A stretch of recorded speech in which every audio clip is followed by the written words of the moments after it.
You have a black card with a limit of 1 trillion, and the balance refreshes to 1 trillion every day. Given 1 day, can you clear the balance? Your fiancé got into a rich second-generation's luxury car right in front of you, and publicly mocked you as a broke nobody with no connections. This tore at your heart, and you couldn't help but clench your fists. Ding, suitable host detected, consumption system successfully bound. Congratulations, you have obtained a materialistic black card. The balance will refresh to 1 trillion every day. For every 1 billion you spend, you earn 1 consumption point, which can be exchanged for various system items. As the system finished speaking, a shiny black card appeared in your hand. 1 trillion every day. Looking at the black card in your hand, you were shocked. Even the world's richest wouldn't dare to say they spend 1 trillion daily. But now you could, which meant you were even more impressive than the world's richest. With this realization, excitement filled every cell in your body. At that moment, you looked up at your smug fiancé and smiled back. You no longer felt nostalgic or polite. Since you were being cheated on, you decided to pursue her best friend. Holding the black card,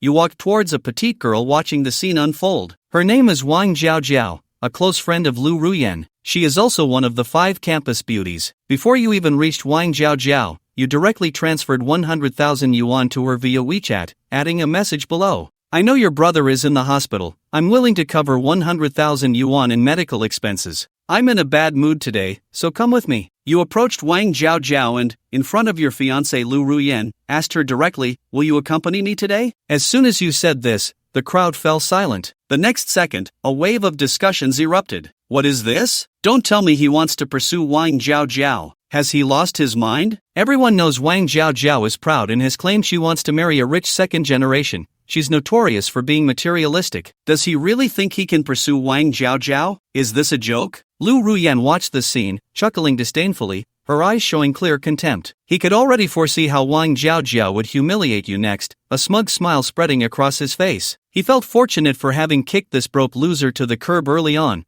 while the crowd looked on with mixed expressions, waiting to see you humiliated. However, the next second, something that shocked them all occurred. Wang Jiao, holding her phone, smiled brightly, her cute round face showing a hint of shyness as she nodded. This scene felt like a heavy hammer, hanging over everyone's heads. The crowd's eyes widened, mouths agape in disbelief as they watched the scene unfold. Am I seeing things? She actually agreed to go out with him. Lu Ruyan stared at the scene in shock. Wang Jiao was her close friend and a well-known materialistic girl at Dawn University. Now this materialistic girl actually agreed to date her ex-boyfriend, a loud slap to her face. His face turned red with anger, and Lu Ruyan shouted furiously at Wang Jiao. But as she shouted, she realized Wang Jiao had already walked away with you. The other party didn't care about her at all. Seeing Lu Ruyan's pale expression, Shuka stepped forward to comfort her, saying, why bother arguing with these 2 broke losers? Arguing with them only lowers our status, Shuka said arrogantly, looking at their backs with clear disdain. This made Lu Ruyan's expression soften a bit.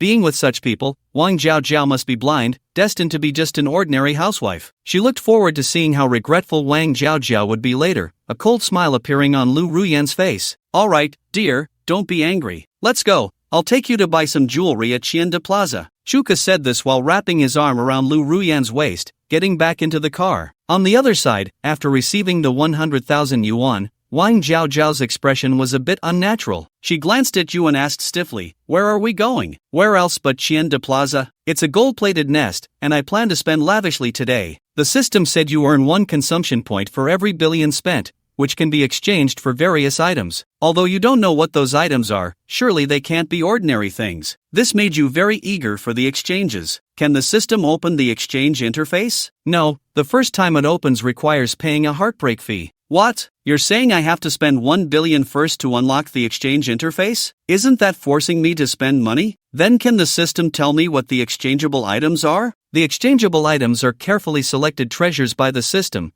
This is a secret and cannot be disclosed in advance. You felt helpless, but you were even more curious about those exchangeable items. Alright, 1 billion it is, let's spend it first. You took Wang Jiao's hand and walked towards Qian de Plaza, saying, I'm in a bad mood today, accompany me to spend. Her small hand was enveloped by your larger one, causing Wang Jiao to blush and try to pull away. She only had a neutral impression of you and was only accompanying you because of the 100,000 yuan. Her brother had leukemia, and their family savings had already been drained for the initial treatment. The follow-up care would cost a fortune, which is why she needed to find a rich second generation. So when you casually handed her 100,000, it surprised her a bit. The two of you hopped into a car heading straight for Tiende Plaza and walked into a restaurant called Wang Xianggu. In front of Wang Xianggu, Wang Jiaojiao looked at you in surprise. She had thought you meant to grab a casual bite somewhere. She didn't expect it to be Wang Xianggu. This brought a look of surprise to her face. After all, a casual meal at Wang Xianggu would cost over 1,000. This was definitely not a place students like them could afford,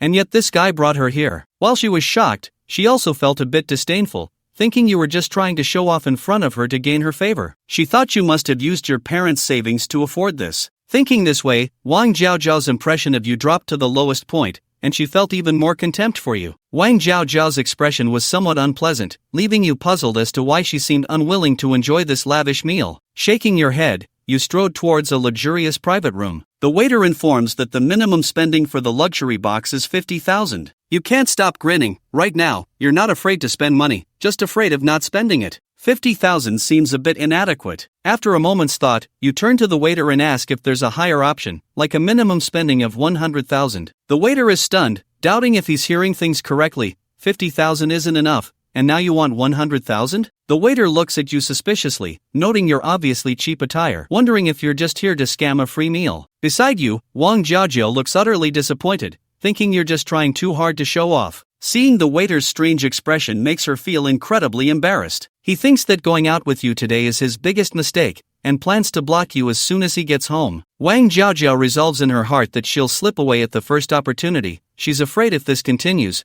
she'll lose all her dignity. Handsome, he was just joking, Wang Jiaojiao hurriedly explains, fearing that if she doesn't clarify, the waiter might really kick them out. You don't insist either. Glancing at the menu, you say, let's just have a few bites since it's just the two of us. Your words actually relieve Wang Jiaojiao. He was really worried you'd come up with something else to embarrass him. You remain calm, holding 10 trillion in your hand, exuding confidence. A wealthy man has self-assurance. Closing the menu, you smile and say, then let's go with this menu. Wang Jiaojiao stiffly turns to you, who looks completely indifferent, thinking, this is just a casual meal. If it's not casual, are you planning to buy the restaurant? The waiter is stunned for 2 seconds before cautiously asking, sir, the menu contains many expensive ingredients. For example, black truffles, sea cucumbers, Australian lobsters, etc. A single menu will cost around 150,000. Are you sure you want it? After you nod in confirmation, the waiter takes the menu and steps out, heading straight for the manager. He recounts the situation to the manager and asks how to handle this customer, serve the dishes or kick them out. Upon hearing that the two have ordered dishes worth over 100,000, the manager's expression is filled with suspicion. After pondering for 2 seconds, he waves his hand, instructing to serve the dishes but to station a few security guards at the box door in case they try to skip out or pull any tricks. Just beat him up, really hard. After that, take him to his parents to demand money. The waiter smirks and nods. At that moment, Wang Jiaojiao erupts, watching your feigned indifference. Enough! It's not that I look down on you, but can you really come up with 150,000? Wang Jiaojiao says, disappointment mixed with disdain in her eyes. If I'm not mistaken, the 100,000 you just gave me is your family's savings, right? Using your parents' hard-earned money to show off is truly disgusting. Wang Jiaojiao's contempt is unabashed. You pause, surprised that Wang Jiaojiao, the skull digger, would say something like this. This makes you view Wang Jiaojiao in a new light, but you don't explain, knowing she wouldn't believe you anyway. Why waste your breath? Thinking this, you retort,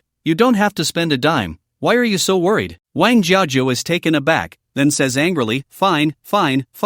I'll watch you go bankrupt because of your forced show of wealth. Bankruptcy? You laugh. What you really desire is to go bankrupt, spending all the 10 trillion on your card, but you've barely started. You still have a long way to go. The dishes are served quickly, and each one is indeed prepared with great care. Not only do the dishes taste good, but the presentation is also impressive. Soon, the table is filled with a variety of dishes. You eat with great enjoyment, feeling the flavors of those ingredients slowly spreading in your mouth. Until the moment the mouth is filled, the enjoyment has reached its peak. Unlike your hearty feast, Wang Jiaojiao eats with worry, fearing that if they cannot pay the bill, they will be left here to wash dishes to repay the debt, or directly bring them in front of the women, then his face would really be lost. Every time she thinks of this, Wang Jiaojiao looks at you with eyes full of resentment. Sigh, at most I'll just use the 100,000 yuan he gave me as payment for the meals at the store, but I'm still short 50,000. The waiter beside them looked at the expressions of the two, increasingly confirming his suspicion that these two had come to scam food and drink,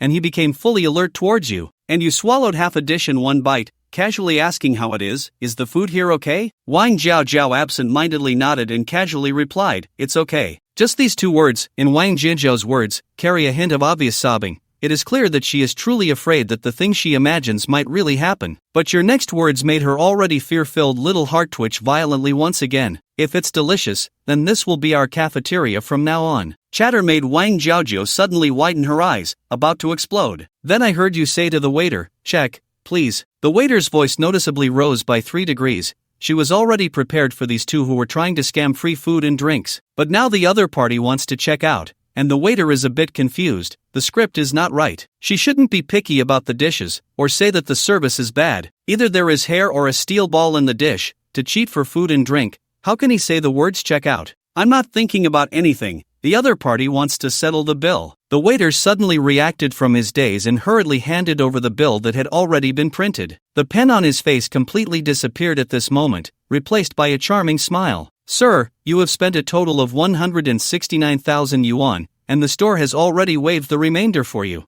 Okay, take out the black card to swipe, until the card is successfully swiped. Wang Jiaojiao hasn't reacted yet. She finds it hard to believe that you actually spent 160,000 on a meal. Wang Jiaojiao pinched herself hard, feeling the pain coming from her arm, which made her certain that she was really not dreaming. He really had a meal worth 160,000. This thought echoed in Wang Jiaojiao's mind, and he became disheveled in the wind, because he suddenly realized that during this meal, he was so preoccupied with fear and anxiety that he didn't even know what it tasted like. A meal worth 160,000. Thinking of this number, Wang Jiaojiao just wants to give herself a big slap. At this moment, you smiled lightly and told the waiter to call your boss over. I want to talk to him about the shop transfer. I saw these 4 words posted at your entrance. Your plain words come out. This time, the waiter dared not be the slightest bit negligent and hurriedly went to find the boss. And upon hearing this, Wang Jiaojiao, whose emotions had already calmed down, fell into shock once again. What situation requires buying the store? You just said it was as simple as taking a bite. Is it really just a simple bite? Now you plan to make it not simple, right? Wang Jiaojiao's face was filled with shock and confusion. So that can you really afford to buy it? Can you see it from a distance? This time, he didn't dare to arbitrarily think that you couldn't afford it, because your expression when you swiped the card was too indifferent. It's just as plain as an ordinary person spending $1. No, not just that. It's like an ordinary person spending a dime, casually and without a care. You should know that it is 160,000. Which is more than what many ordinary people earn in a year. But you, surprisingly, didn't even blink. This calmness, this confidence, made him suddenly feel a bit unable to understand you. For this question, you nodded lightly with a calm expression. Your main goal now is to spend money. Moreover, the food at this restaurant is indeed quite good. It would be fine to run a cafeteria in the future. If we work hard and lose another 10 to 18 million each year, that would be even better. The boss quickly walked into the private room with a smile. Little brother, I heard that you are considering taking over my family's shop, right? You nodded and asked the boss, I would like to ask why your shop is being transferred. Is it because the business is not doing well? Wang Makai hurriedly explained, little brother, that's not true. This shop is very profitable and is not losing money. It has a net profit of hundreds of thousands every month. You listened and looked disappointed. You were still thinking about making some money every month. But boss Wang Mok was stunned. What's going on? The profits are great. Why does this little brother still have a face full of disappointment? Could it be that he thinks the profits are too low? Wang Mok looked completely bewildered. And at this time, you ask again, since the profits are good, why transfer it? Speaking of this, a trace of bitterness flashed in Wang Mok's eyes. He first sighed helplessly, and then slowly said, little brother, since you asked, I won't hide it from you. My wife has developed a drug addiction, and all the savings in the house have been squandered by her. Not only that, he also borrowed from loan sharks. Brother, I had no choice but to sell the hotel I worked so hard to build for half my life to pay off his debt. This boss is still a lovesick person. You are a bit surprised.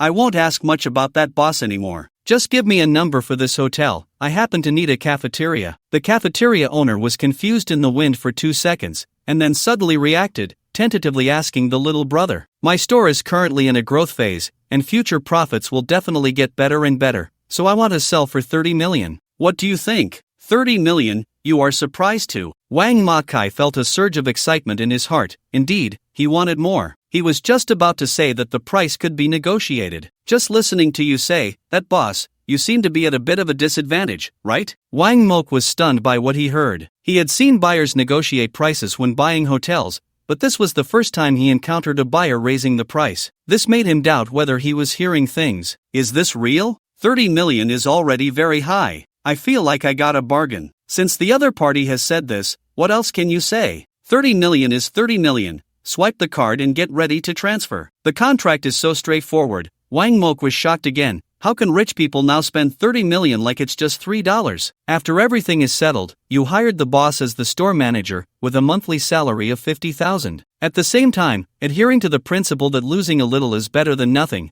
we raised the salaries of all employees and maximized various employee benefits. When you were leaving, you specifically and earnestly told Wang Mok to take good care of us too in the future, and to prepare and deliver 3 meals a day to Dongda. Business can be done or not done. Losing $1 million or $2 million in a month is not a big deal. After leaving the fragrance pavilion, Wang Jiaojiao still had a sense of unreality. Looking at the calm-faced Wang Jiaojiao, her face was full of hesitation. After a long time, he slowly opened his mouth and asked, "Did you really spend 30 million to buy the fragrance pavilion just now?" Only after getting your nod of confirmation did Wang Jiaojiao have to accept this fact. "When it comes to Wenxian Pavilion, you still remind me, right? Don't forget, your 3 meals a day will be provided by Wenxian Pavilion in the future. Just let them deliver whatever you want to eat, don't worry, it's free." Wang Jiaojiao's voice directly increased by 8 degrees, "Although you just said that." But he thought it was just a casual remark and couldn't take it seriously. "Now you remind me again, this is obviously taken seriously. Wangshan Pavilion, this is indeed Wangshan Pavilion. An ordinary meal can cost over 1,000 yuan. It is a precious wine that he never dared to hope for. But now someone told him that from now on, his 3 meals a day can be solved here.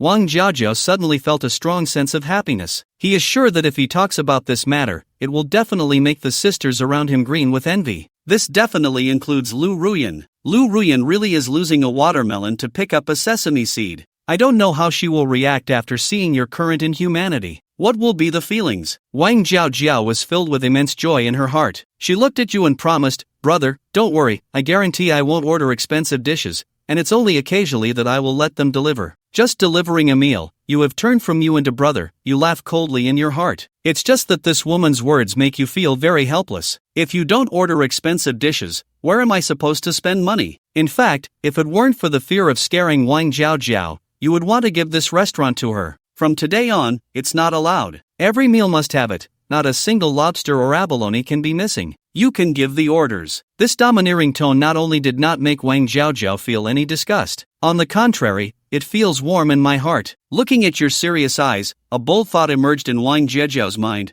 Could it be that he likes me? Otherwise, why would they have Wenxian Pavilion deliver food to me? It's thousands a day, and by the end of the month, it adds up to over 100,000. It's not that I like it. Why should I spend so much money on it? Thinking of this, Wang Jiaojiao's face became a bit more flushed. I secretly took a glance at you and then realized that you are actually a little bit handsome. Especially when swiping the card, every action interprets what it means to be elegant. Being with him doesn't seem bad, thinking in my mind. Wang Jiaojiao's face turned a bit redder. If she really likes me and is so wealthy, then if I borrow money from her to treat my brother's illness, would she lend it to me? Thoughts rose in her mind, and Wang Jiaojiao shook her head fiercely. I have only known her for 3 hours. It is not appropriate to borrow money right now, and it might make me seem too materialistic. It seems I need to be more proactive, at least after today. I want to become friends with him. Thinking of this, Wang Jiaojiao smiled and gently said, "Brother, where are we going next? How about going to the cinema? I think there should be one in Qingda Mall. Do you want to go? You were supposed to go to Qingda Square, and now Wang Jiaojiao mentioned you, directly pulling Wang Jiaojiao towards the mall. Being held by you again, this time Wang Jiaojiao no longer has any resistance, but instead feels that your palm is a bit warm. Brother, are we going to watch a movie? In the mall, you go directly to the movies. We'll talk later. I'm not in a good mood right now. I just want to spend money." Wang Jiaojiao's face was full of surprise, astonishment, and spending. Didn't you just spend over 30 million? More than 30 million, this number makes you helplessly smile bitterly. This small amount of money is nothing. If possible, you want to spend 1 billion today, and you want to quickly unlock the redemption mall. The initial system gives itself 1 trillion every day, and it's not hard to see the system's extravagance. With such an extravagant system, what it can present must be extraordinary, right? Moreover, it also requires conditions to unlock, and the things inside must be precious. You are definitely very eager right now. Only 30 million, that's just pocket change, it makes no difference to me whether I spend it or not. Wang Jiao's little mouth directly formed an O shape. 30 million small money, what did he just hear? 30 million is just small money. Wang Jiao was confused. What kind of identity does he have to be indifferent to 30 million? Could it be that he is the young master of those top conglomerates in Huaxia, and the previous act of being poor was all to experience life? Wang Jiao instantly confirmed her guess. Sir, I just heard that you want to spend money, is that right? We at Sueyu Pavilion just received a batch of beautiful jade today, and we don't know if you would like to pay a visit. In the mall lobby, a salesperson handing out flyers walked up and looked at you with a big smile. He just heard you talking with Wang Jiao, and when he heard the figure of 30 million, he realized that this was a big client and hurried over to win you over. You just happened to not know where to spend money, nodded, and followed the salesperson to the jewelry section on the second floor. What you didn't expect is that Lu Ruyan and Shu Ku are also here. Willow Ruyun has set her eyes on a jade necklace worth 150,000 and is begging Chu Ku to buy it for her. Chu Ku was very unwilling in his heart. Although he was driving a luxury car worth $1 million, that car was used by his father to enhance the company's image. He can only occasionally take it out. In fact, he only has 50,000 in pocket money a month. Now Lu Ruyan actually wants to buy a necklace for 150,000 yuan. How could he possibly come up with so much money? And for Lu Ruyan, he is just playing around, seeking novelty, and will be done with it after a few days. He wouldn't want a woman like that. What if one day she makes him wear a green hat? And Chuku's face pretended to be deep in emotion, while Dao Yanyan retreated to advance, saying, I can buy you this necklace, but I don't want our feelings for each other to be mixed with other things. Although this necklace is not valuable, I still feel uncomfortable,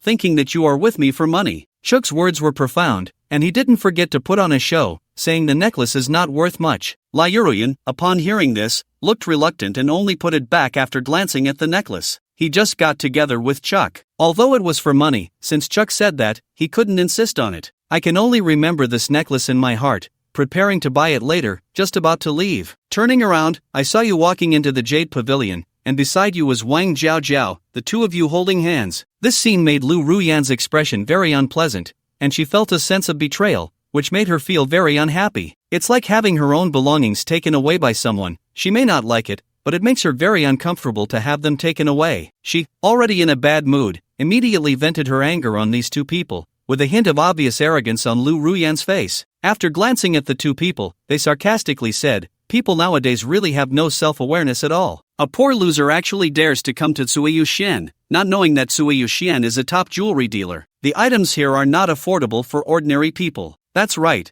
you don't have to buy it. Come and see the world. Lu Ruyan chuckled softly, her expression carefully chosen. It's just that the things here are very expensive, so be careful when looking, otherwise if you break something, you won't be able to pay even if they sell you. And you have remained indifferent from beginning to end. You have completely given up on Lu Ruyan and no longer want to say anything to him. Moreover, does the elephant need to care about the ant's humiliation of him? Wang Jiao beside her also had a calm expression, because he was very clear about your strength. Now Lu Ruyan actually mocks you for not having seen the world, which makes him feel very ridiculous, ridiculously laughable. The only salesperson who brought you in had an angry expression, deeply suspicious of this woman who looked like a dog in front of her, thinking she must be crazy for offending his big client like this. Willow Ruyun saw that the two dared not say a word, and a hint of pride appeared on her face. Then she mocked, I advise you, better hurry up and leave here. One should have self-awareness, some places are not for you to enter. The Chuku beside you looked at you with a cold sneer, his eyes filled with obvious disdain, and the salesperson beside her immediately got angry upon hearing this and bluntly retorted, Miss, please do not disturb our major client at Sueyu Pavilion, okay? Otherwise,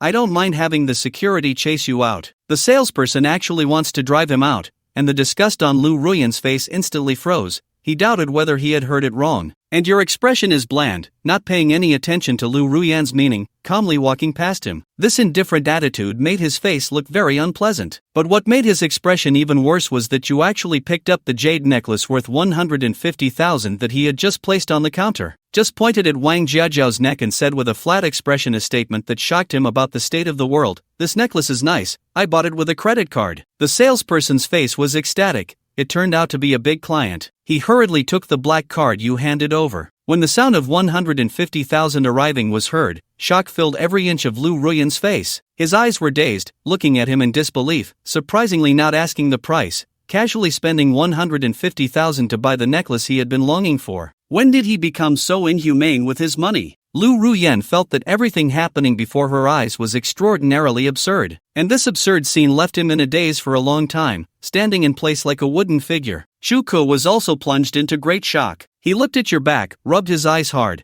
and only then confirmed that he really wasn't seeing things. But now your actions have shocked even this rich second generation. And Wang Jiao, at this moment, only felt excitement running through her entire body, watching you gently put the jade necklace around her neck. Tears filled Wang Jiao's eyes. The man in front of me is a top-notch rich second generation, and just now he gave him a necklace worth 150,000. These are things he wouldn't even dare to dream of, and now everything is happening clearly in front of him. He can only feel his heart racing wildly. Shuka looked at the two of them being affectionate with each other, then turned to see Lu Ruyan's questioning gaze, and he clenched his fists tightly. Mada must not be surpassed by him, thinking to himself. He touched the credit card in his pocket. This credit card can overdraw 100,000, plus his pocket money of 50,000 this month, just enough for that necklace, although for the next 3 months it will just be steamed buns and pickled vegetables. He walked back to the counter again, first glancing at you with a look of consistent disdain in his eyes. Then I arrogantly said to the salesperson, "I want that necklace too." He took out his credit card, deliberately waved it in front of you, and pretended to be calm as he continued, "It's only 150,000. For someone like me, a rich second generation, it's just a hair tip on a 9 oxen, unlike some people. One wouldn't think that spending 150,000 is something for a big spender, right?" Although this statement doesn't name anyone specifically, everyone here understands that it is aimed at someone. Lu Yuyan washed her face, held onto Chuka's chubby arm, and affectionately called him husband. Just now, he was deeply hurt, watching his once good sister wear the jade project worth 150,000. Even if he doesn't want to admit it, he understands that he is envious. What makes her even more annoyed with the jealousy is that the person who bought her the necklace is her ex-boyfriend whom she just dumped, which makes her feel even worse. But at this moment, she raised her head, looking proudly, her eyes once again carrying a hint of arrogance, but at a glance, she was confused. You didn't look at her at all, but rather with a calm expression, gazed at a jade bracelet in the center of the counter. This kind of dismissive attitude deeply struck his previously proud heart. "Sir, your taste is really good. This is our store's treasure, ice-type jade, worth 1.5 million. You can see that the entire bracelet has no impurities, it is crystal clear and transparent, a top-quality product. And the size of the bracelet is very suitable for your girlfriend." The salesperson noticed your gaze directed at that ice-type jade bracelet, hastily began to introduce. At the same time, "Don't forget to take out the jade bracelet and put it on the counter." The store manager said before that whoever can sell this treasure of the store will earn a commission of 50 to 60,000. You picked up the jade bracelet and felt it, nodded a bit, "Not bad," swiped the card. For simple words plunged Kwiyukshuan into a deathly silence, as everyone stared at you in a daze. The salesperson originally prepared to introduce it well, but now the words are stuck in their throat and cannot be uttered. He didn't expect that this distinguished guest was so generous, not even taking a glance at something worth over 1 million. Directly swiped the card. Beep 1.5 million credited. Listening to this sound, the crisp sound made the waiter excited to want to jump up. The salesperson beside them looked at that colleague with envious eyes. Just from these 2 orders, that colleague could earn 50 to 60,000. On the other hand, as for his customers, he can now confirm 100% that his customers are indeed ill. A house that costs over 100,000 but is still hesitant to spend, actually dares to mock a wealthy person who spends 1 million without blinking an eye, saying this wealthy person has never seen the world. Isn't this madness? At this moment, Chuka's action of taking out the credit card froze in midair, and the smug look on his face also became fixed. At this moment, Chuka realized that it seemed meaningless whether he bought that necklace or not, because he has already been completely trampled under your feet. This drives him mad with anger, but what can he do? He doesn't have that strength, he can't come up with more than 1 million. Lyurian listened to the crisp sound of the rising tide, completely confused, recalling the way you just took out the black card and calmly handed it to the salesperson. This confidence, this temperament, suddenly a strong memory surged in his heart. It seems that because of his own actions, he lost something the most precious, which made him start to reflect and seriously look at you for the first time. If he doesn't do it, wouldn't that $1 million ice jade bracelet be on his wrist now? Now you are smiling, putting the bracelet in your hand on Wang Jiao's wrist. Watching this scene, his heart ached to the point of being unable to breathe, and his regretful heart throbbed. Wang Jiao is so shocked that she can't speak, her whole body is slightly trembling. This bracelet is worth more than 1 million. Is this going to be a gift for yourself? Watching you clumsily try to put the bracelet on your own hand, but unable to get it on no matter what, Wang Jiao's excited colleague let out a laugh. "Oh no, that's not how you wear it. You awkwardly scratched your head and said it wasn't worn like this. I thought the bracelet was too small. Sir, let me put this on your girlfriend, it requires hand cream. You give the bracelet to the salesperson. The salesman on the other side, seeing Chook standing there dazed, couldn't help but feel disdain in his heart and quietly reminded him, Sir, the necklace you wanted, sir, does not have a matching style. However, we have another very nice necklace here, it's just a bit more expensive. Is 160,000 okay for you? 160,000 is just 10,000 more, and Chuka's face turned exceptionally ugly. He was just short of 10,000, and he was stuck at this 10,000. Lyurian heard 160,000 and was filled with disappointment, forcing a faint smile on her face. Although he can't wear the $1 million jade bracelet, the 160,000 necklace can still be barely accepted. A glimmer of hope appeared in his eyes as he looked at Chuku. Lu Rian didn't mind not looking, but once she did, it directly angered the already irritated Chuku. Why are you looking at me? Just no to buy, not buying anymore. The trace of joy on Lu Ruyan's face completely disappeared. He looked at Chuku with anger, his eyes full of disappointment. This kind of helpless performance made his heart cold. Looking back at your past self, even if you had countless grievances in your heart,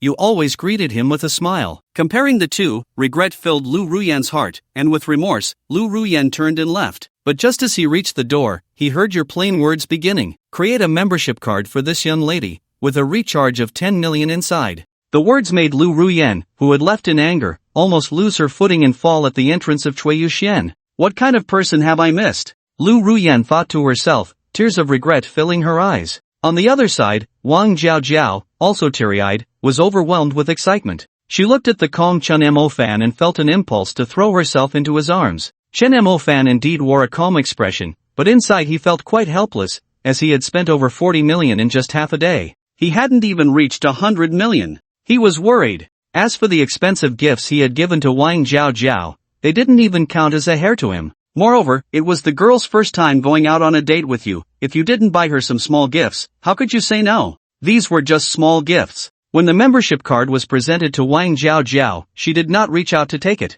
She merely glanced at the card and then looked at Chen Mo Fan, slowly pleading, Mo Fan, I can do without this membership card, the jade bracelet, and the necklace. I just hope you can agree to one request. Lend me $1 million to treat my brother's illness. Don't worry, I will definitely pay you back. By the end, Wang Jiao spoke with unusual determination. Chen Mo Fan was naturally happy to spend money, but Wang Jiao's words surprised him even more. The impression Wang Jiao gave at Dong University was that of a gold digger, but her actions now were completely inconsistent with that image. Moreover, not to mention anything else, just the bracelet and the membership card were worth more than $1 million. If sold, there would still be a profit. Wang Jiao couldn't possibly not understand this, yet she still said those words. This made Chen Mo Fan very curious. However, this wasn't the place to discuss such matters, so Chen Mo Fan smiled at Wang Jiao and didn't respond. He took the membership card from the salesperson and led Wang Jiao out of Cui Yuxian. After finding a quieter resting area, Chen Mo Fan finally asked the question that had been on his mind.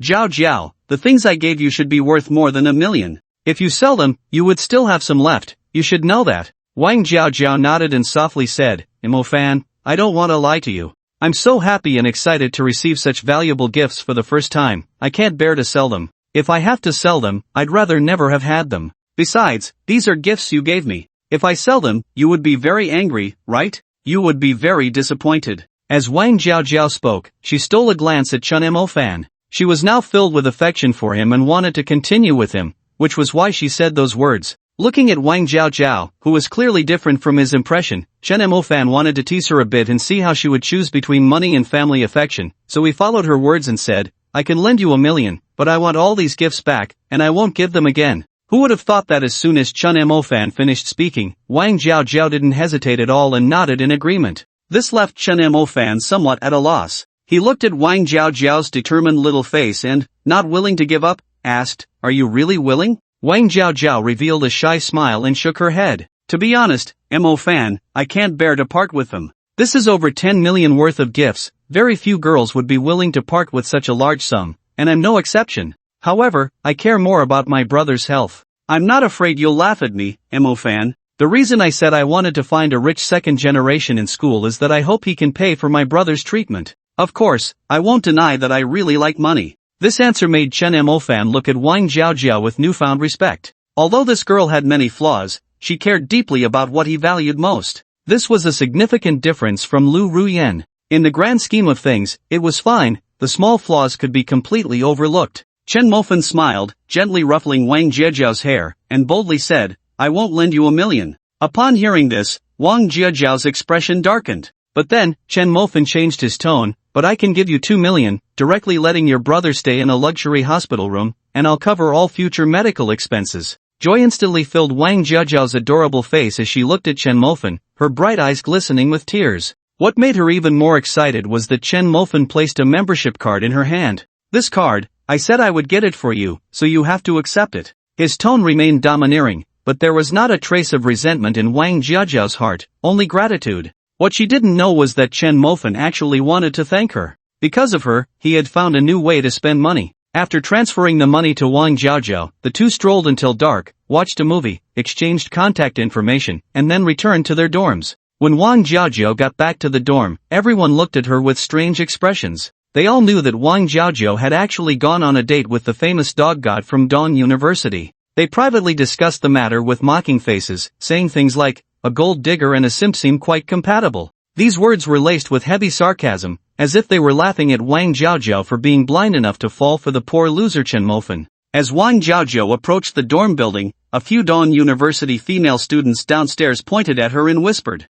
"Look, that's Wang Jiajiao, just coming back, obviously after a day out with the dog god." "Wow, a whole day? Wang Jiajiao is really not picky. I wouldn't last an hour with that poor loser." Impressive, Wang Jiajiao is really something, not picky at all, a role model for us, hee. The mocking laughter echoed among the girls, ridiculing Wang Jiajiao. But as she got closer, their sarcasm gradually turned into confusion. They noticed that Wang Jiajiao seemed to be carrying a dozen shopping bags. The bags appeared to have Hermès and other names written on them. This left the girls exchanging glances, each with a hint of shock in their eyes. When Wang Jiajiao reached the entrance of the dorm building, they could clearly see what she was carrying: Hermès, Chanel, Dior, Estée Lauder. All were brand-name clothes, bags, perfumes, and cosmetics, totaling more than a dozen sets. Witnessing this scene, the girls' mockery completely transformed into astonishment. They stood frozen in place, unable to regain their composure even as Wang Jiajiao entered the dorm building. After a long while, one girl finally exhaled slowly and said softly, "I just saw Wang Jiajiao wearing a jade bracelet on her wrist. Did you see it? So beautiful, it shimmered under the light." As soon as she said this, another girl hurriedly replied, "That jade bracelet seems to be from Suiyuxian. I saw it when I went there before. It's like the store's treasure, worth over $1,000,000. "What?" One girl couldn't help but scream in shock, followed by a long silence. The girls looked at each other, bewildered. The same question floated in their minds. Didn't Wang Jiajiao go on a date with the dog god? Why did she come back carrying various brand-name clothes and cosmetics? And wearing a bracelet worth $1,000,000? Could it be that these were gifts from Chen Mofan? They all shook their heads. If the dog god had such financial power, he wouldn't be called the dog god. She must have gone on a date with another man, and that person was at least a top-tier rich second generation. Thinking of this, the girls felt envious. Who wouldn't want a partner with such strength? On the way, Wang Jiajiao walked from the first floor to the fifth floor, and everywhere she passed, every girl looked at her with intense envy, some even with jealousy that made their eyes sting. Upon returning to the dormitory, Wang Jiajiao was immediately surrounded by several of her roommates. They looked at her with envy and urged her to confess where she had found such a golden son-in-law. In response, Wang Jiajiao smiled but remained silent. She wouldn't say anything. She wanted to develop her advantages quietly and only reveal Chen Mofan's excellence after she had completely won him over. If she spoke too soon, who knows how many people would compete with her. Lu Ruyan, who had returned to the dormitory early, looked at Wang Jiajiao, who was being adored like a star, and felt a deep bitterness in her heart. She knew very well who the so-called golden son-in-law was. That person was Chen Mofan, whom everyone looked down upon. The dog god she had abandoned early that morning. But she didn't say this, as it was too embarrassing to admit. Moreover, she had already made up her mind to win Chen Mofan back. "Hey, Ruyan, didn't you go out with Chuku? Didn't he buy you any gifts?" Wang Yu asked in the dormitory. Mentioning this filled Lu Ruyan with resentment. After leaving Cui Yuxian, she and Shuko had gone to various high-end clothing stores. But seeing the prices that started from tens of thousands, Shuko had completely wilted, saying that those things didn't suit her at all. After a whole day of shopping, they ended up buying nothing? She was nearly furious, and in the end, she could only leave Qian de Plaza empty-handed. Thinking of this, Lu Ruyan's gaze towards Wang Jiajiao was filled with intense jealousy. She didn't understand why. They were both among the top 5 campus beauties. She ranked 4th, while Wang Jiaojiao was 5th. Clearly, she was superior in every way, yet now, Wang Jiaojiao had received hundreds or thousands of times more than her. Lu Ruyan was so jealous she felt like her teeth might shatter. What's this? Wow, a membership card, an Hermes membership card. Wang Yu's sharp eyes spotted a beautifully packaged membership card inside an Hermes bag. Not just this one, it seems like there are several in these bags. After pulling out all the membership cards, there were more than a dozen from various major brands. Seeing this, the other girls widened their eyes in astonishment, looking at Wang Jiaojiao with deep envy. Having membership cards from all major brands was something that countless girls dreamed of. Now, Wang Jiaojiao had actually achieved it. This was enough to drive her roommates crazy with envy. Lu Ruyan, on the other hand, was driven mad with jealousy because these were originally hers, but she had let them slip away. Come on, Jiaojiao, how much money is on these cards? Wang Yu asked enviously. Wang Jiaojiao hadn't planned to say anything, but seeing the curious and envious eyes of her friends, she thought for a moment and held up 2 fingers. What? 200,000. Wang Yu couldn't help but exclaim in shock. However, Wang Jiaojiao shook her head. That's 20,000 then. Wang Yu's shocked heart calmed down a bit. Who knew Wang Jiaojiao would still shake her head and smile? 2 million on each card. As soon as these words were spoken, everyone in the dormitory was instantly petrified, each person frozen in place. Crack! Lu Ruyan, consumed by jealousy, bit down so hard her teeth nearly shattered. Wang Jiaojiao could understand their feelings because she had felt the same way at that time. It was as if Chun Mo Fan had a grudge against money, desperately spending it on her. She didn't want it, but he still forced it into her hands. However, now seeing her roommates frozen in place, Wang Jiaojiao felt a huge sense of satisfaction in her small vanity. At the same time, it further solidified her determination to catch Chen Mo Fan, this golden son-in-law. Meanwhile, Chen Mo Fan was counting on his fingers, calculating how much money he had spent that day. First, he bought a restaurant, spending over 30 million. Then at Suiyu Xian, he bought necklaces, bracelets, and a membership card, spending over 11 million. Next, at exclusive stores like Hermes and Dior, he spent over 30 million on bags and membership cards combined. After a day of spending, he had only spent over 70 million? Upon realizing this number, Chen Mofan felt helpless. He was already trying his best to spend money. In the end, even though Wang Jiaojiao didn't want it, he still forced the membership card into her hands. But even so, he had only spent over 70 million. He was troubled. Fortunately, he had found a shortcut to spending money. If things went smoothly, he might be able to spend this trillion today. Wang Jiaojiao had given him the idea of borrowing money. Since money could be borrowed, why couldn't it be given? He could randomly find a beggar on the street and directly give him a trillion, or perhaps give a trillion to a friend, and then it would be gone, right? With a population of 1.6 billion in Huaxia, how many trillions would he have to give away? Just thinking about it made him a bit excited. Ding, warning to the host, such operations are not allowed, otherwise, the system will shut down permanently. The voice that echoed in his mind doused the excited Chen Mofan with cold water. The system reminded the host again that any normal spending, such as buying luxury cars, watches, villas, investing, or dating, could proceed, but giving money would not be supported. Chen Mofan felt helpless. He thought he had found a way to get rich, but who knew a single sentence from the system crushed his hopes in their infancy. But wait, I transferred 2 million to Wang Jiaojiao, and at that time, I said it was a gift. Why could that be transferred, but I can't give to a beggar? Is the system discriminating? The system could answer this question. First, money given to a girl could be understood as a way of dating or investment. When the host gives money, he gains the girl's favor. But if the host gives a beggar several million, the beggar would only think he encountered a fool. There must be a return for giving emotion, money, or physical connection. The system considers these as returns. However, there are limits to giving. The host can give money to women or friends, but it cannot exceed 200 million a day, and it cannot be given continuously unless the other party has a financial need. Chen Mofan felt deflated. He thought he had found a path, but in the end, he still had to spend slowly.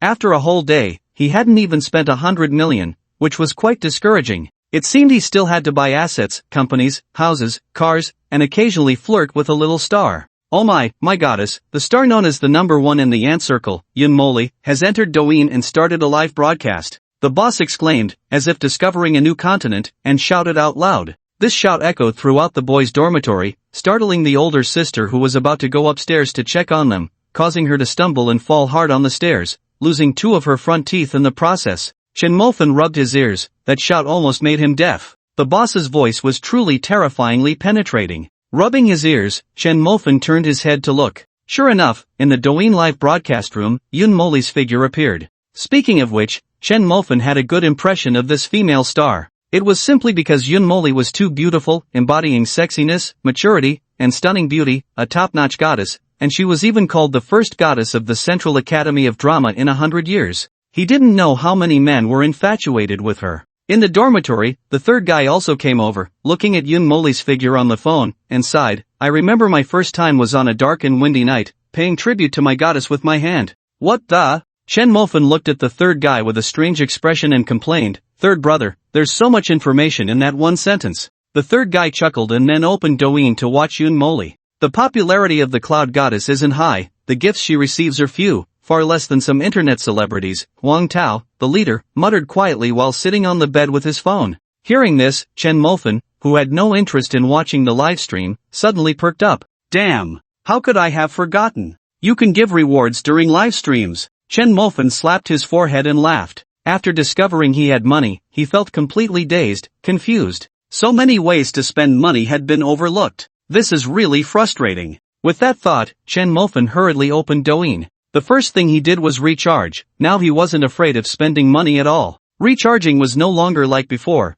where he hesitated over every few bucks. Now, he went straight for the maximum single recharge. After an hour of frantically recharging, his hand was sore before he finally entered Yoon Moli's livestream. Compared to other big internet celebrities, Yoon Moli's livestream was indeed a bit desolate. The popularity was only at 100,000. But now that Chen Mofan was here, he would turn this small live stream into a big one. In the past, seeing these stars made Chen Mofan feel inferior, but now, while they were still beautiful, he no longer felt any inferiority. Without a moment's hesitation, Chen Mofan boldly spoke up in the live stream, cutting straight to the chase without any disguise. I want to be your man. After starting the live stream, Yoon Moli looked at the popularity of only 100,000 and felt somewhat discouraged. She was even considering ending the stream. Just as she was about to apologize to her viewers, a comment caught her attention. A guy named Fan Xiao openly declared in the live stream, I want to be your man. Such domineering and crude words made her frown. After years in the entertainment industry, surrounded by high society, when had she ever heard such words from a lowly person? This made a hint of displeasure appear on Yoon Moli's delicate face. The live stream erupted in chaos. Damn, where did this idiot come from, daring to say such things? Probably just some poor loser trying to gain attention. I've seen plenty of fools like him, everyone ignore him. The more you pay attention, the more excited he gets. Moderator, where are you? Kick him out, don't let this idiot dirty our eyes. There are always fools every year, but this year seems especially full of them. How come every live stream has one? Exactly, I think the internet really needs to be reformed. These poor losers shouldn't be allowed to speak. Fan Xiao? More like Dog Xiao. In the live stream, the mocking comments rolled in quickly, and Chen Mofan seemed to become the public enemy of Yoon Moli's livestream, with everyone laughing at him. Even Huang Tao in the dormitory angrily said, Damn, where did this fool come from, shouting to be Yoon Moli's man, truly unaware of his own insignificance. Hearing this, Chen Mofan's expression turned strange. He really wanted to tell the leader, the fool you're talking about is me.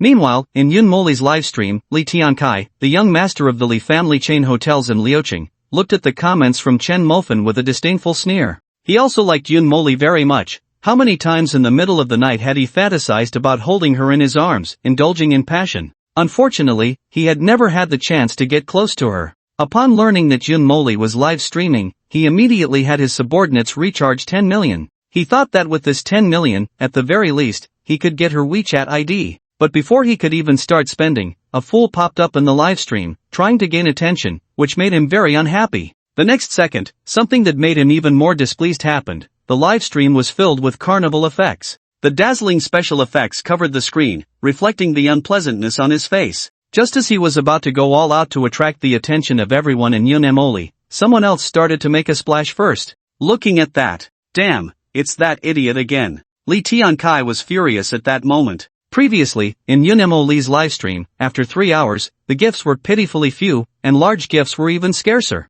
Only a dozen friends had intermittently sent her some, totaling about 100,000. Just as she was about to end the stream, Chen Mofan arrived, and the carnival event went wild, covering the entire livestream with dazzling gift effects. The public screen was constantly refreshing with the number of carnivals. Carnival, carnival, carnival, carnival, carnival. The entire livestream room instantly fell silent, everyone staring blankly at their phones. their shocked faces reflected in the brilliant lights. A hint of surprise also appeared on Mo Lee's mature and beautiful cheeks. She could hardly believe that such a crazy gift feast could happen in her livestream. After a long while, the people in the livestream finally reacted, and the room erupted again. Wow, who is this? Over 300 carnivals already, the effects have been shining for 25 minutes, wow.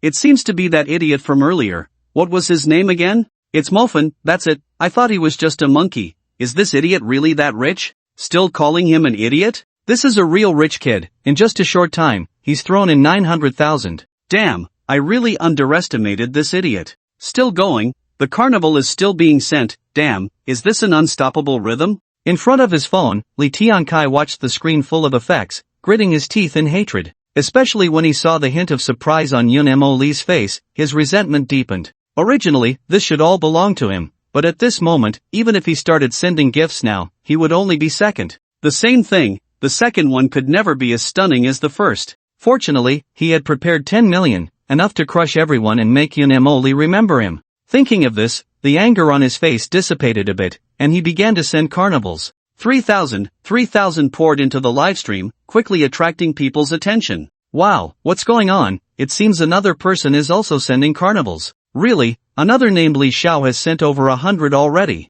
I feel like these two big shots are competing to see who can send more carnivals. Hey, I thought he was just a monkey, but it seems they really are going at it. Competing to send carnivals? One costs 3,000 bucks, poverty limits my imagination. Li Tian-kai looked at the bullet comments, the corners of his mouth curling up into a defiant sneer. He turned on his keyboard and arrogantly declared in the livestream, "Little Mofin, easy to handle." With this statement, it was equivalent to declaring war on Chen Mofin. Chen Mofin, who was worried about where to spend his money, immediately shot back, "Don't use your savings to challenge my pocket money." Li Xiao, alright, let's see the real deal in the gifts. After a brief silence, a more frenzied spending spree ensued. One carnival after another flashed in the livestream as if they were free. Soon, the number of carnivals sent by the two in Mo Lee's livestream reached a terrifying 1,000. But neither of them showed any signs of stopping. The carnivals continued to be sent one after another. In the livestream, Mo Lee's figure was no longer visible, her stream completely covered by effects.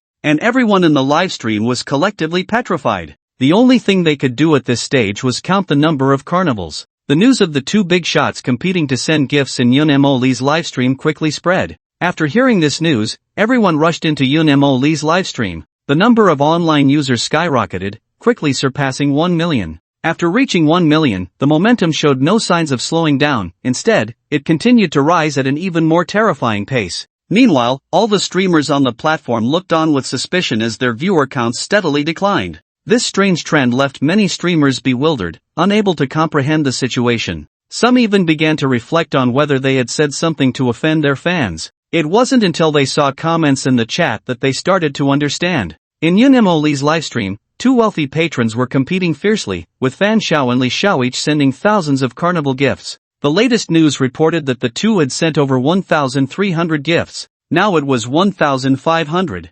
Shockingly, they had sent 2,000. All the streamers' chat rooms were simultaneously refreshing with such comments, and those who saw the messages quickly switched to Douyin, entering Mo Lee's livestream. The viewer count soared, reaching a terrifying 5 million online. At this moment, even Mo Lee, who considered herself well experienced, was completely stunned. She looked at the screen filled with special effects, unsure of what to do next. In the dormitory, the leader Huang Tao and the third member Zhao Yu were so excited they could hardly contain themselves. The leader, especially, was like he had been injected with adrenaline, unable to hold back his excitement. Wow, it's 2,500 now. Mo fan, come quick, the two big spenders in Mo Lee's livestream are going at it. They've sent over 2,000 carnival gifts. Chen Mo fan felt helpless and complained inwardly, "Can you not drag me along? Otherwise, we could have sent 3,000 by now." Unlike the leader's excitement, the third member, after a brief moment of exhilaration, wore a face of melancholy, sighing, "Alas, we don't understand the world of the rich.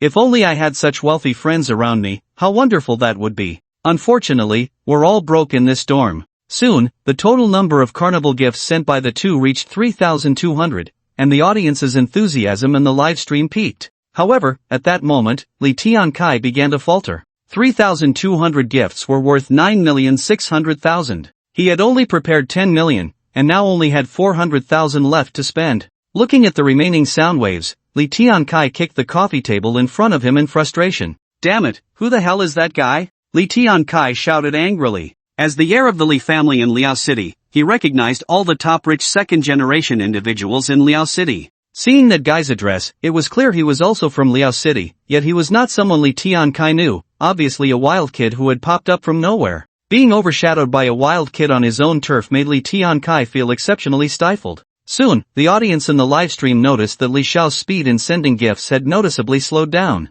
People began to speculate that Li Xiao might be losing. Some were even more direct, mocking him in the comments. What's wrong, Li Xiao, losing steam? Keep going. Yeah, Li Xiao, I just got here, and you're about to run away? I haven't had my fill yet. Fan Xiao is mighty, crushing Li Xiao. Watching the barrage of comments, Li Tian-kai's face darkened as he clenched his fists tightly. Damn it, isn't this just a battle of wealth? Just wait until tomorrow, I'll show you how to crush you. Don't let me find out your real identity, or I'll make you disappear in Liao City. Li Tian-kai said ominously, his fingers flying over his phone. A message soon appeared in the comments. Li Xiao, dare to battle again tomorrow? Chen Mo fan looked at this message and felt helpless. Why did this Li Xiao seem so childish? However, with money to spend, Chen Mo fan wasn't afraid at all. He immediately typed, I'll say it again, don't use your savings to challenge my pocket money. Damn it, it's this line again, damn, damn, damn, damn. Li Tian-kai cursed angrily. He found this kid to be too arrogant. Pocket money? This kid actually dared to shout not to challenge his pocket money? This bumpkin, does he even know the worth of the Li group? Young Master Li, I hope you can still say this tomorrow. After Li Tian-kai finished speaking, he logged off. But the live stream room erupted once again. Wow, this is going to be a real battle tomorrow. Ha, young Master Li is not backing down. Tomorrow will definitely be a bloody storm. I can't believe it, these two young masters have each spent at least 10 million today. Based on this estimate, tomorrow's battle will start at least 50 million. Hearing your analysis, I'm going crazy. 50 million, that's enough to be a small rich man in a third-tier city. Damn, poverty really limits my imagination. Wrong, the guy upstairs, young Master Li spent 10 million. But look, young Master Fan is still spending. Oh my god. Sure enough, young Master Fan's spending speed for the carnival hasn't slowed down. He's almost at 4,000. Young Master Fan is mighty. Young Master Fan is mighty. Young Master Fan is mighty. Young Master Fan, do you need a son? Young Master Fan, I can give you a bubble bath, can fly nationwide, want to experience it? Young Master Fan, I'm 36, do you need a hand warmer? The words hand warmer made Chen Mofan excited. But he knew he had to take things one step at a time. He hadn't yet won over the petite and cute Wang Jiaojiao, and now he had his eyes on the big star Yin Moli. He couldn't be too anxious, or he might take too big a step and snap, easily getting hurt. Moreover, online, who knows what's true or false, perhaps the person on the other side is a burly man. If he really got hooked, he would definitely experience what it means to get free treatment for constipation. Focused, Chen Mofan kept spending for the carnival until he reached 5,000 before stopping. After shaking his slightly sore hands, he sent a barrage message, directly stating, send a private message, add. The words were simple and domineering, showing no leniency for the big star's status. Seeing Chen Mofan's words, Yun Moli felt a bit uncomfortable. She claimed to be the first goddess of the Central Academy of Drama in a century, others always treated her with politeness. This was the first time she heard such a domineering and simple, almost commanding statement. It made her feel uneasy, especially recalling that this guy called Young Master Fan had directly stated before, I want to be your man. This made her discomfort even greater. But she also knew very well that the popularity of the livestream now relied entirely on the spending of this Young Master Fan and Young Master Li, which was equivalent to being the financial backers. Financial backers always had a bit of arrogance. Thinking of this, she tidied up her mood and sent a private message to Chen Mofan. Thank you, this is my. After adding in Moli on WeChat, Chen Mofan logged off. With the two big spenders offline, the live stream room didn't cool down at all. On the contrary, the audience in the live stream room began to speculate about the identities of the two big spenders. As the number of viewers continued to surge, the live stream room crashed. Yun Moli had no choice but to choose to end the broadcast at this hottest moment. The excited audience then turned to various short video platforms and forums to continue guessing the identities of the two big spenders. The heat continued to rise. Thus, an even stranger scene occurred. On all the short video platforms and forums, videos of the same type about the real identities of the two big spenders kept appearing. This left many short video viewers quite helpless. Damn it, I came here to have fun, but after scrolling, I find you're giving me a riddle. How the hell do I know what the identities of the two big spenders are? But some people, after understanding the cause and effect, became excited in an instant. When they learned that there would be another big battle tomorrow, they began to pay attention to Yoon Mo. Even Chen Mo Fan's Douyin account gained over 1 million followers overnight. The terms Yoon Mo and two big tycoons became trending keywords, with click rates skyrocketing to over 100 billion. Soon, someone dug up that one of the tycoons, Li Xiao, was very likely the heir of the Li family catering group in Liao City, worth over 1 billion. The other tycoon, Fan Xiao, however, remained an enigma. Even some of Liao City's top rich second-generation heirs claimed not to know this person named Fan Xiao. This only fueled everyone's curiosity, leading to endless speculation about Chen Mo Fan's identity. Meanwhile, Chen Mo Fan was curled up in his dormitory bed, counting how much he had spent today on his fingers. After calculating, he felt depressed. Damn, after a whole day's effort, he had only spent over 90 million, not even reaching 100 million. This hit him hard, making him start to doubt whether he was naturally bad at spending money. Ding! While he was lost in thought, his phone rang with a crisp sound. Yoon Mo's WeChat request was accepted, and she sent a message. Thank you for your support today. May I ask who you are? A big star actively messaging him made Chen Mo Fan grin and reply directly, I am your husband. Yoon Mo stared at the message, her expression instantly stiffening, her mature and charming face filled with astonishment. After a long while, she finally replied with a smiley face, smile, this joke isn't funny. Chen Mo Fan smirked, instantly transforming into a cheeky warrior. I'm serious, I want to be your man. My mom said you have a good figure, easy to have sons. The replies from the other side became increasingly bold, making Yoon Mo feel a bit overwhelmed. So she hurriedly changed the subject, asking, what business does Fan Xiao do in real life? What business? Chen Mo Fan laughed, I mainly handle spending money. Yoon Mo really couldn't handle it anymore. She realized that this top brother of hers seemed to be quite the braggart. What does it mean to handle spending money? This was the first time she had heard such a boastful statement. Thinking of this, she felt a bit of anger and replied directly, spending money is good, then Fan Xiao, why not spend all your money on me? I wonder how much Fan Xiao will spend on me tomorrow. This was exactly to Chen Mo Fan's liking, and he boldly replied, you decide. As long as it's what you want, I can do it. Who told me I'm infatuated with you? So bold, still so bold. Yoon Mo clenched her small fist, alright, how about 100 million? Looking at the message she sent, her bright red lips curled into a smirk. 100 million, for a billionaire, it would still hurt, let alone for a Fan Xiao whose background was unknown. She believed this statement would surely strike a blow to this guy's arrogance. However, the reply from the other side left her wide-eyed in surprise.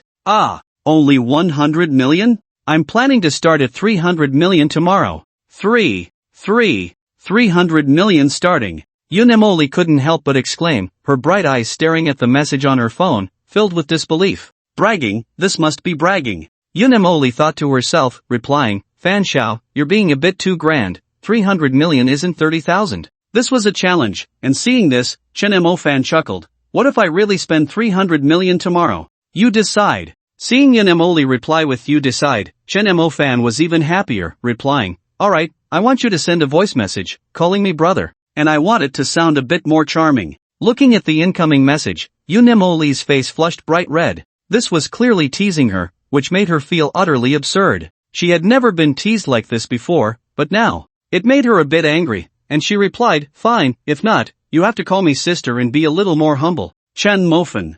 I said my job is to squander money, it's burning hot in my hands. Sigh, you wouldn't understand my troubles. Yoon Mo couldn't help but roll her eyes. This was the first time she had encountered someone boasting so grandly, she was really struggling to handle it. So, she changed the subject again. How old are you this year, young master fan? 20. Looking at those two numbers, Yoon Mo was stunned, her mind in disarray. She, known as the top figure in the ant circle, was now being teased by a 20-year-old kid for half a day? Yoon Mo felt both angry and amused. Do you know how old I am? You want to be my man, little brother? Go wash up and sleep. My mom said it's better for women to be a bit older, they know how to take care of people and have experience, so it won't be awkward for both. Yoon Mo really couldn't bear this kid's nonsense anymore. He truly dared to say anything. Not only was he teasing her, but he was also boasting loudly. This left her with a poor first impression of Chen Mo Fan. She felt a bit reluctant to continue the conversation. Little brother, I have things to do, bye.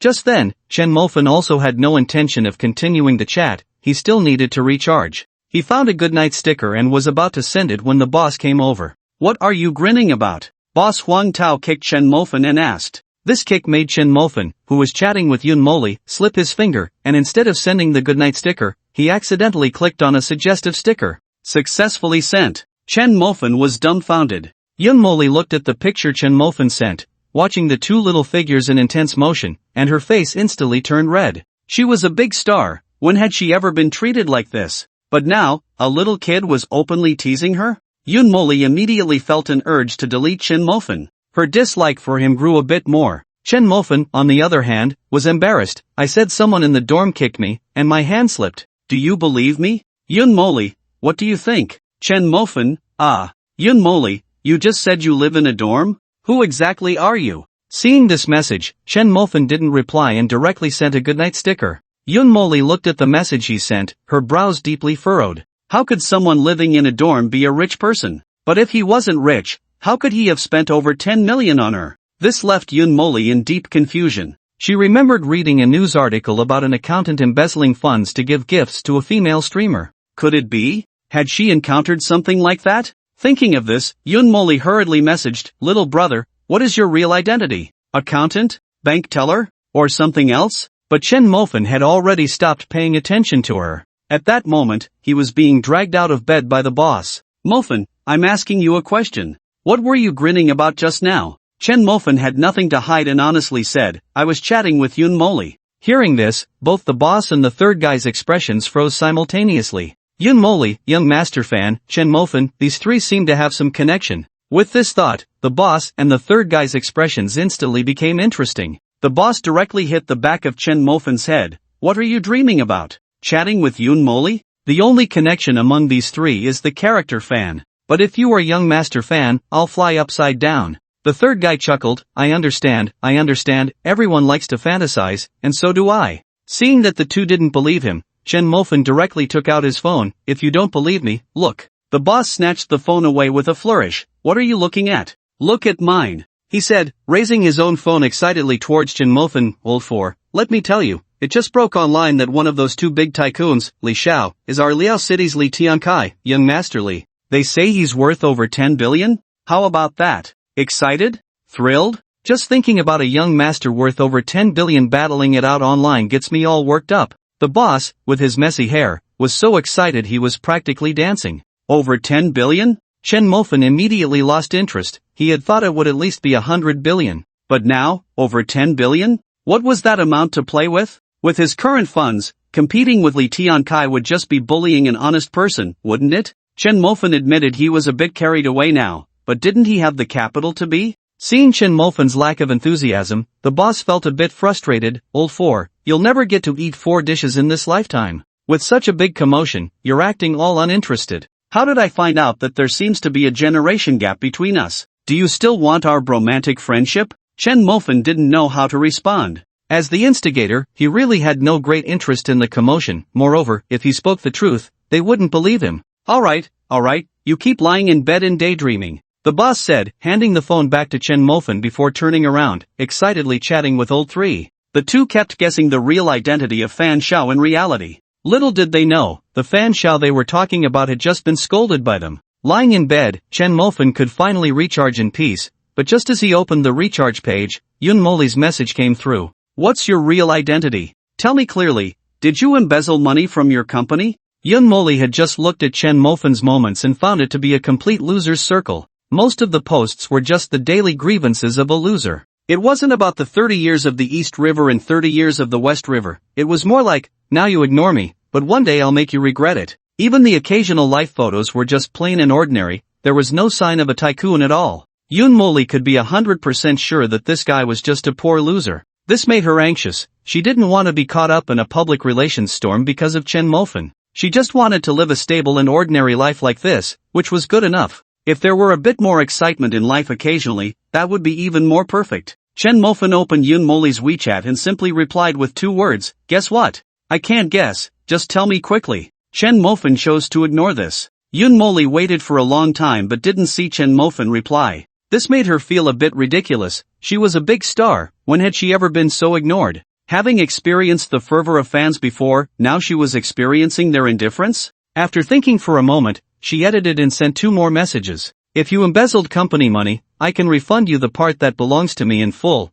but I hope you won't do this again in the future. One should be grounded and accumulate slowly, believe that one day you will soar, but if you squander someone else's wealth now, you will eventually ruin yourself. Grounded? Those 4 words almost made Chin Mofun laugh out loud. He wanted to be grounded too, but with a trillion beneath his feet, he couldn't find solid ground. After thinking for a moment, he simply replied with 2 words, "Good night." Looking at the message that came back on her phone, Yunmoli smiled, half amused and half angry. It was clear he didn't want to engage with her anymore, just a good night and he was off. This was driving her a bit crazy. Chen Mofun had crazily recharged all night. During this time, Yunmoli sent him messages multiple times to inquire, and finally, she simply called him. Chen Mofun hung up directly, showing no leniency at all. He wished Yunmoli would be a bit more anxious. He couldn't be bothered to explain. Did it matter to him whether the other party thought he was rich or poor? With 10 trillion in his hands, he simply didn't care. This also led to Yunmoli being so angry that she couldn't sleep all night. And this left a very deep impression of Chen Mofun in her heart. Deep enough to grind her teeth. In the morning, Lu Ruyan and Wang Jiaojiao were already waiting in front of Chen Mofun's dormitory building, each holding a lunchbox. Lu Ruyan regretted her actions from yesterday. She wanted to win Chen Mofun back, so she prepared breakfast early today. When she saw Chen Mofun come out, both of them rushed forward. "Mofun, this is the love breakfast I prepared for you. Do you want to try it?" Wang Jiaojiao spoke first, a shy smile appearing on her cute doll-like face. Chen Mofun had a pretty good impression of Wang Jiaojiao. He took the breakfast she handed over and even ruffled her little head, pretending to be angry, saying, "Did you forget? There's Wuxiang Pavilion. Why spend this unnecessary money?" Wang Jiaojiao stuck out her pink little tongue playfully and said, "I forgot." In front of the dormitory building, many students had already come out. Seeing the intimate scene between Chen Mofun and Wang Jiaojiao, some people's eyes turned red with envy. What the hell? What am I seeing? Chen Mofun is actually so close to Wang Jiaojiao. Is this still the dog god? I remember the dog god was kicked by Lu Ruyan yesterday, right? How did he get together with Wang Jiaojiao so quickly? Impressive. It seems Lu Ruyan is right next to them, holding a lunchbox too. Don't tell me Lu Ruyan is also delivering breakfast to Chen Mofun? As soon as this was said, the crowd fell silent, all faces showing a hint of confusion as they looked at Lu Ruyan. As if to confirm their expectations, Lu Ruyan stepped forward slowly, a gentle smile on her face. "Mofun, you got up so early, you must not have had breakfast yet. I prepared it for you." This statement nearly dropped jaws in the surrounding crowd. What the hell? What's going on? Didn't Lu Ruyan just kick Chen Mofun yesterday? Why is she here delivering breakfast to him this morning? One person said, puzzled. Hearing this, everyone was stunned, but even in their confusion, their faces showed obvious envy. The 2 major beauties of Dawn University personally came to deliver breakfast. This treatment was enough to make anyone jealous. I'm so sour. How the hell does Chen Mofun deserve this? Why isn't this person me? This is not the dog god, this is clearly the scum god, but I also seem to be scum. No way, starting today, I'm going to change my name to Dog God. I believe one day a girl will come to deliver breakfast to me too. Chen Mofun's roommates, the big boss and the third, were also full of envy. They even thought about kicking Chen Mofun away to take his place. "Mofun, I know I was wrong before. I apologize to you here. I've realized that I love you." Beside them, Lu Ruyan added fuel to the fire of everyone's envy. She held up the breakfast, looking at Chen Mofun with deep affection, and said, "I know you're angry with me, but I will prove with my actions that I love you the most. From today on, let me pursue you." Lu Ruyan said, smiling gently. Everyone gasped in shock, staring wide-eyed. What the hell, am I hearing things? One of the 5 school beauties, Lu Ruyan, is pursuing the dog god Chen Mofun? I can't believe this world is too crazy. The school beauty is chasing after a loser? This must be fake, an illusion, definitely an illusion. I must still be dreaming. God, my goddess Lu Ruyan is actually so humble, my worldview has collapsed. The boss and the third brother also looked at Chen Mofun with strange expressions, unable to believe that this was still their good buddy.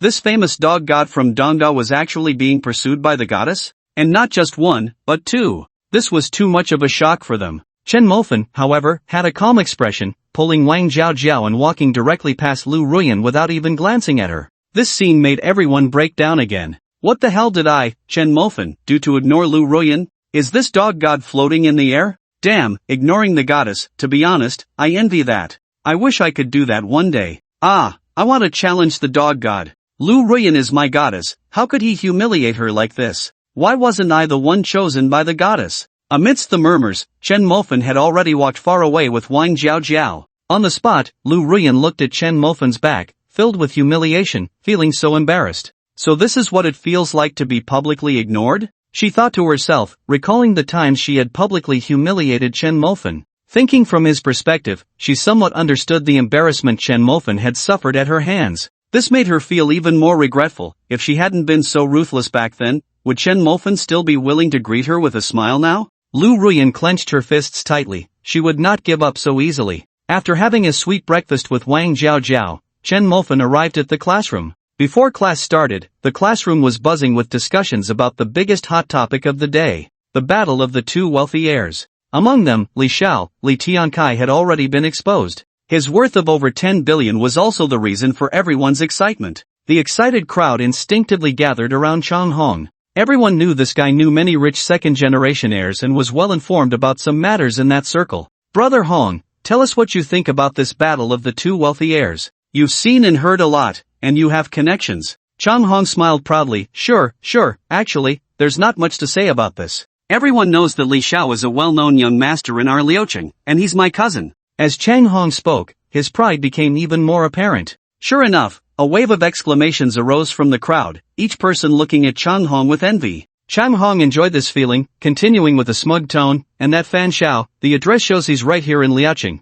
but I've asked my friends around me, and they all say they don't know this Fan Xiao. As everyone knows, my circle is what it is. If they say they don't know him, then obviously, this so-called Fan Xiao is not a young master at all. He's probably some nouveau riche who popped up from nowhere, trying to show off in front of the real young masters. When it came to Chen Mofan, there was a clear disdain on Chang Hong's face, obviously looking down on the Fan Xiao he mentioned. He thought the other party was just a bumpkin, unaware of the heights of heaven and earth, daring to challenge Li Tiankai. Brother Hong, if that's the case, then that Fan Xiao is bound to lose tonight. Ha! Chang Hong sneered, speaking with a dismissive tone. Just watch, today that damn Fan Xiao won't even have his underwear left. Chen Mofan, listening to the discussions from the classmates in the front row, hurriedly adjusted his pants, genuinely afraid he might end up without his underwear. The mocking expression on Chen Mofan's face was caught by Chang Hong as he turned his head, causing him to frown and coldly snort. Humph, Chen Mofan, what? You disagree with my viewpoint? Since Chang Hong is asked, Chen Mofan doesn't plan to indulge him and directly says, I actually think that young master Fan will win tonight. Young master Fan? Who doesn't know that this country bumpkin just popped up from nowhere? Chen Mofan, are you trying to make me laugh? Chang Hong sneered sarcastically. The crowd around them erupted in laughter upon hearing this. Chen Mofan, didn't you just hear Brother Hong's analysis? There's no such person in the rich circle of Liao City, and you still dare to say he will win. You really are too amateurish. The dog god truly lives up to his name. What he says is indeed surprising. Ha ha. As soon as this was said, the crowd laughed even louder. Seeing this, someone added fuel to the fire. Mofan, don't be angry, I'm just joking with you, although it's a fact. Chang Hong, with an arrogant demeanor, chimed in, mocking, Chen Mofan, you just have a narrow view and don't even know what it means to be wealthy. As he spoke, Chang Hong proudly gestured across with his hand. 1 billion. Li Tiankai's net worth is 1 billion. Do you know what 1 billion means? Even if you were in 10,000 a month, without eating or drinking, it would take you 8,000 years. Chang Hong said excitedly, his gaze towards Chen Mofan growing increasingly disdainful. He knew the other party was just a poor loser, so respecting him held no significance. But Chen Mofan almost laughed, especially when he saw Chang Hong excitedly gesturing, nearly bursting into laughter. 1 billion, the amount he needed to spend in the first phase was exactly 1 billion. He was worried every day about how to spend it. Yet Chang Hong wore a proud expression, and the key was that money wasn't even his. Seeing Chen Mofan silent, Chang Hong pretended to sigh dramatically and then mocked, ignorance is indeed a blessing. Chen Mofan, I truly envy you, you never know how small you are. You will never see 1 million in your life. At this, Chen Mofan really couldn't hold back anymore and let out a laugh. Chang Hong's expression immediately turned ugly as he stared at Chen Mofan, his tone icy. Chen Mofan, are you laughing at me? What? Do you think I'm wrong? Chen Mofan's expression also turned cold. Just moments ago, the other party had mocked and ridiculed him without restraint, and now he merely laughed, and the other party escalated it. Did he really think Chen Mofan had no temper? But soon, Chen Mofan's expression softened. There was no way. This class was taught by their homeroom teacher, Old Li, who usually took good care of him. He couldn't just fight with someone in Old Li's class, could he? After thinking for a moment, Chen Mofan sighed, think what you want, whether Li Xiao wins or Fan Xiao wins, it has nothing to do with me. Oh, you're still not convinced. Seeing Chen Mo Fan's expression soften, Chang Hong thought he was scared and sneered, taking it a step further. Chen Mo Fan, don't say I'm bullying you, how about a bet? If I win, you call me sir, if you win, you can make any request. Oh my, this is really asking for trouble. Chen Mo Fan was already a bit angry, and now seeing Chang Hong's contemptuous expression, it was clear he looked down on him. Could he still indulge him? Immediately, Chen Mo Fan nodded, alright, you don't even have to call me sir, I just happen to have a month's worth of stinky socks saved up, so you can wash them for me. Chen Mo Fan, you're definitely going to lose, just wait to call me sir. Chang Hong confidently pointed at Chen Mo Fan. What do you mean I'm definitely going to lose?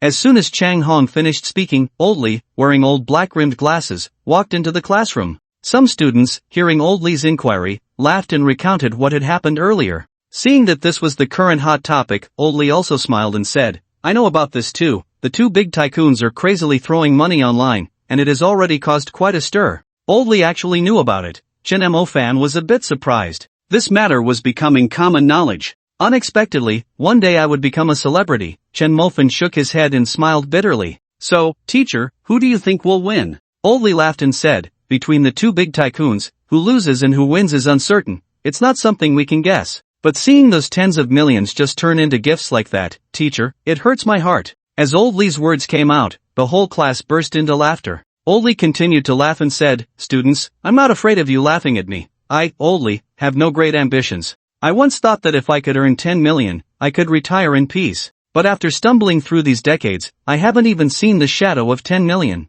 But you are different, you are just starting out, and you still have the drive to strive. But have you really thought about how to walk the path ahead and how to fight for it? As Old Li spoke, he looked deeply at Chen Mo Fan. This student had a good relationship with him, but he was also the one he worried about the most. This student was known as the dog god at Dongda, worshipping Lu Ruyan. It was precisely because of this that he was concerned, as Chen Mo Fan cared too much about Lu Ruyan and had not considered himself at all. As a result, now he had no grades, no connections, and no money. By graduation, such a student could only become the lowest of the low. Just like him, he hadn't even seen the shadow of 10 million. It was time to have a serious talk with this kid. Old Li thought to himself, and after the class bell rang, he directly grabbed Chen Mo Fan and brought him to his office. In the office, Old Li looked at Chen Mo Fan, who still had that carefree demeanor, sighed, and his expression became serious as he said in a deep voice, Chen Mo Fan, what year are you in this year? Chen Mo Fan was a bit confused. Why was Old Li looking so serious today? Rubbing his head, Chen Mo Fan asked, sophomore? What's wrong, Old Li? Can you not be so serious? Old Li banged on the table. Stop with the joking. Chen Mo Fan, you know you're a sophomore, and there's only 1 year left until your junior year, and then you should be interning in your senior year. But what about you now? Connections, grades, money, do you have any of those? Chen Mo Fan understood. Old Li was worried about his future, which warmed his heart. But right now, he really didn't need to worry about his future. With $1 trillion in hand, he could spend it however he wanted. Thinking of this, Chen Mo Fan tentatively said, hey, Old Li, do you think it's possible for me to get rich overnight and gain $1 trillion or something? Old Li immediately rolled his eyes at Chen Mo Fan and scolded, $1 trillion? Even if you had $1 trillion, what would it matter? Would you just sit and eat away at it? Chen Mo Fan, since you can get rich overnight, have you thought about the possibility of your wealth going to zero overnight? Chen Mo Fan suddenly fell silent. The thought of wealth going to zero had never crossed his mind, but now that Old Li mentioned it,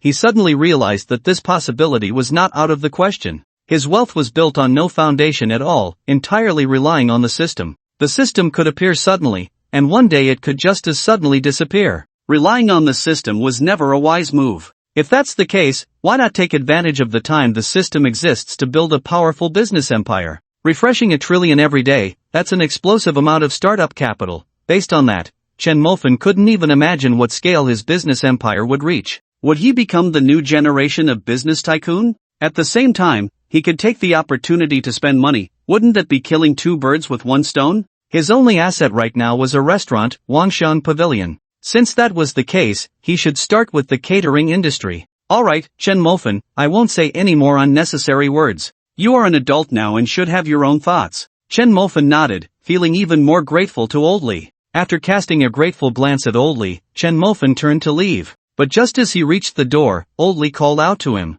Chen Mo Fan, in a couple of days, I'll introduce you to someone. She's your senior and has started her own company. After you graduate, you can work for her to gain some experience. Since you're both my students, this connection might help you advance a bit faster. Of course, you should also communicate with her more and maintain a good relationship. This will be your first network." Chen Mofan nodded and left the office. In the second class, Chen Mofan decided to skip it. He still had to spend money, right? He should enjoy himself and work hard, one thing at a time, and he couldn't mix the two. Besides, he had only invested 300 million in Douyin. For safety's sake, 500 million seemed more reliable. He didn't want to lose. The main reason was that he had accumulated a month's worth of stinky socks and really didn't want to wash them himself. After a busy morning, Chen Mofan first went to Wangxiang Pavilion, planning to have a good meal, but unexpectedly, Wang Jiajiu was there too. She was packing lunch for Chen Mofan, intending to deliver it personally. Along the way, they would have a simple lunch together, deepening their relationship.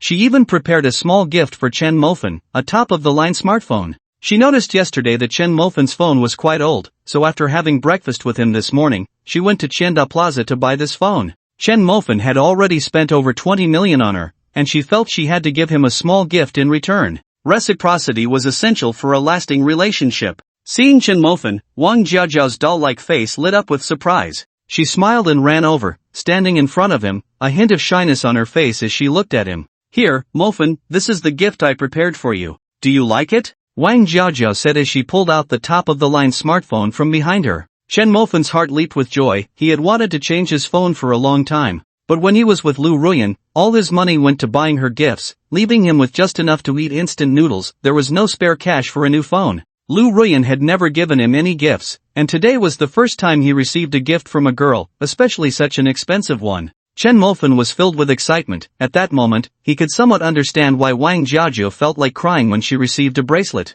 Indeed, I still have the mentality of a loser, Chen Mofan thought, but he smiled. So what if he was a loser? This loser could still outshine the rich second generation. "Come here, let's hug," Chen Mofan said, opening his arms with a smile. Wang Jiajiao seemed to have been waiting for this moment. The instant his words left his mouth, she leaped into his embrace. The warmth of her soft body and the subtle fragrance enveloped him, making Chen Mofan's heart race. When their bodies pressed together, the warmth of her body seeped through their clothes, slowly transferring to him, igniting a thrill he had never experienced before. "Ah!" Wang Jiajiao immediately sensed something unusual. Like a little rabbit, she quickly wriggled out of his arms. But the corners of her mouth curled into a slight smile, clearly unable to hide her joy. "Chen Mofan, you're so bad, bullying me like this." Chen Mofan's cheeks flushed instantly, and he awkwardly scratched his head. A grown man was even shyer than her, which made Wang Jiajiao find it even more amusing. Glancing at Chen Mofan's restless demeanor, she leaned closer to his ear and whispered, "Chen Mofan, you're not being honest." Chen Mofan felt a warm breath brush against his ear, making him even more restless, with an impulse to take things further with Wang Jiajiao right there. Wang Jiajiao, this little enchantress, turned and ran away. She knew well that too much of a good thing is not good. Men should be simmered slowly over low heat. Moreover, if she truly provoked Chen Mofan to the point of boiling with beastly blood, what would happen if he couldn't help but want to take her? Would she resist or not? "Alright, let's look at the phone." Wang Jiajiao cleverly changed the subject and handed the phone box to Chen Mofan, allowing him to enjoy the unboxing experience. Chen Mofan still felt a bit unsatisfied, especially since his wicked desires had just been stirred up by this little enchantress. But he couldn't force it. He could only helplessly sigh in his heart and take the phone. Inside the box was the latest leading masterpiece, the extraordinary master, the legendary threefold. It was said to be far ahead in performance, and its price was also far ahead. Opinions on this phone varied widely, with both praise and criticism. But without a doubt, this phone had become a symbol of status for most people, as it directly reflected one's financial power.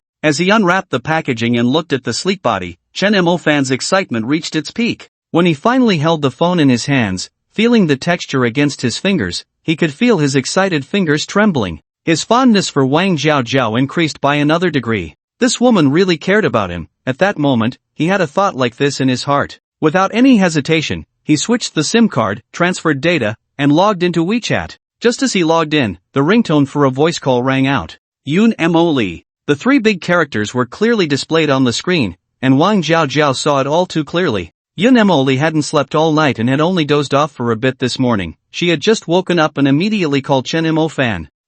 Yun Mo Li? Isn't she a celebrity? You know her? Wang Jiajiao asked in confusion. Chen Mofan smiled and nodded, explaining, "Of course, I'm her #1 fan." "#1 fan? Wang Jiao muttered in confusion, then suddenly remembered the incident of the two wealthy patrons fighting in Yun Mo Li's livestream. One was called Li Xiao, and the other was Fan Xiao. Wait, Fan Xiao? Wang Jiao's expression instantly stiffened, and she looked at Chen Mo Fan in shock. Fan Xiao? Chen Mo Fan? Chen Mo Fan was one of the two wealthy patrons? He had spent over 10 million in Yun Mo Li's livestream last night? Wang Jiao was stunned, but then she thought, 10 million didn't seem like much to this guy. He had spent several tens of millions right in front of her yesterday, extravagantly enough to be unbelievable. But why did he look so guilty? Thinking of this, Wang Jiao asked, "Are you nervous just because of this?" Clearly, she believed in herself. Chen Mo Fan chuckled and explained, "Isn't it because I'm afraid you'll blame me for spending money recklessly?"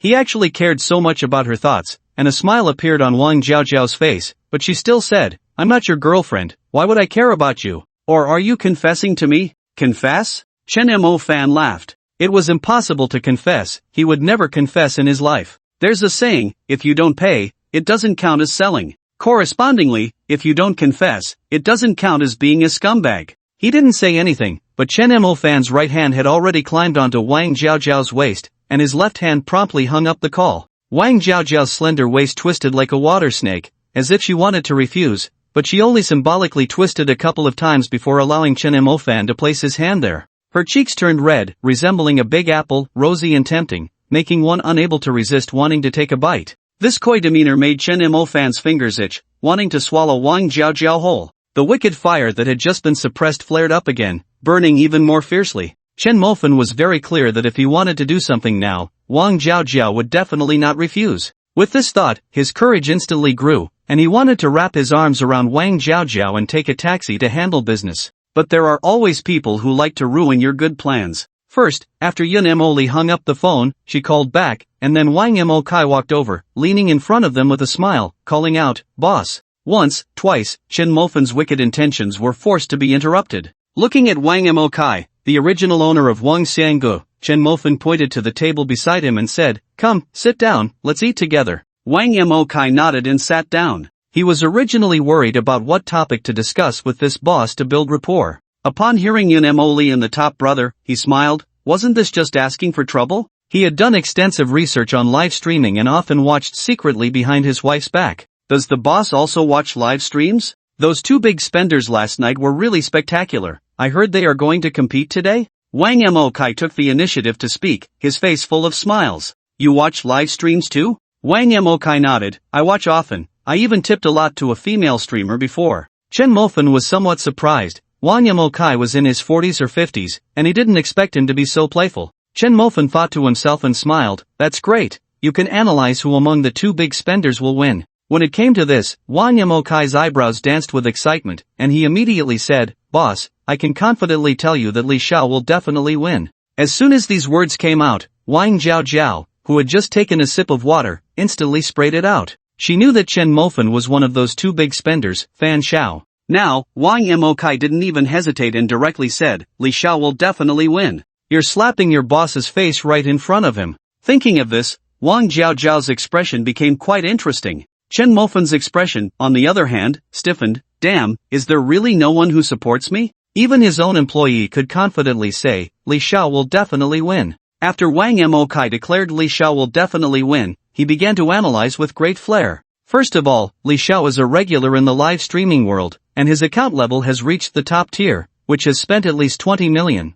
Boss, 20 million? What does that even mean? But Li Xiao just casually spent that much. As Wang Mo Kai spoke, a hint of envy appeared in his eyes, and he continued with a smile. Moreover, it was just revealed that Li Xiao's net worth is 1 billion. Boss, that's 1 billion. We are simply not in the same league. Seeing Wang Mo Kai getting more and more excited, with every word hitting Chen Mo Fan's face, Wang Jiao couldn't take it anymore. She lightly coughed and quietly reminded, Ahem, Fan. But who knew that upon hearing this word, Wang Mo Kai waved his hand dismissively. You mean that Fan Xiao? In my opinion, he's not capable at all. In the rich circle of Liao City, there's no one like him. He must have popped up from somewhere obscure. Wang Jiao was astonished. She thought her reminder was clear enough, but how could Wang Mo Kai continue down the path of self-destruction? Looking at Chen Mo Fan's expression, it was as strange as could be. Forget it, let's just be a good person to the end. Wang Zhaozhao thought to herself and then reminded, ahem, that Wango, the fan in Mofan sounds quite nice.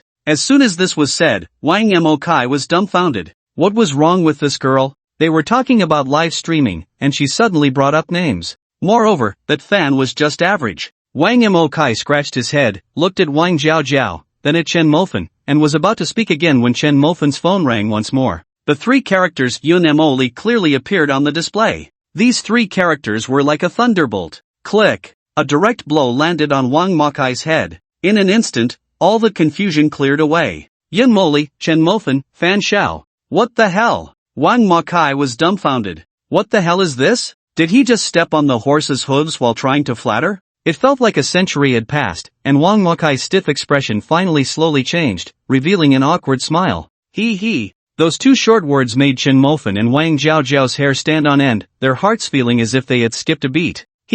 How could those words coming from a rough man feel so spine-chilling? Boss, actually I feel that Fan Xiao is quite good, he should, maybe be able to win. Chen Mofan was helpless. How could he have so little confidence in him? After finding out that Fan Xiao was himself, he could still say should maybe. Looking at Wang Mokai's awkward expression, Chen Mofan helplessly said, come on, don't flatter me, should maybe. Wang Mokai sat on the stool, awkwardly scratching his head. Boss, actually if it's just Li Tiankai, you can easily handle him. But as far as I know, many young masters in Liuqing have expressed that they will support Li Tiankai tonight. Moreover, it is said that each of the 8 of them has prepared 50 million. They also declared that Liuqing would not allow a country bumpkin to be so arrogant, and they would let you know tonight what it feels like to be slapped in the face. Oh, such arrogant words made Chen Mofan laugh. As for how much the other side had prepared, Chen Mofan didn't care at all. After all, none of them had more money than him. Wang Mokai said, cautiously glancing at Chen Mofan, then continued, Boss, those young masters may be arrogant, but they do have strength. Boss, how about tonight? You admit a mistake first. Admit a mistake? Chen Mofan laughed. The word mistake didn't exist in his dictionary. Besides, 8 people, 50 million, that's only 400 million. Even if you add Li Tiankai, how much could it be? 500 million? 700 million? Or a billion? With this little money, are they playing around? What business does Li Tiankai's family do? Wang Mokai actually knew this. The Li family was in the catering industry, and as the saying goes, rivals are enemies, so Wang Mokai had specifically learned about Li Tiankai. Boss, the Li family is in the catering industry, and Li Tiankai owns a 5-star hotel and a dozen restaurants. Chen Mofan's eyes lit up. Just as he was about to sleep, someone brought him a pillow. His business empire was about to start with the catering industry, and now someone was coming to deliver him an industry. Thinking of this, Chen Mofan smiled and said, Old Wang, you don't need to come to work tomorrow, prepare a purchase contract to acquire the Li family business at market price. Ha! Wang Mokai exclaimed in surprise. He never expected the boss would say such a thing. It took him a full 2 seconds to come to his senses. Boss, you want to acquire the Li family business? But as far as I know, the Li family's business is doing well, they probably wouldn't want to be acquired. Chen Mofan smiled confidently, that's not up to him. He had already thought about how to dig a pit for Li Tiankai tonight. Although Wang Mokai didn't know the boss's thoughts, at this moment, the expression Chen Mofan displayed was fully captured in his eyes. Proud, disdainful, exuding an air of superiority that looked down on the world. At that moment, Wang Mokai suddenly felt that he had always underestimated his boss. After a meal, Wang Mokai noticed that Chen Mofan remained calm, as if he was not worried at all about the upcoming battle. This made him even more convinced that perhaps this young boss had much more capital behind him than he showed. After dinner, Wang Mokai escorted Chen Mofan to the door. Seeing Chen Mofan wave for a taxi, he was once again dumbfounded. Wait, the boss isn't driving anymore? That boss, isn't he driving today? Chen Mofan felt a wave of embarrassment. What car does he even have? After getting a trillion yesterday, he was only thinking about pursuing Wang Zhaozhao, and now there's another rich guy showdown. He hasn't even had time to buy a car yet. But he couldn't say that to his subordinates, right? How embarrassing would that be? Thinking of this, Chen Mofan smiled. The car was in an accident a few days ago and is still being repaired. The confusion in Wang Mok's eyes dissipated. Of course, how could his boss not have a car? It seems he needs to choose a luxury car well tomorrow, and today, time had already passed noon. If he didn't hurry to recharge, he would really lose to that group of kids who had never seen the world. With this thought, after returning to the dormitory, Chen Mofan locked himself in his room and frantically recharged his new phone. At this moment, the competition between the two wealthy individuals became increasingly lively after a day of fermentation. Tens of thousands of posts and short videos were discussing the outcome of tonight's showdown, with participation reaching a terrifying tens of millions. Douyin's official account seized this massive traffic, contacted Yoon Molly in advance, and announced that Yoon Molly would start her live broadcast at 8 o'clock tonight. As soon as this news broke, people's enthusiasm surged even higher, and they flocked to follow Yoon Molly. Yoon Molly's fan count began to soar, reaching tens of millions in just one day, showing no signs of slowing down. This left Yoon Molly both surprised and delighted. She was happy to see her fan count rising sharply but shocked at how people would view her after the exposure of that fan show. The more she thought about it, the more fearful she became, making her want to cancel tonight's live broadcast. Even more infuriating was that she had called that fan show over 20 times today, but he hadn't answered a single one. This made her even angrier. When had she ever been treated like this? After hiring a professional makeup artist, she sat in front of her vanity and, not willing to give up, called Chen Mofan again. This time, after 2 rings, the call finally connected. The moment it connected, Yoon Molly felt a surge of excitement, almost wanting to cry tears of joy. Thank heavens, this little loser finally picked up. But then came the grievance. Heaven knows what kind of emotional turmoil she had gone through that day. As a star, being continuously ignored by her own fans was a slap in the face for any celebrity. And that little loser had slapped her more than 20 times. When did a star become so humble? In the brief moment after the call connected, Yoon Molly was actually thinking of yelling at him. It was so frustrating. But before she could speak, Chen Mofan spoke first. I say, are you annoying? You called over 20 times in one day. Are you okay? As a star, can't you be a little reserved? Do you know you're ruining the image I have of you? Yoon Molly was dumbfounded. Am I annoying? I'm not reserved? I'm ruining my image? Do you even know what you're saying? Immediately, Yoon Molly felt so wrong that she almost cried. Holding the phone, she didn't know what to say. No, I mean, do you have something or not? If you have nothing to say, why are you calling me? Chen Mofan's questioning made Yoon Molly's eyes well up with tears. The anger and grievance in her heart almost made her cry. Hey, Yoon Molly, you don't miss me, do you? I miss you, my foot. Yoon Molly exploded, yelling at Chen Mofan while holding her phone. But this outburst only lasted for a moment.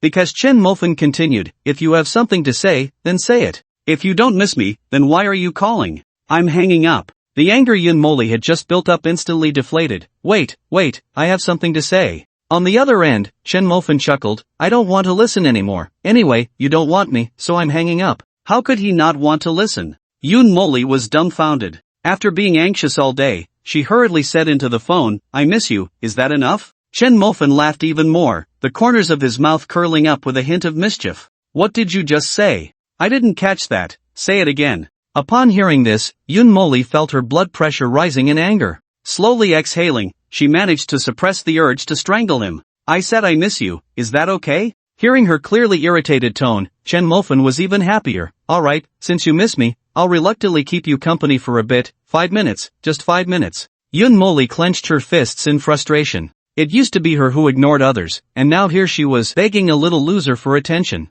And the result was only 5 minutes? Yoon Molly found it absurd. It almost made her laugh in anger. But time was of the essence, so she quickly asked, little brother, you still haven't answered me. What do you do in real life? What do I do? Chen Mofan looked at himself. He should be considered a student and a rich kid. Thinking this, he replied directly, first of all, I don't go by little brother, my name is Chen Mofan. Secondly, I guess I'm a rich kid, doing investment business, and my biggest hobby is spending money. A rich kid? Yoon Molly was nearly thrown into disarray by those 3 words. A rich kid who could spend over 10 million was actually living in a dorm. Are you kidding me? Such rich kids usually live in apartments, hotels, or villas. Moreover, he was still a student. Yoon Molly didn't believe it at all and said directly, little brother, is lying fun? Don't you think your words are full of holes? Yoon Molly, now tell me the truth. Chen Mofan was helpless, this was the truth. Yet, the truth was the hardest to believe. Thinking to himself, Chen Mofan said helplessly, alright, I admit it, I'm a poor loser, embezzling company funds to buy you gifts, is that enough?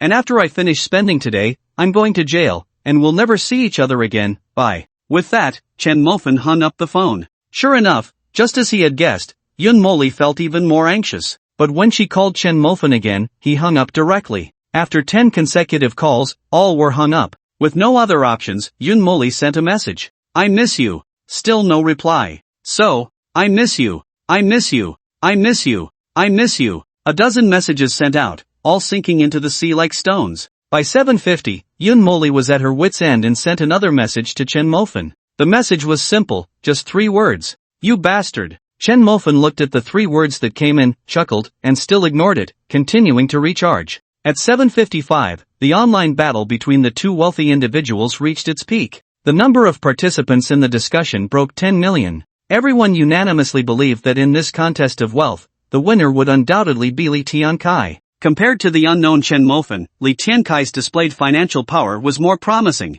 Some people had even started drafting posts about Li Tiankai's victory in advance, ready to post them first to gain traffic. Meanwhile, Chen Mofan was still lying in bed, frantically recharging. At 8 o'clock sharp, Yun Moli's live stream room was flooded with over 1 million viewers, and the number was rapidly increasing, surpassing 2 million in just a few minutes. At 8:05, Yun Malalai officially started the live broadcast, and the number of online viewers had already reached a terrifying 3 million. The moment the bullet comments were enabled, countless messages flooded in, nearly obscuring the screen. The comments were all about Li Xiao and Fan Xiao. Clearly, everyone was eager for these 2 young masters to start their duel so they could grab a small stool, munch on seeds, and watch the battle unfold. At 8:10, Li Tiankai entered the live room with 8 friends and sent a bullet comment. Hello everyone, I am Li Tiankai. The live room instantly erupted, with comments rolling in like crazy. Welcome, Li Xiao. We are honored by Li Xiao's presence. Li Xiao is mighty. Li Xiao, hurry up and press that bumpkin fan Xiao to the ground, I can't wait any longer.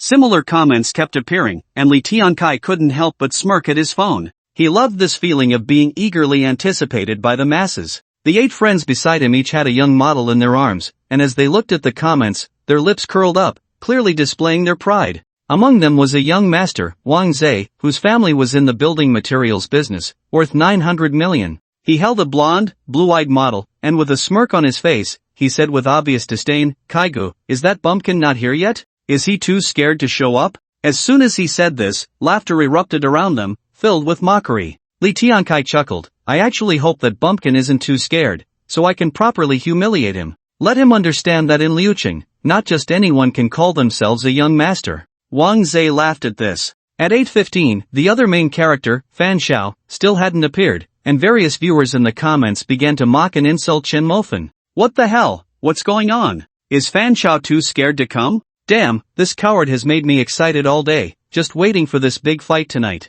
Still calling him Fan Xiao? If he's scared and runs away, he might as well be called Dog Xiao. Fan Xiao, you son of a bitch, come out. Ha ha ha. Fan Xiao ran away, and Li Xiao is still mighty. As the comments rolled in, Li Tiankai couldn't suppress his smugness. Beside him, Wang Zhe said disinterestedly, if I had known this bumpkin was such a coward, we wouldn't have needed to make such a big fuss. Sigh, it's really boring. Why do we always run into such timid people? Yun Malalai, however, breathed a sigh of relief. If Chen Mofan ran away, it would actually be the best outcome for both her and Chen Mofan. She didn't want to see a lowly worker because she had misappropriated company funds, ruining her own future. At that moment, the so-called lowly worker in Yun Malalai's mind was being held by the boss, drinking. Tonight was a contest of wealth between 2 big tycoons, and as a veteran family member of the live broadcast, how could the boss not join in the fun? He bought barbecue and drinks, dragging Chen Mofan along to enjoy the spectacle. The boss downed a bottle of snow beer in one go, looking at Yun Malalai's live room with disdain, saying, what's up with this Fan Xiao? Is he really a coward who ran away? I swear, I just bought barbecue and drinks, did I waste my money? As one of the parties involved, Chen Mofan looked helplessly at the boss. He wanted to go, but the boss was holding him back, not letting him touch his phone, which was quite frustrating. He didn't show up, but the boss was even more anxious, cursing in the dormitory. By 8:20, the comments had completely exploded. Damn, is that worthless Fan Xiao coming or not? If not, I'm leaving. I've never seen such a pathetic waste. He's gone, damn it, if that Fan Xiao dares to show up in the live streaming world again, I'll curse his ancestors for 8 generations. Damn, I wasted my day off to watch the century battle, and this is the outcome? I'm so drunk. Li Tiankai looked at the messages in the bullet screen, sneering disdainfully, his fingers dancing as he sent a few messages. Clearly, my opponent is too timid and has run away. Of course, I don't blame him, after all, it's normal to be scared in front of us. I just hope someone who knows that Bumpkin can tell him that as long as I'm in the livestream, he shouldn't come in, he should walk around when he sees me. Wow, Li Xiao is so powerful. It's still me, Li Xiao, speaking with such dominance. Li Xiao is awesome, while that Fan Xiao is nothing. The bullet screen was filled with anger, mocking Chen Mofan. In contrast, Li Tianzi was being adored by thousands. Li Tianzi, alright, everyone, we don't need to stoop to the level of such people, it's too degrading. Chen Mofan, who are you calling degrading? A message popped up, and the entire livestream room suddenly fell silent. Not even a single bullet screen message was sent. Amidst the anticipation of the crowd, Chen Mofan finally arrived. It took a full 10 seconds for new messages to appear in the livestream. I'll be damned, you finally showed up, you dog. Do you know how anxious I was waiting for you? You actually didn't run away, that surprised me a bit. It was worth my time to come see this big match. Come on, let's get started, I can't wait any longer. Li Tianzi scoffed, his disdain growing stronger. Fan Xiao, you bumpkin, you actually came, I thought you ran away? Chen Mofan lay in his blanket, looking at the message on his phone, smiling faintly. If it weren't for the boss downing a bottle of snowflake and then getting a stomachache, he wouldn't have come at all. But since he was here, he would make these people understand who the real bumpkin was. Li Xiao, whether you're a bumpkin will be clear later, but I'll say this again, don't use your savings to challenge my pocket money. Damn, it's that line again. Li Tiankai cursed at the screen. It was the same yesterday and today, this guy was getting more arrogant by the minute. Kaiga, this kid is quite arrogant, Wang Zhe sneered. Isn't arrogance good? I like it a bit more arrogant because the more they act like that, the more satisfying it is when they lose and kneel before me like a dog. Another person among the 8 spoke up, laughing.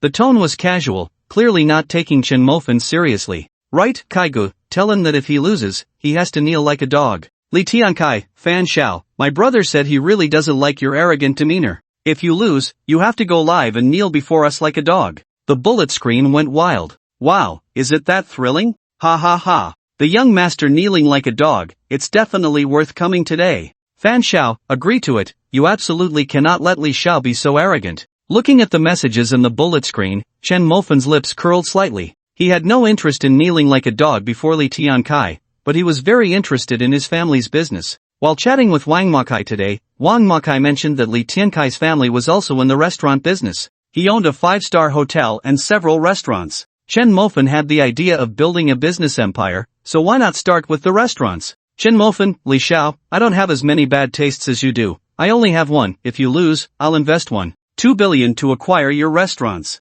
Wow, are we playing for keeps? Is it that exciting? Is it this thrilling now? Come on, Li Xiao, agree to it. Don't you want to see Fan Xiao kneeling like a dog before you? In the barrage, people were constantly stirring up trouble, clearly enjoying the spectacle. But there was no doubt that this barrage was stimulating Li Tiankai's nerves. At this moment, Li Tiankai's face alternated between pale and flushed. He knew very well that if he lost, he would become the laughingstock of the wealthy circle in Liucheng. But right now, because of his recent arrogant remarks, he found himself in a difficult position. If he didn't agree, he would immediately become a joke, as it was he who had instigated this, yet in the end, he couldn't handle it, he would definitely be ridiculed. Brother Kai, just agree to him, he's just a country bumpkin, how dare he be so arrogant? Yeah, Brother Kai, who does he think he is? We can't let this bumpkin embarrass us. Brother Kai, I'm putting in 10 million, I must see him groveling on the ground like a dog today. Me too, Brother Kai. Me too. Brother Kai, people like him need to be trampled underfoot so he understands the cost of provoking us,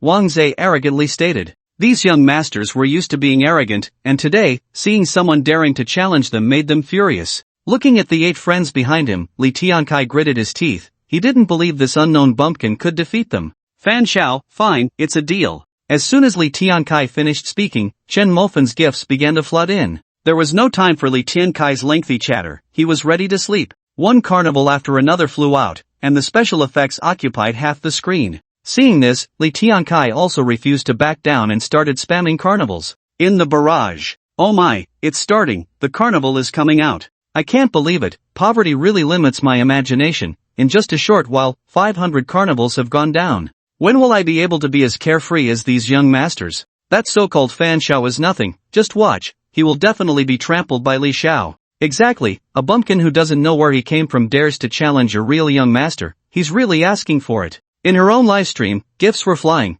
but Jin Moli couldn't feel happy, Chen Mofan had indeed come. She didn't understand, was a man's pride really that important? Was it worth spending the second half of his life in prison just for pride? But even for pride, he would undoubtedly lose this battle of wealth. How much public money can a small employee embezzle? Sigh. Yin Moli sighed inwardly and began to sort out the gifts Chen Mofan had sent him, preparing to return them intact. The number of carnivals quickly reached 2,000, and the people in the live stream began to get even more excited. At this moment, a Kuanping Wanli gift was sent out, completely igniting the live stream. Oh wow, has Fan Xiao reached level 60? He's starting to send Kuanping Wanli. I can't believe it, a Kuanping Wanli costs 16,000, it's an exclusive gift only level 60 big shots can send, worth 4 months of my salary. I'm dizzy. Why do I feel like Fan Xiao is even more impressive, actively escalating the situation, while Li Xiao is just playing it safe with carnivals? Open your eyes and see clearly, Li Xiao has also started sending Kuanping Wanli. To say that our Li Xiao is playing it safe is really narrow-minded. Li Xiao just wants to save that bumpkin some meal money. But that bumpkin actually dared to actively escalate the stakes.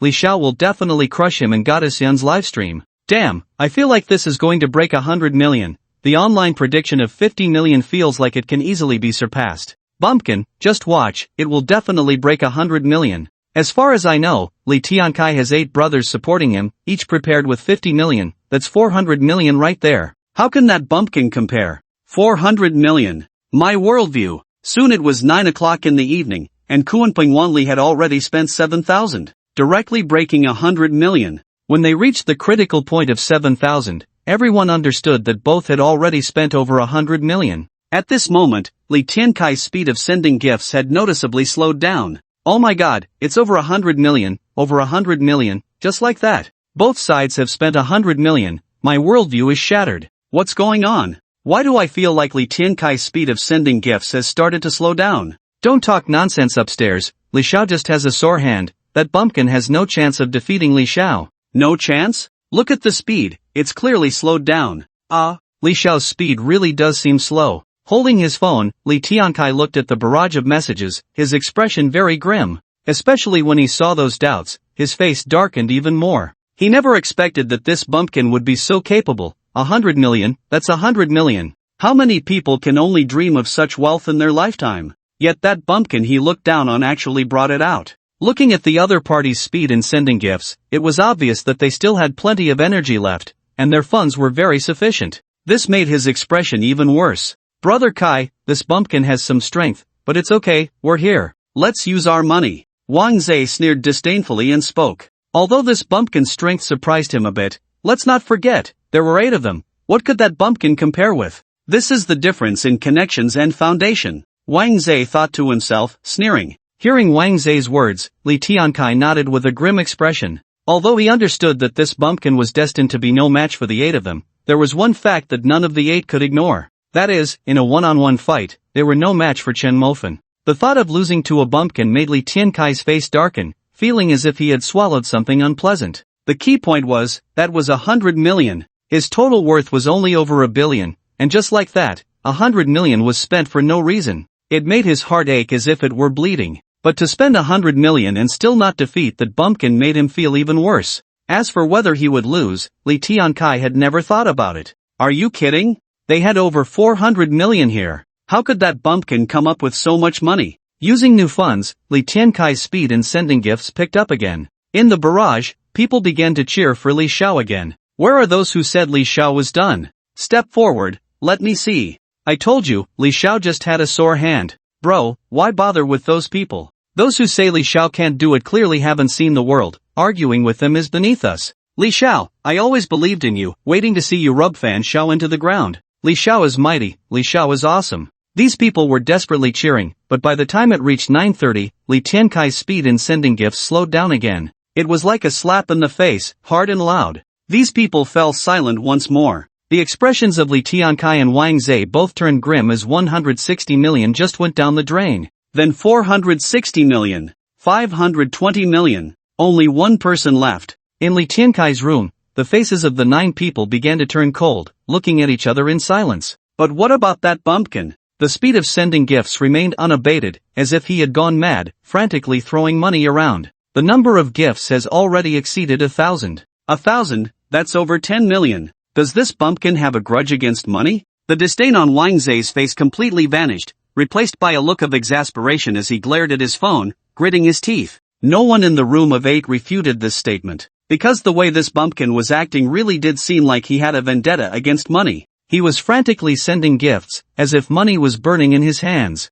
This behavior left the 9 of them shocked and puzzled. The young models in the room noticed the grim expressions on the faces of the 9 and were too scared to say a word. Yet, each of their faces showed astonishment. They never expected that one person could rival these 9 wealthy heirs and send out a total of 500 million. What does that even mean? Just thinking about it left them speechless. This bumpkin should be exhausted by now. If we add another 60 million, we will definitely win. Lee Tiankai looked at the last person, his eyes filled with determination, but his tightly clenched hands betrayed him. The person nodded in feigned confidence as he said, "We will definitely win. He's just a bumpkin, nothing to fear." A new round of gifts was sent out, but the audience in the livestream clearly calculated that this was Lee Tiankai's last wave of funding. Realizing this, the 50 million viewers in the livestream exchanged glances. They all understood that after this wave, if Fan Shao held on, then Lee Tiankai and the others would truly lose. This made everyone's expressions strange. From being looked down upon by everyone to gradually showcasing their strength,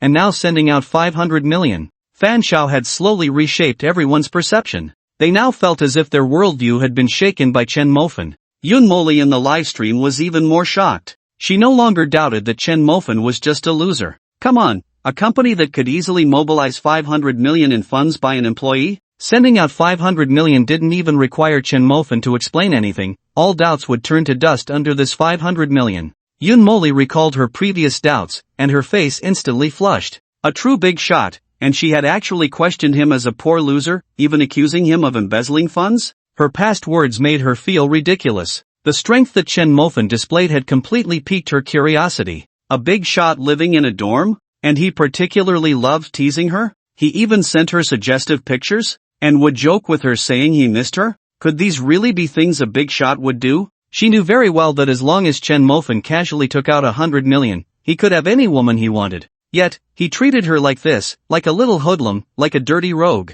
Could it be? He really likes me? I want to be your man. Remembering what Chen Mofen had said, Yun Moli suddenly felt her face heat up, her heart racing like a little deer. In Liaoqing, on the outskirts, in an abandoned factory, 5 men watched Yun Moli's livestream, their faces showing a hint of joy. Among them, a short man with a sharp face, resembling a big monkey, spoke up, "Scarface, this Fan Shao is a big fish. If we can kidnap him and pull off this job, we won't have to worry about food and drink for the rest of our lives." One of the 5, a burly man with a scarred face, revealed a greedy look upon hearing this. "Skinny monkey, I understand what you're saying. But this kid can send out 500 million at once. He must be from one of those big families. People like him usually have bodyguards, right? Scarface, Scarface, I found something." One person rushed in, excitedly holding up a photo. He approached Scarface and handed him the photo. "Scarface, I hacked into that kid's phone through his background and got a lot of information. Here's the photo. This kid is much easier to tie up than we imagined. He's a student from Dongda." Upon hearing this, Scar's face lit up as he looked at the photo in his hand. Chen Mofen's body appeared slightly frail, clearly someone without much strength. After a moment's hesitation, Scar made up his mind. "Then this time, we'll take this kid as our target. Remember, after we get the ransom, we kill this kid right away. We must not expose ourselves." Thin Monkey chuckled coldly, "Brother Scar, before we kill this kid, can I have a little fun first? I think that kid looks quite handsome. I'm quite fond of him." "You brat, you still can't forget about that, huh?" Scar laughed heartily, giving Thin Monkey a slap on the back of the head, grinning. "Alright, that kid is yours to deal with. I only have one request, handle it well afterward." At this moment, Chen Mofen had no idea he was being targeted. He was lying in bed, hugging his phone and scrolling furiously. Over 30,000 Kuanping Wanli had already been sent out. The gifts he had sent had reached 600 million. The people in the live stream were dumbfounded. Wow, 600 million. What kind of wild party am I watching? Damn. Shock doesn't even begin to describe how I feel right now. Damn it, Fan Shao is still sending gifts. The speed at which he's sending them is relentless. Thanks for the reminder. I just noticed, Li Xiao seems to have stopped sending. Oh my, I really didn't see when Li Xiao stopped. When the number 600 million appeared, everyone in the live stream was stunned. There had been predictions online that the battle between the two wealthy tycoons might break 50 million. But now, it was more than 10 times that prediction. 600 million, seemingly just a number, was a goal that many people could never accumulate in their lifetime. At this moment, thanks to the reminders in the bullet comments, some suddenly realized that the previously favored Li Xiao had stopped sending gifts without anyone noticing. Li Tiankai stood dumbfounded in the room, and the faces of his 8 friends were equally grim. They had lost, utterly and completely lost. The 9 of them had united, yet they still lost to a country bumpkin they looked down upon. This was something they simply could not accept. The previously most arrogant Wang Zhe now had a twisted expression. After throwing the young model in his arms aside, he roared helplessly, "Damn it, 600 million, that bumpkin actually sent 600 million. Damn!" Li Tiankai's face turned even uglier. He had lost, utterly lost, not just online, but in reality, and even his business would be acquired by Fan Shao. He was certain that after today, he would be the biggest joke in Liucheng. "Fuck you!" Li Tiankai shouted angrily, flipping the coffee table in front of him as if he were a cornered beast, venting his rage. But what could he do? In terms of financial power, he was no match for Chen Mofen. Moreover, at this moment, Chen Mofen was still sending gifts. It was as if he had taken some kind of energy booster and simply couldn't stop. It was clear that Chen Mofen was using his actions to tell them, "I still have strength left." The remaining 7 exchanged glances, standing in place with gloomy expressions. They had boldly taken out 60 million to support Li Tiankai, yet in the end, they still lost. This made them feel both frustrated and pained. 60 million, not just 6,000. For them, although taking out 60 million wouldn't cripple them, it was still a significant loss, and they felt the sting deeply.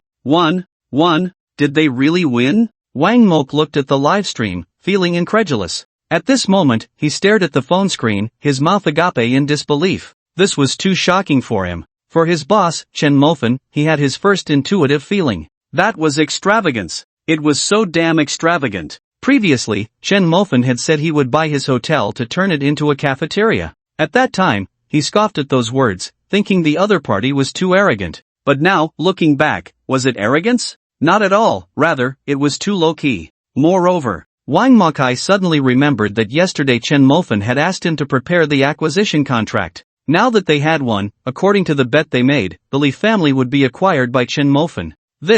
Wang Makai was shocked again. The boss had already figured out how to take down the Li family since yesterday. In an instant, Wang Makai felt a deep respect for Chen Mofen's foresight. This person, though young, played a good game. Chang Hong was dumbfounded. Mofen won? Damn it, Mofen won. Why did he win? Why?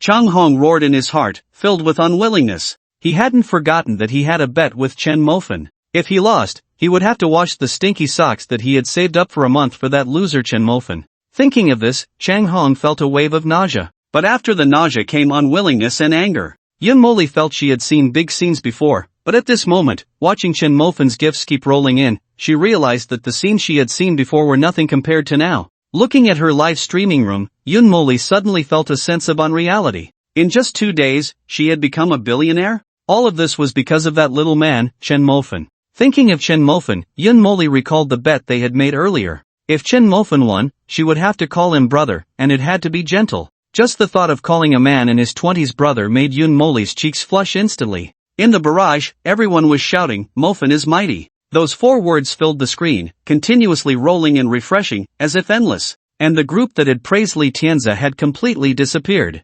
Damn, Mofen is still sending gifts. A Kuanping flying 1,000 miles is 16 million. If Mofen has extra money, he can share some with me. Ha, Mofen, you don't need to send more, you've already won. Why do I feel like Mofen's money is so hot that it wants to be spent desperately? Ha. Now no one dares to question Mofen. Thinking about it is funny. I have a buddy who was doing self-media today. All day long, he was desperately writing about how Li Xiao was doing, preparing to release it as soon as Li Xiao won. Now he's completely dumbfounded. Ha. Just as this buddy said, many people had already written articles praising Li Xiao, but now they had all become waste paper, leaving them completely stunned. Mofen finally stopped sending gifts, which made everyone in the live room feel a sense of relief. Chen Mofen indeed stopped sending gifts. There was no choice. After several hours of sending, his hand was sore. He realized today that spending money could be so exhausting, which made him feel quite helpless. But even so, he had only spent 650 million today, plus some from yesterday. It only added up to over 700 million. That was just 7 wasteful, and he still needed 3 and didn't know where to get it. Damn it, so helpless. Chen Mofen yawned and found that it was already 2 in the morning without him noticing. It was time to sleep, but before sleeping, there were some things to confirm. Thinking of this, Chen Mofen sent a barrage. Li Xiao, someone will go to your 5-star hotel tomorrow and wait there for me to acquire it. Damn, is Mofen really planning to acquire Li Xiao's hotel? Playing a live broadcast and losing his own base, Li Xiao can be considered the #1 big brother. Mofen, as the winner, don't you want to say something? Mofan, say a few words. Fan Shao. Fan Shao. Seeing so many people tagging him, Chen Mofan, who was about to exit the live stream, thought for a moment, moved his fingers, and typed out a few sentences, posting them on the screen. Fan Shao, from today on, I am the king of the live streaming world. If you don't believe it, come and challenge me. What the hell, Fan Shao is so arrogant. But I like it, ha ha ha. Still calling him Fan Shao? From today on, we should all call him Fan God. Don't use your savings to challenge my pocket money. This isn't just talk, Fan God is impressive. Fan God, need a little brother? The kind that can be under the table, with red lips and white teeth, and delicate skin. Damn, how did this disgusting guy come out? But I want to say, I can do it too. Amidst the noisy atmosphere, Chen Mofan quietly exited the livestream. It's too damn late, I still need to sleep. Although Chen Mofan left, his words continued to ferment online. From today on, I am the king of the live streaming world. This statement was extremely arrogant, and many people felt that Chen Mofan was too reckless. They criticized him fiercely. But some felt he had the capital to be arrogant. If you can't stand it, you can also throw 600 million at him. Even more people directly took Chen Mofan as an idol, flocking to follow his Douyin account. Chen Mofan's follower count skyrocketed, and countless private messages flooded in like a tide. But at this moment, Chen Mofan had already burrowed into his bed. Just as he closed his eyes, he suddenly felt like something was missing. In a daze, he jolted awake. He remembered. Damn, the boss is still in the bathroom. He must have been squatting for at least 6 hours, right? When Chen Mofan found the boss, he was sporting a messy hairstyle, biting on paper, stubbornly maintaining his squatting position. He couldn't stand up. Without sitting down, the boss felt his willpower was strong. Originally, he was squatting to play on his phone and watch the live stream, but who would have thought that damn Fan Shao had been streaming for 6 hours straight? So the boss squatted for 6 hours, watching for 6 hours. After finishing, when he remembered, he was dumbfounded. Numb. His 2 legs were twitching, completely numb. He was fine when he squatted, but who would have thought he couldn't stand up? Fortunately, Chen Mofan came. If he hadn't, the boss felt he would have just sat down. Supporting the boss out of the bathroom, the boss limped along. Even so, he was still bragging to Chen Mofan. Damn, Mofan, that epic battle just now was amazing. You have no idea, Fan Shao, that bastard threw 600 million. 600 million, Mofan, that's 600 million. I'll be damned, Fan Shao is so rich. Chen Mofan suddenly felt that maybe it was good to let the boss keep squatting. Mofan, if only you were Fan Shao, that would be great. The boss was still chattering away. Hearing this, Chen Mofan was about to confess, I am Fan Shao. But just as the words were on the tip of his tongue, he heard the boss continue, but with someone like you, it's impossible in this lifetime. In an instant, Chen Mofan felt an impulse to kill the boss. Supporting the boss back to the dorm, as soon as they opened the door, they saw Lao San sitting on his bed, looking at him in shock. That expression, that demeanor, was a mix of astonishment and disbelief. Had he been exposed? Chen Mofan felt a bit puzzled, but it didn't matter. He had long admitted he was Fan Shao. It was just that these 2 guys didn't believe it. Seeing Chen Mofan and the boss come in, Lao San suddenly stood up, shocked, and said, Lao Si, you hit it pretty deep, huh? I really didn't see it. You actually kept this from us. That's not cool. Chen Mofan helplessly shrugged and said, I don't think I've been hiding it. It's just that you guys don't believe me. Old 3 came up and punched Chen Mofan, laughing and scolding. You son of a bitch, Chen Mofan, you still say you didn't hide anything? You've been hiding it in your pocket all along. How could we have found out? Chen Mofan was dumbfounded. What the hell? What did he hide in his pocket? Before he could figure out the confusion, he saw old 3 holding up Chen Mofan's threefold, presenting it like a treasure to old boss. Boss, look, this kid Chen Mofan actually used a threefold. I'm shocked, this is my dream gadget. Wow, it really is, let me see it. Old boss snatched the threefold from old 3's hand, holding it with a face full of shock and envy. Even his tone had a hint of sourness. But Chen Mofan, standing aside, felt helpless. Is this it? Ha! I'm telling you, it really is a threefold. Old 4, you're something else, quietly got your hands on such a treasure. Old boss said with a strong tone of shock and envy. Hearing this, Chen Mofan, with a helpless expression, weakly said, no matter how you look at it, I'm still a proper young master. Isn't it normal to have a threefold?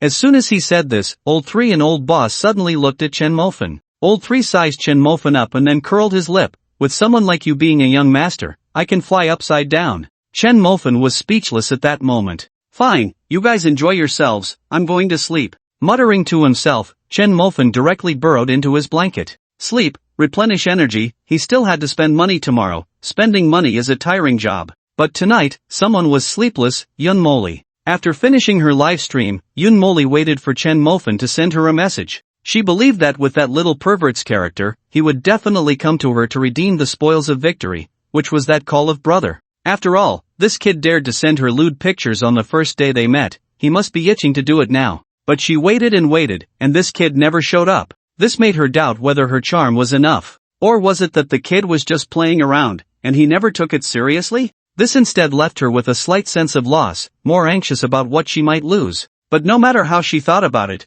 it didn't make sense. If she lacked charm, why would that kid spend 600 million on her? That's 600 million. For the top second-generation rich kids in Liaoqing, that's not a small fortune. But why, after just using 600 million to get a brother, did that kid not care anymore? Yoon Molly couldn't figure it out. She wanted to take the initiative to message Chen Mofan, but seeing the dozens of I miss you she had sent before, those 3 words made the little courage she had just gained dissipate. The whole night, Yoon Molly pondered what Chen Mofan's attitude really was. Thus, she lost sleep again. Chen Mofan also left a very deep impression in her heart, deep enough to make her grit her teeth. The next morning, the first thing Chen Mofan did upon waking was transfer 12 billion to Wang Makai's account. Then he picked up his phone and opened Douyin, wanting to see how much money he had left. But he was shocked when he opened it, his private messages had shot up to 99. Upon opening it, there were over 5,000 private messages. Most were requests to add friends, or asking if they wanted to meet, and some even sent him photos directly.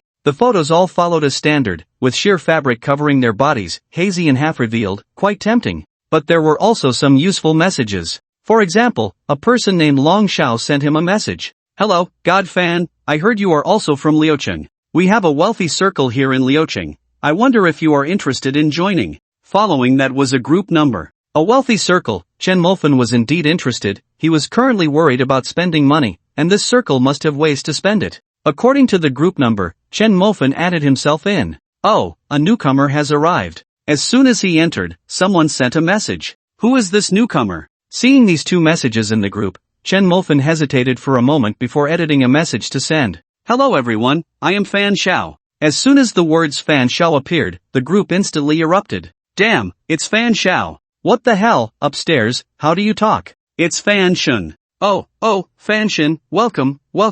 Wow, Fan Shun actually joined this group is going to be awesome from now on. It's really Fan Shun, I'm not seeing things, right? It's still my Long Xiao, said he would pull in Fan Shun, and he really did, amazing. Looking at the flurry of compliments, Chen Mofan couldn't help but smile. He never expected that one day he would receive such praise from these wealthy individuals. He had no idea the kind of sensation his 600 million had caused online. If it were an investment of 600 million, no one would think much of it. But if it were just casually thrown away, it would definitely leave people dumbfounded. Even the top rich second-generation kids in Liao City wouldn't dare to say they could do that, because 600 million is also a significant amount for them. What Chen Mofan did was essentially just throwing away 600 million, right? The irony was that 2 days ago, he was still a poor loser, despised by his girlfriend Lu Ruyan, who kicked him to the curb. But 2 days later, a group of wealthy people were eager to flatter him. This feeling of being on top of the world was quite ironic. After a brief exchange of pleasantries with the people in the group, Chen Mofan exited the chat. Although he was eager to spend money, these people surely had various investment channels. But he couldn't rush it, he wouldn't go out of his way to ask, as that would make him seem too low-key. He believed that when the time was right, the people in the group would bring it up on their own. At that point, he would act, and everything would fall into place naturally. Showing off is also a skill. After leaving the group chat, a few people sent him messages on WeChat. One of them was from Wang Jiao. Mofan, congratulations on your victory. Clearly, Wang Jiao watched the live stream last night, as the message was sent shortly after he exited the live room. There were also 2 messages from Lu Ruyan. Mofan, do you like my new pajamas? Are they pretty? Below was a picture. At first glance, Chen Mofan was instantly standing in awe. This was not pajamas, it was just a layer of thin gauze, okay? In the hazy view, everything that could be seen was visible. That kind of hazy beauty made the youthful Chen Mofan's blood boil, his emotions stirred for a long time. There was also a message from Wang Mok. Boss, I'm already on my way. Clearly, Wang Mok was referring to the acquisition of the restaurant under Li Tiankai's name. For this matter, Chen Mofan simply replied with one word. Good. Additionally, there was a friend verification request that had just come in. Chen Mofan opened it to see that someone from the wealthy group wanted to add him as a friend. The verification message read, "Fanshin, I have a business deal here, not sure if you're interested." See, here it comes. Chen Mofan smiled and clicked to approve. "Hello, Fanshin, my name is Zhang Chang, my name in the group is Chang Xiao," followed by a smiley face. Seeing this, Chen Mofan simply replied with 2 words, "Hello." Just those 2 simple words, without any inquiry about the business Zhang Chang mentioned. He didn't want to appear too eager, and besides, he believed that if he didn't ask, the other party would bring it up on their own. Just 2 simple words, "Hello." The other party, however, showed no signs of being slighted, even though he was also a billionaire boss worth over 10 billion. But compared to a top-tier tycoon like Fanshin, who casually tossed around 600 million, he was nothing. The other party had the capital to be proud, and such a straightforward reply was very much in line with his status. On the contrary, if Fanshin were to act too enthusiastic, it would raise doubts about whether he was truly Fanshin. "Fanshin, I'm a straightforward person, so please don't take offense. I have a good business opportunity, and I wonder if you might be interested." This made Chen Mofan smile. Right now, he didn't want anything else but to spend money. "What business? Tell me, and I'll see if I'm interested." Zhang Chang felt a surge of joy. He was afraid Fanshin would outright refuse. After all, someone like Fanshin, who did big business, was certainly not someone they could easily collaborate with. Thinking of this, Zhang Chang quickly typed, "It's like this, Fanshin, my friend wants to develop in Kyoto, but in Liaoqing, there's a 7-story hotel-style luxury villa with 5 floors above and 2 below, complete with a garden, covering an area of about 2,000 square meters. He wants to sell it. I wonder if you're interested." Just as he was about to buy a house, someone offered him one. Chen Mofan was overjoyed. Such a good house was definitely a must-have. Quote. Just 2 short words, but they filled Zhang Chang with excitement. He knew very well that if the other party wasn't interested, he would never have said the word quote. The price quoted at the time was 37 million. But he wouldn't quote that price. Instead, he replied to Chen Mofan, "Fanshin, my friend is asking for 40 million. He added 3 million. In fact, this wasn't even his friend's property, just a client of his. His work was high-end brokerage, different from ordinary brokers, serving only the top-tier wealthy. From restaurant real estate to luxury cars and watches, everything was within his scope. He obtained resources and marked up the price to sell to those wealthy individuals. That was his job. For every deal he closed, he earned commissions in the hundreds of thousands. Buyers and sellers, both sides took a cut. After sending the message, Zhang Chang waited a long time without receiving a reply, which made him feel a bit uncertain. Did the other party think it was too expensive? He regretted adding too much to the price. But he didn't know that the 3 million he added made Chen Mofan feel disdainful. Only 40 million for a 2,000 square meter luxury villa? Was the house that cheap? Chen Mofan was helpless. He was ready to take out 100 million. He didn't mind being the fool. He really didn't mind being the fool. Fanshin, if the price isn't reasonable, we can negotiate." Chen Mofan was immediately angered. What kind of talk was that? What do you mean we can negotiate? You little brat actually want to lower the price? Shouldn't you be introducing how great this villa is, saying you're selling it at a loss? Then he could take the opportunity to say, "We're all friends, we can't let friends suffer," and add another 10 or 18 million or something. Sigh, spending money is really hard. Chen Mofan sighed inwardly and replied, You will never be able to afford 4 dishes in your life." Zhang Chang was dumbfounded. What did that mean? What do you mean I can't afford 4 dishes? Is this a jab at me? Thinking of this, Zhang Chang hesitated for 2 seconds before saying directly, "Fanshin, you're a big shot, so you must understand the industry well. I won't say much. My friend said that if this house sells, he can give me a commission of 1 million. This 1 million can be considered as me making you a friend. How about 39 million? Damn it, Chen Mofan was really angry. In fact, he had already seen through this. This guy was just a high-end broker. If his friend was really in a hurry to sell, he wouldn't have this attitude. Who talks about money before even seeing the house? This was clearly a test to see if he was interested. Furthermore, if it really were his friends, he would have talked to his friend directly long ago. Instead, there's him in the middle. But now, since you're acting as an intermediary, can't you be a bit greedier? Without a hint of greed, how can you grow strong? In your lifetime, you won't even get to eat 3 dishes. Zhang Chang scratched his head fiercely. What does that mean? Alright, I'll buy this villa for 40 million, and the extra 1 million will be my gift to your friend. Zhang Chang looked at the message he received, and his heart was instantly filled with wild joy. He didn't expect that Fanshin would be so extravagant, buying the house without even looking at it, just saying he'd take it. What made him even more ecstatic was that he earned 4 million from this deal, 3 million from the price increase, plus 1 million in rebates from the other party, totaling 4 million. Wow. Jiang Chang shouted excitedly. At this moment, he was very glad he took the initiative to find Fanshan. Without his initiative, where would this huge profit come from? Chen Mofen was also very glad to have joined this wealthy group. Indeed, there were plenty of ways to spend money here. Without a moment's hesitation, after getting Jiang Chang's bank card number, he directly transferred the 40 million. Jiang Chang was completely dumbfounded. Is the efficiency of doing business this high now? The funds arrived before the contract was even signed? Are rich people really this extravagant now? So fast? It's as if Fanshan was afraid he would back out. This, Jiang Chang didn't even know what to say. After a long time, he looked at the 40 million that had arrived and sighed deeply. Sigh, I really don't understand the world of the rich. Fanshan, when do you think we should transfer the ownership? Let's talk about it in a few days. I don't have time these 2 days. Looking at the message he received, Jiang Chang began to doubt life.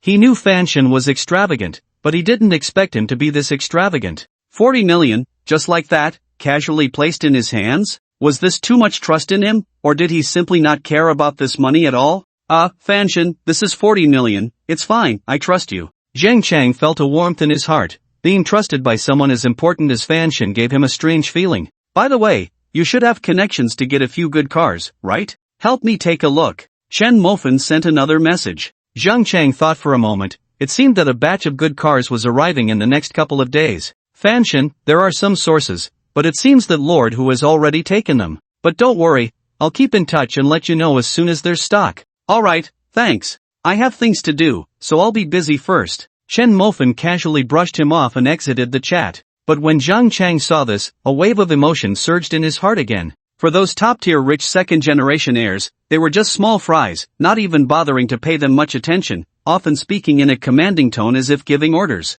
Not to mention saying thank you. But today, he heard that word from the top-tier rich second-generation heir, Fanshan. This stirred a strong warmth in his heart. The feelings of the lower class towards the upper class can often be inexplicable. Sometimes it's a word of support, sometimes it's a thank you. A small gesture can easily influence those below. Lying in bed, Chen Mofen closed his eyes and pondered, carefully calculating how many billions he had spent in the past 2 days. He hadn't forgotten that he still needed to unlock them all. The day before yesterday, he spent over 70 million on a trip with Wang Zhao and bought the Wangxiang Pavilion. That night, he spent over 10 million on gifts for Yun Emoli, a total of 90 million. Last night, during a live stream, he spent 600 million on gifts. In total, 690 million. Today, he spent 40 million on buying a house and estimated that acquiring Li Tiankai's hotel would cost around 1,200 million. But at this stage, the acquisition has not yet been completed, so it doesn't count as an expense. He is now just waiting for the acquisition to finish, and the mall can be unlocked. Thinking about unlocking the mall, Chen Mofen's heart was filled with excitement. On the other side, at the Tiankai Hotel, on the top floor of the 20th floor, in Li Tiankai's private office, Li Tiankai sat in the boss's chair behind his desk, his face gloomy, occasionally glancing at the door as if waiting for something. Beside him, Wang Zhe also had a grim expression. Click! The sound of the door lock echoed, and the door opened, with a receptionist leading in a portly man. The man was bald, with a round face, wearing a suit that didn't quite fit. This person was Wang Mok, who had come with Chen Mofen's instructions to acquire the 15 restaurants under Li Tiankai's name. The moment Li Tiankai saw Wang Mok, he suddenly stood up from his chair and coldly questioned, "You are Fan Xiao?" Wang Mok revealed a hint of a smile, sitting calmly on the office sofa, crossing his legs as he looked at Li Tiankai. He believed that Chen Mofen could easily swipe 600 million, and now he was handing over 1,200 million to him. He was certainly not an ordinary person, and now as Chen Mofen's spokesperson, he had to exude enough presence and could not embarrass Chen Mofen. Resolute in his mind, Wang Mok slowly spoke, "I am just one of Fan Xiao's errand runners. For a small business worth over 10 billion, do you think Fan Xiao would personally come?" This plain statement made both Li Tiankai and Wang Zhe's hearts skip a beat. Over 10 billion? Small business? If these words had come from someone else, they would have laughed heartily, but coming from this man, they felt a chill run down their spines. It was simply because of Chen Mofen's big move last night, swiping 600 million. This was 600 million, equivalent to half of their net worth, a fortune that many middle-class people would never attain in their lifetime, let alone those at the bottom of the social ladder. Yet 600 million was swiped away by that Fan Xiao as easily as spending $6, without a hint of regret. How much wealth did such a person possess? No one could guess. They couldn't guess either. Now, the phrase small business made them feel utterly ashamed, and they didn't even dare to let their anger rise. Seeing that the two were completely subdued, Wang Mok secretly chuckled in his heart, his face showing no joy or sadness, and he said flatly, "Prepare the contract. My time is very busy, so please don't waste each other's time, okay?"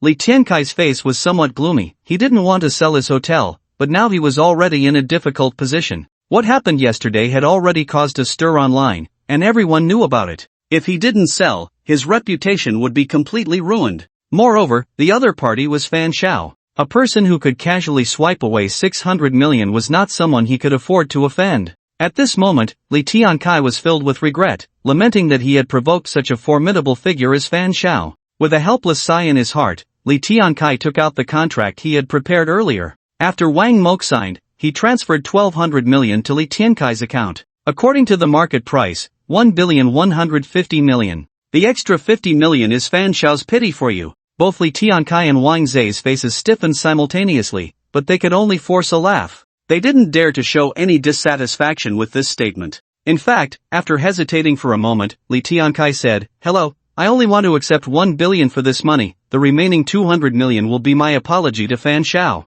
Wang Mok sneered, sizing up Li Tiankai with an arrogant demeanor, and coldly said, "The apology is a pretense. You want to follow Fan Xiao, but what qualifications do you have? Think carefully about this sentence. This is my phone number, let me know when you understand." With a cold expression, Wang Mok left a note and walked out of the Tiankai Hotel, his belly protruding. After leaving the Tiankai Grand Hotel, Wang Mokai's heart raced as if it would leap out of his throat, and his palms were drenched in cold sweat. He turned around, glancing back at the hotel with lingering fear, and finally let out a sigh of relief, smiling to himself, feeling quite bold. A guy worth 30 million actually put on a show in front of Li Tiankai and Wang Zai, who were worth over 1 billion. This was a feat he felt he could brag about for a lifetime. This is so damn thrilling, so damn satisfying. Wang Mokai laughed heartily, fully aware that his ability to pull off such a stunt relied on Fan Xiao's reputation. This made him even more convinced of his desire to continue down this path with Chen Mofan. He took out his phone and called Chen Mofan, reporting everything that had happened.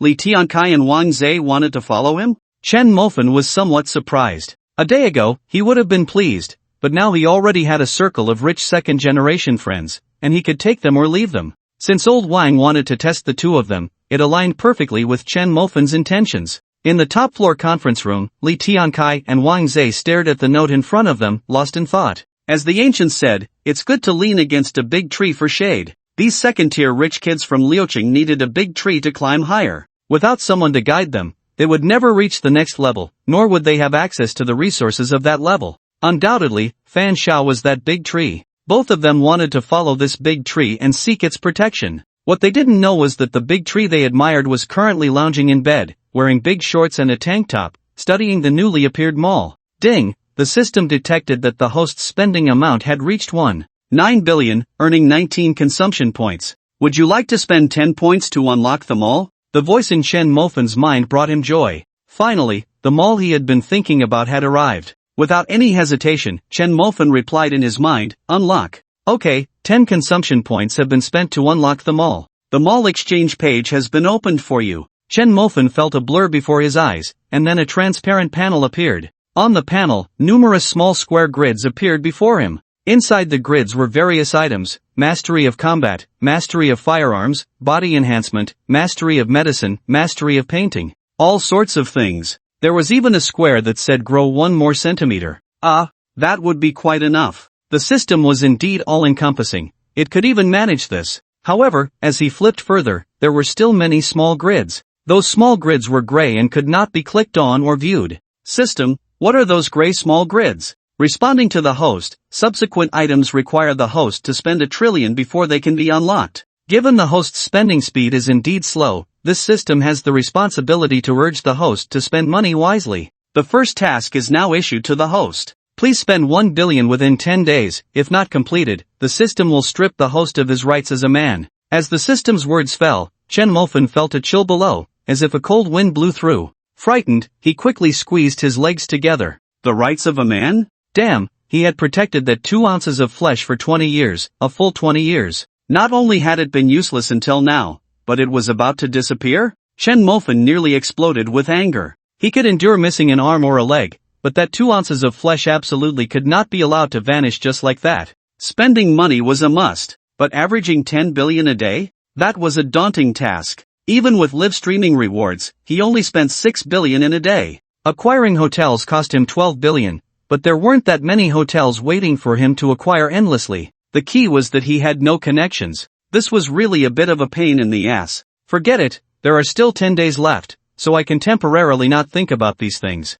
For now, I should focus on studying them all. Originally, Chen Mofan wanted to spend some points to increase his height by 1 centimeter. But now, to hell with that. His 2 tails of meat might not even be safe. Even if he grew to 1 meter, what good would it do? After thinking for a moment, Chen Mofan bought 2 points in combat mastery, 2 points in firearms mastery, and 5 points in physical enhancement. Now that he had money, he should think about how to protect his own life. In an instant, Chen Mofan felt a surge of knowledge filling his mind. This knowledge was about firearms and combat, directly cramming his head. Along with this, his body made a series of crackling sounds, and he could clearly feel his physical strength continuously increasing. Ding, enhancement complete. The host panel opened. Name, Chen Mofan. Overall physical quality, 13 normal person, 10 combat mastery, firearms mastery. The maximum proficiency for the first stage as Chen Mofan looked in the mirror and felt that after the enhancement, he indeed seemed stronger than before. The most obvious manifestation was that he had developed a six-pack on his abdomen.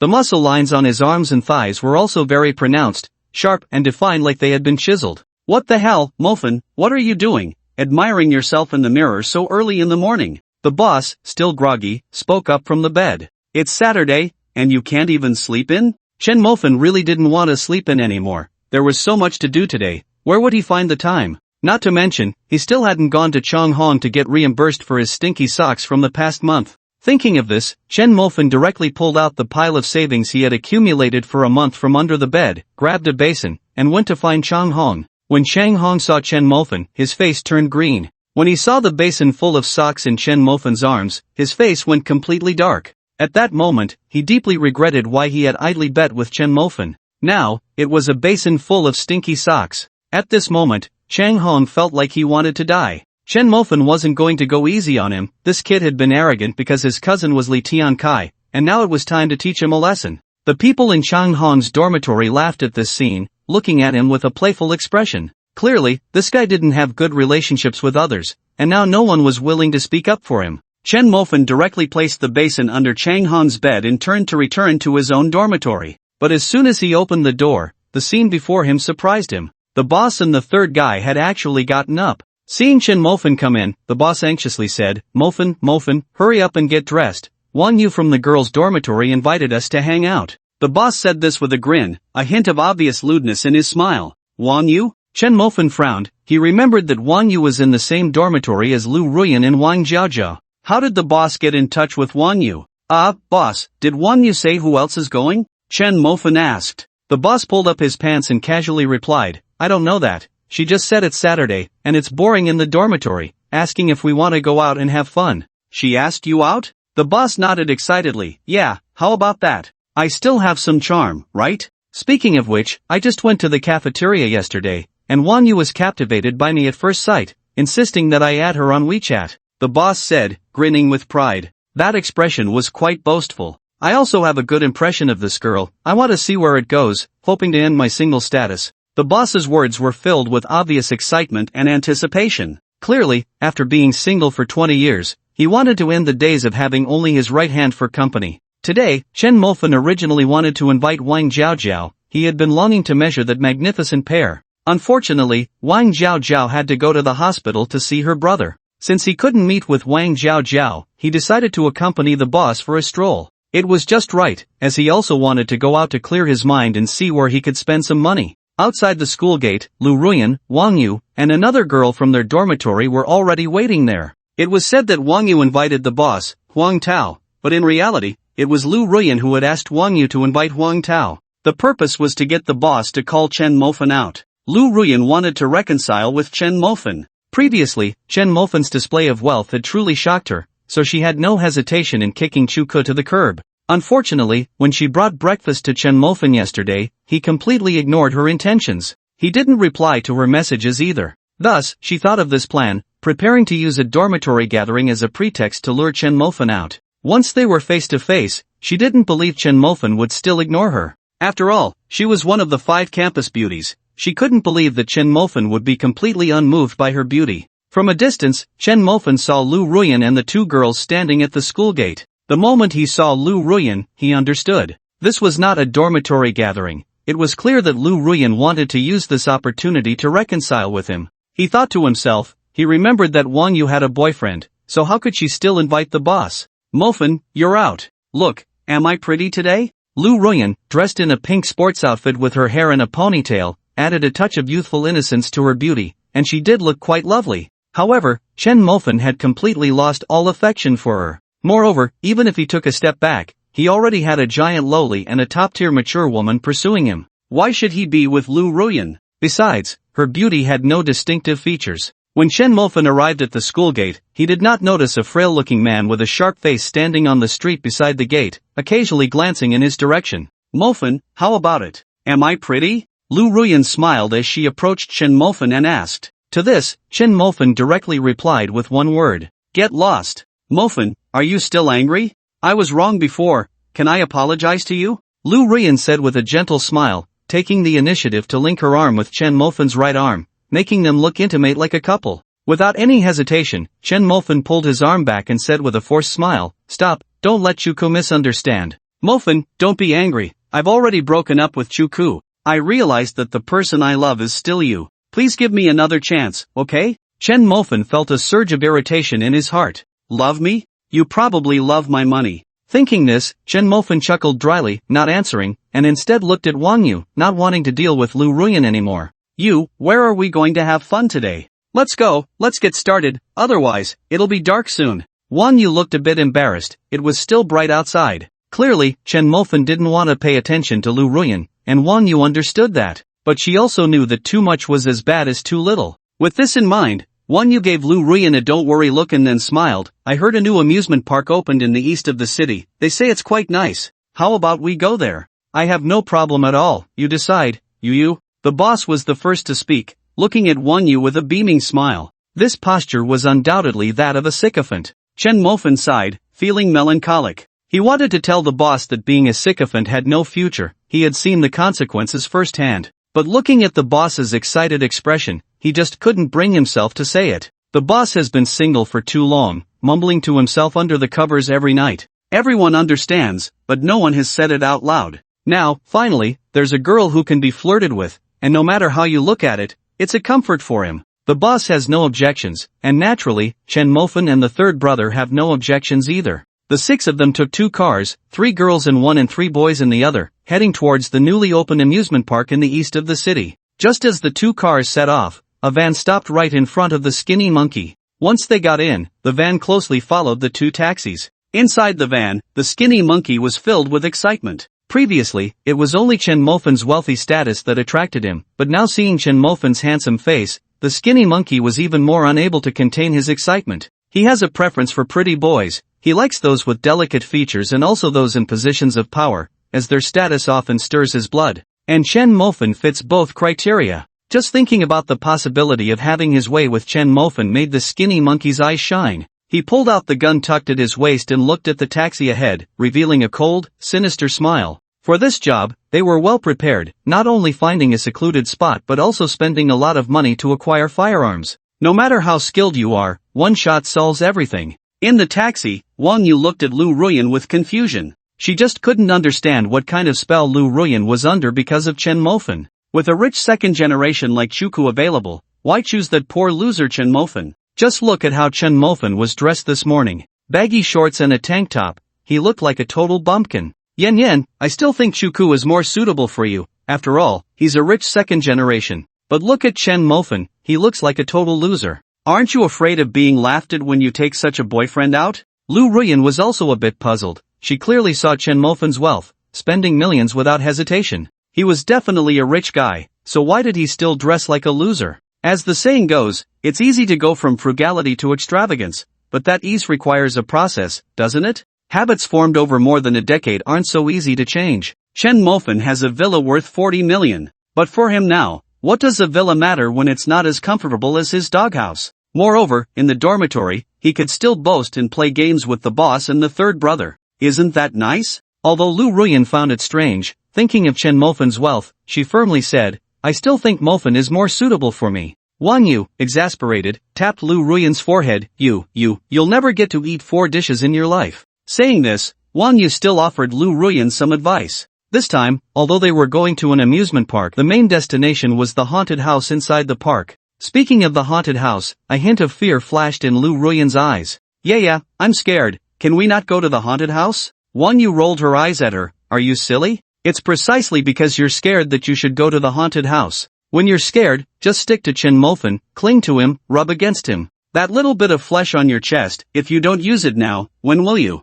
Once you stick to him, that little loser Chen Mofin won't be able to hold back. At that time, it'll be a natural progression, won't it? Here, take this. It's a little tadpole blocking bag. I've prepared 2 for you. Ah! Before Lu Ruyan could say anything, the driver was already astonished. Unable to hold back, he exclaimed in disbelief as he looked at the 2 girls in the back seat. Seeing their young faces, the driver began to question life. How come these young girls are playing so wildly now? This method is all about a set of skills, and compared to these 2 girls, he suddenly felt like a pure rookie. The driver's exclamation made Lu Ruyan's face flush. Although she also played around and could actively climb onto Chuka's bed, compared to Wang Yu, it felt like showing off a big knife in front of Guan Gong. Wang Yu glared. What are you looking at? Haven't you ever played jungle? The driver's face turned red instantly. This little girl was too fierce, and he definitely wasn't her match. He chuckled awkwardly and said, you guys continue, the haunted house, the wild battle, it fits the scene.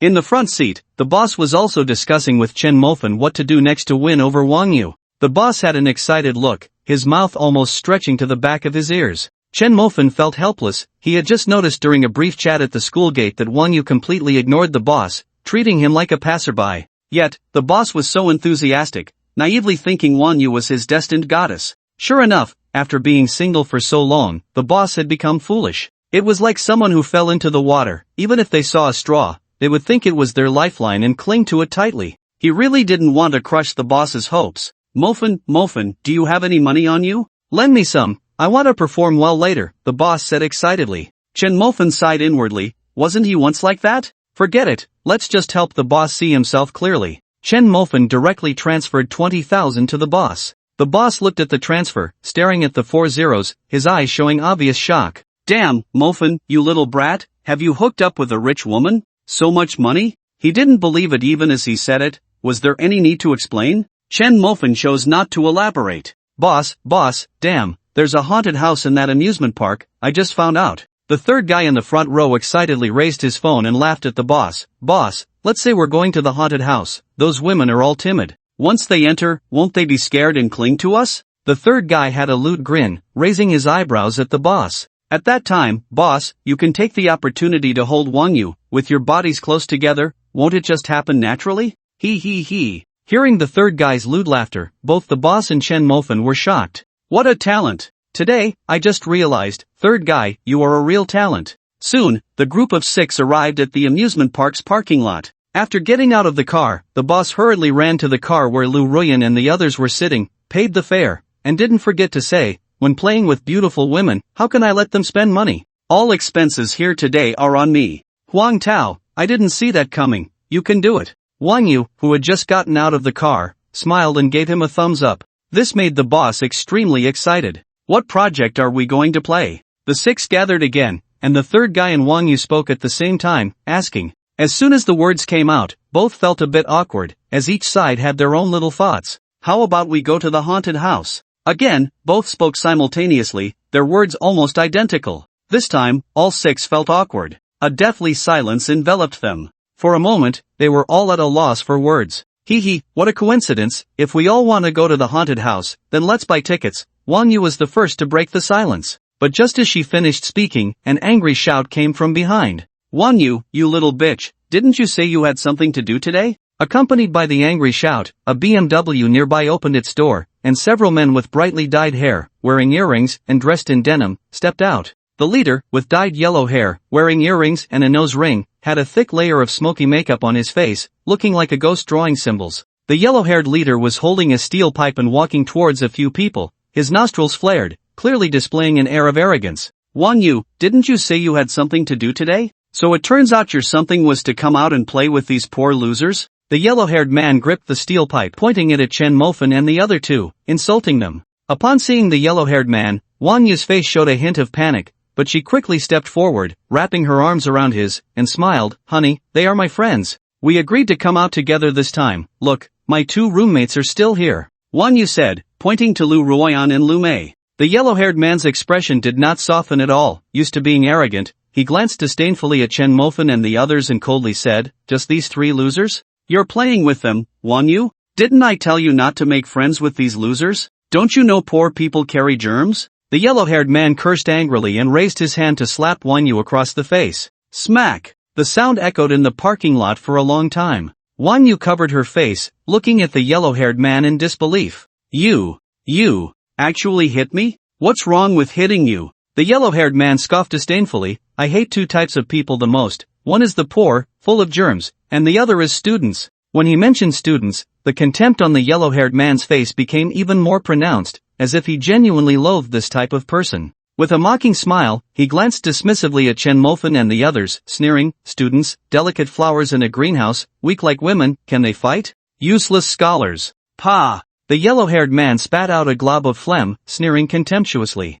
Meanwhile, the leader could no longer endure it. He felt uncomfortable when he heard Wang Yu call the yellow-haired man honey. Then, the yellow-haired man kept calling them losers, which made him even angrier. Now, this guy had hit Wang Yu. The mockery in that disdainful expression made the leader feel his dignity had been insulted. Furious, he stepped forward, shielding Wang Yu behind him, glaring at the yellow-haired man, and shouted, Huang Mao, what kind of skill is it to hit a woman? What's wrong with Wang Yu coming out to play with us? This question made the yellow-haired man curl his lip in disdain. He raised the steel pipe in his hand, arrogantly poking it at the leader's chest, mocking, a poor loser, who's the one with their zipper down exposing themselves? What are you even worth? You think you can talk to me? Behind the yellow-haired man, differently dressed little thugs also showed mocking smiles, jeering, this is really funny, a poor loser without even a car dares to yap in front of us. Poor loser, do you know who this is? Lord Tiger's son, Lei Lu, young Master Lei. Oh, how come students now dare to fight? That's really something. Let me give you a piece of advice, hurry up and kneel to young Master Lei and apologize, otherwise, ha ha ha. One person laughed coldly, and although the rest of the words were not spoken, the threat was obvious. Hearing the mocking voices of his little brothers, Huang Lei held his head high, his attitude exceptionally arrogant. Behind him, Wang Yu quickly tugged at the leader's shirt, her face anxious. Huang Tao, you guys hurry up and apologize, Lord Tiger is not someone you can mess with. The title Lord Tiger made Chen Mofan furrow his brows. In fact, it wasn't the first time he had heard those 2 words. Previously, the high-end agent Zhang Chang had mentioned Lord Tiger. No matter how you put it, Zhang Chang was worth $1 billion, and he had to respectfully call him Lord Tiger, so one could imagine the weight of this person. Boss Huang Tao had never heard of any Tiger Lord, let alone apologize to that yellow-haired guy. How could he endure it? What the hell is Tiger Lord? I've never even heard of it, Huang Tao said defiantly, glaring at Lei Lu. Alright, you don't know him, huh? Then today,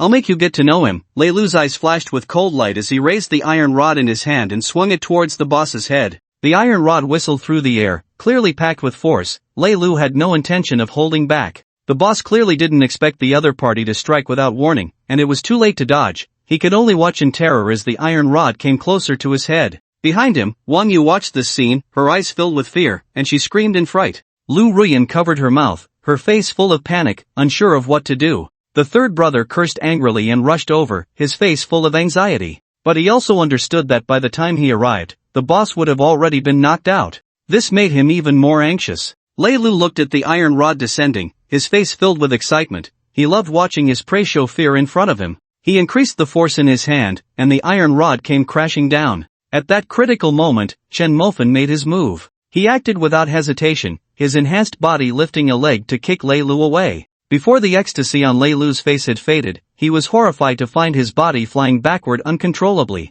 The kick sent Lei Lu crashing into the BMW he had driven, creating a deep dent in the car. Clearly, Chen Mofan had not held back either. His enhanced body unleashed all its power in that kick, rendering Lei Lu unable to fight back. After the kick, Lei Lu lay beside the BMW, retching continuously, his face as pale as snow. The 4 little thugs he brought with him were stunned at first, then they cursed and charged at Chen Mofan. You bastard, who do you think you are, daring to touch young Master Lei? Kid, you're dead today. Everyone, let's get him. Since he had already made his move, Chen Mofan naturally wouldn't show any mercy. Moreover, these guys were arrogant and had no regard for others, ready to fight at the slightest provocation. Chen Mofan had no intention of indulging such people. His body flashed, and his enhanced combat skills began to show their power. Various techniques flashed through Chen Mofan's mind: block, dodge, attack. A punch landed heavily on one thug's face. Immediately, 2 front teeth flew out, bloodied, and the thug retreated in pain, covering his mouth. But just as he took a step back, Chen Mofan closed in, lifting his leg to kick him away. One punch, one kick, took down one person, and without hesitation, Chen Mofan swiftly dealt with the remaining 3, like a tiger entering a flock of sheep. Meanwhile, the 5 onlookers were completely dumbfounded. Lu Ruyan's mouth hung open, her eyes filled with shock. She knew Chen Mofan was wealthy, but she had no idea his fighting skills were this strong. The boss and the third brother were completely stunned, unable to believe it. Was this really the brother who shared a dorm with them, discussing the teacher's acting skills every night? When did he become so fierce? They all doubted whether this guy had been possessed by someone. Wang Yu also looked shocked, but after the shock came worry. Tiger Lord was not someone to be trifled with. Damn useless trash, get up and kill him. Lei Lu had regained his composure, sitting on the ground, watching his little brothers get knocked down in just a few moves, furious and cursing loudly. But just as the curses left his mouth, he suddenly froze. Why had everything in front of him gone dark? Looking up, he saw Chen Mofan standing before him, coldly looking down at him. What do you want? Lei Lu stammered. He was a bit scared. The guy in front of him was just too fierce. With one kick, he could send him flying. Was this really a student? He felt a sense of fear. My dad, he's Tiger Yi. Lei Lu shrank back, a clear panic on his face, while not forgetting to threaten Chen Mofan. If you dare to touch me, my dad won't let you go. Before Lei Lu could finish his sentence, Chen Mofan lifted his foot and kicked him on the head. Bang! With a loud crash, Lei Lu's head slammed against the BMW, his eyes rolled back, and he fainted instantly. This decisive kick left the remaining small thugs too scared to say anything further, and they hurriedly carried Lei Lu out of the parking lot. Not far away, in a van in the parking lot, the thin monkey watched this scene with a smirk. He was quite grateful to those small thugs. Without them, he wouldn't have discovered just how skilled Chen Mofan was, which surprised him. But it was just a surprise. No matter how skilled he was, could he match a gun? Taking out his phone, he sent a message to Scarface, then grabbed his handgun and followed behind Chen Mofan and the others. Wang Yu watched Lei Lu leave, worried, and said, Chen Mofan, you need to be careful from now on. Lei Lu's father is Tiger Yi, and their family is involved in the underworld. It's fine, we live in a society governed by law. Come on, let's keep having fun, Chen Mofan replied with a smile. He appeared unconcerned, not wanting to add pressure or worry to the others. But inside, he had already started to pay attention, planning to ask Zheng Chang later about what kind of person this Tiger Yi really was. But fear was not something Chen Mofan felt. As the saying goes, money can move gods and spirits. If provoked, he could use money to crush Tiger Yi. He just believed in knowing oneself and one's enemy, ensuring victory in every battle. A great person once said, disdain the enemy strategically, but value them tactically. After Lei Lu left, the group discussed and decided not to leave but to stick to their original plan and enter the amusement park. Wang Yu wanted to help Lu Ruyan, and the third brother wanted to help the boss. With the insistence of these two, although the group's enthusiasm was not as high as before, they still smiled and walked in. Both factions had their little thoughts and headed straight for the haunted house. In front of the haunted house, Wang Yu encouraged Lu Ruyan, while the third brother encouraged the boss. Interestingly, what they said was almost identical. Remember, you must let go of your pride. If you have thick skin, you can enjoy it, but if you have thin skin, you won't get anything. Once you're inside, you must play to your strengths. Your strength is to show the fragility of a woman. Your strength is to show the bravado of a man. Remember, when he hugs you, you must learn to lean in and stir up the other person's emotions. Got it? Lu Ruyan and the boss nodded simultaneously, a hint of determination in their eyes. The boss bought tickets, and after they checked in, they entered the haunted house. The thin monkey, following behind, was delighted to see this scene. The haunted house was a great place. It was dimly lit, and he could find a secluded corner to knock out Chen Mofan, claiming that Chen Mofan had fainted from fear, allowing him to take him away in front of everyone. Thinking of this, the thin monkey sent a message to Scarface, indicating that he would act in the haunted house. Scarface had no objections and quickly brought 3 men to the amusement park. On the other side, Lei Lu was unwilling to be beaten like this. He called his father and brought in a few martial arts experts,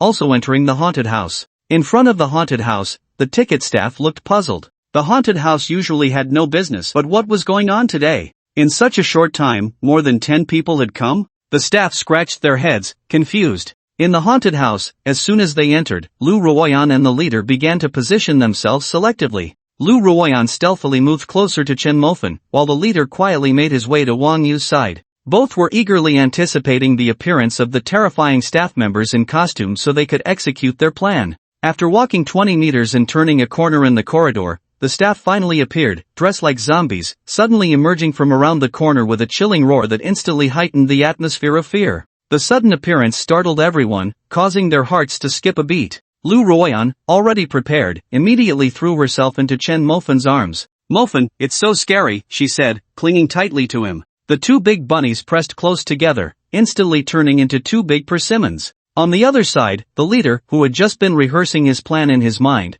was completely unprepared. The sudden fright made him exclaim, "Oh my!" and he dove into Wang Yu's embrace. Watching this scene, Chen Mofan and the third member were dumbfounded. "Big brother, did you get it all wrong?" Wang Yu, however, remained calm and collected, gently patting the leader's head. "It's okay, don't be afraid, it's all fake." Her expression was a mix of composure and disdain. Seeing this expression, Chen Mofan and the third member were speechless. The leader's face turned red, looking to Chen Mofan and the third member for help, his pitiful little eyes conveying just one message: "What should we do next?" But before the third member could speak, more scares began to appear. Staff members dressed as various ghosts frightened the group. Lu Mei, who was timid, screamed and ran away, heading towards a side path. The third member quickly chased after her. Lu Ruoyan had long wanted to separate. How could they continue their plan without splitting up? She exchanged glances with Wang Yu, and the four of them separated again. Wang Yu protected the leader as they entered another side path.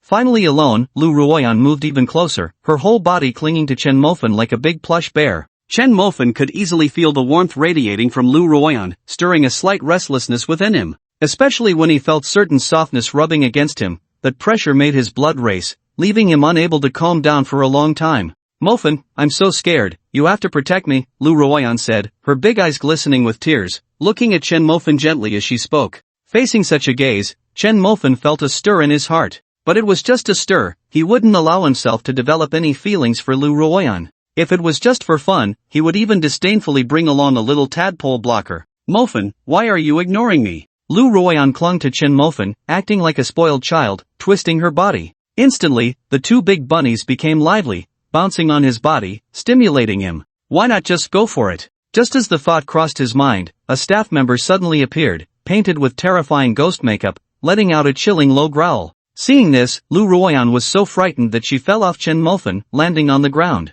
The ambiguous atmosphere that had just risen vanished in an instant. "Oh, Mofan, finally found you," came the voice of Scar and Thin Monkey, who had just appeared. Thin Monkey wore a playful expression, teasingly saying. As soon as the words Mofan were spoken, Chen Mofan frowned. Because until now, only Wang Jiaojiao knew he was Mofan, yet these two spoke it out loud. "Who are you?" Chen Mofan asked. Scar sneered, raising the gun in his hand, disdainfully saying, "Mofan, you don't need to care who we are, my brothers need a favor and would like to ask Mofan for help." "How about it, fan god, let's go with the brothers for a bit." Chen Mofan, who was skilled in firearms, recognized at a glance that this was a real gun. He could clearly feel the cold metallic texture. "Fan god, no need to look, my brother has already cut off the surveillance circuits here. Otherwise, do you think we would dare to pull out a gun so brazenly?" The Thin Monkey sneered, his eyes filled with a hint of lewdness as he looked Chen Mofan up and down. It was as if a hunter was eyeing his prey, his gaze filled with excitement and confidence. Beside them, Lu Ruoyan sat on the ground, her face a mask of fear and shock.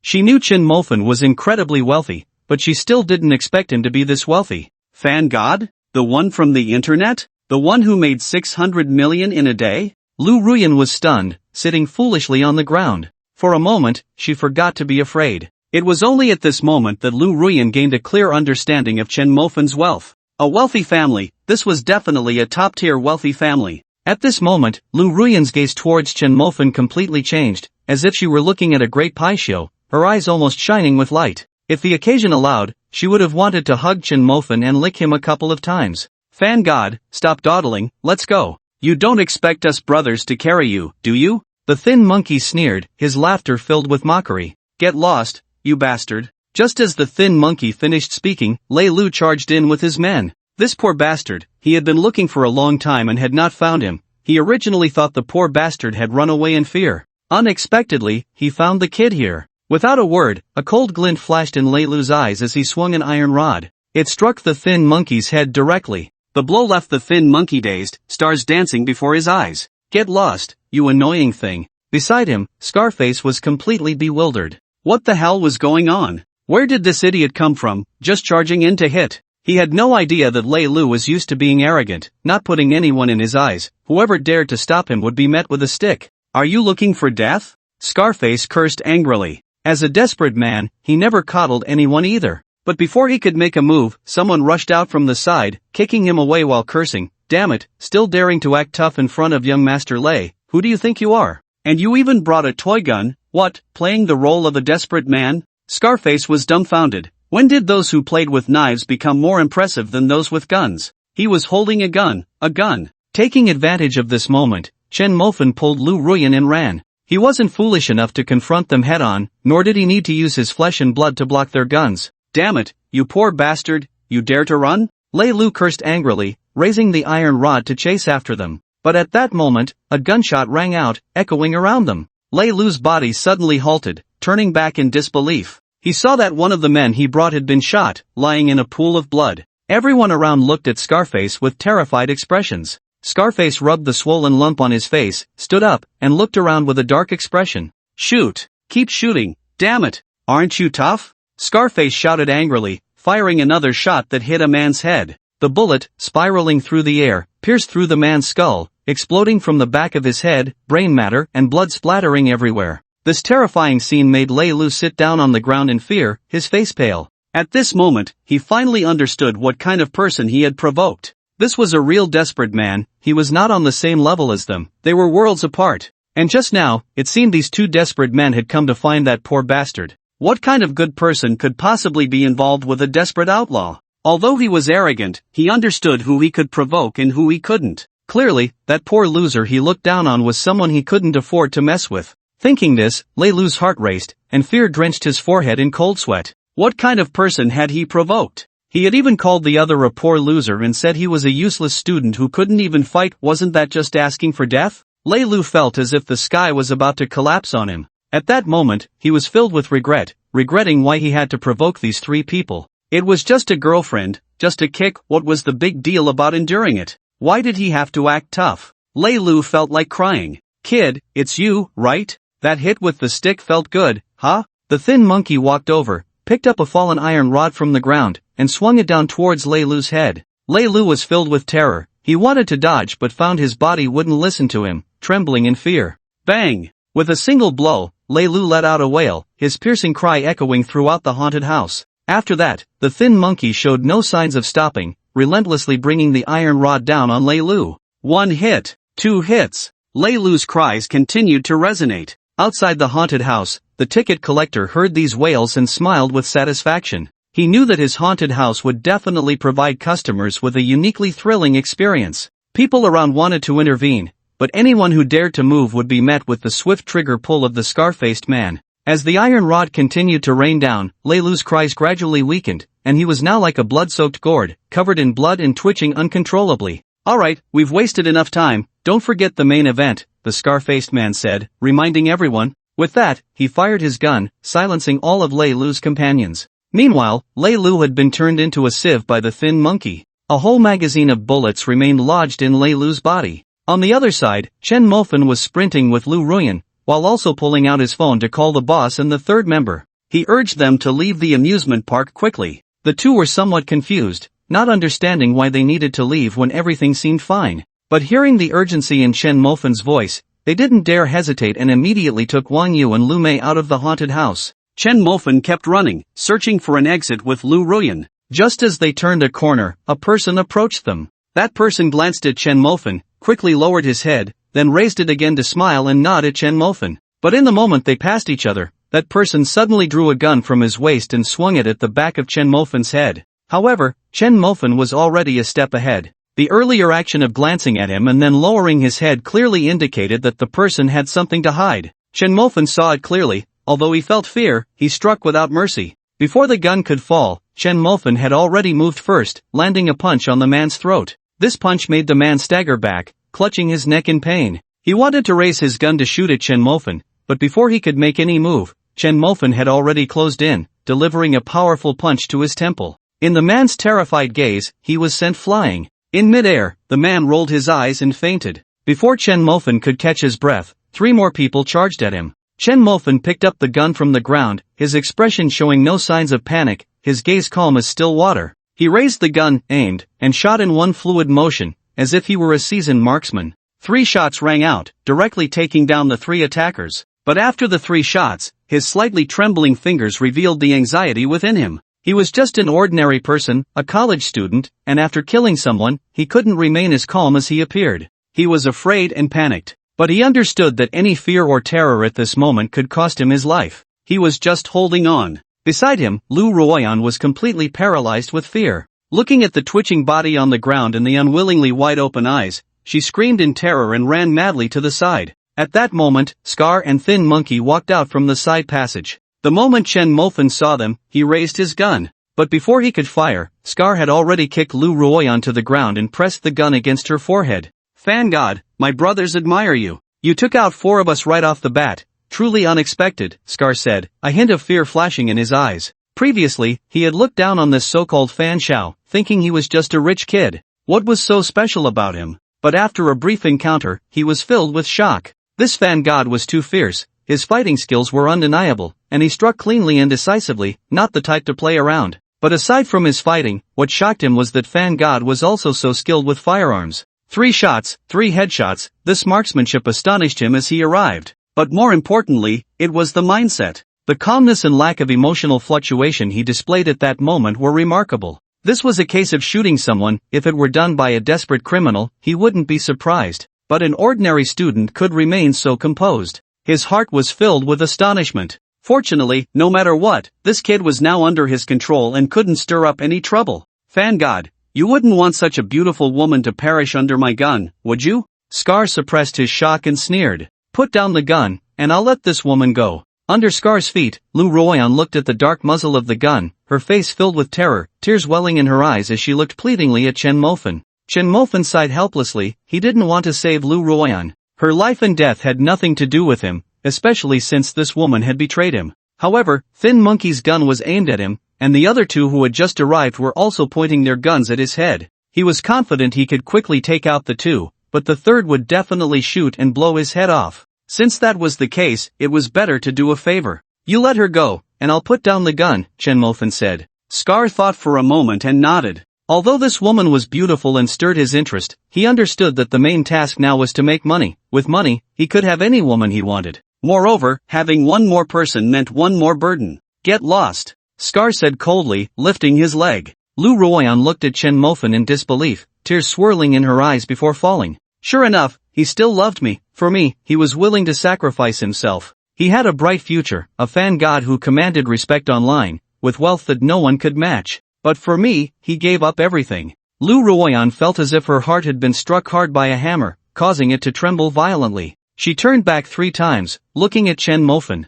She understood that staying here was of no use. It was better to go out and call the police immediately. Perhaps there was still a slim chance to save Chen Mofan. The moment Lu Ruoyan disappeared around the corner, Thin Monkey raised his gun and struck Chen Mofan hard on the back of the head. Chen Mofan's eyes rolled back, and he fainted. This big fish was finally caught, and both Thin Monkey and Scar laughed. Thin Monkey picked up the unconscious Chen Mofan, a cold smile curling at the corners of his mouth, revealing a hint of lewdness. The infamous on this network, the top-tier rich second-generation heir, was about to become a subordinate under him today. Thinking of this, the Thin Monkey felt a surge of beastly blood boiling within him. When Chen Mofan woke up again, the first thing he did was to fiercely pinch his palm with his fingers, the pain reminding him to stay calm. Once he calmed down, he began to survey his surroundings. It was a dim, dilapidated small room where he was handcuffed in a T-shape, locked to an iron bed. Standing in front of him were Scar and the Thin Monkey. The Thin Monkey looked excited, his gaze on him as if he were looking at a woman.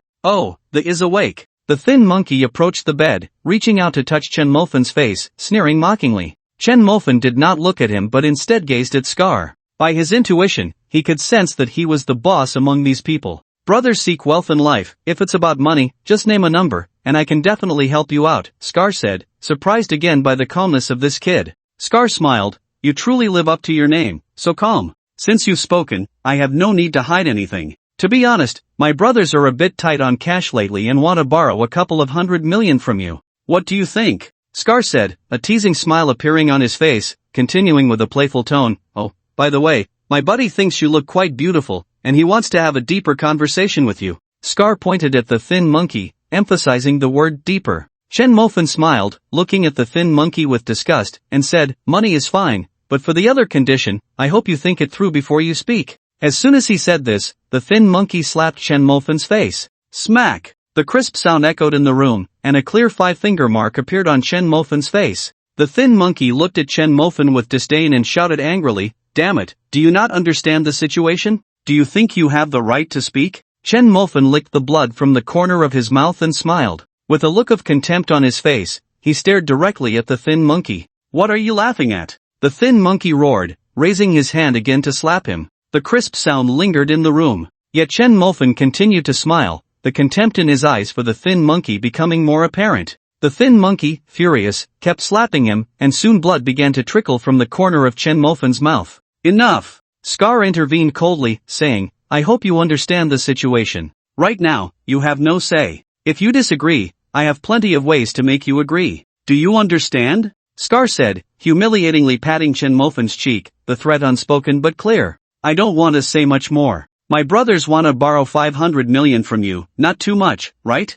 Scar extended 5 fingers, sneering. The thin monkey chuckled, touching Chen Mofan's cheek, saying sickeningly, little darling, give us $500 million, and let Big Brother pamper you well. Trust me, Big Brother's skills are great, hee hee hee. Listening to these disgusting words, Chen Mofan felt even more revulsion in his heart. 500 million was indeed not much. However, he would not give 500 million, instead, he would give 1 billion. Chen Mofan raised his head, meeting Scar's eyes, confidently stating, I won't give you 500 million, but I will give you 1 billion. As soon as the words 1 billion left his mouth, both Scar and the thin monkey trembled in their hearts, their faces showing shock as they looked at Chen Mofan, who was coldly smiling at them. Seeing the cold smile at the corner of Chen Mofan's mouth, the thin monkey suddenly felt a tremor in his heart for some unknown reason. Because that cold smile made him feel a hint of fear, as if something bad was about to happen. Sure enough, Chen Mofan spoke again. But I have one condition, kill this disgusting guy for me. As Chen Mofan spoke, his gaze turned icy as he looked at the thin monkey, his eyes as cold as if he were looking at a corpse.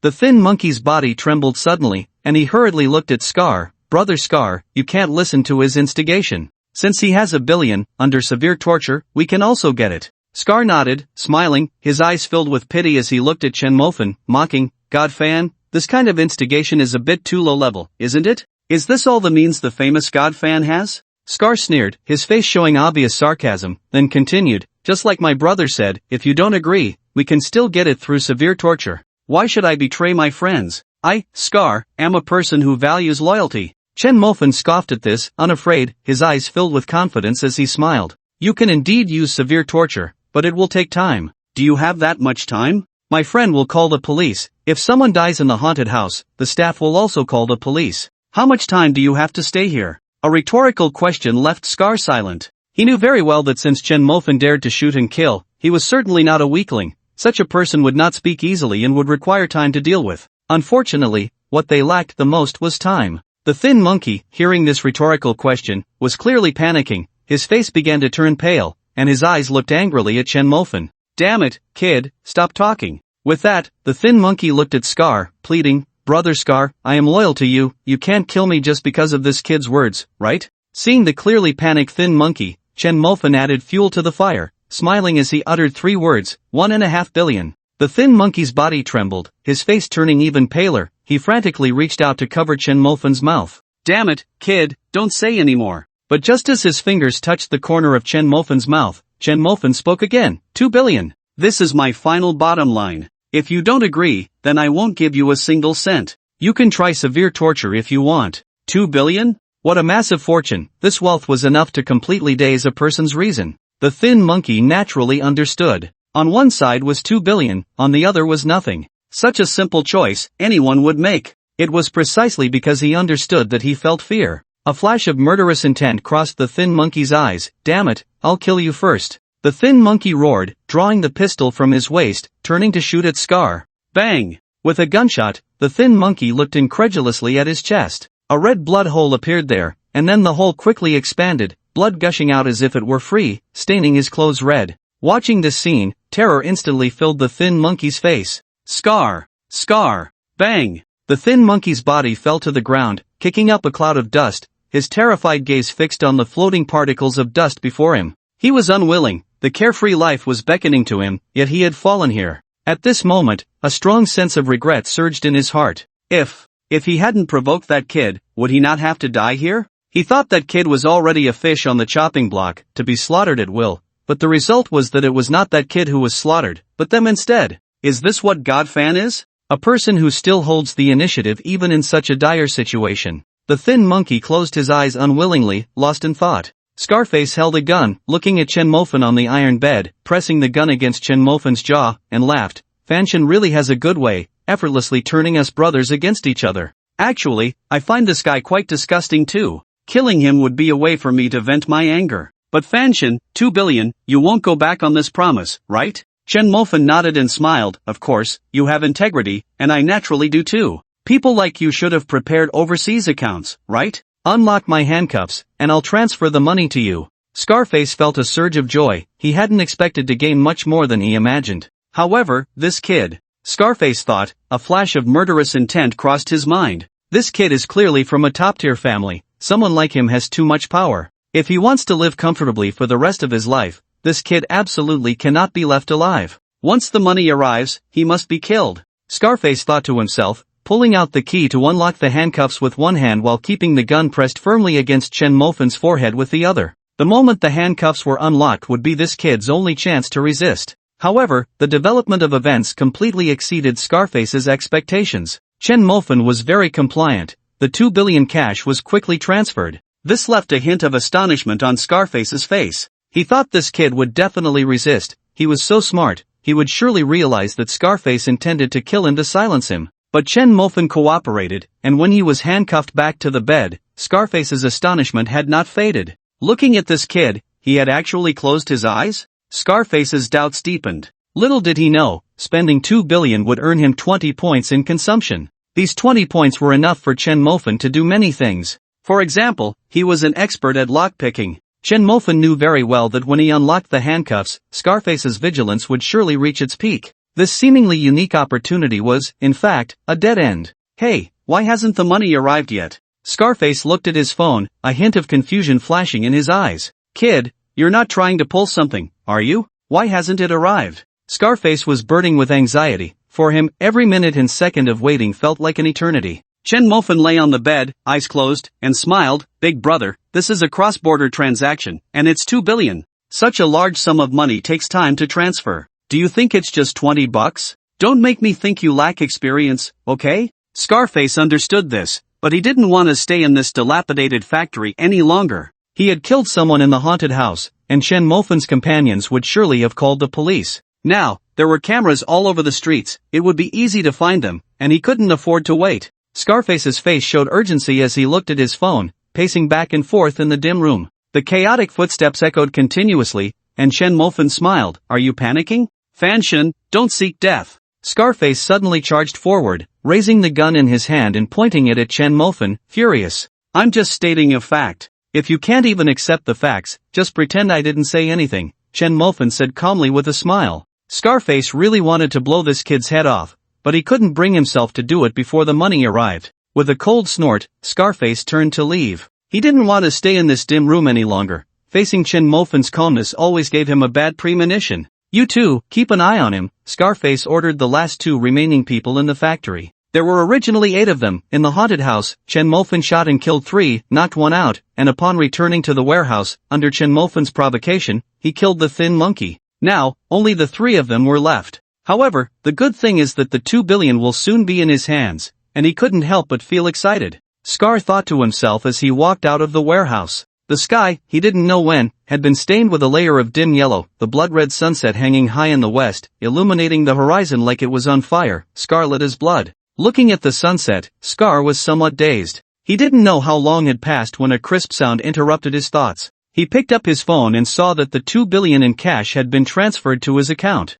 At that moment, Scar's face was filled with wild joy. But immediately after, Scar's expression suddenly changed. Not good. He suddenly remembered how this 2 billion had come about. It was exchanged for betraying the thin monkey. Since he could betray the thin monkey, why couldn't others betray him? That kid was too extravagant. Every time he took out money, it was enough to drive people crazy. In the face of such vast funds, what brotherhood was just a joke? Scar suddenly turned his head, and sure enough, the two men had already walked out of that dim room, looking at him with cold smiles. Without a moment's hesitation, Scar raised his gun and shot at the two. After a few gunshots, the two fell into a pool of blood. Scar's abdomen was also hit by a bullet. Looking at the two, Scar was filled with uncontrollable rage, shouting at them, "I brought you wealth, and you betrayed me, betrayed me." One of them, shot through the heart, still had a trace of breath, lying on the ground, looking at the furious Scar with a clear hint of mockery at the corner of his mouth. "Scar, Scar, didn't you betray us first?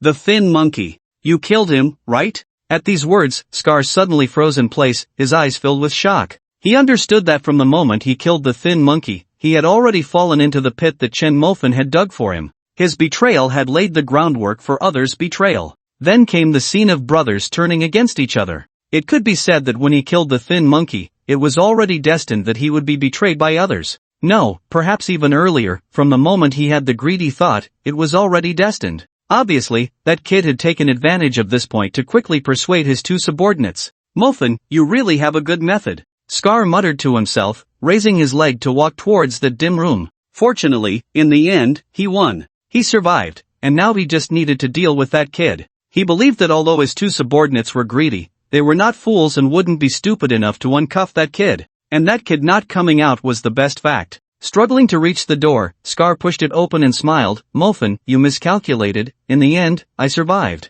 At this point, his words came to an abrupt halt. Scar looked at the empty bed in front of him, his smile suddenly stiffening, his eyes filled with shock. "No, not here? How could he not be here? His limbs were all locked in handcuffs, how could he break free?" Scar was roaring in his heart, frantically asking himself, but the answer was Chen Mofan, who calmly struck from behind the door, swiftly and decisively, directly breaking his neck. With a thud, Scar fell to the ground. His eyes were filled with regret, hating himself for not killing Chen Mofan the moment the transfer was made, hating himself for provoking Chen Mofan, and hating himself for being greedy. If he hadn't been greedy, would he have already taken the 500 million and lived freely? "Brother Scar, I'm not you, I prefer to be a bit more cautious." Chen Mofan slowly spoke, then plopped down on the ground. Finally, it was over. Chen Mofan wiped his forehead, looking at the cold sweat seeping out, shaking his head with a bitter smile. Only he knew how scared he was. But to survive, he had to remain calm, to think through all the problems rationally.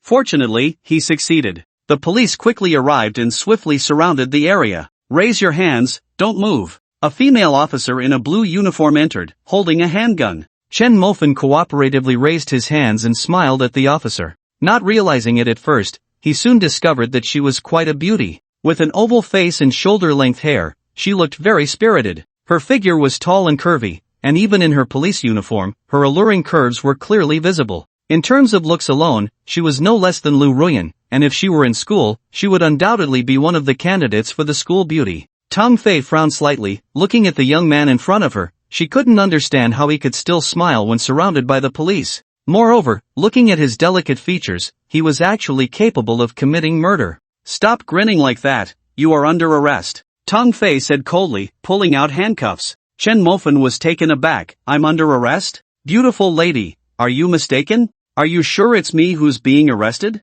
"Less nonsense." Tang Fei snapped the handcuffs onto Chen Mofan's wrists, her expression icy as she said, "You bandits are getting bolder, you dare to kill in the amusement area. Tell me, where is the victim you kidnapped hiding?" Chen Mofan revealed a helpless smile. "Beautiful lady, is it possible that I am the victim?" The coldness on Tang Fei's face instantly froze, her eyes wide with shock as she looked at Chen Mofan. You are the victim? Impossible. If you are the victim, then where are the bandits? How could they let you stay here?" Tang Fei questioned, staring intently at Chen Mofan. Chen Mofan smiled calmly. "I killed them, and after they got the ransom, they wanted to kill me. I fought back and accidentally killed them." "Beautiful lady, this should count as self-defense, right? All killed?" Tang Fei's eyes were completely replaced by shock as she looked at Chen Mofan in disbelief. This young man, who seemed even younger than her, had managed to kill all those armed bandits. Tang Fei was engulfed in astonishment. It took her a full 2 seconds to shake her head vigorously. "Impossible, those guys are desperate criminals,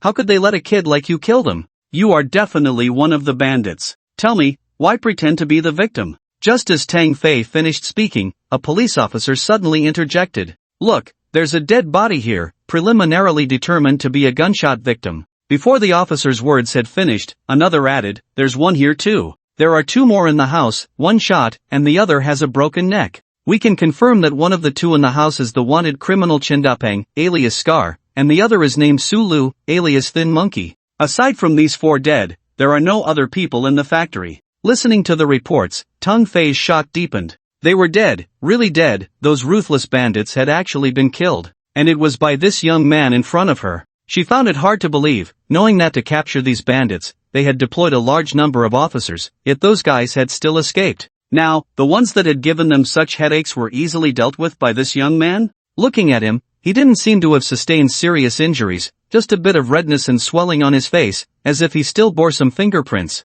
Who on earth was this young man? Tang Fei's heart was filled with shock and confusion. Chen Mofan noticed Tang Fei's doubtful gaze and thought she still didn't believe him, so he continued, My name is Chen Mofan. If my friend called the police, they should have mentioned the victim's name. I have my ID in my pocket, you just need to check it to find out. The caller did indeed mention that the kidnapped victim is named Chen Mofan. With this in mind, Tang Fei reached into Chen Mofan's pants pocket. Just as her hand slipped inside, a phone rang. Tang Fei didn't hesitate and pulled out the ID card along with the phone. She glanced at the ID card, confirming it was Chen Mofan's name and photo, then her gaze shifted to the phone. She wanted to confirm that if Chen Mofan was the kidnapper, the call would definitely be related to the kidnapping. Moreover, based on a person's social circle, one could also determine what kind of person they were. But at a glance, she was stunned. The caller ID clearly displayed 3 big characters, Yun Oli. The big star Yun Oli? Tang Fei knew her. News about her had been all over the place these past few days, skyrocketing her fame and making countless envious eyes turn red.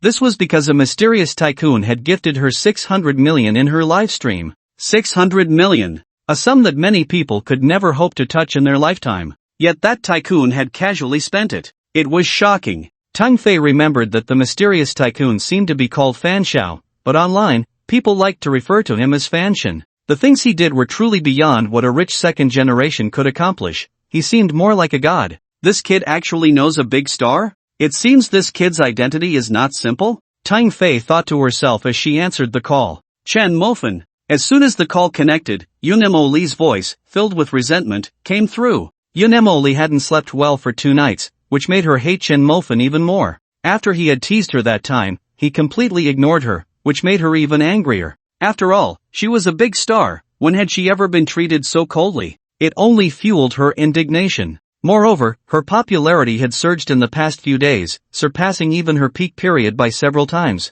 Her assets had reached hundreds of millions. One could say that Chen Mofan had single-handedly pushed her to the peak of her career. She understood that she needed to communicate more with her number 1 supporter, her benefactor, to strengthen their relationship. But the things this kid did made her feel both angry and amused, complicating her feelings for Chen Mofan. Hence, she called out his name with full resentment. So, young Master Chen has time to answer calls now? I thought you were too busy to have any time for yourself? Yun Li's voice, filled with resentment, rang out again. Listening to her voice, Tang Fei felt a bit strange. When did a big star start sounding like a wronged woman, her voice full of grievance and sorrow? After thinking for a moment, Tang Fei lightly coughed. Ahem, hello, ma'am. Ma'am? Yun Li, puzzled, held the phone, momentarily stunned by Tang Fei's voice. It was obvious that this woman was very close to Chen Mofan, otherwise, how could she have his phone and dare to answer his call? Well, Chen Mofan, I was wondering why you didn't come to ask me for the bet? Turns out you were busy having fun? You keep saying you want to be my man, teasing me right from the start, sending me those lewd pictures. Yet, you're eyeing someone else while flirting with me. Fine. Yun Li thought to herself, feeling a bit wronged. This wasn't to say that her feelings for Chen Mofan were deep. It was just that something she thought belonged to her had been taken away by another woman, which made her very uncomfortable. So, you are Chen Mofan's woman, right? Yun Li spoke up. Then I'm sorry to disturb you. Enjoy yourselves, have fun, and be happy. Tang Fei could clearly hear a hint of resentment in Yun Li's tone, and she felt helpless. What was even going on? So, she hurriedly explained, hello, ma'am, you misunderstood. I am a police officer, and Chen Mofan is the victim we just rescued. He was just kidnapped. What? Yun Li's voice noticeably rose by 8 degrees. She looked at her phone in disbelief, a wave of guilt instantly rising from the depths of her heart. Remembering what she had just said, Yun Moli's face turned red. So, the reason he didn't come to find me was that he had been kidnapped? He was kidnapped, in a dangerous place, just rescued, and before he could even be happy, I came over to say something cold. What was the difference between that and kicking someone when they were down? Yun Moli thought to herself, a deep sense of self-reproach surging within her. Hello, ma'am, we are investigating this kidnapping case. May I ask what your relationship is with the victim? On the phone, Tong Fei's voice rang out again. Hearing this, Yun Moli was puzzled. What was her relationship with Chen Mofan? Friends? No, how could you be friends with someone you've never met? Online friends? That didn't quite fit either. After thinking for a moment, Yun Moli said, he is my top little brother. Top little brother? Tang Fei was stunned for 2 seconds. What kind of relationship was that? Wait, Yun Moli? Top little brother? Chen Mofan? Fan Shen? In an instant, Tang Fei's mind cleared. Chen Mofan was Fan Shen? My god, this kid is Fan Shen? Tang Fei was shocked, looking incredulously at Chen Mofan, who was handcuffed beside her. Fan Shen, he was actually Fan Shen, this young kid. Tang Fei found it hard to believe. If Fan Shen were a man in his 40s or 50s, Tang Fei felt she could completely accept it. But a guy in his early 20s, who could casually spend 600 million in one night, how could she connect the two? The contrast was too great. Moreover, this kid was wearing a tank top and big shorts. He didn't look like a rich second generation at all. Not to mention someone who could casually spend 600 million. If she didn't know his identity, Tang Fei felt she would never guess it in her lifetime. With a look of obvious doubt on her face, Tang Fei asked Chen Mofan, are you Fan Shen? Chen Mofan sighed deeply, feeling helpless. With that look in your eyes, how can you still doubt it? You might as well write the word doubt on your face. Chen Mofan couldn't understand why everyone was so skeptical. The boss, didn't believe it. The third brother, didn't believe it either. They even said, just you like this. Fine, he could tolerate those two not believing him. But why did even the police officer he had just met for a day not believe him? He couldn't understand why he didn't have any aura of a wealthy person at all. Seeing Chen Mofan's helpless expression, Tang Fei covered her mouth and chuckled. She also felt that her suspicion was a bit hurtful, and besides, Yun Moli had already said he was Fan Shen.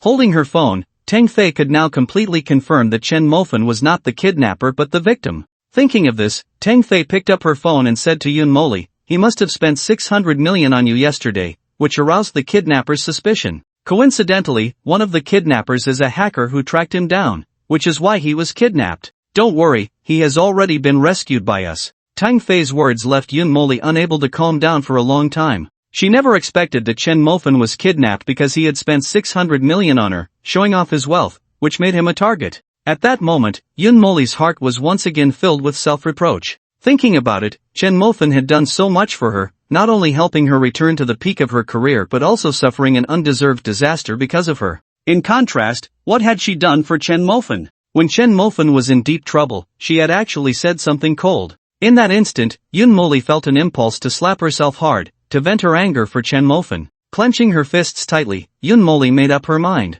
If Chen Mofan did all this with any expectations of repayment from her, it would only be that one word, brother. She had originally wanted to play coy, but now. Alright, ma'am, I need to hang up now and take Mr. Chen back for questioning. Don't worry, as long as the investigation is clear, we will release Mr. Chen at the first opportunity. Tang Fei's voice came through the phone. Hearing this, Yun Moli hurriedly said, wait, can you put the phone next to Chen Mofan's ear? Tang Fei nodded and placed the phone by Chen Mofan's ear. Chen Mofan was puzzled. What was going on? Did Yun Moli have something to say to him? Hello, this is Chen Mofan. His voice came through the phone, and Yun Moli's face turned red. Thinking about what she was about to do, her face flushed even more. She actually had to call a younger boy by such an embarrassing title and do it seductively. Yun Moli felt so ashamed that her body began to react strangely. But she gritted her teeth, softened her tone, and gently said, brother. The two words were like a spring breeze that slipped into Chen Mofan's ears. The tenderness and seduction in her voice brushed lightly against his heart,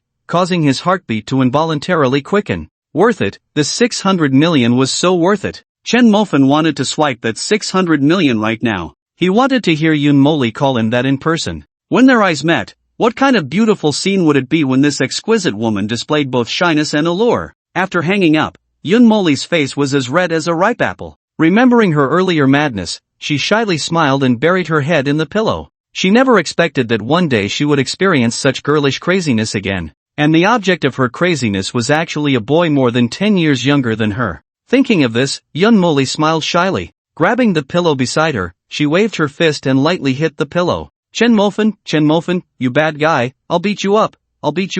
Her soft mutterings, tinged with a hint of shyness, gradually echoed in the room. On the other side, Tang Fei brought Chen Mofan back to the police station and carefully inquired about the events that had transpired. Chen Mofan did not lie about it because he knew very well that lying would be useless. With current technology, it was easy to restore the scene at that time. Sure enough, after Chen Mofan finished speaking, Tang Fei took his statement and went to the technical department officers. Comparing the two, they found that the events matched Chen Mofan's account closely. After high-level discussions, it was unanimously determined that Chen Mofan's actions constituted justifiable self-defense. After all, the assailant had a gun, and when life is threatened, one is allowed to kill. However, this kid Chen Mofan was surprisingly skilled in lockpicking, combat, and firearms, 3 dangerous categories. Each of these was quite perilous, and the police station immediately listed Chen Mofan as a key observation target. Chen Mofan could be released, but he needed to be more cautious. This was the decision made by the police station's higher-ups. After receiving approval from above, Tang Fei unlocked Chen Mofan's handcuffs. At that moment, outside the police station, Wang Jiaojiao, Lu Ruyan, the boss, and the third brother had all rushed over. Among them was also the recently bereaved Hu Yi. Hu Yi was a middle-aged man, looking to be around 50, dressed in a white training outfit, with slicked back hair, a square face, an eagle nose, and cold eyes. The moment Hu Yi arrived at the police station, he barged in. He wanted to ask the chief directly about the cause of his son's death and the identity of the murderer. Whoever dared to harm his son would regret coming into this world. The moment Wang Jiaojiao saw Chen Mofan, she rushed over. "Mofan, are you okay? I heard you were kidnapped, you scared me to death." Speaking with concern, Wang Jiaojiao carefully examined Chen Mofan's body. When she saw that he had only a slight injury on his face, she finally felt relieved. Beside her, Lu Ruyan looked awkward. She also wanted to throw herself into Chen Mofan's arms, but she was afraid he would kick her away. Not only had she betrayed Chen Mofan, but she had also caused him to be kidnapped, nearly costing him his life. She felt that Chen Mofan must hate her now. Yet, she also believed that Chen Mofan still had feelings for her. If he had no feelings, how could he have risked his life to save her? She wanted to say something to Chen Mofan, but before she could, the boss spoke first. Alright, you brat really have a strong life. Old 3 and I were ready to buy you a wreath, and we had already thought of the eulogy. But you came back, ha ha ha, good. The boss laughed and punched Chen Mofan lightly, then hugged him tightly. No more words, good brother, to celebrate your safe return, I'll share a bucket of instant noodles from my 2 buckets with you. Hearing this, Chen Mofan could only smile wryly. He had thought their brotherhood was deep, but it was only worth a bucket of instant noodles. However, he understood that the boss was joking, as he was actually worried sick, otherwise, he wouldn't have rushed to the police station right away. Chen Mofan, you can go back, but if needed, please cooperate more, Tang Fei said with a smile. Chen Mofan nodded and assured, don't worry, beautiful, I'll be there whenever you call. Let's go, I'll see you out of the police station, Tang Fei said as she led the way. When they reached the police station lobby, Chen Mofan saw many wanted posters of criminals hanging on the wall. Among them were Scar and Thin Monkey. Looking at their photos, Chen Mofan couldn't help but stop. Seeing this, Tang Fei explained, many of the wanted criminals on this wall have been on the run for 5 or 6 years. Although we are doing our best to capture them, the results have been minimal. For example, the Scar and Thin Monkey you dealt with, they have been on the run for 2 years and have committed many crimes. If you hadn't dealt with them, who knows how many more people would have suffered because of them. Chen Mofan nodded. He understood that Scar was ruthless. Not only could he shoot Thin Monkey for profit, but he also wanted to kill to silence him after receiving the bounty. Look at this, Chen Mofan. Tang Fei raised her hand and pointed to a man on the poster. This man is named Zhang Zhuo, a truly ruthless maniac, responsible for multiple rape and murder cases, including the infamous case of a 14-year-old girl he violated to death. Chen Mofan looked up. On the poster, Zhang Zhuo had a long face, long hair, and a sinister gaze.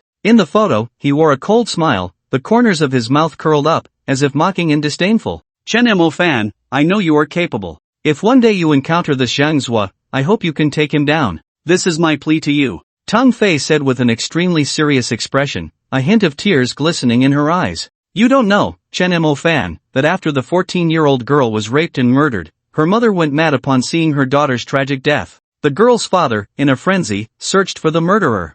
Whether it was fortunate or unfortunate, he eventually found Zhang Zhuo, but was brutally killed by him. The girl's brother is still searching for the murderer, tirelessly for many years, yet with no progress. Ha! Just as Tang Fei was speaking, a disdainful cold snort suddenly came from behind. Chen Mo-fan turned to look, and Lord Tiger appeared behind him, wearing a look of contempt, coldly staring at him. That scornful gaze made Chen Mo-fan's eyes turn cold. You are Chen Mo-fan, the one who killed my son? Lei Hu said, his eyes filled with obvious anger. I heard you even fought my son in the parking lot. Kid, you're quite arrogant, aren't you? You dare to touch the son of Thunder Tiger? Chen Mo-fan laughed. Is this the Tiger Lord that Zhang Chang mentioned? Truly imposing. But just coming over to chatter with me, does he really think Chen Mo-fan is easy to bully? Before Chen Mo-fan could speak, Tang Fei's expression turned cold as she scolded, Thunder Tiger, this is the police station. What do you want? No matter what, Chen Mo-fan is your benefactor, he helped your son take revenge.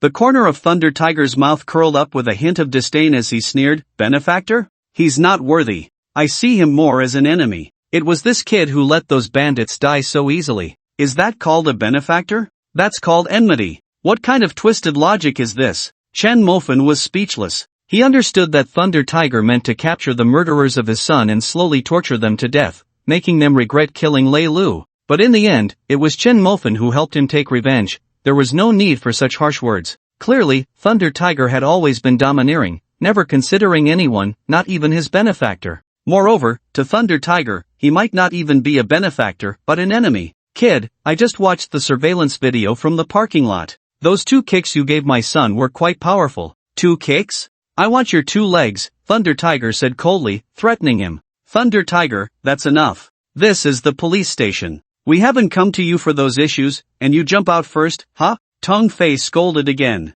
Thunder Tiger, we are collecting evidence of your crimes. You better watch yourself. The consecutive scoldings made Thunder Tiger's face look very ugly. He turned to Tang Fei, threatening her in a sinister tone, little girl, you're quite arrogant. Looking so pretty, you better be careful when you go out. Watch out for the day someone takes advantage of you. Thunder Tiger, what did you just say? A furious roar came from behind the crowd as a middle-aged police officer walked in. His gaze was sharp as he coldly looked at Thunder Tiger. Thunder Tiger, if you have the guts, repeat what you just said. Publicly insulting police personnel, do you believe I can have you locked up for a few days right now? Thunder Tiger's momentum faltered. He knew that based on what he just said, he could indeed be locked up for some serious reflection. But losing face was not an option. He snorted coldly and sneered, what's wrong, officer? Can't I joke with a beautiful lady? The middle-aged police officer stared directly at Thunder Tiger, commanding, I told you to repeat that. Do you dare? Thunder Tiger's face instantly turned very ugly. He knew that if he dared to repeat it, he would definitely be locked up.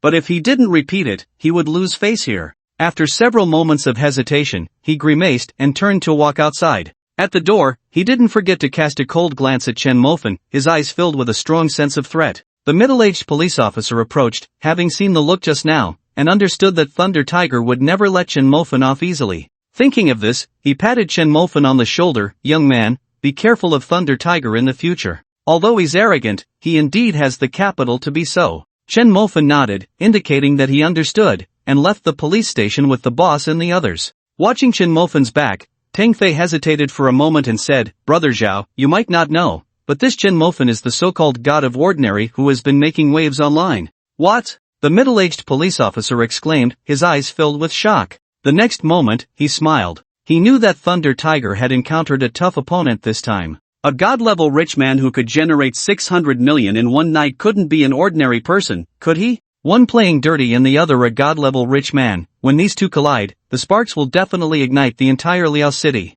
The 5 of them arrived at a large food stall, and the boss said he wanted to treat Chen Mo-fan to a good meal to calm his nerves. It was rare for the boss, this stingy person, to be willing to spend so much, so how could Chen Mo-fan possibly refuse? The 5 of them, 3 men and 2 women, found a table, ordered some skewers and beer, and started drinking. However, as they ate and drank, Chen Mo-fan felt something was off. It seemed like the 2 women beside him were deliberately trying to get him drunk. One cup after another went down. After finishing one drink, another would invite him to drink again. They had been sitting for half an hour, and aside from the first 10 minutes when the food arrived, he hadn't had a moment's rest. The lamb skewer in his hand hadn't even been bitten into yet and was already cold. But Chen Mo-fan didn't know that this scene was making the boss and the 3rd guy envious. These were 2 of the 5 campus beauties from Dongda, and now they were sticking to Chen Mofan like a stubborn plaster. How could this life not be enviable? The men at the other tables looked at Chen Mofan with a hint of murderous intent. Just having one top-notch girl would be enough to make anyone envious, but this guy had two?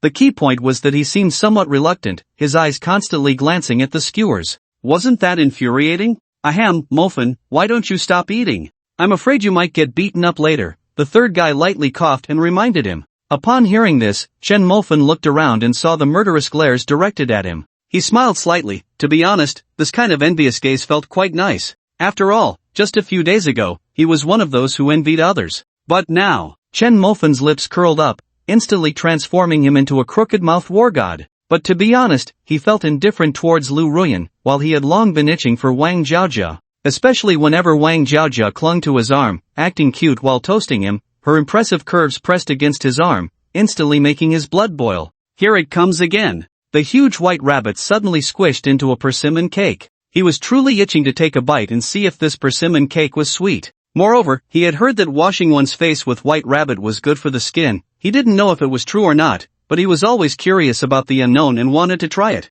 Virum, the sudden roar of an engine interrupted Chen Mofan, and everyone's attention was drawn to the sound. Turning to look, a Porsche 718 drove up and parked in front of the food stall, and Chuku got out of the car. It was actually Chuku? Chen Mofan was somewhat surprised, then glanced at Lu Ruyan beside him. Lu Ruyan, feeling anxious, hurriedly explained, Mofan, don't think too much. I've already broken up with him. I feel we're not suitable for each other. I still like you. As soon as these words were spoken, Wang Jiajiao's expression turned playful. Although she didn't say anything, a cold snort accompanied by that playful expression was enough to say it all. She thought Lu Ruyan was really shameless. She had climbed into Chuku's bed for money, and now that she saw Chen Mofan was even richer than Chuku, she turned around and kicked Chuku to pursue Chen Mofan again. And she had the audacity to flaunt love? She liked money too, but she wouldn't be fickle. This cold snort made Lu Ruyan lower her head in shame. Wang Jiajiao's disdain for her was evident, and she also felt a bit of disdain for herself. The ridiculous things she had done in the past filled Lu Ruyan with guilt.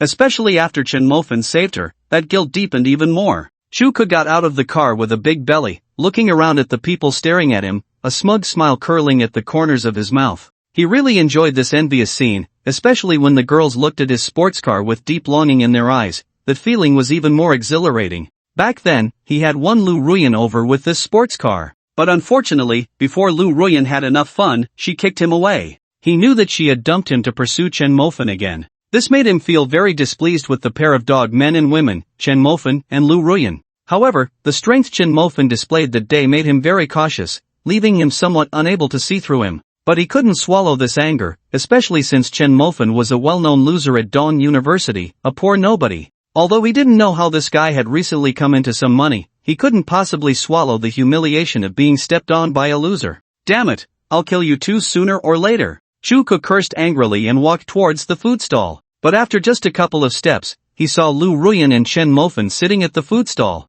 What was infuriating was that this poor loser was actually enjoying the company of two women, and even Wang Jiaojia was sitting beside him. This made Chuku even more upset. Before he got Lu Ruyan, he had also pursued Wang Jiaojia. But Wang Jiaojia saw through him at a glance and mocked him mercilessly. Now, Wang Jiaojia was laughing and chatting with Chen Mofan, with Lu Ruyan sitting next to them. This scene was exceptionally glaring to him. He wished he could rush over and tear Chen Mofan apart, sitting between the two women himself. Damn, what's so impressive? Isn't it just a stinky salted fish turning over? Chuku sneered disdainfully, shaking the car keys in his hand as he walked to another table. This table had 3 women and 2 men, all his friends, and the 2 men were somewhat well off like him. As for the women, they were just playthings they casually picked up. Yo, brother Chu is here, Porsche 718, worth over $1 million, my brother Chu really has some clout. One of them deliberately spoke loudly to attract others' attention. After speaking, he didn't forget to glance at Chen Mofan's table,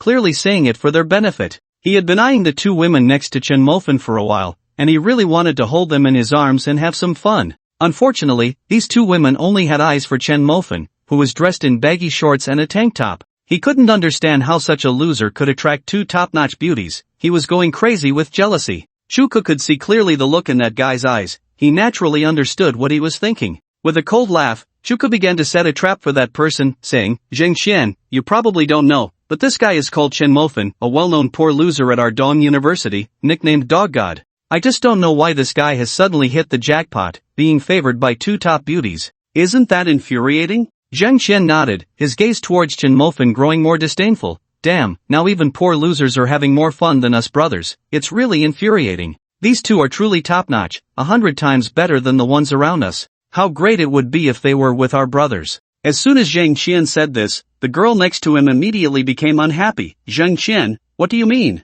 You better explain yourself. What do you mean? Zheng Qian's face showed obvious impatience as he shook off the girl's hand and insulted her. I mean, they look better than you. Look at you, you look like a catfish, thinking you're so good looking. Fine, Zheng Qian, you can enjoy yourself. I'm not playing anymore. Let's go, sisters. The three girls had ugly expressions and got up to leave the table. A cooked duck just flew away like that? Chuko looked at Zheng Qian as if he were an idiot. Yes, these three girls were just average looking, but did he really have to say it so bluntly? Now, great, three big men were staring at each other in silence. Is this what you wanted? Chuka thought angrily, but then he turned and saw an even more infuriating scene. Old Three chuckled and waved at the three girls, saying, Hey, beauties, want to sit down and have a bite? He knew that before, Chuka had snatched Chen Mofan's girlfriend, and now he had the chance to take revenge for his brother's betrayal by calling over their women. He certainly wouldn't let this opportunity slip by. A smile appeared on Chen Mofan's face, knowing that Old Three was helping him vent his frustration. The three girls thought for a moment and then sat down. Each took a seat next to Old Three, grinning from ear to ear. He didn't forget to throw a provocative glance at Chuku and Zheng Qian, the corners of his mouth curling up with a hint of obvious mockery. The girls he brought were intercepted by his enemies? This scene nearly made Chuku and Zheng Qian's noses twitch with anger. Just moments ago, they had looked down on the poor loser across from them, but in the blink of an eye, the poor loser was now surrounded by girls, while these rich second-generation heirs had no one by their side? This stark contrast made all three of them want to curse. Zheng Qian took a sip of beer and said sourly, Damn, what kind of world is this? Today's women must be blind. Chuka looked at the two dry old men beside him and chimed in sarcastically, Who says otherwise? Good cabbage is being pushed by pigs. These two remarks made Chen Mofan feel quite displeased. His eyes turned cold as he glared at the two. If they didn't know how to restrain themselves, he wouldn't mind giving each of them a good slap. Although fighting now costs money, was Chen Mofan afraid? He could throw out 100 million and fight until he was satisfied. That glance made the two instinctively feel a chill in their hearts. Did it carry a hint of murderous intent? Another person also noticed Chen Mofan's gaze and felt a tremor of fear, quickly changing the subject. Do you remember the group I recommended to you before? Fanshin has joined, and I'm in that group. As soon as the name Fanshin was mentioned, Chuko and Zheng Qian's breaths tightened. They both knew that this was a real big shot, someone who could generate 600 million in one night, more than their entire fortunes combined. Being in the same group as such a big shot could lead to friendship. If the big shot was in a good mood and helped you out, it could be worth a lifetime of effort. In today's society, if you wanted to climb up, you needed connections, otherwise, you could forget about it. The two were very clear about this, so they looked at that person with envy. Yang Kong, can you talk to the group owner and let me join that group too? Yang Kong shook his head. In the past, it was easy to get into that group, but now that Fanshin has joined, the status of that group has risen dramatically. If you're not a real rich second-generation heir, don't even think about it. It can be said that one person ascends, and all the chickens and dogs rise to heaven. Even some rich second-generation heirs want to curry favor with the people in that group, hoping to get to know Fanshin. Hearing this, Chuko and Zhang Qian nodded reluctantly. They regretted not paying attention when Yang Kong had mentioned that group before. At that time, they had scoffed at it, looking down on it. But unexpectedly, in just a few days, that group had become something they couldn't even aspire to. The conversation among the three was clearly transmitted to Chen Mofan's table. Listening to their chat, Lu Ruyan and Wang Jiajiu exchanged strange expressions. They knew that Fanshin was actually Chen Mofan. The irony was that the two were desperately trying to curry favor with Fanshin, while in reality, Fanshin was right in front of them. Yet they were still oblivious, mocking him by saying that good cabbage was being pushed by the pig that was Fanshin. Thinking of this, Wang Jiajiu couldn't help but let out a laugh. This laugh made Zheng Qian's face turn ugly. He thought Wang Jiajiu was laughing at them for trying to curry favor with Fanshin but having no way in. You bitch, what are you laughing at? Zheng Qian directly cursed, while Chuka might have seen Chen Mofan's strength but Zheng Qian had not. To him, that table was just a bunch of poor losers, and he felt no fear at all. Little girl, what? Are you laughing at me trying to curry favor with Fanshin? I'll tell you, with you poor losers, there's no way to curry favor. Your lives are destined to be spent working for us. Pa, you poor bastard, what are you? Zheng Qian cursed angrily without restraint. He had been jealous of Chen Mofan for having two beauties by his side, and now, the girl he brought had come to Chen Mofan's table, which made his jealousy burn even hotter. Now, seeing a woman daring to mock him, Zheng Qian erupted like a shrew, spitting insults at Chen Mofan and his friends. This made the boss and the third one furious, and they were about to stand up when Chen Mofan waved his hand, took out his phone, and typed a message to send out. Second brother's diner, that guy with the buzz cut, bring that pig and that barking dog, and get lost. The message was sent directly to the rich second-generation group in Liuqing. Yang Kong, sitting at the same table as Zheng Qian,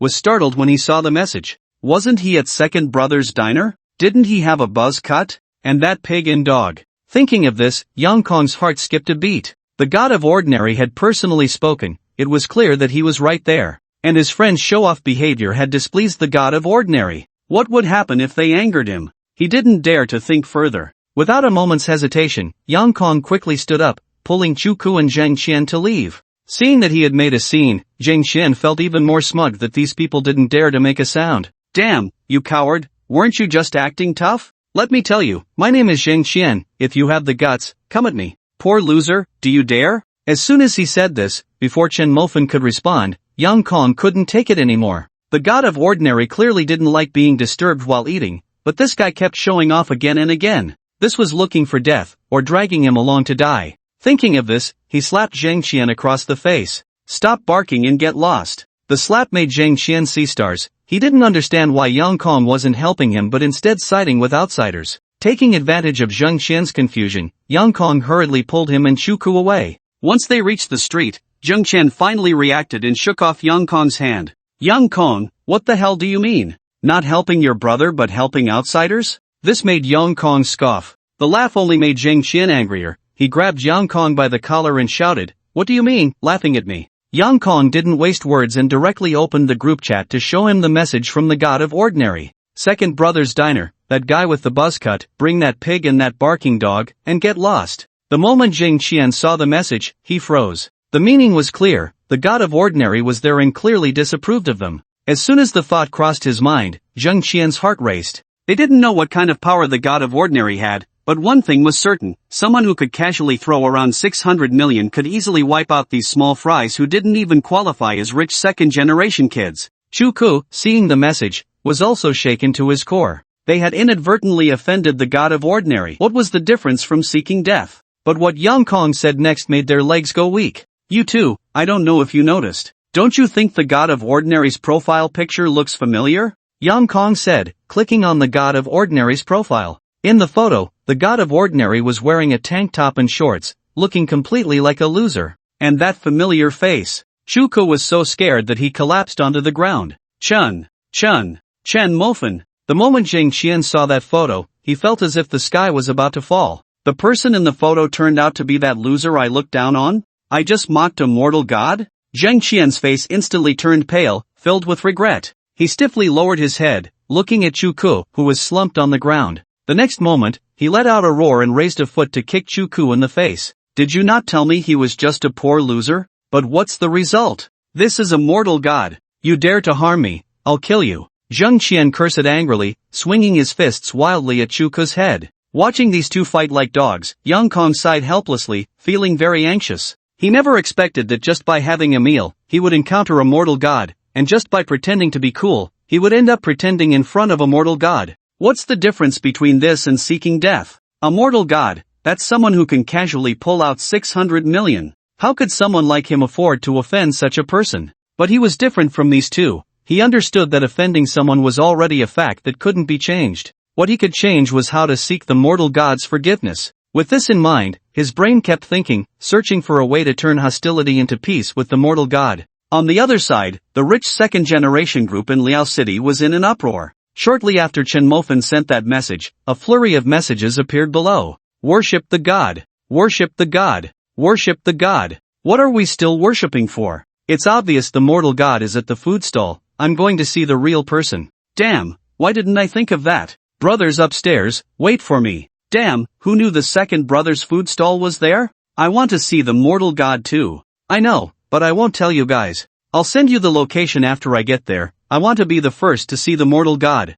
What about that buzz cut from earlier? I know you must be feeling very frustrated and worried right now, but can you send the location first? You can be scared later. Chen Mofan didn't look at the group chat. At this moment, he just wanted to finish the skewer of meat in his hand. Damn, it's been half an hour, and the meat is already cold. Looking at the messages in the group, Long Xiao frowned. He had seen the mortal god's profile picture. The mortal god was wearing a tank top and shorts, which clearly showed a low-key demeanor, obviously not wanting to steal the spotlight. Thinking of this, he hurriedly sent a message in the group, warning, Long Xiao, everyone, brothers, the mortal god likes to be low-key, it's fine to look, but don't disturb the mortal god. Anyone who dares to disobey will be kicked out of the group. Received. Received. Received. Received. Let's go, brothers, to pay respects to the mortal god. Amidst the chaos in the group, luxury cars appeared on every street and alley in Liao City, racing down the roads. At Dongsheng Group, the underground parking lot opened, and a $10 million McLaren Senna sped out,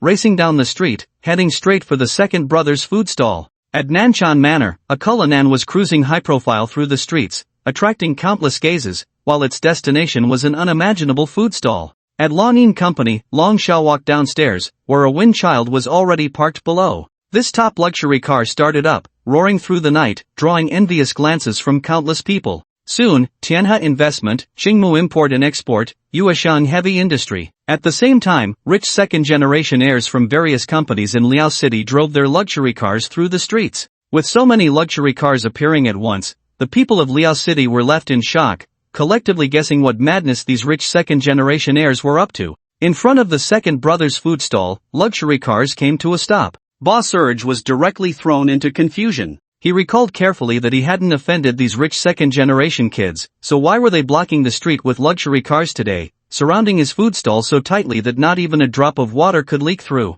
Boss, let's eat. One rich second generation stepped out of a Mercedes-Benz and said boldly. But as soon as the words left his mouth, someone next to him slapped the back of his head. Did you forget what young Master Long said? Fangshen likes to keep a low profile, don't speak so arrogantly. Hearing this, the rich kid shrank his neck and quickly nodded. Then, with a beaming smile, he said to Urge, Boss, we're here to eat. Do you have any tables available? Urge was even more confused, scratching his head, not understanding when these rich kids started speaking so politely. One luxury car after another kept parking in front of Urge's food stall, and soon the street was completely blocked. One by one, the rich kids got out of their cars, all wanting to eat. But those few small tables were already full, and there was simply no space. Urge was sweating profusely, genuinely afraid that these rich kids wouldn't find a place and would get angry enough to overturn his stall. But he was overthinking, these rich kids were surprisingly well behaved. Not finding a table was no problem. They first ordered 2 bottles of beer and 2 meat skewers, squatting on the roadside to eat.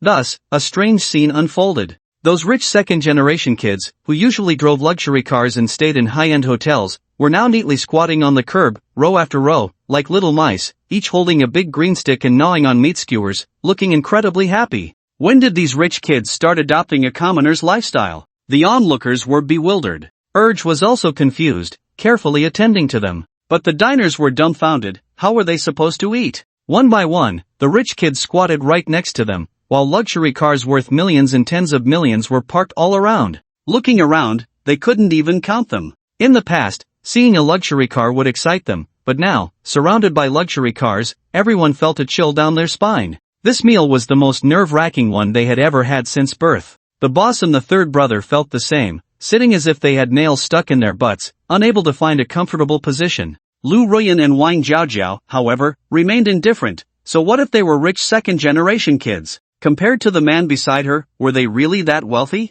Compared to the man next to her, these people were nothing. Chen Mofan was also helpless, not understanding what these rich kids were gathering here for. What if something happened? Little did Chen Mofan know that these rich kids were all here to see him. Every time they saw him, they were as excited as cats seeing a mouse, whispering among themselves. Wow, young Master Long, you're squatting too? Young Master Long nodded, indignantly saying, I just saw a spot, but that bastard Zhang Chang pushed me away and sat there himself. That spot was right next to Fangshen. Damn it, that bastard can forget about me buying his stuff in the future. Let him drink the northwest wind from now on.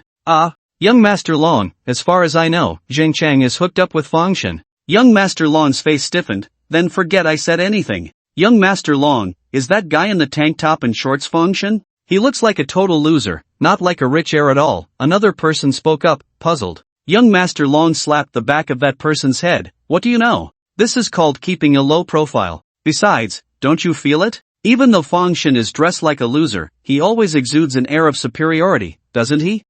Young Master Long, I really don't see any air of superiority. You have such a narrow perspective. With just a few 100 million in worth, what do you know about the aura of a king? Work hard to raise your own value. Another person chuckled upon hearing this and explained to him, brother, I won't say much, but did you not see how everyone else looked at us with fear in their eyes, while only the ordinary god had a bland expression? Indeed, wow, brother, I admire you, thanks for the insight. The other person nodded proudly and continued, your brother is not bad, let me tell you something else. This morning, Zhang Chang made a deal with the ordinary god, who spent 40 million to buy a villa from Zhang Chang. The funds were transferred immediately, but the ordinary god has yet to complete the transfer. Do you know why? The man shook his head. Because the ordinary god doesn't care about this 40 million at all, he doesn't care about houses or anything like that. Damn! The man exclaimed, his face filled with shock. 40 million! That was a fifth of his entire fortune. How many years would he have to work hard to accumulate 40 million? Yang Kong stood on the street, watching the brightly lit Second Brothers food stall, with countless luxury cars parked there. This scene made him feel somewhat uncomfortable. If it weren't for his two friends showing off, could he also be one of them, squatting by the roadside, eating barbecue, drinking beer, discussing the ordinary god with these wealthy young masters? He knew that today, young Master Long was here, young Master Bai was here, and young Master Chen was here. These young masters, usually unattainable, were all present. If he could build a friendship with them, a casual pull from them could double his fortune, and his business could reach new heights. But now, looking at the situation ahead, Yang Kong felt like crying without tears. He could only find a way to calm the ordinary god's anger. Hey, is that a beggar over there? Young Master Long pointed at someone walking towards the food stall. Young Master Chen, who drove a Cullinan, had also arrived beside young Master Long and looked up upon hearing this. Sure enough, a man dressed sharply was walking towards the food stall. He looked disheveled, wearing tattered casual clothes, with mismatched slippers on his feet, and seemed to be holding a piece of paper, asking everyone he encountered. However, everyone looked at him with disgust, covering their noses and keeping their distance. But the beggar did not give up, still asking one person after another. Soon, he reached the table of Chen Mofan and the others. Hello, sir, have you seen this person on the wanted poster? The beggar asked at Chen Mofan's table, his filthy face filled with pleading, his eyes looking at Chen Mofan with longing. Chen Mofan glanced at the wanted poster, and with just one look, his heart trembled. Because the person on the wanted poster was none other than the rapist and murderer, Zhang Zhua. Chen Mofan had a deep impression of this person because Tang Fei had mentioned that he had raped and murdered a 14-year-old girl. The girl's mother went mad because of this, and her father was killed by Zhang Zhua while searching for him. The girl's brother had not given up and was still searching. Isn't this Zhang Zhua in the photo? The boss also had a deep impression of Zhang Zhua and spoke up. Upon hearing the name Zhang Zhua, a flash of killing intent suddenly erupted in the beggar's eyes. His gaze was like an eagle, fixated on the boss. The boss was startled by this gaze, his body trembling, and hurriedly explained, I don't know this man, but I just saw his photo at the police station and know of him. This response brought a hint of disappointment to the beggar's eyes. He wished so much that someone could tell him where Zhang Zhua was, so he could take revenge. Chen Mofan looked at the beggar in front of him. The killing intent that had erupted in the beggar's eyes just now made him feel a twinge of fear. This was the kind of gaze that only someone who had truly experienced life and death could possess. Thinking of this, Chen Mofan slowly spoke, Are you going to take revenge for your sister? The beggar initially intended to leave, but upon hearing this, he suddenly halted, a look of surprise crossing his face as he turned to Chen Mofan. With that expression, Chen Mofan was certain that this man was the brother of that girl. Do you know me? The beggar asked. Chen Mofan shook his head, I don't know you, I'm just guessing. The beggar pondered for 2 seconds, then spoke with hope, From what you said, can you help me take revenge? Chen Mofan nodded this time, I can't say it's 100%, but I have an 80% chance of helping you find this person, as long as he is still alive. This affirmative tone made the beggar's pupils suddenly constrict. He knew very well that trying to find Zhang Zhua was like looking for a needle in a haystack. If the other party wanted to hide, he might search for a lifetime and still not find him. Indeed, he had been searching for 3 years and had still come up empty. The man before him actually claimed there was an 80% chance of finding him, and with such certainty in his tone, it both shocked him and raised a hint of doubt. The boss beside them, hearing Chen Mofan's words, looked anxious. The way the beggar had looked at him made him realize that this beggar was not an ordinary person, he was likely a desperate outlaw like Scarface. It was best to keep a distance from such people, yet Chen Mofan had taken the initiative to approach him and even said such a thing. This made the boss worry for Chen Mofan. Moreover, he knew that Chen Mofan was just a poor loser. What right did he have to find Zhang Zhua? Talking big for a moment of pride, what would happen later? Would this beggar hold a grudge against him? Well, we can't find him, sorry.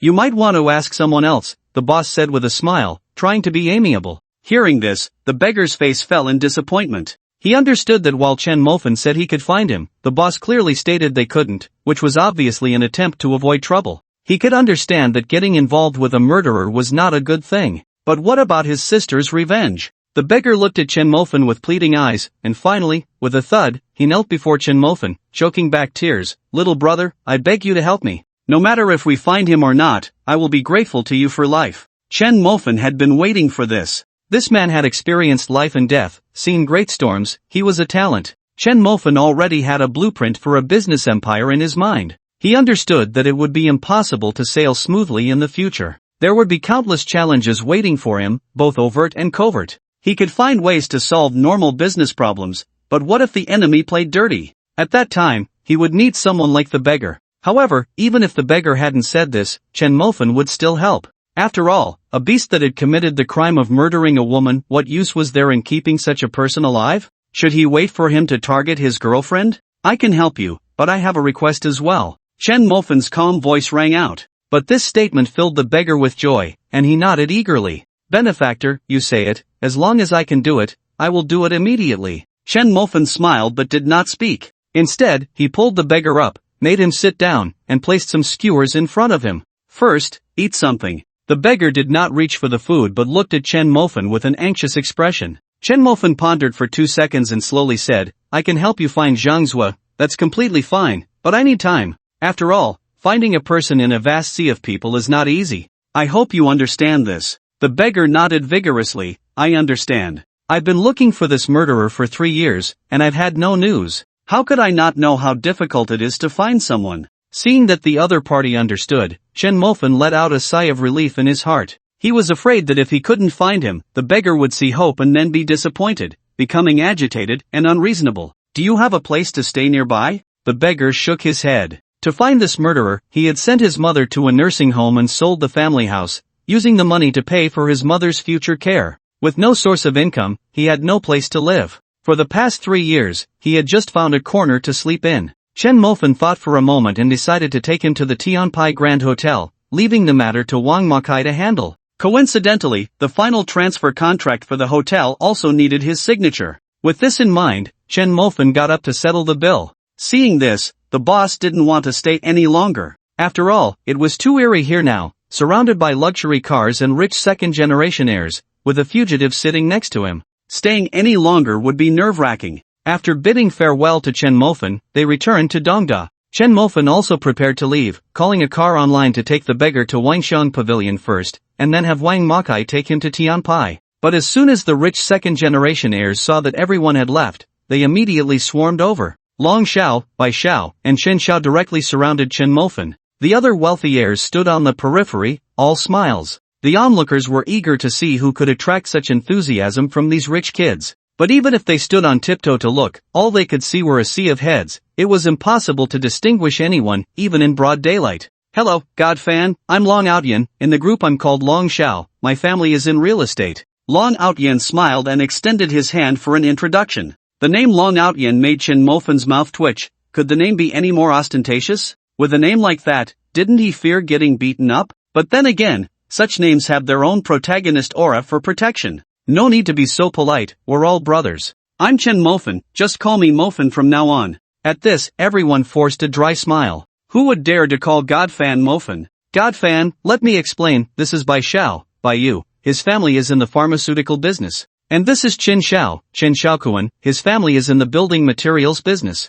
Listening to Long Outyan's explanations, Chen Mofan smiled and shook hands with each of them. Bai Yu was much more excited than the other two, his smile never fading, like a little fanboy meeting his idol. God fan, I didn't expect to see you in person today, I'm so excited. You've really given us a breath of fresh air in Liaoqing. This left Chen Mofan puzzled. What did he mean by a breath of fresh air? He hadn't done anything. Long Outyan quickly explained, God fan, this guy Bai Yu has always loved live streaming. Not long ago, someone online did a survey. They found that every province has top-tier gods, with live stream rewards exceeding hundreds of millions, the least being 500 million. Only Liuqing has yet to see a top-tier god. The highest rewards so far are from Baiyu, at 80 million. Long Outyin said this while clenching his fist, clearly trying to sound casual, but he was still very concerned. As a result, many people have started mocking us in Liuqing, saying we have no top-tier wealthy people, just a bunch of small fry, not worth mentioning. Often, when you enter a live stream and dare to say you're from Liuqing, someone will mock you for it,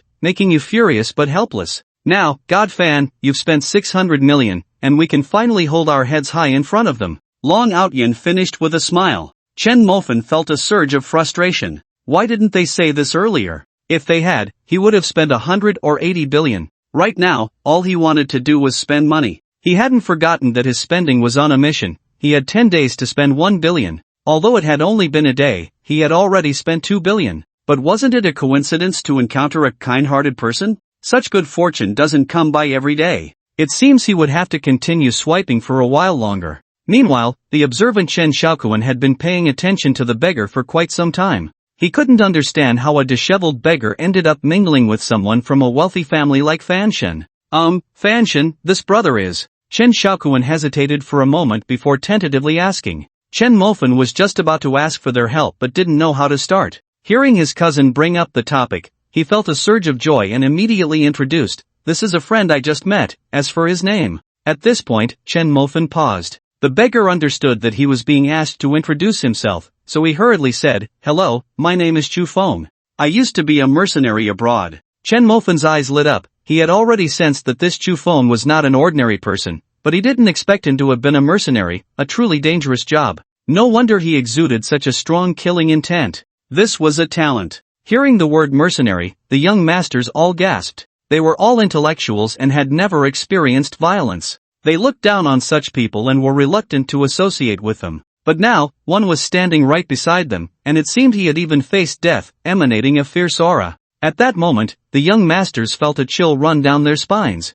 Indeed, Fan Shen was indeed extraordinary. He even had a mercenary by his side. "Everyone, speaking of which, this brother happens to have a matter and would like to ask for your help. You all know that you have great influence and are well informed. So, regarding this matter." The young masters were momentarily taken aback, but then their faces immediately brightened, and they nodded eagerly. Since Fan Shen himself had spoken, how could they not help? Moreover, having someone like Fan Shen owe them a favor was invaluable. Seeing everyone agree, Chen Mofan took the wanted poster from Chu Feng's hand, snapped a photo, and sent it to the group chat. "I need to find this person within 3 days. However, I won't let you help for free. Regardless of whether this matter succeeds or not, I owe you all a favor." Upon hearing this, everyone felt delighted. They had been waiting for this very statement. But what surprised them even more was yet to come. "Furthermore, I will put up 2 billion. You help me spread the word. For anyone who provides information about this person, there will be a reward of 1 million. For anyone who provides accurate whereabouts,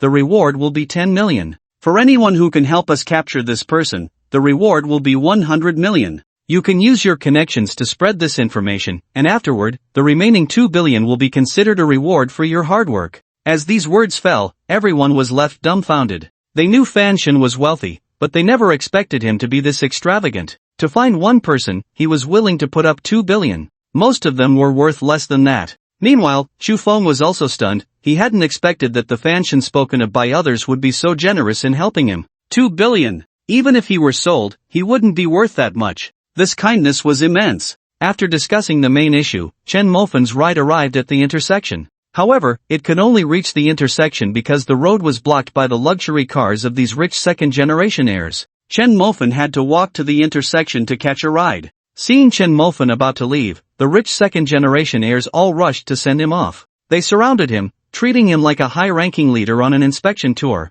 with a group of followers around him. Onlookers stretched their necks to see what kind of person could make this proud group of rich heirs willingly act like sycophants. Some even took out their phones, recording the scene, preparing to make a short video to post online. The scene made Chen Mofan feel a bit embarrassed. Moreover, with so many people chatting and laughing, who knows when they would reach the intersection? Halfway there, Chen Mofan simply grabbed 2 shared bikes, one for him and one for Chu Feng, and hurried towards the intersection. He was afraid that if he delayed any longer, the school would close. Long Outyin watched Chen Mofan ride away on the shared bike, looking carefree, and a smile appeared on his face. For him, today's gains were significant. Not only did he meet the god of ordinary, but he also successfully secured a favor from him. The value of this favor was truly immeasurable. Beside him, Bayu watched his idol grow more distant, frowning slightly, and said, "How can the god of ordinary ride a shared bike so skillfully? Long Xiao, do you know how to use one of these?" This question left Long Outyin momentarily stunned. "I guess, maybe, should be able to. I remember seeing something about it on the ugly group.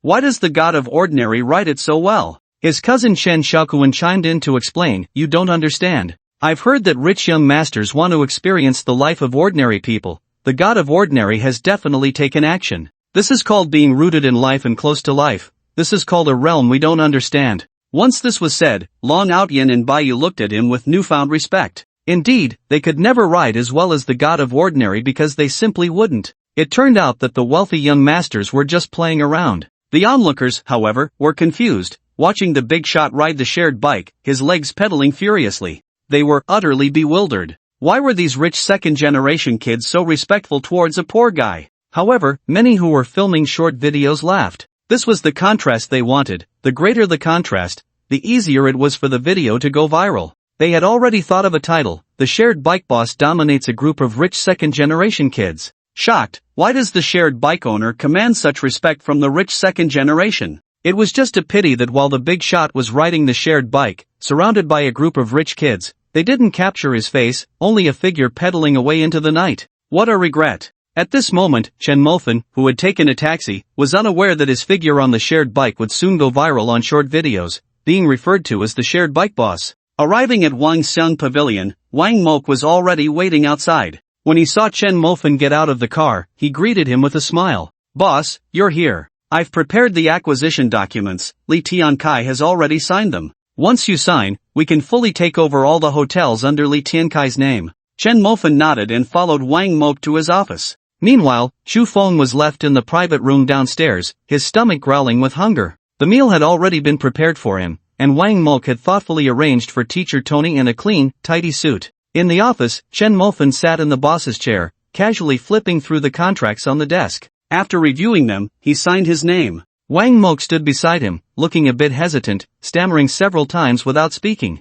"Just ask if you have something." Hearing this, Wang Mok finally spoke. "Boss, as far as I know, the revenue of Tiankai Hotel isn't very good. Why do you still want to buy it?" "Old one, what do you think?" Chen Mofan countered. After thinking carefully for a moment, Wang Mok slowly replied, "Could it be that the boss wants to create his own brand of hotel in Liucheng?" Chen Mofan handed the contract to Wang Mok, smiling. "Old one, your vision is too narrow. I do want to create a high-end hotel brand, but not in Liucheng. I want it to be like Chinda Plaza. I want my hotels to be in every city and even every county." In every city and county, these four characters made Wang Mokai's body tremble. He looked at the university student in front of him in disbelief. Although he had some understanding of Chen Mofan's ambition, the words that came out of Chen Mofan's mouth still made his heart shudder. This was too crazy. Every county and city was involved. Such a massive scale made Wang Mokai hesitant to think about how many billions would need to be invested. It would probably be an astronomical figure, right?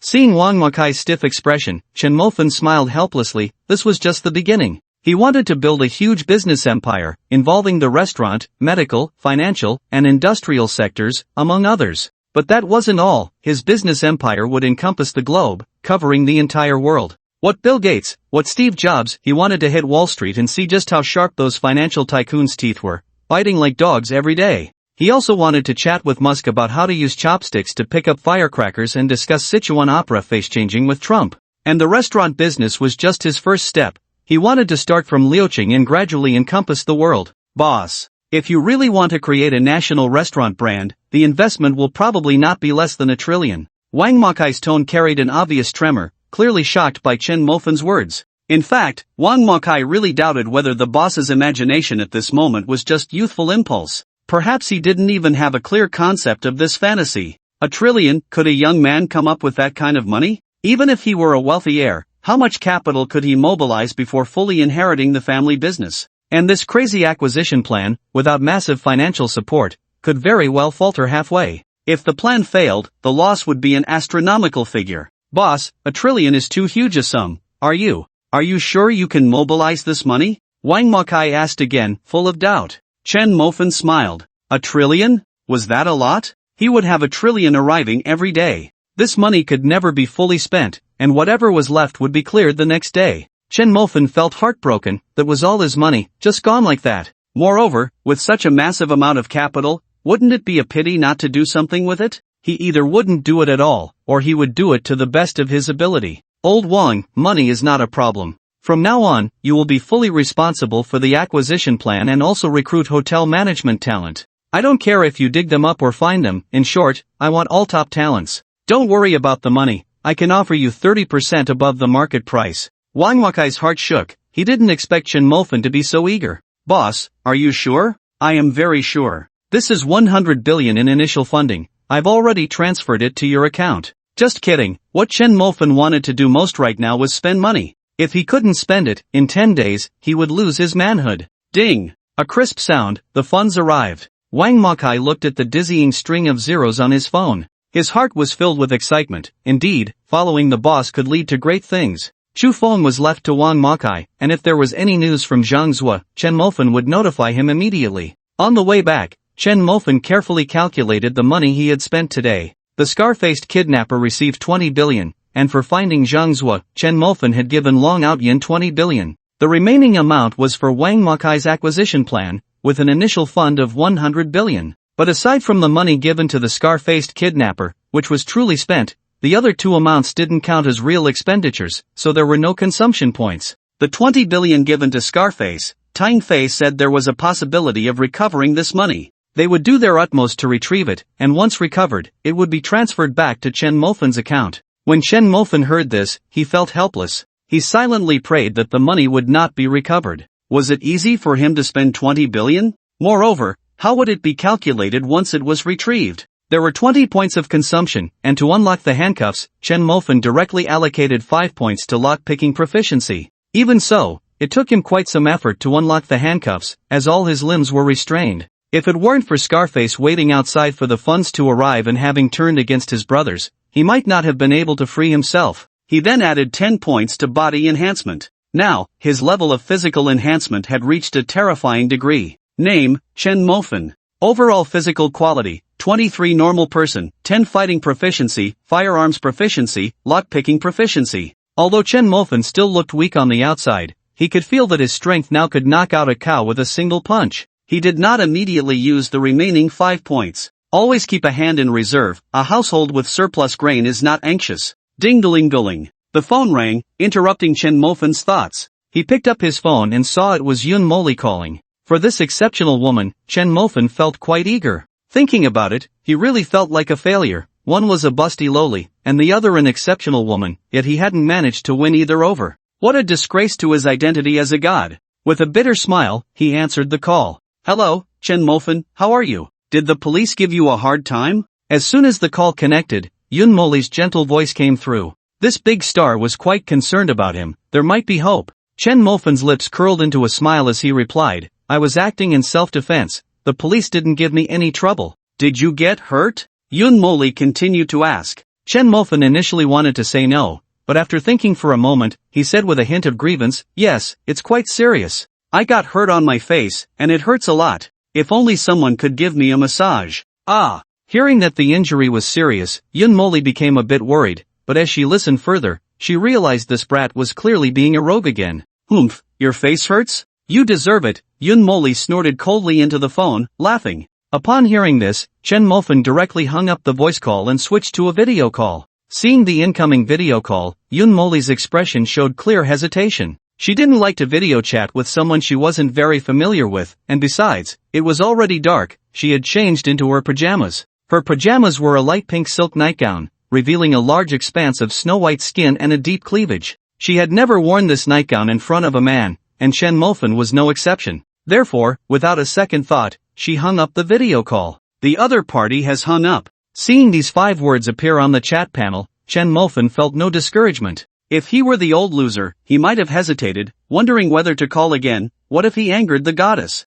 But now his mindset was completely different. If she was angry, so be it, it was none of his business. Even if she blocked him, he had plenty of ways to find her again. Don't you do live streaming? Then I'll just be the top supporter. Aren't you filming a movie? Then I'll just be the big financial backer. There were plenty of ways to deal with her, why be afraid of her getting angry? What a joke! The more confident a man is, the more charm he has, and the greater his attraction to women. Without a second thought, Chen Mofan called again. Hang up, call. Hang up, call. Yoon Moli was almost laughing in anger. Was this person really that persistent? He had hung up a dozen times and was still calling. After hanging up once more, Yoon Moli irritably sent Chen Mofan a voice message. I'm going to sleep. If you hit me again, I might get angry. After hearing this, Chen Mofan responded with a gesture. But then he turned around and sent the video again. Yoon Moli was speechless. You clearly agreed well, and you even sent it over, but then you just sent me a video. You're brave enough to admit your mistakes,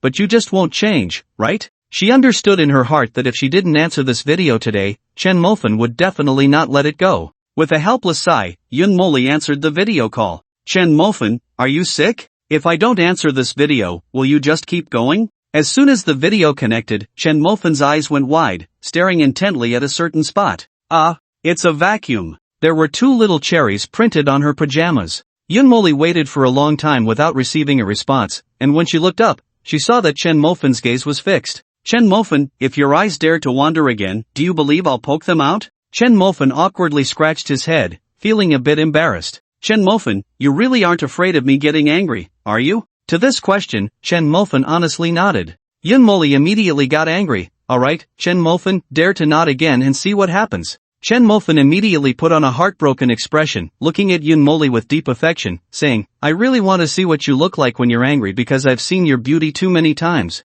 It's precisely this beauty that has me mesmerized, making me fall. So I desperately want to understand you, to see your other side. But I believe that even when you're angry, you will still be the most beautiful scenery in the world, enough to make me fall in love again. Yoon Moli's cheeks suddenly flushed. She knew this guy was good at teasing, but she didn't realize that when he spoke sweet nothings, he was actually quite skilled at it. This made her heart race. Yoon Moli shyly glanced at Chen Mofan, then quickly lowered her head, and after a moment, raised her head again, her face flushed, questioning, Chen Mofan, why are you so bad? Tell me, how many people have you tricked with these words? Chen Mofan smiled and covered his heart, pretending to look pitiful. Moli, it seems like someone just stabbed my heart with a knife, it hurts so much. Can you help me see if there's a wound? Yoon Moli naturally understood what this meant, implying that her words were like knives, and she couldn't help but doubt if Chen Mofan had said this to others. Pa, I won't look. Smooth talker, Chen Mofan, you're so bad. Yoon Moli replied with a shy smile.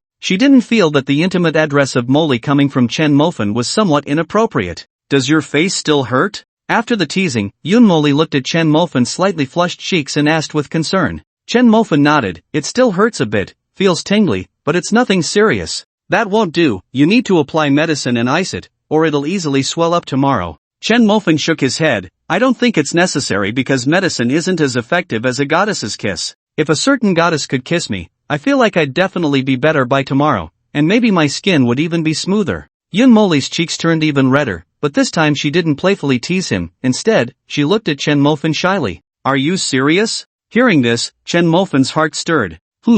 There's a chance. Chen Mofan felt a surge of joy. Just hearing this meant there was a chance. Perhaps he could really get Yoon Moli to kiss him through the screen. Thinking of this, Chen Mofan hurriedly said, Really, Moli, according to science, human saliva contains a substance that can reduce swelling. And the more beautiful the woman, the more of that substance it contains. So, you see, a beauty like you, just kissing me from afar would count as helping me heal. Yoon Moli covered her mouth and chuckled. You're just talking nonsense. How would I not know? You just want to trick me into a kiss. He. Chen Mo-fan laughed. Silly. After Yoon Moli replied with a laugh, she thought for a moment and, with flushed cheeks, said, Let me kiss you once, and say a few nice words. Call me Goddess Yoon first, so I can hear it. Chen Mo-fan's eyes lit up, and he hurriedly said, Goddess Yoon, Goddess Yoon, Goddess Yoon, Goddess Yoon. Moli, I've called you Goddess Yoon 10 times now. Shouldn't you kiss me 10 times? I don't want to. Who wants to kiss you 10 times? How shameless.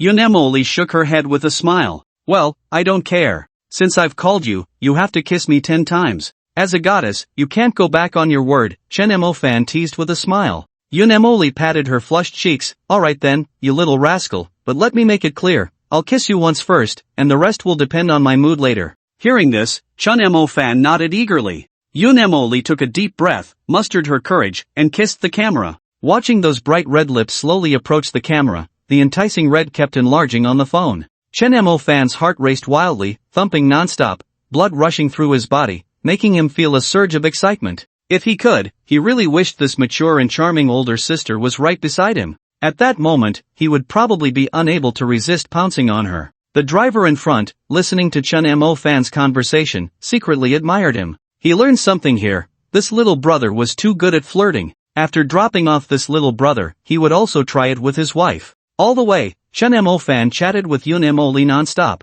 Even when they arrived at Dongda, he didn't immediately return to the dormitory but walked around the playground with his phone, chatting with Yun Mo Lee. After Chen Mo Fan got out of the car, the driver hurriedly took out his phone to call his wife. "Hello, dear, do you know why I always make you angry? I know, you don't work properly. What are you talking about with me?" With that one sentence, the driver felt deflated. This idea was beautiful, but reality was too harsh. "Let me tell you, if you don't work, fine, come home and pay your dues."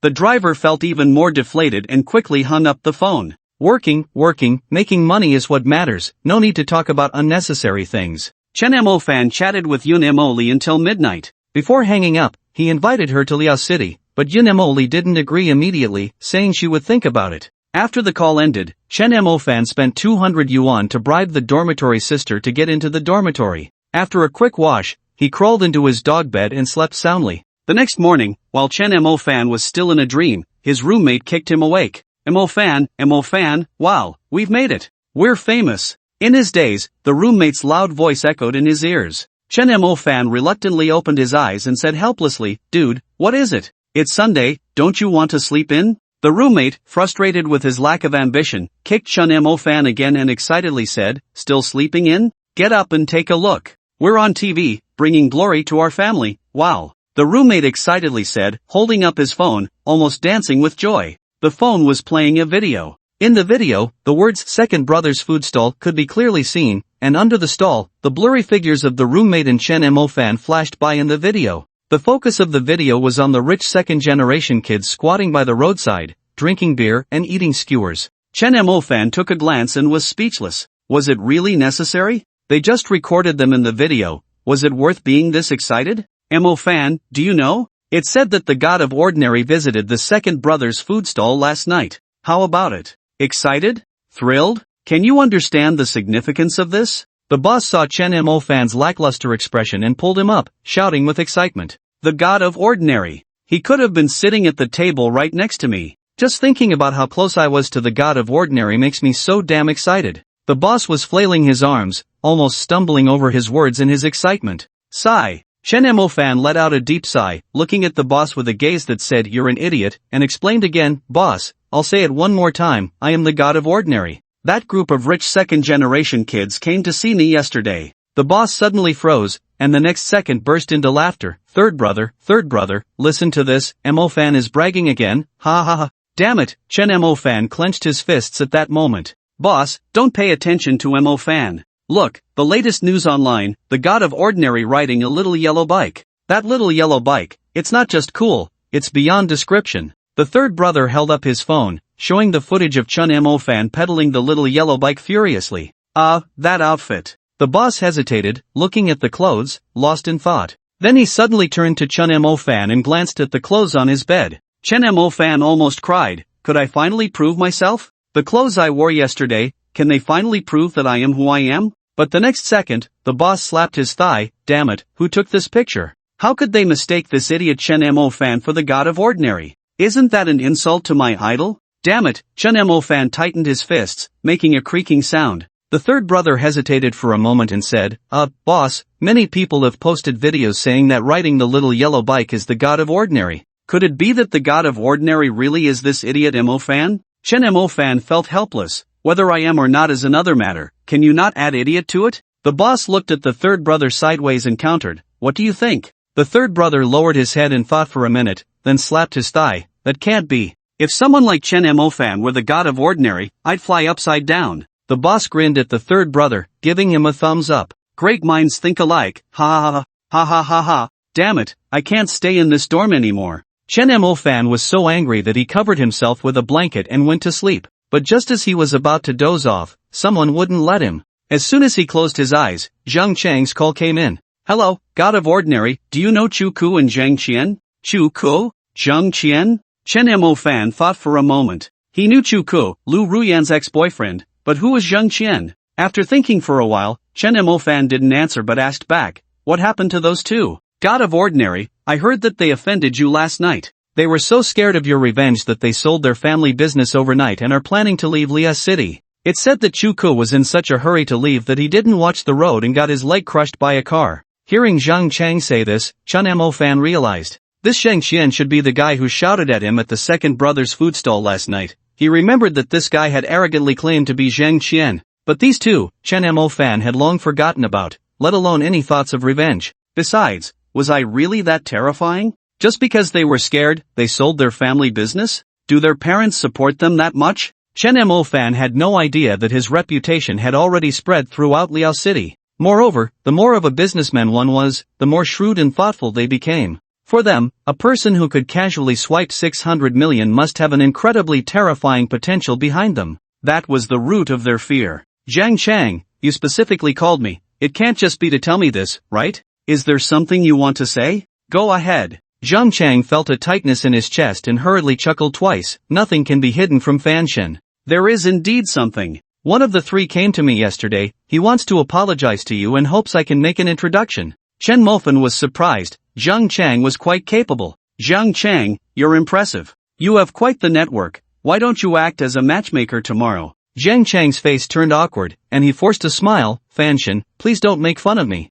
This kid's family is also in the agency business, so we're considered colleagues, which is why I passed on a message for him. Fan Shen, rest assured, this kid said he will definitely satisfy you. I wonder if Fan Shen is interested in coming over. Chen Mofan hadn't really thought about the three of them. He was currently focused on Lord Hu and how to spend 100 billion. After pondering for 2 seconds, Chen Mofan replied, tonight, let me see if I have time. Hearing this, Zhang Chang's face lit up with excitement, and he quickly said, great, Fan Shen. Let's meet at the restaurant at 8. We'll be waiting for your esteemed presence. Chen Mofan agreed and hung up the phone. Zhang Chang looked at the hung-up phone, and his smile faded back to neutrality. Beside him, Yang Kong cautiously smiled. Brother Chang, what did Fan Shen say? Zhang Chang cleared his throat and proudly replied, what else could he say? Fan Shen agreed, we have connections with Fan Shen. Impressive, it's all thanks to you, Brother Chang, having connections with Fan Shen. Yang Kong smiled, his face full of flattery. I'll have to trouble Brother Chang to take care of me in the future. As he spoke, he handed over a bank card.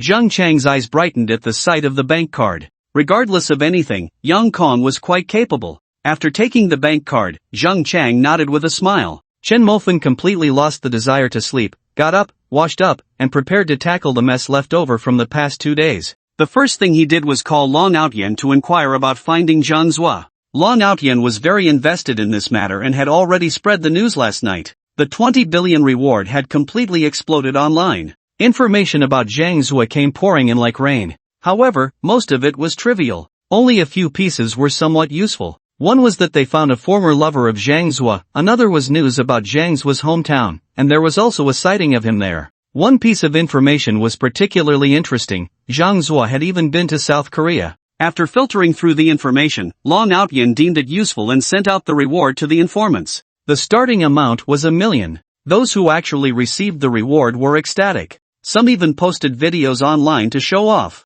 This completely ignited the internet. The news of a mysterious tycoon offering 20 billion to find a fugitive instantly appeared on major online platforms. Even on Penguin Video, there were people posting comments asking if anyone recognized Zhang Zhua. Zhang Zhua's wanted poster began to be shared by millions of internet users. The person who was showing off online had shared Zhang Zhua's wanted poster. Just so happened that someone recognized Zhang Zhua and saw that he had appeared in South Korea, so they contacted the sharer. The sharer then contacted the tycoon with the information, and the tycoon, upon learning the situation, sent each of them 1 million. 1 million is something an ordinary person could never save in a lifetime. Now, just by sharing or providing information, one could earn it, and possibly even tens of millions or billions. It could be said that the opportunity to get rich overnight was right in front of them. People became more proactive, with over 100 million participating, and Long Outyen's phone was almost overwhelmed with calls. Fan Shen, I'm sorry, there are too many messages, I haven't sorted them out yet.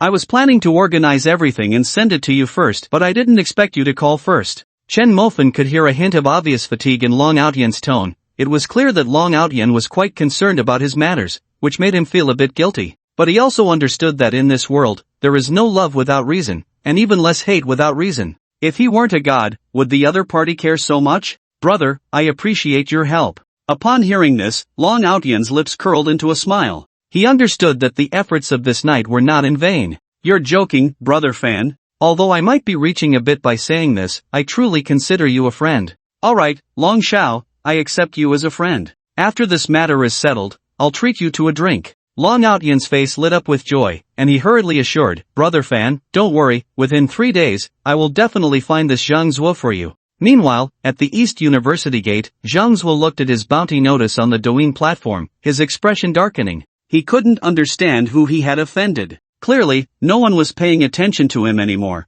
Why had his wanted notice suddenly appeared on all major platforms? Even his name had become a trending topic. The spotlight had overshadowed the hot topic of rich second-generation kids eating skewers. Damn! Zhang Zuo cursed inwardly, a flash of murderous intent crossing his narrow eyes. He must find out who was targeting him, otherwise, no matter who it was, regardless of their power, he would kill them. However, finding him wouldn't be easy, as he was no longer the same person he used to be. He had gone to Korea, undergone plastic surgery, and created a fake identity. Now he was called Liu, working under Tiger Yi, one of the 4 great generals under him. In Liaocheng, no matter how wealthy a tycoon was, upon seeing him, they had to respectfully call him Brother Yu. Now, he lived a comfortable life, with money, people, and fame. He was no longer the wretched fugitive Zhang Zuo of the past. Brother Yu, I found out about that kid mentioned by Tiger Yi. He's at this school, named Chen Mofan. So, Brother Yu, should we rush into the school now and drag this kid out? Upon hearing his subordinate's report,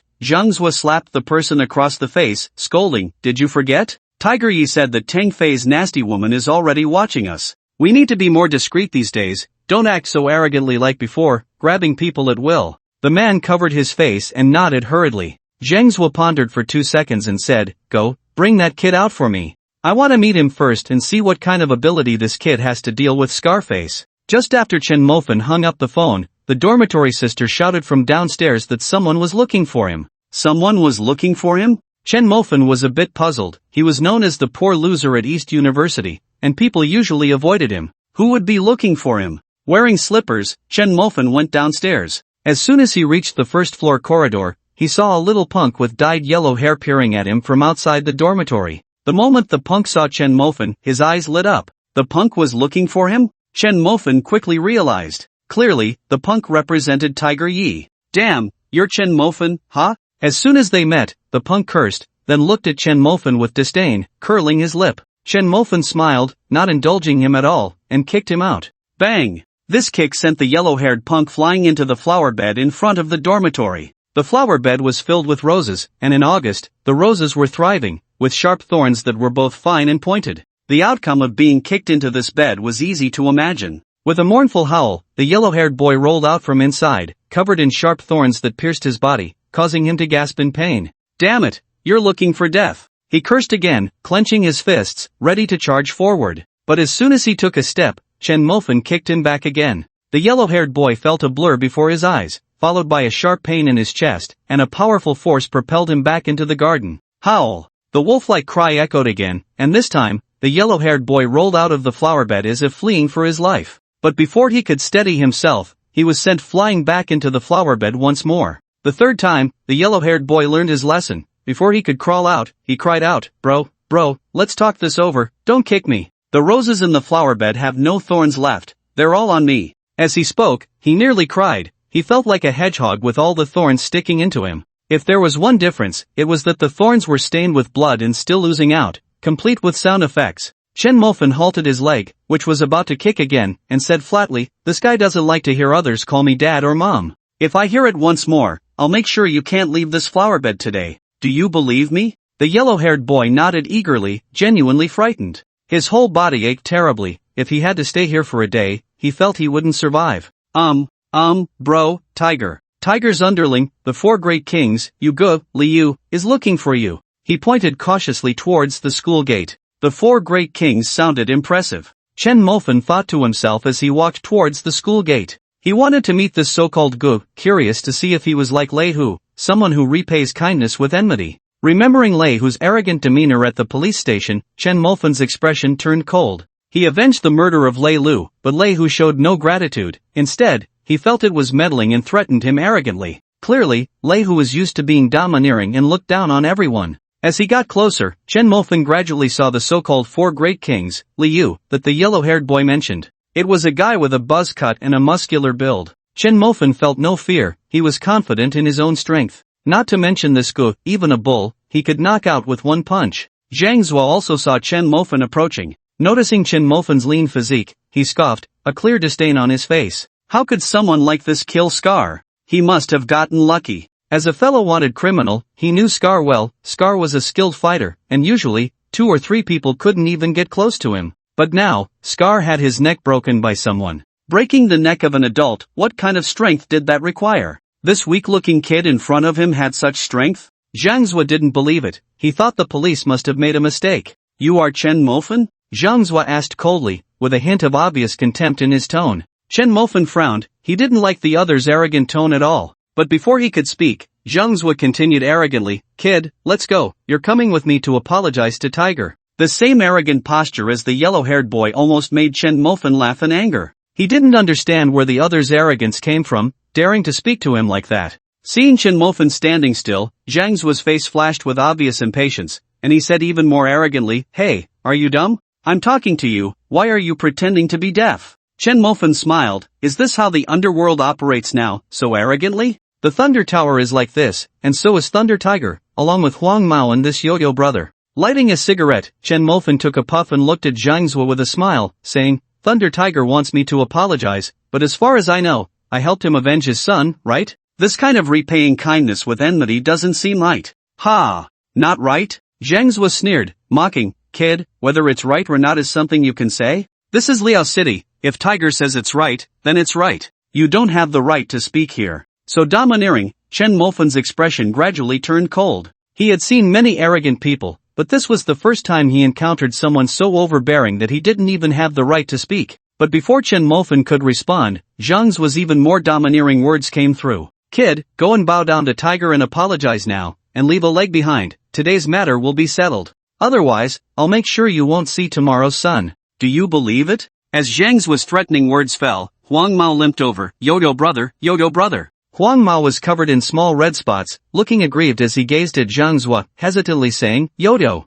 Yo-yo brother, I was beaten. Zhang Zhuo's brows furrowed sharply, a clear chill flashing in his eyes as he coldly laughed, Good, good, good. Today's students are really arrogant, even daring to touch Tiger's people. Who has such guts? Who? Zhang Zhuo's gaze was icy, the corner of his mouth curling with obvious disdain as he scanned the campus. For many years, as long as the name Tiger was mentioned, no one dared to act. Whether it was the rich second-generation representative Long Outyen or the pharmaceutical tycoon by family, who didn't greet them with a smile and called him brother. For years, they had bullied others, beaten others, but today, someone actually dared to lay hands on them. Truly seeking death. Yo-yo. Yo-yo brother, it's this kid. Huang Mao pointed at Chen Mofan, shrinking back. Zhang Zhuo suddenly turned to Chen Mofan, a cold smile spreading across his face. Kid, you're something, daring to touch Tiger's people? A poor student, I've really never seen someone as reckless as you. As Zhang Zhuo's words fell, he rolled up his sleeves and walked towards Chen Mofan with a sneer. Chen Mofan smiled as well, stepping towards Zhang Zhuo. Did he really think Chen Mofan had no temper? But just as both sides were about to strike, a light shout rang out. Liu, what are you doing here? Looking in the direction of the voice, a police car was parked at the school gate, and Tang Fei, dressed in a police uniform, quickly got out of the car. Seeing Tang Fei, Liu cursed inwardly, bad luck. Thinking this, he coldly looked at Chen Mofan and pointed, Kid, today you're lucky. Don't talk nonsense later, or I'll break your legs. Chen Mofan wouldn't let him off easily and directly responded to Zhang Zhuo's threat with action. Tang Fei, someone is threatening me here. Chen Mofan smiled and pointed at Zhang Zhuo. Zhang Zhuo's face immediately darkened. Damn, kid, you. Before Zhang Zhuo could finish his words, Tang Fei had already walked over, directly saying, What the hell, let's go, Liu, come with me to the police station. Zhang Zhuo was so angry he gritted his teeth but was helpless. He coldly glared at Chen Mofan as he was led towards the police car by Tang Fei. That gaze was filled with a strong threat. Chen Mofan wasn't afraid of their retaliation. Now, with his strength, he could knock out even a bull with one punch, let alone this burly Zhang Zhuo. If Zhang Zhuo really wanted to rely on his legs to defeat him, he would make Zhang Zhuo understand what a gap in strength meant. Mo Fan, it seems Thunder Tiger is starting to target you, you need to be careful in the future. Tong Fei returned to remind him. Chen Mofan asked, Tong Fei, who exactly is this Thunder Tiger? When it comes to Lei Hu, Tang Fei's expression turned cold, and she said angrily, this guy has a bunch of lackeys under him and owns multiple gray industry chains. The most famous red light entertainment city in Liao City is his business. Over the years, this guy has committed murder, intimidation, and kidnapping, he's done it all. Even those wealthy tycoons, he often extorts them. Anyone worth over 100 million has been blackmailed by him. But unfortunately, although this guy is rampant, he does everything meticulously. Even those tycoons don't want to get involved with such dangerous people, and they all choose to pay to avoid trouble and keep things quiet. As a result, this has made Lei Hu and his gang even more arrogant. As Tang Fei spoke, she took out her phone and opened WeChat. For your safety, let's add each other on WeChat. If anything happens, just call me, and I'll rush over immediately. Chen Mofan nodded. Even if Tang Fei hadn't suggested it, he would have proposed adding her on WeChat. One reason was, as Tang Fei said, to contact her if anything came up in the future. The other reason was that he had a cute loli, a top-notch mature woman, but he still didn't have a cool policewoman like Tang Fei. Thinking of the cute loli, Chen Mofan realized he hadn't properly chatted with Wang Jiao these past 2 days. Since today was Sunday, why not ask her out for a stroll and see if they could spend some money together? Back in the dormitory, Chen Mofan took out his phone and sat on the bed, calling Wang Jiao. The fact that Chen Mofan was asking her out excited Wang Jiao, and she quickly nodded. They agreed to meet at the school gate in an hour. In the dormitory, the leader heard that Chen Mofan was going on a date with the campus beauty again. Jealousy made him feel purple. He couldn't understand why, being in the same dorm, Chen Mofan could have girls on either side while he and the third guy could only comfort themselves with their hands. Last night, he contacted Wang Yu, but she completely ignored him and even told him to look in the mirror in the dorm. The leader was a bit confused. What mirror? Mo Fan, tell Wang Jiao to invite Wang Yu along when you go out to play. Seeing the leader's hopeful expression, Chen Mofan understood that the leader was genuinely interested in Wang Yu. It seemed he needed to have a good talk with that girl since his leader liked her. No matter what her demands were, he would bend over backward to help. After thinking for a moment, Chen Mofan nodded. The leader immediately looked excited and hugged Chen Mofan, giving him a peck on the cheek. Mo Fan, just so you know, I gave you my first kiss, so you can't be irresponsible. Get out of here. Chen Mofan said with a face full of disdain, wiping his cheek where she had kissed him, which was still wet with saliva, making him even more disgusted. After joking around with the leader and the third guy for a while, Chen Mofan checked the time and headed to the school gate. However, after waiting for over an hour, he still hadn't seen Wang Jiao. He called her, only to be told she was still putting on makeup. 10 minutes later, he called again, and she was still in the middle of it. What the heck? The time girls take to do their makeup is always a mystery. 10 minutes is one thing, but an hour is still the same. Half an hour later, Wang Jiao finally arrived. Mo Fan, how do I look? Am I pretty? Wang Jiao was wearing a low-cut white fluffy short dress, white stockings, and a pair of white high heels. This outfit combined youth and sexiness, exuding a pure and alluring vibe, like a captivating sprite, making Chen Mofan's eyes light up. But what caught Chen Mofan's attention even more was the low-cut top, perfectly showcasing Wang Jiao's assets. The deep cleavage was like a rushing river, stirring his emotions uncontrollably. Just by looking, one could fit a phone in there. This was simply shocking. Unreasonable, far too unreasonable. Had she been eating papayas since childhood? Mo Fan, are you staring? Are your eyes going to fall out? Wang Jiao noticed Chen Mo Fan's gaze, her face suddenly flushed, and she playfully scolded him. It was then that Chen Mo Fan realized he had lost his composure. There was no helping it, that depth was like an abyss, seemingly pulling your gaze downward endlessly, making it impossible to extricate oneself, lost in its allure. Chen Mo Fan awkwardly cleared his throat. Ahem, Jiao, can I ask you something? Is your family's area known for producing a lot of papayas? What does that have to do with anything? Wang Jiao was puzzled. Her family was in the north. Where would papayas come from? Just as she was wondering, she suddenly realized, and her little face turned bright red, like a small apple, as if it might drip with juice. However, in her heart, Wang Jiao couldn't help but feel a sense of delight. This at least indicated that she was quite attractive to Chen Mo Fan. Just the way he looked at her was enough to prove everything. She also had a good impression of Chen Mo Fan. He was not only somewhat handsome but also wealthy. Most importantly, this man treated her really well, with various gifts piling up in her dormitory, not to mention he had saved her brother's life. Without the money Chen Mo Fan had sent her, she wouldn't have known how to pay for her brother's ongoing treatment. This filled Wang Jiaojiao with gratitude towards Chen Mo Fan, and she also had a good impression of him.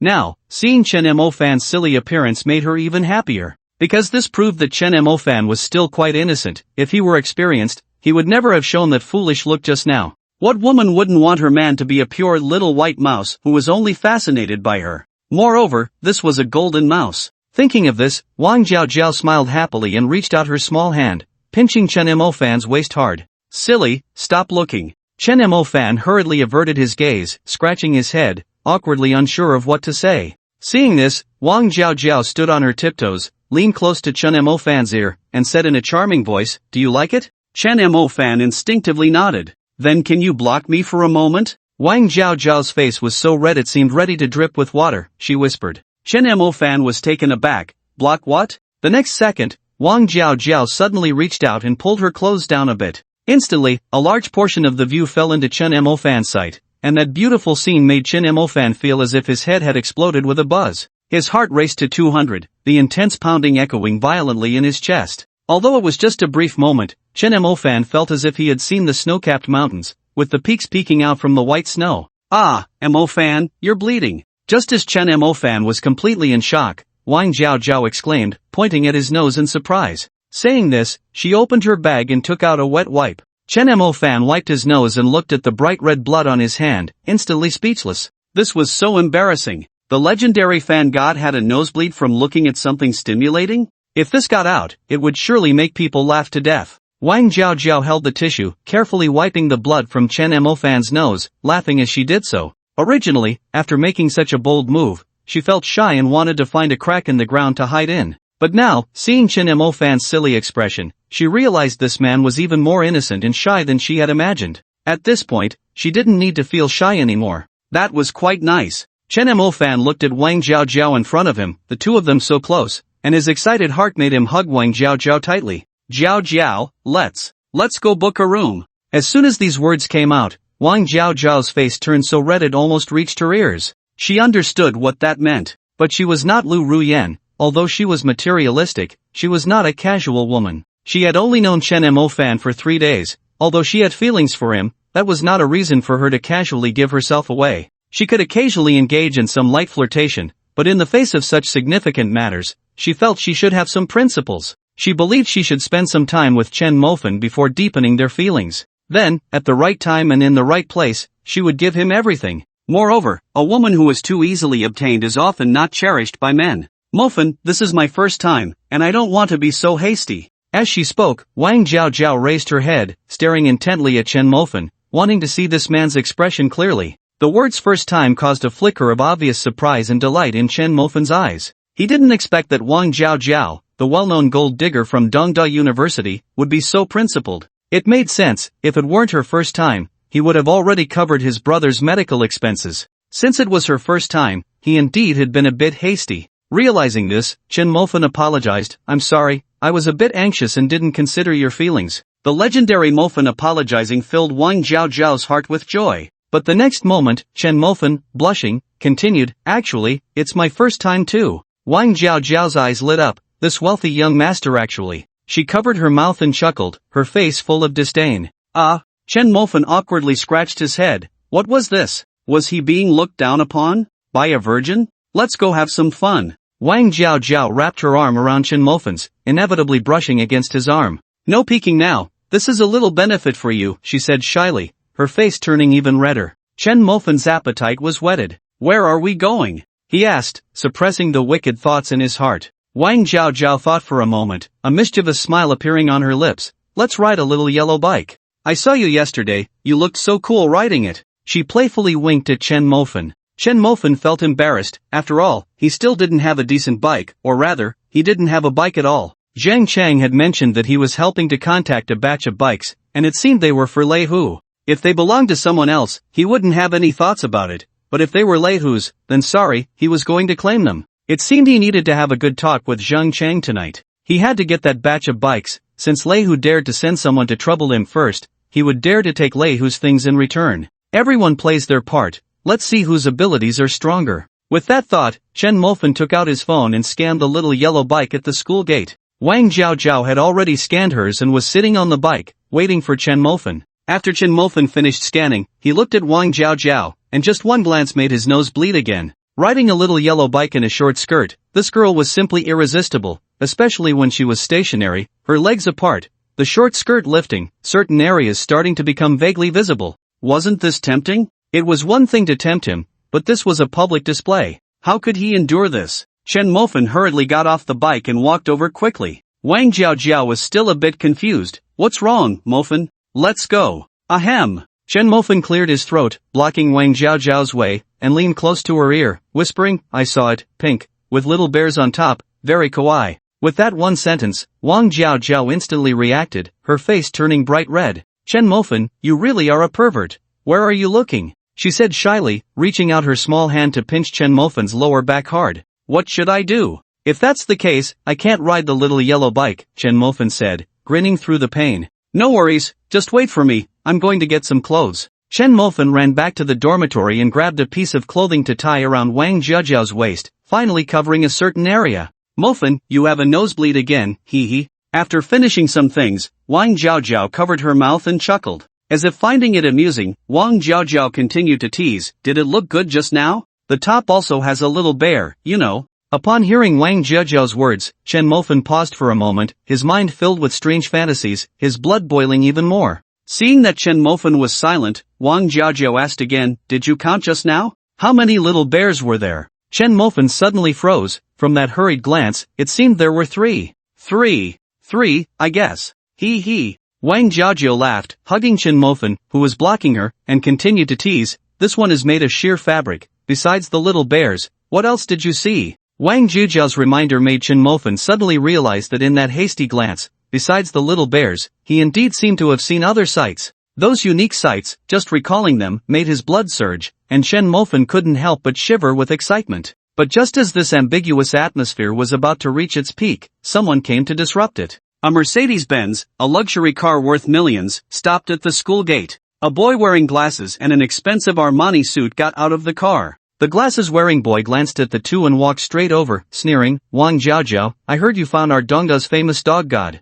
I didn't believe it, but now it seems to be true. Wang Jiaojiao, you really have no standards, huh? As he finished speaking, a mocking smile appeared at the corner of his mouth. He had pursued Wang Jiaojiao before. At first, it was fine, but later the shameless woman ignored him, which made him feel very embarrassed. He was also a prominent figure at Dongda, with a family fortune of over 100 million, driving a luxury car worth millions, and wherever he went, girls would flock to him. Yet Wang Jiaojiao ignored him. It was just because he didn't give her brother 100,000 for medical expenses, and this woman dared to turn her back on him, cutting off contact at that time. What was even more infuriating was that now this woman was so close to a loser like the dog god, which made him feel humiliated. The dog god, known as a loser at Dongda, was he, Feng Fei, not even comparable to a loser? He was consumed by jealousy. Damn! Chen Mofan frowned, he realized how unlucky he was today. Everywhere he went, someone was looking for trouble. Who was this idiot? Wang Jiaojiao also saw the glasses-wearing boy and leaned over to Chen Mofan's ear to explain, Mofan, don't mind him.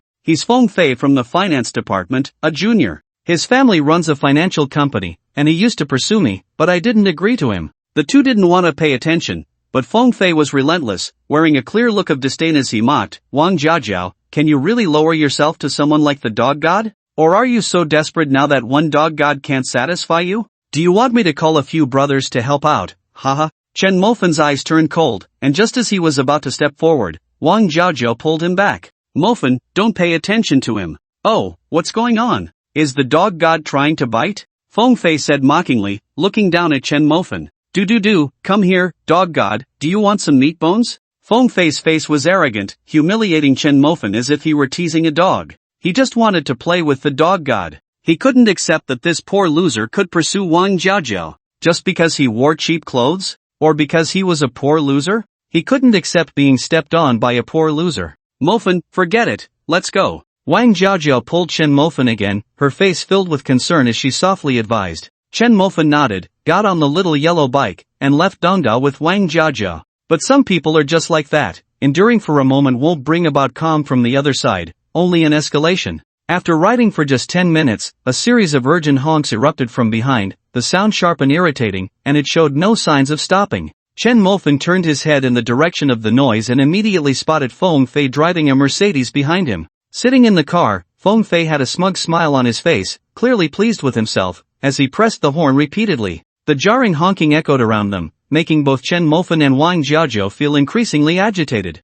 But Feng Fei found this insufficient. He slammed on the gas, accelerating the Mercedes towards Chen Mofan with force. Just as it was about to collide, he suddenly slammed on the brakes. Back and forth, he kept toying with Chen Mofan. He even leaned out of the car window, mocking Chen Mofan. "Dog God, how's my Mercedes speeding up? Not talking? Are you scared to the point of wetting your pants, ha?" The harsh laughter echoed in their ears, and Chen Mofan felt a surge of anger rising within him. Wang Jiaozhou's expression was also quite grim. She stopped the bike and glared at Feng Fei. "Feng Fei, enough? Is it fun to scare us? I never realized you were this childish." "Childish? Damn it, you filthy bitch, how dare you call me childish?" A cruel glint flashed across Feng Fei's face as he accelerated the Mercedes, zooming past the two and then stopping in front of them. The exhaust fumes spewed out, directly hitting their faces. They couldn't help but inhale the fumes, the smell making them cough incessantly. At this point, Chen Mofan was truly furious. He hadn't wanted to pay Feng Fei any mind,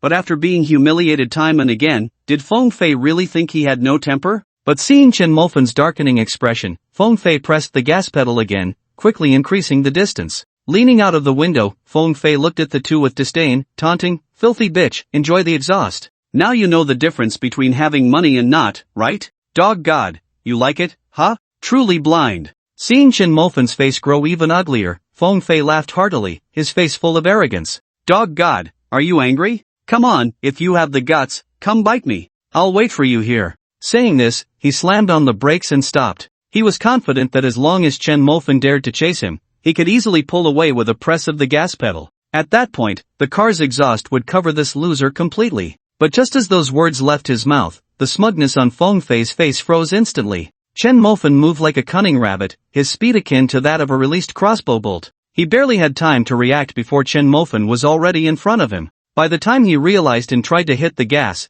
Chen Mofan had already grabbed his hair and yanked him out of the car window. Chen Mofan's physical fitness was at 23, while an average person was at 10. This meant his speed was twice that of an ordinary person. Feng Fei howled in pain, feeling as if his scalp was being ripped off. He couldn't understand how this skinny guy, Chen Mofan, had such strength, lifting him as if he were a chick. But the more it was like this, the angrier he felt. A poor loser with brute strength dared to lay hands on him. He was Feng Fei, with a family fortune of over 100 million. How dare this poor loser touch him? "Chen Mofan, what do you think you are, daring to touch me? What right do you have, you poor loser? Chen Mofan, you're finished." Feng Fei's face twisted in rage as he shouted. Chen Mofan smiled. Since he was finished, why not take the opportunity to kick him a few more times? Without the slightest bit of leniency towards Feng Fei, Chen Mofan stepped forward and slapped him left and right. He had given Feng Fei chances before, but this guy, relying on his family background, had repeatedly humiliated him. After being mocked for so long, Chen Mofan had to treat him to a good round of slaps.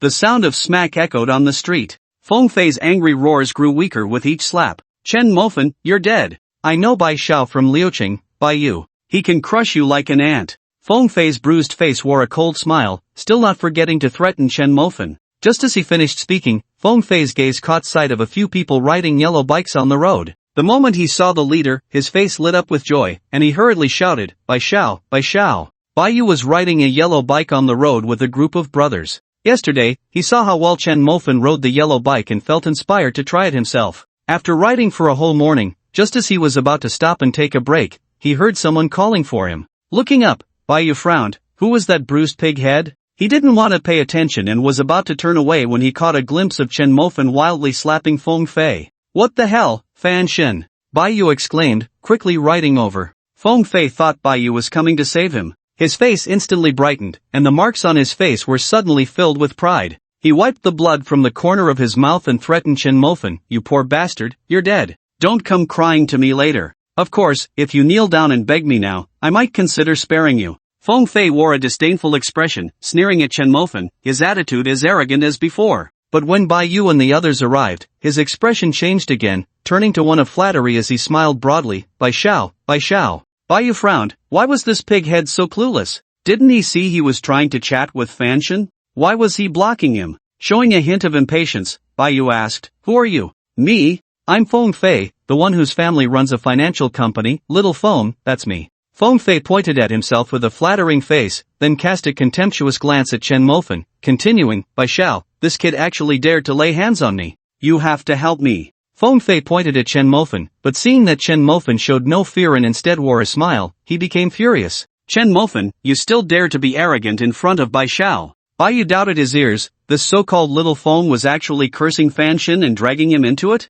In an instant, Bai Yu felt an impulse to kill this guy. Yet, Feng Fei remained oblivious, looking smug. Bai Yu raised his hand and slapped Feng Fei across the face. Smack! The crisp sound spread across the street. Feng Fei covered his face, stunned. Bai Xiao, why are you hitting me? Hitting you? I want to kill you, Bai Yu said, turning his hand to slap him again. Do you know who this is? This is Fan Shin, someone like you can provoke? And you brought me into this. With those words, Feng Fei was completely dumbfounded. Chen Mofen? Fan Shin? Feng Fei felt a buzzing in his head, blood rushing to his brain, making his scalp tingle. He had no doubt about the truth of Bai Yu's words, as the other party was indeed a well-known young master in Liuqing, with no need to deceive someone like him. But if it was true, Feng Fei immediately felt his legs go weak. He couldn't believe what he had just done, cursing Fan Shin as a poor bastard, scaring Fan Shin, and asking Fan Shin to eat his dust? How arrogant he had been. At that moment, Feng Fei dropped to his knees, crying and begging.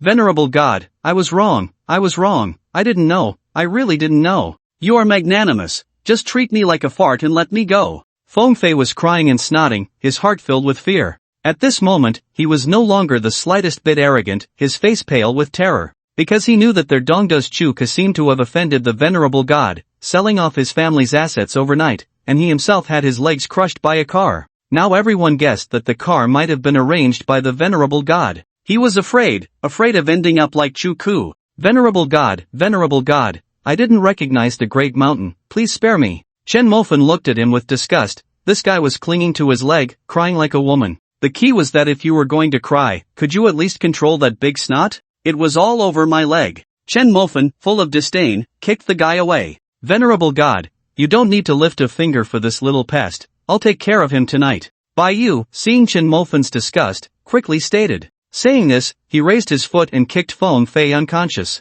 For someone like Feng Fei, who bullied the weak and feared the strong, Chen Mofen had no good feelings. If it were someone else, perhaps it would be fine. But for this kind of person, he had to be taught a lesson. Nodding, Chen Mofen said, all right, then I'll leave it to you. Hearing this, Bai Yu's face lit up. He knew that Long Outyen had become friends with the venerable God because he helped with Zhang's was matter. A friend of the venerable God would surely receive his favor in the future, and benefits would naturally follow. Moreover, being friends with the venerable God would be quite impressive to mention. Calling over a younger brother, Bai Yu had him drive the unconscious Feng Fei back to his villa first, planning to deal with him later. After finishing the main business, Bai Yu noticed Wang Zhaojiao standing next to Chen Mofen.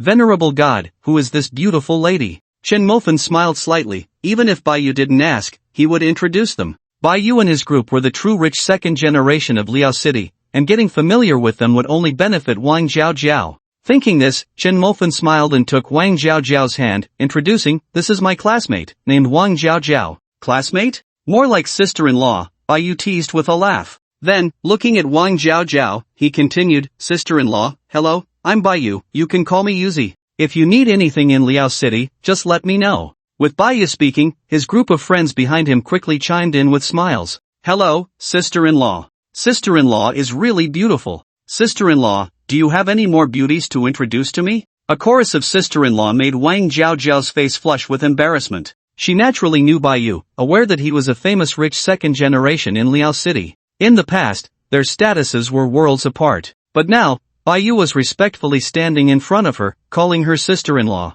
This huge contrast made her feel unreal while also stirring great excitement within her. At the same time, her vanity was greatly satisfied. She didn't even need to guess. If her group of girlfriends saw the scene today, they would surely envy her immensely. But she also understood that all of this was brought to her by Chen Mofen. It was because of this man that she had everything she had now. This made her love for Chen Mofen grow even stronger. Venerable God, where are you taking sister-in-law? If there's nothing going on, we can tag along, Bai Yu asked with a smile. He wanted to communicate more with Chen Mofen, hoping to become friends with his idol. Chen Mofen hadn't thought about where to go yet, but after Feng Fei's commotion, he had made up his mind. Buy a car, he must buy a car. It just so happened that he needed a car to practice. He still didn't have a driver's license. Previously, as a poor loser, I never considered things like cars or watches. Now that I have money, I can naturally arrange for them. I asked Baiyu about nearby luxury car dealerships. One of Baiyu's underlings happened to be familiar with these businesses. Under the guidance of that underling, we rode our little yellow bikes in a grand procession towards the dealership. Along the way, no matter what luxury car it was, whether worth $1 million or $10 million, upon seeing our army of little yellow bikes, they all obediently yielded. Moreover, the more luxurious the car, the more they yielded. Those luxury car drivers might not recognize others, but how could they not know Baiyu, the young Master Bai? And seeing the way young Master Bai was leading the way, it was clear he was in charge. If young Master Bai was leading, one could imagine the status of those behind him. We headed straight for the Mercedes dealership, where rows of little yellow bikes parked at the entrance. The manager of the store was explaining something to a customer when he looked up and saw this scene, his expression instantly turning cold. This was the Mercedes dealership, the largest in Liao City, and now there was a row of little yellow bikes parked outside. Was this even appropriate? If they were to park, it should be those million-dollar luxury cars. That would showcase the prestige of their Mercedes dealership, but now, damn, just a bunch of poor folks coming here to gawk, can't even afford to buy anything. Cursing under his breath, the manager stormed outside. He opened the door and pointed at Chen Mofan and the others, angrily shouting, "Get lost! I can't stand you poor people, don't you see where this is? A bunch of poor." Just as he was about to continue, Chen Mofan and the others, who were locking their phones, looked up. The manager immediately spotted Baiyu standing among the crowd. In an instant, the manager's neck shrank back like a quail. The next second, his anger transformed into flattery, as he puffed out his chest and jogged over to Baiyu. "Welcome, welcome. Young Master Bai, your presence truly brings glory to our dealership. Please, after you." The manager bent over, humble as a servant, a stark contrast to his earlier arrogance. But Baiyu had no intention of letting him off easily and slapped him across the face. "If you don't want to run this store, just say so. I can have it changed to BMW or Audi." The manager's face turned pale, repeatedly assuring that he wouldn't dare next time. Only then did Baiyu's expression soften a bit. Chen Mofan understood that there are always these petty people who bully the weak and fear the strong. No matter how you deal with them, they can never be completely cleaned up. If you argue too much with such people, in the end, you're the one who gets angry. Thinking this, Chen Mofan pulled Wang Zhaozhao and stepped towards the store. But just as they took a step, the manager, with a dark expression, grabbed him and cursed, "Damn it, who told you to walk ahead? Can't you see young Master Bai hasn't walked in yet? Step aside, let the esteemed guest young Master Bai go first. Young Master Bai, please." Chen Mofan looked at the manager who was holding him back and smiled. The smile carried a hint of amusement as he glanced at Baiyu. This smile made Baiyu shiver, especially when he saw the manager's fawning face. Baiyu was thoroughly enraged. "Damn it, you let Fanshin wait while you let me in? Esteemed guest? Are you slapping my face or Fanshin's? You, don't come back tomorrow," Baiyu said, furious, and slapped the manager's face again. The manager was stunned for a second before realizing. Clearly, he had just pulled Chen Mofan, who was the esteemed guest, otherwise, Baiyu wouldn't be this angry. Just as he was about to apologize, he heard Baiyu awkwardly say, "Fanshin, don't bother with them." The moment the name Fanshin was mentioned, the manager's face turned ashen. Now, who in Liao City didn't know that Fanshin had emerged, raking in 600 million in one night, and had become one of the top young masters in Liao City? He had actually offended him. The manager felt his calves trembling uncontrollably, barely able to stand. The manager of the Mercedes dealership noticed the commotion at the door and hurried over. As soon as he spotted Baiyu in the crowd and was about to speak, Baiyu interjected, "Ahem, manager, let me introduce you. This is our esteemed guest, Chen Mofan, the god of ordinary." Baiyu was genuinely worried that this manager would be as oblivious as the supervisor, so he quickly made the introduction. Upon hearing this, the manager instantly understood and quickly put on a smile. "God of ordinary, hello. I am the manager of this store. I didn't expect you to grace us with your presence. This little shop is truly honored. Please.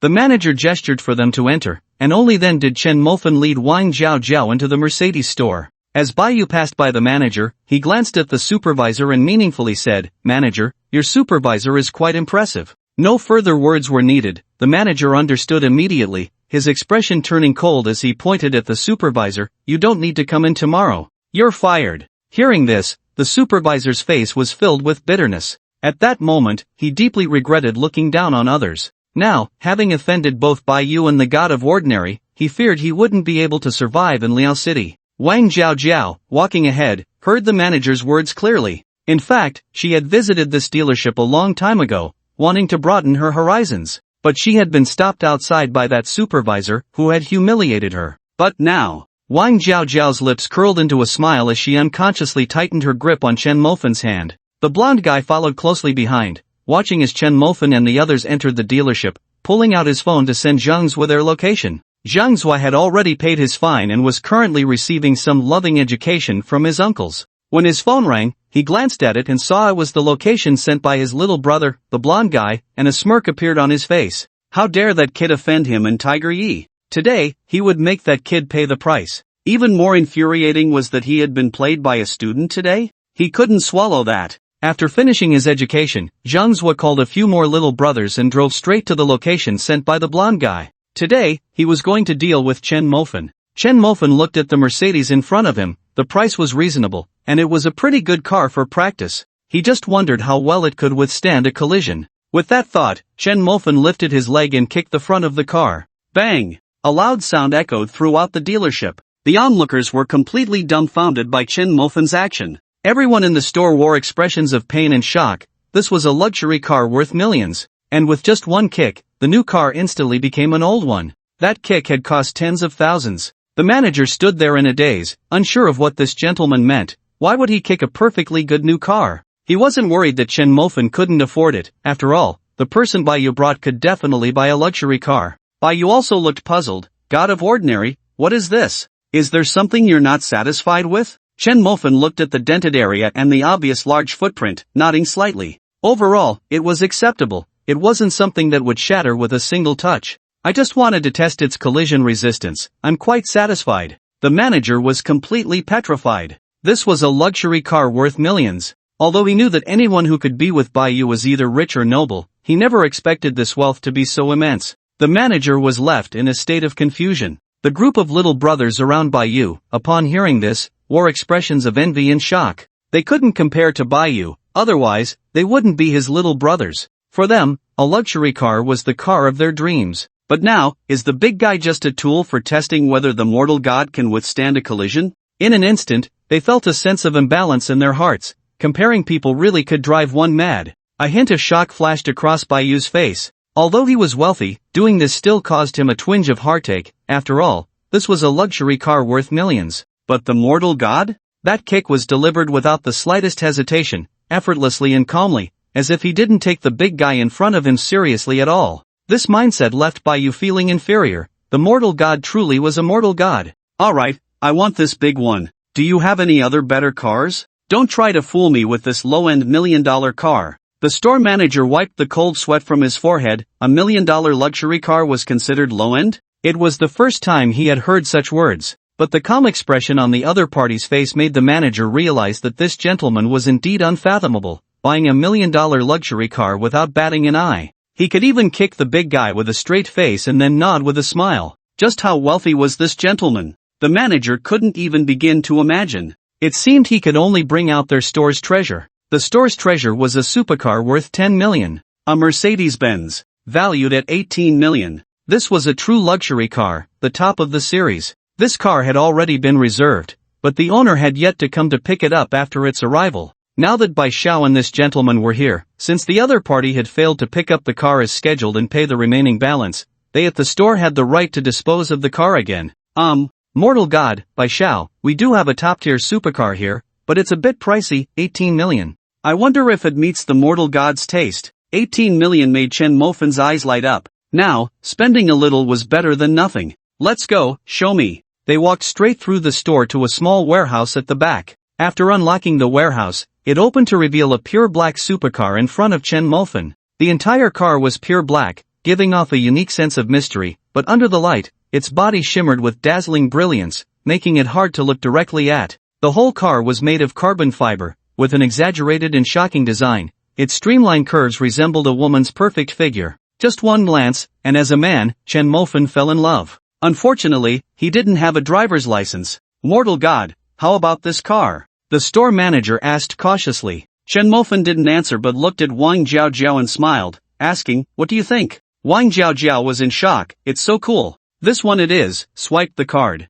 Chen Mofan took out his black card and smiled. They're swiping the card just like that? The store manager was momentarily taken aback. Shouldn't they at least take it for a test drive, feel it out? But this person just bought it like that? He knew the mortal god was wealthy, but he didn't expect it to be this extravagant. Kicking $1 million car without a second thought, and for a $10 million car, not even bothering to feel it out, just pulling out the card with a calm face. Is the life of the rich really this bland? Honestly, he was so envious. Store manager, swiped the card? Chen Mofan noticed the store manager was dazed and reminded him with a smile. The manager finally reacted, oh, okay. Saying this, the manager hurriedly took out the card machine. The total cost for the 2 cars was 19 million. At the moment the funds were confirmed, the manager felt a sense of unreality. They just bought it? By the way, store manager, let's register this supercar under this beautiful lady's name. Chen Mofan held Wang Jiaojiao's hand and smiled at the manager, raising his hand.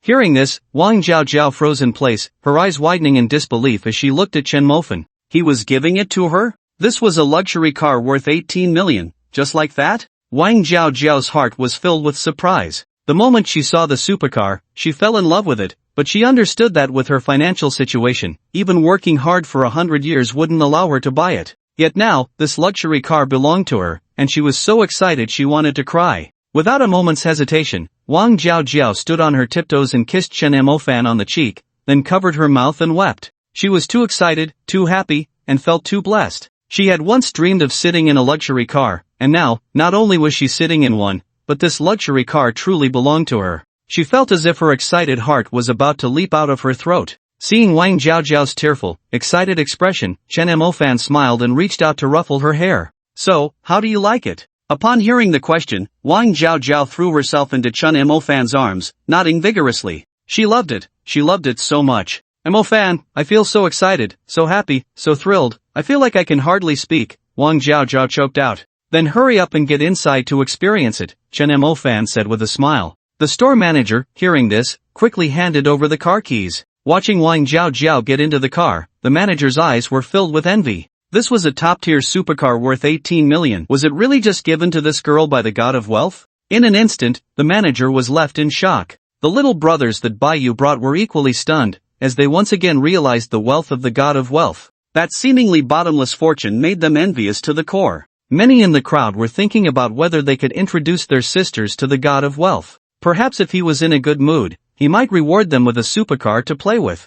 Baiyu was also shocked on the spot. He thought he was wealthy, but giving a girl a supercar as a gift? First, it was 2 billion to find Zhang Zhuo, and now a supercar just like that. How terrifying was the financial power of the god of wealth? Baiyu thought to himself, looking at Chen Mofan with even more admiration. The Mercedes-Benz was kicked twice by Chen Mofan and sent directly for repairs. The manager assured that he could restore the dented front to its original state, and once repaired, it would be delivered to Dongdi. Chen Mofan was in no hurry and nodded in agreement. Meanwhile, Wang Jiaojiao was enamored with the Mercedes supercar. She insisted on driving it back to Dongdi herself so that her friends could be envious. After the manager arranged for a temporary license plate, Wang Jiaojiao cautiously drove the car from the warehouse to the store entrance. Moving at a snail's pace, taking one step and stopping, slower than a turtle, the dignity of this supercar was practically being rubbed into the ground by Wang Jiaojiao. But no one dared to laugh. After all, this was the woman of the god of wealth who would dare to mock her. That would be like courting death. Mofan, this sports car has such powerful horsepower. The sound of the engine is so thrilling. Chen Mofan rolled his eyes. What engine sound? You're crawling slower than a turtle. You're not even as fast as I walk. Look, those 2 vans have already passed you. The 2 vans suddenly stopped right in front of the store. The doors opened, and Zhang Zhuo stepped out, holding an iron rod. Arrogantly pointing the rod at Chen Mofan, he shouted, "You little brat, didn't expect I could find you, did you?" The moment Zhang Zhuo appeared, the crowd gasped in shock. Everyone knew he was one of the 4 great warriors under the Tiger Lord, who had always walked with swagger in Liao City. For many years, no one dared to provoke them. Those who had dared to challenge them were either dead or severely injured. Therefore, in Liao City, many hated them, but no one dared to show it. Some wealthy individuals even had unclear relationships with them, using their intimidation to amass wealth. But today, one of the 4 great warriors, Liu, had crossed paths with the mysterious wealthy god. This was bound to shake Liao City to its core. Everyone's heart trembled in unison, and most people quietly distanced themselves from Chen Mofan. "Kid, weren't you quite arrogant? Speak up, are you mute? Zhang Zhuo sneered, arrogantly pointing a metal rod at Chen Mofan. Behind him, a dozen of his lackeys rushed out of a van, standing behind Zhang Zhuo and coldly laughing at Chen Mofan. Chen Mofan remained calm, showing no signs of fear despite the number of opponents. Beside him, Baiyu smiled. You, brother you, what's going on? Why bring so many brothers? In Baiyu's heart, he actually looked down on people like Zhang Zhuo. He felt that what they did was too unscrupulous, almost like savages. The key was that they didn't spare anyone, regardless of age, sometimes even the elderly were not exempt. He had once seen an elderly man at an outdoor party who was beaten by Liu for entering the venue early to collect trash. As a result, his legs were broken, and his house was burned down. That winter, Baiyu saw that old man again. Having no place to live, he froze to death on the street one night. Baiyu never considered himself a good person. Although he could be arrogant, he would always leave the other party a way out and never push things to the extreme. But Liu and his gang seemed to take pride in doing such things. After Baiyu spoke, Zhang Zuo's lips curled into a cold smile. Oh, it's you, young Master Bai. This is none of your business, step aside. I'm here for this kid today. Zhang Zuo gestured towards Chen Mofan, sneering repeatedly. Chen Mofan still did not speak. It wasn't that he was afraid, but he wanted to see how the people around him would choose. Usually, these guys would call him Godfan with such familiarity, treating him like an idol and calling him brother. Now that something had happened, he wanted to see how many would want to distance themselves from him. He didn't expect these people to help him, but saying a word or two shouldn't be too much to ask. Beside him, Baiyu's expression changed several times. He looked down on Liu, but as a businessman, he didn't want to get involved with someone as reckless as Liu. Once entangled, it would be hard to shake off. But Chen Mofan was his idol, he couldn't just abandon him at a critical moment. Gritting his teeth, Baiyu slowly spoke, Brother you, I don't know what grievances you have with Godfan. Before Baiyu could finish, Zhang Zuo exclaimed, he is Godfan? Seeing the disbelief on Zhang Zuo's face, Baiyu nodded. To be honest, Godfan was too low-key. If someone introduced him, he wouldn't believe that this college student in a tank top and shorts was Godfan. Wow, so he's a big fish, Zhang Zuo snorted coldly, a sinister smile on his face. As he spoke, his gaze towards Chen Mofan was filled with obvious greed. He knew that Godfan had made 600 million in one night, so it was only natural to spend money to avoid disaster. If he didn't take a big bite out of Godfan, he wouldn't be called Zhang Zuo. Thinking of the fat meat about to be in his mouth, Zhang Zuo smiled, looking very pleased with himself. So it's Godfan, huh? What a coincidence. I'm not the kind of person who doesn't reason. You offended me first. What do you want to do about it? Chen Mofan still did not speak, smiling as he looked at Zhang Zuo, watching him revel in his own arrogance. Beside him, Baiyu hesitated for a moment and said again, Brother you, it's all a misunderstanding. How about I give you 100 million, as a token for the brother's hard work? What do you think? Chen Mofan looked at Baiyu in surprise. He didn't expect Baiyu to offer him 100 million.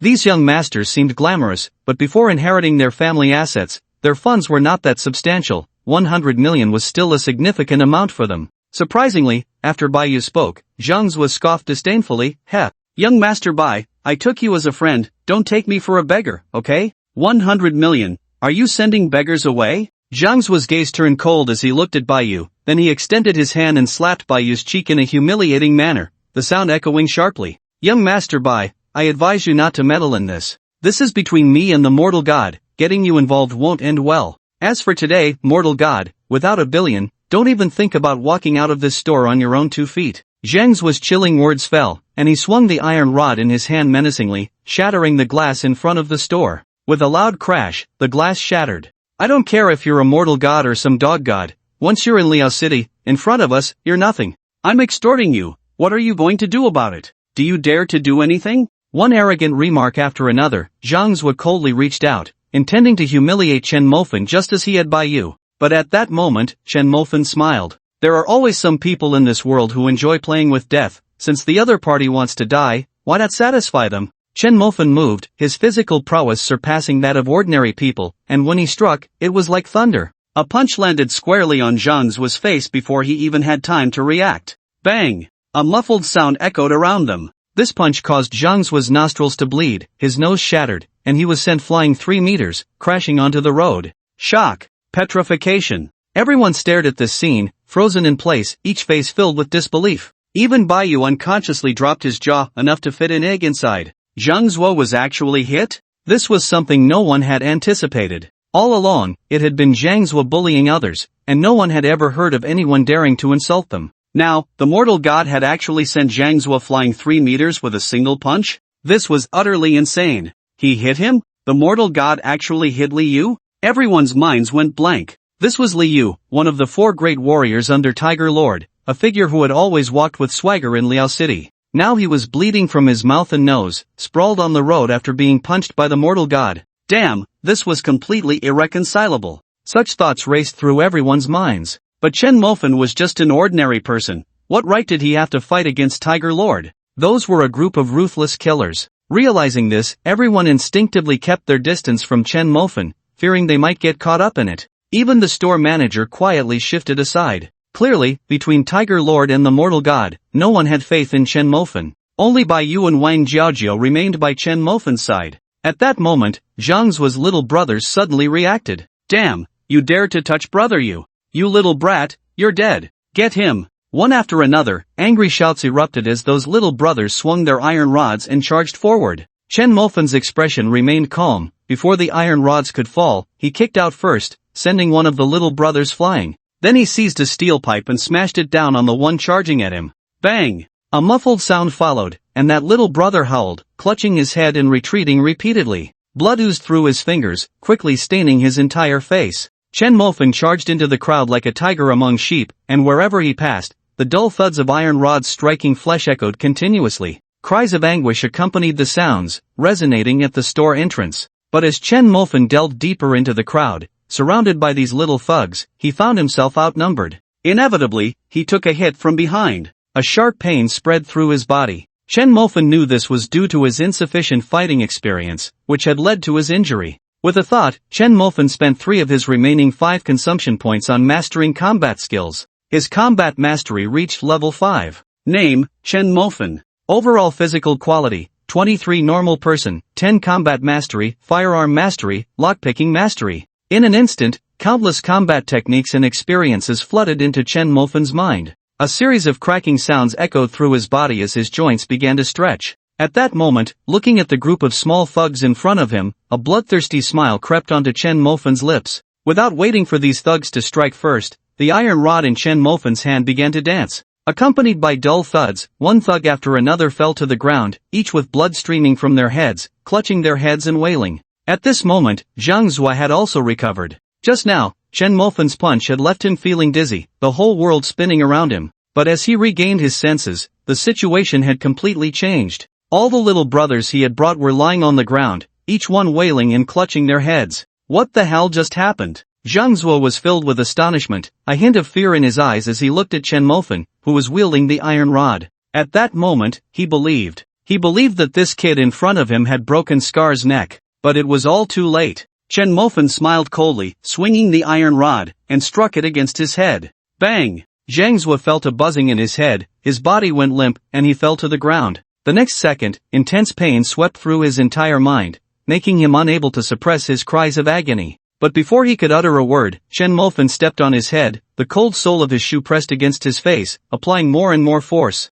In his life, when had Zhang Zuo ever been treated like this? It filled him with resentment. He vowed that if he ever had the chance, he would definitely kill Chen Mofen. Chen Mofen, how dare you humiliate me like this? I am a man of Tiger Yi, Zhang Zuo threatened angrily. But these words only made Chen Mofen laugh. I know, you don't need to repeat that. I also know you want $1 billion, right? Don't worry, after you die, I'll burn it for you. This made Zhang Zuo shiver. He knew that Fan Shen had once wiped out Scar and his gang. This meant that Fan Shen had really killed people. Did he dare to do it here, in front of everyone? With this thought, Zhang Zuo felt a bit more confident. Chen Mofen, do you dare? Kill me here, do you dare? Zhang Zuo challenged arrogantly. But his challenge did not receive a response from Chen Mofen. What came instead was Chen Mofen's right leg, which continued to apply pressure. As the force gradually increased, Zhang Zuo's face was brutally pressed against the asphalt. His head felt like a watermelon being crushed, pain radiating through him. Time passed second by second, the pressure increasing, and the arrogance on Zhang Zuo's face was replaced by pain.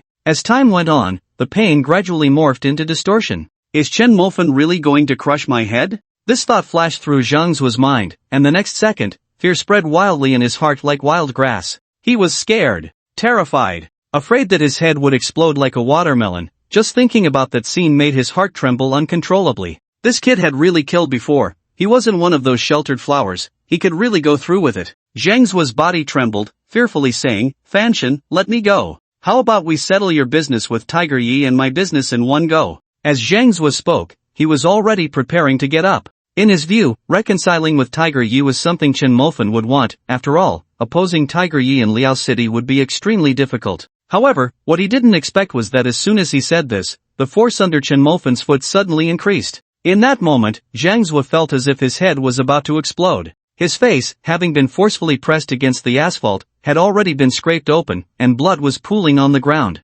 Zhang Zuo panicked. Fanshan, what do you want? Just say it." It was only at this moment that Chen Mofan spoke up. "Li Yu, have you misunderstood a lot of things? First, I have never been afraid of any Thunder Tiger, so don't talk to me about settling things with a stroke of a pen. If Thunder Tiger dares to provoke me, I can wipe him out in one go. Second, Li Yu, do you really think I, Chen Mofan, am some weakling? You think a casual word can make me let you go? What do you think you are? Third, sorry, my killing intent has risen, so you might as well die." Crazy. So damn crazy. The crowd around them looked at Chen Mofan, who was stepping on Zhang Zuo's head, and the word crazy surfaced in everyone's hearts. Not only did he show no respect to Lord Tiger, but he even wanted to crush his four great subordinates. Moreover, he completely refused to accept any reconciliation. Was this Chen Mofan too arrogant, or did he have the confidence to back it up? At that moment, everyone couldn't help but ponder this question. Many even began to regret keeping their distance from Fanshan,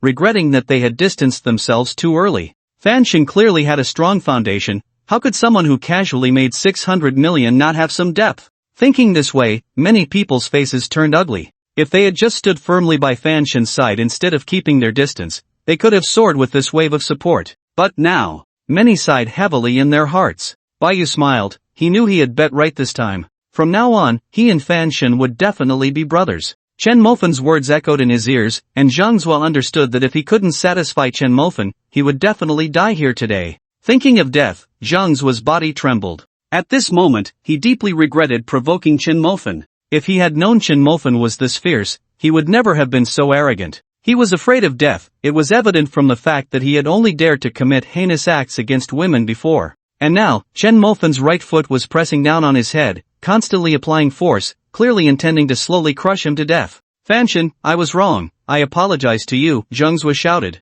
Saying this in front of so many people, he understood that he had lost all face. But compared to his life, what was face? It was only when he heard Zhang Zuo apologize that Chen Mofan eased the pressure of his foot. Chen Mofan wasn't foolish. The toughness he displayed was merely to intimidate Zhang Zuo. Killing someone in broad daylight was no different from seeking death. The pressure on his deformed head was finally relieved at this moment, and Zhang Zuo let out a heavy sigh of relief. But thinking about what he had to do next, his expression turned very ugly. Reluctantly, Zhang Zuo spoke. Fanshan, I'm sorry." Hearing such a reluctant tone, Chen Mofan showed no hesitation and slapped him across the face. Smack! The slap sent Zhang Zuo staggering backward. But before he could steady himself, Chen Mofan reached out and grabbed his neck. "Li Yu, if you want to die here, just tell me directly. Do you think I want to hear your reluctant tone? An apology should have the appearance of an apology. I'll give you 3 seconds. If your attitude doesn't satisfy me in 3 seconds, you can weigh the consequences yourself."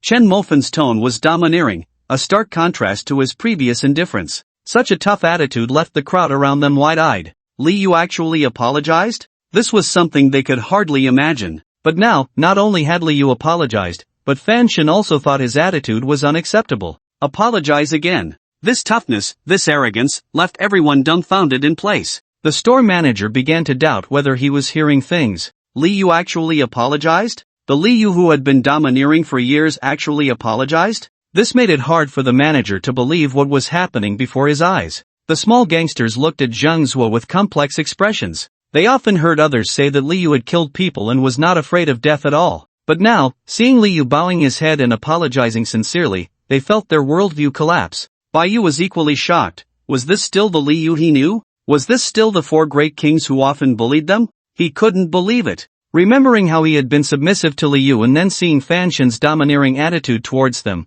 this stark contrast made Baiyu feel quite amused. He laughed at his own weakness. After hesitating for a second, Zhang Zuo straightened his attitude. He wanted to live. It had not been easy for him to get to this point. He already had everything: money, women, status. How could he give it all up? He couldn't bear to. Fanshin, I was wrong. I offended you because I was blind. Please, have mercy and let me go. I beg you. The last 3 words fell, and Zhang Zuo deeply bowed to Chen Mofan. At this moment, Zhang Zuo was a stark contrast to his previous arrogance. This scene once again shocked everyone present. The small gangsters brought by Zhang Zuo looked at this scene, each with a very ugly expression. They knew they had lost face this time. Not only them, but Li Yu, and even Tiger Yi, all had lost their luster. But there was no doubt that anyone who dared to make Tiger Yi lose face meant that this was just the beginning, not the end. Get lost. With a single word from Chen Mofan, Zhang Zuo felt a weight lift off his shoulders. He did not hesitate at all, taking his little brothers and quickly leaving in a van.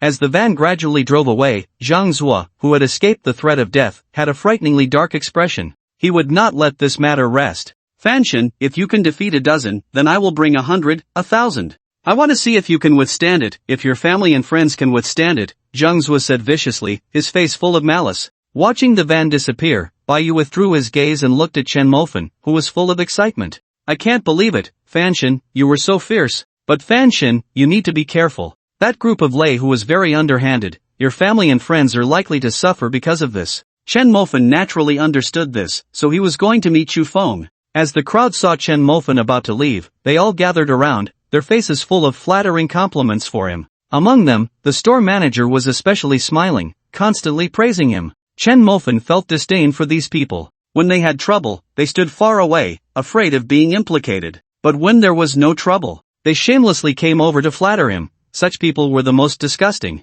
Baiyu was even more direct. Chen Mofan felt disdain in his heart, while Baiyu showed it openly on his face. Pointing at the store manager's nose, he said directly, move out tomorrow, or you know the consequences. Then, pointing at everyone behind him, he added, in the group, actively withdraw. From today on, we are strangers. With those 2 sentences, the faces of the crowd turned bitter. They knew that their earlier attempt to keep their distance had completely offended these 2 young masters. After sending Wang Jiao back to school, Chen Mofan took a car to Tiankai Hotel. Watching the 3 leave, the bitterness on the store manager's face instantly turned into resentment. He spat a thick phlegm at their backs and disdainfully said, "What the hell are you pretending for?" As he spoke, the store manager looked at everyone and confidently said, "Everyone, don't worry. These 2 are finished. They dared to insult Liu, and that is a slap in the face to Tiger Yi. Just watch, Tiger Yi will definitely not let them off so easily." As soon as these words were spoken, everyone nodded in agreement. Lei Hu, after all, was the big boss of Liao City, and for so many years, no one dared to provoke him.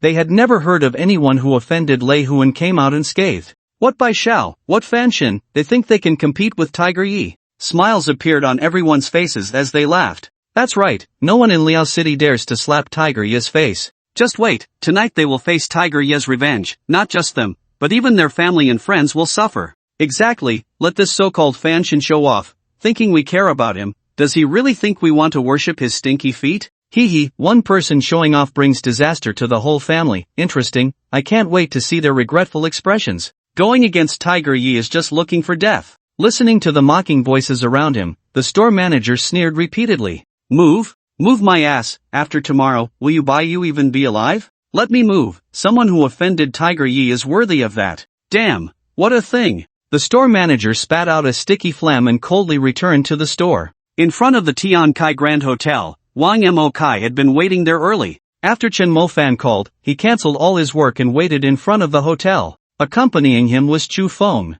Today, Chu Feng was in a suit, his hair neatly cut short, looking completely different from his previous beggar appearance. Seeing Chen Mofan get out of the car, Chu Feng wore a respectful and grateful expression, deeply bowing to Chen Mofan and respectfully calling out, "Boss." Wang Mo Kai also smiled and stepped forward to open the car door for Chen Mofan, wearing a broad smile. Chen Mofan got out of the car with a smile, surprised to glance at Chu Feng, and exclaimed, "I really didn't expect, Brother Chu, you're quite the handsome guy." "Not bad, this outfit suits you well." "Just right, Brother Chu, I have something to discuss with you, come with me to the office." Old Wang, lead the way. The boss actually affectionately called him Brother Chu, warming Chu Feng's heart, and he scratched his head in embarrassment. Chu Feng felt immensely grateful to his boss. This boss was willing to take out 2 billion for him. What a huge favor that was. This favor, he could never repay even if he died 100 times. Now, since the boss said he had something to discuss, it must be about him, and whether it was climbing a mountain or crossing a sea of fire, if Chu Feng frowned even once, he wouldn't be called Chu Feng. In the top floor office, before Chen Mo Fan could speak, Chu Feng respectfully said, "Boss, whatever you need, just say the word, I will definitely get it done." Chen Mo Fan was very satisfied with Chu Feng's attitude. He smiled and waved his hand, saying, "Brother Chu, no rush, it's just that we encountered a rogue who seems quite arrogant." Upon hearing the word rogue, Chu Feng showed no hesitation, nodding and saying, "Boss, don't worry, he won't survive tonight. Wang Gu, get me a knife, I'm going to cut off his head tonight." This statement, filled with murderous intent, made Wang Mo Kai's heart tremble violently. He had no doubt about Chu Feng's words. This guy had been a mercenary, had seen many dead bodies, and when he said he wanted to kill someone, it was no joke. "Brother Chu, don't be hasty." Chen Mo Fan appreciated Chu Feng's ruthless attitude. He understood that if he truly wanted to build a global business empire, he would definitely encounter various difficulties and obstacles, both overt and covert, dangerous and insidious, in all forms. He needed someone like Chu Feng to help him navigate through it. But one wasn't enough, he needed more. This requires Chu Feng's connections. His comrades and friends from his time as a mercenary. A group like that could easily handle a bunch of lazy thugs. What Tiger Yi? In front of Chu Feng and his group of bloodthirsty mercenaries, Lei Hu is nothing more than an honest man, someone they can bully at will. With this in mind, Chen Mofen didn't speak immediately. Instead, he took out his phone, found Long Outyan's number, and dialed it before saying, "Brother Chu, don't worry. My friend has been busy with your sister's matter. Let's first hear what he has to say, and then I'll discuss something important with you." Chu Feng nodded. He was indeed anxious, not knowing if Zhang Zhua had been found. Meanwhile, Wang Mok, hearing that an important matter was to be discussed, hesitated and asked, "Boss, since we're talking about something important, should I step back?" Chen Mofen shook his head, "No need. You can participate in all important matters from now on." Wang Mok could be considered one of his first batch of people, a true veteran, and he would definitely be entrusted with significant responsibilities in the future. He didn't care whether Wang Mok had the ability, even if he were a pig. If he invested $1 trillion every day, he could still have that pig standing at the peak on countless shoulders. For Chen Mofen, choosing loyalty over everything else was paramount. He didn't need ability, he had money and could easily buy ability with it. Wang Mok felt a surge of joy in his heart. He understood that not having to step back meant he was entering the boss's core circle, which made his heart race with excitement. He was grateful to have met Chen Mofen and even more grateful to be working for him. Otherwise, how could he have the chance to manage these dozen or so hotels, including 5-star ones? Indeed, choice is greater than effort. After 2 rings, the call connected. "Hello, Fan Shen." Chen Mofen picked up the phone, switched to speaker mode, and gestured for Chu Feng to come over and listen before saying, "Long Xiao, I want to ask how the search for Zhang Zui is going." "Fan Shen, there's been significant progress, but the money spent is also considerable. $1 billion has already been used up." "Fan Shen, you don't know, some people nowadays are too cunning. To maximize their profits, they often split a piece of information into 2, 3, or even several parts to sell to you.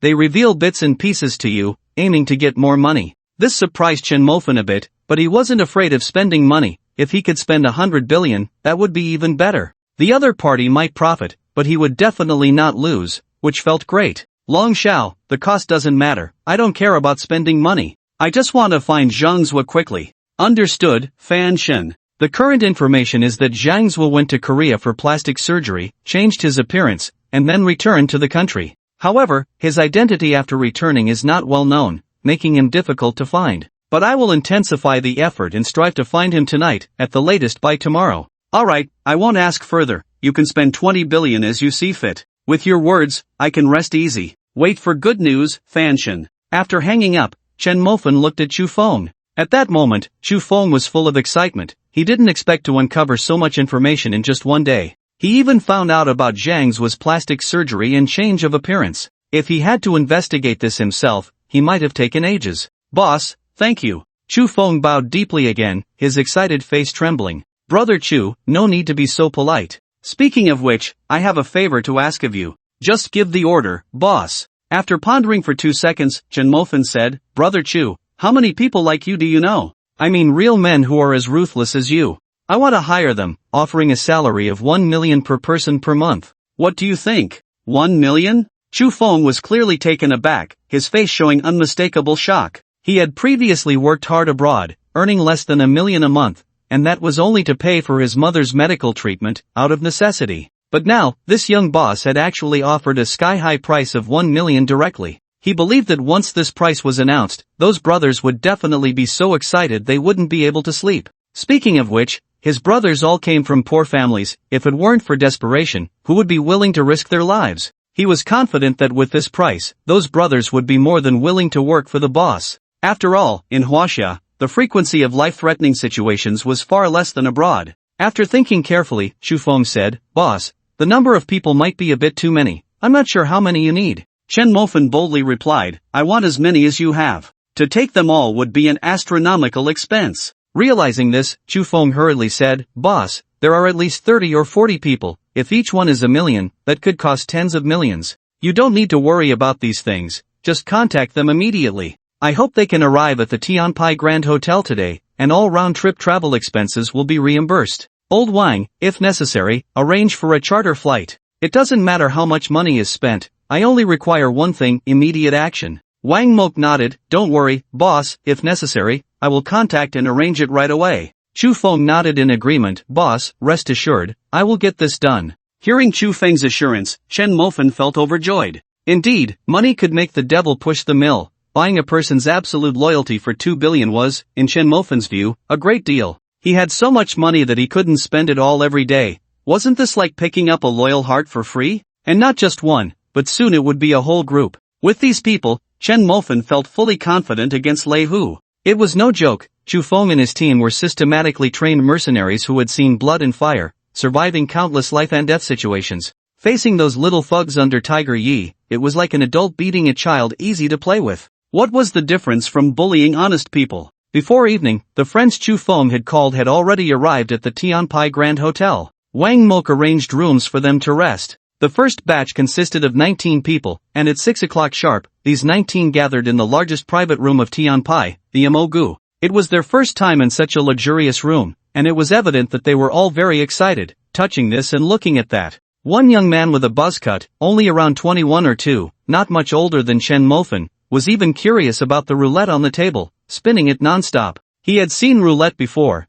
but he had never seen one this big. How would they lift it if they changed the tablecloth? In the room, the only one who seemed somewhat composed was a man in his 30s. He had slightly long curly hair, an elongated face, and a somewhat pockmarked complexion, giving off a fierce impression. After entering the private room, this man didn't show curiosity like the others. Instead, he walked over to Xu Feng. "Xiao Feng, what's going on? Why did you call everyone here in such a hurry?" When Xu Feng called them, he only mentioned that he had encountered a problem, a big one, and needed everyone's help, without revealing anything about the bodyguards. Therefore, they all arrived here completely in the dark. Upon hearing this, many people stopped what they were doing and looked at Xu Feng, curiosity written on their faces. Many of the people here were not from Liuqing. Some had hurriedly dropped their work after receiving the call, bought plane tickets, and flown here. Among them, the buzzcut young man, Xin Ke, had even taken a taxi all the way from Jiqing to Liuqing, spending over 2,000 yuan. "Yeah, Feng Ge, what is it? Why did you bring us to such an expensive place?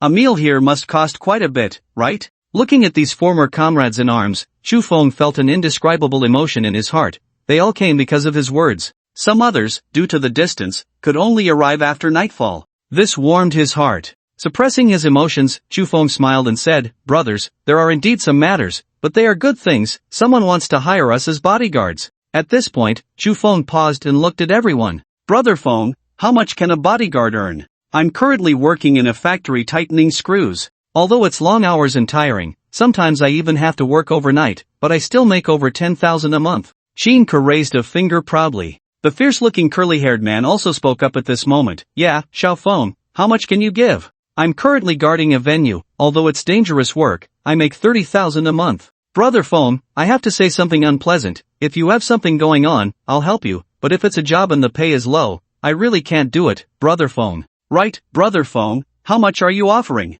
"Brother Feng, please be straightforward with everyone, don't keep us in suspense." The crowd began to ask in unison. Listening to these words, Xu Feng smiled confidently and raised a finger. Seeing just one finger raised, everyone frowned. Was that 10,000? Although 10,000 isn't low, being a bodyguard would definitely involve some risks, which was a bit troublesome. Among them, the fierce man Wu Zhan frowned even more. His wife was seriously ill and needed a lot of treatment money. 10,000 a month was hardly enough. He was already struggling with 30,000 a month, and he had over 300,000 in debts. That was over 300,000. he didn't even know when he would be able to pay it back. After hesitating for a moment, Wu Zhan said, Xiaofeng, don't blame me, I really have my difficulties. You know how much your sister-in-law's hospital bills are, 10,000 a month is really not enough. Yeah, brother Feng, we all have our troubles, 10,000 a month is simply insufficient. Listening to his brothers, Chu Feng smiled. Brothers, have you misunderstood a bit? Who told you that raising one finger means 10,000?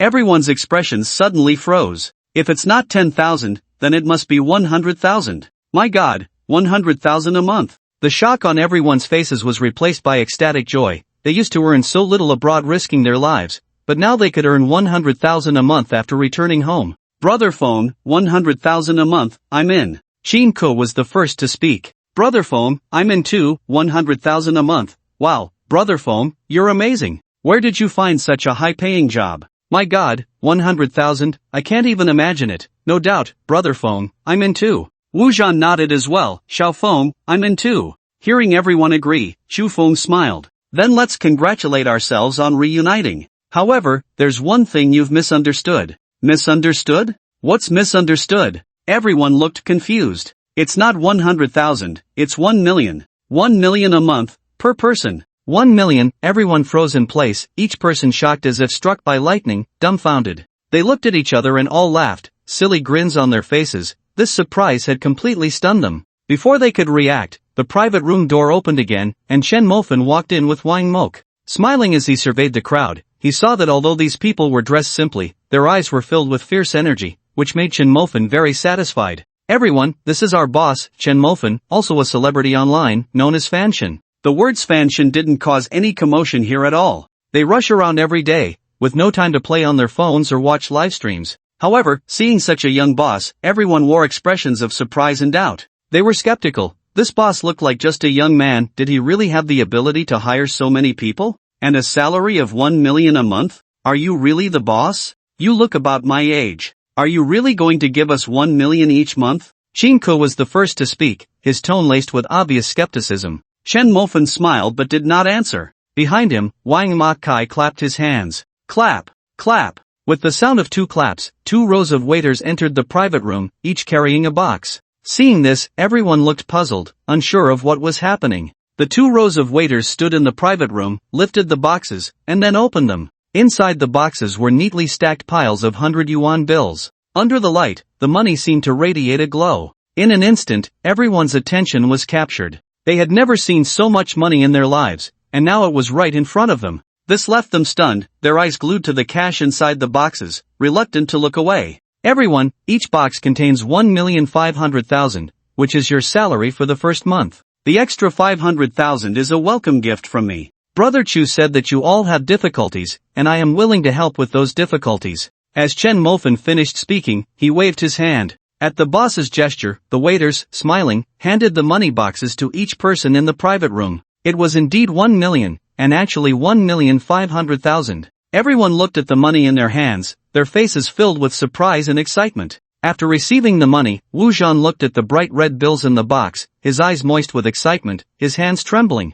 He knew his wife would be saved, and his life had hope again. Wiping away a tear from the corner of his eye, Wu Zhan was the first to express his loyalty. Boss, my name is Wu Zhan. From today on, my life is yours. Just give me any orders. Seeing this, the others also expressed their loyalty. Boss, my name is Qin Ku. Don't let my age fool you, I'm not one to hold back. Boss, I'm Qian La. No need to say more, just watch my performance from now on. After everyone had expressed their loyalty, Chen Mofen smiled and said, with your words, I can rest assured. The safety of my family and friends will be entrusted to you all. I've ordered a feast for you all, enjoy it slowly. I have some matters to attend to and can't stay with you. We'll drink together when I have time. The phrase drink together resonated well with everyone, and smiles appeared on their faces as they bowed and said in unison, Boss, take care. Chen Mofen nodded with a smile. He and Wang Makai had already discussed the protection list. The next task only required old Wang to hand over to Chu Feng. Meanwhile, he needed to attend Zheng Chang's invitation and, by the way, seize all of Lei Hu's cars. Since Lei Hu dared to reach out to him, he would let the other party know that he, Fanshin, was not to be trifled with. On the other side, Zhang Zuo returned to the Red Desire Entertainment City. This was Lei Hu's stronghold, filled with various entertainment options, bars, mahjong parlors, everything one could imagine. The top floor was Lei Hu's office. Before Zhang Zuo could return, Lei Hu already knew everything. Some people were more than willing to tip him off. Li Yu actually apologized to Chen Mofen? Lei Hu felt his nose might twist from anger. For so many years, they had only bullied others. When had anyone dared to bully them? But now, Li Yu had set a precedent by apologizing to someone else? Damn it, this waste. Thunder Tiger roared and smashed his phone in anger. Behind him stood Zhou Zhong, one of the four great kings. He was often referred to as a lecherous man. This guy was an animal that only thought with his lower body. He couldn't move when he saw a beautiful woman. Over the years, he didn't know how many people he had harmed just to play with women. But because he was ruthless, no one dared to provoke him. They could only seethe in silence. At this moment, Zhou Zhong, hearing Thunder Tiger's angry curses and knowing what had happened, smiled and said, "Master Tiger, it's nothing. So what if he's a mortal god? He's impressive, but what about his family and friends? Tonight, I'll bring people to kidnap them, and afterward, you can just sit back and count your money, Master Tiger." Only then did a smile appear on Thunder Tiger's face as he instructed, "Xiao Zhong, don't be careless, after all, he is still a mortal god." Zhou Zhong scoffed at this. "Master Tiger, it's not that I look down on this kid. What's a college student worth? He might know a bit about fighting, but what about his friends? Bullshit mortal god, in our eyes, he's just a little money-making boy." Damn! Thunder Tiger was very pleased with this remark. For so many years, he had been arrogant in Liao City. But after being slapped in the face by a mortal god, that scoundrel Li Yu actually got scared. It was a disgrace to him. Now, hearing Zhou Zhong say such domineering words was very much to his liking. They were going to run rampant in Liao City, no matter who it was. If they came, they had to kneel down and honestly pay a protection fee. It didn't matter if you were a mortal god or a dog god. If you didn't listen and dared to resist, then you would understand what regret meant. "Alright, Xiao Zhong, I'll leave this matter to you. I don't care how many people you bring. I only ask one thing. Tomorrow, I want to see that damn mortal god kneeling in front of me." Zhou Zhong shook his head and sneered, "Master Tiger, I'm not like that useless Li Yu. I'll only pick 10 people and guarantee that I'll bring all of Chen Mofen's family and friends over." Thunder Tiger nodded in satisfaction, while also reminding him, "Xiao Zhong, don't forget the gift for Director Lu, send it to him first thing tomorrow morning. We've been safe all these years thanks to this corrupt official." After Zhou Zhong said this, he left the room. The reason he volunteered was that he had heard from a tipster that the mortal god had a woman with him. A mortal god's woman must be incredibly beautiful. Even if she wasn't, she was still the mortal god's woman, and that alone was enough to excite him. Zhou Zhong shivered, a lewd smile creeping onto his face. At exactly 8 o'clock in the evening, Chen Mofen arrived alone at the Qingshan International Hotel. On the 8th floor, Yang Kong had reserved a private room. Inside were Zhang Chang, Yang Kong, and a woman who was already waiting. If Chen Mofen were there, he would immediately recognize that this woman was one of the 5 campus beauties from their university. The gentle goddess, Shui Yuru. Shui Yuru ranks second among the 5 campus beauties and was known as the gentle goddess by the students. She lived up to her name, not only beautiful but also embodying a personality and aura that fully illustrated a saying, "Women are made of water." She was gentle as water. Even the simplest of her movements could make you feel the softness of a woman. Even when she spoke, her tone carried a hint of unique feminine tenderness. Her demeanor was like willow trees in spring, swaying with the wind, delicate yet graceful. But at this moment, Shui Yuru sat in her chair, somewhat restless. If possible, she wanted to leave immediately. Unfortunately, thinking this, Shui Yuru's face showed a hint of fear as she glanced at Yang Kong. This person had promised her that if she could properly accompany the next guest, he would help her settle her family's debts. She knew very well what accompany properly meant. The door to the private room opened, and Chen Mofen walked in under the guidance of the waiter. He immediately spotted Shui Yuruo inside the room. The school's big beauty was actually here? Chen Mofen was somewhat surprised. Shui Yuruo, who stood up to welcome him, also saw Chen Mofen at the entrance, which left her momentarily stunned. She hadn't expected that the esteemed guest she was to accompany was the infamous Chen Mofen. Chen Mofen was quite well known at Dong University, and Shui Yuruo had heard some things about him, so she recognized him. She truly didn't expect that the so-called loser everyone talked about at Dong University was actually a distinguished guest. In her astonishment, she couldn't help but exclaim, "Classmate Chen." Her words, filled with shock, still carried a hint of gentle warmth. Even Zhang Chang couldn't help but glance at Shui Yuruo. He knew this woman was beautiful, but he hadn't expected her voice to be so gentle and soothing, as if it could calm the restlessness within a person. Of course, this kind of gentleness, in the dark of night, was the most alluring poison for men. "Oh, you know each other? That's quite a bond," Zhang Chang responded, smiling as he approached. "Fanshan, come, have a seat." Zhang Chang pulled out a chair and continued with a smile, I really didn't expect that Fan Shen would be classmates with this beauty. I was just about to give Fan Shen a proper introduction. Speaking of which, this beauty has admired you for a long time, and she just said she wanted to have a good chat with you tonight? The words tonight and good chat were deliberately emphasized by Zhang Chang, and everyone understood the implication. However, Chen Mofan merely smiled with a calm expression. He didn't like transactions and disliked coercion, otherwise, with $1 trillion a day, he could have any woman he wanted. He preferred a natural, effortless feeling. Such a plain expression left Zhang Chang and Yang Kong somewhat puzzled. They remembered that previously, at the urge to Peidang, Fan Shen had been surrounded by two beauties, and they all thought he had a taste for that. Both were momentarily at a loss. After a 2-second daze, Zhang Chang's face once again broke into a smile. Beauty, go accompany Fan Shen, haven't you always admired him? Zhang Chang said, laughing as he pointed to Yang Kong beside him, adding, Fan Shen, this brother is Yang Kong. He went through a lot to find this beauty who admires you. Hearing this, Chen Mofan looked at Shui Yurua, who sat beside him with a reluctant expression, and smiled. Zhang Chang, are you trying to set me up? You just said this morning that you wanted to play matchmaker, and now you're really doing it? Upon hearing this, Zhang Chang's face flushed, and he hurriedly said, I was just hoping Fan Shen would be magnanimous and let my brother off the hook. As he spoke, Zhang Chang exchanged glances with Yang Kong. Seeing this, Yang Kong quickly stood up, raised the wine on the table, and sincerely said, Fan Shen, it was all my fault before. I hope you can be magnanimous and forgive me this time. I'll drink this cup as my apology to you. Yang Kong said, lifting the cup to drink, but was stopped by Chen Mofan's gesture. Looking at Zhang Chang, Chen Mofan slowly said, to be honest, I've long forgotten who your brother is and whether he offended me. I didn't take it to heart. Yang Kong felt a surge of joy upon hearing this, but then Chen Mofan changed his tone. However, since you reminded me, let's have a good chat about some things. Zhang Chang felt a wave of bitterness in his heart upon hearing this. Yang Kong beside him had a strange expression. I don't know what Fan Shen wants to talk about. Chen Mofan smiled slightly and said calmly, I remember you mentioned last time that a batch of cars had arrived. I want that batch, and there's no room for negotiation. Didn't you just say you wanted to chat? How come it's not negotiable now? Zhang Chang felt bitter inside. Fan Shen, may I ask one more thing? There are rumors outside that you've crossed paths with Lord Hu, is this true or not? Zhang Chang slowly asked, his words tinged with a hint of unmasked surprise. For this question, Chen Mofan nodded readily. At this moment, Zhang Chang felt even more troubled. He felt like the ordinary person caught in the crossfire of a battle between deities. Just at this critical juncture, a batch of cars happened to arrive. Lord Hu had made a reservation, and the deities were vying for control, leaving him stuck in the middle, unsure of what to do. Offending Lord Hu would anger the deities, and offending the deities would anger Lord Hu.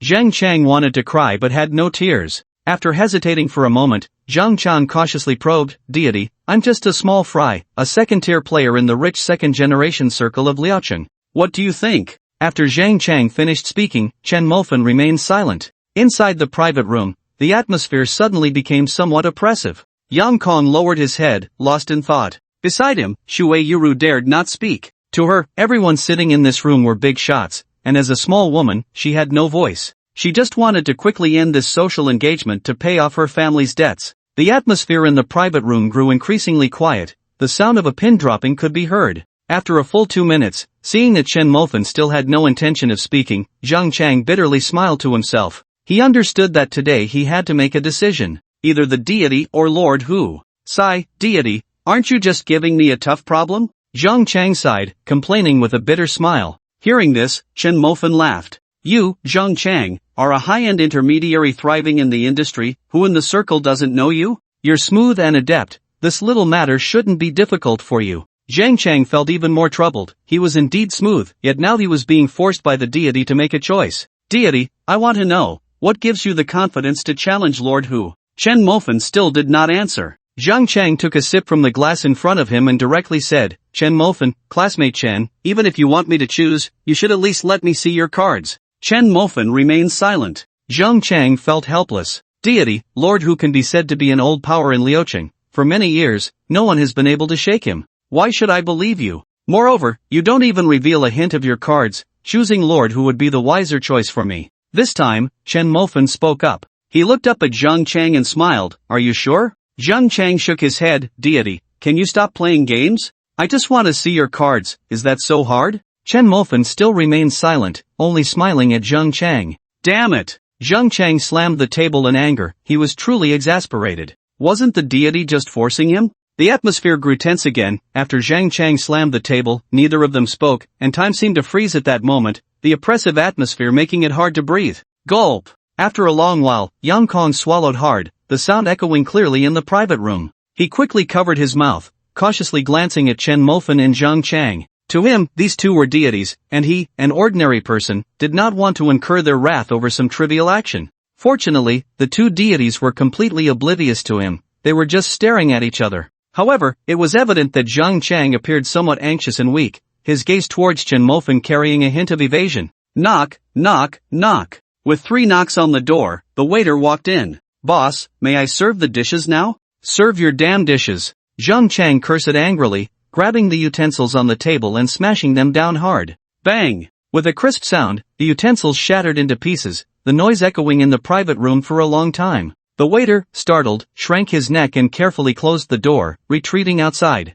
Continuously disturbed, Zhang Chang helplessly closed his eyes and let out a heavy sigh. Fanshin, I'm not like you. I don't know how much effort I've put in to reach this level, how many good words I've said, how many flattering smiles I've shown. I don't want all my efforts to end up being in vain. I can't afford to gamble. Chen Mofan spoke up, his tone flat. I've never asked you to gamble. I don't have a trump card to show you, but I can guarantee that if you choose me this time, the rewards will be beyond your imagination. But how can I choose without a trump card? Zhang Chang shouted, his eyes fixed on Chen Mofan, then continued, rewards, those are all afterthoughts. Fanshin, if we lose, Lord Tiger won't spare you or me. If our lives are gone, what's there to talk about rewards? Chen Mofan smiled, meeting Zhang Chang's furious gaze, and said, but for me, this is a prelude. Zhang Chang suddenly froze, disbelief in his eyes, staring intently into Chen Mofan's eyes. Afterthoughts, preludes, though they differ by just a word, their meanings are entirely different. Afterthoughts represent uncertainty, while preludes represent certainty. Chen Mofan took benefits as a prelude. Wasn't he clearly telling him that he would definitely win? But on what basis? What could a rich second-generation heir possibly have to compete with a group of ruthless outlaws and still think he would win? Zhang Chang couldn't fathom it, nor could he understand. Fanshin, don't tell me your trump card is still to use money to buy evidence against Lei Hu and the others. I'm telling you, that won't work. They all have protection from above, and no one dares to provide it. Money is good, but if you lose your life, no matter how much money you have, you won't have a place to spend it. To this, Chen Mofan remained silent. Seeing this, Zhang Chang bitterly shook his head. Fanshin, if you continue like this, I feel we don't need to talk anymore today. Fine. Chen Mofan said, standing up without a hint of hesitation, pulling Shui Yuru along as he walked out. He could sense that this campus beauty was unwilling to stay in this private room. After all, they were classmates, he could help a little. Fanshin, this isn't good. You won't show me your trump card, but you still want to take her away? Zhang Chang sat in his chair, watching this scene, his brows furrowed as he questioned. Chen Mofan stopped, turned to look at him, and smiled, you can try to stop me. Zhang Chang narrowed his eyes, staring at Chen Mofan. But Chen Mofan's eyes remained calm throughout, as tranquil as a still pond, without a ripple.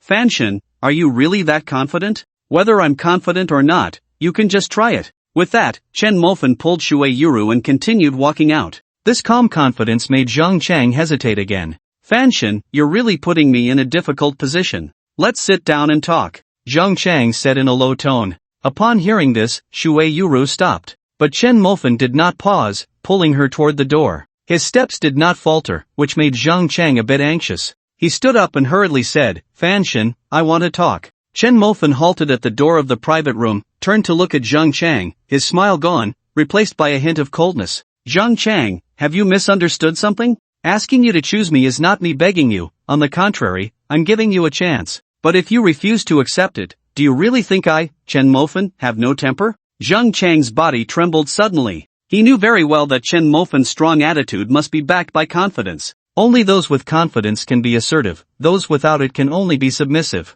Understanding this in his heart, he was still unsure of the source of that confidence, leaving him feeling unsettled. But after speaking, Chen Mofan turned and left, already opening the door to the private room. Zhang Chang understood that the moment Chen Mofan completely walked out of this private room, any choice he made would no longer hold any significance. Now, this was his only opportunity. Zhang Chang watched Chen Mofan's back, his expression changing several times. Finally, he gritted his teeth. Fanshin, the car. It's up to you. As the words left his mouth, Zheng Chang felt like a deflated balloon, slumping into his chair with a bitter smile on his face. Receiving a satisfactory response, Chen Mofan smiled. Seeing this, Yang Kong quickly got up and walked over with a grin. Fanshan, come, please sit down. Waiter, serve the dishes. He shouted towards the outside and then smiled as he pulled out a chair. After Chen Mofan sat down, Yang Kong returned to his own seat. Sai, Fanshan, you really leave me at a loss for words, Zheng Chang said with a bitter smile, raising his glass again. This time, Chen Mofan also raised his glass with a smile, saying, not knowing what to say is fine, you will understand in the future just how correct your decision today is. I hope so. With those two words, Zheng Chang downed his drink. Chen Mofan smiled and drank from his glass as well. The four of them dined until 10 o'clock, during which Zheng Chang repeatedly tried to probe Chen Mofan's bottom line, but Chen Mofan only smiled and remained silent, leaving Zheng Chang feeling quite helpless. After 10 o'clock, a large-scale exit began to occur in the Liao City second-generation group. They all understood that it was time to choose sides. Staying in the group and maintaining contact with Chen Mofan meant being against Lord Hu. Choices became particularly important at this moment. Watching dozens of people leave the group all at once, Zheng Chang's bitter smile deepened. In the end, even Chen Xiaokuan exited the group chat, which made Zheng Chang's heart twitch violently. Long Outyen surprisingly did not leave or kick him out, which caught Chen Mofan a bit off guard. Zheng Chang explained that Long Outyen hated Lord Hu very much because this guy had been kidnapped by him,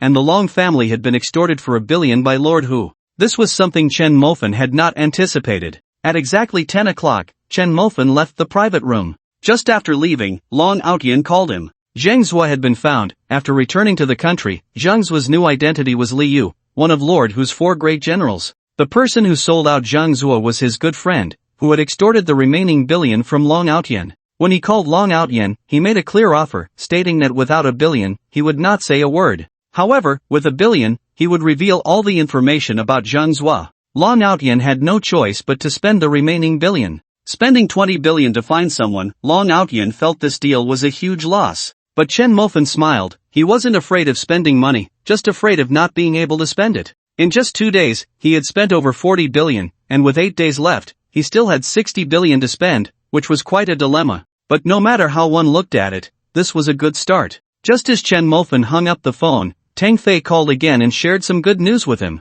The $20 billion in overseas funds had been recovered. This news was like a bolt from the blue, striking Chen Mofan's head and making it buzz. This was indeed good news, so good it made him want to cry. After Tang Fei hung up, the sound of $20 billion in cash arriving echoed, directly deposited into his black card. Immediately, the system's voice rang in his mind. Ding, detected that the host has violated regulations. $20 billion in cash has been spent and returned. This system suspects the host of money laundering behavior. Now, sanctions are being imposed on the host. All cash spent in the past 2 days will be reset to zero, and within 8 days, the host must spend $100 billion, otherwise the system will strip the host of his mail privileges. Penalty 2, the host will be fined 100 consumption points. It has been detected that the host only has 2 consumption points left, meaning the host owes the system 98 consumption points. Punishment 3, the host's mastery of all skills is reduced to level 1, and physical attributes return to the standard of an average person. Name, Chen Mofan. Overall physical attributes, 10 average person, 10 mastery in combat, mastery in firearms, mastery in lockpicking. In his mind, the system's voice echoed, and Chen Mofan felt as if he had forgotten many things. His body also became uncomfortable and heavy. Punishment completed. Please pay attention next time, or the next punishment will be even more severe. After the punishment, Chen Mofan almost cried. After working so hard for so many days, he finally saw hope. As a result, Tang Fei knocked him back into hell with a single blow. 8 days, spending another $10 billion, Chen Mofan felt darkness enveloping him. Beside him, Shui Yuru keenly sensed the drastic change in Chen Mofan's mood and gently asked, Chen, what's wrong? I feel like you're not in a good mood. This time, it was Chen Mofan who smiled bitterly. It would be strange if he were in a good mood. Seeing that Chen Mofan didn't respond, Shui Yuru hesitated and said, Chen, I really didn't expect you to be a god among men. You're so low-key. Chen, I'm so curious. How did you manage to be so ordinary and keep everything under wraps before? It would be strange if I could show it. I was just a poor loser before. Thinking this, Chen Mofan sighed and changed the subject. Can I call you Yuru? I feel like calling you Shui classmate sounds a bit odd. Shui Yuru gently nodded. Sure, then I'll call you Mofan. So Mofan, are we going to a hotel now? Shui Yuru's gentle voice rang out again, soft and sweet, tempting and alluring. After she spoke, a hint of blush appeared on her delicate oval face. But this made Chen Mofan laugh. Looking at the long-haired Shueiyuru with her big, sparkling eyes, he shook his head with a smile. I'm not exactly a good person, but I still have some conscience. I can tell you're unwilling, so let's skip the hotel. How about you just kiss me instead? Chen Mofan said, laughing as he pointed to his cheek. Shueiyuru's face turned noticeably red. After hesitating for a moment, she gently parted her red lips and placed a soft kiss on Chen Mofan's right cheek. Pop! A light sound, and Chen Mofan distinctly felt something soft and delicate gently touch his face, bringing a noticeable warmth that made his blood rush in an instant. Mofan, you're a good person. I'm very grateful to you. If I have the chance, I'll treat you to a meal. Shueiyuru's gentle voice rang in his ears, and he smiled and nodded. After adding Shueiyuru on WeChat, Chen Mofan took a taxi with her back to East University. At this moment, East University was buzzing like a pot about to boil over. The reason? The gold-digging queen Zhao Zhao finally found her match, a rich second-generation heir. Baiyu, it turned out, was the second young master of the Bai family. Baiyu, driving a supercar, appeared at the school gate with Zhao Zhao, instantly attracting everyone's attention. Wang Yu happened to be at the school gate, watching Zhao Zhao and Baiyu get out of the supercar, her eyes filled with envy. Without a moment's hesitation, she quickly walked over. Zhao Zhao, my good sister. She said this while preparing to greet Baiyu, wanting to take the opportunity to get to know him, only to see Baiyu say a few words to Zhao Zhao before turning to leave. What's going on? He didn't even take the car? Wang Yu was momentarily stunned. Zhao Zhao also saw her dorm mate Wang Yu approaching and smiled as she welcomed her. Yu, look, how cool is this? Zhao Zhao pointed at the supercar beside her, her little head held high, looking very proud. Wang Yu's attention was instantly drawn to the supercar. She walked up with envy in her eyes and cautiously asked, "Can I touch it?" "Of course, this is my car. Not only can you touch it, but you can also sit in it. I'll take you for a spin later." "Your car?" Those three words left Wang Yu stunned, her eyes filled with shock as she looked at Wang Zhao Zhao. Zhao Zhao, you mean this is your car?" Wang Yu stammered, struggling to ask. Wang Zhao Zhao nodded proudly. "Of course, it's under my name. How about that? Impressive, right?" Wang Yu's face instantly went numb, her neck stiffly nodding. "Did Bai Xiao buy this for you? I'm so envious of you, Zhao Zhao." Bai Xiao? Wang Zhao Zhao was confused. What did Baiyu have to do with this? "Zhao Zhao, tell your sister, are there any more high-quality tycoons like Baiyu? Introduce one to me too." Wang Yu must have misunderstood because Baiyu dropped me off. Just as she was about to explain, she heard the crowd at the school gate, each face filled with envy, discussing animatedly. "Wow, this gold digger is something else. She actually found a tycoon like Baiyu. Honestly, I'm so envious." Still calling her a gold digger? Soon we'll be calling her sister-in-law. This is Baiyu's woman, watch your mouth. Life is unfair. Baiyu, the second young master of the Bai family, and he was actually caught by Wang Zhao Zhao first. Last time I asked Baiyu for his WeChat, he ignored me. I'm so jealous. Isn't Wang Zhao Zhao with Dog God? Did Dog God get dumped again? As soon as this was said, laughter erupted around. Ha ha ha. Why do I find this so funny? Both campus beauties dumped Dog God, he's so pathetic. Pathetic? It's not like Chen Mofan has any self-awareness, chasing after campus beauties. Pfft, he really doesn't know his place. Right, someone like Chen Mofan, so proud yet poor, deserves to be dumped. Why sympathize with him? What a bunch of saintly bitches. With each remark, Wang Zhao Zhao's expression became increasingly vivid. She really wanted to tell them the truth, to let them know that Baiyu was just a little brother in front of Chen Mofan, but she knew that no one would believe her if she said that. Besides, isn't it better to develop quietly? Once she and Chen Mofan become a couple, it would be better to announce it then. By that time, they could be envious. Let them chatter here, unaware that they had already missed the most impressive existence. Develop quietly, survive. The path of survival is the true path. Wang Zhao Zhao reaffirmed her thoughts.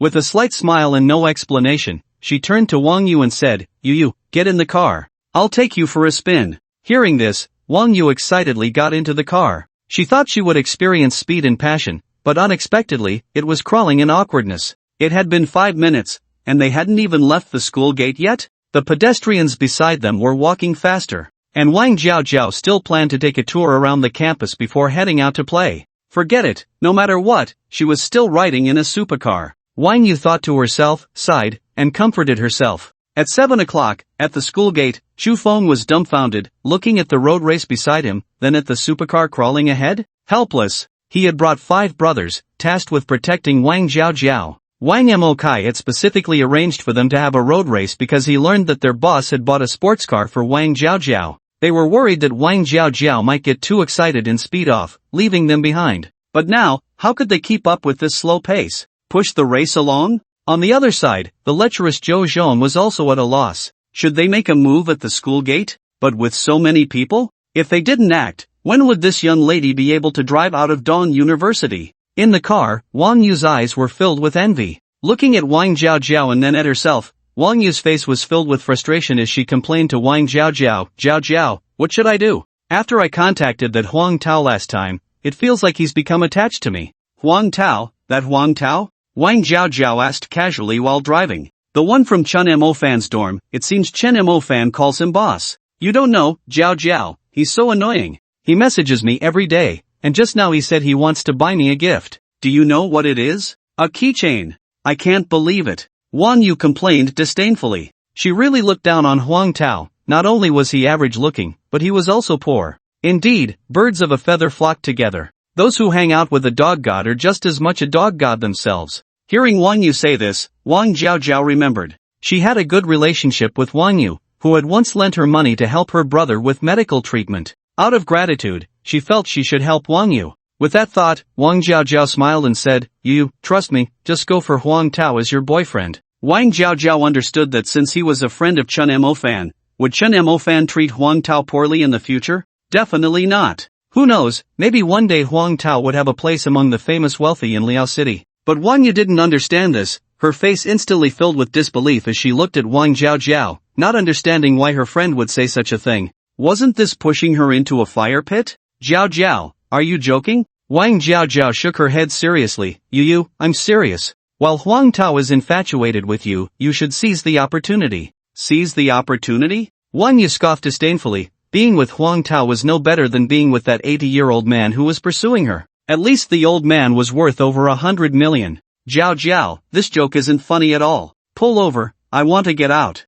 Wang Yu said angrily. Realizing her good friend was upset, Wang Jiaojiao hesitated and said, Alright, you, I'll tell you the truth, but you have to promise me that you won't tell anyone what I'm about to say. Actually, Chen Mo Fan is the god of mortals, and since Huang Tao is a good friend of the god of mortals, do you think he'll end up doing poorly in the future? Also, this car I'm driving wasn't given to me by Baiyu, it was given to me by Chen Mo Fan. But as soon as she said this, Wang Yu looked at her with disdain, even a hint of anger. Wang Jiaojiao, do you think that's funny? I saw Bai Xiao drop you off at the school gate, and it was this very car. Now you're telling me it was given to you by Chen Mo Fan? That country bumpkin, does he even have the money to buy such a luxury car? Wang Jiaojiao, don't worry, I won't compete with you for Bai Xiao, but saying such things, is that how you honor our sisterhood? I really misjudged you. After Wang Yu finished speaking, she opened the car door and got out, leaving angrily. Watching Wang Yu's retreating figure, Wang Jiaojiao felt helpless. Chen Mo Fan was really useless. Why didn't he have a wealthy-looking face?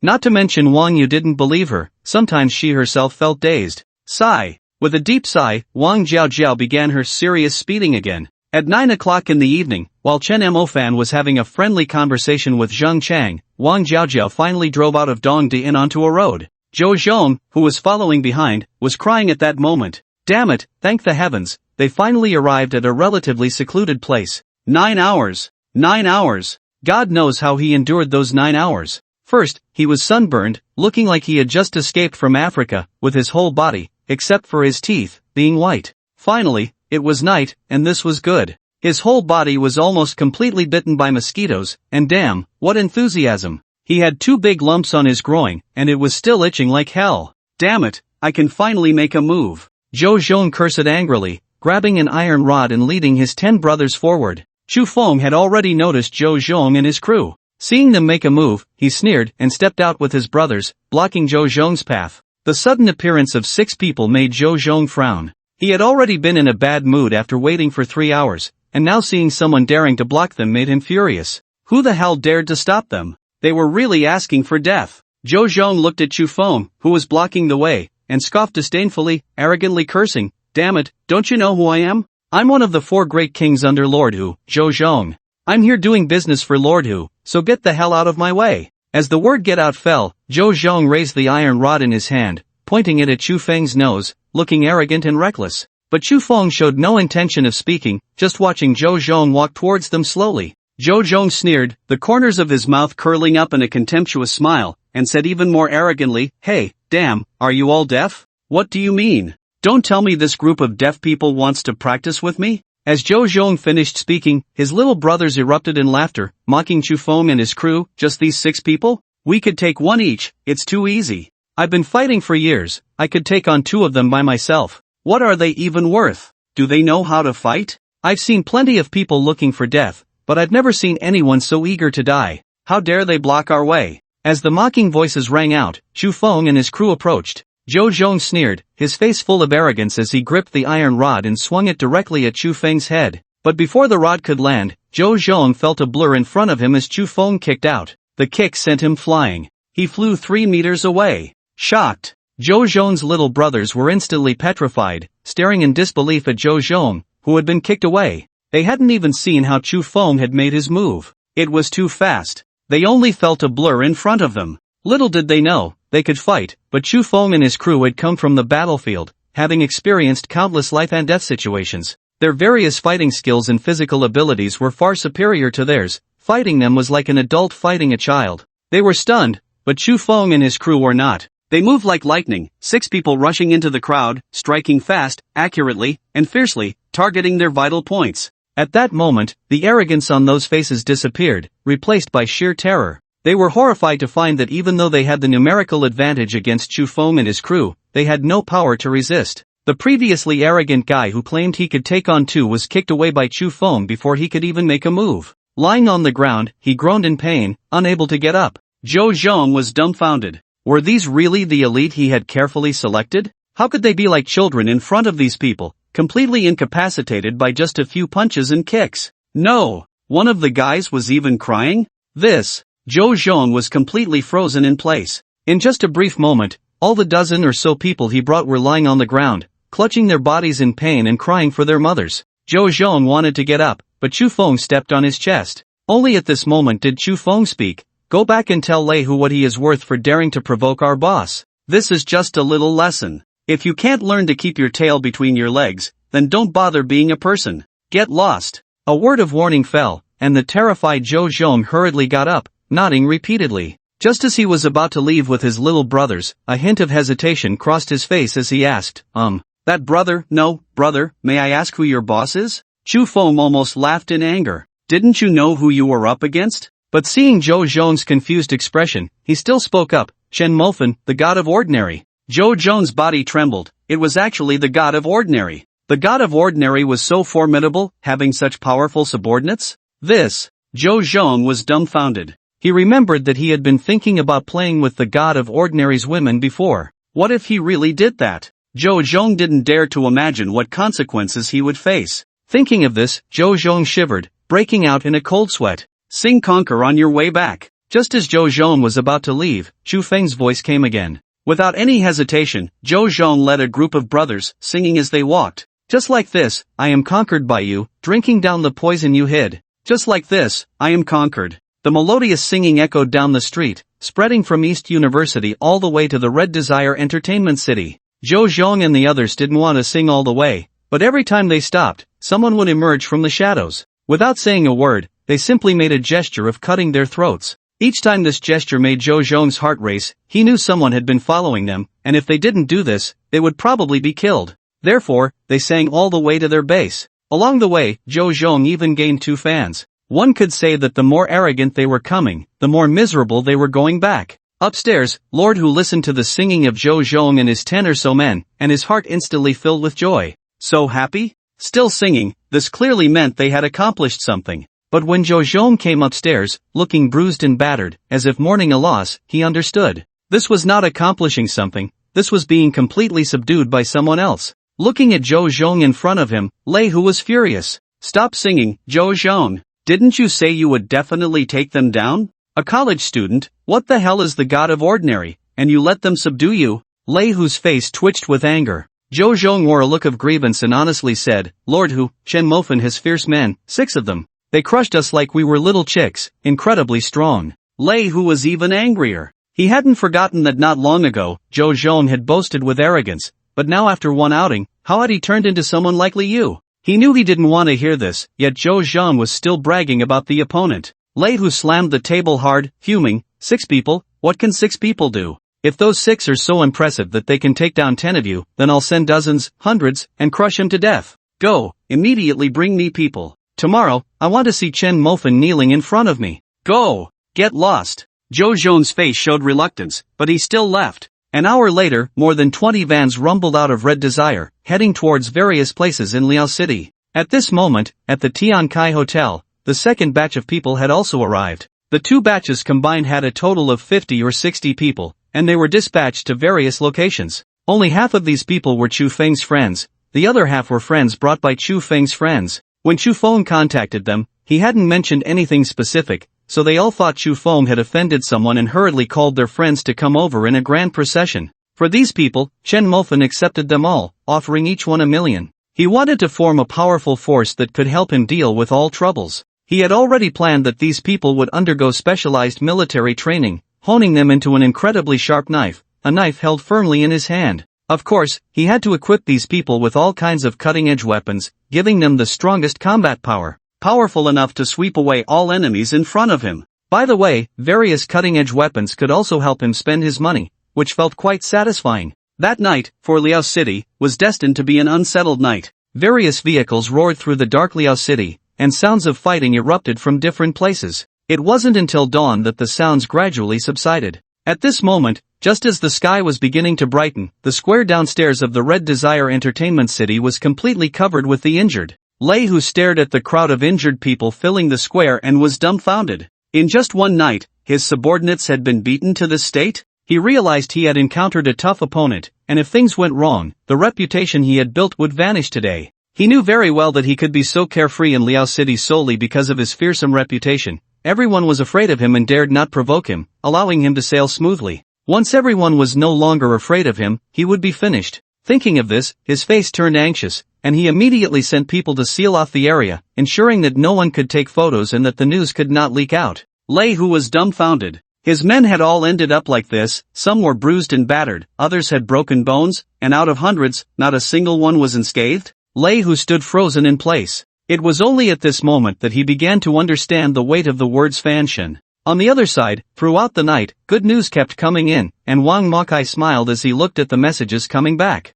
Initially, he was quite apprehensive about facing Tiger Yi, fearing that one day he would be surrounded and locked in a small dark room. After all, that was Tiger Yi, who had been feared in Liao City for many years. However, he also understood that fortune favors the bold. As long as he stood with the right people now, the future rewards would exceed his imagination. Now, he could be completely sure he had made the right choice. What Tiger Yi? Just a sick tiger. Wang Makai laughed heartily, no longer feeling any fear. He organized all the messages and sent them to Chen Mofen. At this moment, Chen Mofen was still sound asleep in his bed. He was dreaming of studying the newly bought big bed with Wang Zhao and Yun Emoli at home. This bed was great, 2 meters long, 20 meters wide, and had additional features. Beside him, it seemed like there was Shuei Yuruwa, gently looking at him and making him tea. In the dream, the big bed was really soft, mainly because of its supportive capabilities and strong elasticity, making movements much easier with the help of the bounce. This was quite enjoyable.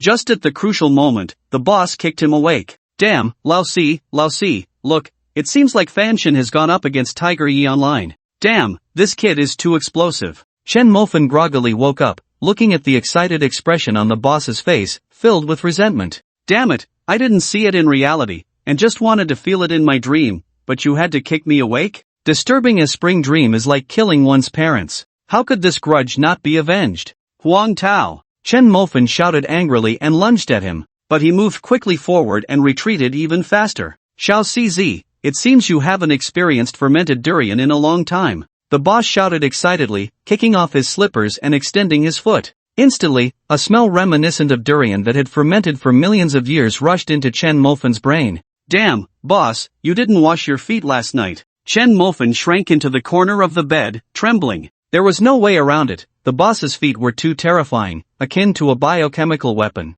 Who would have thought that the formidable Fanshin, who roamed the world outside, was now trembling like a little chick, bullied by his dorm mates in the East University dormitory? If this matter were to get out, it would surely become another hot topic. Stop messing around, you two. Don't forget, today is Monday, Old Three said with a lewd expression, raising his eyebrows at the two. Monday? Chen Mofan was completely bewildered. Seeing this, the boss gave Chen Mofan a light smack on the back of his head. Damn it, Old Four, you forgot that Shui Yuruwa is coming to attend Teacher Su's class today. After the boss's reminder, Chen Mofan suddenly remembered. It seemed like that was the case. Oh man, Shui Yuruwa, she's my goddess of tenderness. I remember, on a dark and stormy night, I paid tribute to the water goddess with my first time. Chen Mofan looked at Old Three in shock. He remembered that his first time wasn't a tribute to Yoon Moli? Chen Mofan's gaze was understood by Old Three in an instant, who chuckled, don't mind the details, young man. What are you talking about?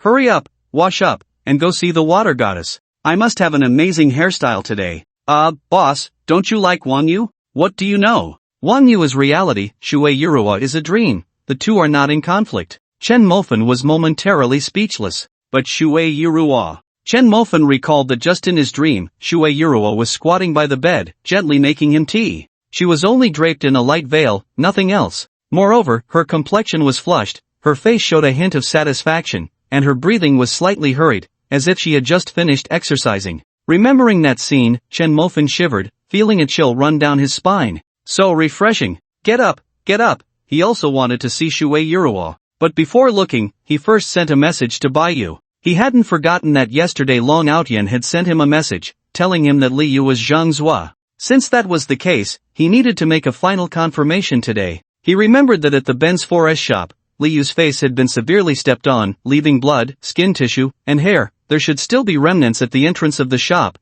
and some would definitely be stuck in the cracks of the asphalt. He asked Baiyu to test it. If Liu matched Zhang Zhua, then he could share the good news with Chu Feng. At the same time, he asked Wang Mok to book the largest private room at Hongyu, as he planned to go sing tonight. By the way, he wanted to settle the matter with Lord Hu. After washing up, the three of them excitedly rushed to the classroom. At this moment, more than half of the classroom was filled, with 99% being guys, clearly all there for Shui Yuruwa. The three of them scanned the room, found a row of empty seats, and sat down, quietly waiting for Shui Yuruwa. Before class started, the classroom was noisy. Everyone was discussing Fan Shin and Lord Hu. Ever since the conflict between Fan Shin and Lord Hu broke out yesterday afternoon, it had ignited a hot topic. Now, the name Fan Shin was trending. First, it was a crazy 600 million views, then a gathering of rich second-generation heirs, and now it seemed he was at odds with a big shot called Lord Hu. In recent days, the topic of Fan Shin had been incessant, and the heat was rising. In the class, everyone was discussing fervently, with Chang Hong being the most active. Everyone knew he had connections and first-hand information, so they crowded around him to hear his insights. Chang Hong enjoyed this feeling of being the center of attention, even though last time he made a wrong prediction and had Chen Mofan wash a month's worth of stinky socks. However, this did not affect his prestige. There were still people willing to listen to his opinions. Brother Hong, what kind of person is Lord Hu? I've only heard of Long Xiao and Bai Xiao, but not much about this Lord Hu. Chang Hong smiled proudly. Let me tell you, the Long Xiao and Bai Xiao you speak of would have to obediently lie down in front of Lord Hu. Lord Hu is not known for his wealth because he operates in the underworld. It is said that the soft fear the hard. These wealthy individuals are afraid of someone like Tiger Yi. Upon hearing this, the surrounding classmates were astonished. Damn, isn't that Fan Shin doomed? I've heard he has a lot of money, but I've never heard of him having any power. Fan Shin is my idol. To be honest, I can't accept the thought of him being beaten down. Humph. Chang Hong sneered. Last time it was because of Fan Shin that he had to wash his stinky socks. He held a deep resentment towards Fan Shin. At this moment, hearing someone say that, he immediately retorted coldly, let me tell you, Fan Shin is definitely doomed this time. Not even Jesus can save him, mark my words. Chen Mofan, who had been sitting quietly, chuckled upon hearing this. Chang Hong still hadn't finished washing his stinky socks from a month ago, yet he dared to be so arrogant. It seemed necessary to let him understand the harshness of reality. Spotting his boss beside him, Chen Mofan's eyes lit up. How could he have forgotten about this biological weapon? Chang Hong, how about we bet again? Chang Hong turned to look, and his face turned green upon seeing Chen Mofan. It was this guy who made him want to vomit at the sight of socks. And this guy still wore that smiling face. It was intolerable, absolutely intolerable. Chen Mofan, are you still betting on Fan Shin to win? Chen Mofan nodded. Chang Hong immediately burst into laughter, realizing the opportunity for revenge had come, his hands trembling with excitement. He wanted to laugh out loud in joy, but he understood that he couldn't get carried away until the bet was finalized. Thinking of this, Chang Hong smugly said, "Alright, Chen Mofan, I bet on Tiger Yi to win. If you lose, you wash my stinky socks for a month. If I lose, I'll wash the stinky socks of everyone in your dorm for a month." Chen Mofan was taken aback. "Oh, what's this? An increase in stakes without an increase in price? Since the other party was actively seeking death, why hold him back?" Chen Mofan immediately nodded in agreement. Chang Hong smiled coldly, mocking, "Chen Mofan, you really haven't seen much of the world, your horizons are too narrow. Fan Shen has money, but what gives him the right to fight against Tiger Yi? Do you know how many henchmen Tiger Yi has? Over 100. Let me tell you, Fan Shen is definitely doomed. Just wait to wash my socks, ha." Chang Hong laughed arrogantly, his laughter filled with pride. But when he turned to look, he found that Chen Mofan showed no intention of arguing, his expression calm. This made Chang Hong feel somewhat self-defeated, as if he had thrown a punch with all his might only to hit cotton. "Damn, what are you pretending for? Look, the water goddess is here," someone nearby whispered, and Chang Hong looked up to see Shui Yuruo walking into the classroom. The water goddess was his dream girl. Every time he saw Shui Yuruo, he felt an impulse to hold her in his arms. But he knew that the gap between him and Shui Yuruo was like heaven and earth. He would never have a chance in this lifetime. However, he was glad that if he couldn't have her, no one else could either, especially that country bumpkin Chen Mofan. If he had even a slight chance, Chen Mofan had none at all. Who didn't know about Dongda's dog god? He was the bottom of the barrel among losers. This gave him a twisted sense of superiority. Compared to Chen Mofan, he was still a cut above. With this thought, he wore a smug expression as he looked at Chen Mofan. But to his shock, that poor guy actually stood up and waved at Shui Yuruo, saying, "Yuruo, come here." "Yuruo?" Chang Hong's eyes widened in disbelief. That poor guy actually called his goddess by her name, Yuruo? Chang Hong felt as if he had misheard. Not just him, but everyone in the class stared wide-eyed, their faces filled with astonishment as they looked at Chen Mofan.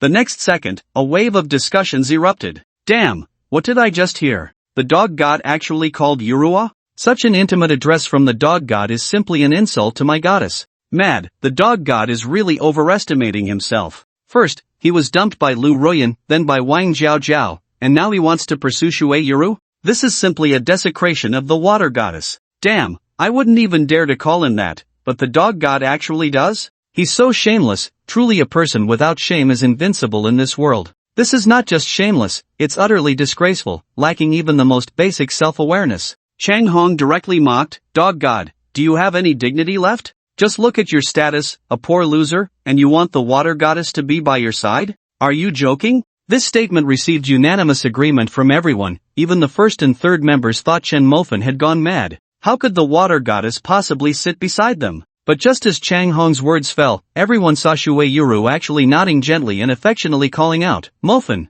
My goodness. The crowd's pupils constricted, as if witnessing the most unbelievable scene in the world. Agreed? How is that possible? This can't be real, I must be dreaming. Ha ha ha. Aren't goddesses supposed to be noble? Why is Shui Yuru with a loser? My worldview is shattered. Damn, can a person without shame really be invincible? I'm so jealous of the dog god. Chang Hong's hands were clenched tightly. He wished he could pull the dog god down and take that spot for himself. That was his goddess, and she was actually sitting with the dog god. The little sense of superiority he had just felt vanished in an instant. The first member's eyes were wide as saucers, staring at Shui Yuru beside him, his mouth agape enough to fit an egg. The water goddess, this was the water goddess. At this moment, the goddess was less than a meter away from me. This happiness came too suddenly. The first member looked at Shui Yuru, excitement causing drool to spill from the corners of his mouth. The third member, however, wore a face of suspicion, glancing between Shui Yuru and Chen Mofan. He noticed that the fourth member had been quite lucky in love lately, getting one date after another. Wang Jiao was like this, and now Shui Yuru was too. When would such good fortune come to me? Mofan, how about I treat you to dinner tonight? Shui Yuru said gently, a warm smile on her face. As soon as she said this, a wail erupted nearby. They couldn't believe it. The goddess had actually taken the initiative to ask someone out, and it was the dog god. They couldn't accept it, but the fact was happening right before their eyes. Yuru, I can't today, I have business tonight. Refused? The first member looked at Chen Mofan, who appeared indifferent, and gave himself a hard slap. He suspected he was dreaming. Such absurd things only happened in dreams. The third member wanted to strangle Chen Mofan. The goddess asked you out, and you actually refused? That was simply intolerable. Is it because of what happened yesterday? Shui Yuru asked curiously. She had heard from Zhang Chang that Chen Mofan had clashed with Tiger Yi, and their relationship seemed quite tense. That tiger, you seem to have a lot of power. Seeing Chen Mofan nod, Shui Yuru gently said, then be careful. Chen Mofan hadn't even spoken yet, but the third member nodded in agreement. Chen Mofan really should be more careful. Didn't he see the murderous intent in all his classmates' eyes? He was worried that this guy might get surrounded and beaten up later. Throughout the class, Chen Mofan was busy whispering with Shui Yuru, the two of them constantly engaged in hushed conversations. This scene made everyone both envious and jealous, wishing they could take Chen Mofan's place. Correspondingly, the murderous intent in the gazes directed at Chen Mofan became increasingly evident. Among them, Chang Hong's murderous intent was the strongest. At this moment, he was so angry he felt like he could crush two teeth. He just couldn't understand why Shui Yuru was so special to Chen Mofan. In the past, there were people who called Shui Yuru, hoping to sit together, but each time, Shui Yuru would smile and refuse. And now, the dog god has made a move? Are these lickspittles really this bold now? Maybe I should try being a lickspittle too. With that thought, Chang Hong realized he actually felt a bit of anticipation. How pathetic. The class bell rang, and Shui Yuru left her seat first. Just as Chen Mofan was about to get up, a tall man walked over and rudely pushed Chen Mofan back into his seat. Dog god, you're really jumping around, huh? Come on, let's have a good talk. The students who were about to leave saw this scene and exclaimed, wow, that's Yu Guang from the Taekwondo club. I heard he can break a brick with one hand. Just imagine how painful that would be if it hit someone. Is Yu Guang targeting the dog god? This is going to be interesting. Ha ha ha. Deserved. A poor loser dares to act all high and mighty, and even asked the goddess out. Now look at you. This is called retribution. People should know their own limits and understand what they can and cannot do. When you do something beyond your ability, this is what you get. Good, ha ha ha. Everyone watched the scene with mocking expressions, ready for a show. But Chen Mofan's face was overly calm, showing no signs of fear at all. The crowd felt disappointed. They were expecting to see Chen Mofan cowering and begging for mercy. At that moment, the leader suddenly stood up, glaring at Yu Guang in anger. Yu Guang, what the hell do you mean? Chen Mofan hasn't offended you, has he? Shui Yuru looked anxious and hurried to support Chen Mofan, asking with concern, Mofan, are you okay? At this moment, the third guy spoke up, questioning, Yu Guang, are you sick? Why are you hitting people? Yu Guang wore a cold smile, glancing disdainfully at the group, and arrogantly snorted, not bothering to respond.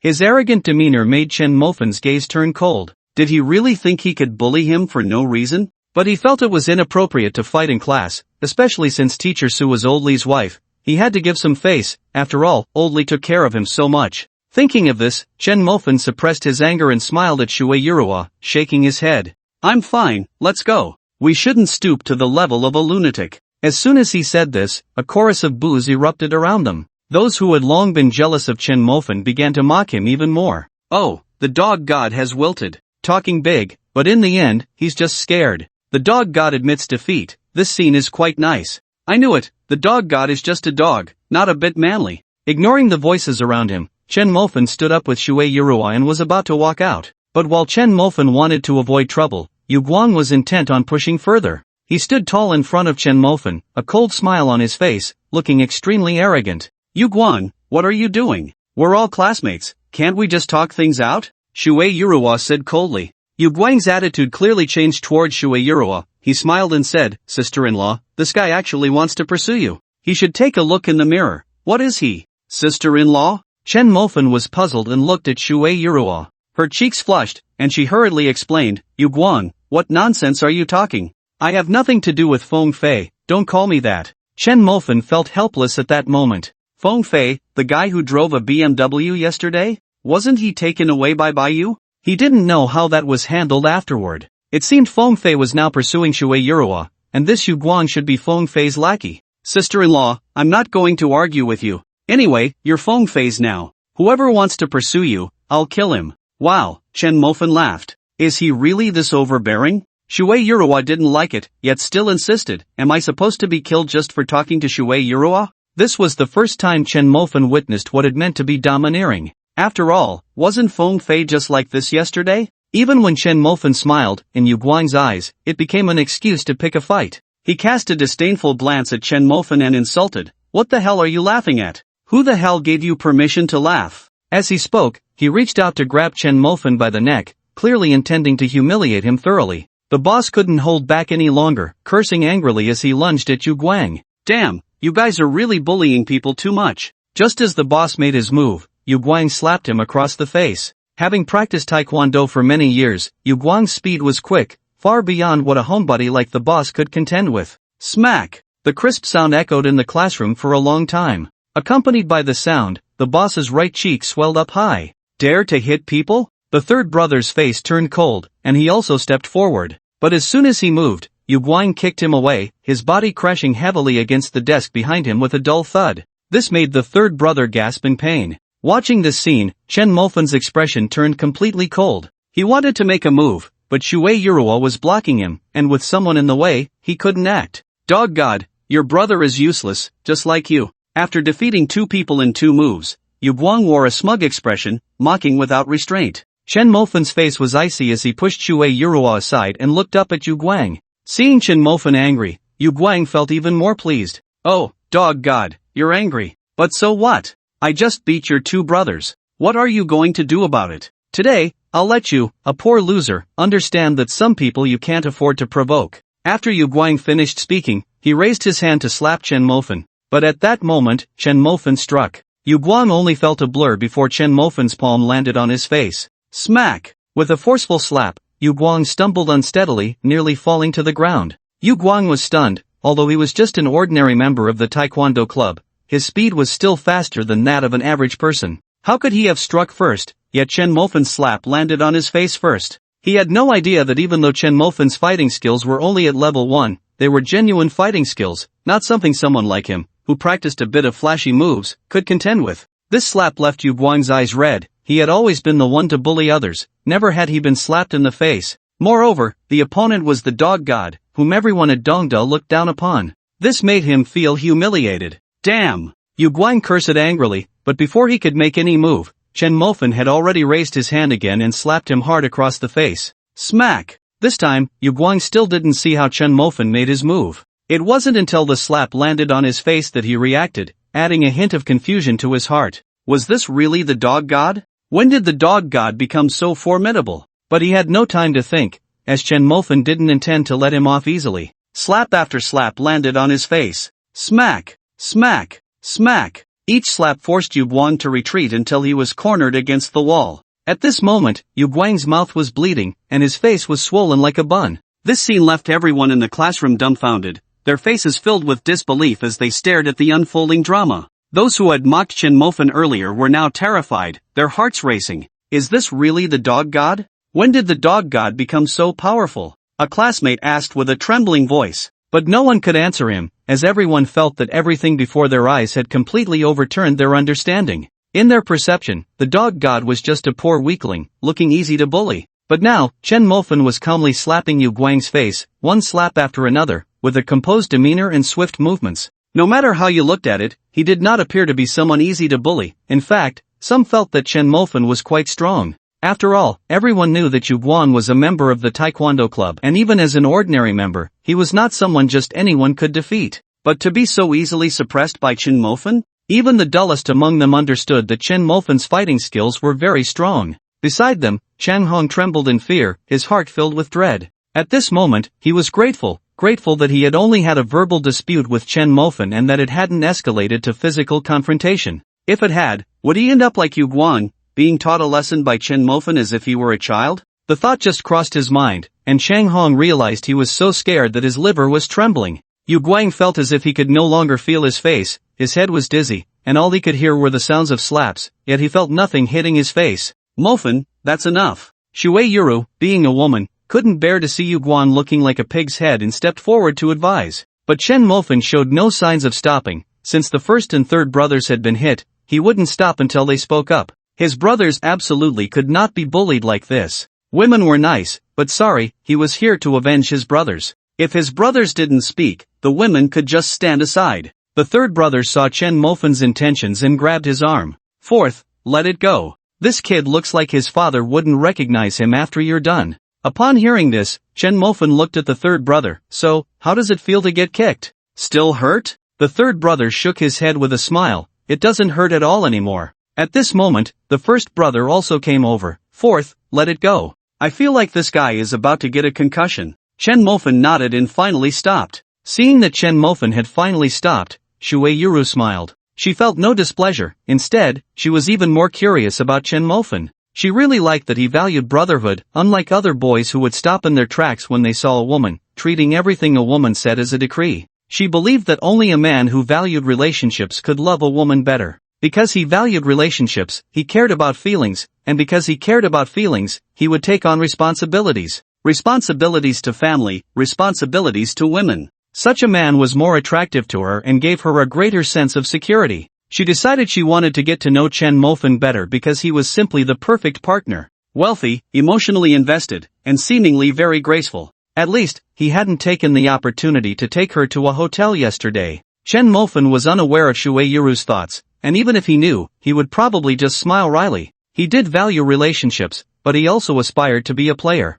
Finally free from being beaten, Yu Guang felt a sense of relief in his heart. At this moment, his legs felt weak, and he collapsed onto the ground. Looking at the strange gazes of the crowd around him, Yu Guang felt as if his heart were on fire. It was so embarrassing, he had never felt this humiliated in his life. Moreover, the one who humiliated him was the well-known loser of Dong University, Chen Mofan. This only fueled his anger further. A poor loser, how dare he? He was Yu Guang, someone who was somewhat well-known in school. He could not tolerate being beaten by a loser. Chen Mofan! Yu Guang roared, his eyes filled with rage. You better not be arrogant. I'm Yu Guang, and my brother is Feng Fei. You poor loser, just wait for me. Still daring to drag this out? Chen Mofan's eyes turned cold, showing no mercy as he grabbed Yu Guang's hair and delivered a powerful shock. Bang! Yu Guang's head slammed hard against the wall, his eyes rolled back, and he fainted. Should we take him to the infirmary? Shui Yurua asked. To this question, Chen Mofan simply turned and walked away. That was the answer. To hell with him, someone like that didn't deserve a more severe lesson. This was called being magnanimous? What was so great about him that he deserved to be sent to the infirmary? After Chen Mofan left, the big brother and third brother followed. Shui Yurua's rosy lips parted slightly as she sighed and also left. She felt that Yu Guang brought this upon himself. If he hadn't been so arrogant, how could he have been beaten into a pig's head by Chen Mofan? In the second class, the big brother and third brother went to the infirmary to treat their wounds. Chen Mofan skipped class. He wanted to go back and recharge. He still had to meet Lei Hu at night. He was looking forward to seeing Lei Hu's expression when he saw him again. But just as he lay down, a voice rang out. Mofan, I guessed you'd be back in the dorm. Wang Jiajiao opened the dorm door, poking her little head out with a smile. Why are you in the boys' dorm? Did your aunt let you in? Chen Mofan's eyes lit up as he hurried over. Wang Jiajiao made a shushing gesture and then smiled. I bribed the big sister with a bag, and she was so happy. She said that when I come next time, she won't see me. As she spoke, a proud look appeared on Wang Jiajiao's small face. Chen Mofan naturally didn't hold back on the praise, smiling and giving her a thumbs up. Smart. Wang Jiajiao's little face beamed with pride as she lay down on Chen Mofan's bed. But just as she lay down, her brows furrowed. Chen Mofan, it stinks. How long has it been since you washed your sheets? This question left Chen Mofan dumbfounded. Thinking carefully, was it a month, 2 months, or 10 months? It seemed like he hadn't washed them since he changed the sheets. Just by looking at Chen Mofan's expression, Wang Jiajiao guessed the answer. Chen Mofan, you're so dirty. As she spoke, Wang Jiajiao disdainfully rubbed her hand against Chen Mofan. As if feeling it wasn't enough, she reached out and pinched his waist hard, then smiled in satisfaction. Taking the opportunity, Chen Mofan hugged Wang Jiajiao tightly and lay back down on the bed. Feeling Wang Jiajiao's delicate body fall into his arms, the faint warmth clearly transmitted through their clothes, causing Chen Mofan's blood to quicken involuntarily. Wang Jiajiao's face turned red, and after a couple of playful punches on Chen Mofan's shoulder, she gave up resisting. Jiajiao, you're so beautiful. Chen Mofan spoke tenderly, gently touching Wang Jiajiao's blushing cheek. Wang Jiajiao's face turned even redder as she looked at Chen Mofan's face so close, shyly responding with a soft from her nose. This delicate sound made Chen Mofan unable to hold back any longer, and he instinctively kissed Wang Jiajiao's red lips. The moment their lips touched, the softness was clearly conveyed to each other. Chen Mofan felt his head explode with a bang. His hands couldn't help but move upward, higher and higher, until they reached the foot of a mountain. Without any hesitation, Chen Mofan supported the mountain with his hands. Feeling the sensation transmitted from the mountain, Chen Mofan's heart raced like a drum. Standing at the foot of the mountain, one could not know its grandeur. Being within it and measuring it with his hands was the only way to understand its magnificence. Unfortunately, Wang Jiajiao was wearing a mask. He could clearly feel some patterns on the mask. It seemed to be a small flower.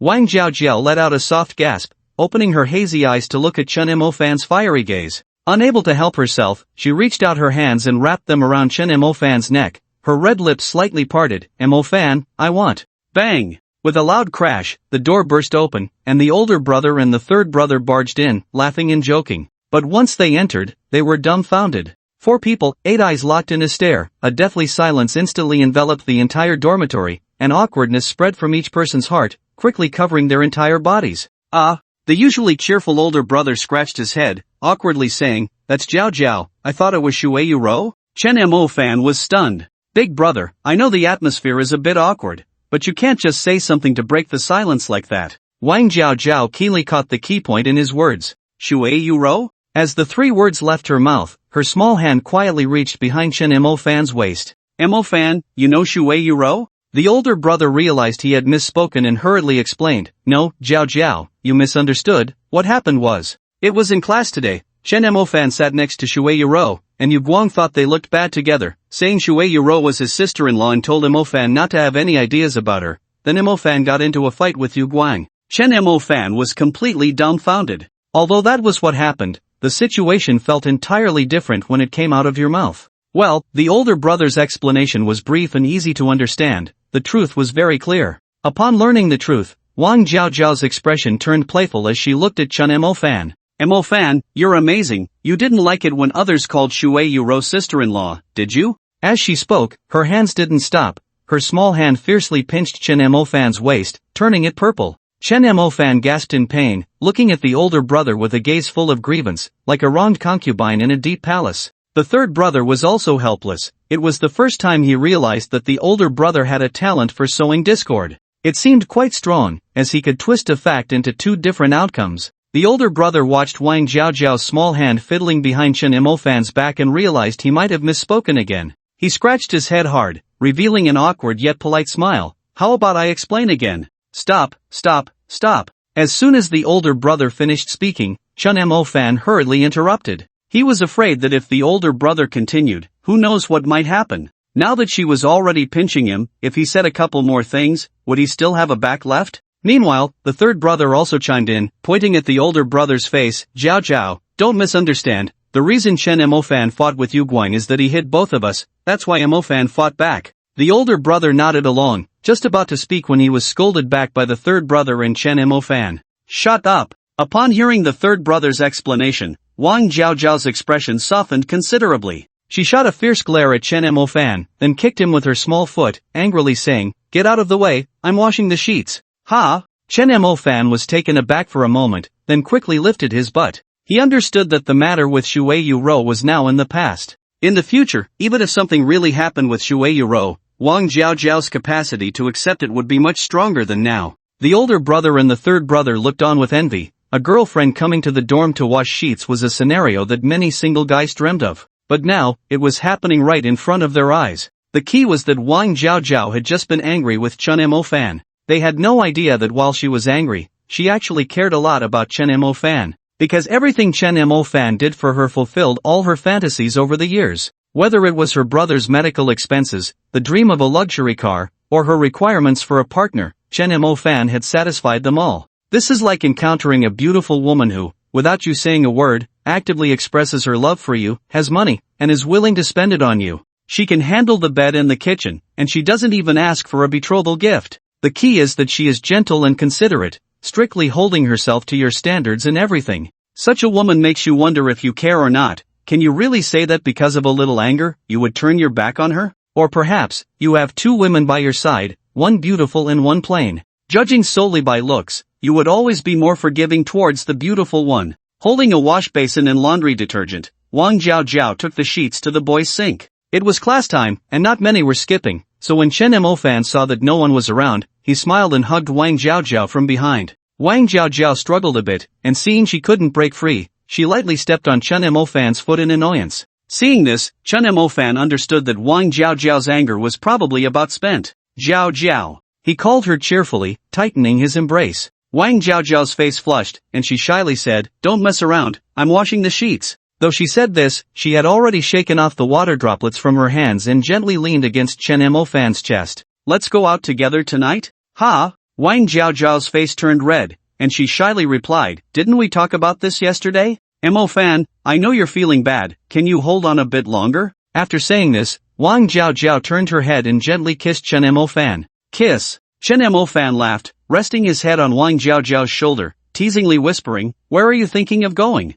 Tonight I'm taking you to meet someone, I have something good to give you." "Who said I was taking you to a hotel, you little flirt?" Wang Jiaojiao's delicate doll-like face turned bright red, and she reached out her small hand to pinch Chen Mo Fan's waist hard before nodding. "So where are we going?" "Red Desire Entertainment City." "Ah!" Wang Jiaojiao exclaimed in surprise. This morning she learned that Chen Mo Fan had crossed paths with Tiger Yi, and yesterday, Chen Mo Fan had even taught one of Tiger Yi's subordinates a lesson, someone named Li Yu. From Bai Yu, she understood that Red Desire was Tiger Yi's stronghold. But now, Chen Mo Fan was actually going to storm Tiger Yi's base. She was surprised and worried at the same time. "Mo Fan, can we not go tonight? I'm worried." Chen Mo Fan calmly shook his head. Some things had to be resolved. Even if he was willing to take a step back, what about Lei Hu? He would definitely take advantage of it. Since that was the case, he would take the initiative instead of letting Lei Hu do it. Today, he wanted to tell everyone in Liao City one thing. He, Chen Mo Fan, had a temper, and those who offended him better think carefully about the price.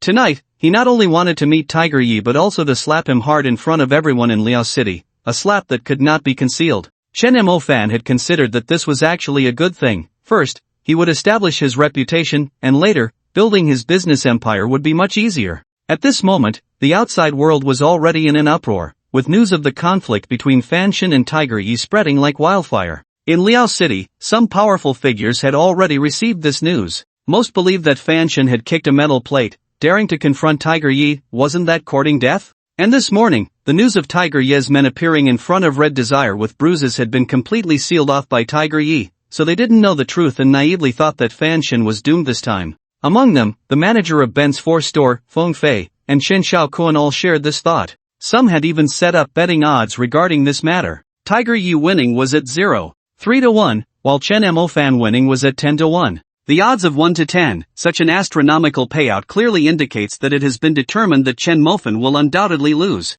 Upon learning of this, Chen Mofan directly instructed Wu Zhan to bet 10 billion on his own victory. He wanted to see if the other side could pay out 100 billion. At the Tiankai Grand Hotel, Wang Mok had already arranged for 15 Mercedes-Benz vans. At this moment, in the top floor office, Long Outyan, Bai Yu, Zhang Chang, and Chu Feng had all arrived. Even Yang Kong, Wang Zhe, and Li Tiankai were present. The three of them understood that this was the final moment to choose sides. If they wanted to play together in the future, they needed to make the right choice now. Making an appearance was undoubtedly the best way to show their allegiance. Inside the top floor office, Zhang Chang was smoking one cigarette after another. He felt extremely anxious, unsure if the news he received that morning was true or false. Early that morning, he heard that Lord Hu's men had suffered heavy losses the night before, but no one knew what had happened. Not even a single photo or video had surfaced. It was said that someone had filmed a video, but before they could leave, they were discovered by Lord Hu's men, who snatched the phone and broke their hands. Therefore, only rumors circulated, and no one knew if they were true.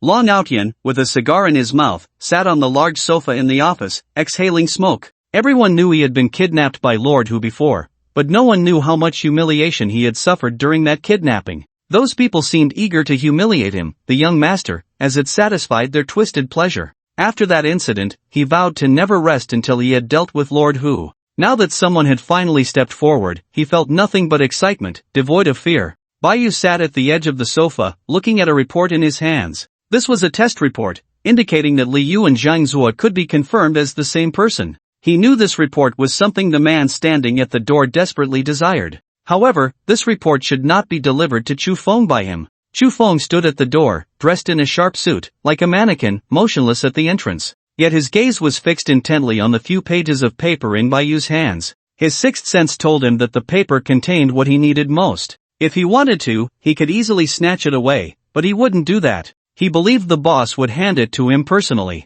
With that thought, he moved, pressed the Bluetooth earpiece on his ear, and slowly spoke, "All personnel prepare." As soon as the words left his mouth, doors opened one after another downstairs. Inside the rooms were strong men in suits, stepping out. Without any words, they quietly formed two rows, standing with their feet apart and hands behind their backs. The entire process was devoid of any unnecessary noise, quiet and swift. However, the atmosphere gradually became oppressive with this speed. Click. Another door opened, and Wu Zhan walked out. He glanced around and said coldly, "No need for me to say more. If anyone embarrasses themselves tonight, get out." As Wu Zhan's words fell, 63 voices echoed in unison, reverberating through the corridor, deafening. Understood. Those 2 words penetrated the walls, clearly reaching the top floor. Wang Mok, standing by the floor-to-ceiling window admiring the night view, smiled slightly upon hearing those words. Though wealth is good, it cannot compare to reputation. He believed that after tonight, Liao City would welcome a new order.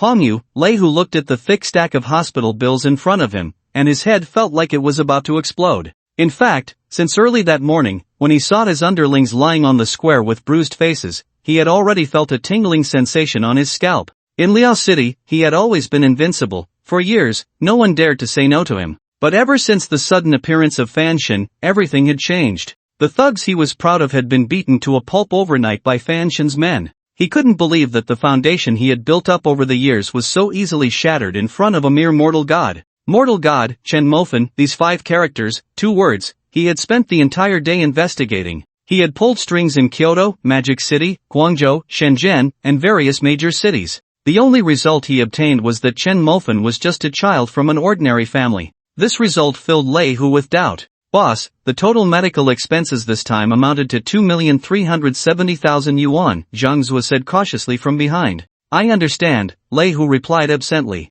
Zhang Zhua hesitated for a moment before continuing, "So, boss, how should we treat Chen Mofen? Should we bow our heads and admit our mistakes to him?" Admit mistakes? The very thought made Lei Hu raise an eyebrow. Years of arrogance had made him unwilling to easily back down, even knowing that the other party was likely someone he couldn't afford to provoke. He didn't want to yield, he wanted to make one last desperate attempt. Moreover, the investigation results had given Lei Hu some confidence. He still had a trump card. Over the years, he had nurtured a large number of underground boxing fighters. This was his last resort, and he didn't want to use it lightly. But now, tell Lu Bing of the 4 heavenly kings to bring everyone to Hongyu, all of them, everyone. Tonight, I want to make Chen Mofen cry. Lei Hu roared, shouting at Zhang Zhua behind him. Chen Mofen brought Wang Jiaojiao to the top floor of the Tian Kai Grand Hotel. Click. The door opened, and everyone inside stood up in unison, looking at Chen Mofen and saying in unison, "Boss, mortal god." Then they turned to Wang Jiaojiao and smiled, saying, "Hello, sister-in-law."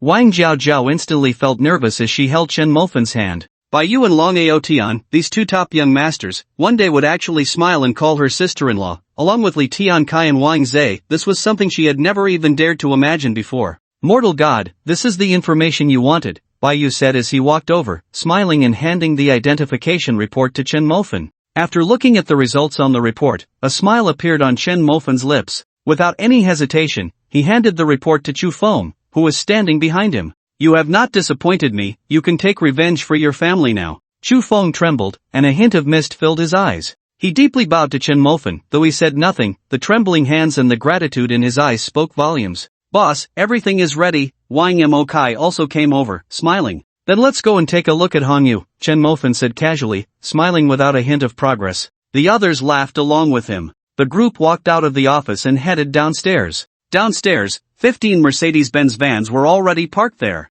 Behind the vans was a box truck. This truck was prepared for Chu Feng, filled with various tools, knives, axes, electric saws, and chemicals, everything one could need. Chen Mofen had instructed him to vent his anger however he wanted, but no killing. Zhang Zuo's final destination could only be prison. This was the rule Chen Mofen had set for all his subordinates. They could be wild, but they had to have a bottom line. The journey was silent until they arrived at Hongyu, where Chen Mofen and the others got out of the car, looking at the luxuriously decorated Hongyu Entertainment City. The entire Hongyu had about 13 floors, covering an extensive area, as large as 4 football fields. Outside Hongyu, the entire building was covered in pitch-black tempered glass, with various projectors casting colors onto the whole building. The entire structure sparkled with lights, looking incredibly cool and luxurious. Inside, the decor was even more exquisite, with crystal chandeliers covering the ceiling, illuminating the interior as bright as day. The walls and floor were all covered in golden tiles, the light shining on the tiles refracted,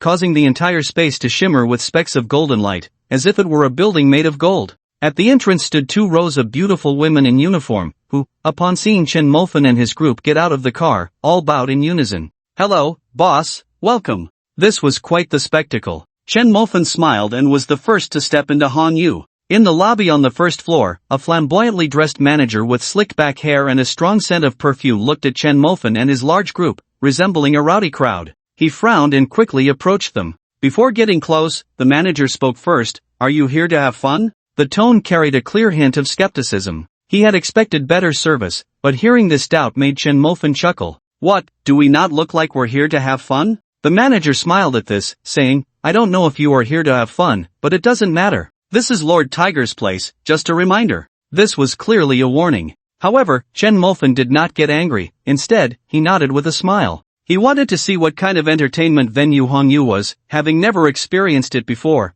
and naturally wanted to take it all in before getting down to business. "We booked the largest private room. I think it's called the Emperor's Hall. Could you show us the way?" "I can show you the way, but we do have a tip policy here. You all look unfamiliar, so I just wanted to inform you." The manager scrutinized Chen Mofan, still speaking in that tone, as if demanding money was completely justified. "We look unfamiliar?" Chen Mofan was taken aback, then pointed at Bai Yu and Long Outyan, continuing, "You don't recognize these two?" The manager disdainfully curled his lip. "Do I need to recognize them?"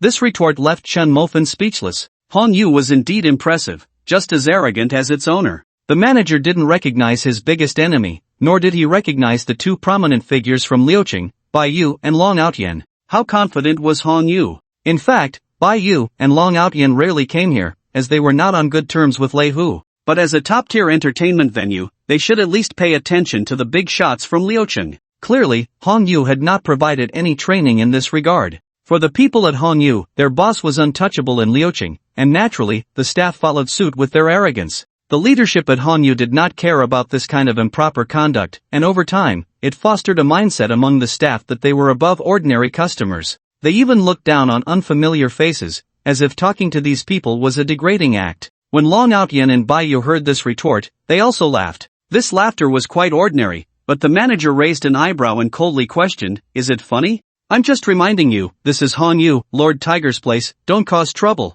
The phrase "don't cause trouble" was deliberately emphasized, carrying a strong warning. This irritated Bai Yu and Long Outyan, who immediately wanted to teach the manager a lesson, but Chen Mofan stopped them. He was curious to see just how low Han Yu, as a top entertainment venue in Liuqing, could sink. "Just show us the way, the tip is 1,000. Upon hearing this, the manager reluctantly led the way but still muttered under his breath, "Looks like a country bumpkin, didn't expect him to be a big spender." This mutter left Chen Mofan with a strange expression. As the manager had no intention of speaking quietly, everyone heard him loud and clear. But what Chen Mofan didn't know was that something even more surprising awaited him, because the Emperor's Hall was already occupied. Inside the Emperor's Hall, more than 20 people were already having a great time. They were famous wealthy individuals from out of town, here to discuss business with Lei Hu. Therefore, Lei Hu arranged for them to be in the Emperor's Hall, taking the private room that Chen Mofan had reserved. They took the elevator all the way up and arrived in front of the Emperor's Hall.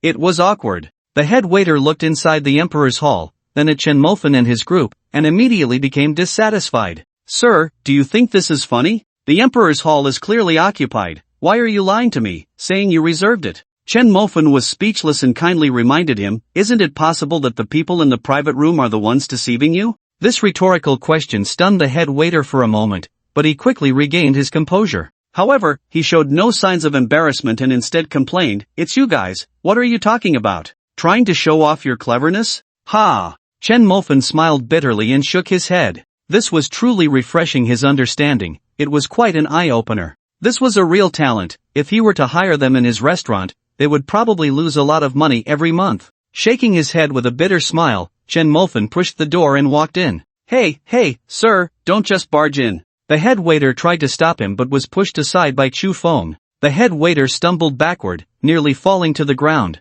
"Damn!" This made his face turn ugly, feeling that he had lost face, and he cursed angrily, just as he was about to say something. Wu Zhan walked over, and with a single glance, the head waiter trembled all over. The words that were on the tip of his tongue were swallowed back down. "Who are you?" In the private room, a middle-aged man with a receding hairline stood up, looking at Chen Mofan and the others who had barged in, asking unhappily. Chen Mofan did not answer and sat down heavily on the sofa. Behind him, Wang Mok replied, "Sir, did you get the wrong private room? This is the Emperor's Hall we reserved." "Ah, oh, it's yours?" The middle-aged man realized, smiled, and then adjusted his glasses, stating firmly, "But sorry, it's ours now." At that moment, a service supervisor in the private room stood up. He was dressed in a sharp suit and had his hair in a ponytail. He first scanned the crowd and then said indifferently, "Your private room has been changed. You can go to the adjacent room, and we'll give you an 88% discount." The supervisor's words were dismissive, as if he were shooing away a beggar.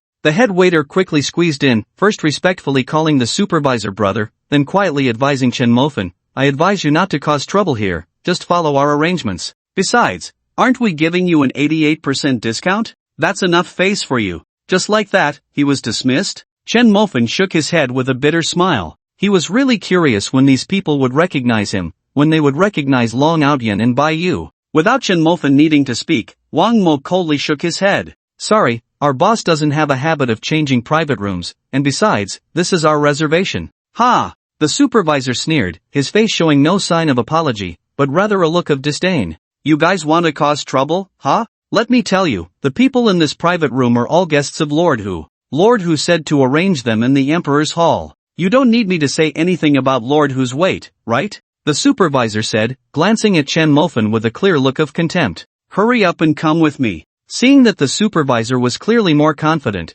the head waiter impatiently reached out to grab Chen Mofan's arm. Chen Mofan didn't even look at him, while Chu Feng showed no mercy, lifting a foot and directly kicking him out. Bang! With a muffled sound, the head waiter was kicked 5 meters away, crashing heavily against the door, making a loud noise. The head waiter slid down from the door to the ground, his face pale. This kick stunned everyone in the room, and everyone looked at Chu Feng as if he were a monster. It's considered strong if someone can kick a person 1 meter away, but this person actually kicked someone 5 meters? Even the dullest among them understood that they had encountered a skilled fighter. Seeing that everyone was stunned, Wang Makai spoke again, his tone firm. "I'll say it again, our boss doesn't have the habit of changing private rooms. Don't make me repeat it a third time." Upon hearing this, the manager trembled slightly. Although shocked, he showed no fear. Lord Tiger had been entrenched in Liaoqing for many years, his reputation deeply rooted in many hearts. There had been challengers before, but they all disappeared without a trace. This time, some so-called minor gods and these ignorant bumpkins dared to cause trouble.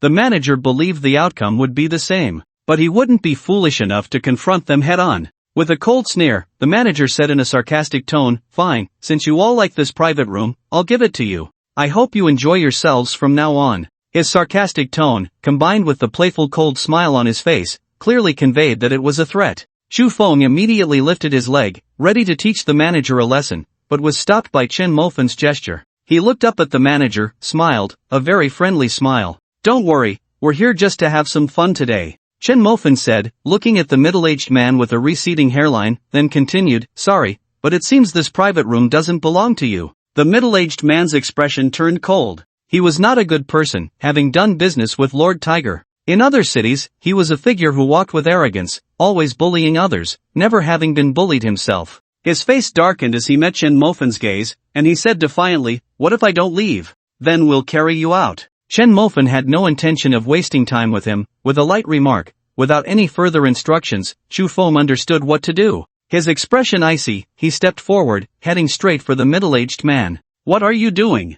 "I'm Lord Tiger." The middle-aged man's face showed fear. He understood that Chu Feng was a ruthless person. He wanted to use Lord Tiger to threaten, but before he could finish, Chu Feng kicked him directly in the stomach. The kick sent the middle-aged man's belly fat jiggling, and he rolled 3 meters away like a large meatball. Ah! A scream like that of a slaughtered pig erupted from the middle-aged man, echoing throughout the imperial hall. The middle-aged man's companions saw this and hurried to get up, but before they could make any move, Wu Zhan and his men surrounded them. Wu Zhan's fierce face bore a clear chill as he warned, "I advise you not to move, otherwise, I won't mind letting you lie down as well." Hearing this, the few men stiffened, too afraid to meet Wu Zhan's gaze. The manager watched this scene, his face extremely ugly. These were all Lord Tiger's guests, specifically instructed to be taken care of. But now, the leader, the middle-aged man, was crawling on the ground. This was taking care of them too well. He couldn't imagine what kind of scene it would be when Lord Tiger found out. At this moment, he regretted that if he hadn't been so arrogant earlier,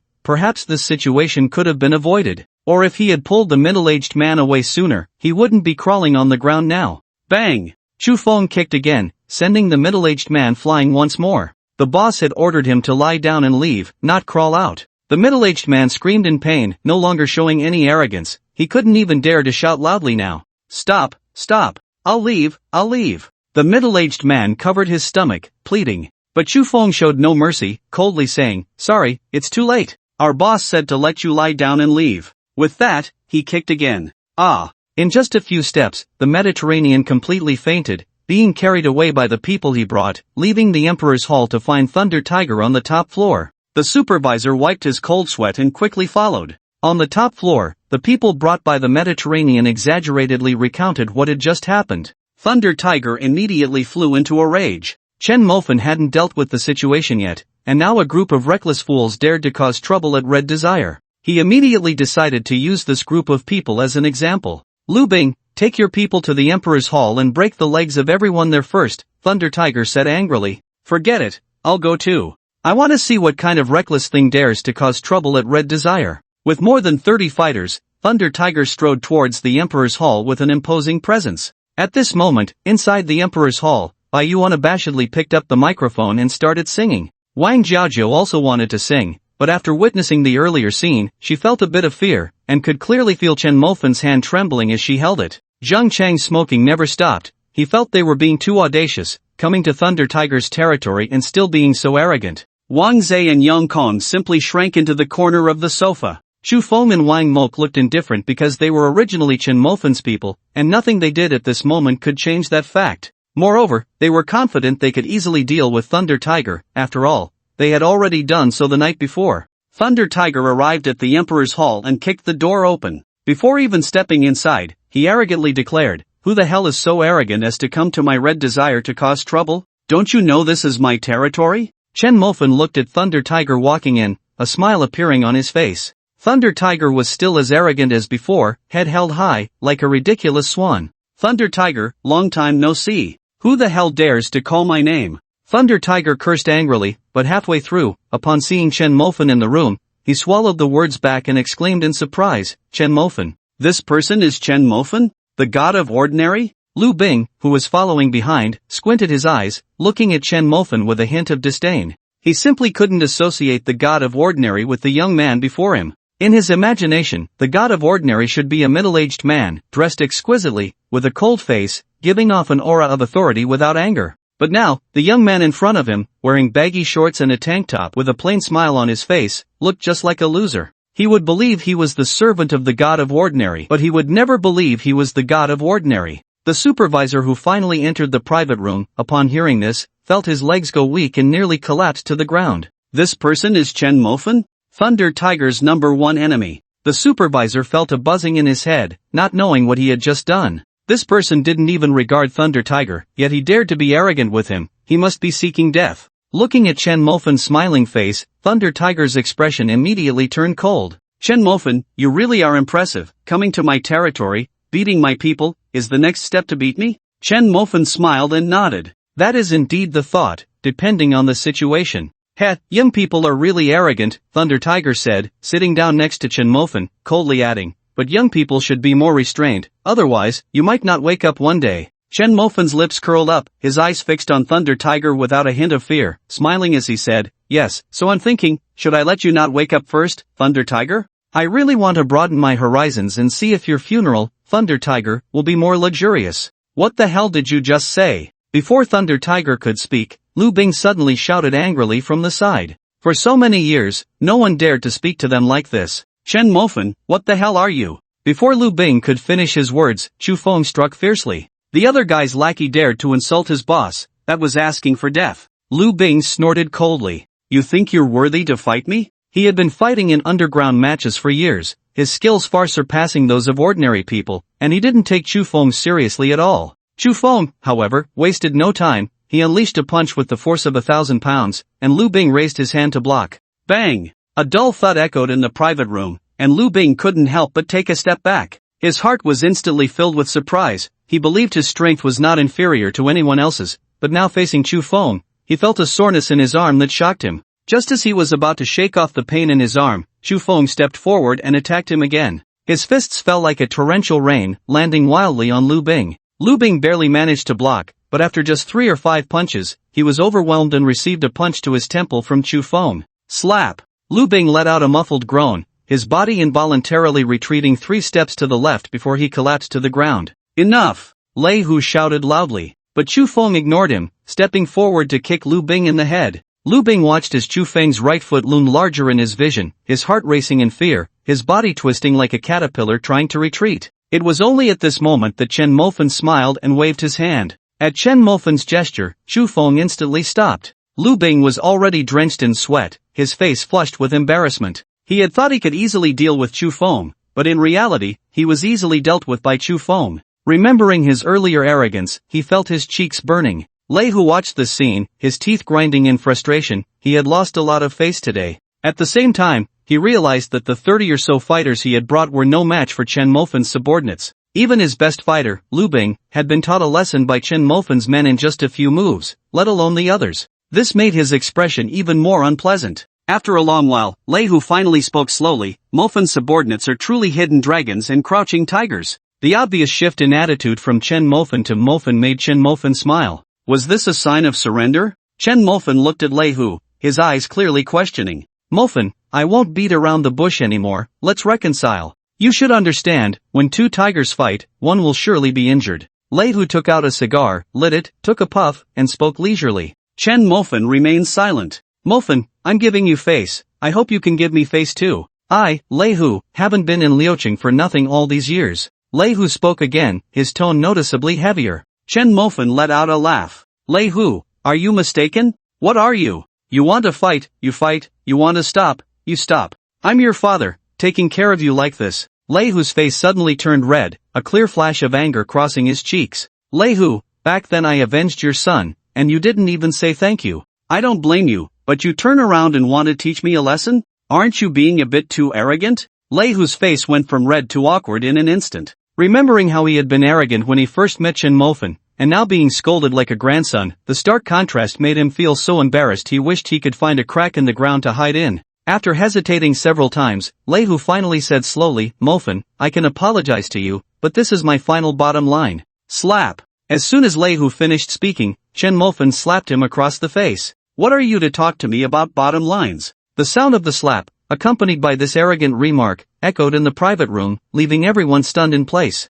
They never expected that the domineering Lord who had ruled Liao City for many years, would utter words of apology. Even more surprising was that Fan Shen was so assertive. Instead of showing any intention to back down after Lord Hu's apology, he directly slapped him across the face. To everyone watching, that slap felt like a magnitude 10 earthquake, leaving them stunned and unable to believe what they were witnessing. "Damn it, I bet right," Zhang Chang roared in his heart, a surge of joy flooding his entire being. From the moment Lord Hu apologized, he understood that his own worth would rise along with the tide. But when Chen Mofen slapped Lord Hu, it made his heart skip a beat. He thought that if it were him, he would definitely choose to back off. Yet Fan Shen chose to be unyielding to the end. Was this the difference between me and a big shot? Too timid, he thought, a hint of shame crossing his face. Baiyu felt a sharp pang in his heart. He knew Fan Shen was tough, but he never expected him to be this tough. Even in the face of Lord Hu, there was no sign of concession. This courage and spirit left him in awe. He felt as if he admired Fan Shen even more now. With that slap, Long Outyan felt years of pent-up frustration evaporate. He was grateful to have met Fan Shen, and even more grateful to have chosen him. Looking at Chen Mofen, Long Outyan's face showed a clear expression of gratitude. Wang Mok's chubby face was unable to hide a smile. He knew his boss was impressive, but he never expected him to be this impressive. Facing Lord Hu, that slap came without a hint of hesitation. This boldness made him bow in respect. This was what a real man was. This was what a man should do. Wang Jiajiao's rosy lips formed a perfect shape, her eyes filled with disbelief as she looked at Chen Mofen. All along, Lord Hu had been an unattainable figure for her, so grand that even looking up at him was a luxury. But now, Lord Hu was sitting not far from her, and her boyfriend had just slapped him hard across the face. The dream suddenly became reality, and this unexpected shock made her heart race uncontrollably. She looked at Chen Mofen, her eyes seemingly filled with little stars. Lei Hu's flabby face twitched violently as he reached up to touch his still numb right cheek.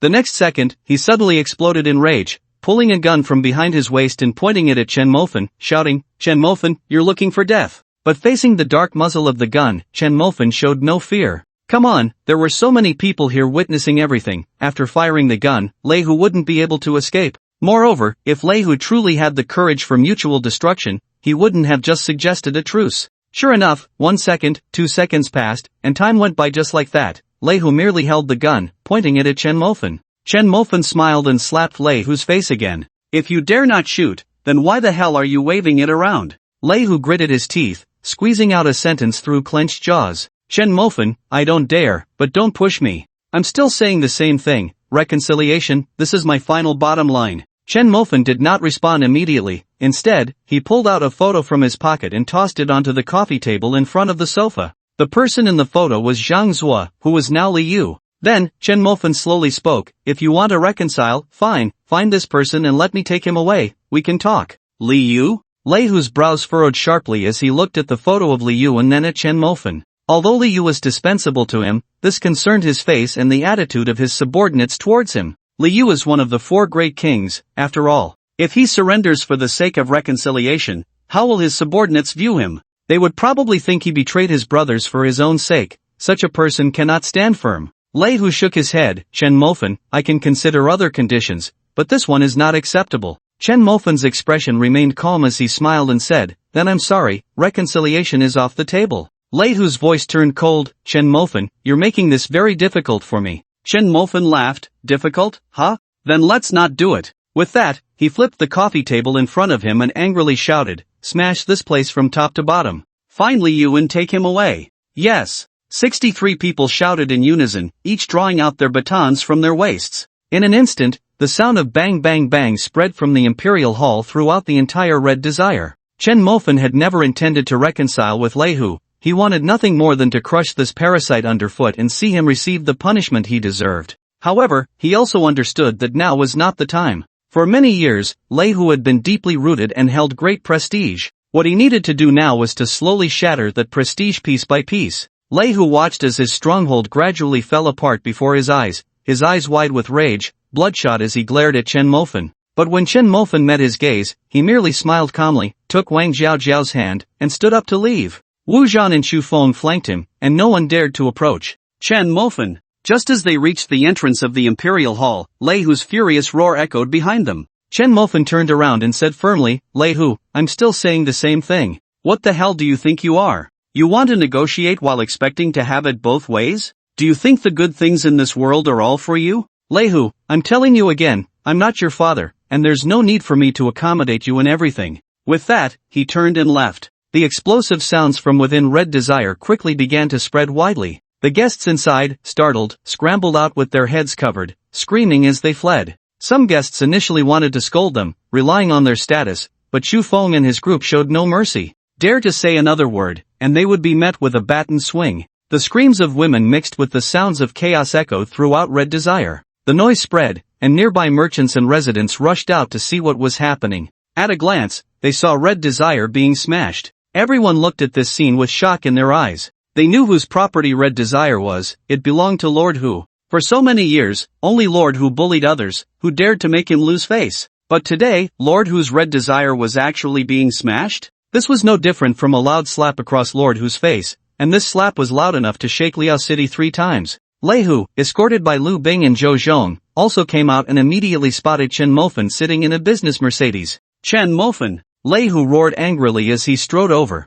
He understood very well that his stronghold had been smashed, and after today, his prestige would plummet. This made him hate Chen Mofan, gnashing his teeth in fury. If he could, he would want to bite Chen Mofan to death. Chen Mofan looked at the furious Lei Hu before him and smiled. Lei Hu, there's no need to put on that predatory look. You do your thing, and I do mine. You showed me your arrogant side at the police station, and now I'm showing you my arrogant side in your stronghold. Isn't that fair? You. Lei Hu pointed at Chen Mofan, speechless. At this moment, looking at the smashed Red Desire, a strong sense of regret surged in his heart. He deeply regretted why he had been so arrogant at the police station. Just as Chen Mofan said, no matter what, he could be considered his benefactor, having helped him avenge the murder of his son. But what about him? Instead of feeling any gratitude towards this benefactor, he wanted the other party to kneel and apologize, even threatening to break Chen Mofan's legs. The arrogance of that time had now turned into deep regret, flooding his heart. But what could he do with the regret and hatred inside?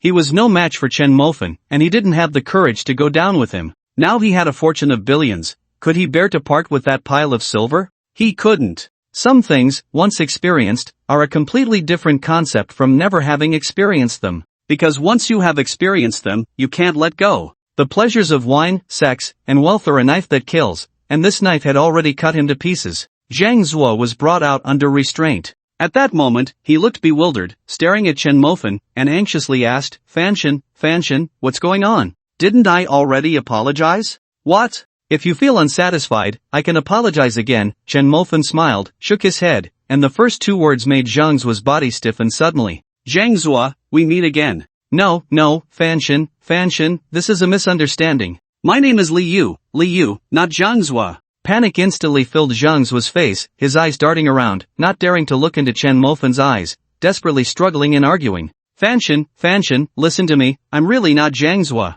Chen Mofen wasted no time and directly placed the identification report in front of Zhang Zuo. The clear identification result made Zhang Zuo's body tremble violently. In the next second, he roared like a beast cornered. Chen Mofen, why are you targeting me? Why? I have no enmity with you, why? The roar echoed in Chen Mofen's ears, causing Wang Jiaojiao in the car to instinctively cover her ears. Chen Mofen dug in his ears and said flatly, too noisy. With those three words, Wu Zhan understood immediately, grabbing the baton from his waist and smashing it hard against Zhang Zuo's mouth. Bang! The roar abruptly stopped, and Zhang Zuo cried out in pain. Bang! Bang! Bang! One blow after another, until Zhang Zuo could no longer make any sound. Chen Mofen felt no pity for him. How many young girls had this guy harmed and how many cries had he heard? Now, the suffering he endured was far from enough to atone for the wrongs he had committed. He. Chen Mofen, even if I become a ghost, I won't let you go. Zhang Zuo, covered in blood, said coldly.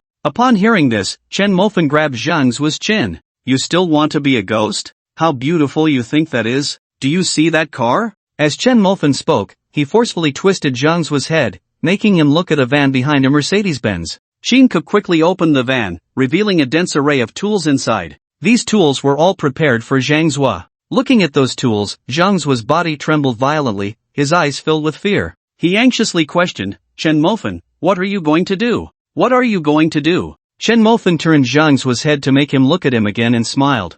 I hope that after you experience the tools inside, you'll still have the courage to become a ghost, the courage to fight me to the death. But don't worry, I can confidently tell you, you won't die, you will face the judgment of the law. This is an explanation for all the deceased. After saying this, Chen Mofen suddenly exerted force. With a crack, Zhang Zuo's jaw dislocated, and he could no longer utter a word. Chu Feng, the next step is up to you. I don't care how you do it, but my bottom line is that he must face the judgment of the law. Chu Feng's eyes were already brimming with tears as he nodded vigorously. For so many years, he had been waiting for this moment to arrive, and now that it had finally come, his body trembled with excitement. Without a moment's hesitation, he directly twisted off Zhang Zuo's limbs, dragging him towards the van like a dead dog. Zhang Zuo's face filled with terror. Lei Hu watched this scene, opening his mouth several times but ultimately saying nothing. At that moment, his heart was filled with a sense of defeat. As the saying goes, a strong dragon cannot suppress a local snake, but now, this pitiful little snake was being firmly pressed to the ground by the heavenly dragon of a mortal god.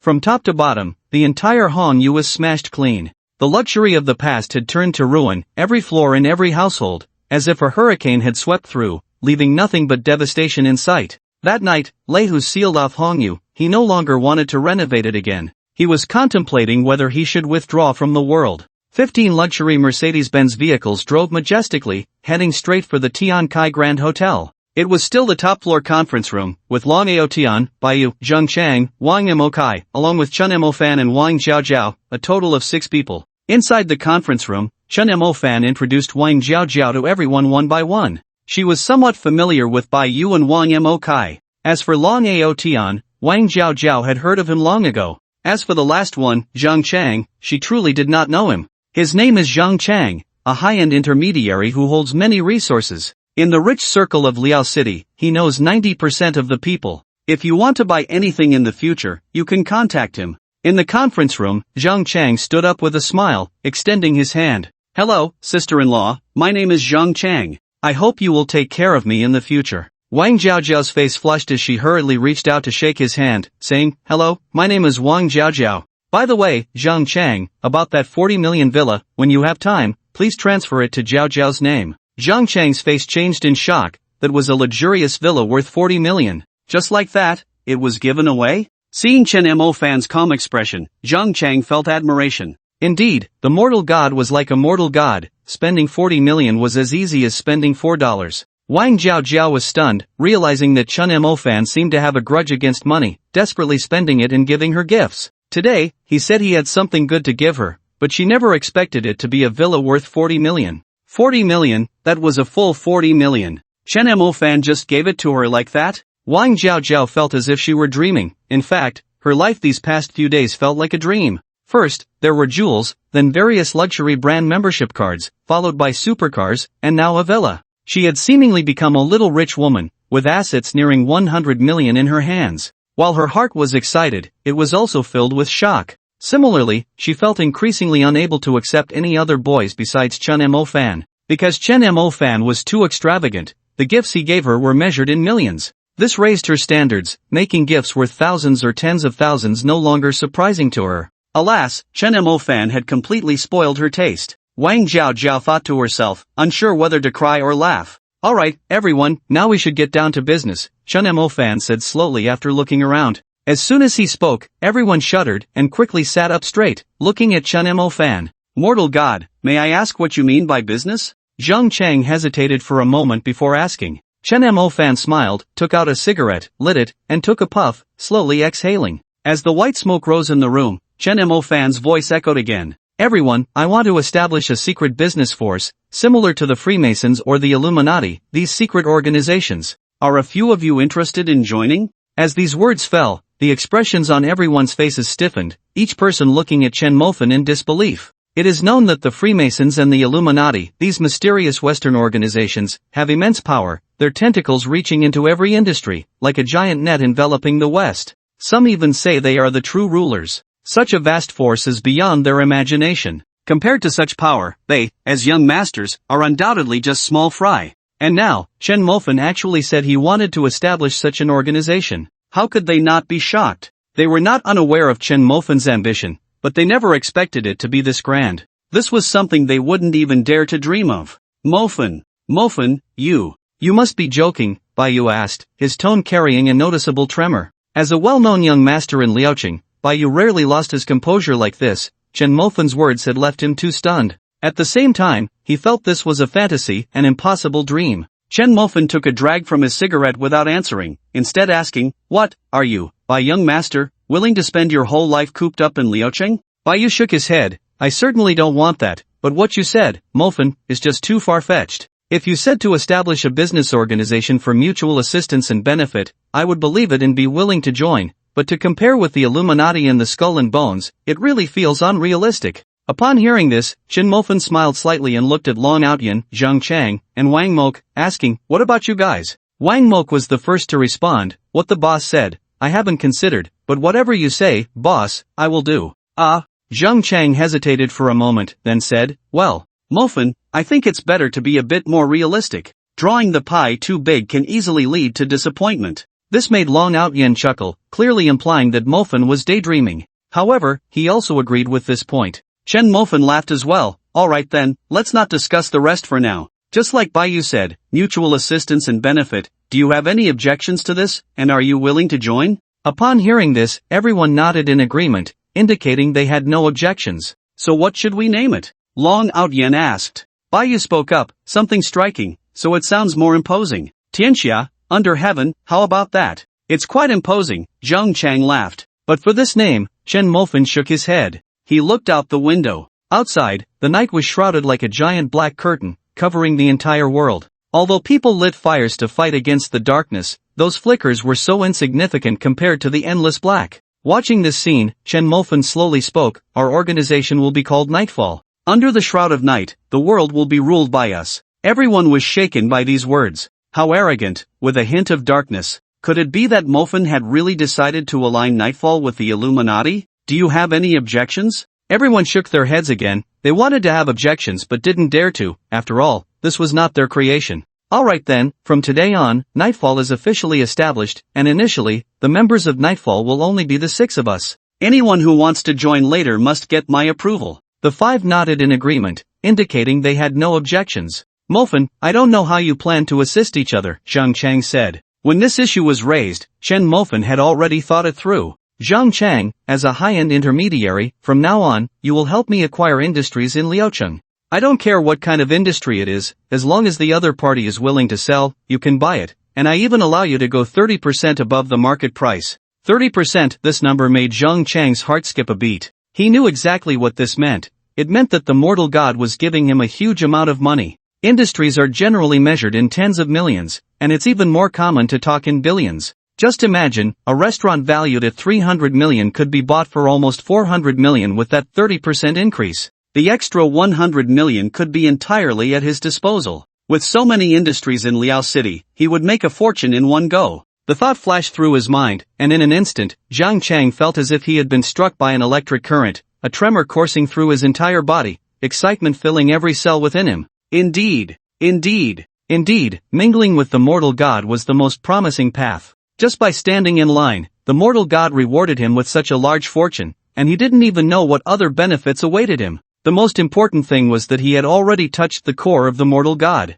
Nightfall. It was clear that this organization would be led by the mortal god in the future, and it was also the most core circle of the mortal god. Being part of it meant being one of their own. Mortal god, I wonder how much funding you have prepared for acquisitions, Zhang Chang said curiously, looking at Chen Mofen. He really wanted to know how terrifying it would be for the mortal god, who casually spent 600 million, to acquire industries. Would he pull out tens of billions for this? Just thinking about tens of billions made him excited. However, a single sentence from Chen Mofen left him frozen in place. He thought he had imagined enough, but it turned out he hadn't even scratched the surface. He heard Chen Mofen casually say, always acquiring, no limit on the amount. This one sentence left everyone present dumbfounded. Each person stared blankly at Chen Mofen. Among them, Long Outyan was so stunned that he didn't even notice his cigar falling onto his clothes, the pure white half-sleeve already smoking before he reacted. Baiyu was even more direct. He had just taken a sip of tea and choked, spraying it all over Old Wang. Old Wang wiped the tea off his face, his eyes wide in shock. They knew Chen Mofen was wealthy, but now it seemed a bit too extravagant. Always acquiring, no limit on the amount. To understand what this phrase represented, it wasn't just a few billion or a dozen billion. The funds involved would be an astronomical figure beyond imagination. To be honest, if Chen Mofen hadn't casually spent 600 million, they would have thought he was insane. At this moment, they all unconsciously pondered the same question. Just how much wealth does the mortal god have? After a long time, Zhang Chang's mouth, which had been agape, slowly closed, stammering, mortal god, the funds involved could reach hundreds of billions or even trillions. Are you sure? Upon receiving a nod of confirmation from Chen Mofen, Zhang Chang slapped himself hard. This happiness came too damn suddenly. Beside him, Long Outyan and Baiyu looked at him with envy. They were sure that once this deal was done, Zhang Chang's worth would reach hundreds of billions or even trillions. Going from a billionaire to 100 billion in wealth is something that many people spend their entire lives trying to achieve. But Zhang Chang? This kid only took one night? No, it should be said half a night. Envy, this was just too enviable. Long Outyan and Baiyu found themselves feeling a bit sour with envy, as if tinged with a hint of jealousy. Chen Mofen naturally noticed their expressions and smiled. You two don't rush, let me plan it out first. Once I have it figured out, I will definitely give you both a surprise. The two smiled brightly, knowing that since Chen Mofen dared to say it in front of everyone, this surprise would surely shock them. Alright, let's leave it at that for today. I still have to rush back to the dorm, Chen Mofen said, casually extinguishing his cigarette with a smile. The mention of the dormitory, however, drew no laughter. How could someone who was given a villa worth 40 million not afford a house? This was just being low-key. Baiyu turned his head, wanting to follow in his idol's footsteps. He had experienced riding a shared bike, and now he was thinking about whether he could relive his college days and experience dorm life. He had gone to school before, but he had never lived in a dorm. A group of people escorted Chen Mofen downstairs, where Wang Mok drove up in a Mercedes-Benz van, personally becoming Chen Mofen's driver. Driving carefully, Wang Mok asked, Boss, tonight's events will definitely cause a stir in Liaocheng tomorrow. Should I have the team prepare some public relations for you in advance? After all, you were a bit, domineering today. Chen Mofen shook his head. He wanted to present this impression to everyone to show his strength. He wanted everyone to know that the god of ordinary people not only aimed to be a deity in the streaming world but also in reality. Meanwhile, Wang Jiaojiao thought for a moment and said, I remember there shouldn't be any footage of Mofen's face, right? Wang Mok nodded. No one dared to film in the Emperor's Hall. Once we left, we got straight into the car, and Xin Ku and the others were guarding the car door, deliberately blocking the view. Whether anyone recognized him didn't matter to Chen Mofan, he just needed to establish the name of the god of ordinary people. After a night of fermentation, the name had spread far and wide, like a hurricane sweeping through Liaoqing, leaving chaos in its wake. No one expected the conflict between the god of ordinary people and Lord Tiger to end so quickly. The defeat of Lord Tiger was something no one had anticipated.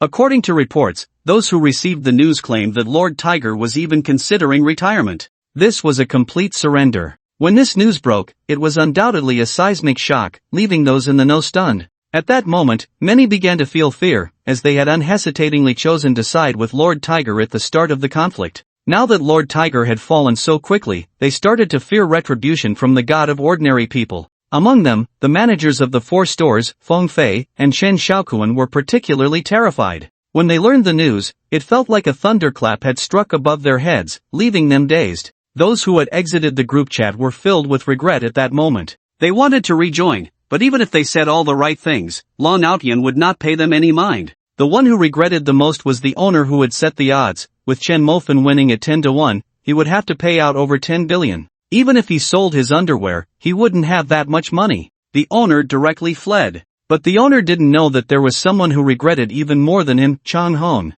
Chang Hong was dumbfounded. Chen Mofan's socks weren't even washed yet, and now there was another Huang Tao? Chang Hong cried out in despair in the dorm, slapping his own face in frustration. He regretted his own big mouth, insisting on betting against Chen Mofan. But in reality, they were overthinking it. Chen Mofan truly didn't take them to heart. A true dragon had no need to care about the attitudes of ants, nor was it necessary to pay attention to their clamoring. While the outside world was in an uproar, the instigator, Chen Mofan, was lying in bed video chatting with Yun Moli. Moli, did you drop something at your feet? Yun Moli, wearing a silk camisole nightgown, looked puzzled at this question. No, there's nothing at my feet. You can't look at it like that. Bend down to see, and you'll be able to see it. Yun Moli, puzzled, bent down, causing the fluffy neckline of her nightgown to open wide. Chen Mofan's eyes immediately widened. Wow, I didn't see it before. Yun Moli is quite something. Chen Mofan glanced at the display in the video and then at his hand, which was loosely clenched into a fist. One hand can't hold it. Chen Mofan couldn't help but exclaim in surprise. The size is so astonishing, that's really unexpected. There was even a small red mole on it, a hint of red against the pure white, which was quite tempting. What do you mean one hand can't hold it? Yun Moli asked, confused. After saying this, seeing Chen Mofan's intense gaze and recalling her previous actions, Yun Moli's face suddenly flushed. Alright, you Chen Mofan, you big pervert, you're really asking for it. As she spoke, Yun Moli waved her small fist, her threat very evident. Chen Mofan, lying in the blanket, chuckled. But recalling the scene just now, his heart couldn't help but tremble with excitement. This is a big star, and she actually exposed herself in front of him, laughing and chatting. Just thinking about it made his blood race. Still laughing? Still laughing? Do you believe I'll come over and bite you? Yun Moli said, her face red. Chen Mofan shook his head. You don't believe me? I tell you, I bite hard. Then it's settled. When you come over, I'll let you bite, Chen Mofan said with a smirk, his smile carrying a hint of mischief. Yun Moli keenly sensed something was off. Hey, Chen Mofan, wait a minute, you must be up to no good again. Come on, confess honestly. Chen Mofan's smile grew even more mischievous as he whispered, break the word bite apart and read it. Break it apart? Yun Moli frowned in confusion. Mouth. The next second, Yun Moli's face turned completely red, her expression full of shyness. Alright, Chen Mofan, you really are a big pervert. Why are you so bad? I'm so disgusted, I instantly don't want to talk to you anymore. Chen Mofan remained unfazed, smiling as he said, then what should I do if I want to talk to you? Oof. Yun Moli huffed proudly, how would I know? Anyway, I don't want to talk to you anymore. Chen Mofan was completely unbothered, smiling as he said, alright then, if you won't talk to me, I'll go find someone else? You dare? Yun Moli's tone rose sharply. After saying that, she realized and her cheeks flushed again, hurriedly saying, you can find whoever you want, I don't care. As she spoke, she pouted at the camera, deliberately putting on a nonchalant act. Alright then, I'll go ask 2 girls out today and send you videos later. What do you want to send me videos for? I won't watch them. So you can keep an eye on me. Hearing this, Yun Moli was so angry she ground her teeth, grabbing a pillow and smashing it against the phone. Annoying, annoying. Chen Mofan, you're so annoying. I never want to talk to you again. Chen Mofan saw that the moment was right and smiled, but I want to talk to you, the kind of talk that lasts a lifetime. Do you know that even when you're angry, you're still so beautiful, beautiful enough that I can't help but want to hold you in my arms? Yunemoli instantly smiled, looking at Chen Mo-fan with a grin. Then tell me how beautiful I am? Chen Mo-fan raised an eyebrow. Guess? Yunemoli shook her head. No guessing, I want you to say it. After a brief smile, Chen Mo-fan's eyes revealed a deep affection as he looked at Yunemoli and said, alright then, you come to Liao City, and I'll hold you and tell you. To his surprise, Yunemoli actually thought seriously for 2 seconds. Then wait for me. Once I'm done this week, I'll go to Liao City. Yunemoli really intended to come, and Chen Mo-fan was stunned for 2 seconds before hurriedly nodding. He had never met a big star in real life, and now he was about to meet one for real, which made Chen Mo-fan's heart involuntarily flutter with excitement. In the past, when he was just a nobody, he had indeed fantasized about what it would be like to meet Yunemoli. But he also understood that, for him back then, Yunemoli was like a fairy from the heavens, and the gap between them was as vast as the sky and the earth, making it impossible for them to ever meet. But now, as his fantasies were about to become reality, he found himself inexplicably thrilled. Just the thought of actually meeting Yunemoli made Chen Mo-fan feel his heart tremble incessantly. Not to mention, there was even a possibility of getting closer to Yunemoli. The image of holding the little hand of this big star, hugging her waist, flashed in his mind, and Chen Mo-fan felt his blood rush. I'll come to pick you up then, and hug you while I talk to you, he said. Yunemoli blushed and nodded. Chen Mo-fan was overjoyed. Then I'll hang up now, I have to get busy, Yunemoli said.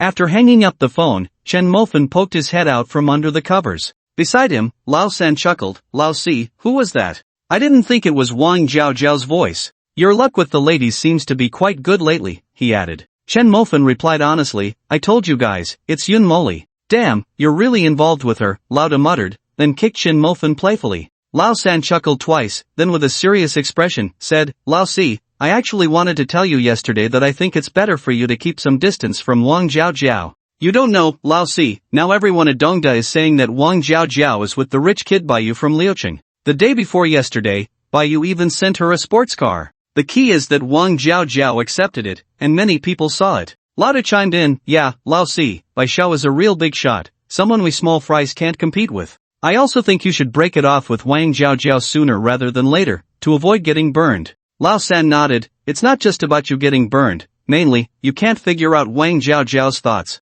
She flirts with you while accepting gifts from Baiyu. I'm worried she might end up like Lu Ruyan. Watching these two banter back and forth, Chen Mo-fan almost laughed. However, their concern warmed his heart. He had been living with Lauda and Lao-san since their freshman year, and they truly regarded Chen Mo-fan as a brother. Not to mention the previous incident with Yu Guang. Seeing Yu Guang bully Chen Mo-fan, knowing full well they were no match, those two would still rush in to help. That was what true brothers were like. For these two dorm mates, Chen Mo-fan had already made up his mind to support them for life. Good brothers naturally share the blessings. But then again, these two were great in every way except for not believing him. That was quite frustrating. Sighing, Chen Mo-fan explained again, that sports car was a gift from me. I asked Baiyu to bring Zhao back. Upon hearing this, Lauda and Lao-san's eyes widened in shock. The next second, Lauda kicked Chen Mo-fan again, laughing, Lao-san, listen to this, Chen Mo-fan's bragging is getting bigger and bigger. Why don't you say Baiyu is your little brother? You really crack me up.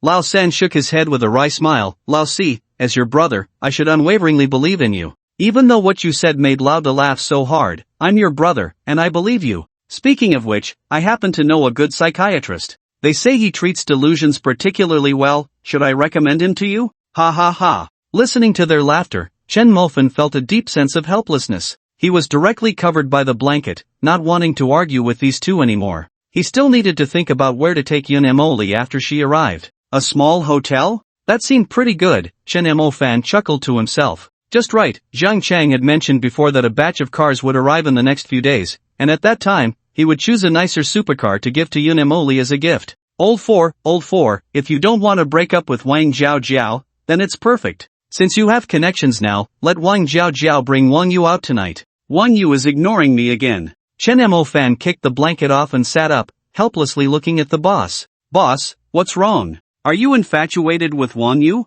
That girl, to be honest, really isn't suitable for you, Chen Mo-fan advised earnestly. The boss chuckled and scratched his head, looking at Chen Mo-fan seriously. Old four, you don't understand. Wang Yu was the first person to actively add me. Her status in my heart is different. I even dreamed about marrying her last night. Marry your grandpa, Chen Mo-fan was furious. Boss, I won't say anything else. There are so many girls in this world, I'll let you choose. Any international model, internet celebrity, as long as you like her, just say the word, and I'll have her in front of you tomorrow. Even if you like Kardashian, I'll talk to Trump today, okay? Let's switch it up. The boss shook his head. Old 3 sighed helplessly and said, Old 4, don't advise him anymore. You don't know, the boss has been talking in his sleep these past few nights, and it's all about Xiaoyu. The boss's face turned red, and he kicked Old 3, damn it, you heard me talking in my sleep again. The boss was clearly serious now, and Chen Mo-fan rubbed his temples in frustration. Fine, since the boss had taken a liking to her, what else could he say? Just go for it. But before that, he needed to clarify things with the boss. Boss, how's your relationship with Wang Yu developing? Have you asked her what kind of guy she likes? The boss's expression turned bitter. She won't talk to me. Our relationship is very bland. Last night, I sent her 100 yuan red envelope, and only then was she willing to chat with me a bit. Damn it, Chen Mo-fan felt helpless at that moment. This was really the same as with Lu Ruyen. Back then, he had to send red envelopes just to chat with her. What did she talk to you about? The boss thought for a moment and said, she said she wants to find a wealthy man in the future. It doesn't matter if the man is handsome or not, the most important thing is that he's wealthy. Wealthy means he has charm, and she likes charming men the most. She said she doesn't want to spend her future life dealing with trivial matters. Oh, right, she said she wants to marry an 80-year-old man. That old man has assets worth over 100 million, and Wang Yu said it fits her status perfectly. Hearing this, Old 3 couldn't help but laugh out loud. Chen Mo-fan also shook his head with a bitter smile. He understood that women want a capable partner and a good life in the future. That was reasonable. But for women like Lu Ruyen and Wang Yu, who would go to any lengths for money, he really couldn't accept it. Lu Ruyen climbed into Chuka's bed for money, and Wang Yu was even bolder, directly looking for an 80-year-old man. This really made him feel disgusted. Then do you still like her? Chen Mo-fan asked. The boss didn't answer, just lit a cigarette and took one puff after another. It was obvious. Chen Mo-fan covered his face and smiled bitterly. This clearly showed he was a big simp. Compared to the boss, he really didn't count for much. The title of dog god suited the boss more than him. With things like this, what else could Chen Mo-fan say? Alright, boss, you should dress up nicely tonight. I'll talk to Jiao Jiao now. As he spoke, Chen Mo-fan picked up his phone and sent a message to Wang Jiao. Without any hesitation, he got straight to the point. Jiao, my buddy Huang Tao has taken a liking to Wang Yu. You tell Wang Yu to come out to play tonight. I'm not messing around, as long as she comes out tonight, I'll directly gift her a supercar. Wang Jiao smiled as she read the message. She knew that Chen Mo-fan really cared about his friends, and the two buddies in their dormitory would definitely not end up poorly in the future. With a few taps, Wang Jiao edited a message and sent it. Wang Yu went out, I'll let you know when she comes back. Chen Mo-fan replied with an emoji. On the other side, unexpectedly, Wang Yu had gone out to see Yu Guang. Yesterday, after being knocked out by Chen Mo-fan, Yu Guang had only just woken up this morning. The first thing he did upon waking was to kick over the bedside table in front of his hospital bed. Being knocked out by a dog god was an absolute humiliation for Yu Guang. If it had been someone else, he wouldn't have been so angry. But the dog god, a joke from Dongda, had actually beaten him up. This was a disgrace he could not tolerate, absolutely could not tolerate. Wang Yu opened the door and walked in, looking at Yu Guang on the hospital bed with concern. Yu Guang, are you okay? Your godfather knows you were beaten, let me see you. Hearing this, Yu Guang wore a face of constipation but forced a smile, showing a pained grin. His godfather, as Wang Yu referred to him, was that 80-year-old man? Unfortunately, it was Yu Guang's godfather, not his grandfather, otherwise, he wouldn't have to be a little brother to Feng Fei. He knew that his godfather really liked his classmate Wang Yu. This classmate, who might very well become his god-grandmother, Yu Guang was quite willing to please. What if she became one? Then she would be a wealthy woman worth hundreds of millions. God-grandmother. Wang Yu smiled slightly. Don't call me that. Though she said this, the corners of her mouth couldn't help but curl up, clearly still very happy deep down. Yu Guang, I heard you were beaten by Chen Mo-fan, right? Mentioning this made Yu Guang's face fill with anger. God-grandmother, just watch, that dog Chen Mo-fan, today I will make him kneel and call me grandpa. By the way, God-grandmother, do you know those poor losers in Chen Mo-fan's dormitory? Help me set up a meeting, I want to teach them a good lesson. Without any hesitation, Wang Yu nodded. I know Huang Tao from their dormitory, I've been annoyed by that poor loser for a long time. Just like Chen Mo-fan, he has no self-awareness, messaging me every day without looking at his own character. I really don't understand, our dormitories Lu Ruyen and Wang Jiao are really sick. Are they blind? How could they like that fool Chen Mofan? Wang Yu finished, her face full of disdain. Okay, God grandmother, you help me contact them. I'll go report to my boss first, let him know I got hurt for him. Yu Guang chuckled slyly. He had to show his loyalty, letting Feng Fei know how much he had suffered for him. This way, Feng Fei would help him out in the future, and if he could get some benefits, that would be even better. The phone rang twice before Feng Fei answered. Recently, Feng Fei had been feeling very troubled, his mood like a roller coaster, swinging from joy to sorrow. Previously, he had been thrilled to toy with Chen Mofan in his BMW, but when he learned that Chen Mofan was the god of ordinary, he nearly lost his nerve. That night, he was severely dealt with by Baiyu, losing a large chunk of flesh, and it hurt so much that he felt like his heart was bleeding. But the next day, he heard news of the god of ordinary clashing with Tiger Yi, and it was said that Baiyu was also involved. He laughed at that moment and immediately decided not to fulfill Baiyu's request anymore. But before he could enjoy the happiness for long, early this morning, the streets were filled with news of Tiger Yi's downfall. What the hell? He was dumbfounded at that moment, his liver trembling, and his heart felt cold. At the same time, he realized that the was incredibly powerful, even the long-standing Tiger Lord was no match for him. Such a person should never be provoked. Hey, Brother Fei, are you busy? Not really, what's up? Feng Fei replied impatiently. He didn't give Yu Guang, the sycophant, a good face, it was just right to vent some frustration on him.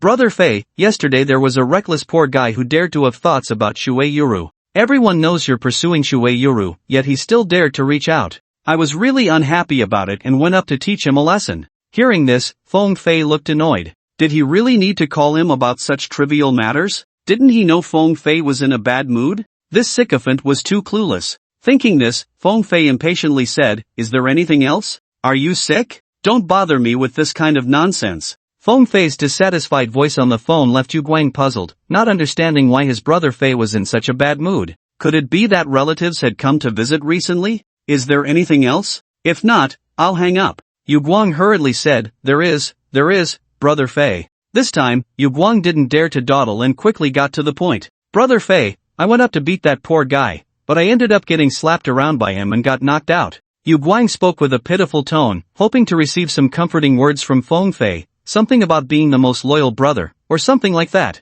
After all, he got hurt for him. But Feng Fei was dumbfounded after hearing this. Was this guy out of his mind? If you really taught someone a lesson, that would be fine, but getting beaten up? You still have the face to call me? Feng Fei didn't know whether to be angry or to laugh. But in the end, he still had to comfort his own dog. Are you okay, brother? Tell me who hit you, and I'll take care of him. Finally hearing the word brother, Yu Guang felt a surge of joy and quickly said, Brother Fei, you don't need to take action, I can handle that poor guy Chen Mofan. Feng Fei was instantly petrified, his eyes glazed over, and he stiffly looked at the phone in his hand. It seemed he just heard a name on the phone.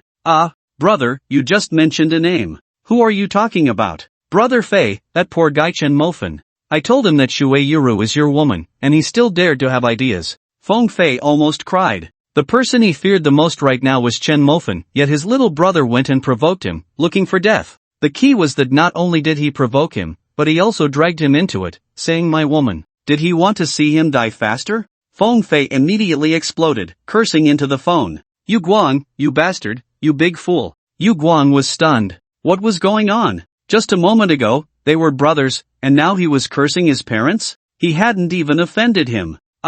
Brother Fei. Don't call me Brother Fei. I'm not your brother, you're my brother. I'm telling you, Yu Guang, from today on, we're done with each other. Don't contact me again. Feng Fei directly hung up the phone. Yu Guang was dumbfounded, staring at the hung-up call, not knowing what had just happened. Why did his big brother suddenly explode? After thinking for a moment, Yu Guang figured it must be that his big brother thought he had done a poor job, even failing to beat a dog god, which embarrassed him. Damn it, Chen Mofan, I'm going to kill you today. Yu Guang cursed angrily, picked up his phone, and dialed a few more numbers, calling his Taekwondo club brothers, preparing to bring more friends to seek revenge on Chen Mofan. Just then, Wang Yu also put down her phone and disdainfully said, Yu Guang, I've already arranged to meet you. It's on the rooftop of the boys' dormitory. That idiot Huang Tao thinks I'm asking him out on a date and is all excited about it. As she spoke, Wang Yu raised her phone and smiled proudly. Before long, a few members of the Taekwondo club arrived at the infirmary. Upon hearing Yu Guang say he wanted to teach that dog god Chen Mofan a lesson, disdain appeared on their faces. One muscular guy, particularly burly, arrogantly said, Damn, that dog god actually dares to lay a hand on someone from our taekwondo club. I think he's really looking for death. Another guy, wearing gold-rimmed glasses and a training outfit, chimed in mockingly, exactly, at Dong University, no one dares to mess with us. What does that dog god think he is, daring to start this? He doesn't even deserve it. Yu Guang laughed at their words and added, today, he must kneel before us, only then can my heart's resentment be relieved. The muscular guy smirked coldly, kneeling is a must. Let's go teach that dog god a lesson. The group laughed heartily and swaggered out of the infirmary, heading towards the boys' dorm rooftop. On the other side, Chen Mofan reluctantly put on a tank top and shorts, looking puzzled at the boss and asking, Boss, are you saying that Wang Yu just asked you out, to the boys' dorm rooftop, and specifically wanted me and Lao San to come along? The boss nodded excitedly, a smile plastered on his face, and said happily, yeah, I didn't expect Wang Yu would take the initiative to ask me out. I'm so lucky, it seems I do have some charm. As he spoke, he raised an eyebrow at Chen Mofan and Lao San, teasingly. Chen Mofan and Lao San exchanged glances and shook their heads with bitter smiles. They both knew that if Wang Yu was asking the boss out, it was a joke. Besides, have you ever seen a couple on a date with two big guys tagging along? Although they didn't know why Wang Yu was doing this, it was convenient since they needed to find her anyway. Lao San, do you have any hair gel? Let me use some. If I'm going on a date with Wang Yu, I have to show my best side. Seeing the boss's excited demeanor, Chen Mofan sighed helplessly. He just hoped Wang Yu wouldn't let the boss down, otherwise, he could guarantee that Wang Yu would regret coming into this world. On the way, Tang Fei called to thank Chen Mofan for catching Zhang Zhua. Chen Mofan smiled and replied, serving the people. As soon as Tang Fei hung up, Zhu Feng sent a message saying that Zhang Zhua had been delivered to the police station, along with a photo. Chen Mofan opened it and saw that Zhang Zhua was a bloody mess, with only his eyes, filled with fear, still able to move. However, Chen Mofan felt no pity. Zhang Zhua brought this upon himself, so who could he blame? Creak! The old rooftop door opened, making a sound that was painful to the ears. The boss, full of excitement, couldn't suppress his smile as he quickly walked towards the rooftop. But upon arriving, he looked around and was confused. There was no one on the rooftop. Didn't Wang Yu say she would wait for him there? Let's wait, she'll probably be here soon, Chen Mofan said. The boss nodded and then excitedly asked, Lao Si, what do you think you will say to me today? Where are we going to have fun later? By the way, does anyone have money? Quickly transfer me some, I want to take you to Wang Xiang Pavilion first. The boss said excitedly, his smile almost impossible to contain. Lao San didn't say a word and transferred 2,000 to the boss. Chen Mofan directly transferred 10,000. The boss became even more excited, slapped Chen Mofan on the back of the head, and laughed, you kid are doing great, you're getting more and more impressive, throwing around money in thousands now. Where did you get this money? The boss excitedly grabbed Chen Mofan by the neck and laughed. Amid their playful scuffle, there was a creak as Wang Yu pushed the door open and walked in. Upon seeing Wang Yu, the boss immediately released Chen Mofan and jogged over. Yeah, you're here. Yeah? This address made Wang Yu's brows furrow instantly, and she looked at the boss with a flash of obvious disgust in her eyes. Please don't call me that, okay? It's really disgusting, you know? The tone laced with clear disdain made the boss feel embarrassed. He scratched his head and forced a smile, saying, well, my friends are here? Just, give me some face. Give you face? What the hell are you? In the corridor, Yu Guang sneered and insulted. Accompanied by his words, Yu Guang, the bespectacled guy, and the muscular guy led the way, taking the two of them up to the rooftop. Watching this scene unfold, the boss looked confused and pointed at Yu Guang and the others, asking, you. Yeah, what's going on?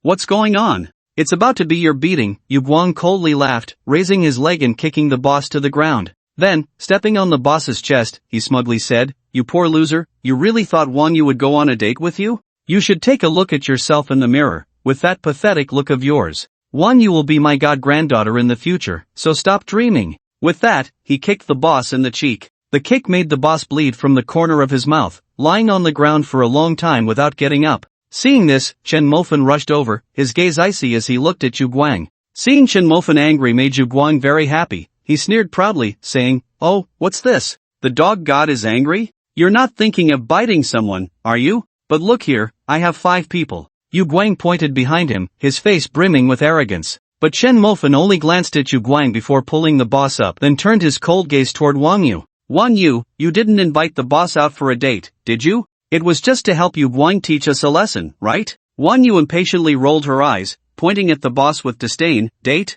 Don't joke around. You think I would go on a date with him? Are you kidding? By the way, Chen Mofan, could you please manage your little lapdog? Do you know how annoying he really is? Hearing such blunt insults, the boss's face turned red instantly, anger and frustration washing over him, making him hang his head in shame. Chen Mofan knew how happy and excited the boss had been at first, hoping to borrow money from the two brothers to take Wang Yu to Wangxiang Pavilion for a meal. Even knowing that Wangxiang Pavilion was beyond their means, he was still willing to take on debt just to give Wang Yu the best experience and not embarrass her. But what about Wang Yu? Mockery, ridicule, even humiliation, this woman was just like Lu Ruyan. Thinking this, Chen Mofan patted the boss's shoulder, offering silent comfort. Then, he suddenly looked up, his eyes locking onto Wang Yu, coldly saying, "Remember what you said today." Wang Yu didn't take it to heart at all, disdainfully curling her lip. "Ha, the dog god can still threaten people? You really opened my eyes. Next, are you going to say something like, 30 years in the east, 30 years in the west?" Yu Guang mocked with a cold laugh. The muscular guy also wore a mocking expression, taunting, "You should don't bully the young and poor to that. Ha ha ha. Just like that, if I can turn things around in the future, I'll fly upside down." One taunt after another echoed on the rooftop, and hearing these jeers, the boss and the third guy clenched their fists tightly, their faces filled with unwillingness and anger. Yu Guang sneered a few times, glanced at Chen Mofan and the other two, and impatiently said, "Alright, you two poor losers can scram. I only want to teach Chen Mofan a lesson." Yu Guang pointed at the first and third brothers as he spoke. "Get the hell out of here." The third brother cursed angrily, standing firmly behind Chen Mofan with a determined look, glaring at Yu Guang and saying, "Yu Guang, let me tell you, our three brothers will not have any deserters." Although the first brother didn't say anything, he also stood behind Chen Mofan with a flushed face. Seeing this scene, Chen Mofan felt warmth in his heart. He knew these two brothers truly regarded him as a friend. "Ha!" Yu Guang sneered, his expression playful as he nodded, "Fine, since you want to fight, I'll oblige.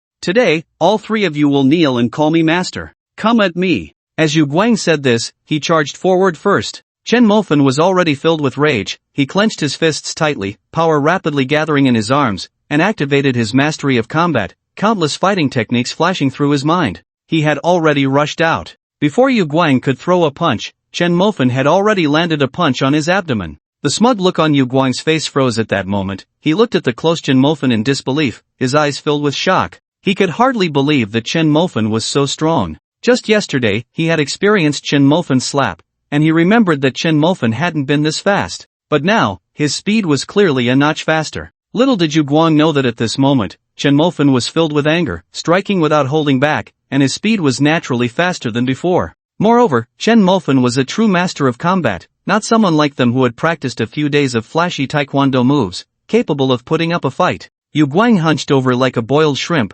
retreating 2 steps while clutching his stomach. Before he could steady himself, Chen Mofan executed a flying knee strike, smashing his knee hard into Yu Guang's chin. This blow knocked out 2 of Yu Guang's teeth, causing him to cry out in pain, his face contorted in agony, completely devoid of his previous arrogance. The muscular man and the bespectacled man watched this scene, their hearts trembling in fear. When they first arrived, they looked down on Chen Mofan, thinking he must have only practiced a few days of flashy moves and that they could easily knock him down. But now, seeing Chen Mofan's decisive strikes made them shudder. "Let's go together," the muscular man roared, charging forward. The bespectacled man gritted his teeth and followed suit. The other 2 steadied their nerves and charged towards the first and third brothers, respectively. But to the bespectacled man's surprise, Chen Mofan didn't follow the usual pattern. He showed no intention of engaging in a prolonged fight. He desperately avoided their punches, and when he couldn't dodge, he took the hits with his body. Meanwhile, Chen Mofan's fists rained down like a storm, wildly attacking the muscular man.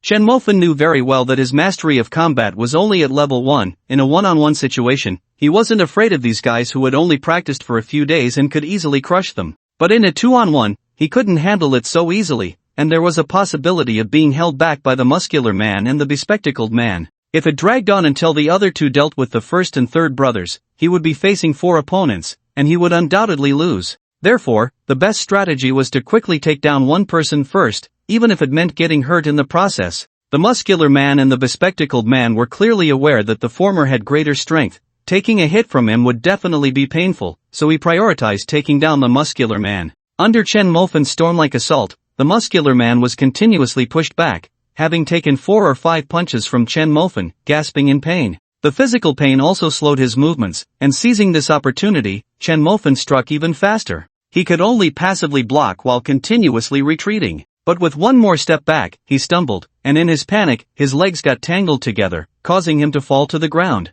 This startled him, and just as he was about to hurriedly get up, Chen Mofan had already arrived. Without any hesitation, he kicked fiercely at his head. The muscular man watched Chen Mofan's right foot grow larger in his vision, his pupils contracting in fear. Thud! A muffled sound echoed as Chen Mofan's kick landed hard on the muscular man's head. The muscular man immediately rolled his eyes back and fainted. Watching this scene, the bespectacled man trembled in fear. Without any hesitation, he turned and ran. After just 2 steps, Chen Mofan had already caught up. He pressed his right hand against the back of the man's head and forcefully pushed him forward. The bespectacled man lost his balance and fell flat on his face. The pain made him howl continuously, blood spilling out and covering his cheeks. After just a couple of cries, Chen Mofan kicked him hard again. The howling abruptly stopped. The other two, one with a buzz cut, had already taken care of the leader and was now standing on the leader's chest, showing off. He spat on the leader's face and mocked, "Pfft, poor loser, weren't you just tough?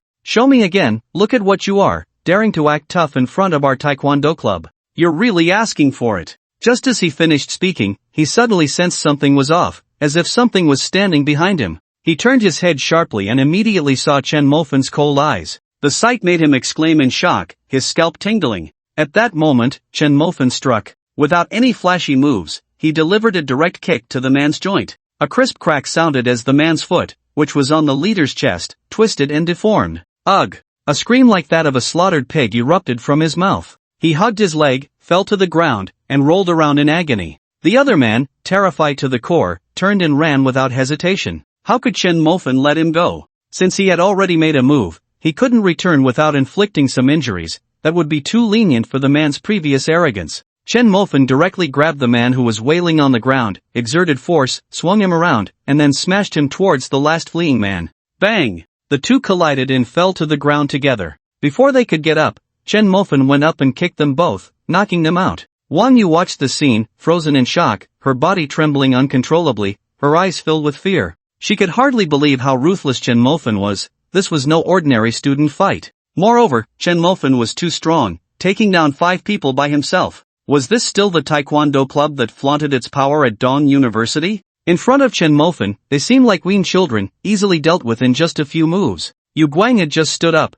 but upon seeing this scene, he felt his legs go weak and fell down again. Looking at Yu Guang, who was trembling in fear on the ground, Chen Mofan walked over. Chen Mofan, what are you doing? I'm from the taekwondo club, our president. Black belt. Before Yu Guang could finish his sentence, Chen Mofan kicked him. Yu Guang screamed in pain. Chen Mofan. Our club. Bang! Another kick. Chun. Bang! Another kick. Chun. Bang! After 5 consecutive kicks, Yu Guang learned his lesson. Bro, no. Sir, I bow to you, I apologize. As he spoke, he quickly got up without hesitation and thud, he knocked his head 3 times on the ground. Chen Mofan looked at Yu Guang like this, feeling helpless. Why does Yu Guang love to acknowledge his grandpa so much? Previously, he mentioned that Wang Yu was favored by his grandpa, and now he has recognized him. But he really doesn't need a grandson. Thinking of this, he kicked again. Yu Guang cried out, in pain. Bro, how can you let me go? Just tell me. Chen Mofan didn't waste words and directly pointed at the first and third brothers. Apologize to my 2 friends. Upon hearing this, Yu Guang didn't dare to hesitate for a moment and directly bowed his head to the 2, admitting his mistake. Chen Mofan was surprised by this servile demeanor. He only needed Yu Guang to admit his fault, but why did he seem so willing to kneel? Wang Yu was terrified, trembling like a little chick, shaking continuously. She was afraid that Chen Mofan would treat her the same way, and hurriedly took small steps toward the door. Wang Yu, Chen Mofan called out. Just those 2 short words made Wang Yu exclaim, oh my, and collapse onto the ground. She immediately started crying, wailing, Chen Mofan, don't hit me. It was Yu Guang who forced me to do this, it wasn't my choice. Boo-hoo, don't hit me. To avoid being hit, Wang Yu directly placed all the blame on Yu Guang. Chen Mofan really had no intention of hitting her, he simply walked past her, still saying the same thing. Remember what you said today. After saying that, he helped the first and third brothers down to the rooftop. But as the first brother passed by Wang Yu, he stopped. A cold glint flashed in his eyes, and then he slapped Wang Yu hard across the face. Slap! 5 clear fingerprints immediately appeared on Wang Yu's cheek, her right side swollen, bruised with purple. Wang Yu, this is for my brother. While saying this, the first brother grabbed her arm and pulled her up.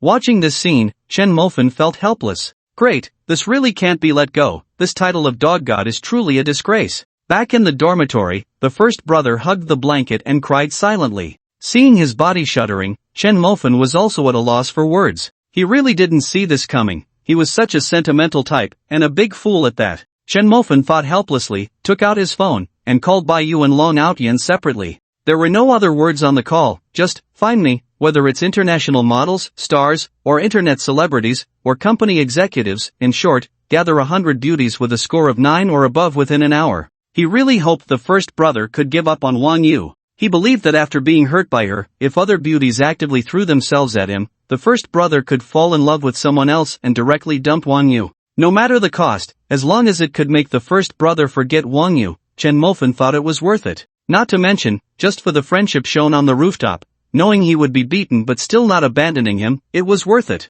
An hour later, the first brother was still hugging the blanket, sobbing softly. Chen Mofan gritted his teeth and directly pulled the first brother away. Outside the school gate, Wang Mok had been waiting there, still driving the Mercedes-Benz van. Seeing Chen Mofan arrive, Wang Mok jogged down from the car, respectfully calling out, "Boss." Then, he opened the car door. The third brother watched this scene, completely stunned, looking at Chen Mofan in disbelief. Even after getting in the car, the shock in the third brother's eyes didn't diminish at all. The first brother, however, didn't care about any of this, still wiping his tears. They arrived at Tianpai Hotel, going straight to the third floor. There was a huge conference room, which was now filled with beautiful women. Opening the door, the third brother's eyes went wide at the sight of those beauties. The first brother took a glance and then continued to cry. Long Outyan and Bai Yu saw Chen Mofan arrive and quickly walked over, smiling and greeting, "God fan?" The two short words made Lao San's heart jerk violently. Fan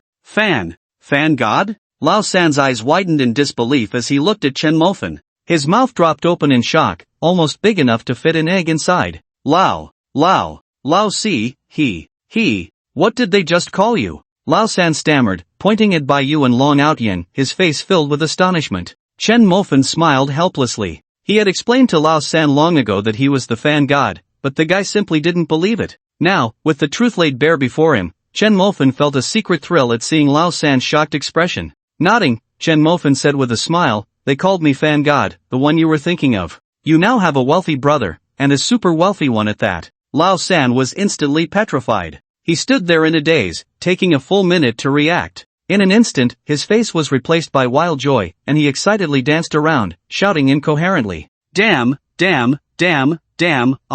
this is amazing. I'm freaking amazing. The fan god is actually my brother, holy crap. Unlike Lao San's ecstatic joy, Lauda, although smiling, clearly hadn't moved on from the sadness of his breakup. Seeing this, Chen Mofan patted Lauda's shoulder and advised, "Lauda, just like I said, whether it's an international model or a celebrity influencer, as long as you ask, I can get them for you. Even if you want to find a Kardashian, I can fly to the U.S. right now and talk to Trump." But Lauda calmly shook his head. Holy crap! Chen Mofan immediately gritted his teeth. "What's up, Lauda? Are you really fixated on that Wang Yu woman? What's the deal? If you don't hang yourself on that crooked tree of Wang Yu, you can't live?" Lauda didn't respond. His silence was the best answer. Chen Mofan was speechless, opening his mouth but ultimately saying nothing. Finally, looking at Lauda's tearful, pitiful expression, Chen Mofan couldn't help but laugh in anger. With a helpless smile, Chen Mofan nodded and said, "Alright, since you like her, I'll arrange it. 3 days, just 3 days, I guarantee Wang Yu will smile at you. How about that?" "Really?" Lauda's face lit up with excitement as he looked at Chen Mofan. Damn! Watching this scene, Chen Mofan couldn't help but laugh first. This works too, at least it proves that there is still true emotion in the world, even if it's a bit of flattery. If it can last, that would be a good thing. Thinking this, Chen Mofan put his arm around Lao San's shoulder and grinned mischievously, "Third brother, since Lauda doesn't want her, I'll have to trouble you to help your brother out." Lao San pushed Chen Mofan away, dissatisfied. "Isn't that obvious? As brothers, we definitely have to help you out." As he spoke, Lao San raised an eyebrow at Chen Mofan, looking quite cheeky. "Then why not hurry up and choose?" Chen Mofan said with a cheerful smile. "Choose? Choose one. Only kids make choices, I want them all." Lao San laughed heartily and walked into the conference room. The beauties in the conference room, seeing this, all smiled and approached, their faces clearly eager to please. They had been informed before coming that it was the fan god who wanted to see them. No one in Liao City dared to disrespect this great figure. After all, even the Tiger Lord had been forced into retirement by the fan god. The power of the fan god was evident. Therefore, they were very willing to show off their smiles just to please the fan god. Even if some of them were somewhat famous, that little fame was nothing compared to the fan god, akin to the light of a firefly. Looking at Lao San, these beauties all bowed. "Hello, boss." Their sweet voices echoed throughout the conference room. Hearing those sounds, some crisp, some soft and sticky, some delicate, the corners of Lao San's mouth instantly stretched to his ears. At this moment, he felt his eyes were a bit overwhelmed, looking at this one, so beautiful, looking at that one, well, not bad either, and then looking at the next, wow, those chest muscles, must be growing papayas at home. Lao San was completely dazzled, with beauties of all shapes and sizes, each with their own merits. These beautiful women, he had never dared to dream of them before, but now, they stood right in front of him, smiling at him. All of this was thanks to his good brother. Fan Shen was his brother. Just thinking about it made Lao San feel an uncontrollable excitement, trembling with joy. An excited heart, trembling hands, Lao San dove into the crowd of beauties, laughing and discussing life ideals with them. But even so, he didn't forget to turn around and say to Chen Mofan, "Old 4, when you get back to the dorm later, don't forget to unplug my charger. I'm not coming back tonight, haha." So refreshing. Long Outyen and Baiyu stared at Lao San in a daze. This guy actually dared to talk to Fanshan like that? But Fanshan, instead of being angry, was grinning mischievously. Wow, this relationship is clearly that of close buddies. Long Outyen and Baiyu exchanged glances, understanding that these two brothers would definitely become the top tycoons in Liuqing, someone who could stand on equal footing with them. The two brothers adjusted their mindset in an instant. Chen Mofan looked at Lao San and smiled. He was afraid that after being completely honest with these two brothers, they would change to flatter him, no longer joking and playing around like before, but now, it seemed nothing had changed at all, still the same old style. "Fanshan, what about this brother?" Long Outyen smiled and glanced at the eldest brother. Chen Mofan gave a wry smile. What else could he do? Just deal with it. It's just Wang Yu, he endured it. "Outyen, Baiyu, I'll trouble you too this time, let's thank each other when we have the chance." Long Outyen and Baiyu were not polite, smiling as they said, "Alright, Fanshan, I look forward to the surprise you prepare for us." They both knew that just nodding and bowing would only make them seen as sycophants. Only by saying what needed to be said and laughing when appropriate, without too much false politeness, could their relationship last. "Oh, by the way, Fanshan, that Mercedes has been repaired, I'll deliver it to you today. As for that store manager, I told him to get lost along with that fourth store." Chen Mofan nodded, he really didn't care about these small matters. On the other side, Wang Yu returned to the dormitory covering her face. As for Yu Guang and the others on the rooftop, she didn't bother with them. Let them wail on the rooftop. Whether they live or die had nothing to do with her. She felt it was all their fault for being useless. If they had taken Chen Mofan down, wouldn't that have been better? Instead, it was Chen Mofan who took them down. And it caused her to get slapped in the face by that poor loser Huang Tao.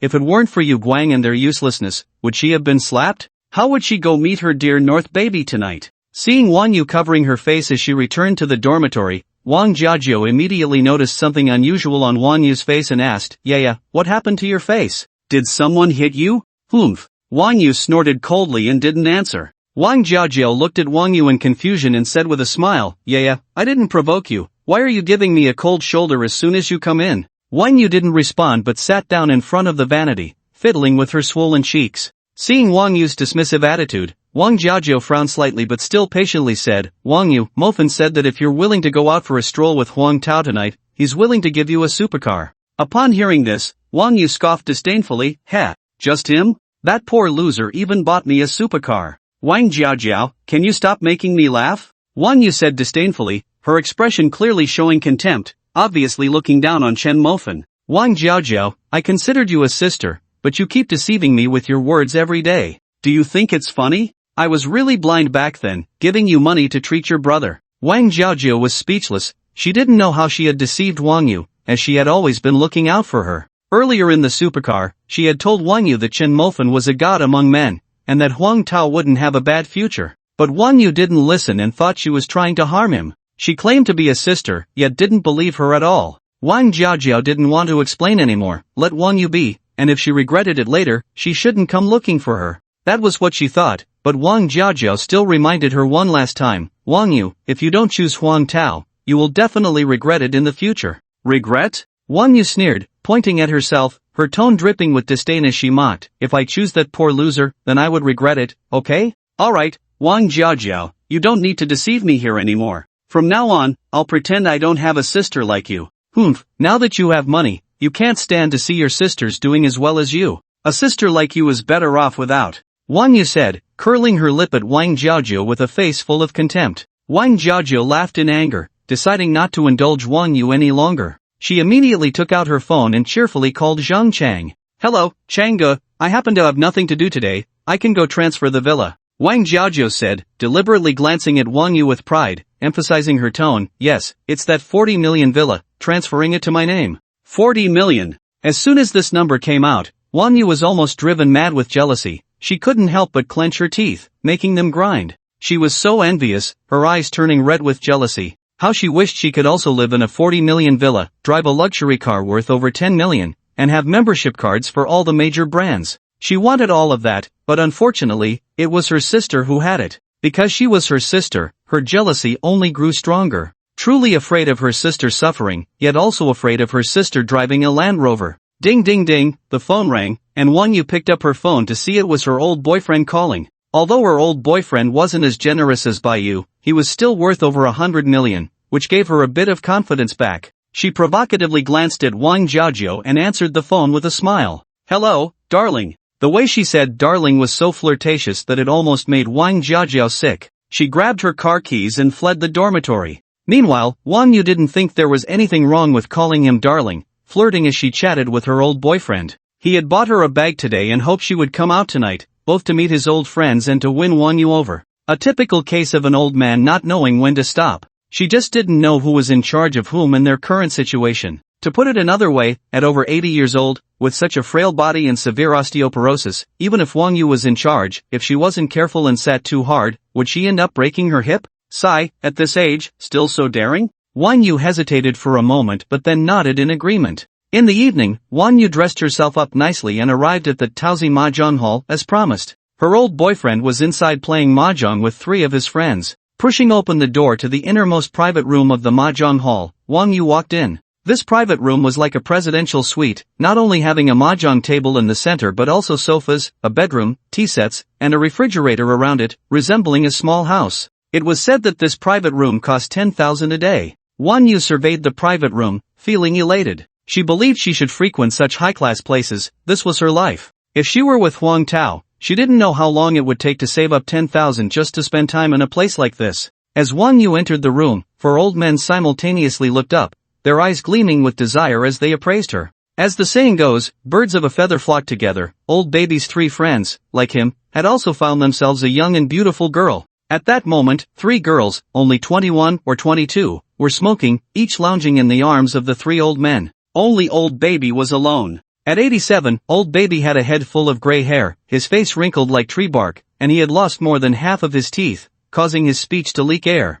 Yet, upon seeing Wang Yu, dressed elegantly, a glimmer of excitement shone in his murky eyes. As his gaze fell to Wang Yu's snow-white long legs and the white thigh-high stockings she wore, his eyes filled with lewdness. Old baby, looking thrilled, waved at Wang Yu. She walked over and sat beside him. He smiled, wrapping one arm around her waist while the other rested on her fair thigh, gently stroking it. The other 3 men chuckled at this scene, their aged faces twisted into disgusting leers. "Darling, let me introduce you," old baby said, pointing to the old man next to him, who was dressed in a sharp suit. "This is old Zhang, he owns a pharmacy, worth 50 million. This is old Li, a landlord, with a building under his name, worth 70 million. An old man with black-rimmed glasses smiled lewdly at Wang Yu. The last old man was bald, named Old Wang, worth 90 million. All of them were millionaires, and Wang Yu felt a rush of excitement, thinking that being with such people gave her status. In contrast, Chen Mofen and Huang Tao, after graduation, would toil their whole lives without earning a million.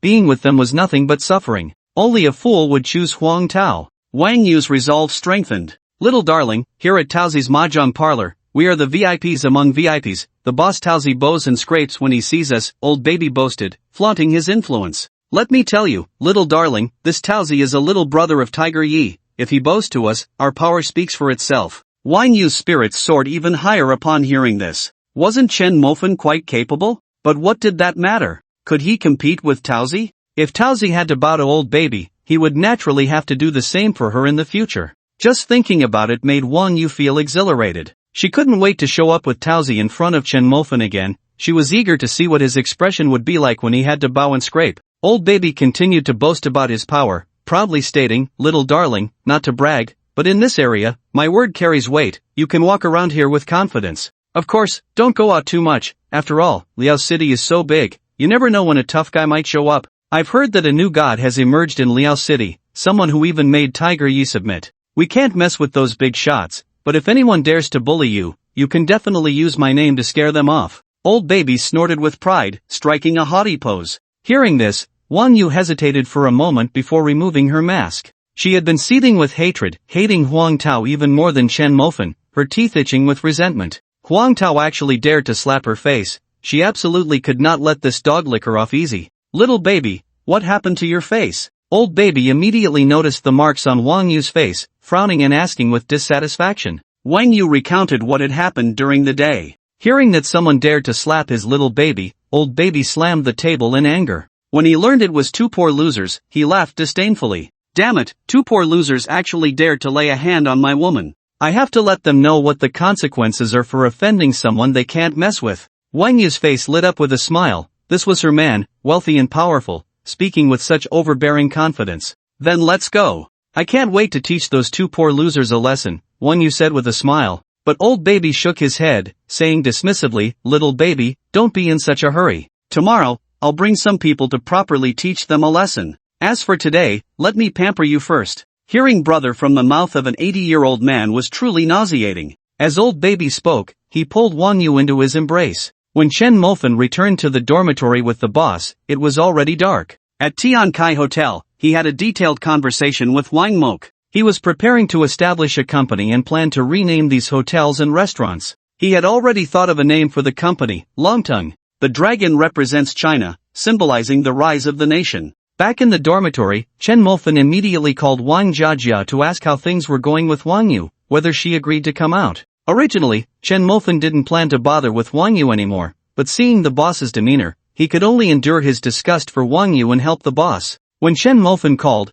Wang Jiajia suddenly remembered she had forgotten to tell him. She relayed Wang Yu's attitude to Chen Mofen, causing him to frown. Even though he was unhappy, Chen Mofen decided to see this matter through, especially since he was confident that Wang Yu would behave properly when she saw him in the future. He asked Wang Jiajia where Wang Yu was now. Wang Jiajia was confused. She didn't know where Wang Yu was either. She called Wang Yu, but she didn't answer. However, Wang Jiajia guessed that Wang Yu must have gone out with her old baby. But where was old baby? Chen Mofen sighed and could only call Lu Ruyan, asking her to contact Wang Yu and find out where she was. When Lu Ruyan received Chen Mofen's call, she was overjoyed and immediately assured him she would take care of it. Sure enough, within 10 minutes, Lu Ruyan called back to inform Chen Mofen that Wang Yu was at Taozi Mahjong Hall. At the same time, Lu Ruyan didn't forget to apologize to Chen Mofen, saying how confused she had been back then and how regretful she was now. After talking for a full 10 minutes, Chen Mofen finally found an opportunity to hang up the phone. Looking at the boss's tearful state, Chen Mofen didn't take the boss with him. Instead, he took a taxi alone to the Taozi Mahjong Hall. Half an hour later, Chen Mofen got out of the car and arrived at the front of the Taozi Mahjong Hall. The entire Mahjong Hall had 3 floors and was considered a mid-range establishment in Liaoqing, somewhat upscale. "Hello, sir, how many of you are there?" A beautiful waitress approached and asked with a smile. "I'm looking for someone," Chen Mofen replied with a smile and headed straight for the 3rd floor. Lu Ruyan had said that Wang Yu and old baby were in the largest private room on the 3rd floor, Tanjiang Hall, so Chen Mofen's target was clear. He reached the 2nd floor smoothly, but when he arrived at the staircase to the 3rd floor, 2 security guards stopped him at the entrance. "Hello, sir, the 3rd floor is a VIP area. May I ask who you are looking for?" One of the security guards looked Chen Mofen up and down, inquiring. The suspicion in their eyes clearly indicated they doubted whether Chen Mofen was really there to spend money. Chen Mofen stopped in his tracks, pointing towards the depths of the corridor where the Tanjiang Hall was located, and patiently explained, "I'm going to the Tanjiang Hall.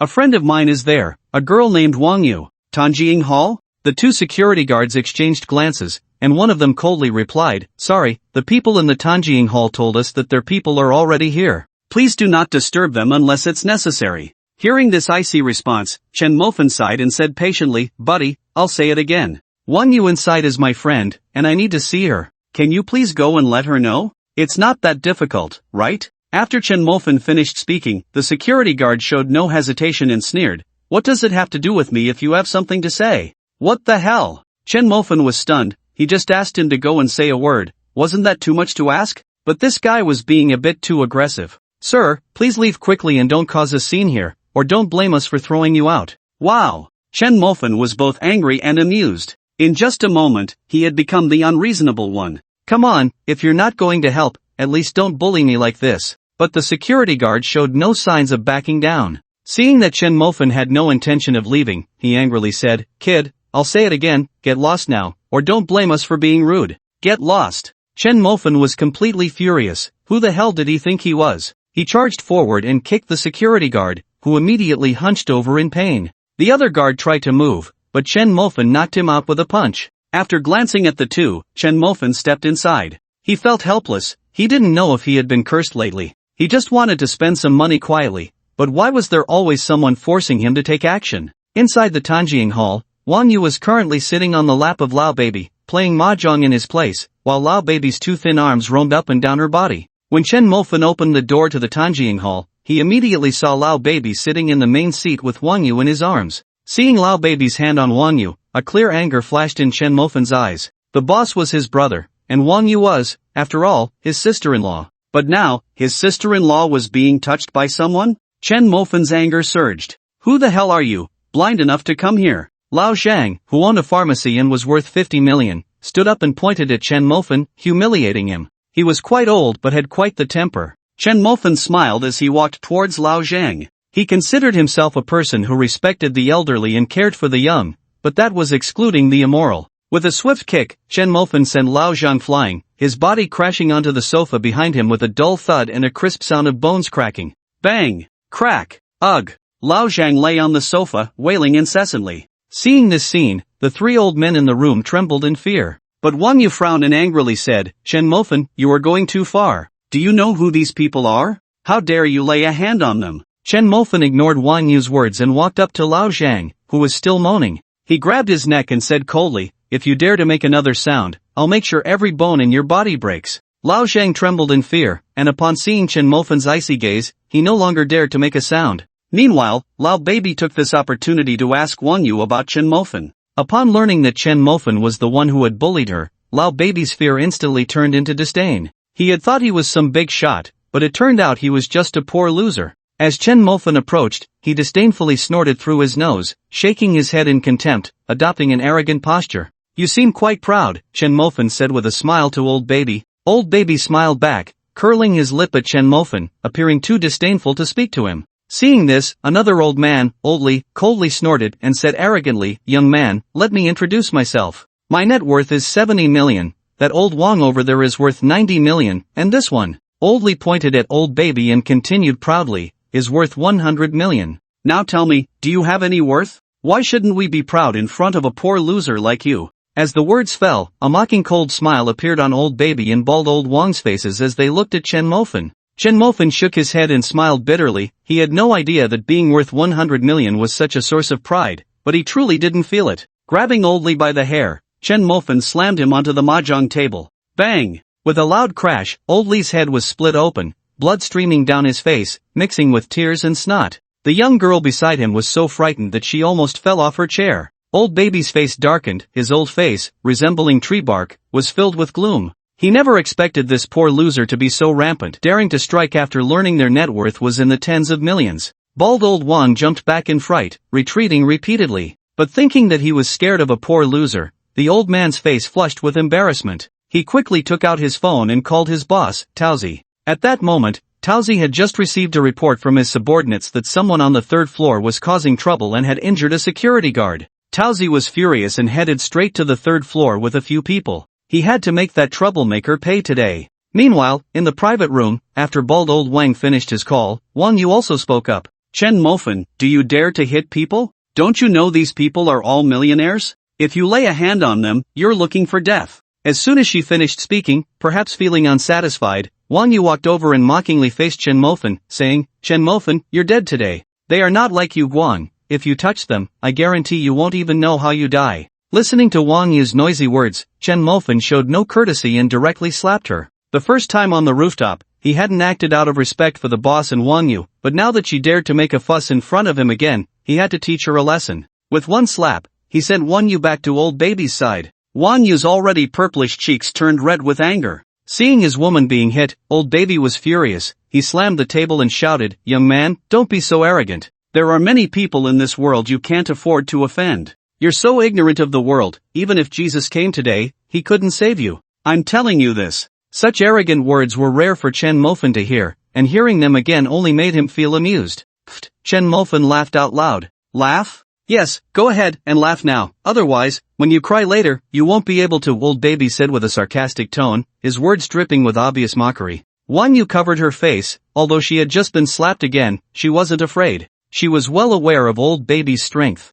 This strength gave her confidence, and she covered her face, mocking Chen Mofan, you country bumpkin, I'm not afraid to tell you that the owner of this mahjong parlor, Taozi, is a friend of my lover. You probably don't know Taozi's strength, do you? He's a man of Tiger Yi, and he could crush a poor loser like you with just one finger. Chen Mofan, I advise you to kneel down and apologize to us now, otherwise, when Taozi arrives, you won't even have the chance to apologize, Wang Yu said coldly, looking at Chen Mofan with a hint of obvious arrogance, as if reprimanding someone of a lower status, her tone laced with superiority and mocking words that ignited anger. Who the hell is so bold as to cause trouble here? Outside, Taozi strode in with a dozen security guards, walking in with an air of arrogance. Seeing Taozi, old baby felt a surge of joy, snorting with satisfaction, and said, Young man, Taozi is here. It seems you won't even have the chance to apologize, get ready to cry. Bald old Wang, upon seeing Taozi, felt his fear vanish in an instant. He pointed at Chen Mofan and angrily shouted, Taozi, it's him, this little brat, who dared to lay hands on us. Break his legs, I'll cover the medical expenses.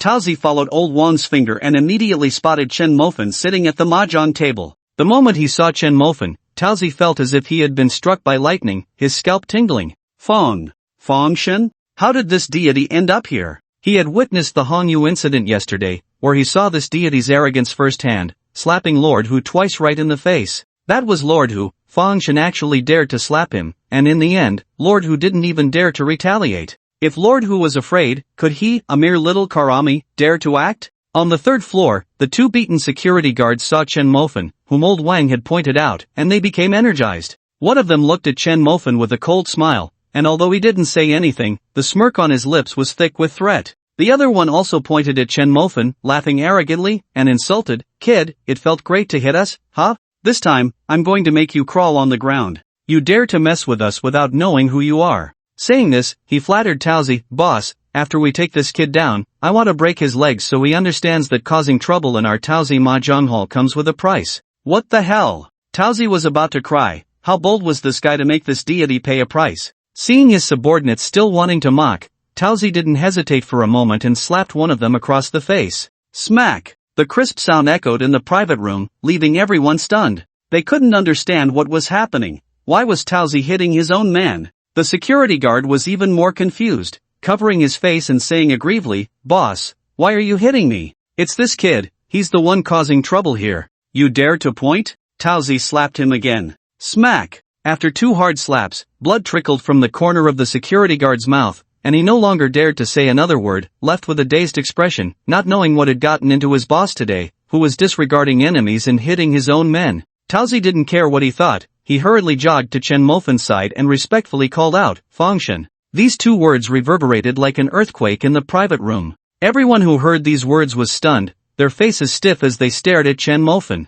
Fengshen? This person is actually Fengshen? Everyone fell into a daze, their minds filled with only this thought. The two security guards, upon hearing these words, were directly dumbfounded. Remembering the arrogant words they had just directed at Fengshen, their hearts raced with fear, feeling as if their hearts were about to leap out of their throats. The previously arrogant bald old Wang, upon realizing that this kid was Fengshen, immediately felt his legs go weak and collapse to the ground, wetting himself in fear. If old baby wasn't sitting in a chair, he would have collapsed to the ground like his buddy. However, at this moment, old baby was trembling all over, as if he had Parkinson's disease, his fingers resting on the table shaking incessantly, making a hissing sound as they rubbed against the surface. He was a completely different person from his previous arrogance. Not only had the disdain on his face vanished, but he also dared not look at Chen Mofan even once. Beside him, Wang Yu covered her mouth, her face filled with disbelief, her eyes wide with shock, staring fixedly at Chen Mofan. She never imagined that Chen Mofan was actually the god of mortals.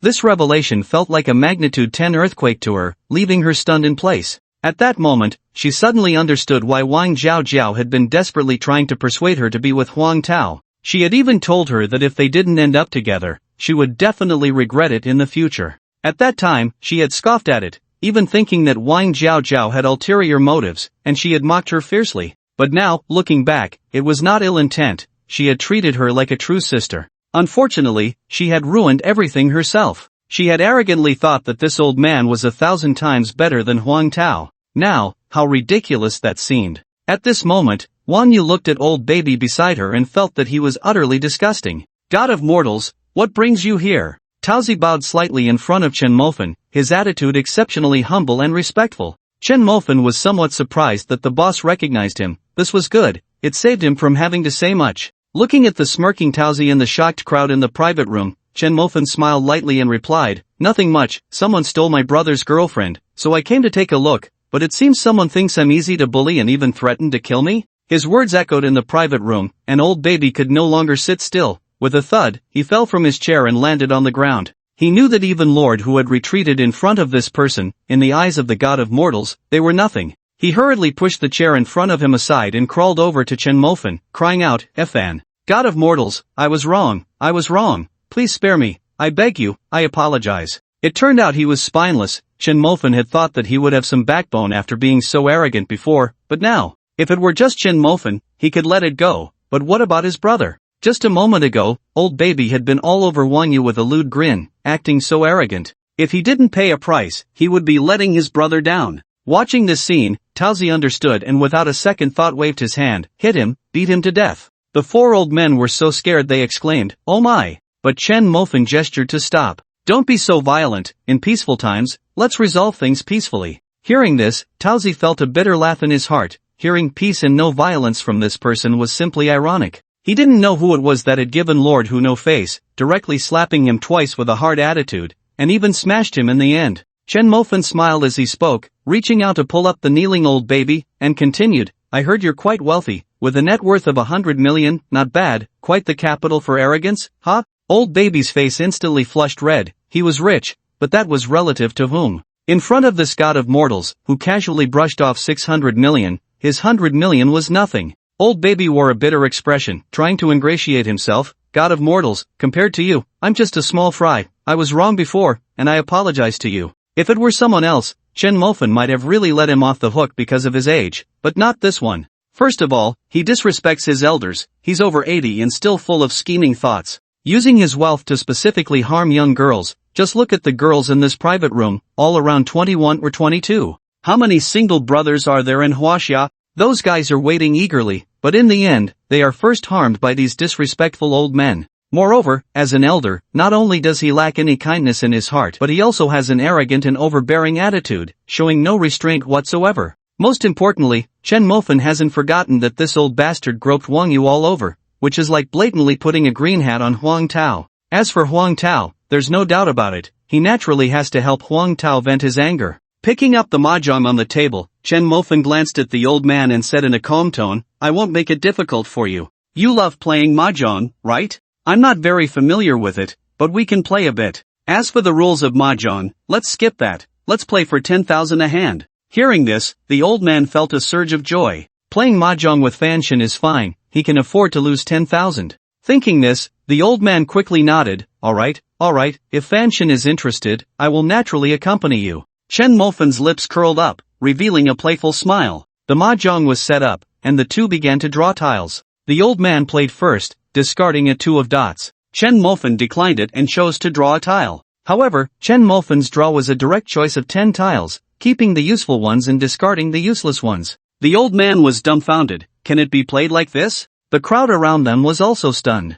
This? Who can play like this? Taozi wasn't dumbfounded. Instead, he smiled and reminded Chen Mofan, "Fanshin, you've won." "Oh, really? I didn't notice." Taozi nodded with a smile, drew a tile from the discarded ones, and placed it in Chen Mofan's hand. "Isn't this a win now?" Chen Mofan laughed. This kid played even more cunningly than he did. Pushing the tiles, Chen Mofan won 10,000. Then they continued playing. In no time, according to his own strategy, Chen Mofan won over 1 million. But this money, Chen Mofan wouldn't keep. He would distribute it to the children of these 4 old men, and if they had no children, he would donate it to major poverty alleviation foundations. Chen Mofan aimed to win all their assets, leaving them with no money, as these people with money are a disaster. The old man was dumbfounded. He had already realized that Fan Shan intended to wipe him out completely. This made his hands tremble slightly as he drew tiles. The other 3 old men, seeing this scene, silently mourned for the old man for a minute. At the same time, the 3 felt a bit relieved, thankful that they could still preserve their family wealth.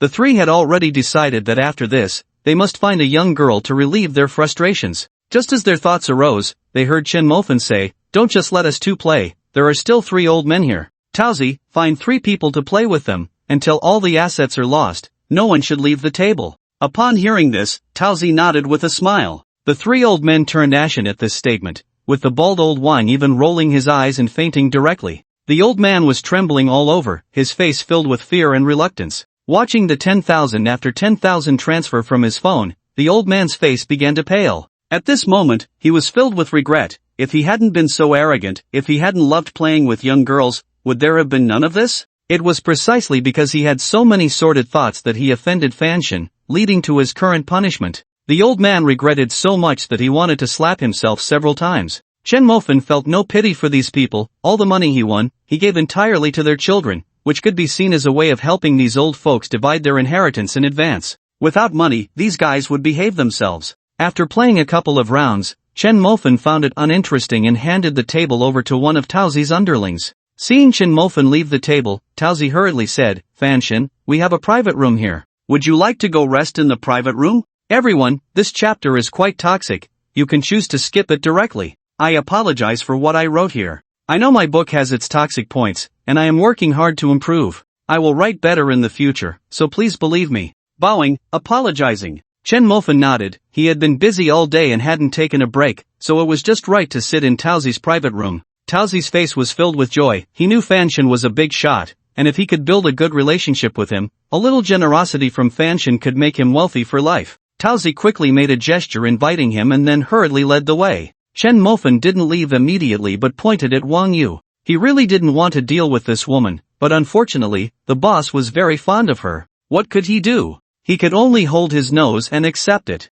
After all, the boss had done him a favor. "You, come with me." Hearing Chen Mofan's words, Wang Yu trembled. The 4 old men present had received their comeuppance. Was it her turn now? She was well aware that she had acted recklessly on the rooftop once and was now doing it again, even showing a bad attitude towards Chen Mofan's brother and mocking him for being poor. With all these things combined, Chen Mofan would definitely not let her off the hook. Just thinking about it filled her with fear. Her long legs shook uncontrollably, and the red plaid short skirt she wore trembled slightly with her shivering. "Hurry up, don't keep me waiting," Chen Mofan urged. Wang Yu was so frightened by this prompt that she nearly fell to the ground, her face pale. But seeing Chen Mofan's impatient expression, she could only lift her legs and move to follow him. In the private room, Chen Mofan sat on the sofa while Wang Yu stood in front of him, her face pale and her body trembling, while Taozi was brewing tea at the side. After preparing the tea, Taozi brought over a cup and smiled as he asked, "Fan Shan, how should we deal with those 4 old men later? Do you need me to handle it?" As he spoke, he made a gesture across his throat. Chen Mofan was somewhat surprised. He hadn't realized Taozi had such a ruthless side, truly worthy of being a former underling of Tiger Yi, showing a bit of that ruthless spirit. But for those old men, a good lesson would suffice. Chen Mofan shook his head. "Forget it, just give their money to their children after winning it. You can handle this." Taozi nodded quickly but felt a bit surprised. It was said that Fan Shan was ruthless, and indeed he was, but he had his own bottom line. This was completely different from Tiger Yi, who had no bottom line in his actions, leading his subordinates to do many heinous things. They feared that one day their misdeeds would be exposed and that they would face retribution. Their daily lives were not just tense but somewhat anxious. After nodding, Taozi glanced at Wang Yu and cautiously said, "Fan Shan probably has some matters to discuss with this beautiful lady, so I'll take my leave. If you need anything, just call for me." With that, Taozi walked out. He understood that Fan Shan had specifically brought the girl over, which meant he had some private matters to resolve with her. Otherwise, it would have been settled in the previous private room. Since it was a private matter, staying here would only be an eyesore for Fan Shan. Chen Mofan was quite satisfied. This kid had good insight. After Taozi left, tears streamed down Wang Yu's face. She understood clearly now, there was no one left, and Fan Shan had to deal with her own matters. With this thought, she suddenly knelt down before Chen Mofan. Chen Mofan, and no, Fanshin, I know I was wrong before, please spare me this time. Chen Mofan did not discuss the issue but instead asked, have you lost your virginity? Wang Yu was taken aback. She didn't understand why this topic came up so suddenly. But then she realized, did Fanshin want her to compensate with her body? Her face flushed, and she shook her head, then stood up, preparing to take off her clothes. Chen Mofan was astonished. What the hell was going on? Why was she undressing all of a sudden? Stop. Just answer me, why are you taking off your clothes? Chen Mofan's face was filled with anxiety and panic as he hurriedly stopped her. This was his sister-in-law. If this got out, what would happen to his reputation? How would his older brother look at him? How would the third brother see him? Was the pure brotherly bond they had going to be ruined? Seeing the panic on Chen Mofan's face, Wang Yu realized she had misunderstood. Her face turned bright red as she hurriedly put her clothes back on. Chen Mofan wiped the cold sweat from his forehead. Goodness, he hadn't panicked in front of robbers, nor had he panicked in front of Tiger Yi. But unexpectedly, he panicked in front of a girl, and it scared the sweat out of him. Was this even real? Fanshin, I haven't lost my virginity yet, because I know men care about the first time, so I want to sell myself for a good price. Chen Mofan's expression softened considerably. At least Wang Yu completely belonged to the older brother now. He was more than willing to call her sister-in-law. Alright, I won't say any more nonsense. I know you like money, and the older brother likes you. How about this, sister-in-law? I accept it. The money part is easy to discuss. In a couple of days, a batch of cars will arrive. I'll first give you a supercar, then buy you a villa, and I'll transfer 200 million to you as pocket money. You can spend it first, and if it runs out, we can talk again. How does that sound? Can you accept my older brother? Wang Yu was almost in disbelief. This. In an instant, she had become a top-tier rich woman? Wasn't Chen Mofan here to settle scores with her? How had it turned into him playing matchmaker for his older brother? And this red thread was connected to Fanshin's brother, which made her heart race with excitement. Wang Yu stood there in shock, her eyes wide in disbelief as she looked at Chen Mofan. Do you agree? Just give me a reply? Hearing Chen Mofan's urging, Wang Yu suddenly came to her senses. I agree.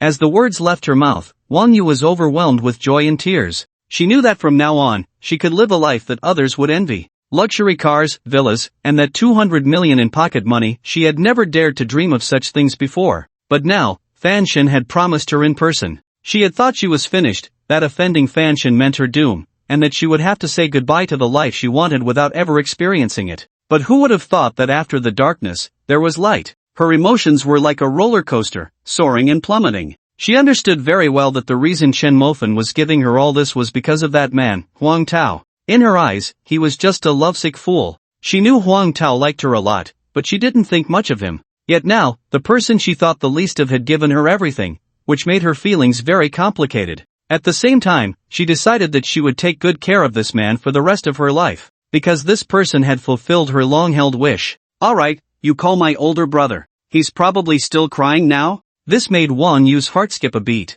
Huang Tao was still crying? This was something Wang Yu had never expected. She also realized that Huang Tao really cared about her, really loved her. And what about her? Wang Yu felt a surge of shame in her heart. The funny thing was that this shame arose after learning that Huang Tao was not poor. She picked up her phone and hurriedly called Huang Tao. The phone rang twice before it was answered. Hello, Huang Tao. Wang Yu? The voice of the boss came through the phone, laced with a hint of obvious excitement and confusion. Wang Yu glanced at Chen Mofan and apologized. Huang Tao, I was wrong before. I did many wrong things and hurt you and your brothers. I'm here to apologize. Can you forgive me? There was a moment of silence on the other end. He was very excited, almost too excited. Wang Yu actually apologized to him, and he felt like he was dreaming. He had long stopped being angry about the hurt she caused him. However, Wang Yu had not only hurt him but also his brothers, which left him unsure whether he should forgive her. Huang Tao, don't worry. I will also apologize to your brothers one by one, and I will definitely earn their forgiveness. The boss, who had been curled up in bed, kicked off the covers upon hearing this, his face filled with wild joy. Yeah, is what you said true? Wang Yu nodded, looking at the boss with his messy hair, and said affectionately, Huang Tao, I like you. Will you accept me? I will. I'm 120% willing, ha. The boss went completely crazy, dancing around on the bed like a madman, his excited laughter echoing through the dormitory building. The poor dormitory lady, who had just gotten her teeth fixed and was about to go upstairs to check on the rooms, was startled by the raucous laughter and exclaimed, "Oh my God." She stumbled, tripped on the stairs, and lost all her newly fixed teeth. The lady searched the floor for her teeth, wanting to cry but having no tears. Yeah, I feel so happy, I'm so excited, Seeing Huang Tao like this, Wang Yu smiled gently. She felt very happy to have such a loving man, and most importantly, this man had a very, very wealthy good buddy. Then I'll come to your dormitory to find you later. Wang Yu smiled shyly, preparing to take the initiative with Huang Tao.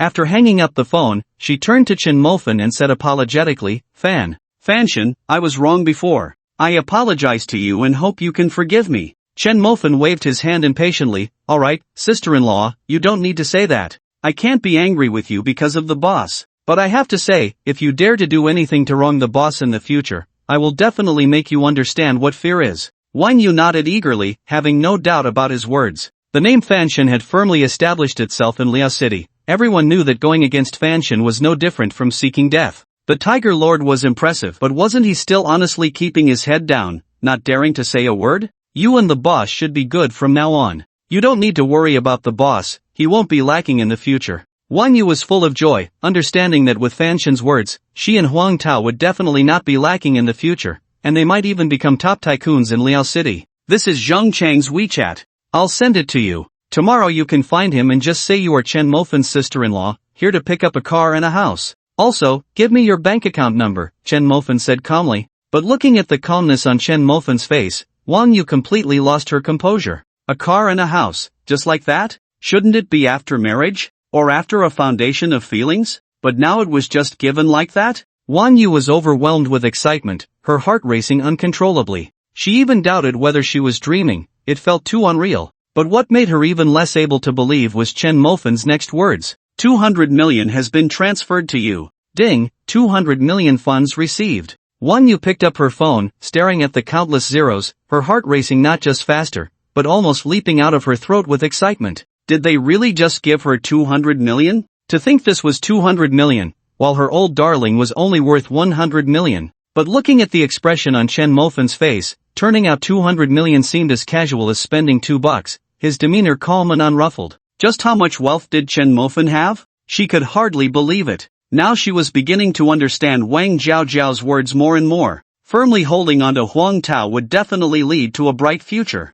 She had previously scoffed at this, thinking Wang Zhao was just trying to trap her, deceive her. Now, she felt Wang Zhao was like a deity, her words were so accurate. Holding onto Huang Tao, she would instantly become a rich woman. At this moment, she even wanted to kneel on the ground and knock her head a few times in gratitude to the matchmaker, thanking him for giving her such a loving man, allowing her to have everything. If Huang Tao didn't care for her so much, he probably would have left after being hurt by her the first time, and she wouldn't be feeling this excitement now. Upon learning the truth, she would definitely regret slapping herself. After everything was settled, Chen Mofan called Taozi in. After giving him a few instructions, he told him to go find Wang Makai tomorrow. Taozi's face lit up with excitement, he understood what this meant. It meant that starting today, he was now Mofan's person. In this Liao City, he could finally stand out. He repeatedly thanked Chen Mofan, showing even more respect, showering him with compliments, none of which were repeated. Chen Mofan had no interest in hearing such flattery and directly instructed Taozi to arrange a car to take him and Wang Yu back to East University. At this moment, the boss hung up the phone and hurriedly started to groom himself. In the past, he didn't care about his appearance, sporting a messy hairstyle, but now that Wang Yu was coming, he had to make an effort. He even washed his feet. It wasn't easy. As for his socks, he directly handed them over to Chang Hong. Chang Hong was now their professional little housekeeper, specifically responsible for washing socks. Holding the boss's socks, Chang Hong's face turned dark. They were incredibly smelly, practically a biological bomb. Little did he know, the boss always wore his socks inside out, never taking them off until they were completely worn out. Just thinking about having to wash those socks made Chang Hong feel faint. By the time Chen Mofan and Wang Yu arrived at the dormitory, the boss had already groomed himself to perfection. He even moved the second brother's quilt over to his bed. The second brother had gone home and hadn't returned for a long time, so his quilt was the cleanest. The remaining ones were Chen Mofan's, then the third brother's, and finally the boss's. Seeing Wang Yu, the boss felt a bit flustered, his face reddening like a monkey's bottom, standing at the door rubbing his hands, unsure of what to do. However, Wang Yu took the boss's hand and led him to his bed, where they whispered to each other non-stop. Finally able to relax, Chen Mofan simply lay down on the bed. It was time for him to think about his own matters. After so many busy days, he hadn't had a moment's peace. He was either busy with Tiger Yi or the boss's affairs. Now that everything was settled, he should consider his little brother. After all, that was a man's right, and he didn't want to go from convex to concave. And 2 days had already passed. He still had 6 days left. In these 2 days, he hadn't spent much money, aside from the 200 million for Wang Yu. The rest was the 100 billion acquisition fund originally held by old Wang, of which he spent 800 million today. Zhang Chang must have started the acquisition, but he didn't know what industry he had bought. In total, he had spent exactly 1 billion over the 2 days. Seeing this, Chen Mofan opened the system panel to check his spending points. Sure enough, the original -98 had turned into -88. There are still 6 days left, and 90 billion has yet to be spent. Chen Mofan was troubled. At the rate he was spending, he didn't know when this 90 billion would be used up. He could only hope that Zhang Chang would spend a bit more to help him out with this 90 billion. Hey, you're annoying, don't touch that spot. A charming voice interrupted Chen Mofan's thoughts. He didn't know when, but the boss and Wang Yu had already burrowed under the covers. The blanket was pulled over, and they started whispering in the bed. That moan just now was emitted by Wang Yu. Chen Mofan felt helpless. He just wanted a little peace and quiet, but it seemed so difficult. Sure enough, once the first sound was made, the second followed. The boss was like a hungry wolf, having held back for over 20 years, and now that he had the chance to release, he was naturally eager. Coincidentally, Wang Yu was also impatient. She wished she could take down the boss right now, ideally getting pregnant, and 2 would be even better. Damn it! Chen Mofan pretended not to hear, but the sounds were desperately drilling into his ears. TCH, damn adulterers. Chen Mofan shot a disdainful glance at the two, but only heaven knew how envious he felt inside, because he had also been holding back for over 20 years. Ahem. Chen Mofan could no longer hold back. Lightly clearing his throat, he said softly, "Why don't you two go out and find a place?" Upon hearing this, the boss kicked over directly. "Old four, you'll never get to eat 4 dishes in your life. How can you be so clueless? Knowing we're busy, you don't think to go out?" Chen Mofan was stunned, pointing at himself. "Why should I go out? Shouldn't you two find a hotel for your business?" The boss, hearing this, replied with righteous indignation, "What nonsense! You have money, so it doesn't hurt to book a room."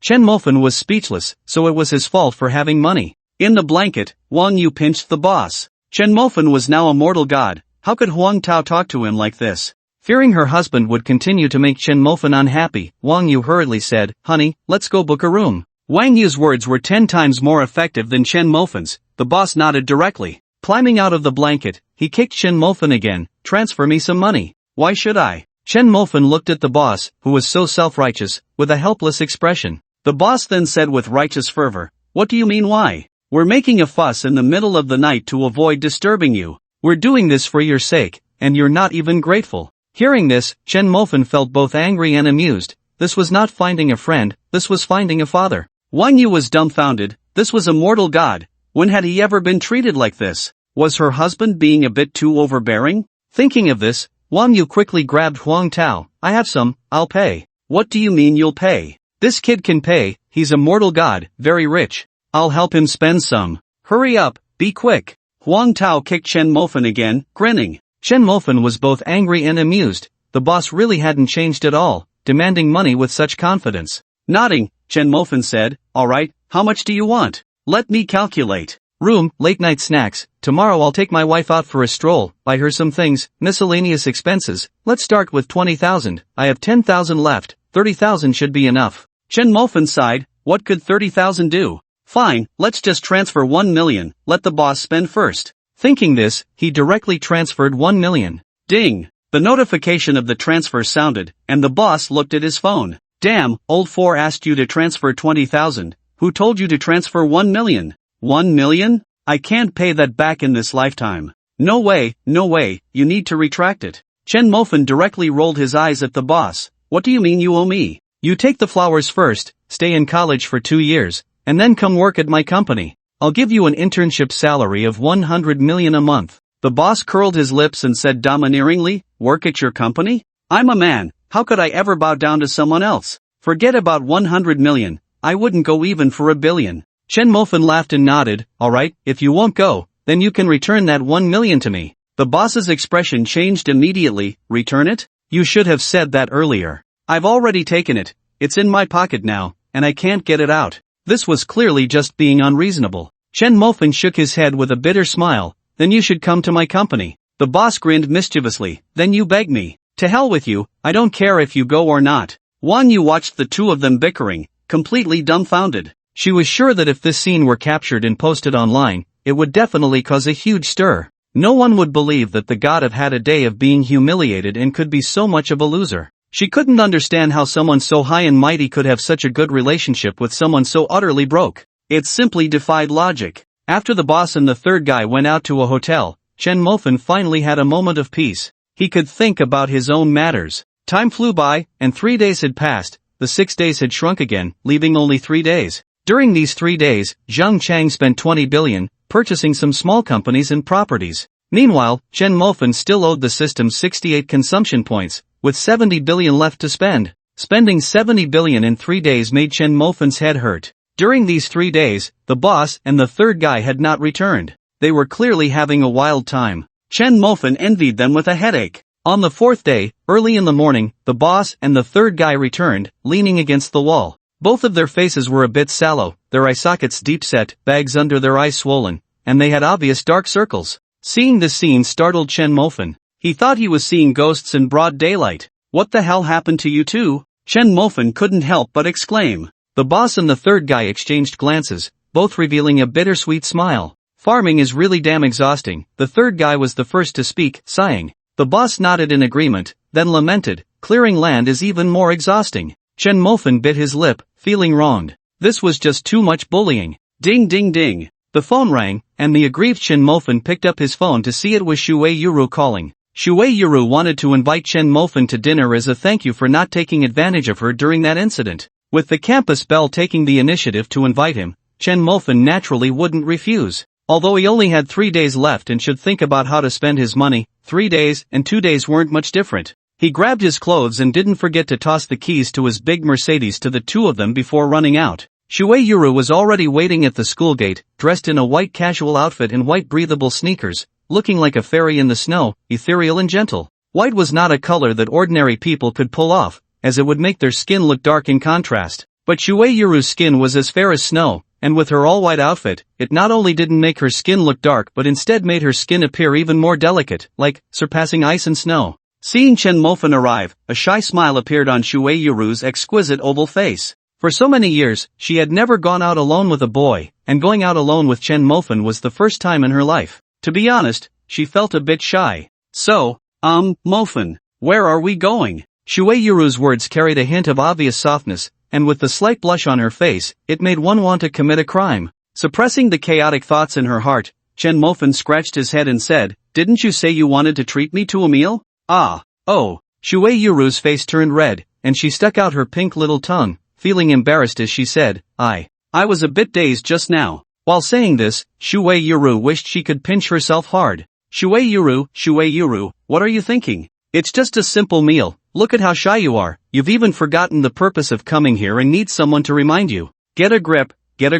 Shui Yuru encouraged herself and smiled at Chen Mofan, saying, Mofan, let's eat near my house then. It's cheap and delicious there. Shui Yuru's home was in the old town, where most of the houses were bungalows, and the environment wasn't very good, with an average consumption level that was low. Her family didn't have much money and couldn't afford to take Chen Mofan to those high-end hotels. Chen Mofan wasn't picky, nodded, and the two headed towards the old town. They took a taxi straight to the old town. The old town was mostly made up of bungalows and old neighborhoods, resembling a rural area, with a not-so-good environment and many bumpy roads. Mofan, I'm sorry, my living expenses only allow for you to come to places like this, Shui Yuru said slowly, with an apologetic look on her face. She knew Chen Mofan was very wealthy and must be used to high-end hotels, so he probably wouldn't be comfortable in such a small place. Chen Mofan smiled. He was just a poor guy, and his hometown was also in the countryside, so coming to such a place felt rather familiar. What's there to be sorry about? I think this place is quite nice. I really like places like this. Shui Yuru felt warm in her heart. She thought Chen Mofan must be saying this on purpose to take care of her feelings. Now, the internet was buzzing, saying that Fan Shin must be a top-notch wealthy young master who had lived a privileged life since childhood. But he still said this place was nice to avoid making her feel inferior. She never expected a wealthy young master to be so gentle. Shui Yuru thought to herself, and her fondness for Chen Mofan grew a little more. "Thank you, Mofan, I didn't expect you to be so considerate and gentle." Chen Mofan scratched his head, wondering where he had been gentle or considerate. Did this girl misunderstand something? "Hey, Xiao Ruo is back." A middle-aged woman at a stall by the street smiled and called out to Shui Yuru. Hearing this, Shui Yuru smiled and nodded, greeting, "Yeah, I don't have class today." "Aunt Su, you're out so early to set up your stall." Aunt Su smiled and said, "I'm still early, your mom came out early this morning." As Aunt Su spoke, she glanced at Chen Mofan and teased, "Xiao Ruo, who is this young man? Is he your little boyfriend?" Before Shui Yuru could respond, Chen Mofan smiled and greeted, "Hello, Aunt Su, I'm Chen Mofan." "Oh, good.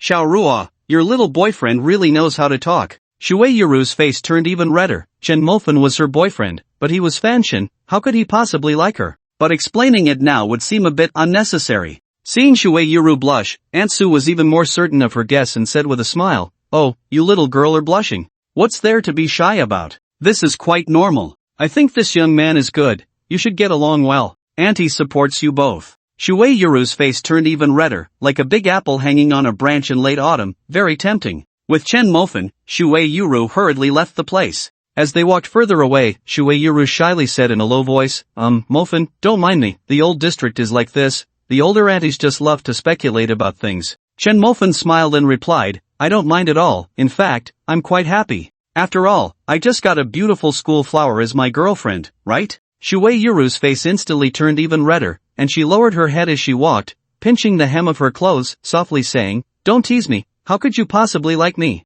Oh, who would have thought this beautiful school flower was so insecure? Chen Mofan's smile held a hint of amusement. He wasn't the type to say one thing while feeling another. He truly wanted to be a sea king, but he had no interest in keeping a pond to raise fish. That was too trivial. What intrigued him was how to create a vast ocean to nurture fish. Of course, raising fish was one thing, but he had no desire to eat fish that lacked emotions. With a playful smile, Chen Mofan said, What if I told you I like you? Shui Yuru's body instantly stiffened, and she looked at Chen Mofan in disbelief. Her face flushed all the way to her ears, even her earlobes showing a hint of red, the pure white of her skin revealing a touch of color. You, don't tease me, Shui Yuru shyly said, hurriedly moving forward, but in her haste, her shoe landed on an uneven spot. Losing her balance, she stumbled forward. Chen Mofan was quick to react, wrapping his arms around Shui Yuru's slender waist. Her waist felt delicate and soft, like the slender branches of a willow. Who would have thought Shui Yuru's waist was so thin, seemingly fragile, truly astonishing.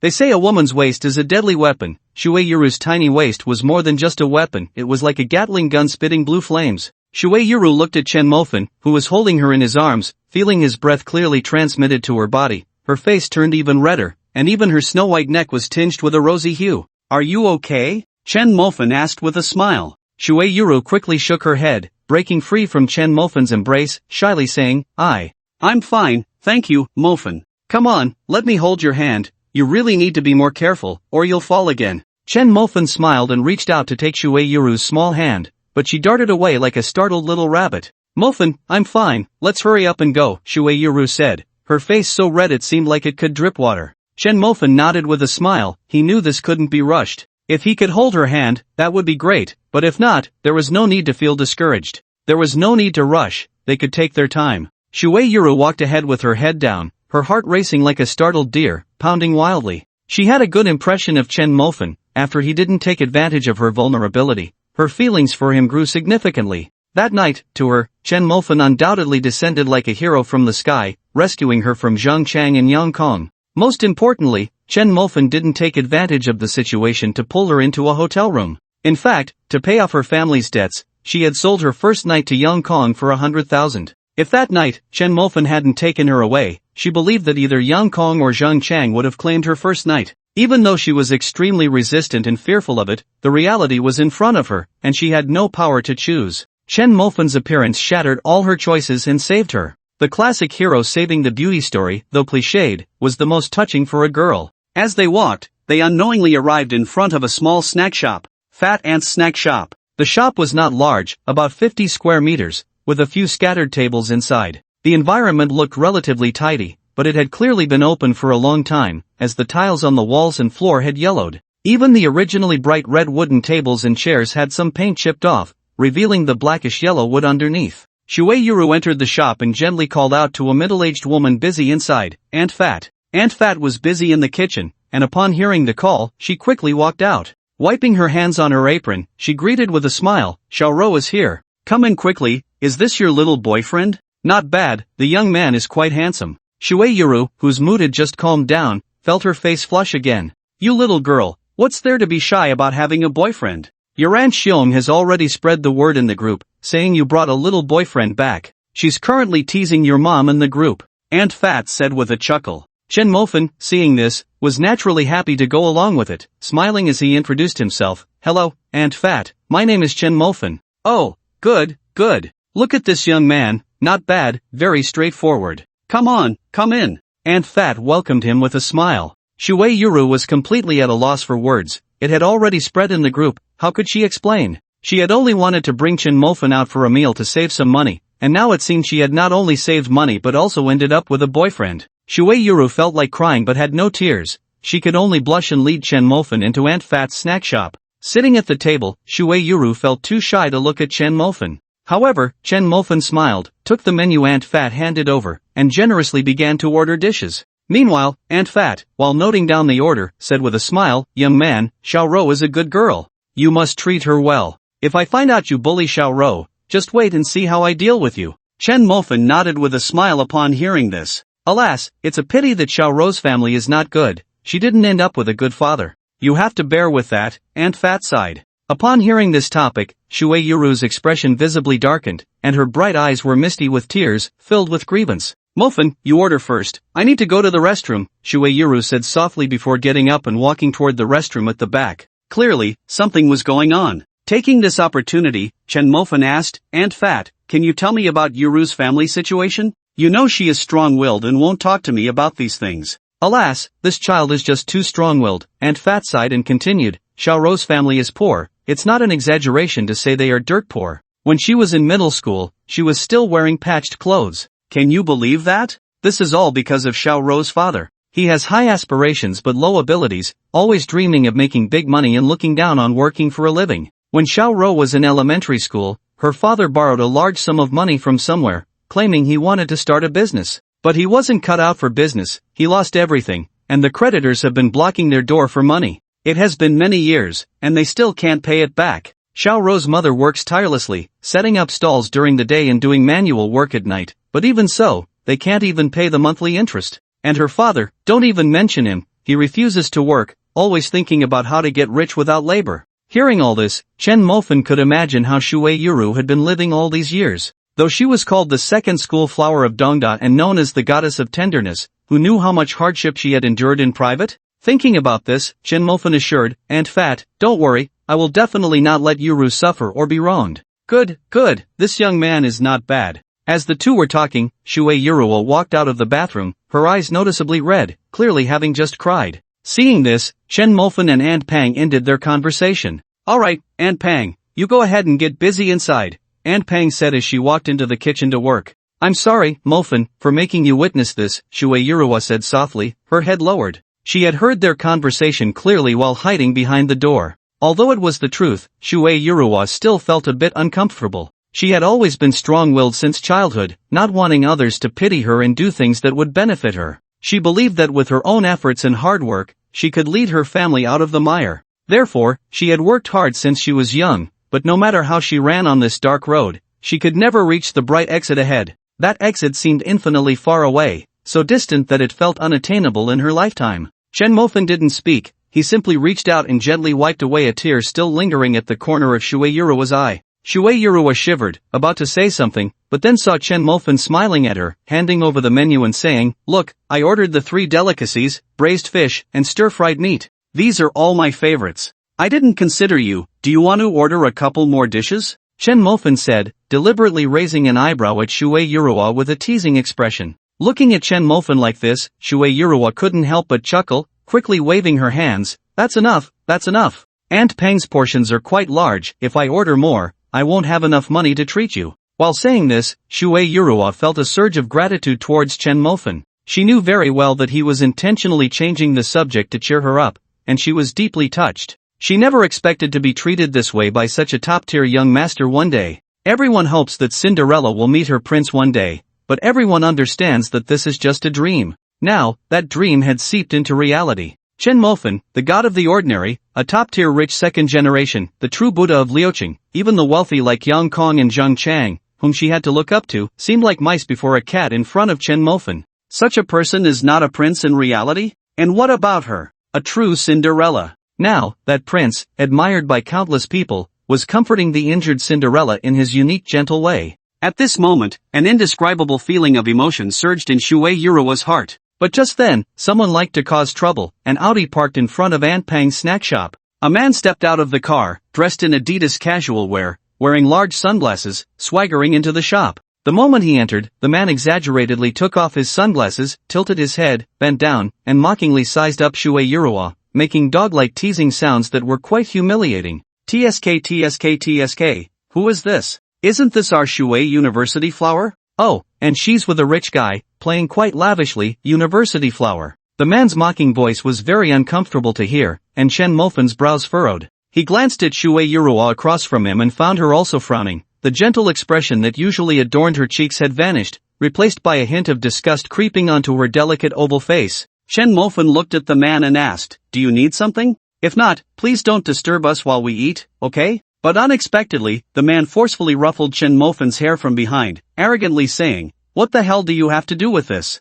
Just shut your mouth." Chen Mofan was taken aback for a moment, then smiled, a cold glint flashing in his eyes. Just as he was about to stand up, Shui Yurua grabbed his wrist, her eyes pleading as she shook her head at him. Seeing the plea in Shui Yurua's eyes, Chen Mofan's anger slowly subsided. Shui Yuru raised her head to look at the man and said, "Jobin, I will pay back the money I owe your family. Can you stop humiliating me here?" Jobin, leaning against the table, swung the Audi car keys in his hand, a smirk on his lips. "Pay back? Who the hell said I want money? To be honest, I have my eyes on you. If you serve me well, I can waive the interest your family owes me." As he spoke, Jobin's eyes glinted with lust as he looked up and down at Shui Yuru. When his gaze landed on her slender waist, he lewdly licked his lips. Shui Yuru's face turned red with anger upon hearing this. She raised her hand, trembling as she pointed at Jobin, clearly infuriated. Jobin was her classmate, someone who had never taken studying seriously, had fallen in love early in middle school, and had even written her love letters and once ambushed her at night. Therefore, she had a very poor impression of him and felt no affection whatsoever. Jobin, relying on the fact that his family had lent money to Shui Yuru's family, would always find ways to harass her for repayment, with the intention of getting close to her. Not long ago, he even went directly to Shui Yuru's home, pressuring her parents for the debt. With no other choice, Shui Yuru had to sell her virginity to Yang Kong for 100,000 yuan. That 100,000 was just the interest, but even that amount could ruin her family. Seeing Shui Yuru's flushed face, Jobin whistled smugly, grinning. "Shui Yuru, I'm not afraid to tell you that your dad has agreed to our marriage. We'll get married next month, and you'll be part of the Zhou family." Jobin said, casting a disdainful glance at Chen Mofan, then contemptuously added, "From now on, stay away from people like him, or don't blame me for breaking your legs." His words were practically pointing at Chen Mofan's nose, calling him a lowlife. Shui Yuru trembled with anger, while Chen Mofan could only shake his head and smile bitterly, wondering why they couldn't even have a peaceful meal. But that smile only irritated Jobin further. His eyes turned cold as he said arrogantly, "What are you laughing at? I'm asking you what you're laughing at." Jobin pointed at Chen Mofan, his words growing colder and his tone increasingly arrogant. Such aggression made Chen Mofan's gaze gradually turn icy. Seeing this, Shui Yuru stood up, angrily pointing towards the door. "Enough, Jobin. I will not marry you, so get lost." Jobin scoffed, pointing at Chen Mofan, continuing his arrogant tirade. "Shui Yuru, you filthy bitch, you dare tell me to get lost for this loser? I'm truly seeing things clearly now. Fine, I won't drag this out. If you want me to leave, pay me back now." Again, that same line. Over the years, Jobin had said this to her countless times. Each time, he used the debt to threaten her, forcing her to comply. And in reality, each time, she could only take a step back, retreating again and again, constantly compromising herself. Because her family truly couldn't come up with that huge sum of money. Tears welled up in Shui Yuru's eyes as she stubbornly bit her lip, looking at Jobin, trying to remain calm. "Jobin, I will pay you back as soon as possible. Please leave now and don't make my friend angry. You can't afford to offend him." "Ha!" Jobin sneered disdainfully, casting a contemptuous glance at Chen Mofan. Looking at Chen Mofan's outfit of a tank top and shorts, his disdain was almost overflowing. "Him? I can't afford to offend him? Shuei Yuru, are you trying to fool a fool? Let this poor loser try to touch me. What else could Shuei Yuru say? She could only let out a helpless sigh. Chen Mofan looked at Shuei Yuru's helpless expression, reached out to ruffle her hair, and smiled. Alright, Yuru, you've already helped him enough. If he doesn't appreciate it, it's not your fault. Hey, look who's putting on airs. Kid, who do you think you are, saying I don't appreciate it? Jobin said disdainfully. As he spoke, he waved the car keys in his hand triumphantly in front of Chen Mofan, boasting, Kid, do you see this? An Audi, the least expensive car in our family, worth hundreds of thousands. Can you afford it? Do you see my outfit? Over 10,000, can you wear that? Not afraid to tell you, my family's assets are 200 million. In the trunk of my Audi, I have over $1 million. Jobin bragged, his face full of arrogance and aggression. Over $1 million in cash, a poor loser like you will never earn that in your lifetime. What are you even worth to say I don't appreciate it? Jobin shouted arrogantly, reaching out to slap Chen Mofan's face, wanting to humiliate him further. But as his hand reached out, he suddenly felt a blur in front of him. Looking at his hand, he found all 5 fingers had been broken, a sharp pain shooting from his fingers to his brain. Jobin clutched his arm, his face contorted in pain, wailing incessantly. Ugh! The sound echoed down the street, quickly attracting the attention of the plump aunt busy in the kitchen. The plump aunt gasped at the scene, covering her mouth in shock. The neighbors around were also drawn by the noise, putting down their work and gathering at the entrance of the plump aunt's snack shop, pointing and discussing. What's going on? Hey, you don't know? That Jobin, the rich kid, got beaten up. I heard the attacker is Xiao Rou's boyfriend. Ah, Jobin got beaten? Then Xiao Rou's boyfriend is dead meat. Jobin's family is very wealthy, most of the shops in this old district belong to them. Who would dare to mess with someone like that? Yet Xiao Rou's boyfriend, not knowing the heights of heaven or depths of the earth, actually laid hands on Jobin. Goodness, isn't Xiao Rou's family finished? They owe Jobin's family 500,000. Won't Jobin's family come to collect? I wonder if Xiao Rou's boyfriend will help them pay it back. Pay back what? Look at that guy, in a tank top and shorts, obviously a poor loser. What can he pay back? Sigh, today's youth are so impulsive, and the worst part is they have no ability, causing trouble for others.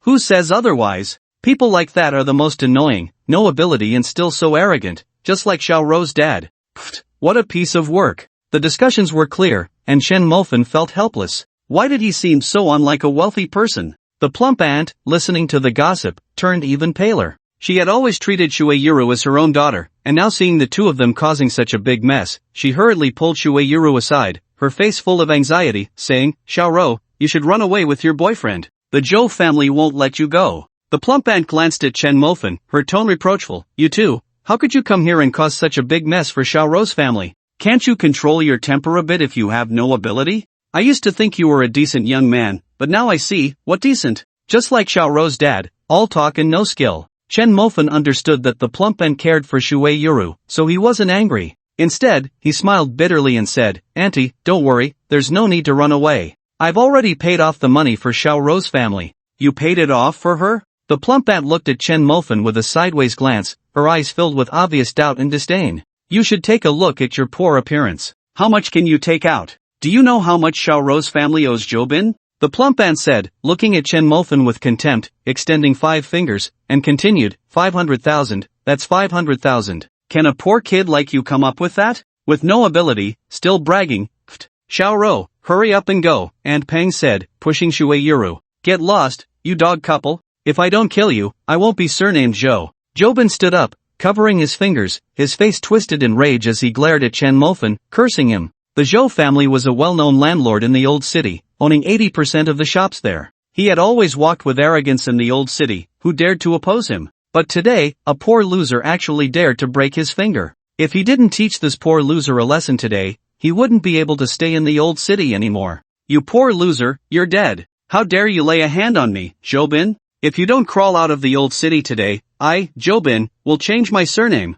Jobin shouted, spitting out insults. Outside Aunt Peng's snack shop, Shuei Yuru's mother heard the commotion and hurried over, leaving her stall behind. Standing at the door, she saw Jobin's twisted hand and her daughter with Chen Mofan inside the shop. Shuei Yuru's mother felt as if her head had been struck by lightning, dizzy and nearly falling to the ground. Without hesitation, she rushed into the snack shop and knelt before Jobin, pleading, Young Master Zhou, it's all our fault. I'll bow to you, please forgive Xiao Rou this once. As she spoke, Shuei Yuru's mother knocked her head 3 times on the floor. Jobin looked at Shuei-yuru's mother kneeling before him like a dog and laughed triumphantly. The onlookers around began to murmur louder. Look at that kid, not knowing the heights of heaven and earth, laying hands on young Master Zhou. Now Xiao Rou's family is going to suffer. I say, that kid should kneel before young Master Zhou. He caused this trouble himself, and now he wants others to bear the burden. He's not a man, what a piece of trash. Still letting that kid kneel? Can't you see his arrogant face? He still doesn't realize how serious the trouble he caused is. The young people nowadays really don't know what's good for them. Some people are not someone he can provoke. Just wait, because of this kid's arrogance, Xiao Rou's family is definitely going to bleed heavily. Xiao Rou too, how could she find such a useless guy? The murmurs grew louder, and Jobin's pride swelled even more as he laughed heartily. He kicked Shuei-yuru's mother, who was kneeling on the ground, and arrogantly said, "Damn it, let me tell you, no one can save Shuei-yuru and this poor loser today. And the money your family owes must be paid back today. If you can't pay, I'll tear down your house." Shuei-yuru's mother felt despair wash over her upon hearing this. She collapsed to the ground like a deflated balloon. Jobin even dared to kick an old woman? Chen Mofan watched this scene, his anger boiling over. Without hesitation, he slapped Jobin across the face. Just as Jobin finished his arrogant words, he saw Chen Mofan, with cold eyes, walking towards him again. He trembled in fear and threatened, "What do you want, poor loser? I'm Jobin. Even your girlfriend's mother has to kneel before me." It would have been better not to mention this, but as soon as he did, the coldness in Chen Mofan's eyes deepened, and he increased the force in his hand. Smack! A crisp sound echoed as Jobin was spun around by the slap. Before he could steady himself, Chen Mofan slapped him again. Smack! Chen Mofan dared to strike again, leaving Aunt Pang in shock as she hurriedly grabbed him, angrily saying, "Are you crazy? How dare you hit him? Don't you think the trouble you've caused is enough? How can you be so ungrateful? You're going to ruin Shuei-yuru." Shuei-yuru's mother also rushed to grab Chen Mofan, crying and pleading, "Child, stop. We can't afford to provoke young Master Zhou. You can't seek your own death like this." The onlookers outside the door, seeing this scene, were filled with disappointment, shaking their heads and sighing. "Sigh, I thought this kid was just a bit impulsive, but now it seems he's completely brainless." Anyone can see that Jobin, the young master, is not someone to mess with, yet he still charges in headfirst. It's better to stay away from people like him. Be careful not to get dragged in. Look, that poor kid is still arguing and getting worked up, not even realizing how shabby he looks in those street vendor clothes. It's really laughable. This is not a boyfriend, he's clearly a disaster. Xiao Rou's family is in big trouble for running into this calamity. Just wait, Zhou Xiao definitely won't let them off lightly this time. Seeing Chen Mofan still wanting to take action, Shuei-yuru's mother hurriedly pulled him back, pleading, "Young man, please stop. We can't afford to mess with Zhou Xiao, I'm begging you." Enough! At that moment, Aunt Fat shouted angrily, pointing at Chen Mofan and scolding, "Haven't you gone crazy enough? Look at the trouble you've caused for Xiao Rou. I really regret letting you into my shop, now get out." Shuei-yuru stared at the chaotic snack shop, dazed for a while before coming to her senses, and hurriedly stepped forward to persuade Aunt Fat, "Mom, Mofan isn't someone who acts without reason. Since he dares to do this, he will definitely handle it well, he has that ability." Handle it well? Aunt Fat looked at her with disdain, shaking her head and sighing, "Xiao Rou, what can I say? You're such a clever girl, how can you say such nonsense? This kid is dressed like a street vendor, what right does he have?" Jobin glared at Chen Mofan with resentment, his eyes cold as he sneered, "Handle it? He's even qualified? You all just wait, I'll make sure to take care of you one by one." Looking at the arrogant Jobin and then at Aunt Fat, who was anxiously and angrily staring at him, Chen Mofan let out a helpless sigh. He had intended to deal with his own itch for action first, but he never expected so many people to block him. Since that was the case, he would first shut everyone up. Chen Mofan's eyes turned cold as he looked at Jobin. Without any hesitation, he said directly, "If you don't want to get beaten, just give me your card number." The two slaps had left Jobin's face still stinging. Upon hearing this, adhering to the principle of a wise man not suffering immediate losses, he revealed his card number. He then asked, "What do you want my card number for?" The people outside also looked puzzled, not understanding why Chen Mofan wanted the card number. This poor kid isn't thinking of transferring money to Zhou Xiao to settle this, is he? But looking at his shabby appearance, how much can he possibly take out? I guess at most 300 to 500. Buffed, self-righteous poor loser. Don't joke around, 300 to 500? Is Zhou Xiao the kind of person who cares about that?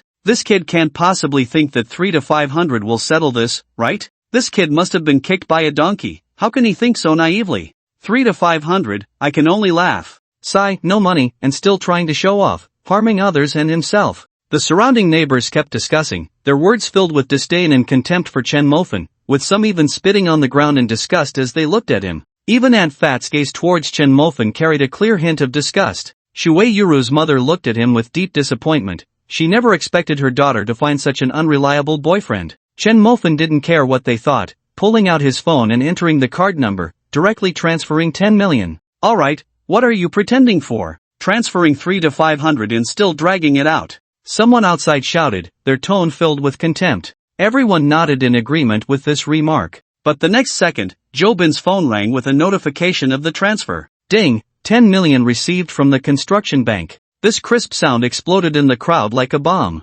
Everyone was stunned in place, their eyes involuntarily widening in shock as they looked at Chen Mofan. 10 million? That kid actually put out 10 million? This phrase simultaneously flashed through everyone's minds, swirling in the wind. Outside the door, many people stood dazed for 3 or 4 seconds before regaining their senses, gasping in disbelief, their faces filled with astonishment. At this moment, the way they looked at Chen Mofan was devoid of any contempt, replaced by sheer incredulity. Aunt Fat slapped herself hard to confirm that this was not an illusion. Her niece's boyfriend had actually taken out 10 million. 10 million! This was 10 million! Her small shop's annual revenue was only a few $100,000. How many years would it take her to earn that 10 million? But now, this kid had taken it out so easily, looking as casual as if he were pulling out a single dollar. This. Aunt Fat was dumbfounded. The next second, her face suddenly turned bright red as she recalled her earlier words, feeling so ashamed that she wished she could find a crack in the ground to hide in. Shui Yuru's mother also looked dazed, her pupils constricting to a point,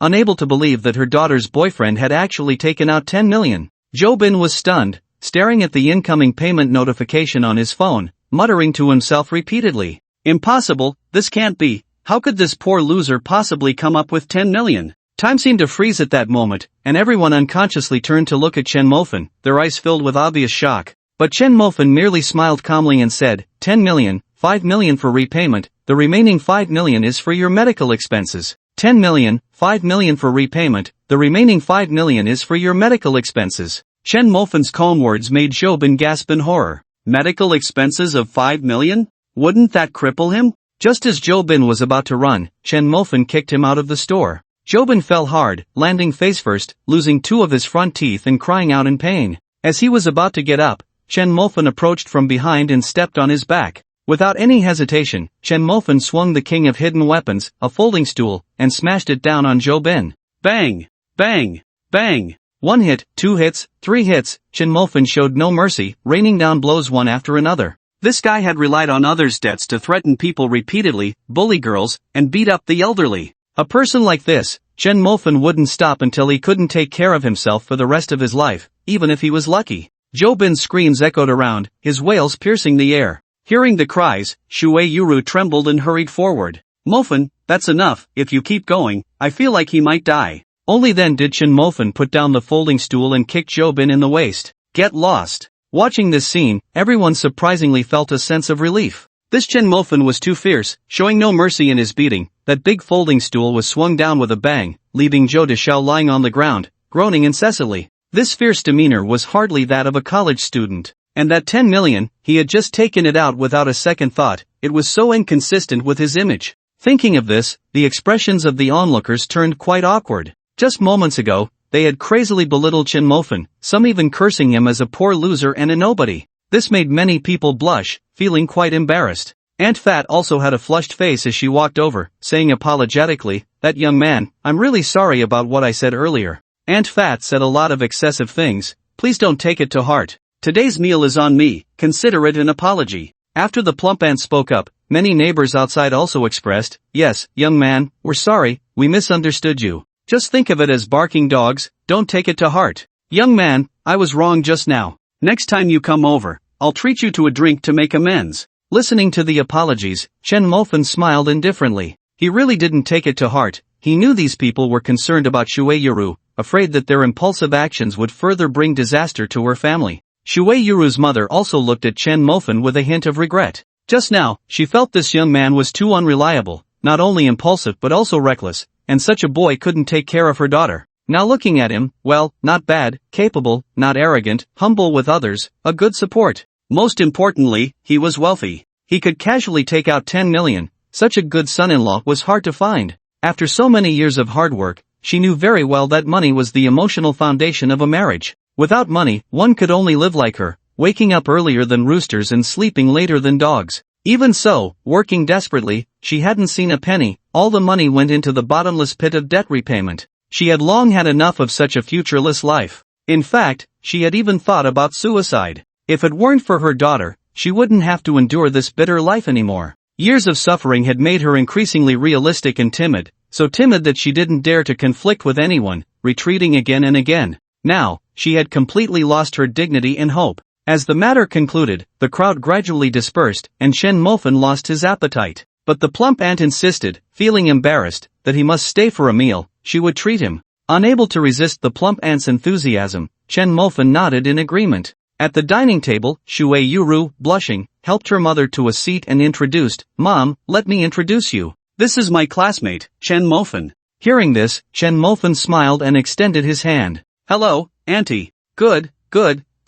Young man, not bad. How long have you been with our Yuru?" Shui Yuru's mother quickly extended her hand, shook hands with Chen Mofan, and asked with a smile. This made Shui Yuru's face turn bright red as she explained, "Mom, Mofan and I are just ordinary friends, we're not dating." "Ah?" Shui Yuru's mother's voice suddenly rose a couple of notches. "Not dating?" She could hardly believe her ears. How could they not be dating? Chen Mofan was clearly a golden son-in-law. If they let him go, it would be too late to cry. Wait! Shui Yuru's mother was stunned. If they weren't dating, how could Chen Mofan take out 10 million for her daughter? How extravagant was that? This was 10 million. This kid just pulled it out like that. She worked day and night, and in a month, she could only earn 15 or 16,000. If she wanted to earn 10 million, she would have to work for 50 or 60 years. My goodness! Shui Yuru's mother was dumbfounded. No, this kid must like my daughter, otherwise, why would he take out such a huge sum? Thinking of this, Shui Yuru's mother smiled at Chen Mofan and said, "Mofan, what do you think of our Yuru?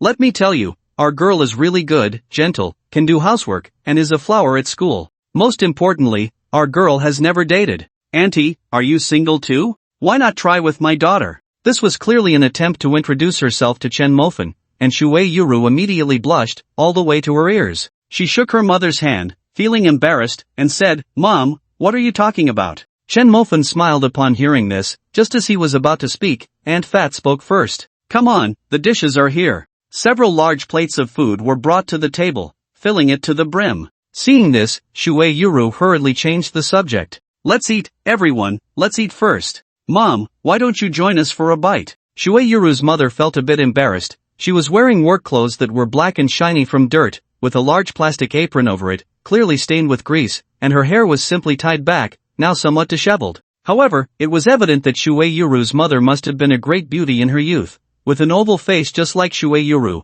a standard beauty's face shape. I think I'll skip it. I still have to keep busy, and besides, look at me all covered in grease, it might ruin your appetites. I won't eat, you all go ahead. As Shui Yuru's mother tried to leave, Shui Yuru grabbed her mother's arm and turned to Chen Mofan gently, saying, "Mofan, you don't mind, do you?" With that, Shui Yuru's eyes were fixed intently on Chen Mofan. She had a good impression of him and wanted to continue their relationship. But if Chen Mofan looked down on her mother, no matter how much she liked him, she wouldn't keep in touch with him. As for that 10 million, she would work to pay it back to Chen Mofan, not wanting to owe him a single cent. Chen Mofan smiled slightly, with no hint of disdain in his eyes, and said, "Of course not, Auntie, since you're here, you should definitely have a warm meal. Come on, Auntie, let me get you some bowls and chopsticks." Chen Mofan grew up in the countryside, and his parents often came back from the fields dirtier than this. How could he possibly look down on her? If he were to disdain Shui Yuru's mother now, would he also disdain his own parents in the future?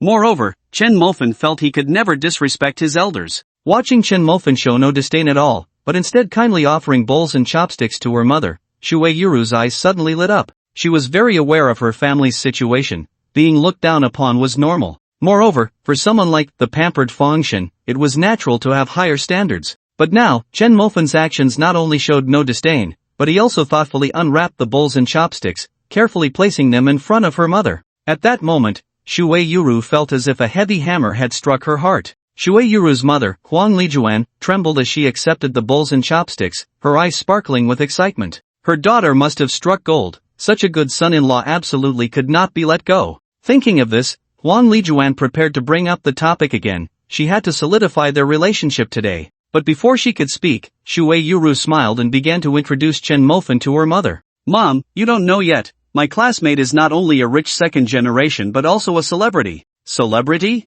Huang Lijuan looked puzzled. She thought carefully and realized she didn't know any stars by that name. Seeing her mother's confusion, Shui Yuru smiled and said, he is the Fengshen you were talking about earlier, the one who gave 600 million to a female streamer. Huang Lijuan was instantly stunned. They often chatted about family matters and the latest gossip while setting up stalls on the streets, and the hottest topic at the moment was undoubtedly the name Fengshen. First, he spent 600 million, and then he stepped on Tiger Yi. Such a figure made everyone envious when mentioned. Especially her. When she heard that Fengshen had spent 600 million, her eyes turned red with envy. She wished she could have 600 million too, so she could pay off all her debts and truly start living her own life. She remembered that she had scolded the mortal god for being wasteful, spending 600 million so casually. That was a fortune she could never earn in several lifetimes. But she understood that while she scolded him, she was envious to the point of jealousy. Now, that wasteful mortal god was right in front of her? M.O. Mortal god. Huang Lijuan murmured in shock, sliding off her chair and landing on the ground, staring blankly at Chen Mofan. Shui Yuru and Chen Mofan were both startled and quickly reached out to help her. Mom, what's wrong with you? Shui Yuru asked with concern. But as the words left her mouth, she realized that her mother was clearly frightened. Not to mention her mother, she had also been startled when she first learned that Chen Mofan was the mortal god, right? Thinking of this, Shui Yuru couldn't help but chuckle, then looked at Chen Mofan with a hint of reproach. Look at you, you've scared my mom. Chen Mofan scratched his head awkwardly. It wasn't his fault. Huang Lijuan watched this scene, her heart racing. How could her woman dare to complain about the mortal god? She thought to herself and quickly waved her hand. It's not the mortal god's fault, it's my fault, I was careless. Auntie, please don't call me that, it feels awkward. Just call me Mofan, it sounds more friendly. Huang Lijuan's face showed a clear sense of panic as she stammered. No, that's not good. It's fine, Mom, just call him Mofan. You don't have to flatter him like that, right, Chen Mofan? Shui Yuru said with a smile, and then provocatively glanced at Chen Mofan. Seeing Shui Yuru's obvious playful demeanor, Chen Mofan smiled and nodded quickly. But just as they settled down, the plump ant who had been listening to the family chat also fell. With a thud, Chen Mofan clearly felt the small eatery tremble. What a weight! The two had no choice but to help Huang Lijuan before going to assist the plump ant. This meal was the most nerve-wracking one Huang Lijuan had ever had. Originally, she wanted to matchmake Chen Mofan with her daughter, but after learning that Chen Mofan was the mortal god, all those thoughts vanished. There was no way, the gap between them was just too vast. She didn't even dare to think that one day the mortal god could become her son-in-law. That thought was beyond her. After the meal, Chen Mofan scanned the QR code and directly transferred 100,000 to the plump ant. The plump ant was shocked, repeatedly saying it was unnecessary, that she had promised to treat them. Chen Mofan didn't stand on ceremony and said directly, Auntie, this 100,000 isn't for the meal.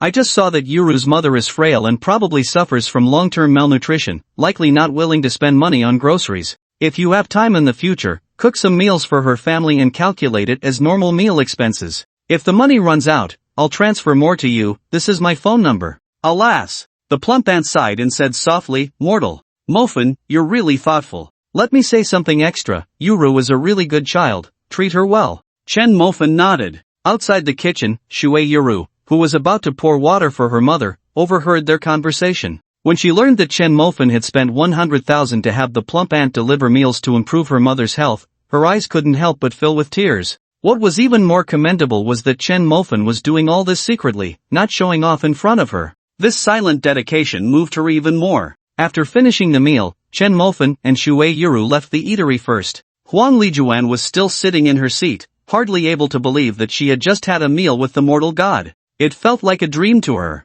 The plump ant came over, patted Huang Lijuan's shoulder, and joked, Little sister, are you still in a daze? Huang Lijuan's body suddenly trembled, and as she regained her composure, she looked at the plump ant in front of her, hesitating several times before finally mustering the courage to ask, Auntie, my daughter really became good friends with the mortal god? The plump ant smiled, understanding that Huang Lijuan found it hard to believe. Even she, an outsider, felt it was unbelievable. Slowly exhaling, the plump ant said with a smile, Sister, it's true, and I can tell that Imo fan is interested in your little row. Just wait to enjoy the blessings. No. Huang Lijuan quickly shook her hand. We really can't aspire to such a wealthy family. and Chen Mo fan could never be interested in Little Ro. Not interested in Shui Yuru? Sister, let me tell you, do you know how much the mortal god gave me when he settled the bill? Huang Lijuan shook her head. 100,000, he gave me 100,000. Do you know what that 100,000 is for? Huang Lijuan shook her head again. He said that since your health is poor, I should bring you vegetables every day to nourish your body, the plump aunt said enviously. Huang Lijuan was left in a daze. She never expected that the legendary mortal god would be so thoughtful. It was not hard to see that Chen Mo fan truly cared for their family, or rather, for Little Ro, otherwise, why would he do this? Sister, just wait to enjoy the blessings. Upon hearing this, a shy smile appeared on Huang Lijuan's weathered face. She had once fantasized about a good life, but after so many years of reality's blows, she dared not harbor even a glimmer of hope. But now, could she really? Huang Lijuan found her heart filled with excitement at just the thought. Excited, her dry, yellowing fingers trembled slightly. Jobin nearly crawled out of the snack shop, not daring to stop for a moment. He just wanted to quickly distance himself from that madman. He was truly afraid that the madman would beat him to death in the snack shop, even giving up his Audi and the millions in the trunk. He didn't know how long he had been running, but exhausted, Jobin finally stopped. He glanced back with lingering fear and, seeing nothing behind him but the pockmarked concrete road, let out a sigh of relief. But just as he relaxed, a voice sounded beside him. Oh, isn't this young Master Zhou? Who did this to you? Jobin trembled in fright and quickly turned to look. A man dressed in a sharp suit, with short-cropped hair and gold-rimmed glasses, approached. The man was very handsome and well-dressed, making a striking impression. However, his thin lips gave off a sense of being petty and mean. Behind him were 5 burly men, each covered in tattoos, making them look intimidating. Upon seeing the man, Jobin's body visibly shook. Fear flickered in his eyes as he hurriedly said, Su Shao. Su Hao was not from Liao City, he was a well-known young master from another place who had come to Liao City after Tiger Yi fell from power. In fact, he had long coveted Liao City. Liao City, with its huge population, had always been one of the cities with the lowest economic output in China. Over the years, despite economic development, it remained lukewarm, with a sluggish market. However, Liao City's consumption capacity was not low, especially with its large population. It was the constant fighting among the wealthy that had prevented Liao City's economy from developing. This further led to the fact that, although Liao City had many young masters, there had never been a truly top-tier young master. Even in live streaming rewards, if it weren't for the sudden emergence of the mortal god, these young masters from Liao City would have always been the laughingstock of others. The top young masters from other major cities looked down on these rich second-generation heirs from Liao City with a hint of disdain. Liaoqing, this enormous cake of a city with a massive population, has long been coveted by the wealthy from other major cities. However, no one wants to be the clam and crane fighting over it, which is why no one has intervened until now. Taking advantage of Lord Tiger's decline, Su Hao couldn't wait to enter Liaoqing, ready to take a slice of this big cake. Su Hao had his sights set on the old town, planning to overhaul and transform it into a large commercial district, turning it into a landmark area of Liaoqing. In the old town, Jobin's family controlled 40% of the shops, making him the undisputed landlord of the area. Su, young Master Su, what brings you here? In the face of Su Hao, Jobin's demeanor noticeably shrank, his words laced with a hint of flattery. Su Hao naturally detected this tone of flattery and felt disdain in his heart. After all, he was still an outsider in the wealthy circle of Liaoqing, yet Jobin, instead of trying to bring honor to his family, seemed eager for Su Hao to look down on them, approaching him with a sycophantic attitude. Such a person was not only spineless but also contemptible. Despite his contempt, Su Hao wore a broad smile, affectionately wrapping an arm around Jobin's shoulder. Joe, my brother, I specifically rushed over to see you. Ever since we had a drink together at the bar last time, I felt a strong connection with you, so here I am.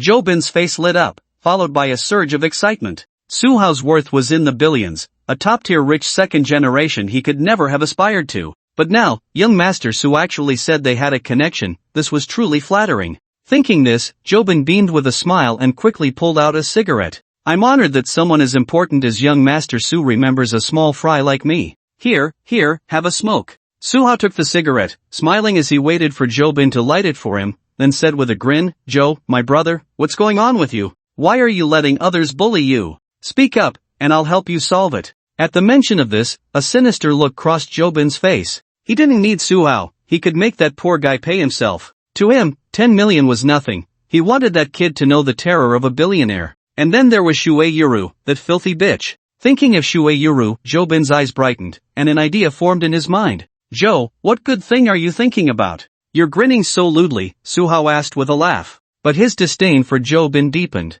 This guy could actually zone out while they were talking, he was truly a talent. Jobin had no idea what Suhao was thinking. At this moment, he smiled proudly and said, "Young Master Su, I'll introduce you to a great woman tonight. She's a virgin and a beautiful campus flower." Ha ha ha. Jobin laughed, raising an eyebrow at Suhao with a lewd expression. Damn! Suhao was completely speechless. They were supposed to be discussing the issue at hand, yet this guy had to steer the conversation toward women. Was he completely out of his mind? If he didn't need this guy, he would have slapped him across the face by now. Suppressing his anger, Suhao smiled and nodded, asking again, "Joe, about that injury you have." Only then did Jobin recount what had just happened. Suhao's eyes lit up. Wasn't this a stroke of luck? Just as he was thinking about how to build a good relationship with Jobin to make him owe him a favor, he could now propose the acquisition of the land and buildings in the old town. This guy had been a landlord in the old town for years. Getting this done with him would surely be twice as effective. That guy actually dared to lay a hand on you, Joe? Don't say you can't take it anymore. As your brother, I can't stand it either. No doubt about it, bullying you is bullying me, Suhao. I'll definitely help you settle this score today. Suhao spoke boldly, his chest thumping loudly. One might think he was incredibly righteous. Jobin was so moved he could hardly contain himself. A billionaire was actually willing to take action for him. Jobin felt he had found a kindred spirit. Immediately, Jobin recounted the plan he had already devised. That night, he intended to have people kidnap Shui Yuru, forcing Chen Mofan to come to her rescue. As long as Chen Mofan dared to come, he would find someone to deal with him properly. He wanted to take Shui Yuru's first blood in front of Chen Mofan and take the opportunity to humiliate him thoroughly. After hearing Jobin's plan, Suhao was shocked. This fool was playing so recklessly? He actually dared to kidnap someone in Huaxia? Brother, how many brains do you have? The young master from Liuqing didn't seem impressive, but this was quite extravagant. From what this fool implied, Shui Yuru was still his fiancé, and he was even willing to let him get involved, not minding showing off in front of Chen Mofan? Impressive. All he could do was admire him. But just to be safe, Suhao confirmed once more, "Zhou Xiao, that's your fiancé, right?" Jobin didn't care at all. Instead, he boasted, "Su Xiao, come on, seriously, women are just for show, right? A wife is just something to keep at home, looking good on the outside. Who cares if she's dirty on the inside? Besides, if I don't like her anymore, I can just find another one, right? It's just for fun, don't take it seriously." I was truly shocked. Suhao exclaimed inwardly, this guy was quite the player, who knows how many women he's been with. But a wife? That was about face. Anyone who dared to say they were just playing with his wife, Suhao believed he couldn't tolerate that. Yet looking at Jobin, he seemed completely unconcerned. This was truly bold, playing with wives? Kidnapping? This guy was really something. Compared to him, I was on a different level. At that moment, Suhao felt an impulse to distance himself from him. He was genuinely afraid of being implicated. No, he had to prepare some contingency measures. On the other side, Chen Mofan and Shui Yuru had been wandering around the old city until the afternoon. Looking at the dilapidated old district, Chen Mofan felt the urge to renovate. He had more money than he knew what to do with. Moreover, when he had formed the Nightfall Group, he had promised Long Outyen he would give him a surprise. Long Outyen's family was in the real estate business and had a construction company at hand. Wasn't this just a way to spend money? Chen Mofan's eyes lit up. With an idea in mind, Chen Mofan planned to talk to Long Outyen later. The two continued to stroll through the old city until the afternoon, and then Chen Mofan took Shui Yuru to find Zhang Chang and Long Outyen. Counting today, he had only 3 days left. Zhang Chang was falling behind, with 70 billion still unspent. He needed to push him a bit. Could they even get it done? Spending money was proving to be such a hassle. This needed to be properly taught a lesson. Chen Mofan thought as he brought Shui Yuru to the top floor of the Tiankai Grand Hotel. He had just made a call. Zhang Chang was there working on an acquisition plan, and Long Outyen arrived shortly after. As he opened the door and entered the room, Zhang Chang saw Chen Mofan suddenly stand up and smiled, "Fanshin." Then, when his gaze turned to Shui Yuru, his expression froze. Not long ago, he could easily look down on this woman, but now, seeing the slightly intimate way they were together, the relationship was all too clear. Suppressing the strange emotions within, Zhang Chang smiled and said, "Sister-in-law." Shui Yuru's face turned red, and she quietly said, "Don't call me that, I'm not." But her voice was so soft that not only could Zhang Chang not hear it, even she herself wasn't sure if she had said it.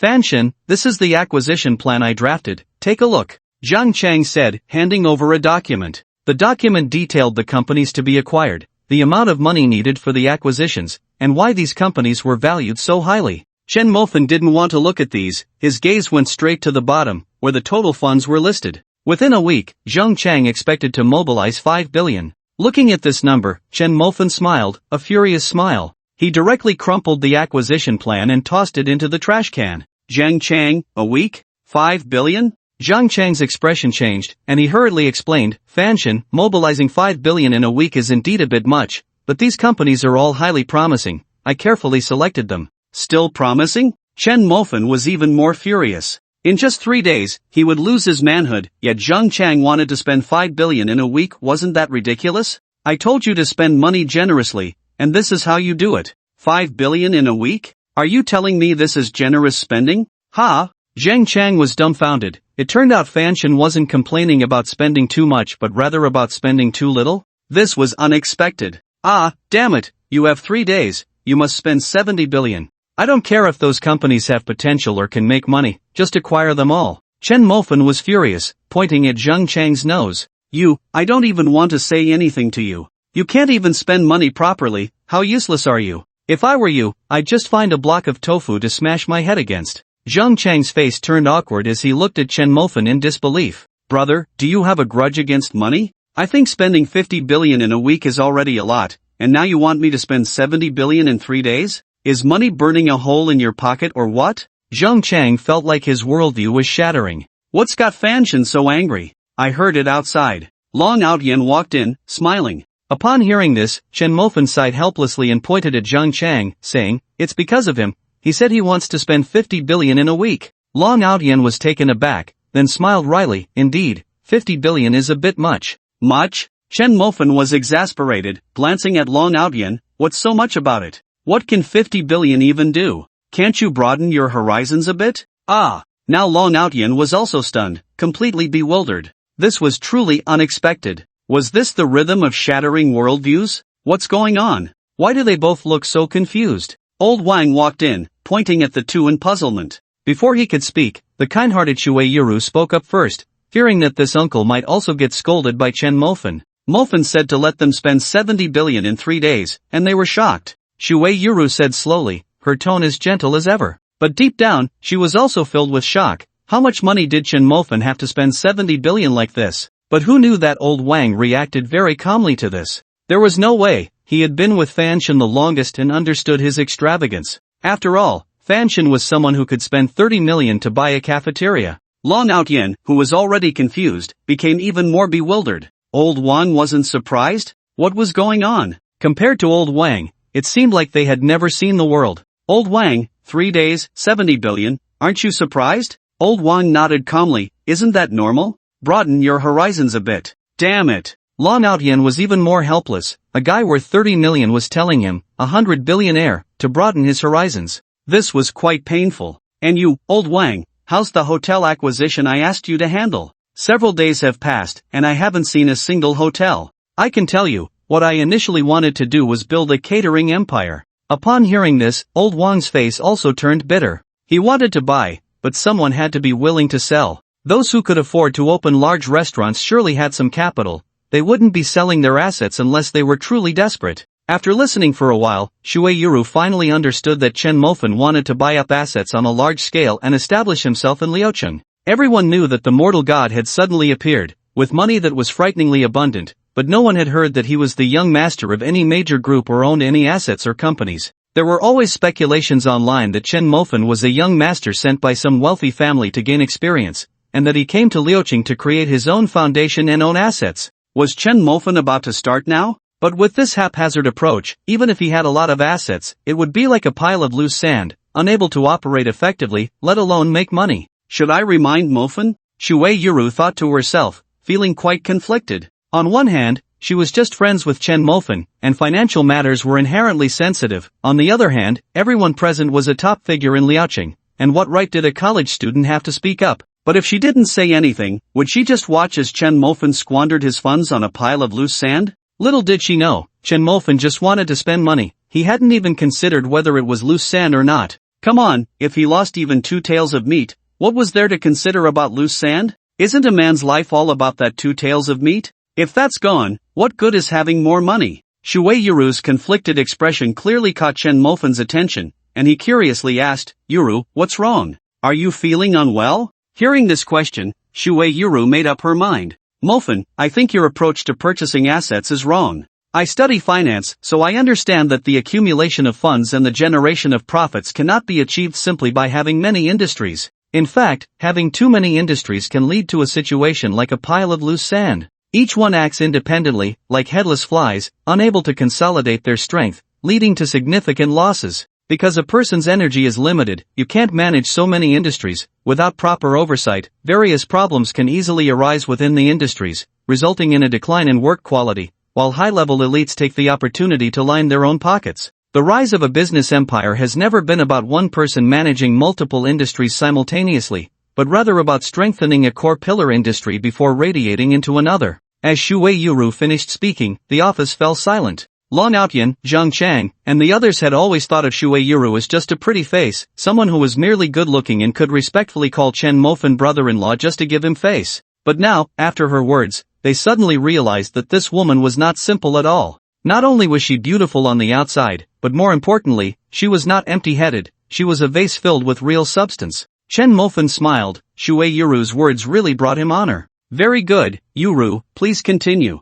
Shui Yuru smiled gently, a hint of shyness on her face, and continued, "If you want to do this, you need to find your core pillar industry. The current market in Huaxia is already saturated, and the major industries have long established their brand recognition. Therefore, what you need to do is innovate. You need to have a gimmick that can give customers a refreshing feeling. Only then will they be willing to pay for your products." Upon hearing this, Chen Mofan's eyes lit up. He had previously been unsure about how to approach the old city area, but now, after listening to Shui Yuru, he knew how to transform it. Liaoqing has always been a tourist destination, being a coastal city with developed transportation, and with numerous scenic spots and historical sites within the city, it is truly blessed. However, the number of tourists visiting Liaoqing each year is not as high as that of other cities, and the reason for this is the lack of a standout core attraction. Since there isn't one, why not create one artificially? Chen Mofan is wealthy, very wealthy. He could create a paradise with his money. Having realized this, Chen Mofan finally had a clear idea of how to spend his money.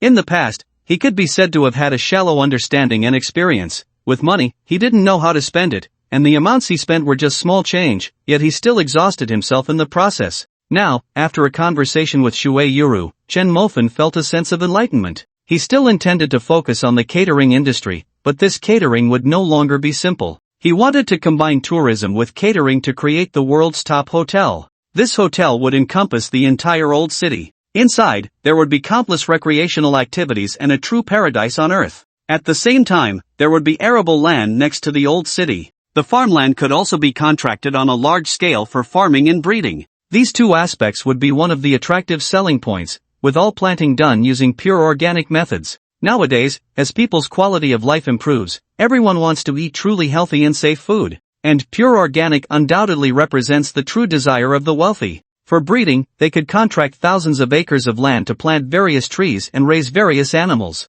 These animals could allow tourists to enter and hunt, letting those wealthy individuals experience the joy of hunting. The most beautiful paradise on earth, combined with top-notch service, trustworthy organic food, and a place to unleash their primal instincts through hunting. With all these elements combined, he couldn't believe that those wealthy individuals wouldn't flock to it. With this thought in mind, Chen Mofan looked at Long Outyan. "Outyan, I told you before that I would give you a surprise, and now, the surprise has arrived." Long Outyan's eyes lit up. He had been envious of Zhang Chang for days. This guy was stingy with his money, yet he had been making a fortune lately. He had been green with envy for a long time, always thinking about the surprise Chen Mofan had promised him. Now, was the surprise finally here? "Fanshin, just tell me, I can't wait any longer," Long Outyan said with a smile. Chen Mofan pointed to Shui Yuru beside him and said with a smile, "The surprise for you is the renovation of her family's place. Yuru's family lives in the old city, and I want to take over the entire old city and renovate it." The entire old city?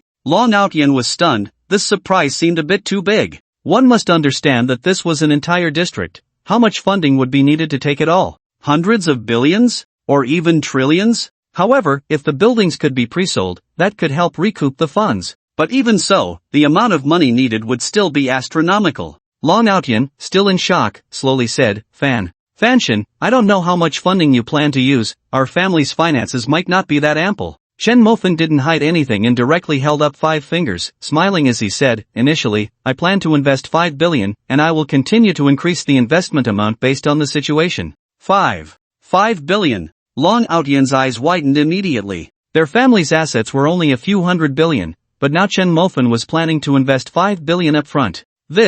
Long Outyan was somewhat dumbfounded. As one of the well-known young masters of liaoqing, he shouldn't be showing such a surprised expression regarding money, it would make him seem. But he couldn't help it. He knew Fanshan was wealthy, but he didn't expect it to be this extravagant. 5 billion, as initial funding. My god. How the hell can I play with a mere god? This is simply not on the same level. Long Outyan thought, his face turning red as he awkwardly said, I can only come up with 50 billion at most. As soon as Long Outyan finished speaking, he felt an urge to find a hole to hide in. But then Chen Mofan surprisingly nodded with a smile. Alright, Outyan, here's the deal. This project is unpredictable. How about this, you prepare the 50 billion first, but your construction team needs to start moving and begin the demolition of the old city area. Later on, if you think this project is viable, then you can invest the 50 billion. At that time, I'll give you 10% of the shares. Upon hearing this, Long Outyan's face lit up with joy. The thought of actually investing 50 billion made him quite anxious.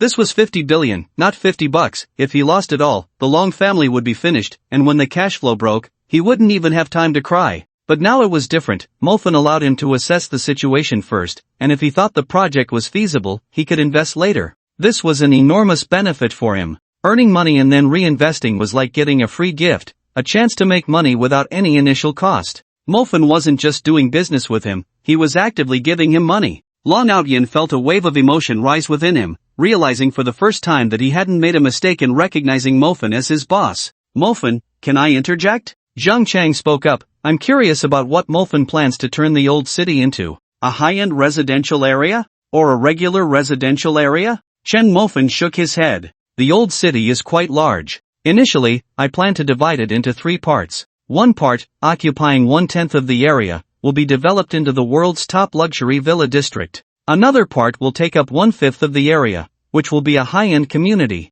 The remaining 8/10, I want to build a world-class hotel that surpasses all others, the largest and most luxurious in the world. This hotel will include dining, entertainment, outdoor hunting, farming fields, large amusement projects, wellness centers, artificial landscapes, and so on. I want to gather everything related to food, fun, living, travel, and healthcare into one place, creating a paradise for the wealthy. Everyone in the office was dumbfounded, staring blankly at Chen Mofan. This was too crazy. According to this standard of being world-class, it wasn't just an investment, it was burning money, throwing heaps of wealth into this bottomless pit. Perhaps even then, it wouldn't fill the pit. But what shocked them even more were Chen Mofan's next words. Those words made them question their very existence. Chen Mofan slowly began to speak, this is just the first step. Afterward, I will use the old city as the core and expand it to cover the entire Liao City. My goal is to transform Liao City into a super first-tier metropolis. In 10 years, I want to add the character Liao after the 4 words Beijing, Shanghai, Guangzhou, Shenzhen. As his words fell, the conference room instantly fell into a dead silence, everyone staring blankly at Chen Mofan. Looking at Chen Mofan's calm face, they felt as if their scalps were about to explode. This was no longer madness. Chen Mofan's words made them feel as if they were dreaming. To transform a city by oneself? This was simply a fantasy, yet Chen Mofan's expression was so calm. And beneath that calmness lay confidence in himself.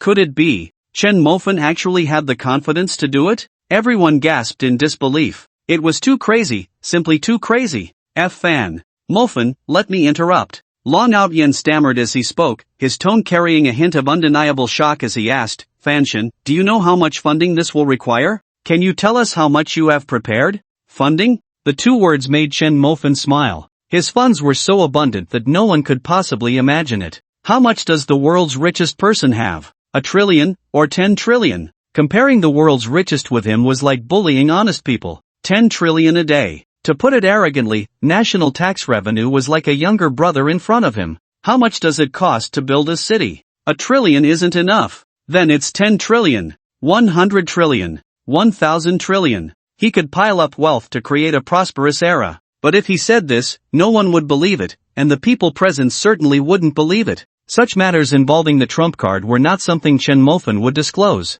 I have a clear idea about the money, you just need to follow my lead. Upon hearing this, everyone nodded, but they couldn't help feeling a bit anxious. The current Fanshin was so arrogant that it made them feel somewhat scared. Should they find a psychiatrist for Fanshin? A few exchanged glances, each seeing the thoughts in the other's minds. Long Outyen and Zhang Chang poked Old Wang. Old Wang sighed. How did you two come to such a unified opinion on something so offensive? Clearing his throat, Old Wang smiled. Boss, although I think your ambitions are too grand, I still wholeheartedly support you. By the way, I happen to know a pretty good psychiatrist. Should we call him over to discuss things together? Talk to your grandpa. Chen Mofan angrily picked up a cushion from the nearby sofa and threw it over. Wasn't this clearly implying he had a mental illness? Chen Mofan didn't hesitate and directly transferred 500 billion to Long Outyen. As the notification of the transfer sounded, everyone froze in place. Was Fanshin serious? He really transferred 500 billion up front? This was 500 billion,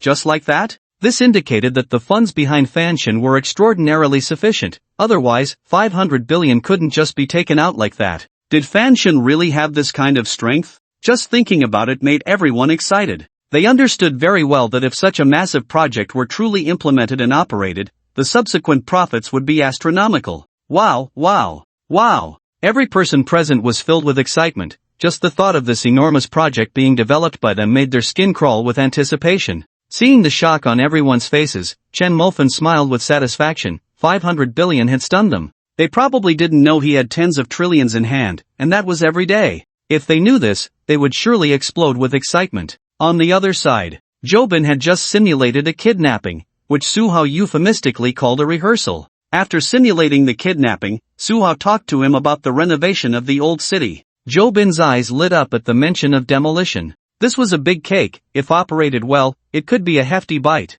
Thinking of this, Jobin smiled and said, Young Master Su, I wonder how much funding you are putting in at the beginning? But don't worry, no matter how much it is, we're brothers, I will definitely help you, it's just... Jobin's words trailed off as he rubbed his hands together with a smile. Ha! Suhao almost laughed. This was clearly asking him for benefits. How could Jobin think he could take a bite of the cake? It was truly amusing. Originally, the world is bustling for profit, and everyone is vying for benefits. This is not unreasonable, but to come to me and discuss this right away, isn't that a bit too ugly? Moreover, why should Jobin think he was entitled? Suhao's disdain for him deepened once again. But he smiled brightly, saying, Don't worry, Zhou Xiao, your share of brotherhood is remembered in my heart. As for the funds, they are more than sufficient. I have prepared 1 billion. Suhao chuckled, but added a thought in his mind. Just take off a zero. He had long decided that in the initial phase, he would acquire 1/10 of the old city area to build high-rise residential complexes.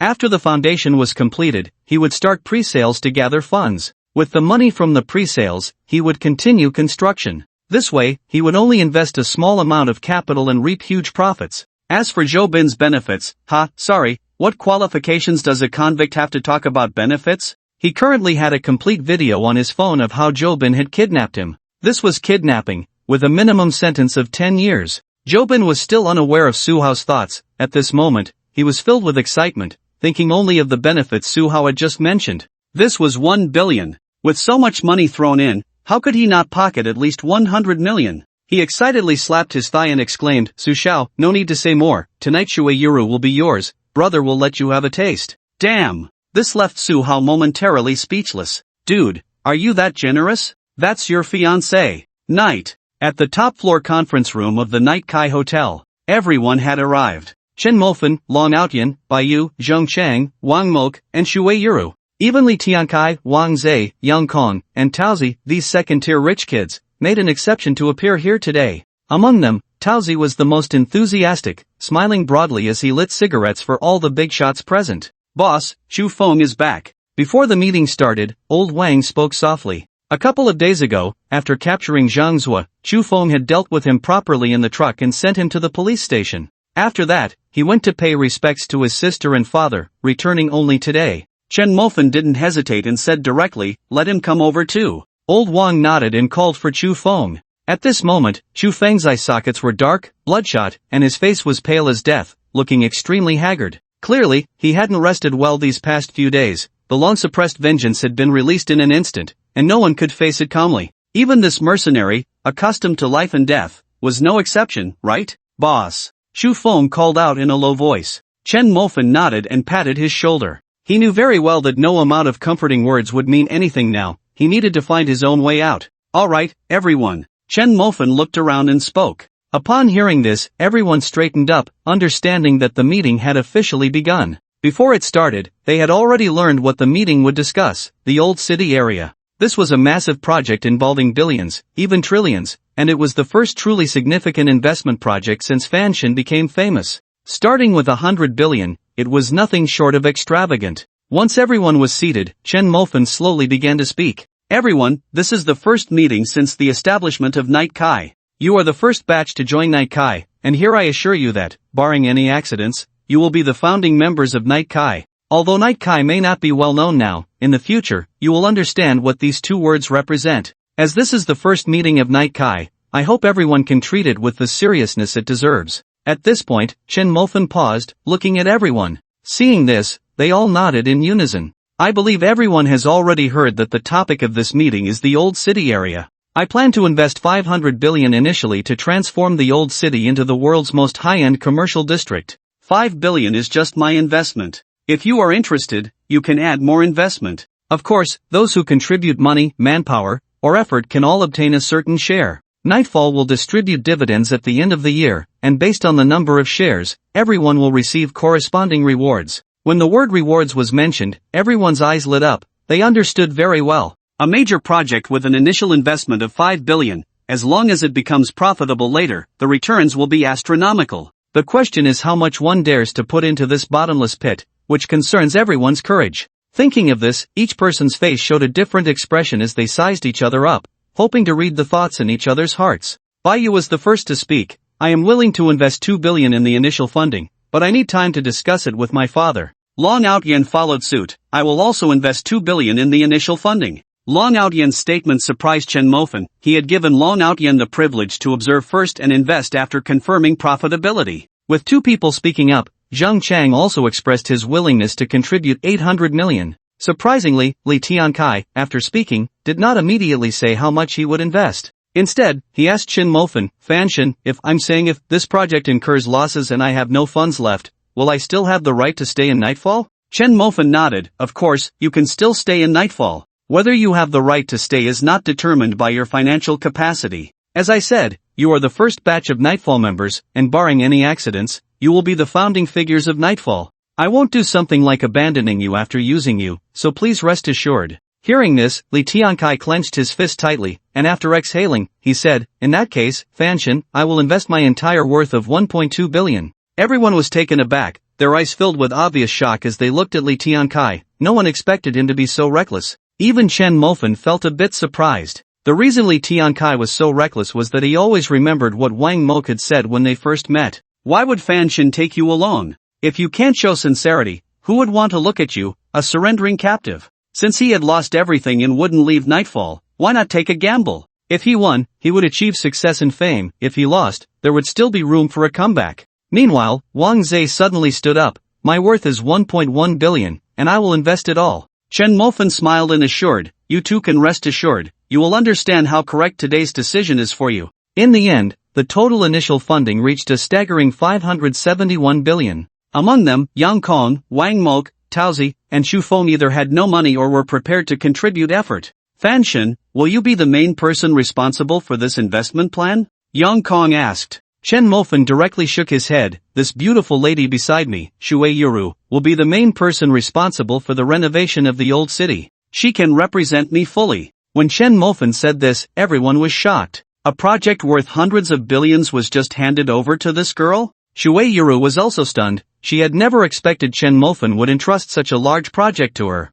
She was dazed for several seconds before she reacted. With an anxious expression, Shui Yuru said, Mofen, I can't handle such a huge project. Before she could finish her sentence, Chen Mofen waved his hand to refuse. Everyone, I believe in using people without suspicion and not using those I doubt. Please rest assured, the initial funds will prioritize my 5 billion. Once the 5 billion is fully utilized, if it proves that Shui Yuru is not a suitable candidate, I will heed the advice and select someone more capable. Upon hearing this, everyone breathed a sigh of relief. It wasn't that they didn't trust Shui Yuru, but with their hundreds of millions invested, they were genuinely afraid of losing it all. Now, this guarantee from Fanshin was undoubtedly a comforting pill for them. They completely relaxed, each silently marveling at how meticulous Fanshan was in business. Indeed, following him was the right choice. Chen Mofan scanned the room and said in a calm tone, "Does anyone have any objections?" Everyone looked at each other and uniformly shook their heads. Seeing this, Chen Mofan continued, speaking earnestly, "All right, it's decided.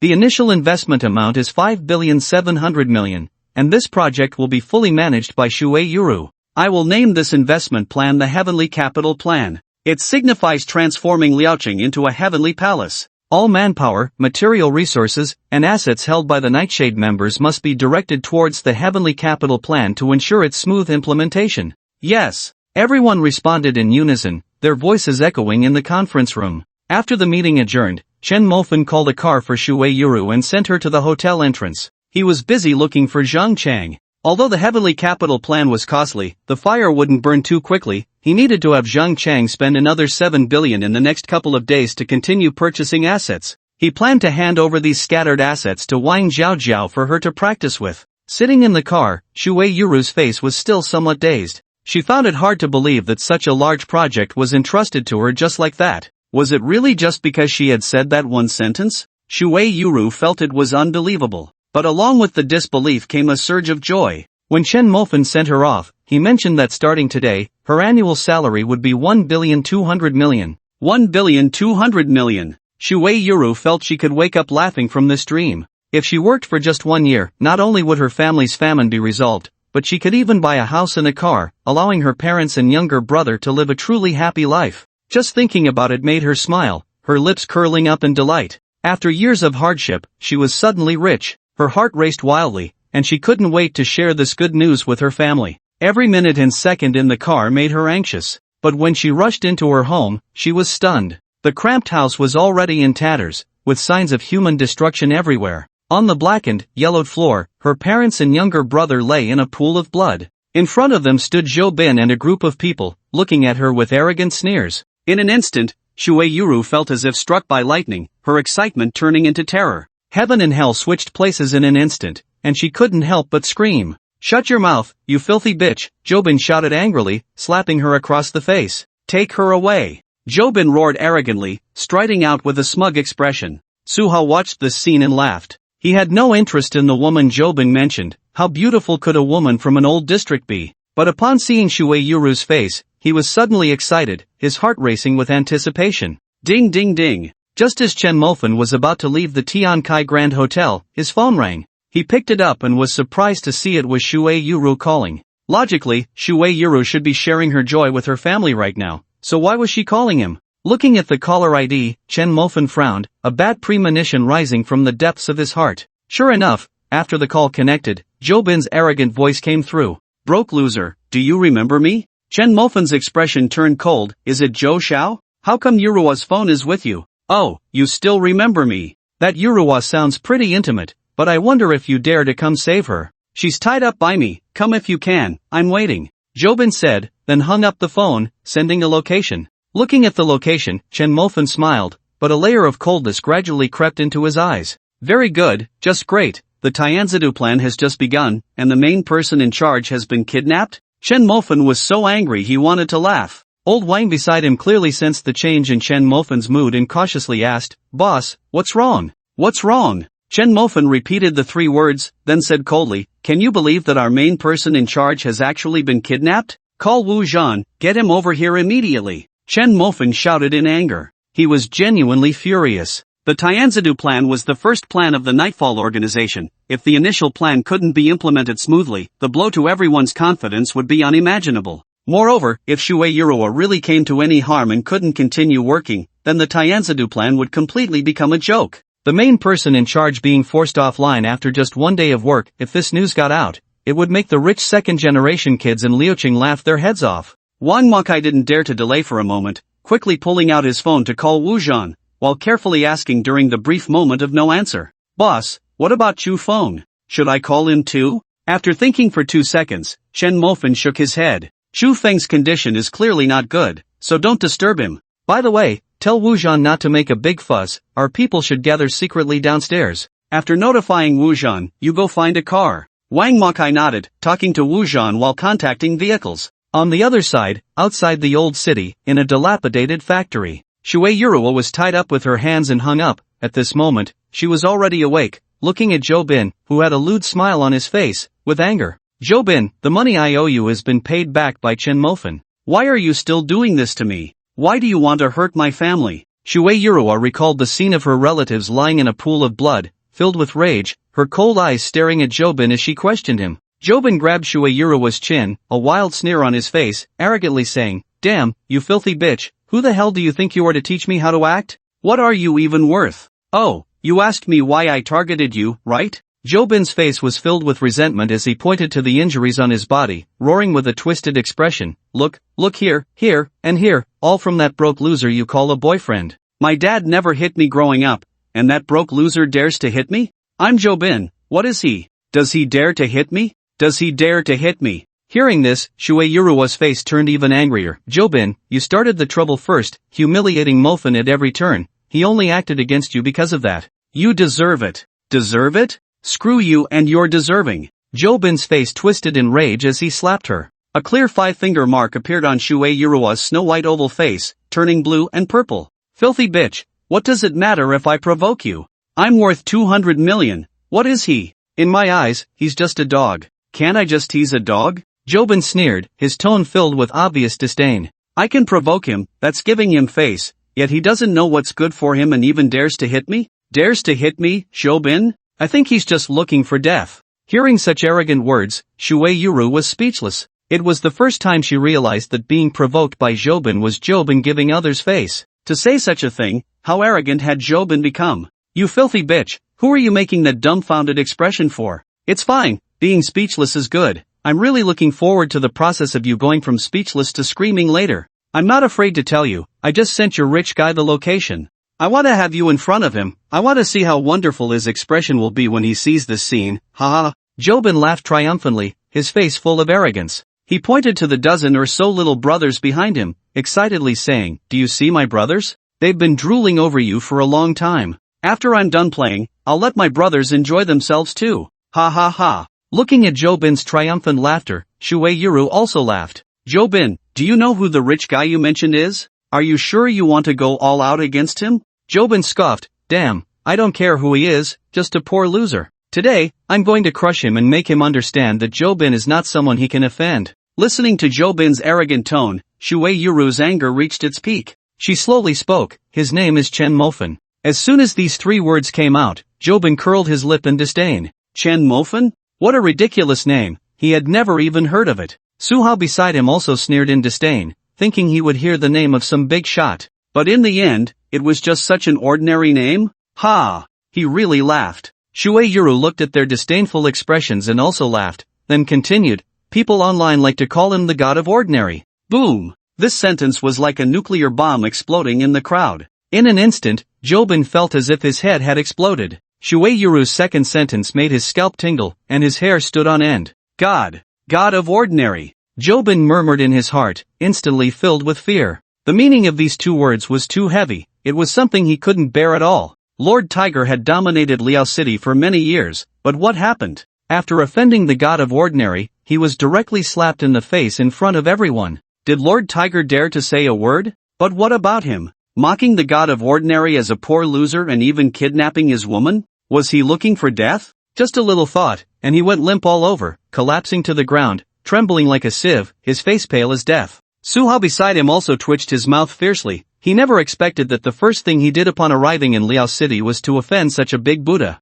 Suhao's bitter smile reflected his extreme speechlessness. He was very wary of the god of ordinary, but he couldn't say he was afraid. Just like he never took Lord Tiger seriously. Looking at Jobin, who had collapsed to the ground in a heap, Suhao shook his head helplessly. This really was a piece of mud that couldn't be propped up against the wall. The words god of ordinary might be terrifying to you Liao City people, but as a man, you shouldn't be scared to this extent. Damn, he even peed himself. Suhao's face was full of disgust as he went up and kicked Jobin, angrily saying, "I'm right here, what are you afraid of? What can the god of ordinary do? Just one person, he's not really a god. Get up." Jobin, kicked by Suhao, suddenly came to his senses. He turned his head stiffly and glanced at Suhao. In the next moment, he hugged Suhao's thigh and cried out, Su Shao, you have to save me, save me. Fanshin, that poor. That kid is Fanshin, I'm doomed.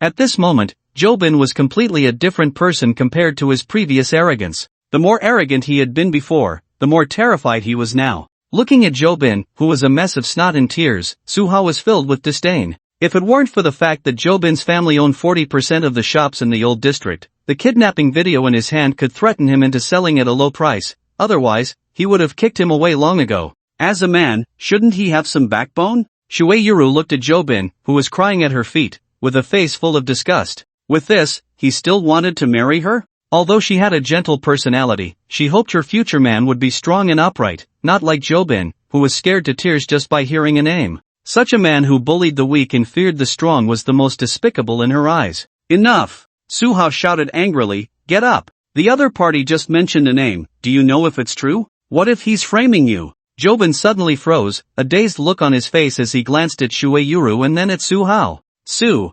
Xiao, do you mean this woman is lying to me? That poor guy isn't Fanshin at all? Damn it, you filthy bitch, how dare you lie to me? I'll slap you to death. Jobin shouted angrily, his tear-streaked face twisted in rage, raising his hand to slap Shueiyuru. Suha was helpless, how could this fool always take things at face value? He kicked Jobin to the ground and pointed at his nose, scolding, next time you go out, bring your brain with you. I only said there's a possibility, do you understand what possibly means? Jobin, looking confused, nodded and timidly pointed at Shueiyuru. Then, Su Xiao, are we still going after her? Damn! Su Hao felt an impulse to strangle him. He really wanted to pry open Jobin's head to see what he usually thought about. Sighing helplessly, Su Hao said, it's up to you. Then he assured Jobin, don't worry, whether he is Fanshin or not, I will protect you. Just don't forget this favor, Zhou Xiao. Jobin hurriedly nodded, smiling ingratiatingly, don't worry, Su Xiao, I will never forget this favor, my brother will definitely not forget,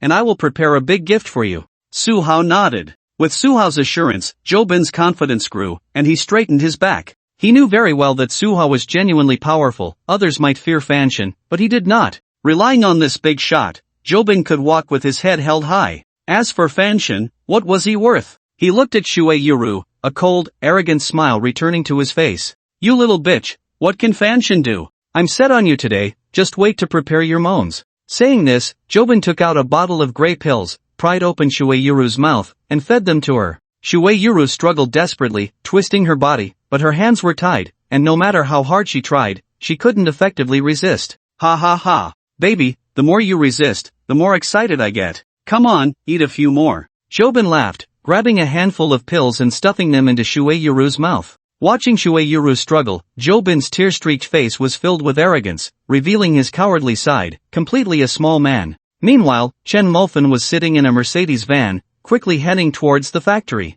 Dozens of Mercedes vans formed a long dragon, cutting through the night, rushing towards the dilapidated factory. In the car, old Wang sat nervously and said, Boss, don't worry, Miss Shuei will definitely be fine. Chen Mulfin nodded and instructed, send a team to the old city to find Aunt Fat's snack shop. The owner, Aunt Fat, knows where Shueiyuru's home is. Check if anything has happened at her place. Wang Mo hurriedly nodded and sent a message to Wu Zhan in the front car. Tell Wu Zhan to hurry up, don't worry about the car breaking down, I want to get there as fast as possible. Yes, boss. On the other side, Jobin's smugness was about to spill over. Little bitch, this is an imported drug from America. After taking it, even a stone woman can turn into a wanton woman, chasing after you for more. I'm waiting for you to call me brother, I want it, the tender side of the goddess of tenderness. I really want to see it. Jobin leered, sticking out his tongue and shivering with delight. Quick, set up the camera for me. What about the lights? Turn them on for me, today I'm going to shoot a blockbuster to enjoy later, ha.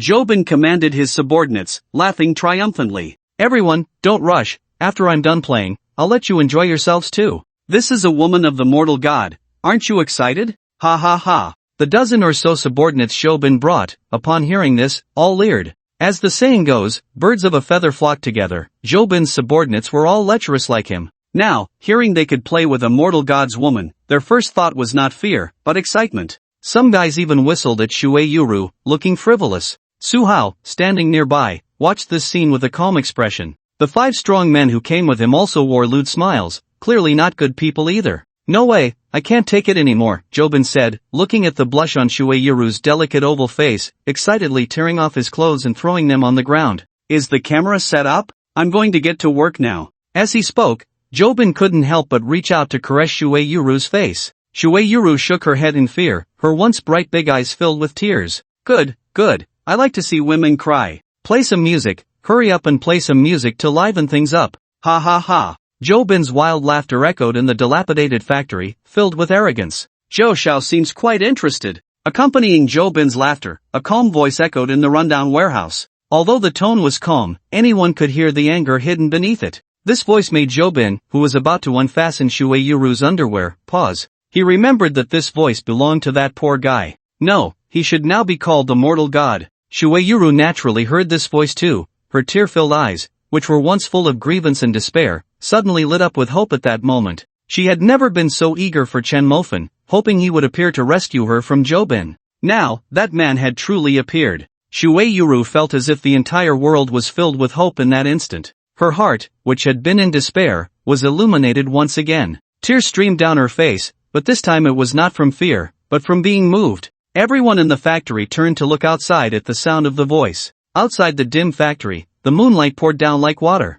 A slightly thin man, bathed in moonlight, was coldly gazing into the factory. His eyes were sharp and hawk-like, long and piercing. Everyone who met his gaze involuntarily lowered their heads, avoiding his eyes. His face wore a calm expression, but beneath that calm, everyone could feel the raging fury in his heart. Under the vast moonlight, he stepped onto the light, walking towards the dark factory. With each step he took, everyone inside the factory instinctively took a step back. Among them, Jobin stumbled, and while retreating, he fell to the ground. Filled with fear, he looked at the man and stammered, "Vivan God." Jobin's face turned pale, terrified to the point of collapsing onto the ground, muttering, "Vivan God." As the words left his mouth, he suddenly realized that he was under Su Xiao's protection and had no reason to be afraid of him. Thinking of this, Jobin's face flushed, and he became enraged, cursing loudly, "Van God, you really have some guts, daring to come here alone. Alright, since you came alone, I'll make sure you crawl out of here today, otherwise, I'd be letting down your pretentious attitude." His words echoed in the factory, but Chen Mofan showed no sign of paying attention. He simply fixed his gaze on Shueiyuru and stepped forward. "Damn, Van God, I'm talking to you. Are you deaf?" Jobin shouted, his face full of arrogance. Yet, after his words fell, he received no response. Ignored repeatedly, Jobin's expression began to falter. He looked at the increasingly approaching Chen Mofan and mockingly teased, "I didn't expect the famous Van God to be a deaf mute, huh?" The harsh laughter echoed, but Chen Mofan still did not respond. Su Hao, watching this scene, narrowed his eyes, a cold glint flashing within. Chen Mofan reached Shueiyuru's side, without a word, directly untied the ropes around her wrists and gently set her down. Jobin's face turned ashen at this sight. "Damn, Van God, you're really too arrogant, aren't you? Not a word, just coming to save someone. Who the hell gave you the courage? Come on, today I want him to kneel before me like a dog." Jobin waved his hand angrily. But after this statement, the little brothers he brought looked at each other, none daring to step forward. Even Jobin himself, after saying this, involuntarily took a step back. The name and reputation of Van God had long echoed throughout Liao City. Even Lord who was no match for Van God. How could these small-time thugs dare to swagger forward? After giving the order, no one dared to move? Jobin's expression grew even darker. He lifted his foot and kicked one of his little brothers, angrily saying, "Damn it, I told you to go up, and you're all just standing here like idiots? Let me tell you, if any of you don't go up, I'll skin him alive today." Hearing this, a dozen little brothers finally gritted their teeth and stepped closer to Chen Mofan. Shueiyuru's hands had been untied, and she couldn't help but hug Chen Mofan tightly, sobbing on his shoulder, venting her grievances and fears. Chen Mofan gently patted Shueiyuru's back, but his cold eyes scanned the surrounding thugs closing in. Looking at Chen Mofan's sharp gaze, the courage that had just risen in the hearts of these thugs instantly vanished, leaving them frozen in fear. One look was enough to scare everyone away. Watching this scene, Su Hao narrowed his eyes. He had thought there were no significant figures in Liao City, that this so-called Van God was just a wealthy waste. After all, it was widely recognized across China that the rich second generation of Liao City was not even close to those from other cities. Calling them waste was not an exaggeration. But now it seemed, this guy was indeed someone of note. "But unfortunately, you encountered me, Su Hao." Thinking this, Su Hao smirked, revealing a confident smile. Jobin was completely furious. His underling had been scared off by just a glance from the opponent, which made him feel utterly humiliated. In a fit of rage and embarrassment, he immediately grabbed an iron rod nearby and swung it down hard onto the back of his underling's head. The blow knocked the underling to the ground, blood pouring from his head. "I'll say it again, get up and attack. It's just one person, what are you afraid of? Anyone who dares not to attack will share the same fate as him," Jobin shouted, pointing the bloodied iron rod at the fallen underling, his face twisted in anger. At this, the surrounding underlings no longer dared to retreat and charged forward, shouting in anger. One of them swung the iron rod directly at Chen Mofan's head. Yet, Chen Mofan did not dodge or evade, as if he hadn't seen it at all. Seeing this, Jobin's face lit up with joy, wondering if Chen Mofan had been scared silly. But no matter what, this blow would surely leave Chen Mofan lying there. Just then, a flying knife shot out from the entrance of the dilapidated factory. The cold blade sliced through the night sky like a dancing silver butterfly, piercing the arm of that underling. Thud! In the darkness, a spray of blood erupted, and the underling screamed in pain, clutching his arm, causing the iron rod he had been wielding to fall to the ground. Clang! The sharp sound echoed alongside the cries of pain, reverberating within the old factory. At that moment, the area around the factory was surrounded by the people brought by Wu Zhan. Seeing the sudden appearance of dozens of people, Jobin trembled in fear, his face, still streaked with tears, instantly filled with terror. Su Hao's brow also twitched. One of the 5 strong men behind him stepped forward and asked, "Boss, do you need us to take action?" Su Hao shook his head and smiled. "This is a matter for the people of Liao City. It's best if they handle it themselves. Besides, isn't this dog-eat-dog drama quite entertaining?"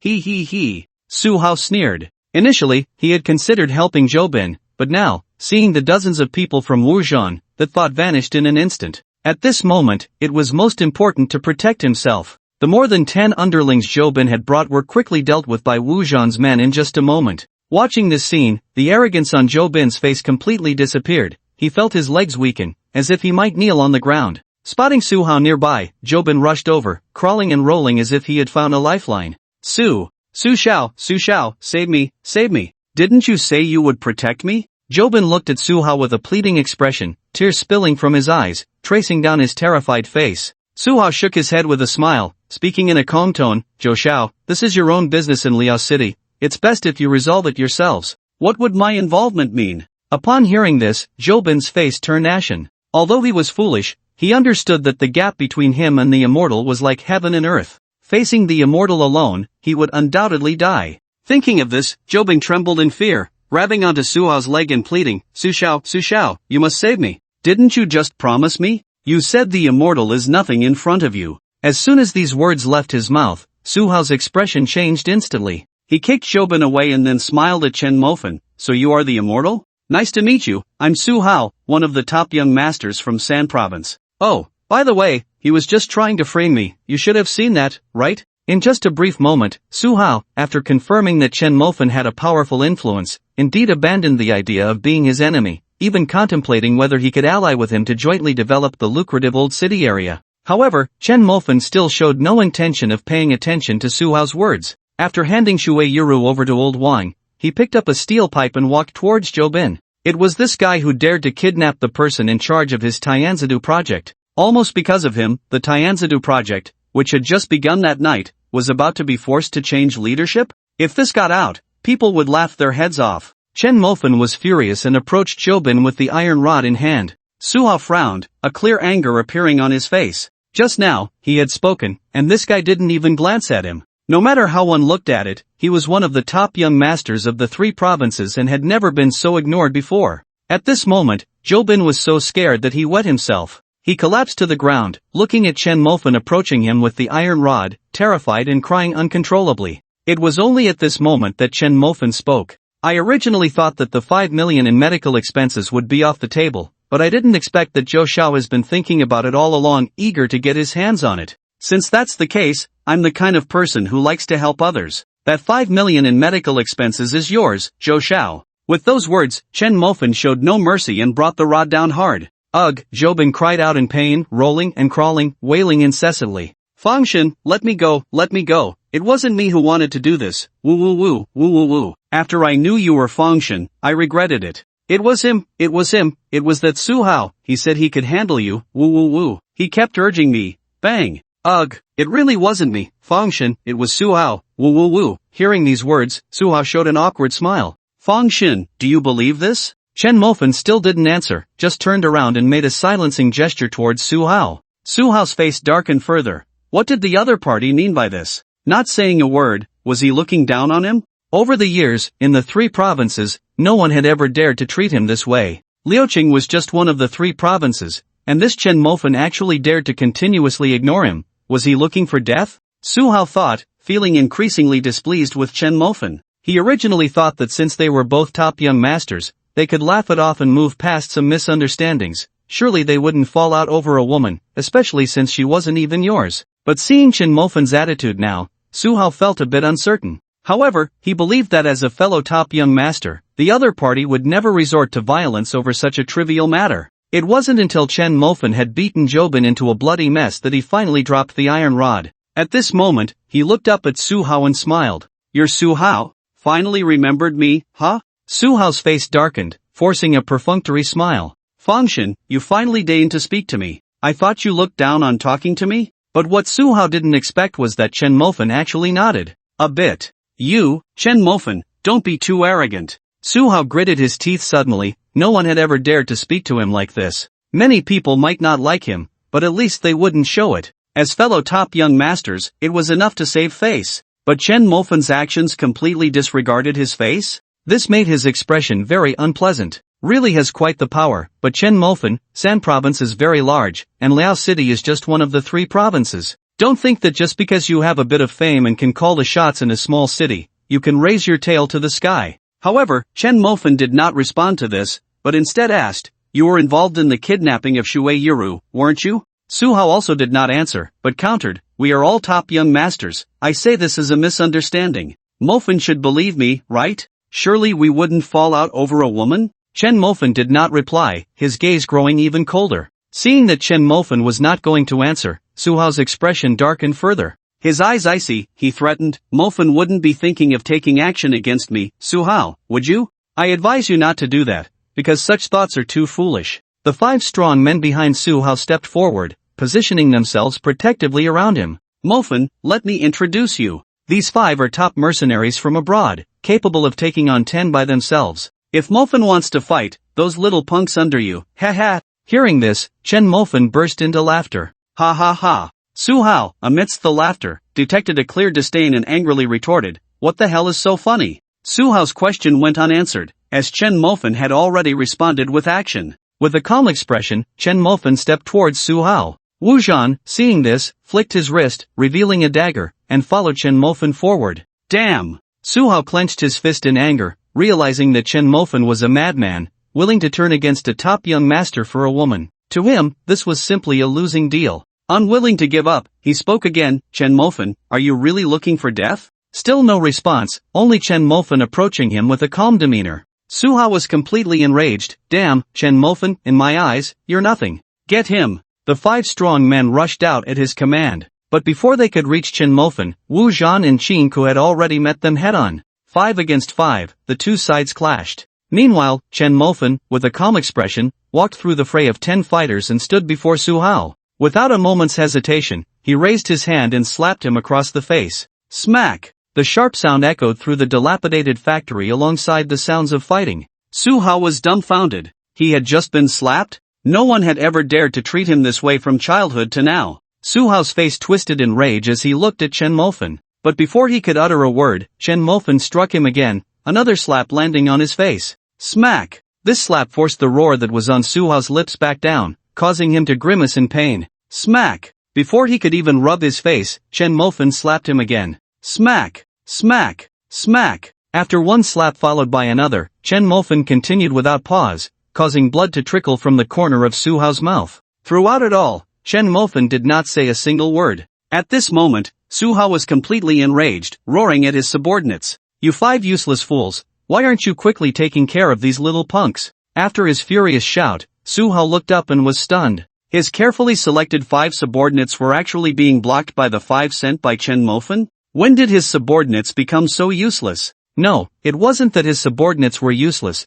but rather that Chen Mofan's subordinates were also very strong. And he had dozens of them. This thought arose in Su Hao's mind, filling him with bitterness. If he had known it would be like this, he wouldn't have acted so arrogantly. Jobin, covered in blood, saw this scene and fell into complete despair. He desperately wanted to cry. Even Suha was no match for the mortal god, yet he, Amir Karami, was bouncing around in front of the mortal god. Wasn't that just asking for death? At that moment, Jobin cried uncontrollably. He regretted it, truly regretted it, regretted why he had to show off in the snack shop, regretted why he had to kidnap Shueiyuru. He regretted even more that after learning the other party was a mortal god, he still dared to strike against them. Wasn't he just asking for punishment? Until the sound of police sirens rang out, Chen Mofen hadn't stopped hitting Su Hao. This guy had also participated in the kidnapping. If Chen Mofen didn't give him a hospital gift pack, it would be a disservice to him. Tang Fei led the team to quickly surround the factory. The first thing she saw upon entering was Chen Mofen wildly slapping Su Hao. She hurried over and grabbed Chen Mofen's arm.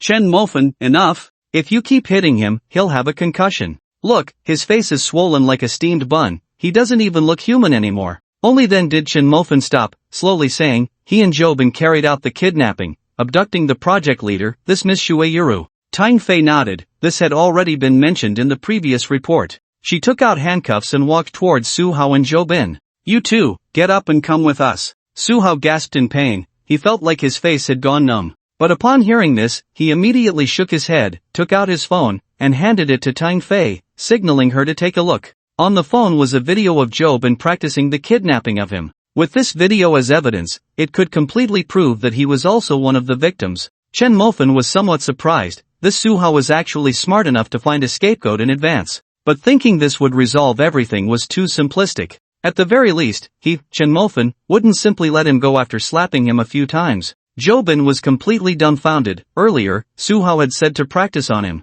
At that time, he had felt grateful to Su Hao, but now, it was clear that this was not helping him at all. He was being used as a scapegoat. Damn it, Su Hao! Jobin roared, his eyes red, and charged at Su Hao, pinning him to the ground, then wildly swung his fists at Su Hao. Tang Fei wanted to intervene, but Chen Mofen smiled, seeing that the opportunity had come. He pulled Tang Fei aside and said with a grin, that beautiful lady, I want to ask, for multiple kidnappings, druggings, assaults on others, and organizing large-scale criminal activities, how long do you think the sentence would be? Tang Fei thought for a moment and understood. Chen Mofen wasn't really asking, he was clearly provoking Jobin. She shot Chen Mofen a glare, trying to break free from his grip. But Chen Mofen wore a smile, looking like a good-natured person, completely different from his earlier ruthlessness. For multiple crimes, I guess it would start at 20 years, with life imprisonment or the death penalty being more likely, Chen Mofen continued cheerfully. Upon hearing this, Jobin was as furious as a mad bull, his fists raining down on Su Hao's head like a storm.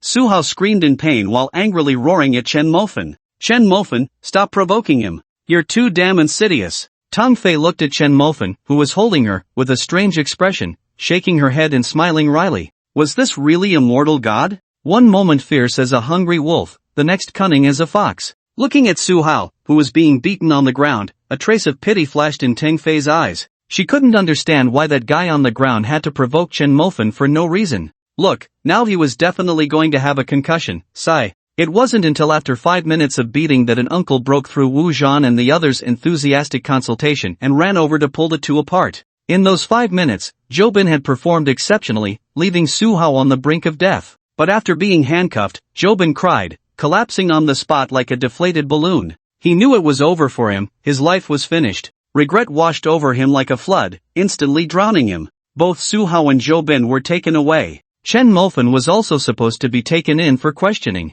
However, given his good behavior and the fact that he had helped the police capture several criminals, he was given a special pass, accompanied by an officer to take notes, and that officer was none other than Tang Fei. But this beautiful girl had also been sent by Chen Mofen to Wang Makai. Wang Makai was increasingly becoming a seasoned player, effortlessly deceiving people with his tricks. For Tang Fei, a newly graduated police flower, it was not just a matter of having the upper hand, she was quite adept at it. At this moment, the effects of Shueiyuru's medication had begun to take hold, and Chen Mofen helped her into the Mercedes van. Just as he was about to close the car door, Wu Zhan approached. He hesitated, opening his mouth several times before finally speaking, "Boss, I want to take a few days off." Chen Mofen thought it was something serious. Was it just about taking leave? Did he really need to stammer for so long to say it? What's wrong? Something at home? Chen Mofen asked. Wu Zhan nodded. There's a bit of trouble, but don't worry, boss, I'll come back as soon as I resolve it. Alright,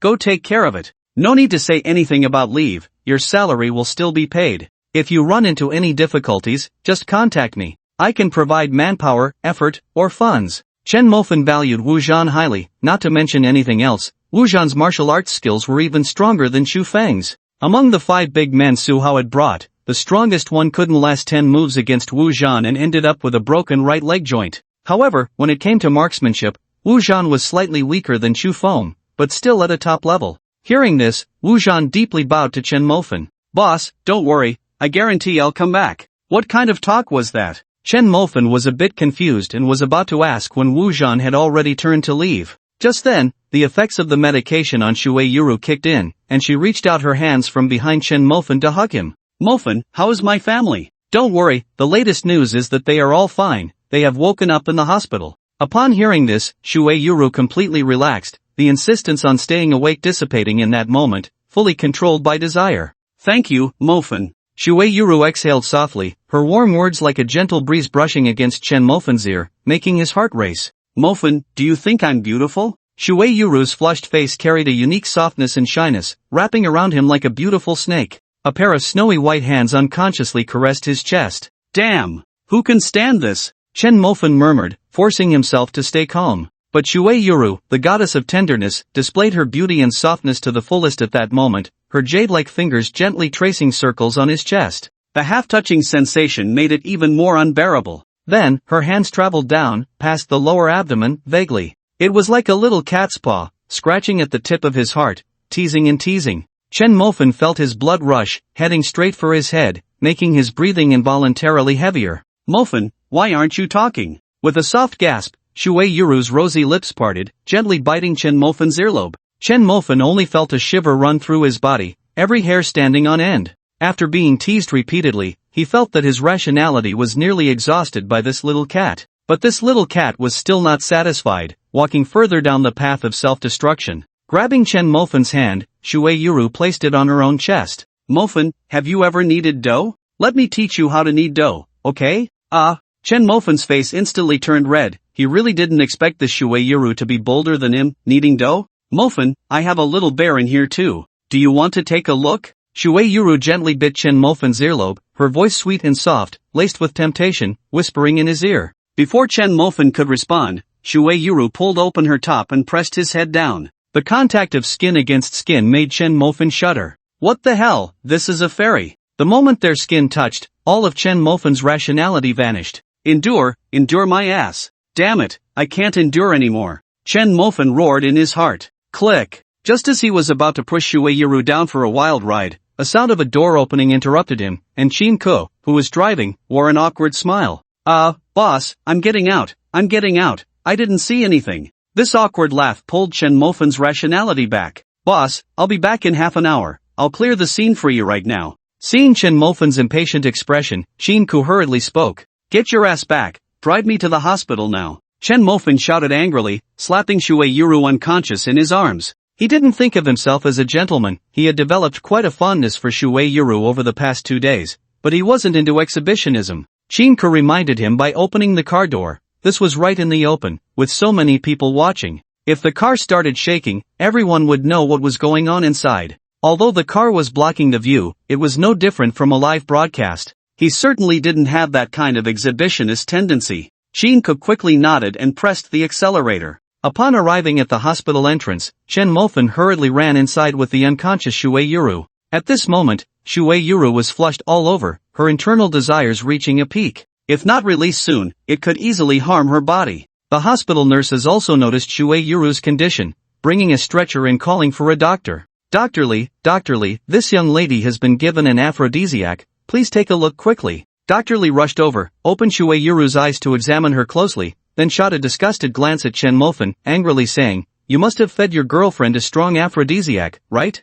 This is clearly an overdose, the drug is already taking effect. If it's not expelled quickly, this girl could suffer serious harm or even suffocate to death. Chen Mofan scratched his head, he really wanted to say that he didn't give her the drug. But now was not the time for explanations, there was no time to waste. Quick, prepare the emergency room. Dr. Lee urged anxiously. Upon hearing this, the young nurse hesitated, saying, Dr. Lee, it's strange, but the emergency rooms on other floors are all full today, there's only one. Then hurry up and prepare it, quick, this girl doesn't have time to waste. The young nurse nervously fidgeted with her clothes, whispering, Dr. Lee, that emergency room is also occupied? Don't you remember? The director's friend said they were filming a documentary about the hospital, and they're currently shooting in the emergency room? The director specifically instructed not to disturb them. Nonsense! Dr. Lee scolded, immediately tell them to vacate the medical room. The patient doesn't have much time left, hurry. The young nurse, hearing this, rushed off in a hurry.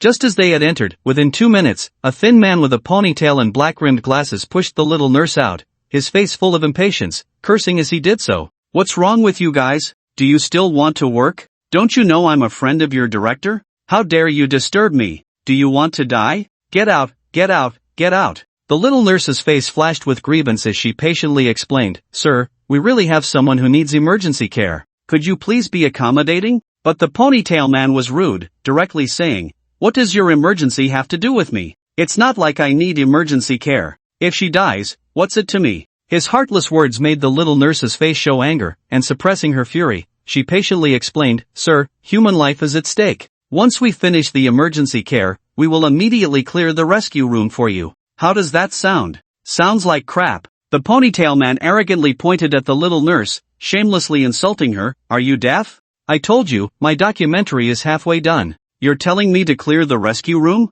Are you out of your mind? Do you know how precious our tape is? How much does the whole crew spend in a day? If I told you, it would scare you to death. And you talk about human life being at stake? In front of our crew's expenses, a life is worth nothing. The ponytail man looked down on the little nurse, speaking arrogantly, and finally waved his hand impatiently, as if shooing away livestock, insulting her further. Get out, get out, get out. What are you? Nonsense. Pfft. The little nurse's face was filled with anger, but she felt helpless. The other party was friends with their director, and it would be easy for him to get her fired. Faced with such humiliation, she could only endure. Watching this scene, Chen Mofan's gaze turned cold. At that moment, the girl on the stretcher, Shuei Yuru, was already flushed, as if on fire. She unconsciously tugged at her clothes, murmuring softly, Hot, I'm so hot, huff, huff. I feel so uncomfortable, I can't breathe. Dr. Lee, hearing this, said anxiously, We can't delay the patient, time is running out. We must get her into the rescue room quickly.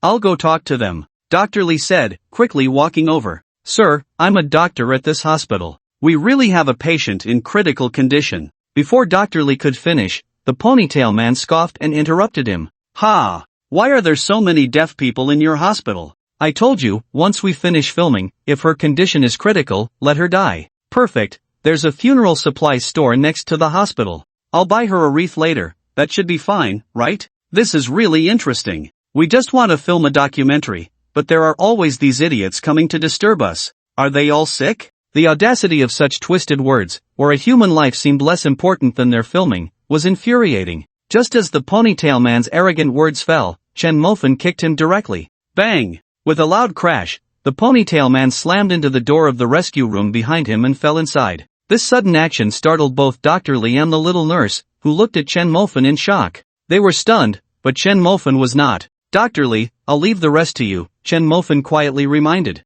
Hearing this, Dr. Lee quickly reacted. Quick, get the patient into the rescue room. Hey, what are you doing? We're filming here. Are you crazy, pushing the patient in? Inside the rescue room, two men stood up, first glancing at the ponytail man who was on the ground clutching his stomach and then angrily cursing. While cursing, he pushed the stretcher out with all his might. Due to the excessive force, the two young nurses were pushed back repeatedly. Shuei Yuruwa on the stretcher almost fell off and hit the ground. Damn it, who the hell brought the patient in? I want a continuous shot, a continuous shot. How many times do I have to say it? That last segment was completely ruined. In the emergency room, a middle-aged fat man stood up, pointing at Shuei Yuruwa on the stretcher, angrily saying, Don't you know my filming is 100 times more important than saving lives? Throw her out, get this patient out of here immediately. If anything happens, I'll take the blame. The middle-aged man was the director, his chest thumping loudly as he arrogantly spoke. Such a person could be so brazen even when delaying medical treatment. Chen Mofan was truly furious.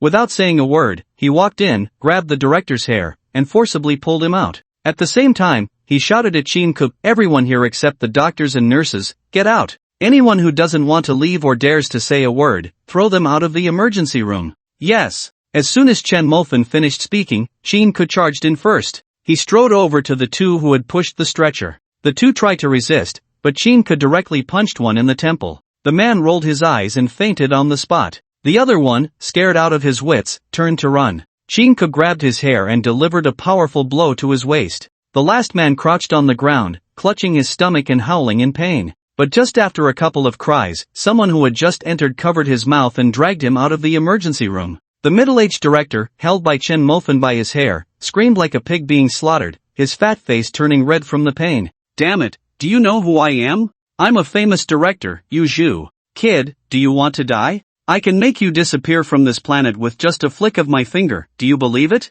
Hearing these threats, Chen Mofan tightened his grip. Yu Zhu's screams echoed throughout the hospital. "Ah! Don't pull my hair, it's my hair. Kid, you're dead for sure. If I, Yu Zhu, don't kill you, I won't share the same surname as you." Chen Mofan threw Yu Zhu into a corner of the hospital, then raised his foot and kicked him hard in the head, making him cry out like a pig, his screams resonating in every corner of the hospital. "Ah! Kid, stop kicking. I allow you to reconcile. Ah! Kid, I know the Bai family behind this hospital, Bai Yu, we're good brothers. Do you really want to go to the end with me?" Hearing this, Chen Mofan stopped and looked at Yu Zhu. "Bai Yu actually knew this kind of person?" Chen Mofan had never considered himself a good person, but he couldn't do something as disgusting as Yu Zhu. For Chen Mofan, people like him were all dark-hearted, knowing them was a disgusting affair. But now, Bai Yu actually knew him, and they were good brothers? Chen Mofan suddenly felt a bit disdainful of Bai Yu. At that moment, Bai Yu was at home, embracing a young model and engaging in adult games,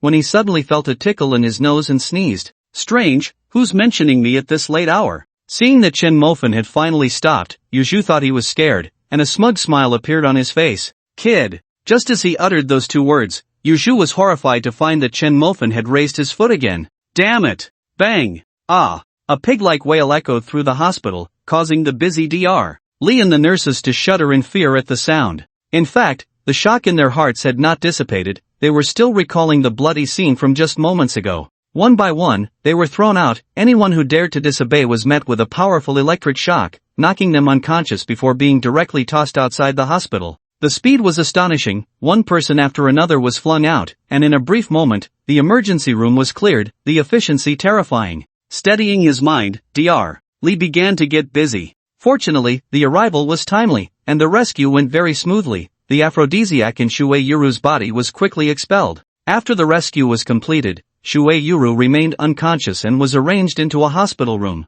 Chen Mofan had originally planned to return to Dongda, but seeing this, he decided to stay and accompany her. That night, Chen Mofan stayed by Shui Yuru's side. The next morning, Shui Yuru slowly woke up, and the first thing she saw was Chen Mofan, who had fallen asleep with his head resting on the bed. Looking at Chen Mofan's sleeping face, Shui Yuru felt a warmth in her heart. Had he been by her side all night? Scenes from last night flashed through her mind, recalling how she had been controlled by the aphrodisiac, desperately seeking Chen Mofan's affection. Shui Yuru's face suddenly flushed, filled with shyness. Yet, under her frantic advances, this man had not taken advantage of her but had instead risked everything to save her, preserving her purity. Thinking of this, Shui Yuru felt as if her heart had been struck by a heavy hammer, a warm current spreading throughout her body. She knew very well that in such a situation, any man would not refuse. She could understand, but there was still a small knot in her heart. But now, Chen Mofan had used his willpower to preserve what mattered most to a woman, her first time. This kindness, this care,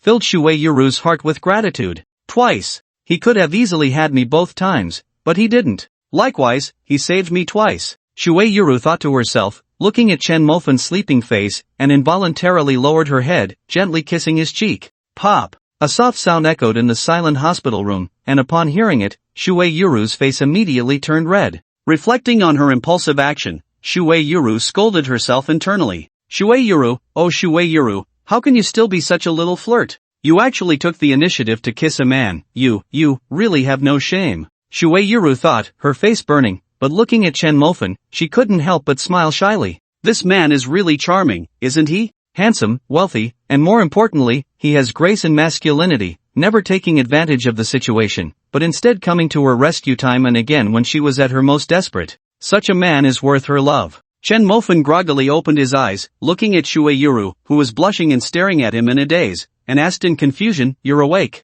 Why hasn't the aphrodisiac been completely expelled yet? Why is your face so red?" "Ah, Chen Mofan, you woke up?" Shuei Yuru's face turned even redder as she covered her face, not daring to look at him. After a while, she parted her fingers just enough to peek through a small gap, shyly looking at Chen Mofan. Meeting his gaze, Shuei Yuru quickly closed her fingers again, avoiding his eyes. Seeing Shuei Yuru's adorable side, Chen Mofan smiled and reached out to ruffle her hair. "Oh, don't mess it up. If you keep rubbing, my hair will get all messy. Then I'll fix it for you again, okay?" "Okay." Shuei Yuru put her hands down, smiling brightly. Chen Mofan gently took her small hand in his. It felt delicate, like exquisite mutton fat jade, but without any hardness. It was soft as cotton, as if it had no bones. Shuei Yuru's face flushed, and she did not struggle, instead allowing Chen Mofan to hold her. The atmosphere suddenly became ambiguous as the two exchanged glances, both with slightly reddened faces. After a long while, Shuei Yuru gently asked, "Mofan, why didn't you, take me when the opportunity was so good yesterday?" Chen Mofan really wanted to say that he couldn't help himself yesterday and wanted to take Shuei Yuru, but with so many people watching, he had no interest in a live broadcast. But he wouldn't say such a blunt truth. Instead, he smiled gently and said, "A girl's first time is very precious. Although I also wanted it, I couldn't let you lose your first time in an unconscious state. That would be too unfair to you. So, even if I was about to explode from holding it in, I couldn't do something that takes advantage of someone in a vulnerable state." These words made Shuei Yuru's eyes misty with emotion. Indeed, just as she thought, Chen Mofan was not the kind of person who would take advantage of someone. He was a gentleman with both grace and warmth. In that moment, the feeling in Shuei Yuru's heart reached its peak. Unable to hold back any longer, she threw her arms around Chen Mofan and kissed him with her rosy lips. Chen Mofan's body stiffened. "Damn, I've been taken advantage of by a woman. No, as a man, I must retaliate." Thinking this, Chen Mofan wrapped his arms around Shuei Yuru's slender waist, pulling her body close to his. With a soft murmur, Shuei Yuru's pretty face flushed. Shyly, she reached out her hand and slowly embraced Chen Mofan. The two fell onto the bed, kissing passionately. They only reluctantly separated when they could no longer breathe. Looking at each other's faces so close, their gazes became somewhat hazy. Chen Mofan gently tucked Shuei Yuru's messy hair behind her ear and, seeing her panting softly, slowly said, "Do you remember last night when you said you would teach me how to knead dough?" Shuei Yuru's face turned crimson, and she lowered her head, shyly biting Chen Mofan's shoulder. Then, with a flushed face, she gently nodded. After this simple action, she shyly buried her head in Chen Mofan's embrace. Seeing Shuei Yuru's shyness, Chen Mofan chuckled and pressed further. "So what should I do if I want to learn now?" Shuei Yuru did not answer, merely giving Chen Mofan's shoulder a light punch. "What does this mean? Is it a yes or a no?" Chen Mofan was a bit confused. But just as he was bewildered, Shuei Yuru's delicate hand grasped his, while her other hand pulled the blanket over them, enveloping the two. Then, Chen Mofan felt his large hand guided by Shuei Yuru's small hand, step by step, entering a mysterious area. That place was the kitchen that Chen Mofan had longed for. Shuei Yuru was going to teach him how to knead dough. At the moment they truly began kneading, both of their bodies trembled, and Shuei Yuru let out a charming murmur.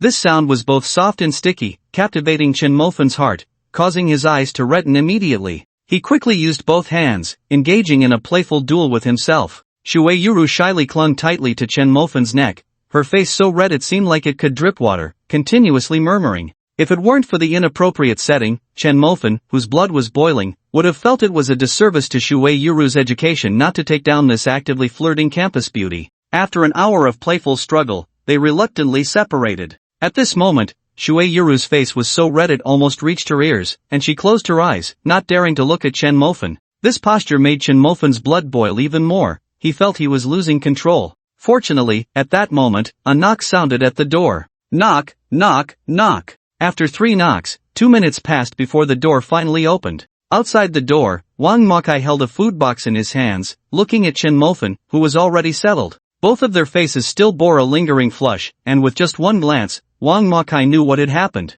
However, his expression remained unchanged as he smiled and said, "Boss, you haven't had breakfast yet, right? I've brought you breakfast from Wanxiang Pavilion." As he spoke, he raised the large food box in his hand. As soon as he said this, Shuei Yuru's stomach growled loudly. "Yuru must be starving. Just right, hand it over." Wang Makai quickly smiled and placed the food box on the bedside table in front of the hospital bed, then set down the small table for eating. He laid out a series of packed buns, fried dough sticks, soy milk, and other foods on the small table. "So much? It smells so good. Thank you so much, Brother Wang." Shuei Yuru's eyes lit up at the sight of the delicious food, and she smiled at Wang Makai. "Madam, you're too polite. See if it suits your taste. If you're not satisfied, I'll go get something else. The term madam made Shui Yuru's face turn bright red, and she quietly retorted, I'm not. Though she said this, the corners of her mouth clearly revealed a hint of joy. While they were eating, Dr. Lee walked in. Wow, you two little lovebirds have quite a feast for breakfast. Chen Mofan nodded with a smile and then said, Dr. Lee, thank you so much for last night. Have you had breakfast? Would you like to join us? Dr. Lee shook his head with a smile, no, I've already eaten this morning. I'm just here to check and see if the effects of the medication in your girlfriend's body have completely worn off. After saying this, Dr. Lee looked at Chen Mofan with a reproachful gaze and earnestly advised, I know you young people like to play around, but while you're having fun, you also need to pay attention to the dosage of the medication. Look at you, it was so dangerous yesterday. How could you give your girlfriend so many aphrodisiacs? Chen Mofan's face turned awkward. Shui Yuru beside him burst out laughing, explaining, Dr. Lee, you've misunderstood him. Someone tried to harm me yesterday and forced me to take a lot of aphrodisiacs. It wasn't him. On the contrary, he saved me. Upon hearing this, Dr. Lee's face turned awkward. Remembering how he had looked at Chen Mofan with disdain last night made him feel quite embarrassed. Young man, I'm sorry, I misunderstood you. I apologize here. Please don't hold it against me. Chen Mofan smiled and shook his head. He actually had a good impression of Dr. Lee, who was brave and responsible, putting saving lives first, truly a white-clad angel. Such a person should definitely be promoted when given the chance. Just as he was thinking, the door to the hospital room was opened again. Yu Zhu, with his head wrapped in bandages, was directing a group of people as they entered the ward. We're shooting in this room today. Tell the patients not to disturb us while we're filming. Just lie down quietly in bed, got it? Don't be like yesterday, running into those idiots. It really delayed my shooting schedule. I just don't know where those idiots went, otherwise, I'd have to teach them a lesson. Chen Mofan looked at Yu Zhu, who barged into the hospital room, and after carefully recognizing him for a while, realized this was the guy he had kicked hard last night. It seemed this guy hadn't learned his lesson at all, still strutting around arrogantly, barging into the hospital room without anyone's permission. Moreover, the hospital was a place for saving lives. How could he play art with perfectly good patients? Chen Mofan was also exasperated. Hey, those patients, lie down properly. I'm talking to you, the one eating. Hurry up and lie down, don't delay our shooting, understand? You're delaying things, are you going to compensate or not? Yu Zhu was speaking in a commanding tone, but halfway through his words, he suddenly froze when he saw Chen Mofan by the hospital bed, and then exclaimed, damn. After being kicked unconscious last night, he had been thinking about revenge since he woke up in the morning. To that end, he had specially hired 2 underground fighters, supposedly fierce warriors under Tiger Yi. But when the fighters arrived, he was dumbfounded. Where did that kid go? After not seeing him all night, had he left the hospital or gone into the ward to keep watch? In such a large hospital, if he were to search room by room, it would take ages to find him. With no other choice, Yu Zhu decided to start filming again, and to his surprise, as soon as he entered a ward, he spotted the kid right away. It was as if heaven was helping him to get his revenge. Yu Zhu laughed at that moment, but the smile pulled at the wounds on his face, causing him to grimace in pain. Damn it, you little brat, I finally found you. Do you know how hard I've been looking for you this morning? Chen Mofan frowned. What was wrong with this guy?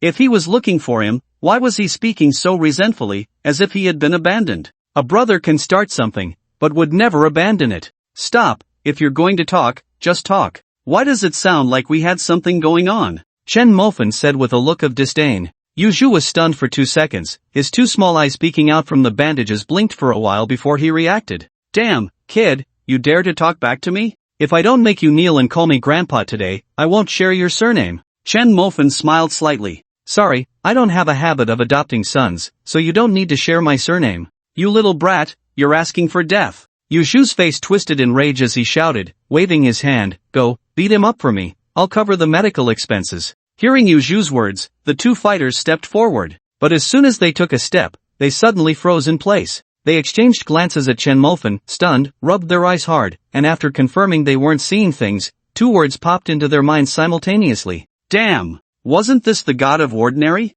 The time they had stormed into the Emperor's Hall with Tiger Yi had been so imposing. They had been so arrogant going in, but had come out in utter disgrace. Even Tiger Yi had been slapped twice by the god of ordinary. Now, these 2 little shrimp actually dared to cause trouble for the god of ordinary? Were they looking to get themselves killed? Just thinking about it made their legs feel weak. Yuzhu had no idea what the two fighters were thinking. At that moment, he wore a smug expression, looking down on Chen Mofan. Kid, do you know who these two are? They're fighters. Hitting you is like hitting a child. I advise you to crawl over here and kneel down quickly. If you behave well, I might just let you off this time. As Yuzhu spoke, he laughed triumphantly, the fat on his purple face jiggling. Chen Mofan felt helpless about this. He even suspected that the doctor had wrapped the bandages around this guy's eyes. Didn't he see that these two didn't dare to move? As Yuzhu laughed, he also sensed something was off. Why weren't the two fighters he had hired moving? You two, get over here. Don't worry about hurting him. I told you, I'll cover the medical expenses, just hit him hard. What a joke. The two fighters cursed inwardly, nearly in tears. This was the god of ordinary in front of them. How could they dare to act tough against him? Had they gotten too bold? Without a moment's hesitation, the two fighters turned around and left. As they brushed past Yuzhu, they didn't forget to warn him, if you wanna die, go die by yourself, don't drag us into it, okay? Saying that, they looked at Yuzhu as if he were an idiot. Yuzhu scratched his head in confusion. What the hell did that mean? However, if these two leave, won't he just have to keep getting beaten? Thinking of this, Yuzhu's fearful heart trembled, and he regretted saying so many pretentious things just now. He turned his stiff face to look at Chen Mofan, forcing out a smile that was uglier than crying. Big brother, I was just joking with you earlier, how about it, funny, right? He. Yuzhu laughed awkwardly, his face full of embarrassment. The only two little eyes not wrapped in bandages blinked rapidly, filled with fear as they looked at Chen Mofan. Seeing this comical scene, Shuei Yuru couldn't help but chuckle. Upon seeing this, Yuzhu immediately climbed the ladder of opportunity. Look, big brother, that sister-in-law is laughing, she must be quite happy. You guys continue in the ward, eat if you need to, drink if you need to, no need to see me off, okay? Yuzhu said, turning around and fleeing outside. After closing the door, the awkward smile on Yuzhu's face turned into a gloomy expression. Damn it, a stinky bitch actually dared to laugh at me? And that stinky kid, a little loser, if I don't kill you, I won't share the same surname as you. Damn. Yuzhu cursed furiously in his heart, wishing he could make Chen Mofan kneel before him right now, so he could take the chance to kick him hard and vent his anger. Look at how this kid beat me up. I've turned into a damn piccolo. Not only is my head wrapped in bandages, but my face is almost green. No, even worse than Piccolo, my whole head is wrapped up except for my eyes. Just like a damn mummy. While Yuzhu was thinking this, someone walked past him. This guy, like him, had his head wrapped tightly except for his eyes. The key was that he had no injuries on his lower body and was wearing a suit with a tie, looking exactly like him. Damn, copying me? This damn guy is copying me? Yuzhu was immediately furious and kicked out. Suha was helpless. After finishing the record last night, he was released early this morning. Although he was released, his whole face was swollen like a pig's head, and later, he was crazily beaten by Jobin while pinned down. But you say you just wanna hit me, fine, but why do you have to target the injured spots and keep hitting my head? This has given him a damn concussion. Now, just arriving at the hospital, his head was wrapped like a zongzi.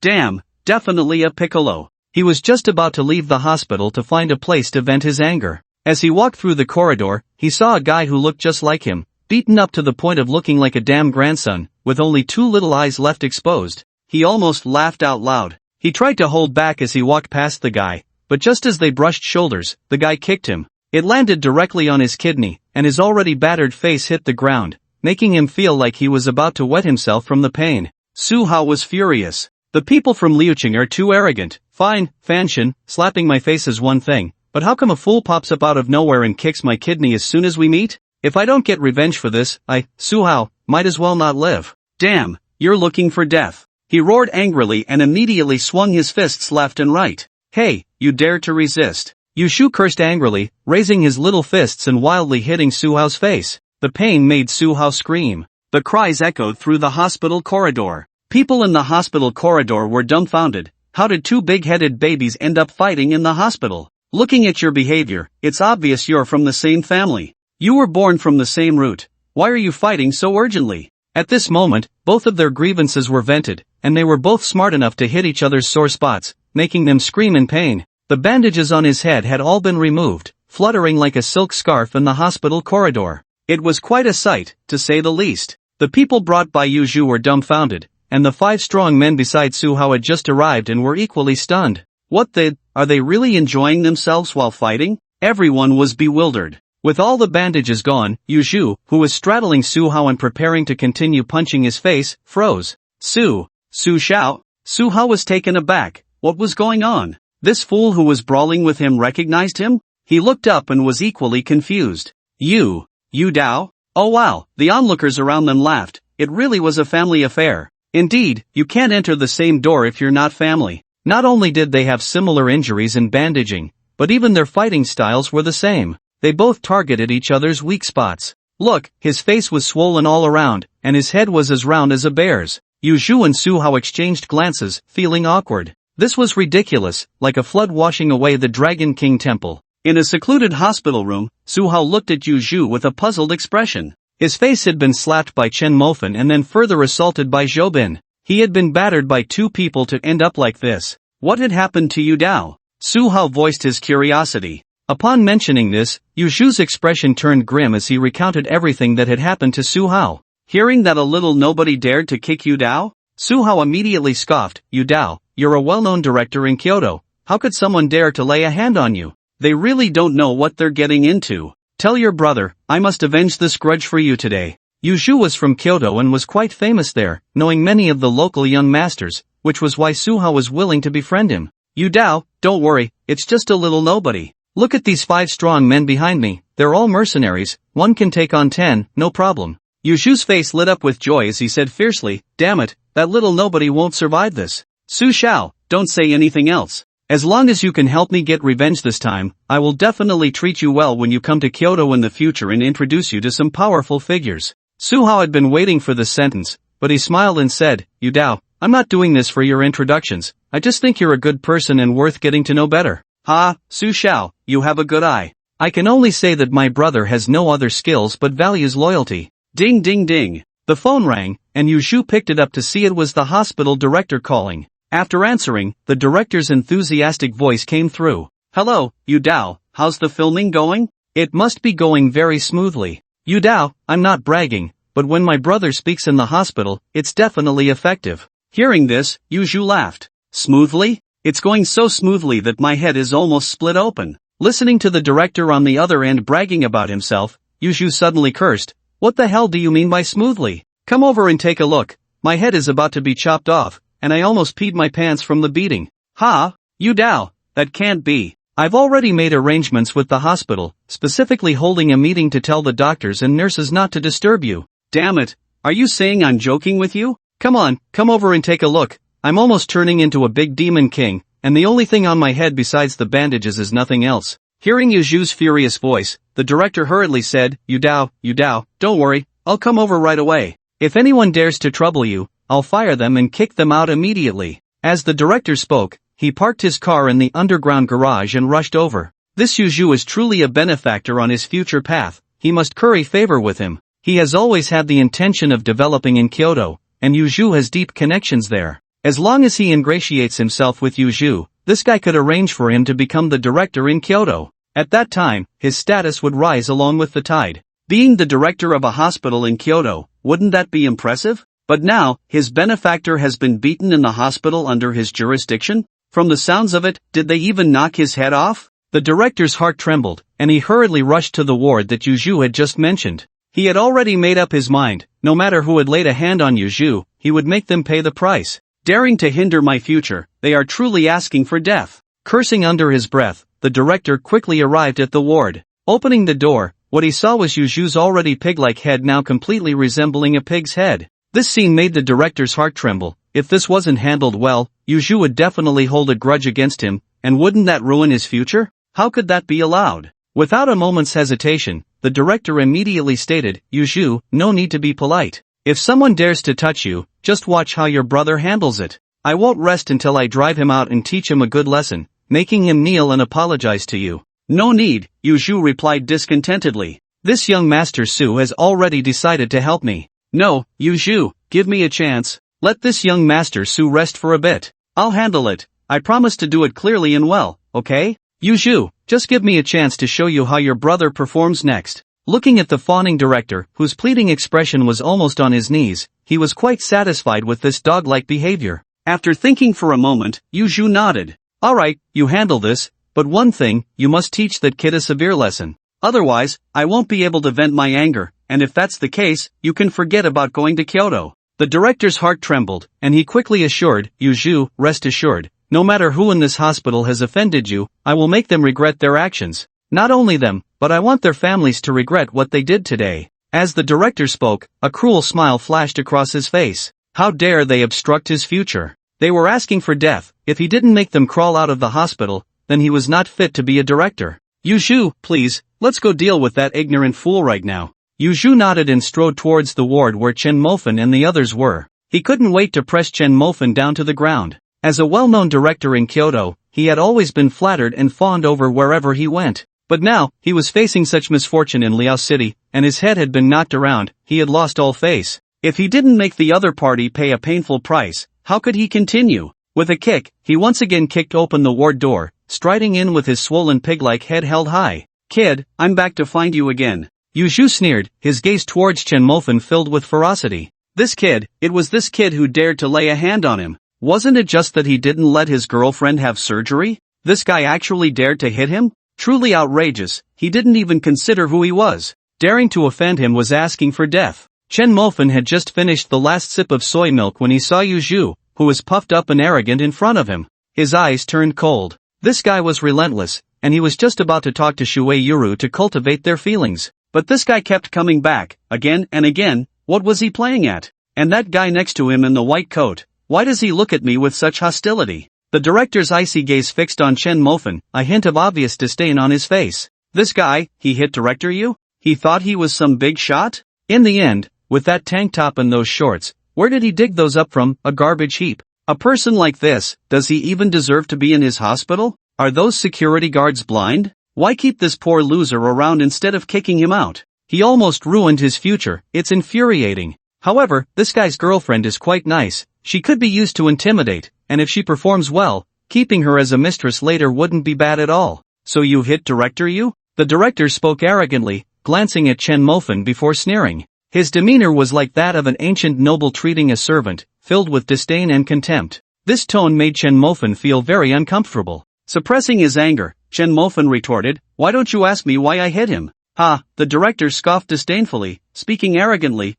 what are you even? What reason? Let me tell you, you little loser, I don't care what the reason is. Since you dared to hit director you must pay the price. Chen Mofan almost laughed, have hospitals become this tyrannical now? Even Bai Yu wouldn't dare to be this domineering in front of him, would his subordinates? It was truly eye-opening. Mo Fan, don't be impulsive, let's reason this out. Shuei Yuru gently pulled Chen Mofan's hand and whispered, then looked at the director and continued, the director you mentioned occupied the emergency room. At that time, my life was in danger, and I urgently needed rescue. Before Shuei Yuru could finish her words, she was rudely interrupted by the director. Men talk, and you, a woman, have no place to interrupt? Women in my house aren't even allowed at the dining table, go wait aside. The director said arrogantly, pointing at Chen Mofan, boasting, you little loser, just because of an emergency room, you dare to hit director you? Can't you let your girlfriend wait a bit? Can't you wait until director you finishes before you go in for rescue? Chen Mofan was almost laughing in anger, he doubted whether he had misheard.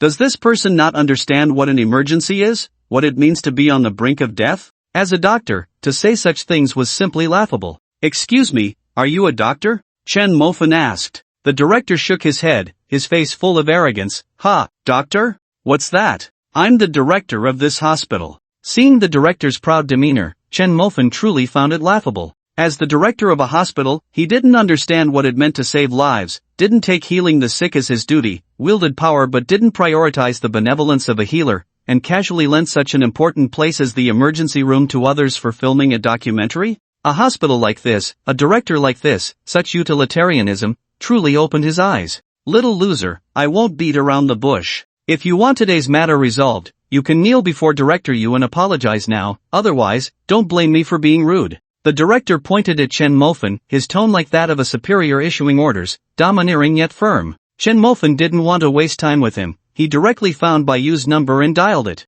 He felt that getting hit by such a person would dirty his hands. Oh, what's up, kid? Looking for someone? I'm not afraid to tell you, I call the shots in this hospital, and behind the hospital is the Bai family. Do you know Bai Yu, the famous rich second generation in Liuchun? This hospital belongs to him. The director said proudly, his tone full of mockery. The other party actually wanted to find someone? To him, that was simply a huge joke. Hey, Fanshin, what's wrong? Listening to the sound coming from his phone, Chen Mofan didn't waste a single word. I'll send you an address, get here as soon as possible. With that, he hung up and sent the address. The dean's face was mocking as he sneered. Oh, little beggar, your tone is quite arrogant. But I advise you to stop struggling. Kneeling before us isn't really shameful. Come on, kneel like a dog. If you can wag your tail, maybe director you would consider promoting you a bit? Isn't that right, director you? Yuzhu nodded with a cold smile, proudly saying, well, let's see if he can wag his tail. I have plenty of dogs, not just any stray cat or dog deserves to kneel at my feet. The two exchanged taunts, reveling in their mockery of Chen Mofan, as if he were already kneeling before them, subject to their humiliation. Chen Mofan had completely lost the desire to engage with these two, even speaking another word felt disgusting to him. Meanwhile, Wang Ma Kai watched the smug expressions on their faces, sneering in disdain. These two were truly courting death. Who in Liuqing would dare to mock the god of ordinary so recklessly? Even the top-rich second-generation heirs wouldn't dare. Previously, Chen Xiaoquan, one of the top-rich second-generation heirs, had chosen the wrong side and now called Chen Mofan daily, hoping to rejoin that circle, his attitude extremely humble. If the top-rich second-generation heirs were like this, then their subordinates were even more oblivious to the danger. Such people were the most detestable, relying on their power to bully others, treating people as if they were nothing. They would humiliate those worse off than themselves, displaying a petty demeanor that was utterly disgusting. Seeing that Chen Mofan had fallen silent, the two grew even more pleased.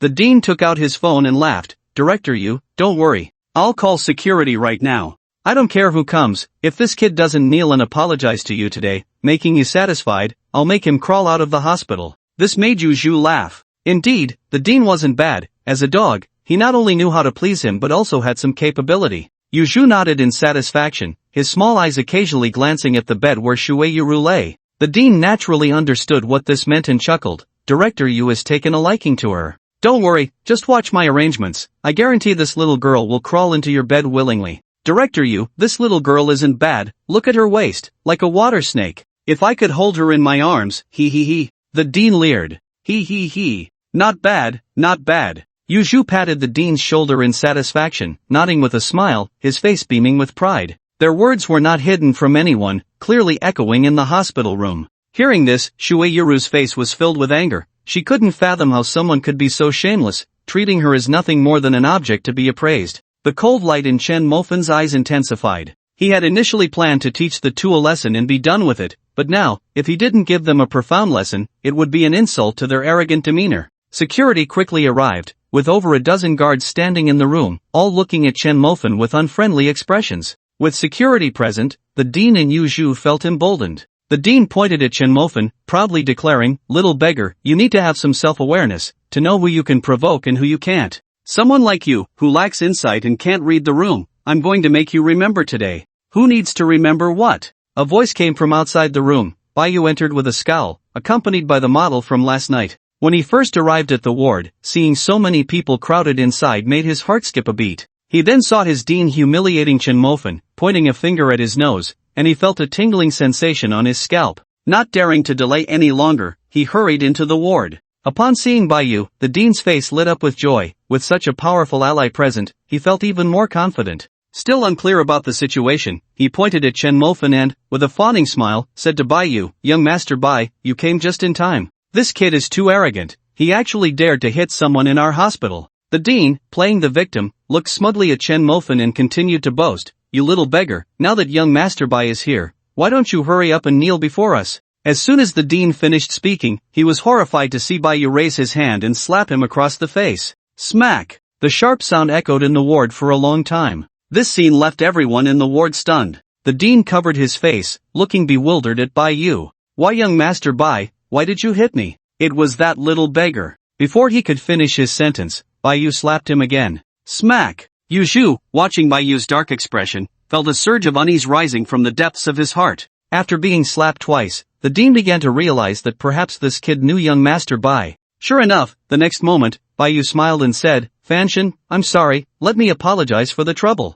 Fanshin. The moment those two words fell, everyone in the ward felt a tremor in their hearts. The previously hostile security guards trembled, nearly collapsing to the ground. Yuzhu's already flushed face turned pale, ashen. Although he had some fame in Kyoto, he had not been arrogant enough to think he could overshadow Fanshin in Liao City. As the saying goes, a strong dragon cannot suppress a local snake. Moreover, Fanshin was himself a dragon. The realization that he had provoked Fanshin made Yuzhu feel an urge to cry. The dean was completely dumbfounded. The little beggar he looked down upon was actually Fanshin? The person he had been arrogantly humiliating was actually Fanshin? Thud! With a dull sound, the dean collapsed to the ground, crying. A grown man, crying. Young Master Bai, Fanshin, I didn't mean it. If Yuzhu was wary of Chen Mofan, the dean was genuinely terrified. His foundation was in Liao City, his connections were in Liao City, and the one person he absolutely could not provoke in Liao City was Fanshin.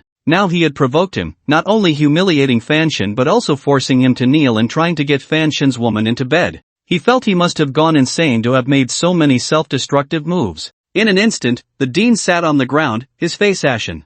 Fanshin, what happened between you and the dean? Bai Yu asked curiously. He really wanted to know what the dean had done to be so frightened. Without Chen Mofan needing to explain, old Wang stepped in and said, Young Master Bai, Miss Yurua was given some aphrodisiac last night, and her condition is critical, she needs immediate rescue. But this dean lent the emergency room to someone else to film a documentary and absolutely refused to let them save her first. I'm curious, when did a hospital put saving lives second? Or are you thinking of switching careers to filmmaking, young Master Bai? Damn! As old Wang explained, Bai Yu's anger flared up. This was a hospital, for crying out loud. There was a patient in urgent need of rescue, yet they were wasting time filming a damn documentary? Bai Yu's fury surged as he walked over to the dean, his face dark, and coldly asked, Did you arrange this? The dean nodded, then shook his head, fear written all over his face.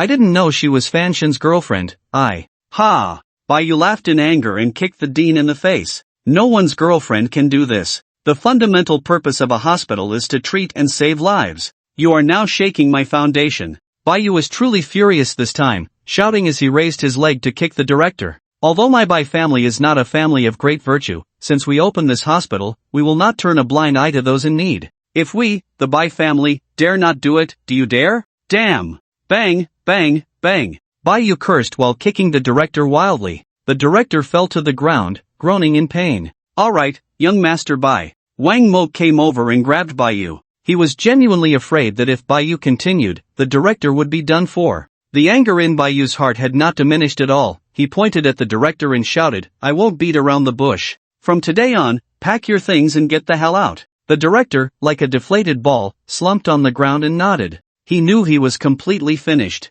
Being kicked out by the Bai family meant he could no longer survive in Liao City. No hospital would dare take him in again. Meanwhile, Yuzhu's face was grim. He hadn't expected to kick a steel plate and provoke the most untouchable person in Liao City, Fanshin. He was still quite wary of Fanshin. This person not only had a hand in 600 million but also acted with thunderous force, driving the local tyrant, Hu Yi, to retreat from the scene in just one night. Such a person clearly had powerful resources behind him, which made him uneasy. Director Yu. Bai Yu's gaze turned to Yuzhu. Director Yu, you are from Kyoto, and I, Bai Yu, cannot control you, but from today on, you are not welcome in our Bai family's hospital. Yuzhu nodded with a grim expression. Today, he had completely lost face, utterly humiliated in this small hospital. This filled him with rage, wishing he could tear the hospital down. But unfortunately, this hospital housed a great Buddha, Chen Mofan, Fanshin. He knew that this person was the true great Buddha, and whether this matter could end today depended entirely on his will.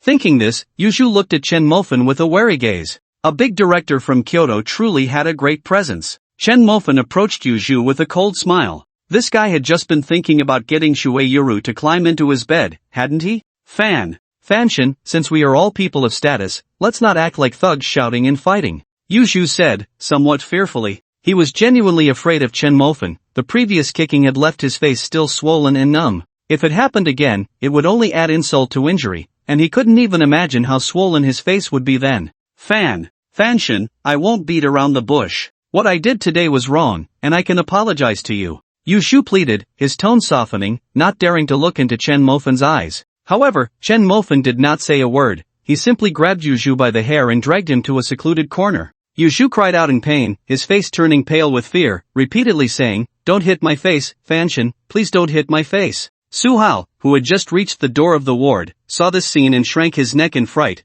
quickly leaving with the strong man behind him. He had waited a long time in another ward but had not seen Yu Zhu and the others return. Thinking of coming to check, he was met with this scene. It nearly made his heart stop. Chen Mofen, Fan Shen. The person Yu Zhu had offended was actually Fan Shen? This guy was ruthless, his own face was a testament to that, still aching painfully, throbbing, and his head buzzing. Asking him to teach Yu Zhu a lesson? Su Hao felt that this was no different from seeking death. Fortunately, the dean stood in front. Originally, he had some anger towards the dean for being so eager to show off, but now, looking at it, wasn't this a benefactor? Sacrificing oneself to save others fully illustrated what it meant to say, if I don't enter hell, who will? A benefactor indeed. He would have to carve a plaque to honor him when he returned. Bowing 3 times morning and night, offering incense, that wouldn't be excessive. Just once, Chen Mofen had left a huge shadow in Su Hao's heart, but this also made Su Hao hate Chen Mofen even more, to the point of grinding his teeth in anger.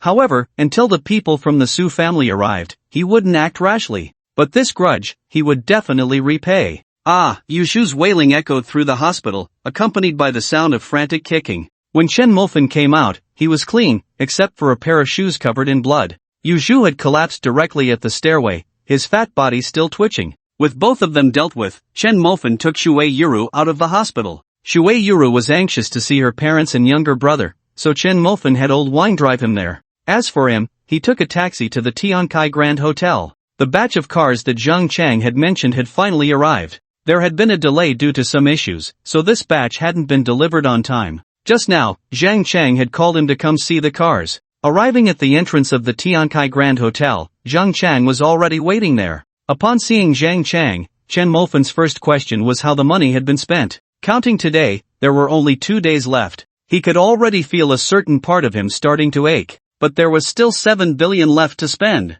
That was 7 billion, not 70. If he had to spend it himself, he didn't know how long it would take. No, he had to go give some tips tonight. He didn't even know if Yunmoli was still live streaming. Spending a little was better than nothing. And there was the Tianzidu plan, which needed to be launched quickly to accelerate the spending. When it came to the acquisition, Zhang Chang's expression darkened. Seeing this, Chen Mofen's heart sank. A bad premonition surged within him. In that instant, he felt a sharper pain in Xiao Mofen. Seeing Zhang Chang show such an expression, Chen Mofen's heart trembled, a bad feeling rising in his chest. Sure enough, Zhang Chang hesitated and said, Fan Shen, there's a bit of a problem with the acquisition. Chen Xiaokuan has gathered a group of rich second-generation heirs. They got wind of the news and started a large-scale acquisition after learning that you began acquiring industries. They openly stated that if Fan Shen needs anything, he can talk to them in person. And they've also leaked the news about your acquisition company. Now the whole Liao City knows that you urgently need to acquire companies. Many companies are raising their prices, and some are simply unwilling to be acquired, waiting for you to raise the price even higher. Chen Mofen smiled. These guys really knew how to play. He was clear about Chen Xiaokuan's intentions, which were merely to gain more leverage in negotiations with him. But unfortunately, this guy had made a terrible move, completely pushing their relationship into a situation of no return. Because Chen Xiaokuan wanted to wipe out his Chen family. As the saying goes, the enmity of killing one's son cannot coexist under heaven. Chen Xiaokuan was aiming to eliminate his billions, even tens of billions of descendants. How could he endure this? How many companies have Chen Xiaokuan and the others acquired? Zhang Chang thought for 2 seconds, uncertainly saying, it seems they've already acquired more than a dozen companies, but these companies are not performing well. They are the kind that has been losing money for years. When they acquired them, they didn't investigate thoroughly at all. They just thought about acquiring in bulk to negotiate with you. Therefore, they didn't care about the quality of the chips because they understood that in the end, all these chips would end up in your hands. Should we negotiate, or else we won't even spend 70 billion in these 2 days? Chen Mofen was also pondering this question, but it was certain that negotiation was out of the question. As for the acquisition, those companies were unwilling to be bought out and were waiting for him to offer a higher price. If he bowed down now, everyone in Liuqing would understand one thing, even would bow down. Once they recognized this fact, there would be endless trouble in the future. Everyone who cooperated with him would think about how to use means to make bow down again. So this first move absolutely could not be made. Many people in Liuqing are speculating that your acquisition of the company is for a big deal. Although they don't know what big deal you are planning, many believe that you will definitely compromise for it. Therefore, I guess they won't be selling their companies in the near future. Chen Mofen nodded. Well, aren't they all waiting for me to raise the price? Then let them wait. Let's go. first look at the cars, and not think about these troublesome matters. Chen Mofan said this, but his mind was already racing with thoughts on what to do. This time, there were 5 cars in total, all supercars. Among them were 2 Koenigsegg's, each worth 45 million.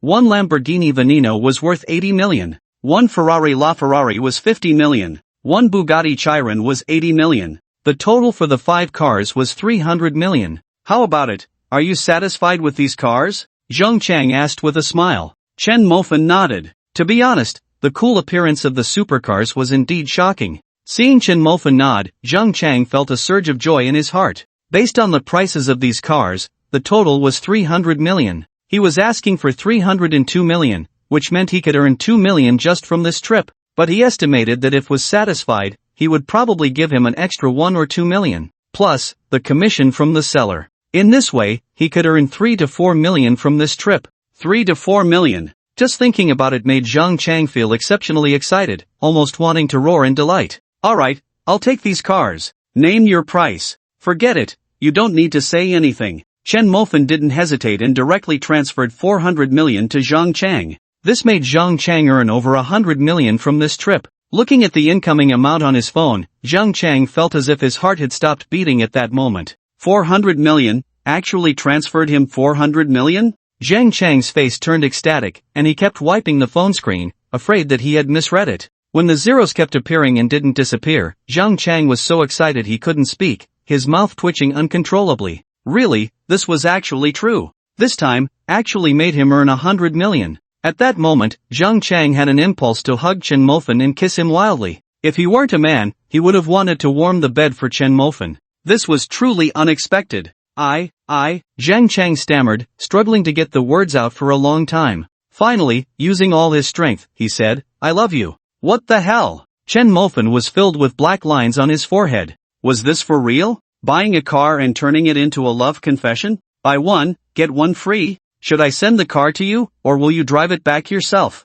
To be honest, Chen Mofan really wanted to experience what it felt like to drive a supercar. But unfortunately, he didn't know how to drive. If he had some driving skills, it would be fine, but now he was still struggling with a pile of issues. This was really frustrating. After thinking for a moment, Chen Mofan decided to send the 2 cars for Wang Jiajia and Wang Yu to Dongda. One was a Chiron, and the other was a Koenigsegg. The remaining LaFerrari and another Koenigsegg were left here, while the last poison was sent to the hospital by Zheng Chang. This poison, Chen Mofan intended to give to Shui Yuru. Did she teach him how to knead dough all morning for nothing? Shouldn't he pay some tuition? One poison was just right. Moreover, the poison model was cool and domineering. Shui Yuru, on the other hand, was the gentle type of woman. A goddess of tenderness paired with this domineering poison, such a contrast was even more attractive. He called Wang Jiaojiao to tell her that 2 new cars had arrived at Dongda. They were gifts for her and Wang Yu, allowing them to choose for themselves. Wang Jiaojiao was surprised for a long time. She already had a car, so why was Chen Mofan giving her another one? Chen Mofan initially didn't want to explain, but after thinking for a moment, he said, the other one is a gift for our brother. I heard his condition has improved, right? They found a matching bone marrow. Wang Jiajiao immediately cried. She didn't expect Chen Mofan to always be thinking of her and her family. At a time when her brother's condition was improving, he presented such a significant gift. Her brother would definitely be overjoyed when he found out. She had thought that Chen Mofan hadn't contacted her these past few days because he was annoyed with her, but she didn't expect he was holding back to make a big move. Mofan, thank you, really, thank you, I love you, I will always love you, Wang Jiajiao choked out. Chen Mofan smiled. Alright, not bad, killing 2 birds with 1 stone. He had originally just wanted to spend some money to alleviate hunger, but unexpectedly, he gained Wang Jiajiao's affection instead. Killing 2 birds with 1 stone, that felt great. After chatting with Wang Jiaojiao for a while, Chen Mofan hung up the phone. He planned to deliver the poison to Shui Yuru first,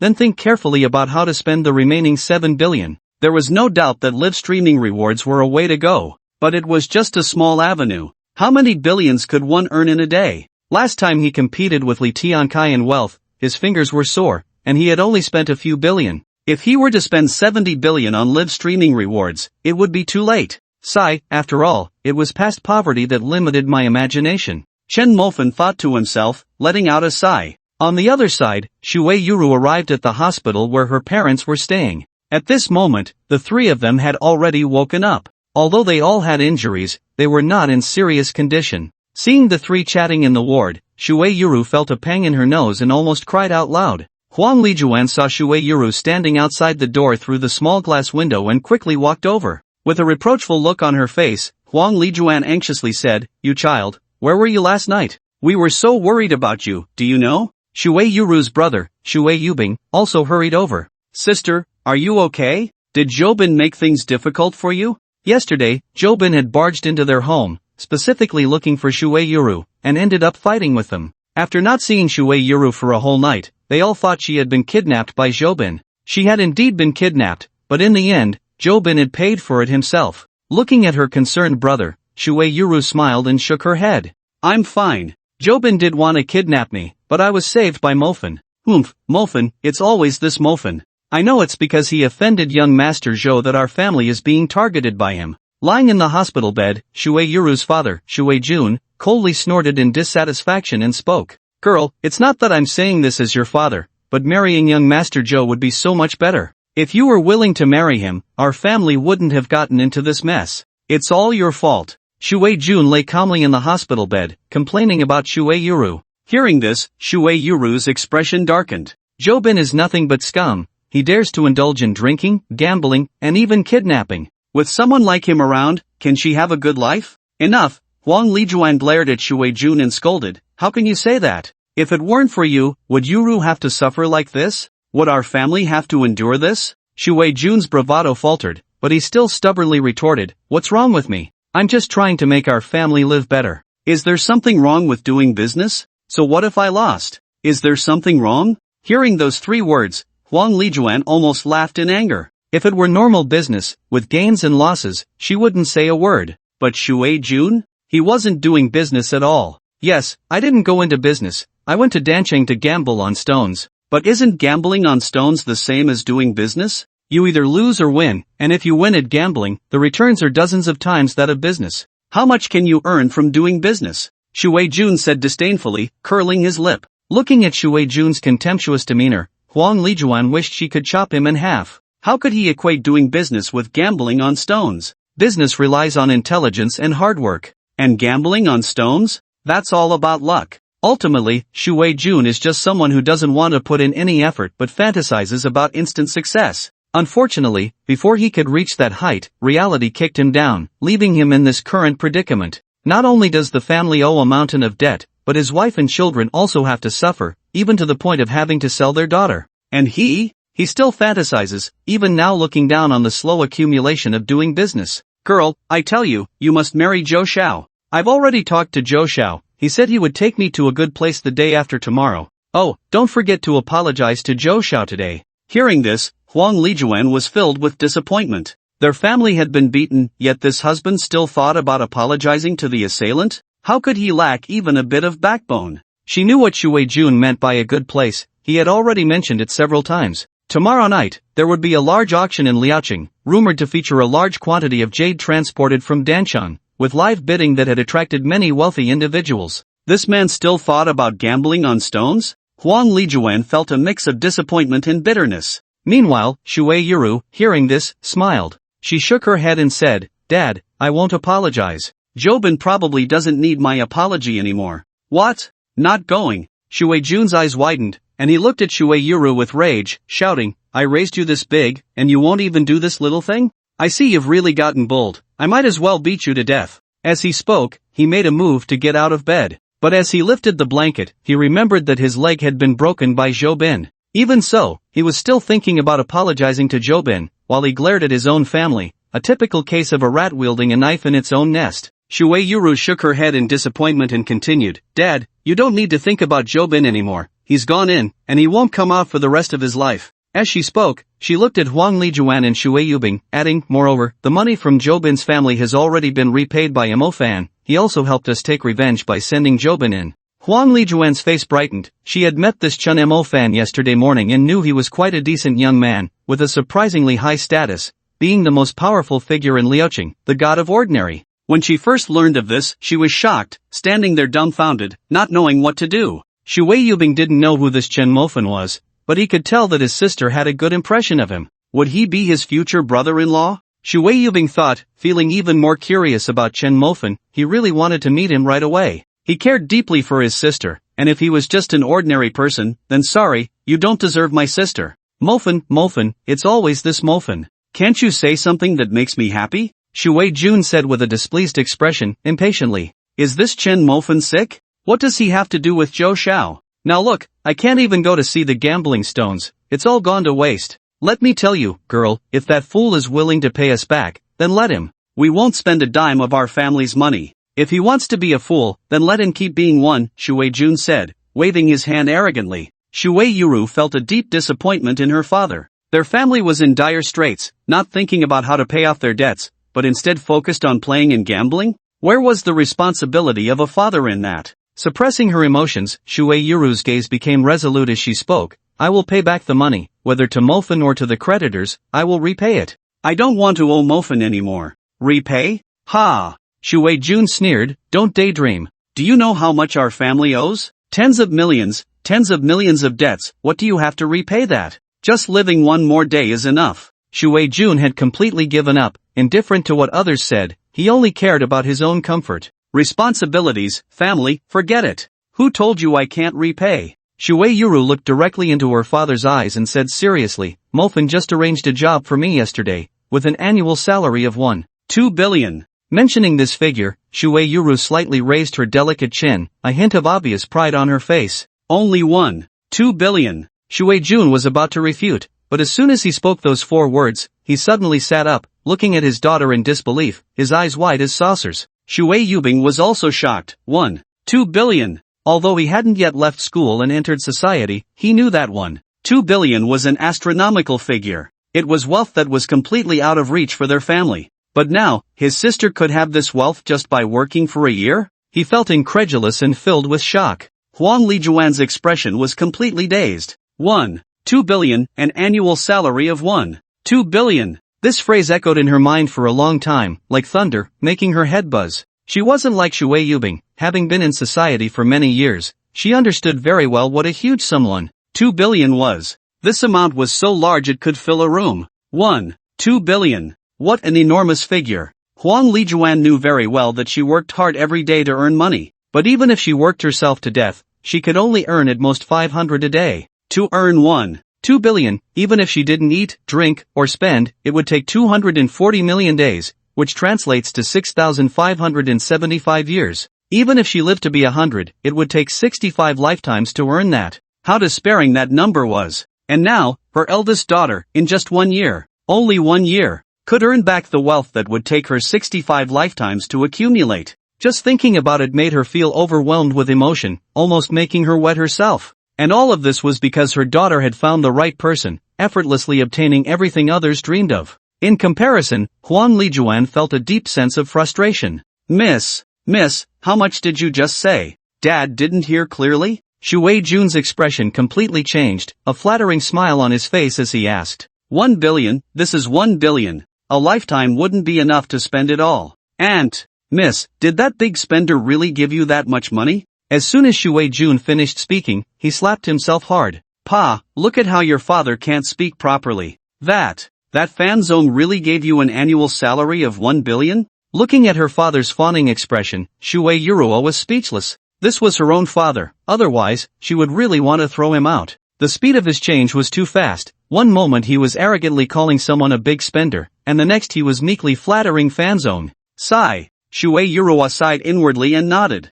Fan said he wants to transform the old city into a modern commercial hotel, with an initial investment of several hundred billion. Several hundred billion. The three of them were completely dumbfounded upon hearing that number. They had a few $100, but adding 8 zeros to that amount, they couldn't even come up with it if they sold themselves. All these funds are under my unified management, they've already been transferred. I'm the project leader, Shui Yuru said, a hint of pride on her face. She hadn't even graduated from university and had already become the leader of a 100 billion project, which was enough to make her proud. The fact that several hundred billion was under her daughter's control was astonishing. Shui Jun was genuinely curious about who this Chen Mo fan was. Aunt, miss, who exactly is this Fanzone? How dare he entrust such a huge sum of money to you? Shui Yuru didn't need to answer. Huang Lijuan already knew. She shot Shui Jun a glare and explained, Chen Mo Fan is the fan god, the big shot causing a stir in Liao City. Fan god. Shui Jun was completely stunned.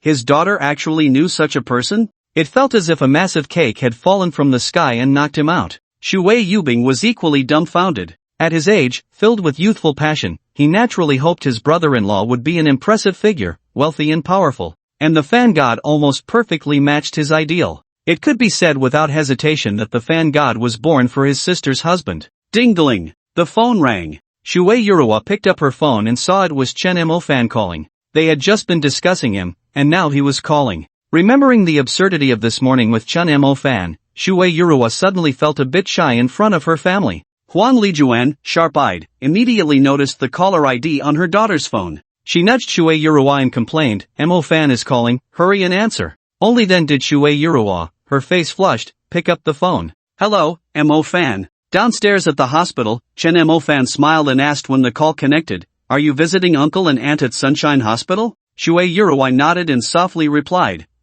what are you busy with? Confirming that Shui Yuruwa was upstairs, Chen Mo Fan smiled and said, Yuruwa, look down, I've prepared a gift for you, hurry and look down. Being given a gift by a boy in front of her parents made Shui Yuruwa even more embarrassed. Her little face turned red as she walked to the window to look down. Just one glance, and she saw Chen Mo Fan, along with the Lamborghini Veneno parked in the center of the hospital square. Is this the gift for me? At first sight, Shui Yuruwa's pupils suddenly constricted, and she gasped, covering her mouth with her hand. Excitement and joy pierced through her chest like a sharp sword, making her body tremble slightly with exhilaration. He actually gave me a supercar as a gift? One of the coolest supercars in the world, the Lamborghini Veneno. In this world, which girl does not yearn for love? Who does not hope that their other half understands romance and has the strength to back it up? And now, Chen Mofan, in the hospital, presented her with a gift in front of everyone. The value and romance of this gift made her heart race uncontrollably. Mom, Chen Mofan gave me a supercar. Look, it's that black sports car downstairs. Shui Yuru's eyes were misty with excitement as she tightly grasped her mother Huang Lijuan's hand. Hearing this, Huang Lijuan and Shui Yubing both looked downstairs. Below, the dazzling body of the Lamborghini Poison reflected brilliant light in the sun, making it hard to look directly at. Everyone knew that this light represented real money. Downstairs, patients coming and going in the hospital stopped, and everyone unconsciously gazed at the flashy Poison. In everyone's eyes, there was an unmistakable envy. Wow, a Lamborghini Poison. This car is worth 80 million. Shui Yubing couldn't help but exclaim, his eyes glued to the Poison. He had fantasized countless times in the middle of the night about one day driving a sports car, but he never dared to dream of owning a Poison. He knew very well that this car was far too expensive. So expensive that even if he worked his whole life, he could never afford it. And now, his sister actually told him that someone gifted her a Lamborghini Poison. Shui Yubing felt it was too surreal,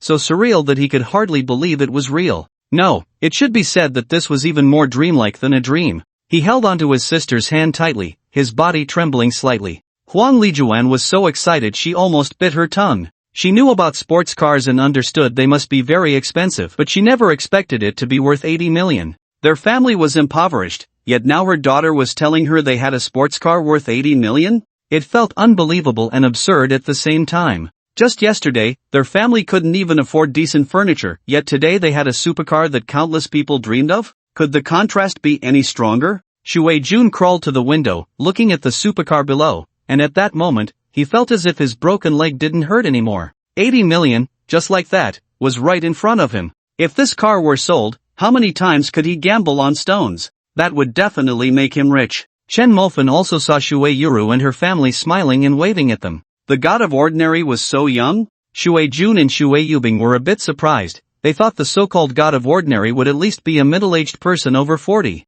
They didn't expect him to be just a college student. Except for Shui Jun, who couldn't walk normally, Shui Yuru's mother and brother quickly went downstairs to see the flashy supercar. Shui Yuru's face turned slightly red as she looked at Chen Mofan and complained, "Why did you give me such an expensive gift without discussing it with me first?" She said this, but the smile at the corner of her mouth was impossible to suppress. This was clearly a typical case of saying no while her body was very honest. Chen Mofan understood, of course, girls are shy, and while they might say they don't want something they actually like, they just want the other person to find a reason that makes them feel justified. After all, they also care about face, right? Chen Mofan was naturally willing to give that face. In fact, Shui Yuru was the girl he was most satisfied with. She was brave in love and hate, and more courageous in taking responsibility for herself and her family. After so many years of hardship and suffering, she had never complained about her family in front of outsiders. If you really think about it, she was a truly rare good girl. Chen Mofan smiled slightly, pointing at Zhang Chang beside him, and said, "It's all this guy's fault. So many cars came at once, there are too many cars. I can only send someone away. If you don't want it, I can only smash it. So, to prevent this car from being smashed, you should reluctantly accept it." Shui Yuruwa understood very well that Chen Mofan was cornering her. Who would be willing to smash something worth 80 million? This was just a roundabout way of finding an excuse for her to accept the car. Chen Mofan's thoughtfulness moved her deeply. Shui Yuruwa blushed and nodded. Meanwhile, Shui Yubing looked awkwardly at Chen Mofan. He didn't know what to say to this future brother-in-law or how to greet him. His face was flushed, and after a moment of hesitation, he finally stammered out 2 words. "Sister. Brother-in-law. Oh wow." Chen Mofan was shocked at that moment. This kid was quite the talent, so perceptive. Not bad, not bad. He looked like someone who could accomplish great things. What position was he lacking? He had to arrange something for him. "Zhang Chang, come here, come here." Chen Mofan pointed at Zhang Chang and said directly, "No need to say anything else, remember him. Later, go to him to choose a car, choose a house, brother will take you." "I can't help it, I just like kids, hee." Shui Yuruwa shot him a glance. Could he be any more obvious with that smile? That one call of brother-in-law had him all flustered. How unambitious. Thinking this, Shui Yuru reached out her small hand and pinched Chen Mofan's lower back hard, but she was overjoyed inside. Chen Mofan was even happier. This was flirting, this was a step closer in their relationship. Without hesitation, Chen Mofan said, "Zhang Chang, which of the 5 cars is left? There should still be 2. Oh right, the LaFerrari, that LaFerrari is for Xiaobing, and find a better villa, register it under Xiaobing's name." This. Shui Yubing was dumbfounded. Was this what calling him brother-in-law got her? The god of ordinary was indeed the god of ordinary. This extravagance was just like the brother-in-law in his mind. He wondered if the god of ordinary had gotten a drop of his sister's blood. Should he help out? He needed to hurry and play matchmaker. What if such a good brother-in-law slipped away? Shui Yuruwa had no idea that at this moment, her brother was thinking about how to sell her off. The water army on the 3rd floor, hearing the conversation downstairs, was also moved. They all wanted to come down and call him brother-in-law. But Shui Yuruwa keenly picked up on other information in Chen Mofan's words. 5 cars, 2 left. Besides her car, where were the other 2? Immediately, Shui Yuruwa pinched Chen Mofan and whispered, "There were 5 cars, right?" Chen Mofan was still a bit confused and nodded. "There are still 2 left." Hearing this, a bad feeling rose in Chen Mofan's heart. Then where are the other 2? Where did they go? Chen Mofan's heart sank. Oh no, had he let something slip? He had been so caught up in his happiness that he had gone too far. Immediately, Chen Mofan's brain raced, searching for a credible excuse. The speed of thought was almost on par with a supercar's engine, his head nearly smoking. "Chen Mofan, you can do it. Just say it, did you give it to some little girl?" Previously, our Dongda's Wang Jiajiao suddenly got a supercar, causing quite a stir. "Was that supercar the one you gave her?" Mentioning Wang Jiajiao, Chen Mofan's eyes lit up. "Look, here it came." Last time, he had given Wang Jiajiao a supercar, and in the end, Baiyu drove the supercar to return Wang Jiajiao, which led to a scandal. Thinking of this, Chen Mofan cleared his throat, maintaining a calm demeanor, and slowly smiled. "Don't talk nonsense. Wang Jiajiao is Baiyu's girlfriend. This has been confirmed by so many people at our school, have you forgotten?" Shui Yuruwa thought for a moment. It seemed to be the case. At that time, there was a girl in their dorm who was envious. Envious that Wang Jiajiao could find such a rich and handsome boyfriend like Baiyu. Seeing Shui Yuruwa believe him, Chen Mofan let out a sigh of relief. But just as he relaxed, he noticed Shui Yuruwa furrowing her brows again. "Wait, today Baiyu came to the hospital with a tall girl. Wang Jiajiao isn't his girlfriend. Damn, I forgot about that." Chen Mofan was dumbfounded, wishing he could curse Baiyu 1,000 times in his heart. "Why did you have to bring a girl when you came to the hospital? Look at this, now I don't even know how to lie.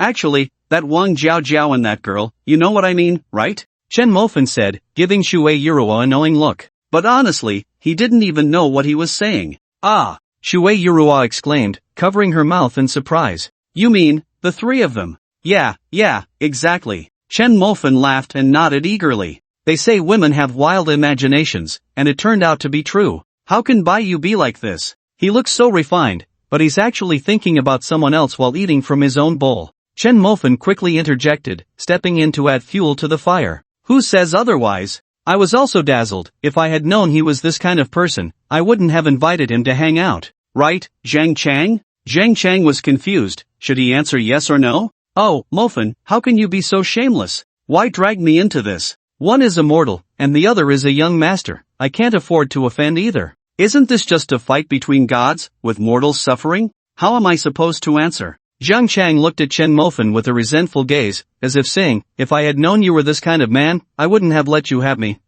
But to be fair, Zhang Chang was a high-end intermediary, his emotional intelligence was indeed high. So, he gave a non-answer answer. Scum. It was unclear whether he was referring to Baiyu or Chen Mofan, but regardless of who it was about, the topic had successfully shifted. Yuruwa, do you want to sit inside and experience it? Chen Mofan smiled as he opened the car door, making a gesture of invitation. I don't have a driver's license, but I want to sit inside, Shuei Yuruwa said excitedly as she climbed in. Sitting inside, the excitement was indescribable. Supercar, Lamborghini Veneno, these were things she had never dared to dream of, yet here she was, truly sitting inside one. Especially when she held the steering wheel, the sense of reality made her heart race as if it would leap out of her throat. Is this really my car? The first car that truly belongs to her. Shuei Yuruwa looked at the luxurious interior of the Veneno, unable to resist reaching out to touch this and that. She sat inside for a full hour before reluctantly getting out of the car. Afterward, Shuei Yubing and Huang Lijuan took turns experiencing it, and then the group headed to the hospital room. Mofan, there's nothing here to entertain you, don't mind it, come sit. In the hospital room, Huang Lijuan greeted them with a smile. Saying this, she took out the last 100 yuan from her pocket and handed it to Shuei Yubing, smiling as she instructed, Yubing, go, it's almost noon, buy 2 dishes outside, let's treat Mofan to lunch. Mofan, you must stay for a meal. You've helped our family so much, Auntie must thank you properly. It's just simple food, don't mind it. With the conversation reaching this point, what else could Chen Mofan say? A small table was set up in the hospital room, and the 5 of them ate and chatted, discussing everyday matters, mostly talking about things that happened at school. During the meal, Shuei Jun opened his mouth several times, but seeing how animated the others were, he swallowed back the words that were on the tip of his tongue. He wanted to ask Chen Mofan if he knew about the auction tomorrow night. If Shobin could get in, then could Fanshin get in even more easily? He wanted Chen Mofan to take him inside, and if Chen Mofan was willing to spend some money to buy a few stones for him, that would be even better. In that case, marrying his daughter to this kid wouldn't be out of the question.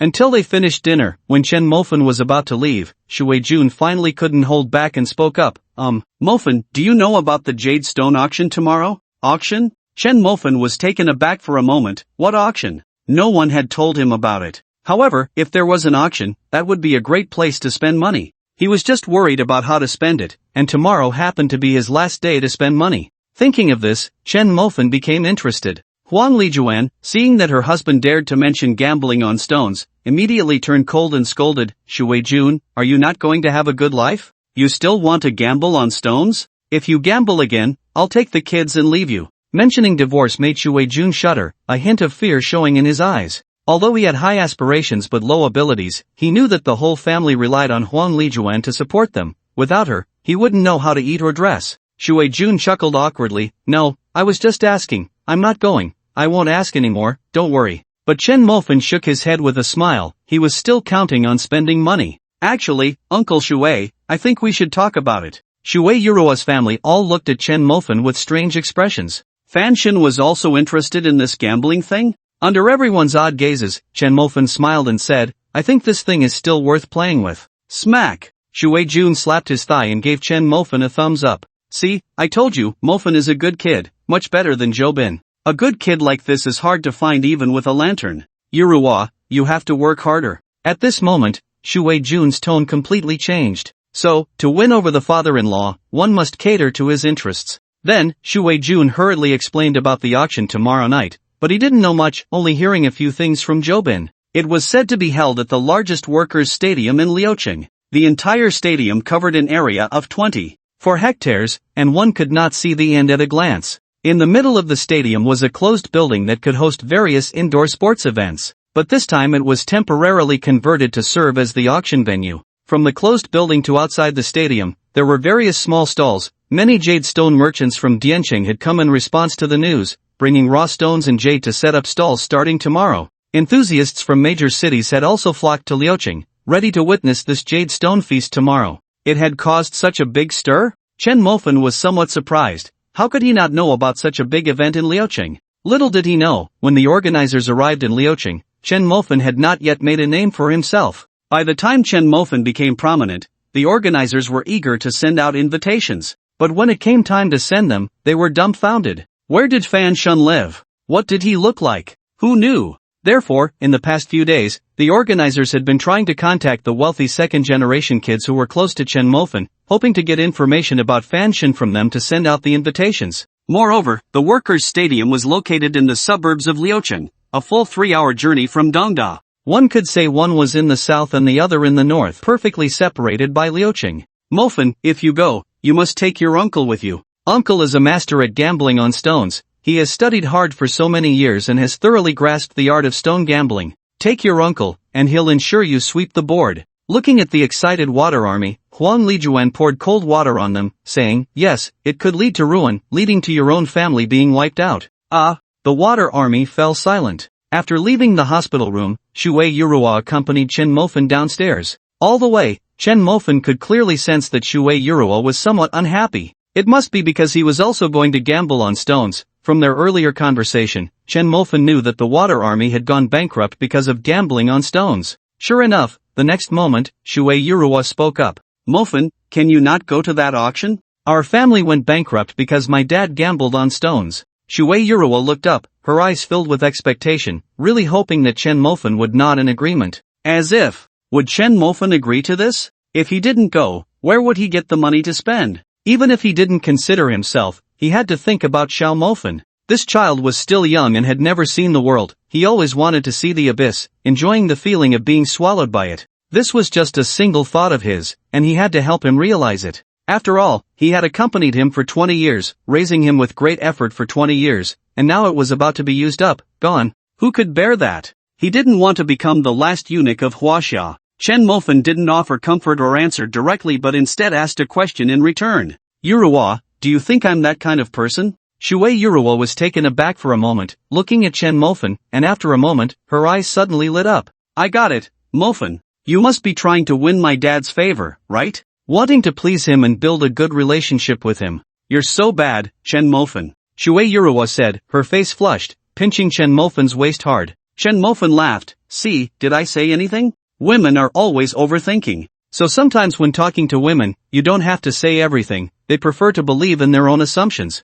Taking this opportunity, Chen Mofen wrapped his arms around Shui Yurua's waist and said, Yurua, I didn't expect you to see through me. Don't worry, for you, I'm willing to do anything. What's there to fear about being in debt? What's a waste of money? Even if I spend 100 billion tomorrow, I would be happy, because you are more precious than 100 billion. Shui Yurua's eyes turned red instantly, her heart racing, her delicate oval face showing a touch of tenderness as she looked deeply at Chen Mofen. This man was truly wonderful, willing to sacrifice himself to accompany her father in gambling on stones, all just to please him and make him happy. Such a gentle and considerate man made Shui Yurua suddenly feel that he was her Prince Charming. Without a hint of hesitation, Shui Yurua extended her slender arms, embraced Chen Mofen, her red lips parted slightly, kissing him on the lips. Chen Mofen couldn't help but secretly smile. Look, another 2 birds with 1 stone, this feels great. At this moment, Chen Mofen wanted to knead dough again. Last time he hadn't learned it yet and wanted teacher Shui to teach him again. But at this moment, teacher Shui was filled only with emotion. She had an impulse to completely show her tenderness to the man before her. This man was simply too perfect, understanding romance, gentle, and considerate. If she let such a man slip away, she felt she would regret it for a lifetime. Ahem. Nowadays, these young people really know how to play. In the hospital, TSK. An 80-year-old man sat in an electric wheelchair, passing by the two. His murky eyes looked at them with envy. In the past, he had played just as extravagantly, but he had been blocked by someone else's husband and lost the use of his legs. But now, the young ones played even more extravagantly. He had never experienced such madness in a hospital. Young man, be careful with your legs. Hearing what the elder said, Shui Yuru's face turned bright red. Being shy, she immediately let go of Chen Mofen, lowering her head, her face full of embarrassment. Once the elder walked away, Shui Yuru reached out and pinched Chen Mofen hard at his waist. It's all your fault, Chen Mofen, you big pig's hoof. Chen Mofen felt helpless, From start to finish, it seemed he had only said one sentence before being forcefully kissed. If only it could be the other way around. Although he liked the girl, he wouldn't mind being pursued by her either. After leaving the hospital, Chen Mofan had a meal at Wangshan Pavilion before returning to his doghouse. The boss and the third brother were off having fun again, not knowing where they had gone, and even that big Mercedes was missing. They must have taken it out to play. This was fine. Chen Mofan could enjoy some peace and quiet, calculating how much money he still had left to spend. Originally, he had 70 billion left unspent, but after giving Zhang Chang 4 billion today, he had 66 billion remaining, and the consumption points owed to the system were still 64. System. Hello, host, do you have any questions for consultation? Chen Mofan thought for a moment and said in his heart, by what time must I spend the remaining 66 billion tomorrow at the latest? By 12 o'clock tomorrow at the latest, otherwise, if the funds are not spent by 12, this system will deprive the host of his rights as a man. Damn it, every time he heard this, Chen Mofan felt a tightness somewhere. This system was too ruthless, grabbing hold of a man's lifeline right from the start. Are we really playing this big? After pondering for 2 seconds, Chen Mofan asked again. System, can I hire someone to help me spend money? For example, live streaming rewards. Unexpectedly, upon asking this, the system directly responded with a question. May I ask, host, do you have the courage to hire another man to help you have children? Chen Mofan was dumbfounded. This system could even draw inferences from one instance. You've grown. Chen Mofan felt helpless, he would have to spend it himself slowly. Ding ding ding. The phone rang, interrupting Chen Mofan's thoughts. He picked it up to see it was Old Wang calling. Hello, Old Wang, what's up? Boss, just now an auction venue sent you an invitation regarding a jade auction, scheduled for tomorrow. Wow, it's already here. Chen Mofan smiled and asked, how's the scale of this jade auction? Old Wang nodded, it's quite large, it's not just an auction, there will also be thousands of stalls around the auction. These stalls will last for 3 days, but the stall owners will only come out during the day, lasting until 9 in the evening at the latest. Because the lighting is dim at night, it's not conducive to jade appraisal, so these stalls will close before 9. But undoubtedly, the scale this time is still quite massive. Many well-known jewelers from Dian City will come here. It is said that the total value of all the jade stones transported to Liao City this time is no less than 100 billion. 100 billion, Chen Mofan's eyes lit up. What else is there to say? If he didn't go, he would be letting his brothers down. Boss, are you going to this auction? Chen Mofan smiled, of course, why wouldn't I go? Old Wang, while you're at it, find me a few semi-trailers. Semi-trailers? Old Wang scratched his head. He knew what a semi-trailer was, a large semi-truck with 4 in front and 8 in the back, but he didn't understand what it was for. Boss, are you planning to crash the auction? Wouldn't a bulldozer be more useful? Old Wang had no doubt that Chen Mofan would really dare to do such a thing. After all, the organizers were a bit lacking in insight, sending the invitation so late. Chen Mofan was speechless. What auction would I crash? I'm using it to transport jade. Old Wang's voice rose an octave on the phone, filled with shock. The sound pierced Chen Mofan's ears painfully. Using a semi-trailer to transport jade? Can you believe this is a human conversation? Old Wang couldn't believe what he had just heard. Is that thing meant for transporting jade?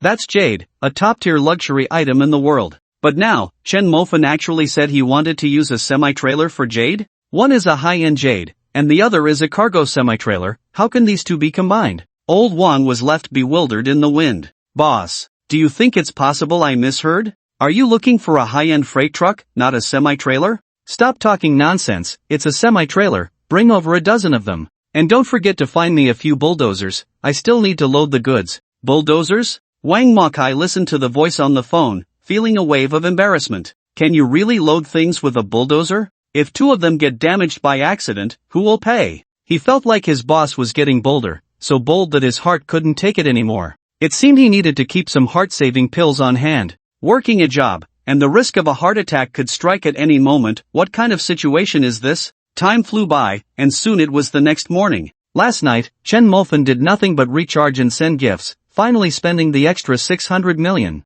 Unfortunately, Yun Moli wasn't online, so Chen Mofan randomly picked 6 streamers and sent each one 100 million. The 600 million spent again caused a stir online, eventually evolving into the idea that if Chen Mofan entered a particular livestream, that stream would become a hit. Because everyone knew, Fan Shen wouldn't come for nothing. In his words, since he was there, it was only right to give a few small gifts. Thus, when Chen Mofan entered a live stream again, the streamer immediately stood up and bowed in welcome. This quickly spread online, eventually becoming the standard etiquette in the live streaming world, exclusive to fanshin. In the following period, whenever Chen Mofan entered a live stream, the streamer would immediately stand up and bow and welcome without a word. And each time this gesture was made, the streamer would reap great rewards, achieving financial freedom directly. This gesture later became known as the fanshin bow. Some female streamers even deliberately wore low-cut outfits just to tease a little while bowing. What if fanshin, the big fish, took the bait? At 8 in the morning, Chen Mofan dressed and headed outside.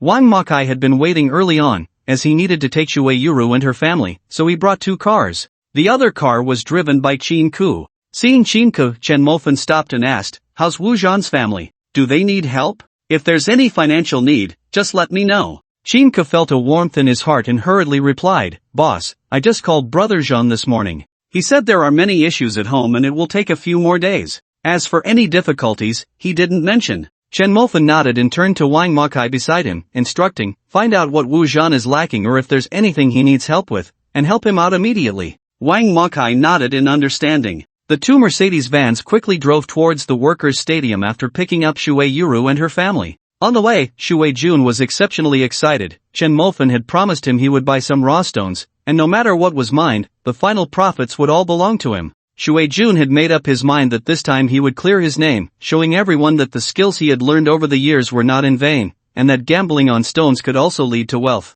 They set off at 8 and arrived at the workers' stadium at 11. After finding a nearby hotel and finishing their meal, the semi-trailer and bulldozers had also arrived. Only then did Chen Mofan lead everyone towards the workers' stadium. This time, the Jade auction feast attracted many people. Suao, Yuzhu, Chen Xiaoquan, Lei Hu, and Long Outyan, all well-known figures in Liucheng, were invited to this jade stone auction. Before the auction began, various big shots had already arrived at the stadium. There were thousands of stalls here, with all kinds of jade stones and raw stones neatly arranged, just waiting for the right person to buy them. In front of some stalls, there were also antiques, calligraphy, and porcelain from famous personalities. Such a large scale naturally attracted many people, and the vast workers' stadium was filled with a sea of heads, crowded with people. Among them, the most popular were undoubtedly the raw stones. Once both parties agreed on a price, they could open the stones on the spot. One cut could lead to poverty, and another to wealth. This extreme challenge was the most thrilling and attracted many. Once someone cut out a high-quality jade rough, bids of 100,000 or even several 100,000 would be made on the spot. The potential for dozens of times profit was simply enviable. This also made the gambling stone area even more bustling, with people coming and going, buying and selling. Following the crowd inside, Chen Mofan took a quick glance at the jade stones on the stalls. He wasn't particularly interested in these things, but Shui Yuru and Huang Lijuan were very keen on these jade ornaments. They often stopped to look at this and that. It was obvious that this was of interest to his mother-in-law, so there was nothing more to say. When his mother-in-law picked up a jade bracelet again, Chen Mofan spoke up directly. "Boss, how much?" "I'll pay by card." Huang Lijuan's hand froze in midair. She hadn't even looked at it yet, and Chen Mofan had already swiped his card? However, she liked the straightforwardness of this young man. The boss was also taken aback. He wanted to sell, but he didn't expect it to go so smoothly. This left him a bit flustered, wondering if this was a joke. After wandering through a dozen stalls, Chen Mofan only had one phrase. "Boss, swipe the card." These simple 4 words made the surrounding customers exceptionally envious, and some female customers began to look at Huang Lijuan with a hint of jealousy. This kind of gaze made Huang Lijuan feel quite pleased. In the past, others looked at her with mockery and pity, and this was the first time she enjoyed the envy of others. Meanwhile, Shui Yuru was already itching like a cat's paw, eager to showcase what he had learned. Chen Mofan didn't waste words and led them to a stall. He planned to wait until his father-in-law and mother-in-law were happy before packing everything here to take away, effectively ending this jade stone feast early. Arriving at the largest stall in the workers' stadium, the gambling stones here were exceptionally popular, and the stall was surrounded by a crowd, making it difficult for the 7 of them to squeeze in. In front of the stall, a beautiful woman in black stockings was selecting raw stones. Listening to the chatter of the onlookers, Chen Mofan learned that this woman had already spent over $1 million on stones. Unfortunately, the stones she opened had not revealed any green. They were all useless waste stones. This made the woman very angry, declaring that she must find a piece of jade today. She picked out a stone the size of a human brain, which was originally brown but was mostly covered in moss. Therefore, the whole stone looked very unattractive and had no market appeal. The black-stocking beauty took one look and tossed it aside, turning to examine other raw stones. Shuei Yuru, seeing this scene, pretended to be a master and nodded, saying, not bad, this beauty has a good eye, this stone is clearly not jade. Not only does it look rough, but it also has moss on it, so it must be a waste stone. Shuei Yuru rolled her eyes at her father's words. She didn't believe what her father said. If these jade stones could be identified so easily, her father would have made a fortune long ago, and their family wouldn't be as poor as they were now. Looking at the lively scene around him, Chen Mofan felt a bit tempted. He also wanted to buy a piece to try, and just then, that piece of moss stone was unwanted, so he decided to take it. Since they were going to buy out the place anyway, he might as well start with one. Pointing at the stone, Chen Mofan smiled and said, "Boss, how much for this piece?"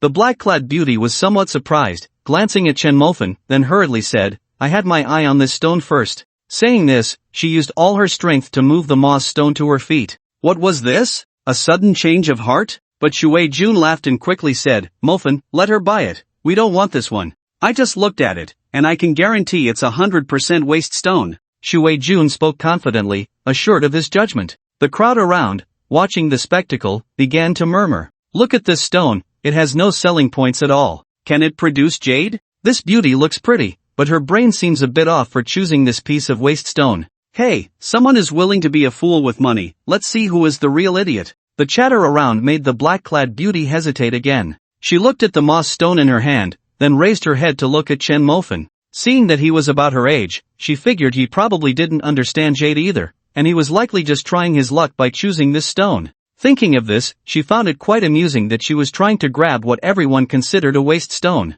Pushing the stone outward, the black-clad beauty coldly said, "I don't want this stone anymore, you can have it. I wish you good luck in finding jade." After saying this, she scoffed. Clearly, the latter part of her statement was a mockery. Chen Mofan smiled, his eyes turning cold as he looked at the black-clad beauty and said, "Are you sure you don't want this stone?" Chen Mofan's icy tone displeased the beauty, and she frowned, muttering, "What's wrong with you? Why are you being so fierce? I already said I don't want this stone. Are you deaf?" It's really speechless. After saying this, the black-clad beauty rolled her eyes at Chen Mofan, her gaze full of sarcasm, making her seem quite infuriating. Chen Mofan found it amusing. If he weren't out with Shuei Yurua's family today, he would have slapped this woman to let her know the wildness of a man. Wasn't this person just purely problematic? "Boss, how much?" Chen Mofan asked again, holding the moss stone. The boss held up 2 fingers. "Young man, this stone is 20,000. Alright, I'll pay by card." Chen Mofan was straightforward. But just as he was about to hand over the card, Shuei Jun grabbed Chen Mofan's arm anxiously and said, "Mofan, listen to your uncle, this stone is just waste."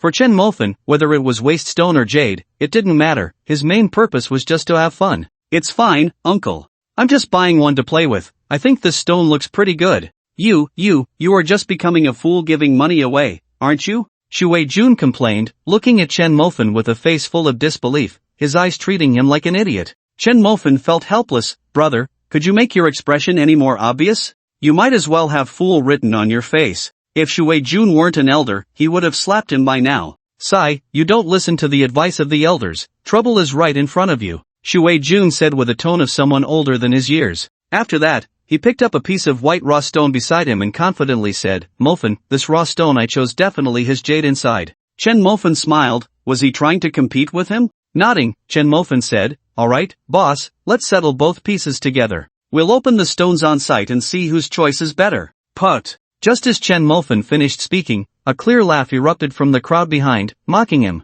He. There really are a lot of fools in this world. I've already told him that peace is worthless, yet this kid is so stubborn, it's truly amusing.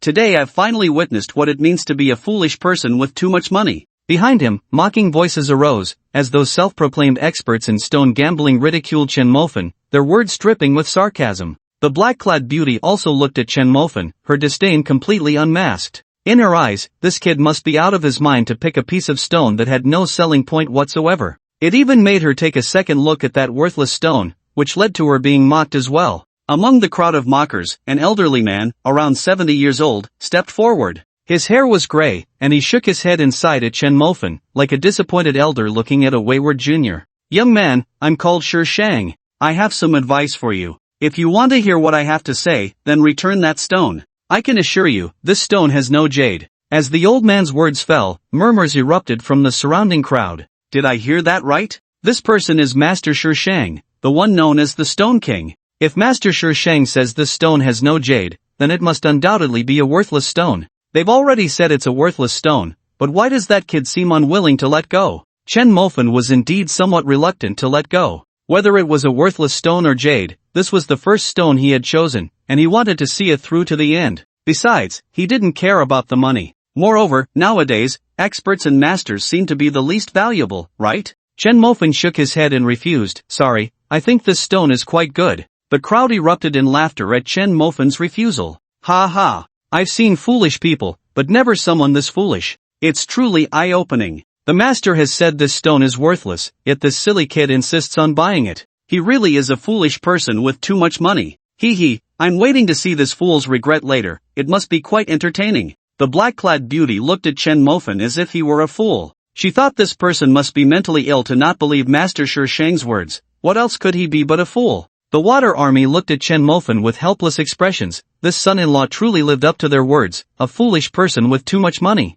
Master Shang looked at Chen Mofan with disappointment, shaking his head and sighing. Although I have the intention to advise you, I won't waste my breath on a fool. Young man, take care of yourself. Despite the crowd's jeers, Chen Mofan remained unmoved and directly asked the boss to cut the stone. The stone chosen by the water army was cut first. This piece of high-quality raw stone was priced at 100,000. However, once cut open, it was just stone, with not a hint of green inside. The water army was filled with confusion, completely doubting life. Next was Chen Mofan's moss stone. Since that piece of high-quality raw stone didn't yield jade, everyone had even less hope for this moss stone and mocked it even more. But as the stone was placed in the cutting machine and a slice was cut from the surface, the boss, who had been operating cautiously, suddenly showed a look of shock on his face. He couldn't help but exclaim, "It's green! I see green!" This exclamation detonated like a bomb in the crowd, and everyone looked at the boss in disbelief. See green? How could that be? Wasn't this a worthless stone?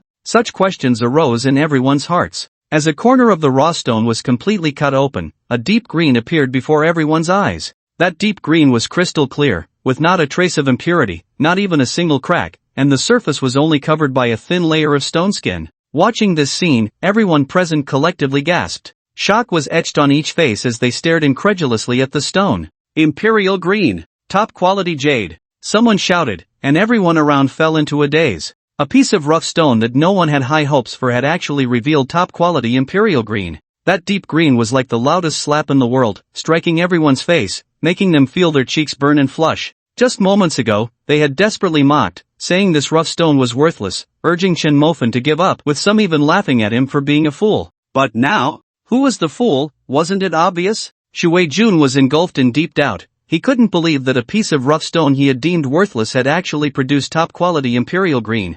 This contradicted everything he had learned. What the hell had he been studying for these past few years? Shui Jun fell into a spiral of self-doubt. Master Shang rubbed his eyes vigorously, thinking he must be seeing things. This shouldn't be happening. How could it produce jade? Looking at that transparent deep green, he felt his old face burning and reddening, almost painful, as if he had been slapped hard. He had been slapped in the face by a young man, and he couldn't bear to stay there any longer, turning to leave. The black-clad beauty bit her teeth hard, making a clicking sound, her gaze towards Chen Mofan filled with jealousy, no longer holding even a hint of the previous mockery and arrogance. Remembering how she had looked at Chen Mofan like he was a fool, now that the stone had opened, she had instead become a true fool. This contrast made her blush while feeling furious. She recalled having opened more than a dozen rough stones, each one worthless, while this kid had only opened one and obtained top-quality imperial green. What was even more infuriating was that this stone had originally caught her eye. It should have belonged to her. This made her even angrier.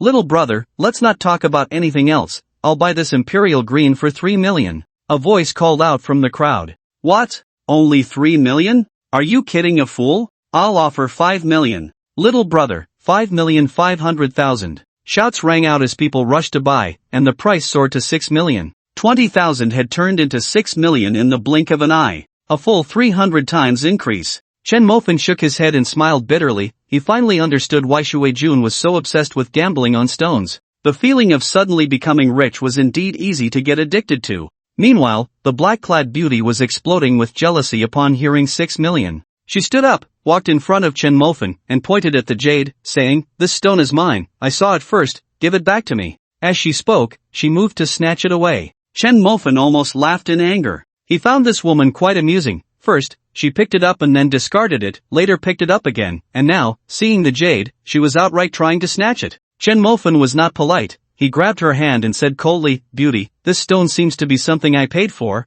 What does it have to do with you?" The black-clad beauty was momentarily speechless. She opened her mouth several times but couldn't utter a word. Finally, she became unreasonable. "You paid 20,000, I can return it to you, I'll give you 100,000, but this stone was seen by me first, you must give it to me."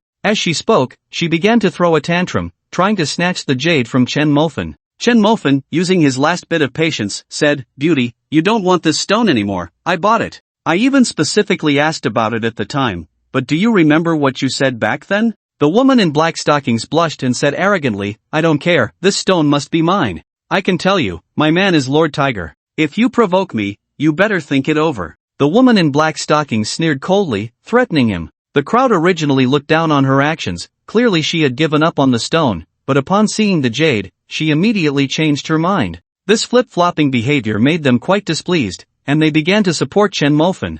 Of course, there were also those who were secretly jealous of Chen Mofan. Although they didn't show it on their faces, they couldn't help but wish that this kid would offend some big shot and get a good beating. Now, upon hearing that she was Lord Tiger's woman, those who were jealous began to look at Chen Mofan with a mocking expression. In Liao City, Lord Tiger's name was quite notorious. Although he had been slapped several times by the immortal god and suffered a heavy blow, the tiger still had some residual power. Lord Tiger was definitely not someone they could provoke, let alone a young man like Chen Mofan. Most of the onlookers showed expressions of fear, standing quietly in place. Seeing the crowd's reaction, the woman in black stockings smiled triumphantly. She raised her head, coldly looking at the silent Chen Mofan, and arrogantly said, "Weren't you quite talkative just now? Go on, say something. You think you're something just because I gave you face? Pa!" Chen Mofan looked at the spit on the ground and got angry. He realized that those who mixed with Lei Hu were really not much different. They were also arrogant and overbearing. First it was Lei Lu, then Zhang Zhuo, followed by Lei Hu,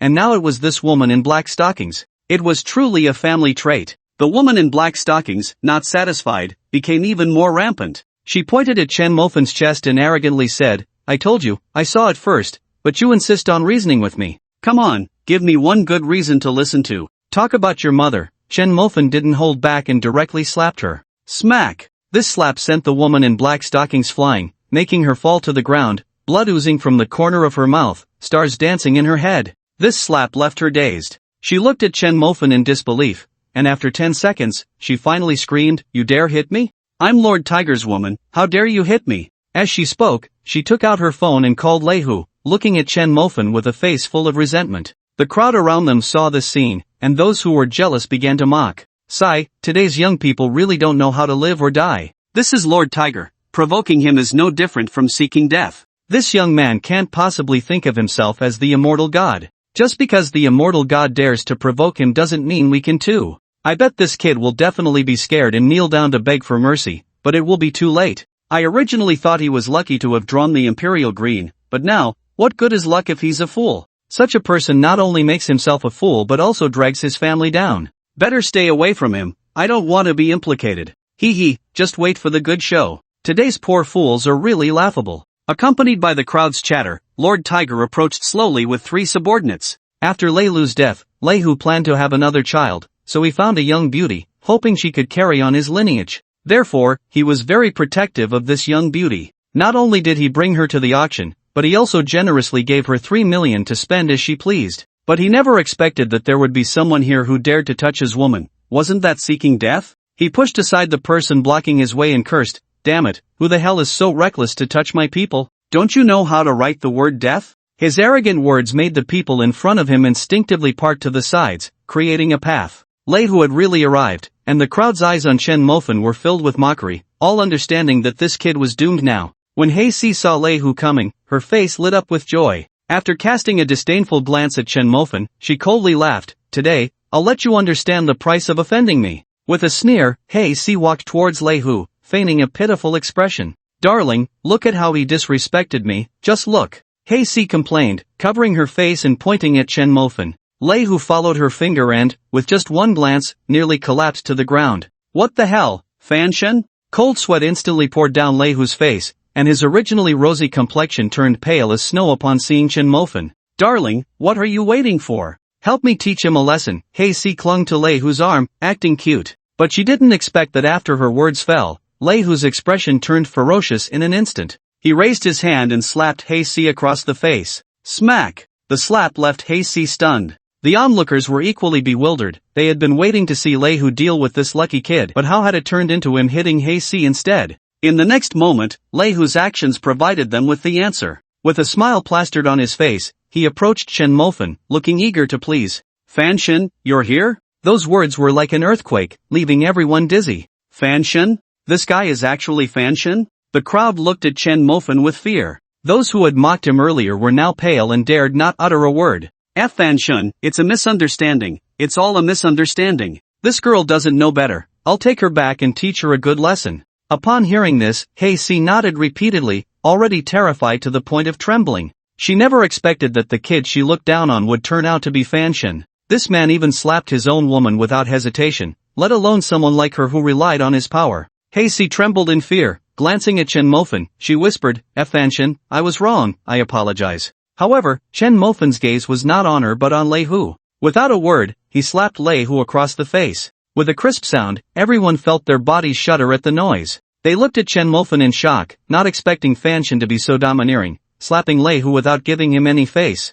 This kind of dominance left them both astonished and envious. Lei Hu covered his face, his expression extremely ugly. He hadn't expected Chen Mofan to show him no respect at all, slapping him in front of everyone. In fact, Chen Mofan had already shown him considerable leniency. Given Lei Hu's arrogant and domineering nature, Chen Mofan had every intention of killing him. Moreover, considering the filthy things this guy had done before, just slapping him once was already letting him off easy. Fanshin is indeed Fanshin, always tough, making people envious, a voice rang out from behind the two, laced with obvious amusement. Fanshin is indeed Fanshin, always tough, making people envious. The voice echoed through the crowd, tinged with mockery. Following the sound, they saw Chen Xiaokuan leading a group of rich second-generation heirs through the crowd. Chen Xiaokuan looked at Chen Mofan with a playful smile on his face. Fanshin, we meet again? Chen Xiaokuan said with a smile. Chen Mofan also smiled. Over the past few days, Chen Xiaokuan had been pleading with him, sweet-talking him, hoping to rejoin that group. But today, this guy's attitude had clearly changed. That hint of a playful smile seemed to carry a touch of schadenfreude.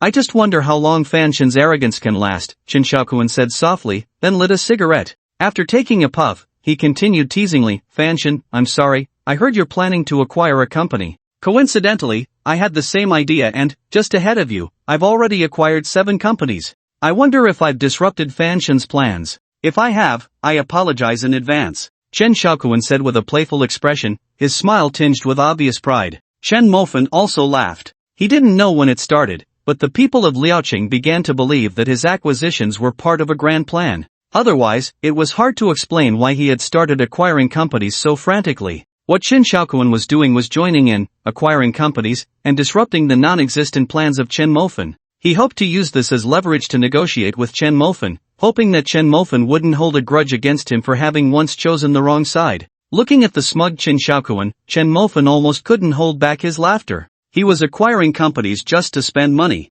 If there was any plan, it was merely the Tianzidu plan, and the implementation of that plan was entirely in the Old City area, with no connection to those acquired companies whatsoever. The only connection was spending money, and Chen Mofan had already found a place for this auction, where he was prepared to acquire all the jade stones here. Chen Xiaokuan was simply shooting himself in the foot. He was gleefully acquiring companies, but his funds were tied up, and they were of no use, especially since those companies were continuously losing money. Shaking his head, Chen Mofan smiled and patted Chen Xiaokuan on the shoulder, saying, It's fine, acquiring companies is all about the highest bidder. Keep it up. I believe half of Liaoqing's companies will end up in your Chen family's hands. Chen Xiaokuan looked at Chen Mofan, who appeared relaxed and casual, his brows furrowing. In his speculation, Chen Mofan should not have taken the news of his acquisitions well. But now, Chen Mofan seemed carefree, as if he didn't care at all. Did he no longer want his grand plan? Chen Xiaokuan's brows knitted tightly. Fanshin, we all know each other well, there's no need for you to pretend to be calm.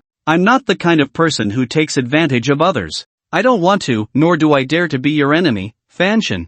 I just hope you can let me rejoin the group so we can continue being friends, and I can sell these companies to you at a low price. Chen Xiaokuan felt a bit anxious and was the first to soften his stance. Chen Mofan sighed inwardly, looking into Chen Xiaokuan's eyes, and said calmly, Chen Xiao, you're really overthinking the idea of being enemies or not. Perhaps you've already forgotten that when I put a bounty on Zhang Zhuo, I once said I owed you a favor. With that favor in mind, even if you chose the wrong side, it doesn't matter. If we can't be friends, we can still be business partners. It's just that you've forgotten this, and you've narrowed your own path. Chen Xiaokuan trembled slightly. Indeed, Chen Mofan had said that during the bounty on Zhang Zhuo, but he thought it was just something Chen Mofan said offhandedly, as the one who ultimately took action was Long Outyan, not him, Chen Xiaokuan. But now it seemed that Chen Mofan had always remembered, while he had narrowed his own path. After choosing the wrong side, fearing retaliation, he desperately tried to obstruct Chen Mofan and even preemptively acquired companies to disrupt Chen Mofan's plans. With one obstacle after another, the favor had long been used up.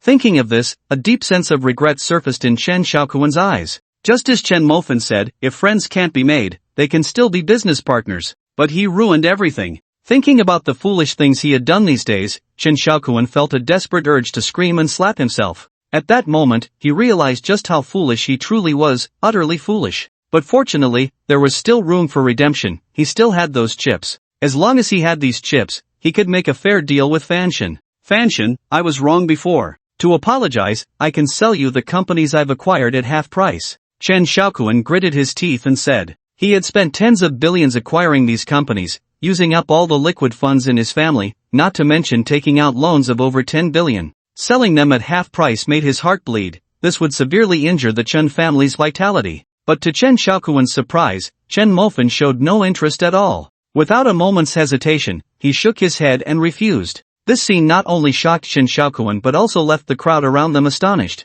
They all believed that Fanshan's acquisition of the companies was for a grand plan, but now, he didn't want these companies? What was this? Was he giving up on his plan? Or did his plan not require these companies at all? With this thought, many gasped in shock, their faces filled with disbelief. They understood and guessed that Fanshan's plan was not about this, but rather to eliminate hidden dangers. The three young masters of Liuqing, Long Outyan, Baiyu, and Chen Xiaokuan. These three represented the top three families behind them, the Long family, the Bai family, and the Chen family. Besides the Chen family, the Bai and Long families had close ties with Fanshan. His acquisition plan was like digging a big pit, waiting for the Chen family members to jump in, waiting for those who opposed him and Liuqing to fall in. In doing so, he would trap their funds. This way, he could confidently and boldly initiate his real plan. It was now clear that Chen Xiaokuan had taken the bait, his funds trapped inside, with not a single cent of liquid funds left at home, and still owing bank loans. Wanting to disrupt Chen Mofan's upcoming plan was already beyond his capability.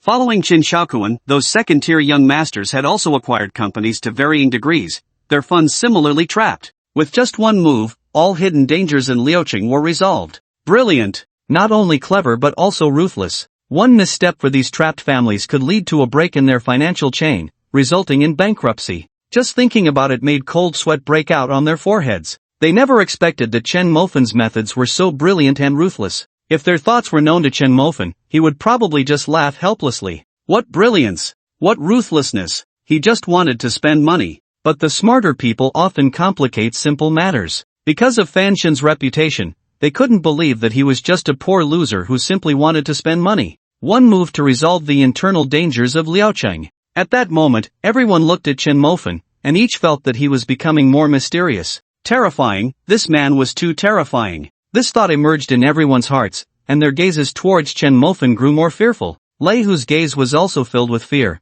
After the explanations from those around him, he understood. He had originally thought that Chen Mofan was like him, a guy who only knew how to use force, but now it seemed that Fanshan was far from simple-minded. He was clearly a genius. Lei Hu was thoroughly terrified. At that moment, he truly felt fear, because he could clearly sense that Fanshan looked down on him. He feared that Chen Mofan would use his demonic intelligence against him, and could someone like him, who only knew how to fight and had a simple mind, really be a match for the God of Ordinary? He was afraid he would be sold out by the God of Ordinary, and he would still be foolishly helping him count the money. No, I absolutely cannot just sit here and wait for my doom. Lei Hu thought to himself, looking around. Wang Ma Kai was completely dumbfounded, his mind filled with nothing but shock. He had originally thought that the God of Ordinary was just wealthy, and that wealth had no humanity. But now, it seemed that Chen Mofan was not only wealthy but also had a demonic level of intelligence. What appeared to be some careless actions were actually calculated moves. For example, the initial rewards, taking over Li Tiankai's Tiankai Hotel.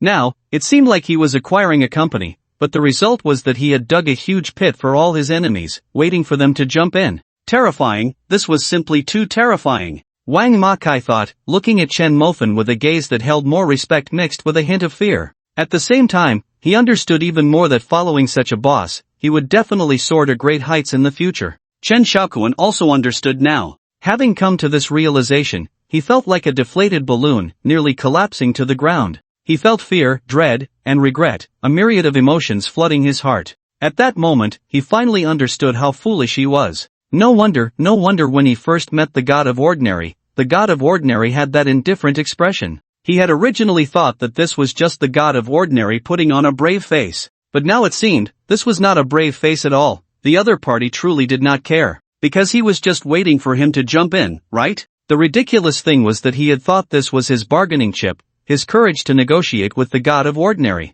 Thinking of this, Chen Xiaokuan felt so ridiculous, his heart filled with regret. He knew that the Chen family was finished. One misstep, and bankruptcy would be a small matter. The funds of the Chen family had already been completely tied up. With no liquidity for turnover, there might not be any major issues in the short term, but if this situation continued, he couldn't even imagine what kind of outcome awaited the Chen family. Terrifying, this man was too terrifying. Fan, God of Ordinary, Chen Xiaokuan stammered a few words but couldn't continue. He wanted to admit defeat, but he realized he didn't even have the qualification to do so. All his trump cards were laid bare, yet they hadn't harmed the God of Ordinary in the slightest. His pride, the Chen family, was now dragged into the mud by him, and whether they could climb out was another matter entirely. What right did he have to admit defeat? Outside, Suha watched this scene, his head lowered, deep in thought for a long time. He had originally thought that the God of Ordinary was nothing to fear, merely someone with substantial capital but lacking in remarkable qualities. But now, it was clear that this was not a lack of brilliance, it was clearly too brilliant.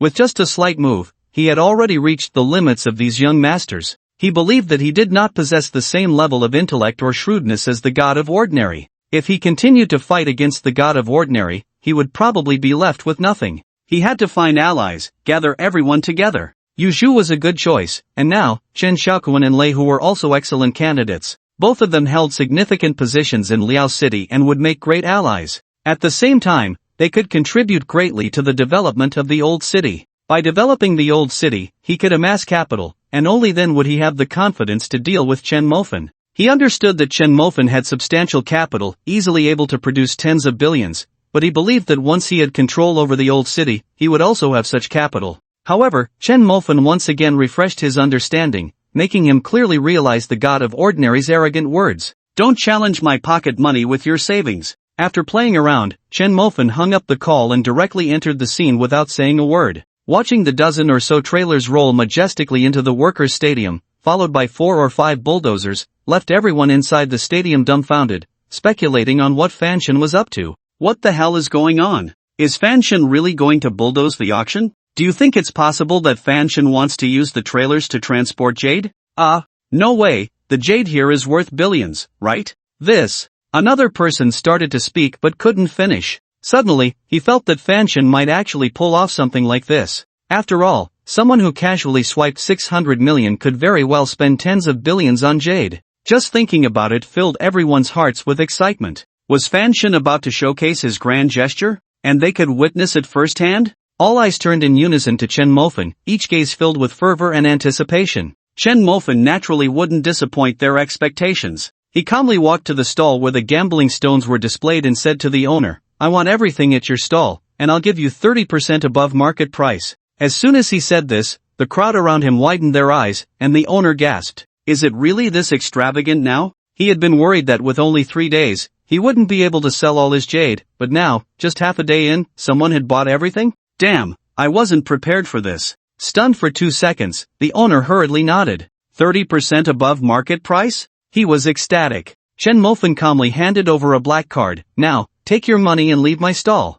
Wang Moqiai smiled calmly and waved his hand. Load the trucks. As the bulldozers rolled in, everyone was completely bewildered. Holy shit, holy shit, holy shit. Fanshan really plans to use trailers to load the jade? I'm shocked. I can't believe it. This is the first time I learned that jade can be associated with trailers. There's not just raw stones in there, there are also finely carved jade pieces. Is Fanshan really not worried that a bulldozer might damage these things? What a waste of resources, this is such a waste. This is Jade, damn it. I've opened my eyes today, I really have. They moved from shop to shop, the process simple and brutal: negotiate price, swipe card, leave my stall, bulldozer arrives, load the trucks. Everyone was stunned. It was the first time they realized that Jade could be bought this way. Su Haorong plopped down on the ground, having a whole new understanding of the funds Chen Mofan controlled. He thought that even if he took over the old city, he wouldn't dare to spend like this. This is truly treating money like it's worthless. At this moment, he really wanted to ask, brother, is your money burning a hole in your pocket?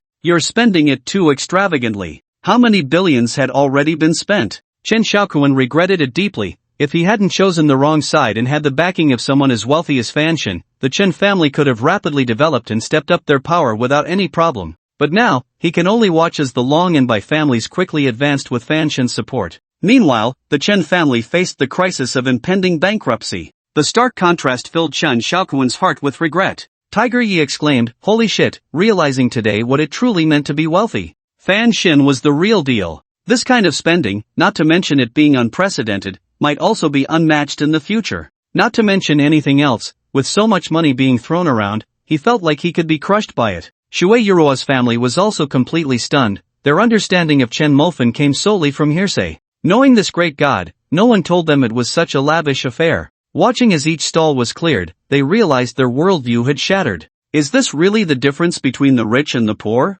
In the past, they struggled to have enough to eat, but now they were actually following Chen Mofan to sweep up Jade's stalls. Chen Mofan had already said that whatever Jade they liked, they could just take it. Uncle Shui Jun liked to open stones, right? Fine, I'll send a big truck of raw stones over for you to slowly open. Hearing this, Shui Jun was overjoyed, grinning from ear to ear. Without a second thought, he stepped forward to help, directing the loading of the truck. Shui Yuru originally didn't want to take those jade ornaments. She felt that their family owed Chen Mofan too much, and if they kept accumulating debt, she wouldn't know how to repay it. She thought that not giving her blood to Chen Mofan quickly would mean she didn't understand gratitude, which was too excessive. She didn't want to take them, but Chen Mofan said those jade ornaments were intricately carved and very fragile. One scoop from a bulldozer could destroy countless pieces. Either pick the good ones to take, or let them be ruined? It was up to her. Shui Yuru had no choice but to pull her mother and younger brother to go pick out jade. Wang Mok was even thoughtful enough to bring a Mercedes van, filling it with jade necklaces and bracelets. The onlookers around were completely dumbfounded, with sounds of thud and thud as people sat down in shock. Watching the jade being loaded into the truck scoop by scoop, they felt their worldview had been utterly destroyed today. Their discussions hadn't stopped since the truck arrived. What the hell, they're just loading the jade like this. I bet the jade is crying. After thousands of years, who has ever treated them so roughly? I can't believe what I saw. A jade bracelet worth over 100,000 shattered into 8 pieces with one scoop, completely unrepairable, just like that? And the god is right there, not even a bit heartbroken? But I'm heartbroken. What's that compared to what I saw? I saw a raw stone, and with one scoop, the outer layer shattered, revealing the purple jade inside. That's purple jade, worth at least $1 million, and just like that, it's gone? Damn it, my worldview. What the hell is this? A perfectly good auction, and it ended before it even started? This is the fastest paced event I've ever seen. In half a day, the goods are gone. Why do I find this so funny? My friend said he was coming over tonight to enjoy this spectacle. Now, what's there to enjoy? By the time he arrives, there won't be a single piece left. Wow, today, the god has completely impressed me. His extravagance has conquered my heart. I really want to ask him if he needs a son. I feel an urge to kneel and be filial to him. Don't just say you. I want to take care of him in his old age, an 80-year-old man said leisurely. The people around were even more shocked upon hearing this. Old man, you're more extravagant than we are. The fact proved that human joys and sorrows do not connect. Unlike their shock, the bulldozer driver was terrified. One scoop could mean several million. If he didn't scoop well and shattered a piece of purple jade, that was over $1 million gone. Damn it, this job was too nerve-wracking. After so many years, it was the first time they had done such a big job. With over 1,000 stalls finished, Chen Mofan spent all the money he needed and even exceeded by over 100 million. Now, Chen Mofan could finally relax. His little brother was safe. Not only was his little brother safe, but he still had 3 points left to spend. However, Chen Mofan didn't use these 3 points but kept them as a reserve. Ding! Congratulations to the host for completing the task of spending 1 billion within 10 days.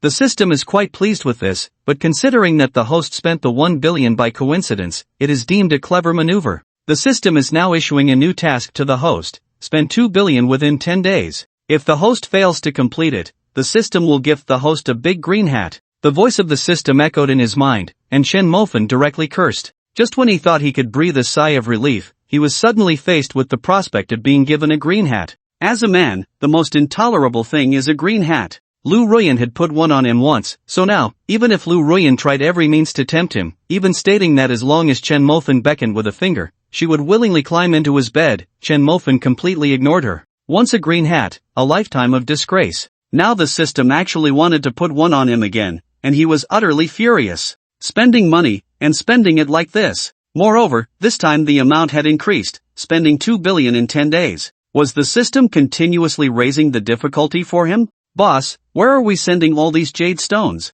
Wang Mok asked. Chen Mofan had already thought this through. First, find a warehouse to store them. Haven't we started our heavenly capital project? I've also thought about the hotel's decoration. Let's carve these jade stones into various ornaments to place in the hotel. As for the broken jade stones, we'll grind them into powder and use them for flooring. Since it's a high-end hotel, we must do it in a high-end way. The top-floor private rooms will use jade as dining utensils. Wang Mok was dumbfounded. Wasn't this a bit too extravagant? These were jade items worth billions, and now he was told they would be used for decoration or made into dining utensils? No high-end hotel could be more luxurious than theirs. Ordinary families would carefully cherish a single piece of decent jade, fearing it would get scratched or damaged. But now, those exquisite jade stones were merely ornaments in the restaurant for people to play with? Wang Mok was speechless, utterly shocked. Old Wang, let's get the workers to start making them now. I want the best jade craftsmen. Price is not an issue. Let them work boldly. If they break something, it doesn't matter.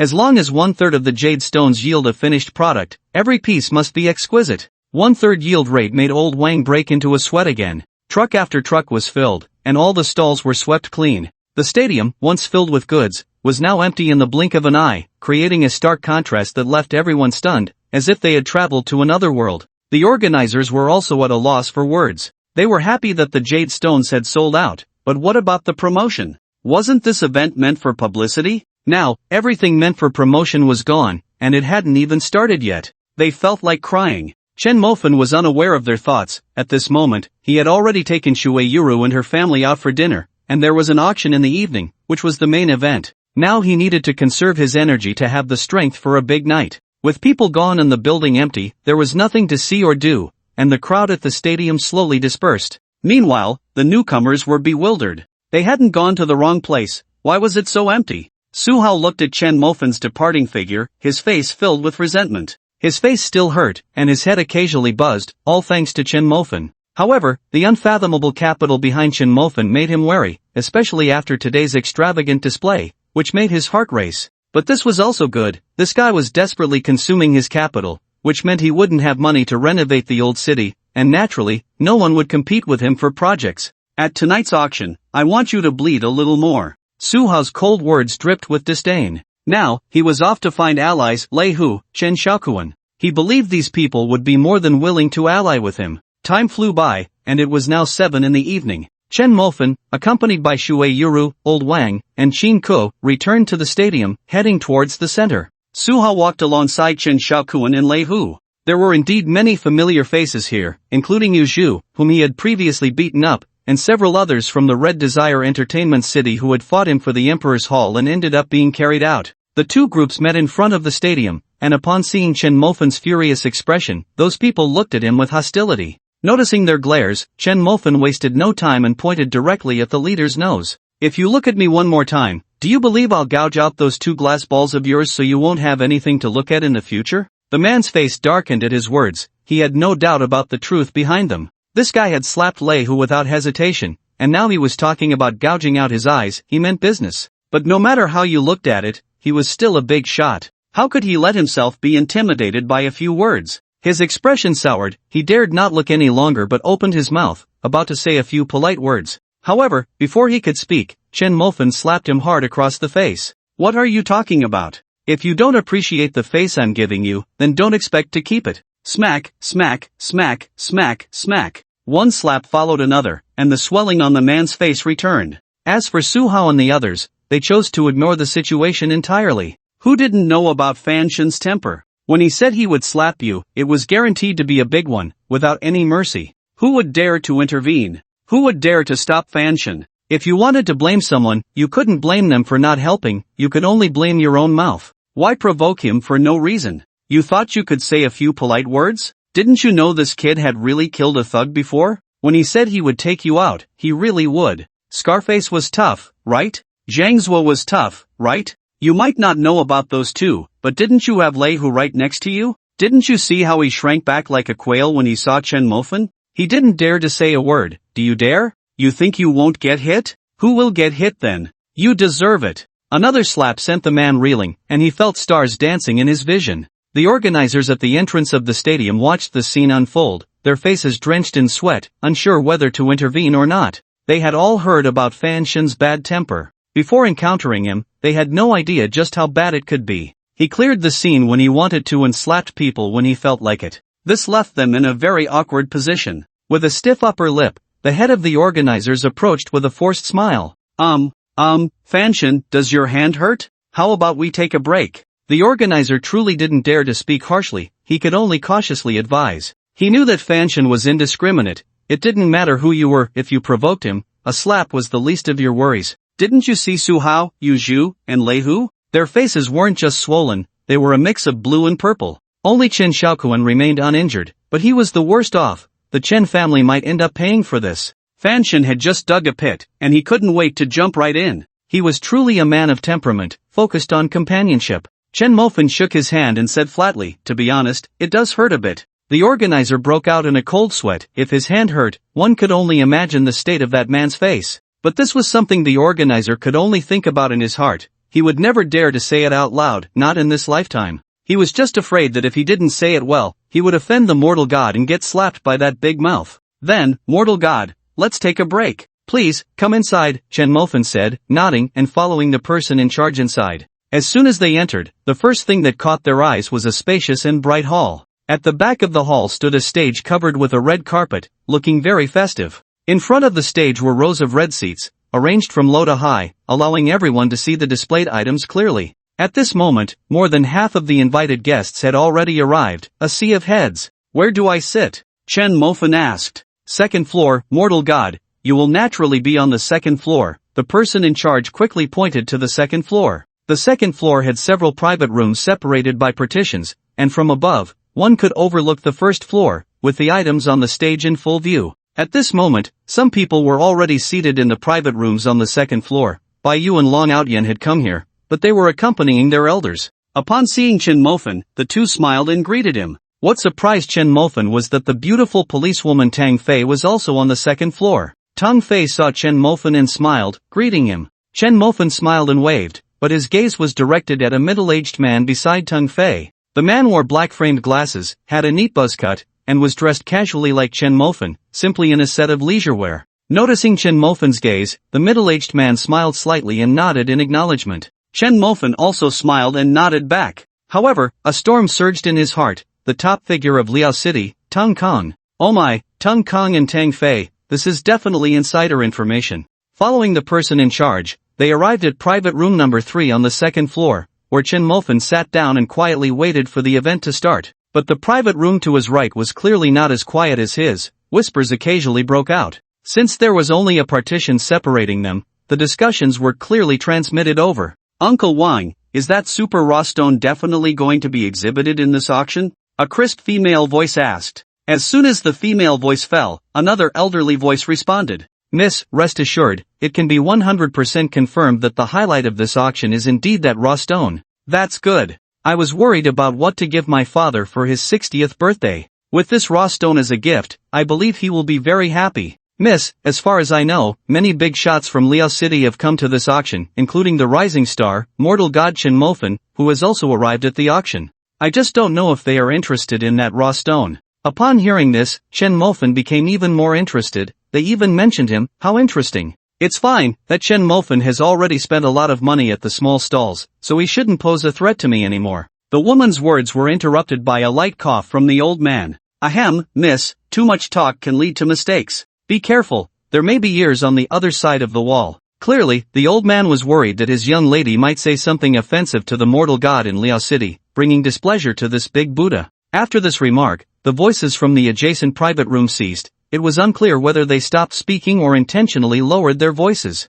But just as the right side fell silent, the left side chimed in. "Little darling, come, sit on my lap." A lewd voice rang out, followed by a series of inappropriate sounds. Oh my! Chen Mofen was at a loss. He couldn't understand how impatient someone could be to do that here. It truly opened his eyes. Beside him, Shui Yuru's face turned red, her shy expression almost dripping with water. She tightly held Chen Mofen's hand, lowering her head, unable to say a word out of shyness. Chen Mofen had no choice but to let old wine go over and kindly remind him. However, the inappropriate sounds were gone, replaced by a stream of curses. Mixed in were words like country bumpkin, clod, and unsophisticated. Clearly, this big brother was quite displeased at being interrupted. "Boss, should I go over and make him shut up?" Sheenka spoke up. Chen Mofen was about to nod, but at that moment, the entire auction hall suddenly went dark, and the next second, more than a dozen spotlights turned on, shining directly at the center of the stage. It was obvious that the auction was about to begin. Watching this scene, Chen Mofen could only suppress his desire to give a good lecture and focus seriously on the stage below. At that moment, a female host stepped out onto the stage. "Good evening, distinguished guests." Then came a bunch of useless formalities. Once the woman finished speaking, the first auction item was brought out by the staff. It was a piece of raw stone in excellent condition, overall milky white, with a thumb-sized opening on one end, also known as a window. Through the opening, one could clearly see the sparkling green inside, appearing semi-transparent. "Premium jade, imperial green." Someone shouted, and with that exclamation, the people in the auction hall let out a few gasps. "This raw stone is incredible, such a large piece. If it's all jade inside, it must be worth at least tens of millions." "That's not how it works. This raw stone only has one window. From the window, the jade quality looks good, but who knows what the rest is like." "You're wrong, although it only has one window, look at the color and quality. It's obvious this is a top-quality jade." Listening to the discussions below, Chen Mofen felt drowsy. All he wanted was to spend money and quickly get to the bidding. However, since he could now secure 2 tails of meat, he wasn't too anxious. When he wasn't in a hurry, he was quite willing to play around and didn't want to continue being a fool. With that thought, Chen Mofen allocated the remaining 3 points of proficiency to a new skill. X-ray vision, name, Chen Mofen. Overall physical quality, 10 normal person, 10 martial arts proficiency, firearms proficiency, lockpicking proficiency, X-ray vision. In an instant, Chen Mofen felt his eyes gradually warming up, as if soaking in warm water. As the warmth dissipated, he opened his eyes and found everything before him had changed. His vision was exceptionally clear, and even his previous nearsightedness had completely vanished. With a thought, he could penetrate objects and see what was behind them. Ladies and gentlemen, the first auction item, a windowed raw stone, premium jade in imperial green, starting bid of 3 million, with each increment no less than 100,000. The host announced the starting price. Upon hearing that the first item started at 3 million, the audience gasped. But soon, many began to raise their bids.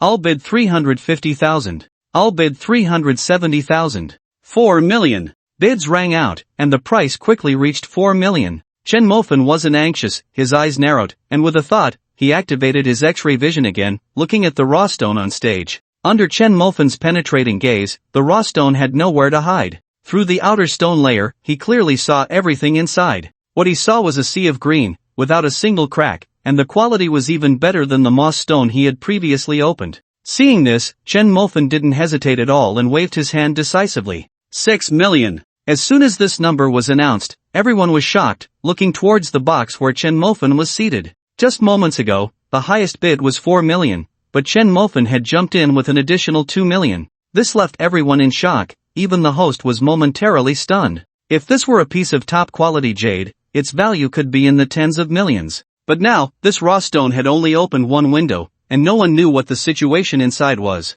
6 million, that price seemed a bit inflated. They didn't know, but Chen Mofen knew completely. As soon as he activated his vision, he could see clearly. 6 million once, 6 million twice, 6 million 3 times. Sold. Congratulations to the distinguished guest in box 3 for winning the first item of this auction. What a sucker, spending 6 million on a raw stone with just one window opened. I'm laughing. In the left box, the boss who enjoyed thrills spoke mockingly, his tone not lowered, clearly directed at Chen Mofen. It was obvious that this boss had been disturbed earlier and felt quite displeased, wanting to find trouble with Chen Mofen. Chen Mofen smiled. "Brother, how much do you think is appropriate to spend?" "Stop, don't call me brother. I have a name, Wu Hang. If you want to be polite, call me Hong Gu." As for brother, do you deserve it? Damn, disturbing my comfort, what a piece of trash. From the left box, Wu Heng's disdainful words came through, his tone laced with obvious contempt. Since the conversation had reached this point, Chen Mofan had nothing more to say.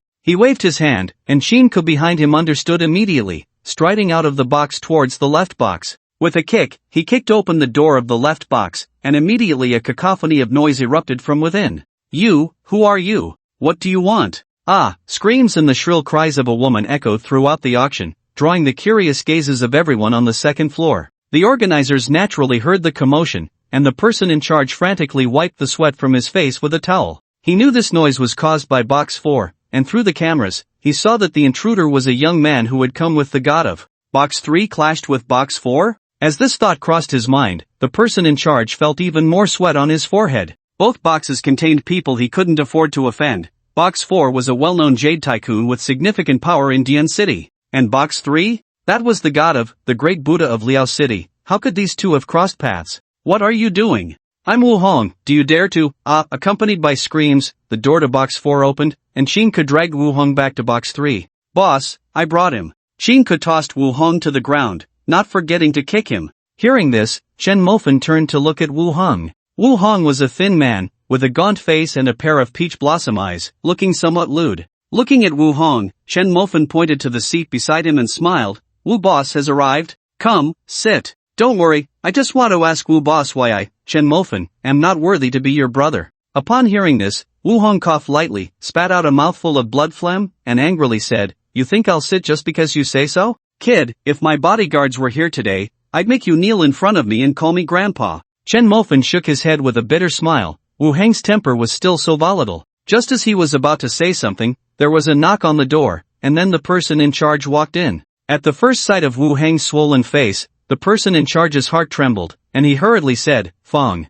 Shen, did you have some misunderstanding with this Wu Boss? Fong Shen? Wu Hong knew that in Liao City, the one person he absolutely couldn't provoke was this Fong Shen. Originally, he had come this time to discuss cooperation with Fong Shen. He wanted to build a large jade market in Liao City. But now, it hadn't even started before it was over? If I had known he was a mortal god, I would never have said those words. Thinking of this, Wu Heng's face showed a hint of bitterness. But now that things had come to this, the rift between them was already formed, and he wouldn't bow down. As a jade tycoon, he had his own pride. However, just by looking at Wu Heng's expression, Chen Mofan had already guessed his thoughts. Boss Wu, can we sit down and talk now? Wu Hong nodded, his face looking grim as he walked over. I know I shouldn't provoke you in Liuqing, but since you've offended me, I won't be afraid. I still stand by my words, 6 million for a rough stone with one window. Ha! You really are blind, mortal god. As Wu Hong finished speaking, a clear disdain appeared on his already pale face, and he curled his lips.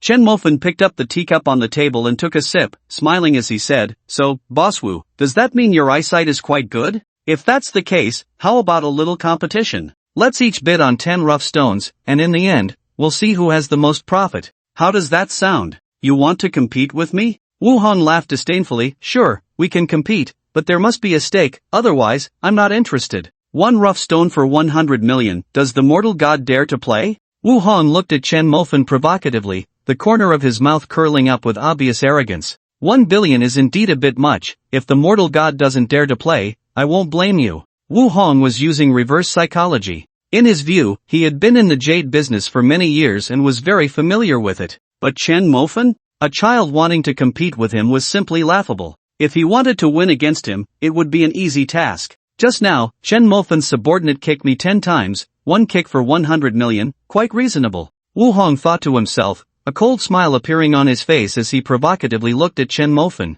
Chen Mofan naturally saw that Wu Hong was provoking him, using reverse psychology to force him to agree. But he hadn't intended to refuse anyway. Boss Wu, 100 million for a stone, why be so petty? Let's be straightforward, 1 billion for a stone. Bang! As soon as Chen Mofan's words fell, Wu Hong stumbled and fell directly from his chair. He looked at Chen Mofan in shock. 1 billion? He doubted his ears. He had long heard that mortal gods were wealthy, but no one had told him they were this extravagant. Did this kid think money was burning a hole in his pocket? Wu Hong was stunned for a full 3 seconds. Then his face lit up with joy. 100 billion, 100 billion. This kid was bound to lose. What was the difference between this and handing him money? He originally only wanted 10 billion for medical expenses, but he didn't expect Chen Mofan to be this foolish. Wasn't this just a child of wealth? Alright, Chen Mofan, don't regret it. I'm looking forward to seeing you cry later. Wu Hong sneered with satisfaction. The two had shifted from a physical confrontation to a battle of wits,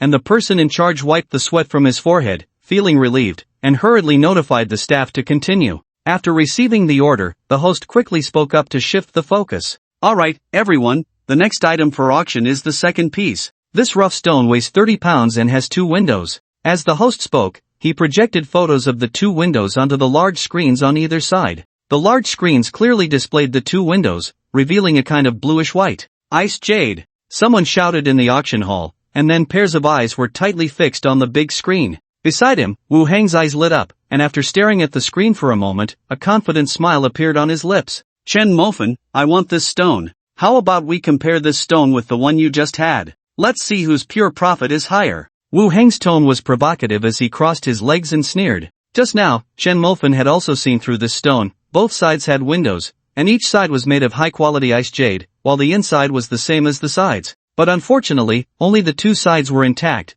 The inside was riddled with cracks, shattered like glass shards. Poor Wu Hong still regarded this raw stone as a treasure, wanting to compare it to his own. When the time came to open the stone, this boss Wu would probably cry. What's wrong, Fanshin afraid? Wu Heng's provocative words resurfaced. Seeing that Chen Mofan did not speak immediately, fearing rejection, he added, It's fine, if Fanshin admits to being afraid, I, Lord Wu Hong, have a generous heart and won't hold it against you. He. So, how about it, Fanshin? Wu Hong once again resorted to provocation, but such clumsy acting was easily seen through by Chen Mofan. This boss Wu was practically asking for death. Why was he still trying to stop him? Chen Mofan suppressed a laugh and nodded. Alright, Chen Mofan, you better not go back on your word. Wu Hong laughed excitedly, his eyes filled with sympathy as he looked at Chen Mofan. In his view, this icy jadeite was definitely going to win over Chen Mofan. This kid was simply looking for death, yet he still wore a calm expression, clearly unaware of how to write the word death. Well then, let me teach you a good lesson today.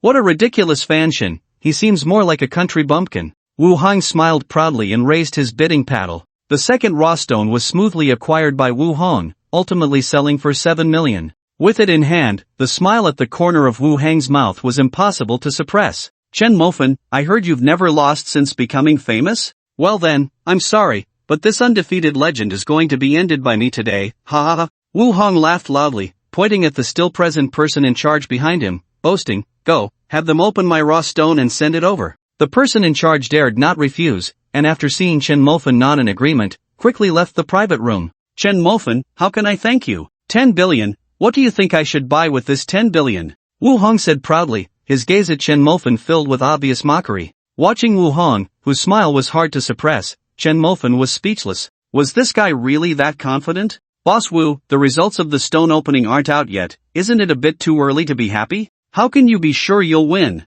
Too early? What nonsense, Chen Mofan, you're definitely going to lose. Gentlemen, may I interject? At that moment, the man referred to as Uncle Wang from the adjacent private room spoke up. Uncle Wangan, had been listening to their conversation for quite some time. Upon realizing that the legendary Fanshin was sitting next door, he felt a tremor in his heart. Fortunately, he had spoken up to stop the young lady. If he had said something in front of Fanshin, it would have been bad to offend him. Hello, Fanshin, I am Wangan, and my young lady's name is Mu Ziyue. We came to Liao City for a visit. I heard some of the conversation between Fanshin and Boss Wu just now, and I have some insights that I wonder if I can share. Before Chen Mofan could speak, he saw Wu Hong, who had just been smug, suddenly straighten his expression, murmuring, Mu family from Dian City? Muttering to himself, Wu Hong quickly said, Please, go ahead. The Mu family from Dian City? Chen Mofan's eyes narrowed. This was clearly a prominent family, otherwise, Wu Hang wouldn't have shown such a wary demeanor. In the adjacent room, Wang Yin stroked his goatee and smiled. I heard the bet between you two just now, and in my opinion, Boss Wu has a greater chance of winning, or rather, he is bound to win. Bound to win? Those two words deepened the smile at the corner of Chen Mofan's mouth. Beside him, Shui Yuru tightened her grip on Chen Mofan's hand upon hearing this. Chen Mofan might lose, but losing 10 billion was no small matter. This was 10 billion, not $10, such a large sum could crush a person. Moreover, Mofan was currently developing his Tianzidu plan, which required a significant amount of funding. Would losing 10 billion affect the plan? She could see that Mofan cared a lot about this plan. So, upon hearing the words of the old man Wangan, her heart couldn't help but feel worried. In another private room, Wangan spoke again. I say this based on 2 points. First, the window. Fanshin's raw stone only opened one window, which is too risky. In contrast, Boss Wu's raw stone opened 2 windows, and they are on both sides. Just this point alone gives Boss Wu an immense advantage. Wangan spoke confidently, his calm words filled with assurance, and continued, the second point is the water type. I can tell at a glance that the water type in Boss Wu's jade raw stone is far superior to that of Fanshin's. It can be considered top-notch, and Fanshin's is merely of good quality. So, I can confidently say that you, Fanshin, will undoubtedly lose. Ha ha ha. Wu Hong laughed loudly, looking at Chun Mo Fan with a smug expression. Fanshin, I'm sorry, but I just easily won 10 billion from you, ha ha. Wu Heng's triumphant laughter echoed in the private room, as if Chun Mo Fan had truly lost 10 billion to him. Chun Mo Fan also smiled. Without the ability to see through, he might have believed the old man's words, but unfortunately, you have knowledge and I have the ability to see through. With my ability to see through, I am already in an invincible position. With a smile on his lips, Chun Mo Fan said, you are Wangan, right? You say I will definitely lose, but I don't think so. I believe I will win. How about we have a bet? Wangan's expression turned cold. This Fanshin had heard his analysis and was still so confident. Was this ignorance or a sure win? But no matter what, he believed in his knowledge and vision. Unless the other party had some cheat, the chances of winning were extremely slim. Thinking of this, Wangan smiled confidently. Alright, then I'll play with Fanshin, but I'm not as wealthy as you two. I can only put up 10 million. Chun Mo Fan didn't hesitate and nodded. Okay. Chun Mo Fan, are you saying the money you might lose isn't enough? This is the first time I've seen someone who knows they are going to lose and still voluntarily give money to others. Wu Hong mocked, but his gaze drifted towards Shui Yuruo. This little lady is really beautiful. Not only is she pretty, but more importantly, she has a great temperament. Every frown and smile makes one feel the gentleness of a woman. If I could hold her in my arms, wouldn't that be delightful? Just thinking about it made Wu Hong shiver involuntarily. Shui Yuruo had long noticed Wu Heng's gaze, and the lewdness in his eyes made her feel very uncomfortable. Chun Mo Fan also saw Wu Heng's gaze, and his expression turned cold. Bang! Bang! Bang! 3 knocks sounded, and then the door opened, with the person in charge walking in, followed by 2 waiters. Each waiter held a tray, on which were the raw stones that the 2 had opened. Looking at the person in charge, Wu Hong confidently said, Old Liao, did my stone win? As he spoke, he provocatively glanced at Chun Mo Fan, a cold smile curling at the corners of his mouth. The person in charge, named Old Liao, stiffened at these words, wiped the sweat from his forehead, and then stammered, Wu, Boss Wu, this time. Fanshin won. What did you say? Wu Heng's voice rose an octave, and his face lost all traces of pride, shock written all over his lean cheeks. Bang! With a loud noise, Wu Heng suddenly stood up, his eyes filled with suspicion as he looked at Old Liao. Impossible, absolutely impossible. How could I lose? I don't believe it. Wu Hong rushed over, snatching the tray from the waiter's hands. The tray had his label on it. At this moment, the raw stone in the tray had already been cut into several thick slices, each 2 fingers thick. It was clear to see that the ice-type jade inside those open thick slices was shattered to pieces, just like his current mood, utterly crushed. This scene struck his heart like a heavy hammer, causing him to involuntarily take a step back,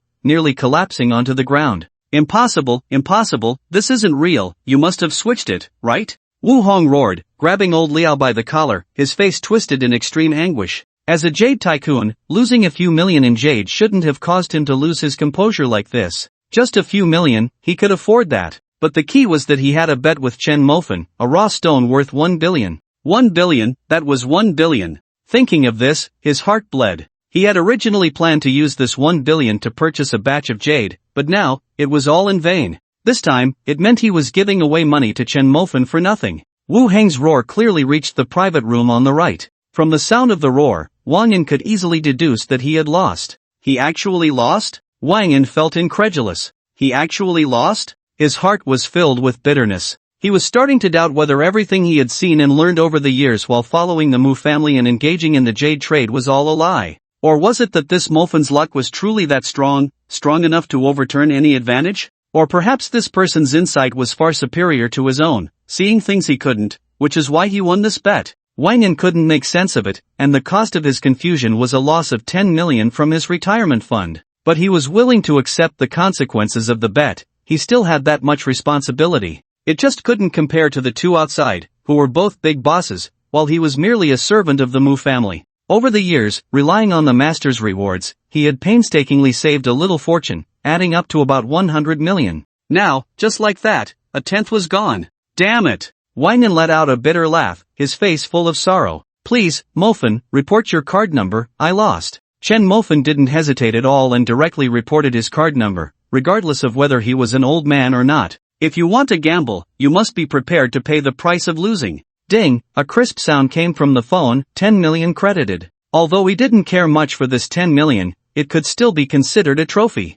Mofen, I know my place, I won't participate in the next round with the two big bosses. On the other side of the private room, Wang Yan spoke again. But to this, Chen Mofen shook his head and said directly, Old Wang, this isn't a hotel, you can't just come and go as you please. Since you had the courage to come in and participate, then don't say such things as wanting to leave after a quick exit. Although I, Chen Mofen, am not one to hold grudges, I don't have that much kindness either. Hearing this, Wang Yan's face turned bitter, and he sighed deeply, nodding, what you say is true, it's my fault for not being prudent. Since I've sat at the gambling table, there's no reason to leave before the game starts. This was my mistake, and I apologize to you, Mofen. No problem, Chen Mofen smiled slightly, his gaze turning to the unwilling and angry Wu Hong beside him. Boss Wu, do you want to settle this now, or shall we finish the game first? Wu Hong maintained a stern face and snorted coldly, Humph, Chen Mofen, what are you so proud of? This is just one round, I'll let you have this one, but let's go again. Wu Hong gritted his teeth, forcing himself to appear confident as he looked at Chen Mofen.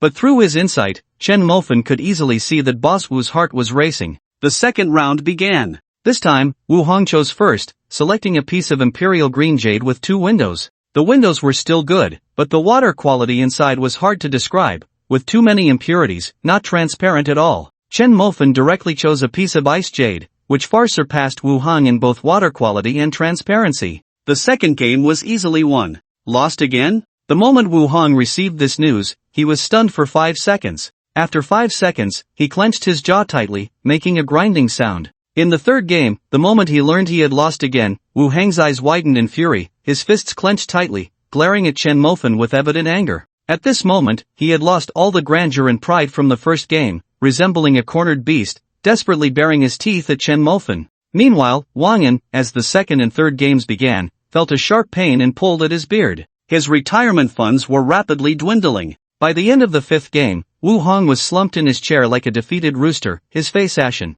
It was already the fifth game, and Chen Mofen had won all 5. Even if Chen Mofen lost all the remaining games, he would still break even. But was that even possible? Could someone who had won 5 games suddenly lose 5? That was impossible. And what about Wu Hong? He had already lost 5 billion.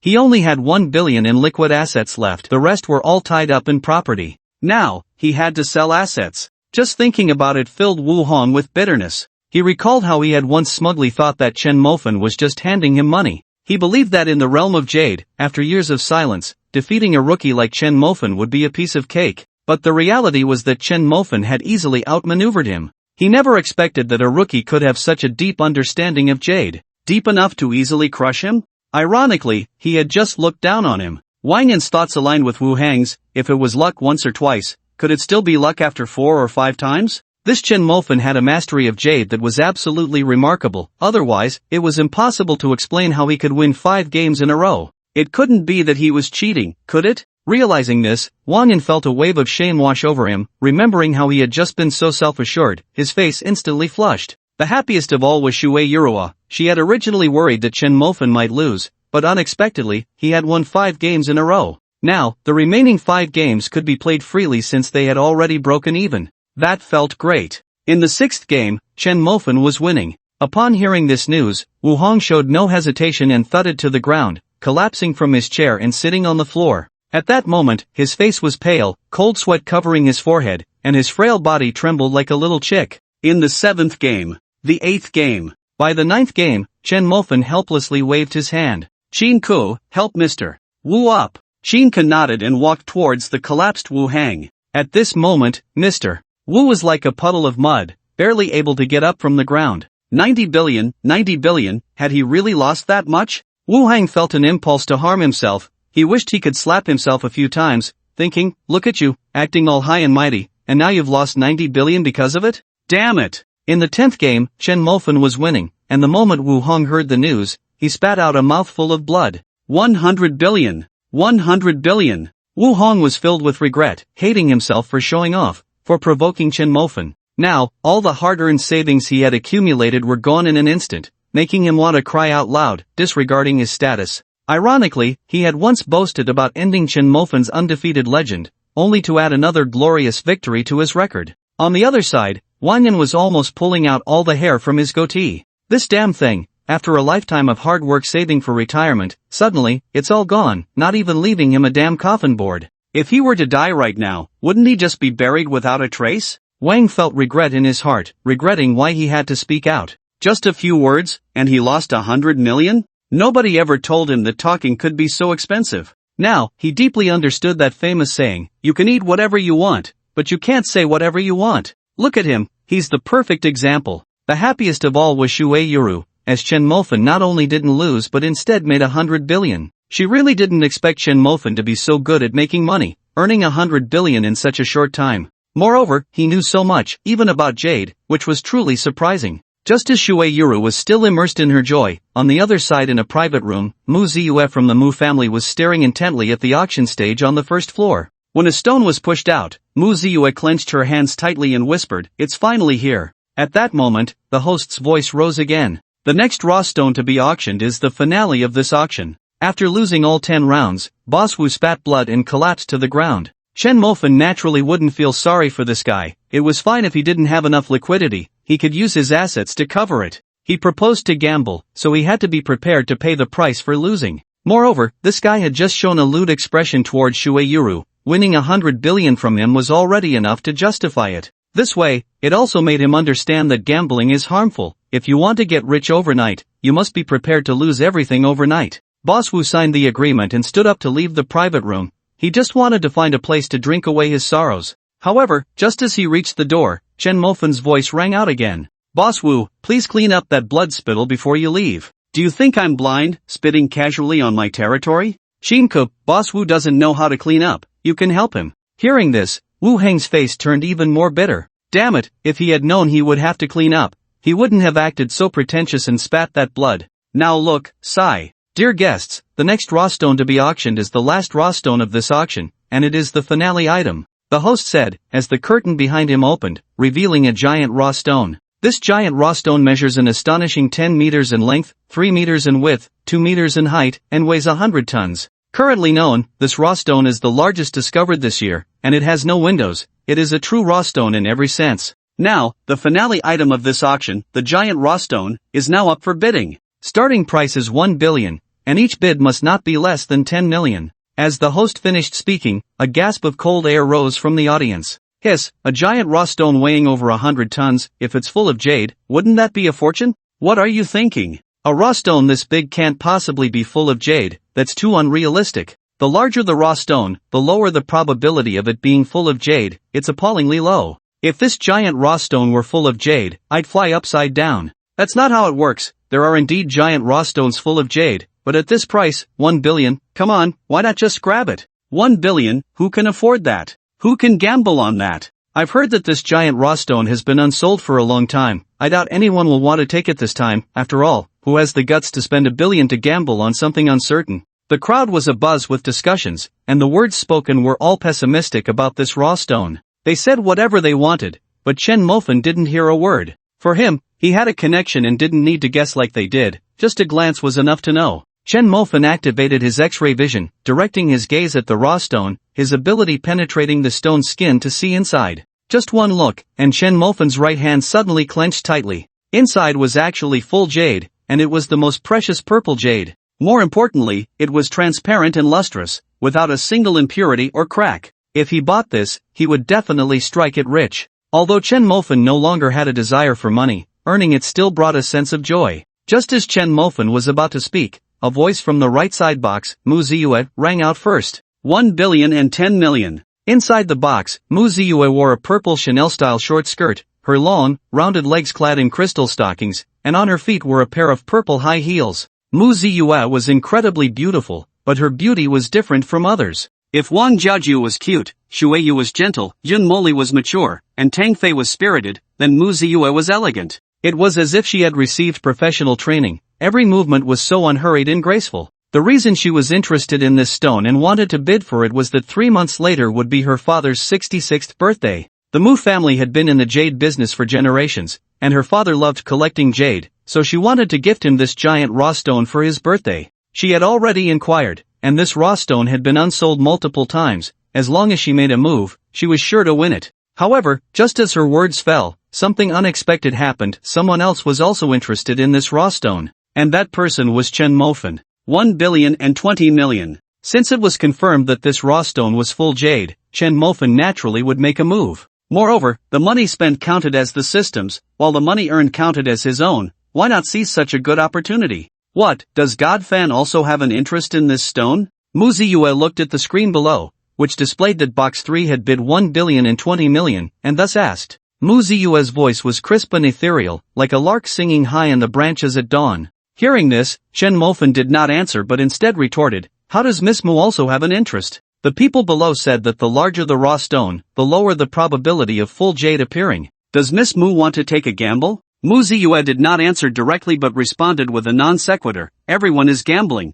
aren't you the same, Godfan? Then fine, the highest bidder wins. No, I believe this stone will definitely be mine, Mu Ziyue smiled. As far as I know, Godfan, you have already spent over 70 billion on the outer ring, and although Boss Wu lost to 100 billion, that money won't immediately hit your account, he needs to liquidate assets. So, Godfan, how much liquid capital do you have left? This raw stone will definitely be mine, Mu Ziyue said confidently. I bid 15 billion. As Mu Ziyue's words fell, the crowd erupted in astonishment. They hadn't expected anyone to really be interested in this raw stone, let alone that the price would instantly rise to 15 billion. However, Chen Mofan's bid left them so shocked they nearly bit their tongues. Chen Mofan, with an expressionless face, said, I bid 20 billion. 20 billion. The price had doubled. Wasn't it said that this raw stone had been unsold for a long time? Yet now, 2 people were competing for it, and the bids were getting higher and higher, doubling in just 4 rounds of bidding.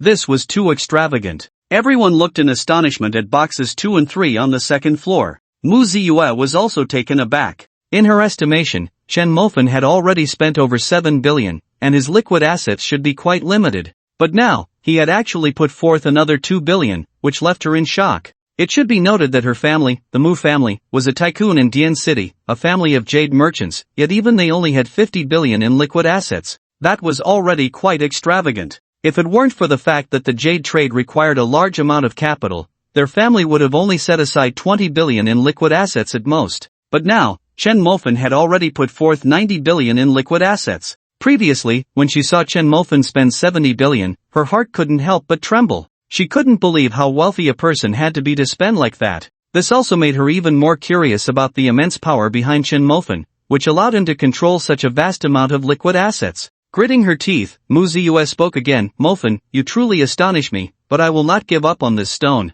I offer 25 billion. This 25 billion is my limit. If Mofan's bid exceeds this price, I will withdraw. Upon hearing this, Chen Mofan smiled and said, since Miss Mu has said so, I will give a price that will leave Miss Mu in despair. I bid 30 billion. 30 billion. The 3 short words fell like a bomb in the auction hall, and everyone present was momentarily stunned. Once they regained their senses, a wave of discussions erupted throughout the auction venue. I must be hearing things? 30 billion? Who is this god? So crazy, I envy them. 3 package, it's the 3rd box. I heard that the 3rd box seems to belong to Mofan. Mofan?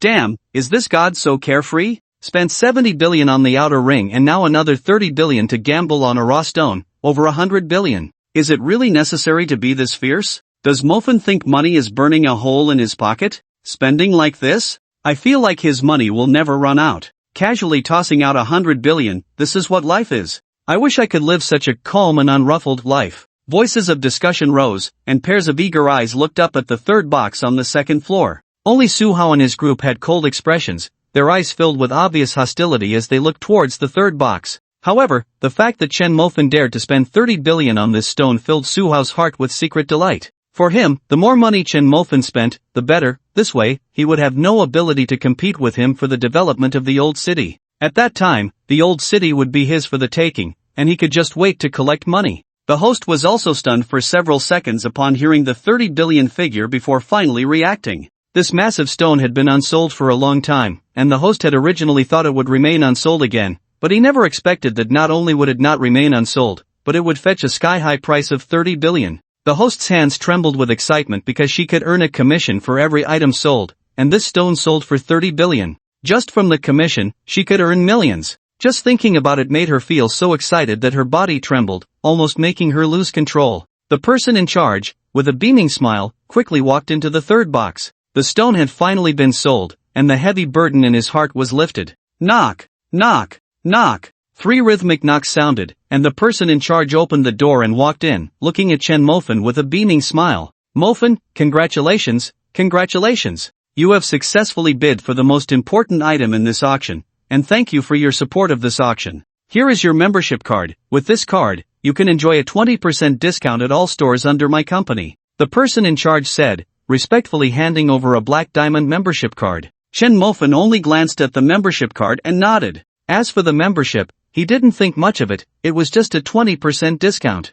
Did he really care about that little money? Seeing this, Shinka quickly walked over, took the membership card, and carefully put it away. The person in charge smiled broadly and did not leave, but cautiously asked, Mofan, we can open the stone on site here. I wonder if you need to open this giant raw stone on site. This question was prompted by the company's owner. Initially, the owner bought this raw stone intending to open it himself. However, when it came to his hands, he hesitated, he lacked the courage and was afraid that there would be no jade inside, which would leave him with a worthless stone, so he chose to auction it instead. Now that someone had bid on it, he was really eager to know what was inside. Mofan, our boss said that if you are willing to open the stone on site, he is willing to hire top carving masters to carve all the jade and emeralds for your auction for free. We hope you can fulfill our boss's wish. Chen Mofan nodded, he happened to have plans to open the stone, and his subordinates currently had no workers who could do it. Wang Mok was looking for someone, but who knows when he would find them. Since the person in charge brought it up and there were top carving masters available, it saved him the trouble of searching.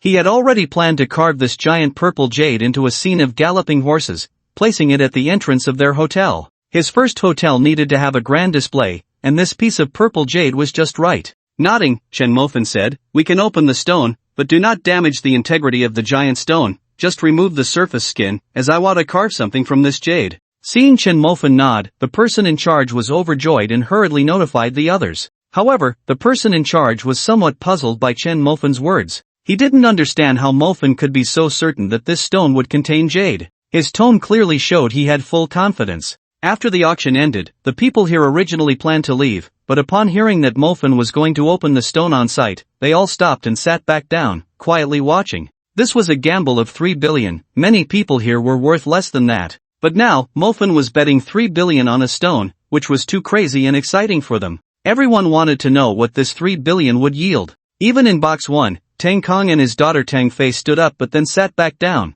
They also wanted to know if Mofan's 3 billion was worth it. With such a large stone, I guess even if there is jade inside, it probably only occupies a small part. That should be the case, but if it's full of jade, then it would be a fortune, but the probability of that is almost non-existent. Hey, look, it's not opening the stone, just removing the surface skin. What's going on? What do you mean removing the skin? How long will it take to grind such a large stone bit by bit? Mofan can't really think it's full of jade inside, right? Sigh, Mofan probably doesn't understand jade and doesn't realize that the larger the raw stone, the less likely it is to be full of jade. Enough, I don't have the mood to watch anymore. This huge stone will take ages to grind down. I was just excited to see if there was jade inside, and now I get to see this? Voices of discussion rose one after another, and many people, seeing this scene, stood up and wanted to leave. But before they could take 2 steps, they heard a worker on stage shout, Jade! Jade is coming out, and it's purple jade! A worker shouted excitedly, reporting to the person in charge with a walkie-talkie.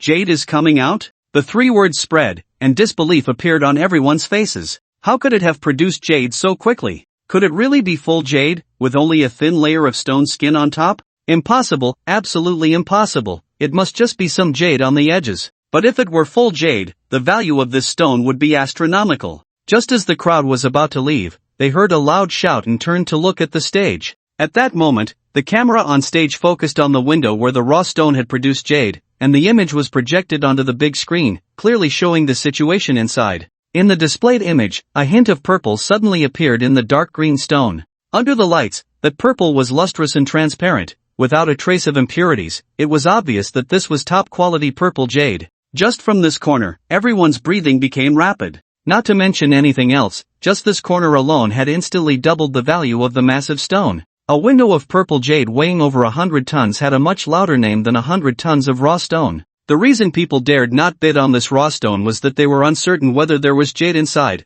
and they all knew that the larger the raw stone, the smaller the probability of it being full jade. But now, just a little polishing had revealed purple jade. Everyone understood what this meant. The person in charge, who was originally leaving, was instantly stunned by the news. It really produced jade, this. Did Fanshin really have a cheat? Jade has come out again, and it's purple jade. Another worker on stage shouted excitedly. He had worked for so many years and had never opened a window on such a large jade stone. But now, just a little polishing had revealed exceptionally good quality purple jade. He felt so awesome, he could brag about this with his peers for a lifetime. It came out again. I have it here too. I have it here. I have it too. There's some here as well. Shouts continued to ring out, and with each shout, the expressions of everyone in the auction house became more dazed. By the time the stone skin was completely removed, everyone was utterly stunned. Full jade, it really was full jade. This thought echoed in everyone's minds, leaving them completely bewildered. They stared blankly at the giant purple jade on stage, watching the massive jade glimmering with a lustrous purple under the lights, and sounds of swallowing echoed one after another.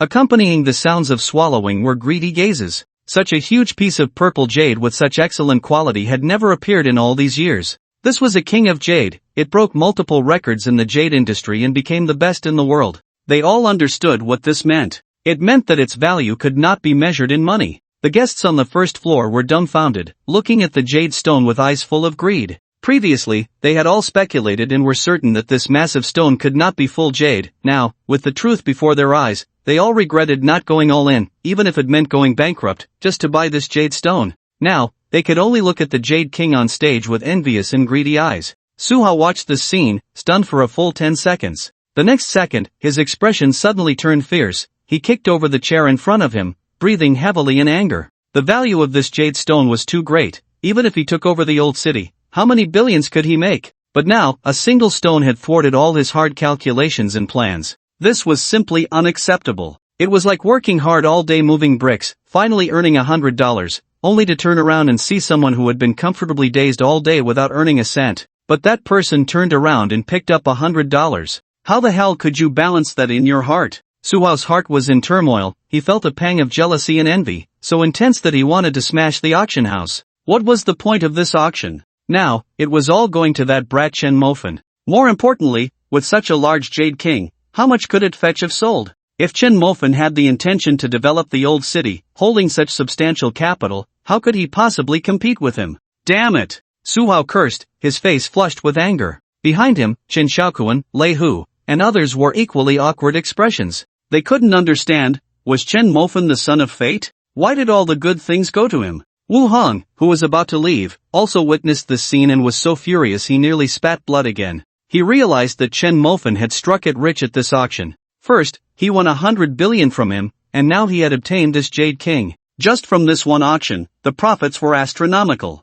He now doubted what he had worked so hard for all these years. After a lifetime of struggle, he hadn't earned as much as someone who casually made a move. This made him question his life. He deeply suspected whether he was a useless person. How could people be so infuriatingly different? Wang Yin took a deep breath, suppressing the shock within him. He no longer doubted that this Mofan had reached an unfathomable level in the realm of jade. Otherwise, it was impossible to explain why he acted so decisively and always returned with a full load. It couldn't be like in the novels, where this guy had X-ray vision, could it? Ironically, he had pretended to critique earlier, saying that Mofan would surely lose. Now, reflecting on it, he felt his face burn with shame, wishing he could find a crack in the ground to hide in. Sigh, losing the coffin money isn't unjust. Mu Ziyue in the private room nodded in agreement upon hearing this. Looking at the Jade King below, her face showed no joy or sorrow, but a hint of bitterness welled up inside her. If she had gone all in, wouldn't this Jade King be in her pocket now? With this Jade King, what was 50 billion in liquid assets? With it, the Mu family could step up to a new level. But unfortunately, there were no ifs. At this moment, she was even more eager to meet this Mofan. She was genuinely curious about what kind of person this man was. Not only was the power behind him mysterious, but even his liquid assets were astonishingly ample. More importantly, it was his boldness and knowledge of Jade that filled her with both shock and curiosity. After a moment's hesitation, Mu Ziue stood up and walked towards box No. 3. At this moment, in box No. 3, the returning person in charge looked at Chen Mofan with admiration. Was this Mofan really a god? He had said to remove the stone skin, and inside was indeed pure jade. Just now, his boss had called him, and he could hear the regret in his voice. Regret for not having the courage to open this piece of jade. If he had opened it, wouldn't the largest and best Jade King to date have been his? But now, he can only watch helplessly as the Jade King slipped away. He regretted it. Knock, knock, knock. 3 knocks sounded again. Hello, Mofan, Mu Ziue from the Mu family is here to visit. Upon hearing this, Chen Mofan calmly nodded. Behind him, Shinka stepped forward and opened the door. Outside the door, Mu Ziue smiled, glanced around the box, and saw Chen Mofan sitting alone. She walked in at a leisurely pace. Standing before Chen Mofan, Mu Ziue extended her hand and smiled. Hello, Mofan, I am Mu Ziue from the Mu family. Chen Mofan stood up and gently shook her hand. Hello, I am Chen Mofan. Chen Mofan? This name is nice. Mu Ziue smiled. Chen Mofan also smiled. It's the first time in so many years that someone has praised my name. Is that so? If the god of ordinary wants to hear it, I can say a few more words. Behind Mu Ziue, Wang An looked at Chen Mofan with disbelief. He really didn't expect the god of ordinary to be so young. Moreover, at such a young age, he had such a high level of expertise in jade and stone, which truly shocked him. Ladies and gentlemen. While they were talking, the microphone on the first floor sounded again. Both Chen Mofan and Mu Ziue turned to look downstairs. They saw Tang Kong had somehow arrived downstairs, took the host's microphone, and slowly began to speak. Everyone, since we have the opportunity today with everyone present, I want to show my face and talk to you about something. All of you here are well-known figures in Liuqing, either the chairman of a group or a prominent person, so I take this opportunity to discuss the future development of our Liuqing. Upon hearing this, everyone unconsciously sat up a bit straighter. They all knew who Tang Kong was, the top leader of Liuqing. Any movement in Liuqing was decided by this person. His words represented the new directives for Liuqing. And now, although they were in an auction venue, with so many prominent figures gathered, Tang Kong wouldn't speak aimlessly in such an occasion. What he was about to say must be significant. Sure enough, Tang Kang's first words were about the old city area. Many of you here are native Liuqing residents, and I believe you have spent many years in this city. You are all familiar with the old city area. The old city has been built for at least 20 years now, and at that time, the construction was not fully implemented. It was piecemeal, which has led to some high-rises and some bungalows,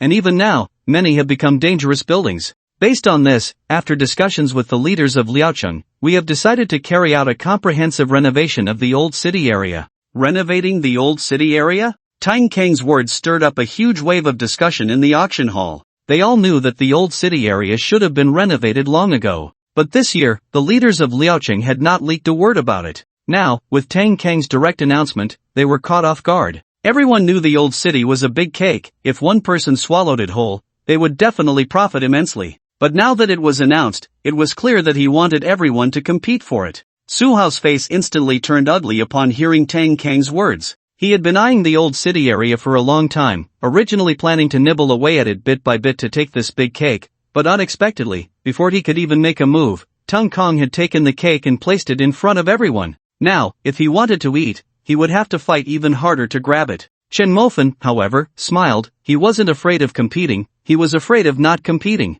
Because once the competition started, everyone's bottom line would rise, but when it came to capital, who had stronger capital than him, he could crush all his competitors with money. In this way, he could spend money and take down the old city area, killing 2 birds with 1 stone. Everyone, in order to truly benefit the people, this time the renovation of the old city area will no longer be conducted in the traditional way of bidding for land. After discussions among our leadership team, we have decided that the government will no longer intervene, but rather, your companies will negotiate directly with the public. You should be aware that some officials take bribes and pocket a large portion of the compensation funds for themselves. To eliminate this phenomenon and ensure that the compensation funds truly reach the people, we will no longer participate. Instead, the compensation funds will be provided by each company. If the people find it acceptable and agree to let your company carry out the demolition and renovation, a simple agreement can be signed with you. In the end, everything will be compiled, and the old city area will be divided according to a ratio and handed over to each developer.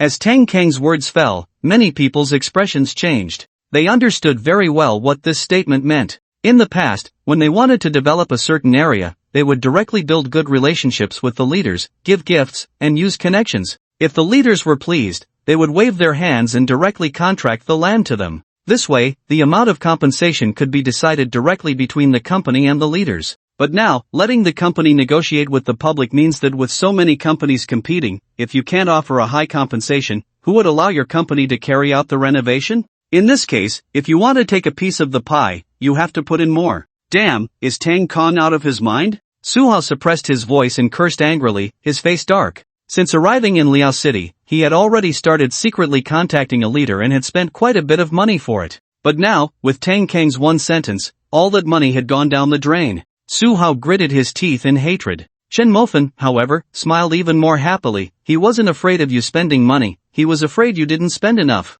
He wasn't worried about spending more money, especially since this money would end up in the hands of the people, not in the hands of some unscrupulous businessman or corrupt official. This made him feel even better. Beside him, Mu Ziyue looked at the smile on Chen Mofan's face and also smiled, saying, "So, does the great Mofan also have an interest in this old city?" Chen Mofan nodded directly without hesitation, very interested, and I have already designated a special person in charge. Oh, it seems the great Mofan wants to do something big. I happen to have over 1 billion in small funds here, I wonder if I can participate as well. Mu Ziyue said with a smile, looking at Chen Mofan, waiting for his response. In her view, no matter how she put it, she was from a well-known family, who in Dian City didn't know the Mu family. When the young lady of the family said this, it still deserved some respect. But Chen Mofan didn't indulge her, he looked directly into Mu Ziyue's eyes and shook his head. Miss Mu also said that this over 1 billion is just small money, so it's better not to participate because you can't afford it. For Chen Mofan, such a large piece of cake should naturally be shared with his own people first.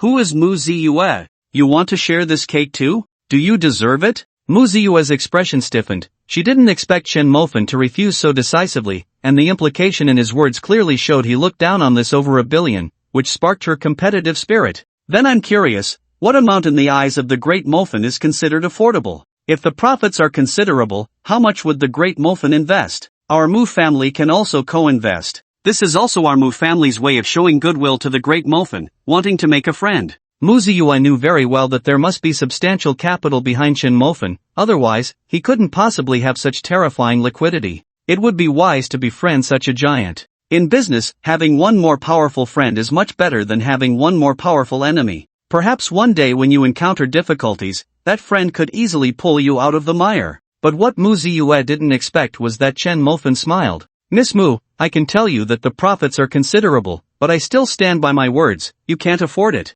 Actually, it doesn't hurt to tell you, my initial investment is 500 billion. Miss Mu, do you still want to play? One sentence made Mu Ziyue tremble all over, and a look of shock appeared in her beautiful eyes. 500 billion? And that's just the initial investment? It should be noted that their Mu family's liquidity was only in the tens of billions. But Chen Mofan? His initial investment was 500 billion. Is he trying to swallow the entire old city? This appetite, this substantial capital, fills Mu Ziyue with fear. Behind her, Wang Yan wears an expression of disbelief. He can't even imagine how astronomical the amount of money needed later will be after the initial 5 billion. He had thought that being a steward in the Mu family meant he had seen the world, but now he realizes his perspective is still narrow. Mu Ziyue slowly exhales. She fully understands that saying now she really can't afford to play this game. To play with the mortal god, she would have to tear down houses, sell land, and liquidate assets. Can she afford to gamble? A bitter smile appears on Mu Ziyue's lips. She is starting to doubt her life choices,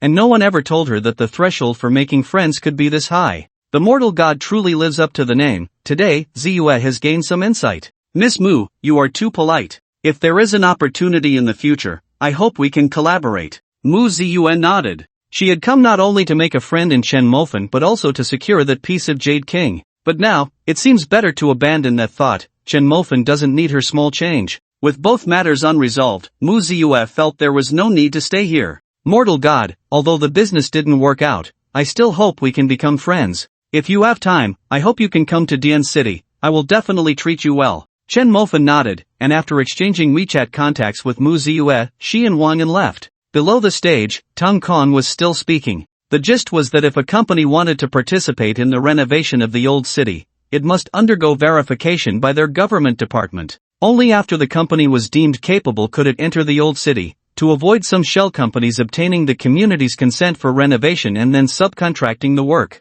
Companies wishing to enter the old city for renovation could go for certification tomorrow. As the auction came to an end, people gradually dispersed, and Shuei Yuru and Wang Mok left first. They needed to prepare the certification materials for tomorrow, integrate some documents, and discuss the pricing of compensation as well as how to relocate the residents after demolition. All of this had to be prepared in advance. Otherwise, if they were late in entering the old city, they wouldn't know how many residents would be displaced. Chen Mofen did not leave immediately but went to discuss the Jade King with the auction's organizer. He wanted to place this jade at the entrance of their hotel. With this Jade King in place, no advertising would be needed. Everyone would understand the hotel's strength and status. At that moment, Tang Kong and his daughter Tang Fei were in front of the Jade King. Tang Kong wanted to take a couple of photos of the Jade King. He was quite fond of jade, or else he wouldn't have come to this auction. This was the first time he had seen such a large and high-quality Jade King, and he wanted to take a few photos for keepsakes, but he needed the owner's permission first, so he waited there.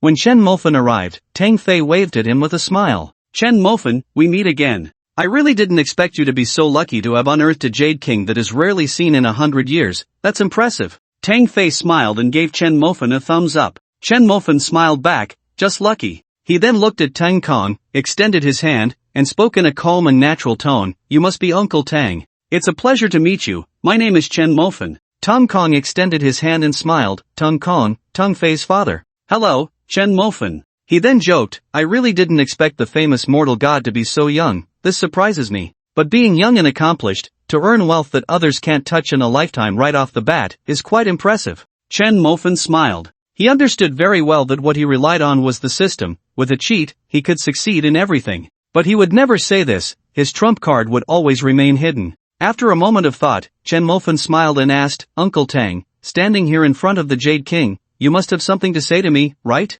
Feel free to speak. Chen Mofen, my dad wants to take a few photos of the Jade King. What do you think? Before Tang Kong could speak, Tang Fei asked with a smile. There was nothing to discuss about this. He considered Tang Fei a friend, and it was just a matter of taking a few photos. Moreover, Tang Kong was a key figure, so it was better to be on good terms with him than to be at odds. Thinking this, Chen Mofen half-jokingly said, Uncle Tang, feel free. You can smash this Jade King, and I wouldn't mind. The young man was quite straightforward, which was nice. Tang Kong nodded with a smile and joked back, this is the Jade King, hundreds of tons. Who would dare to smash it? It's a treasure. I conservatively estimate this Jade King is worth no less than several hundred billion. Mofen, with such a large piece of jade, how do you plan to handle it? If you want to sell it, I can help you make some connections. Tang Kong had a good impression of Chen Mofen. He was neither servile nor arrogant, able to joke with someone like him, the top figure in Liuqing, unlike some people who would bow and scrape upon seeing him. Therefore, he referred to Chen Mofen simply as Mofen, which, though just a slight change, made it feel much more intimate. Sell? That was impossible. He wasn't short on money, but he needed the status. Placing something worth hundreds of billions at the entrance would certainly speak volumes. Uncle Tang, this Jade King is not for sale. Since we're on this topic, I don't mind being honest with you. I also intend to renovate the old city and plan to build a high-end hotel. I intend to use this Jade King as a display at the entrance of the hotel. As a display? Even Tang Kong, who had seen a lot, couldn't help but be taken aback by this statement. He had encountered many storms in his position, but this was the first time he had seen someone use hundreds of billions as a mere display. Did he not understand the world of the wealthy? But he could be sure that if this news got out, it would definitely cause a stir. Chen Mofen's hotel would undoubtedly be a hit even before it opened. This kid played a good hand. It seemed reckless but was actually deeply meaningful. Without spending a dime, he had created the best advertisement. Because no matter where the jade was placed, it would always belong to Chen Mofen. This kid should not be underestimated. Tang Kong thought to himself, looking at Chen Mofen with approval. Mofen, you've made a great advertisement. Since you called me uncle, I'll help you out. I will write an article about the Jade King in my name, subtly mentioning that this Jade King will be displayed at the entrance of your hotel for people to visit. Chen Mofen scratched his head. He didn't even know what advertisement he had made. He didn't need to guess. Tang Kong explained it to him. Mofen, my power is limited. To spread this news comprehensively, you'll need to work with the media. I believe that 100 billion Jade King as a display will definitely ignite discussions online. The conversation ended there, and Chen Mofen already understood. By then, his hotel would also be a huge success, attracting hundreds of thousands of Jade enthusiasts, and those wealthy individuals would flock to see the Jade King. And with the Jade King right at the hotel entrance, it would be unreasonable not to enter. Wouldn't that bring in the hotel traffic? As long as the first wave was successful and a reputation was established, would he still worry about not having guests in the future? Immediately, Chen Mofan instructed the person in charge. If any media wanted to come and take photos of the Jade King, let them be, do not obstruct. He believed that after the auction, news of the Jade King's appearance would have already spread. The hundreds of tons of purple Jade King would definitely pique people's curiosity. Just as Chen Mofan had guessed, the emergence of the Jade King quickly caused a sensation in Liuqing. When it was learned that the hundreds of billions worth of Jade King would become a decoration in a hotel, people couldn't help but gasp. With media coverage, this news quickly spread throughout China. In no time, the words Jade King, hotel, and mortal god became trending topics once again. Soon, even foreigners began to hear about it. The term hundreds of billions was enough to shock people's hearts. The mortal god was once again a sensation online. Chen Mofan's high-end hotel truly became a hit before it even opened, resonating both domestically and internationally. At this moment, in a hotel conference room, Su Hao looked at the reports, his face dark with anger. He couldn't understand how Chen Mofan seemed to be everywhere. He wanted to browse the news, and it was Chen Mofan. He scrolled through short videos, and there was Chen Mofan again. Even on Weibo, all the discussions were about Chen Mofan. This made his face turn even darker. Moreover, what infuriated him more was that this guy also wanted to develop the old city area, trying to grab a piece of the pie. The pie was only so big, and his enemy wanted to take a bite. Su Hao felt like his lungs were about to explode. However, there was somewhat good news. Chen Mofan actually didn't plan to sell that piece of Jade King, so he didn't have to worry about the other party's strong capital. After spending 100 billion, he believed Chen Mofan wouldn't have much liquidity left. He didn't believe Chen Mofan could pull out another 100 billion. If he could, he would call Chen Mofan grandpa. Knock, knock, knock. The sound of knocking echoed, and then the conference room door opened, with Chen Xiaokuan, Lei Hu, Yu Zhu, and others filing in. The group had gathered this time to discuss how to divide the pie of the old city area and how to take revenge on Chen Mofan. Especially Yu Zhu, who was filled with hatred for Chen Mofan, his teeth itching with anger. He was a well-known director with significant connections in the Beijing circle. Wherever he went, he was always the center of attention. Yet, he had come to the city he looked down upon, Liao City, and was kicked around by Chen Mofan, who had used the soles of his shoes to greet his face, leaving him with a lingering pain that still throbbed. In Liao City, he had lost face. If he didn't get it back, how could he continue to mix in the Beijing circle? How would his peers view him? How would those young models see him? It had to be done. Seeing that most people had arrived, Su Hao cleared his throat and said, everyone, like me, has been bullied by Chen Mofan. We are all prominent figures. If we don't reclaim this place, we won't be able to survive. Bang!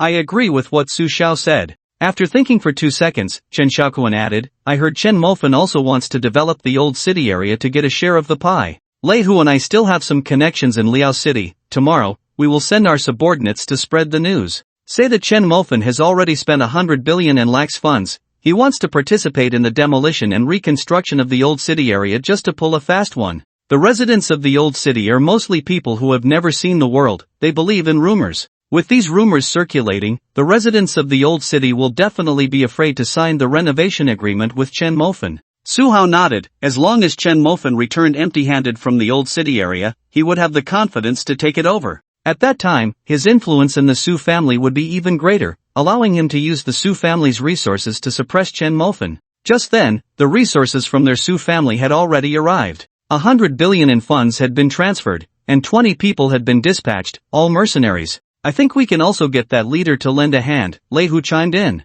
The leader Lei Hu mentioned was known to Lei Hu, Chen Xiaokuan, and Su Hao. He had been protecting Lei Hu and had promised Su Hao to hand over the old city area to him. However, they hadn't expected the bidding to change midway. Su Hao pondered for a moment, his eyes lighting up. Indeed, I spent so much money, that leader should also contribute. The next day, except for one company, all others wanting to renovate the old city area failed to pass the certification. There was only one exception, and that was Su Hao's company, Su's Urban Construction Company. Su Hao took the lead and was the first to enter the old city. At the same time, online, a sudden surge of articles and videos appeared, with many people claiming to have witnessed or experienced things firsthand, smearing Chen Mofan on the internet. There was even a girl with a prominent belly who cried in front of the camera, saying that after Chen Mofan had his fun with her, he kicked her aside, neglecting the child in her womb. and even sent people to forcibly take her away for an abortion. When she resisted, she was beaten by those sent by Chen Mofan. The girl spoke out, presenting an injury report and some photos of her wounds. "My name is Lu Ro. I am publicly exposing Chen Mofan. He is a scumbag, utterly insane." In the end, the girl even took out her ID card and placed it in front of the camera. Once this video was released, the internet was filled with curses. At the same time, there were other videos and articles analyzing Chen Mofan's finances, some claiming they had already collapsed, others saying his funding sources were illegitimate, and even some claiming to have seen it with their own eyes, stating that Chen Mofan's funds were all illegal gains. Under the guidance of those with ulterior motives, the online backlash against Chen Mofan grew louder. Meanwhile, in the old city, rumors spread like wildfire, aligning with the online messages, directly portraying Chen Mofan as a despicable little man. They said that Chen Mofan came to the old city to swindle, and after signing agreements with him, he would immediately subcontract to other companies. The compensation he promised would be indefinitely delayed. Once this was said, many believed the rumors and expressed that they would not cooperate with Chen Mofan. Originally, last night, after Huang Lijuan returned, she mentioned that Chen Mofan wanted to renovate the old city and carry out demolitions, and they were quite pleased to hear this news. Later, Shui Yuru returned, and after inquiries, she also stated that she would offer them a satisfactory demolition price, definitely much higher than other companies. Hearing this, they were extremely excited, but now, upon hearing these new messages, they turned to curse Chen Mofan. Even acquaintances uploaded Chen Mofan's contact information. In just one day, the internet and reality were flooded with insults directed at Chen Mofan. By morning, his phone was bombarded with messages, all of them online harassment. Waking up to the messages on his phone, Chen Mofan smiled, a cold smile. He immediately called for Chu Feng. After 2 days of rest, Chu Feng was in much better shape. He understood that he had a sick mother, so he could not afford to fall. "Boss, you called for me?" Chu Feng said respectfully. Chen Mofan shook his phone. "Have you seen the news online?" Chu Feng nodded. "Investigate, don't worry about the cost, find out who is targeting me. Pay special attention to a few people, Su Hao, Yu Zhu, Lei Hu, these guys are very likely." "Don't worry, boss, I will get it done as soon as possible."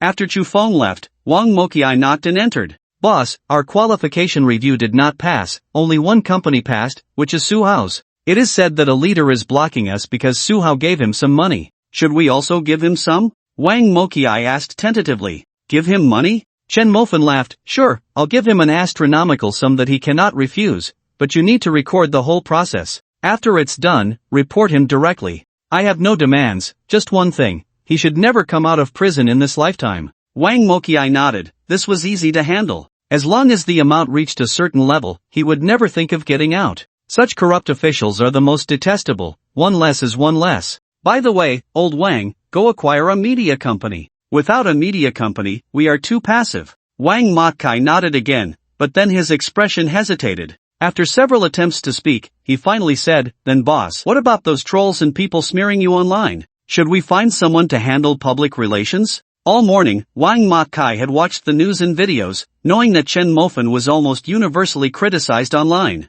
He was genuinely afraid that mentioning this would make Chen Mofan angry again. "Those trolls?" Chen Mofan rubbed his temples and then shook his head. "No, let them curse, but you need to find someone to collect evidence of their slander and rumors against me. Once things settle down, we'll go after them one by one. I want them to know that the internet is not a lawless place. People must be responsible for what they say." After Wang Moqiai left, calls from Wang Jiaojiao, Shui Yuru, and Yun Moli came in one after another. They were all very concerned about Chen Mofan facing online abuse. Tang Fei also called, comforting Chen Mofan as a friend. What surprised Chen Mofan was that Mu Ziyue also called, expressing her concern. She finally invited Chen Mofan to visit Dianqi when he had time, promising to host him throughout his stay. Chen Mofan smiled and assured her that he would definitely visit Dianqi when he had the chance. Soon after, almost all of Chen Mofan's friends called. The older brother and the third brother even stated that they were already fighting back online. The two were ready to take on the world. No matter what, they would tear apart that group of trolls.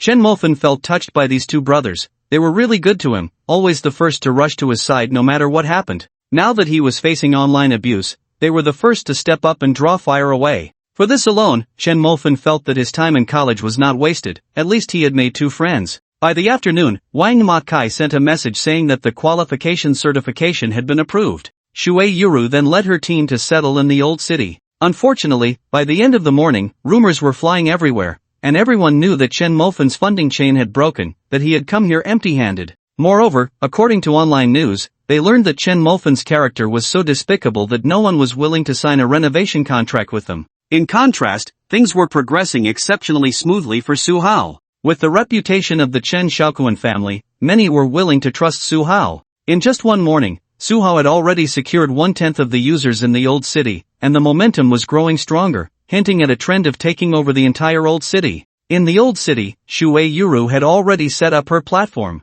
But in front of the platform, there was not a single person. In contrast, not far away, Su Hao's team had formed a long line. The people Su Hao brought were weaving through the crowd, continuously explaining how their company handled relocation, arrangements, and a series of issues regarding relocation fees. Shui Yuru knew that the reason they had no one was due to those rumors. As soon as she entered the old city, many people glared at her angrily, and even those waiting in line at Su Hao's platform occasionally glanced over, pointing and discussing, with voices of ridicule and insults drifting over. Look, that's the Shui family's child. Sigh, what a thankless wretch, actually helping outsiders harm us. I've heard that this so-called Mofan wants to come here empty-handed and, after getting our renovation contract, will subcontract it to his company. As for the relocation arrangements and fees, he won't give us anything, who knows how long he'll drag it out. I heard that this worthless Chen Mofan gave this thankless wretch 10%, he could make a fortune. No matter how much money it is, this kind of thing shouldn't be done. We're all neighbors. Sigh, has his conscience been eaten by dogs? What dogs? It's just an ungrateful wretch, helping outsiders harm his own people. What a piece of work. Pfft. Listening to the insults and mockery, Shui Yuru felt a headache coming on. She had decided to double the demolition compensation after discussing it with Chen Mofan, all to repay her fellow villagers. But now, Xiaro, you. Aunt Fat walked over, seeing Shui Yuru alone and feeling a pang of sympathy. Moreover, she had watched this child grow up and believed in her character, knowing she wouldn't do such things. However, with rumors swirling outside and the internet filled with curses directed at Chen Mofan, she couldn't discern the truth and was genuinely worried that the house she had lived in for many years would just disappear. Upon seeing Aunt Fat, Shui Yuru's eyes lit up. Aunt Fat, what brings you here? Shui Yuru asked tentatively. Aunt Fat smiled. I came to find out how much your demolition compensation is. Hearing this, Shui Yuru didn't hesitate at all and handed over their renovation plan. Aunt Fat, look, this is the compensation our company is offering, calculated by square meter, but our price is definitely the highest. Just one glance, and Aunt Fat was stunned. The zeros on the paper made her head spin, and she couldn't help but exclaim, it's actually this high? It's a whole double compared to theirs? Aunt Fat's exclamation instantly silenced the crowd around them, and everyone turned to look, murmuring, double? Is that true? Let's go over there. Double? I thought I could get 180,000, and now you're telling me I can get 2 million? Let's go, let's take a look. The murmurs grew louder, and the crowd that had been lined up at Su Hao's place surged toward Shui Yuru's side. In the blink of an eye, a long line began to form at Shui Yuru's place, with people jostling against each other. Watching this scene, Su Hao's face turned pale. Yu Zhu and Chen Xiaoquan also looked grim. Double what we have? How is that possible? Lei Hu couldn't help but exclaim. This wasn't just one household, it was thousands of households, an entire district. How much money would it take to double everything? This wasn't competition, it was outright flipping the table, and it wasn't fair. Su Hao felt an urge to cry. It was the first time he experienced what it meant to be struck from a higher dimension. Get our people moving, we must bring all the residents back, Su Hao gritted his teeth and said, looking as if he wanted to swallow Shui Yuru whole. One by one, people disguised as residents of the old district began to emerge from every corner. They approached Su Hao's platform, looking mockingly at Shui Yuru's side. Meanwhile, Shui Yuru's side was bustling, with hundreds and thousands of people lining up. Is the demolition compensation really that high for the Shui family girl? Shui Yuru smiled and nodded, but before she could speak, someone sneered, of course it's high, in the end, it's just a matter of empty promises. I could offer 10 times that. At that moment, in front of Su Hao's platform, a person disguised as a resident of the old district spoke coldly, his eyes mocking as he looked over. After he spoke, another followed with a sneer, saying, ha! People these days are really foolish, getting dizzy over a little profit without considering if they can actually get the money. Exactly, I could offer 10 times that. In the end, they won't pay, dragging it out for 10 or 8 years until they say the company went bankrupt and just give a little to brush it off. That's why there are so many fools. Instead of choosing a stable and powerful company like Su Hao, they choose someone with a broken funding chain. Sigh, really brainless. One sneer after another rang out, and the expressions of the people around changed. Indeed, it was said that Chen Mofan's funding chain had broken. Could he really come up with that much money? Moreover, doubling the amount seemed too unrealistic. What if, in the end, they couldn't get the money? This left them dumbfounded. The crowd began to hesitate, murmurs rising and falling. Seeing people start to waver, the person arranged by Suhao seized the opportunity to shout, "Everyone, Suhao is definitely a trustworthy person. People from the old city don't deceive others from the old city. Come over." More people hesitated, and some had already walked back to Suhao's side. Suhao, witnessing this scene, curled his lips into a smug sneer and signaled to his people. The people in line received the order and prepared to launch a fierce attack, shouting at Shui Yuru, "That woman from the Shui family, what responsible person? I ask you, can we get immediate payment after signing the contract with you?" Shui Yuru stood up. She hadn't wanted to respond, but seeing these people grow increasingly hesitant, she began to explain, "There has never been a precedent for immediate payment. Our company will make payments uniformly through finance after signing all the residents. Everyone can rest assured, the money will definitely." Before Shui Yuru could finish her sentence, she was rudely interrupted by that person. "What the hell are you talking about? Everyone, look, they just want to drag this out until the end, and then no one will get a single cent. So, everyone should still trust Suhao. We are all from the same hometown, I won't deceive you. We won't drag this out." Shui Yuru's face flushed with anger as she stood up, glaring at that person, who was clearly just making a fuss and distorting the facts. "You keep saying Suhao, so let me ask you, will Suhao make immediate payment?" Faced with Shui Yuru's questioning, that person disdainfully curled his lip. "Why should Suhao make immediate payment? Suhao's capital chain hasn't broken, we don't need to prove anything. On the contrary, you are so angry, it must be because you feel guilty. It's obvious you lack confidence, so everyone shouldn't believe her." Such twisted words made Shui Yuru's face turn red. She was inexperienced and couldn't compare to these seasoned individuals who had been in society for years. These people were making a fuss, each more shameless than the last, turning black into white. It was clear that Suhao's people had the upper hand, and seeing this scene, more and more people went to Suhao's side, signing contracts with them. Watching this unfold, Shui Yuru instead calmed down. Chen Mofan entrusted such a large project to her because he believed she could handle it, so no matter what, she couldn't let Chen Mofan down. Now calm, Shui Yuru carefully thought about her countermeasures. In the blink of an eye, dusk fell, and Suhao and his group reaped substantial rewards in just one day. They had already secured 1/5 of the residents from the old city, which was a significant victory. Looking at the few people on Shui Yuru's side, who were as sparse as a deserted street, Suhao couldn't help but smile smugly. Suhao's face was full of pride, his upturned lips hard to suppress. He looked at the mountain of contracts piled in front of him, then glanced at the pitifully small number of only 2 or 3 books on Shui Yuru's table,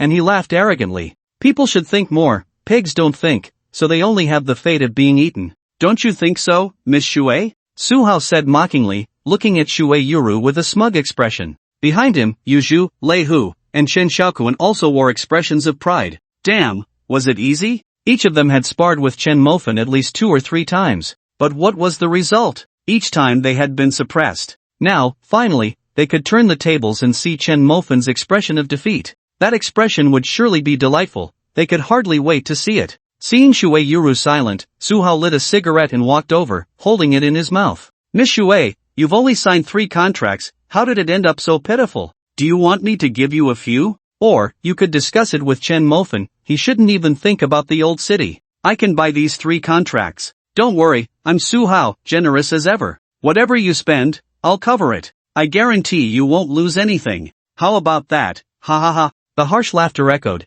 and Shui Yuru's expression remained calm as she listened. She raised her head to look at the smug Suhao in front of her and said calmly, "Mr. Su, isn't it a bit early to say all this? I've estimated that you've only secured 1/5 of the contracts in the old city, leaving 4/5 still up for grabs. Who wins and who loses is still uncertain." "Ha! Uncertain?" Suhao scoffed, a smug smile curling at the corners of his mouth. "Miss Shui, there's no need to be so stubborn, or do you think you have the ability to turn the situation around? I just don't know how you plan to reverse the rumors that the entire old city believes Chen Mofan's funding chain has collapsed." "That's not your concern." A cold voice rang out from behind Suhao. Hearing this, Suhao's body trembled, he was all too familiar with that voice. Every time he heard it, he wished he could tear the owner to pieces. "Chen Mofan." Suhao gritted his teeth and called out the name, turning around only to be met with a wide-open slap that left his face covered. Smack! With a crisp sound, Suhao was sent flying, the cigarette in his mouth flying out as well.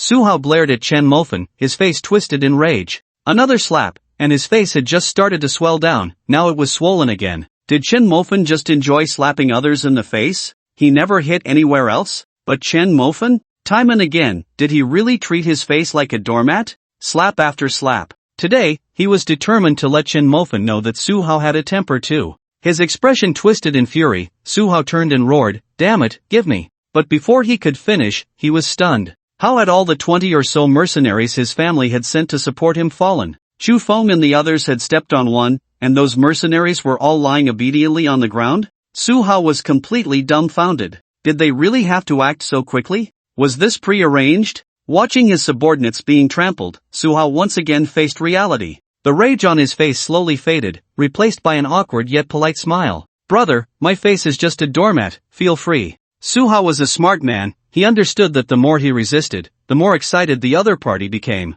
Since the outcome was already determined, it was better to accept it cheerfully rather than suffer more harm from resistance. At the very least, he still had time to protect his vital areas. Without Chen Mofen saying anything, Chu Feng and his men surrounded them. Moments later, the sounds of wailing and screams echoed throughout the old city. Ah, ah, ah. The sound made the people in the old city think someone was slaughtering pigs. Was it not even New Year yet, and they were already killing pigs? After taking Shui Yuru away, Chen Mofen returned to the Tiankai Grand Hotel. At this moment, Suhao was once again bruised and battered, his body trembling. He watched Chen Mofen's departing figure, his eyes filled with malice. In terms of brute force, he couldn't compete with Chen Mofen, and he accepted that, but he wouldn't let Chen Mofen lay a finger on the old city. The old city was firmly in his grasp, not even Jesus could take it away, he declared. Go, spread more rumors. I want Chen Mofen to become a rat in the old city, and he shouldn't think he can take anything away. Lei Hu and Chen Xiaoquan nodded, instructing their subordinates to act quickly.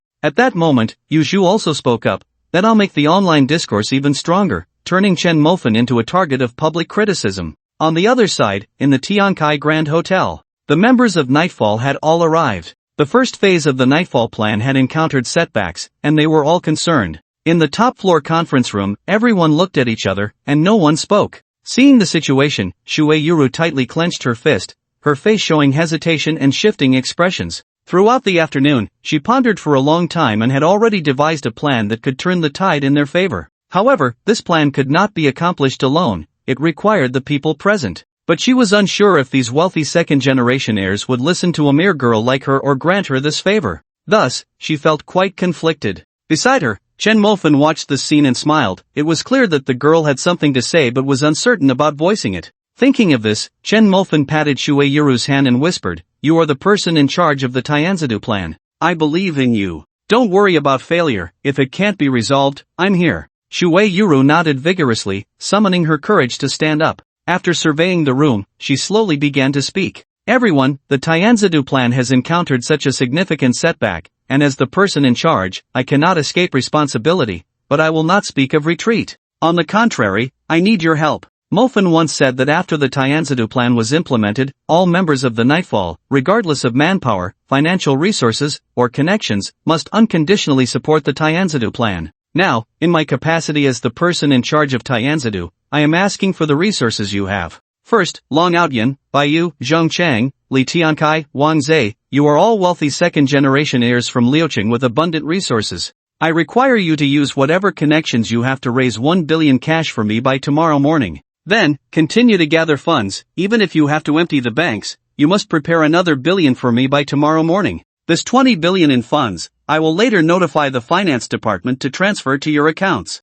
1 billion? Baiyu, Long Outyan, Zheng Chang, and the others were momentarily stunned. This was a substantial amount of money. Banks required appointments for such withdrawals. For the 5 of them to gather 1 billion without going through bank appointments was indeed quite challenging. Zheng Chang opened his mouth to speak just as Chen Mofen's gaze turned toward him, clearly showing dissatisfaction. The overall person in charge of the Tianzidu plan was making a request for the first time, and they dared to hesitate? Did that mean they would refuse future requests from the overall person in charge? He had stated that after the Tianzidu plan commenced, all members of Nightfall, regardless of manpower, financial resources, or connections, must unconditionally support the Tianzidu plan. Did they treat the words unconditionally as mere decoration? With just one glance, Zheng Chang understood Chen Mofen's meaning and nodded without hesitation. The others quickly followed suit, nodding as well. With these wealthy second-generation heirs agreeing, Shui Yuru felt more confident. After gratefully glancing at Chen Mofan, she continued, "Second, Shu Feng and Taozi,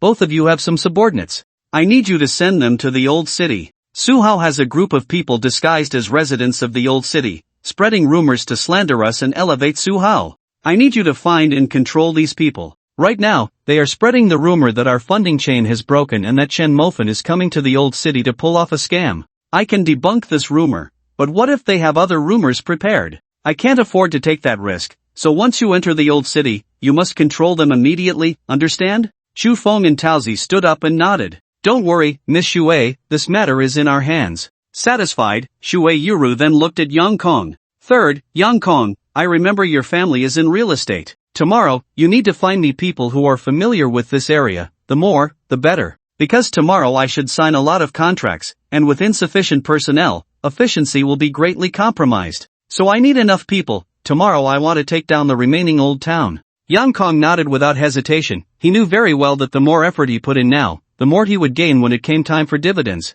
Once all the plans were arranged, Shui Yuru sat back in her seat and gently exhaled to relieve her tense heart. It was her first time commanding these rich second-generation heirs, and Shui Yuru felt both excited and satisfied. This feeling made her feel exhilarated. Just a few days ago, she was a struggling university student, but unexpectedly, in the blink of an eye, she had become the overall head of a 100 billion plan, with several rich second-generation heirs under her command. Those who had once seemed unattainable to her were now following her orders. Just thinking about it made her heart race with excitement. This contrast and sense of satisfaction filled her heart, making her almost cry with joy. And all of this was because she had met Chen Mofan, who was by her side. With this thought, she took the initiative to hold Chen Mofan's right hand, her face slightly flushed. After Shui Yuru finished her instructions, Shu Feng stood up again. "Boss, the tasks you assigned to me have been completed. As you suspected, the smear campaign online was led by Yu Zhu, while the rumors in the old town were spread by Lei Hu and Chen Shaokuan."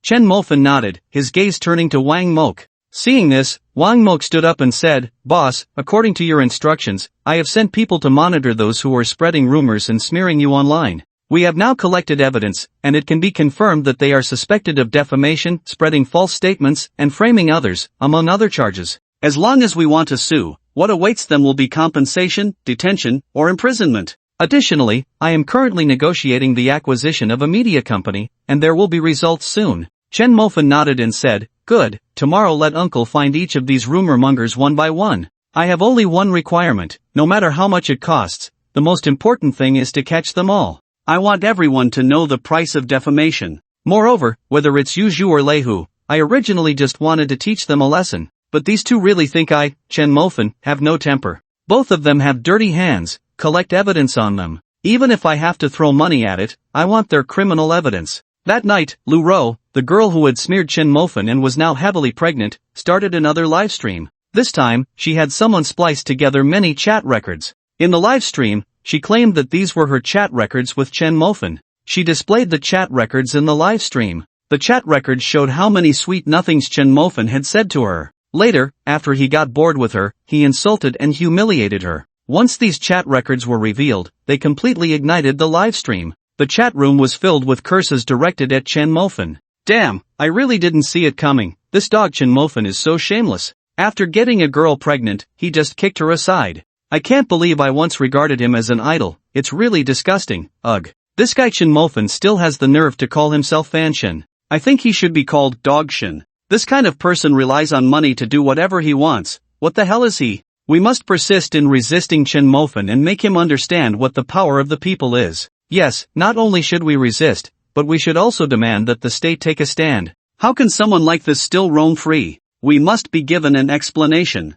Resist him, it's too hateful." Seeing the people in the livestream filled with righteous indignation, Lu Ro's lips curled into a subtle smirk. She had been in this line of work for a long time, making money by defaming others. Up to now, she has made a fortune. She doesn't care what happens to those she slanders. As long as she can make money, she can slander her parents too. As for those she defamed who couldn't take it and committed suicide, what does that have to do with her? She just said a few words. Is speaking a crime? Lu Ro thought to herself, her smirk deepening. However, this time, she miscalculated. Early the next morning, Lu Ro started her live stream again. Watching the audience in the stream grow increasingly enthusiastic, she brought her sister in as well. The two of them cried together, claiming how Chen Mofan had hurt them and how he had beaten and scolded them. They twisted the truth with their words, tears streaming from their eyes, seeking sympathy. But just when Lu Ro was at her most triumphant, and the live stream was at its peak, her door was opened, and two uncles appeared. "Hello, Lu Ro. You are under arrest for defamation, slandering others, spreading false statements, and a series of other charges. Here is the arrest warrant." The appearance of the uncles left everyone in the live stream stunned. The next second, a flood of comments filled the stream. "What the hell, defamation and slandering others? Am I hearing this wrong? Why aren't the uncles arresting that idiot Chen Mofan instead of the victim? Damn, is this just bullying honest people? There must be a dark scheme behind this, collusion between officials and businessmen, it's so disgusting. The two upstairs must be idiots, listen carefully, it's an arrest warrant, which means the uncles have solid evidence to issue it." So that means Lu Ro really did defame and frame Mofan? No way, definitely. What the hell, so I've been cursing the wrong person all this time. I've become a cyberbully? Damn it, Mofan is my idol. What the hell, I've been played like a fool for so long. Screw you, Lu Ro. Mofan, I misunderstood you, my Mofan, I'm coming to kneel and apologize. One comment after another rang out online, and the situation completely turned around. Lu Ro stared blankly at the arrest warrant in front of her, stunned for 2 seconds, then forced herself to calm down and said, "Uncles, you must be mistaken. Is speaking a crime? I just said a few things. You can't take away our citizens' right to speak." Hearing this, the two uncles exchanged glances and laughed, unable to contain their amusement. One of them explained, "The state will not take away any citizen's right to speak, but it will not tolerate some malicious individuals spreading rumors, smearing, and defaming others online." Lu Ro, the internet is not a lawless place. Please come with me. The moment Lu Ro was handcuffed, she completely collapsed.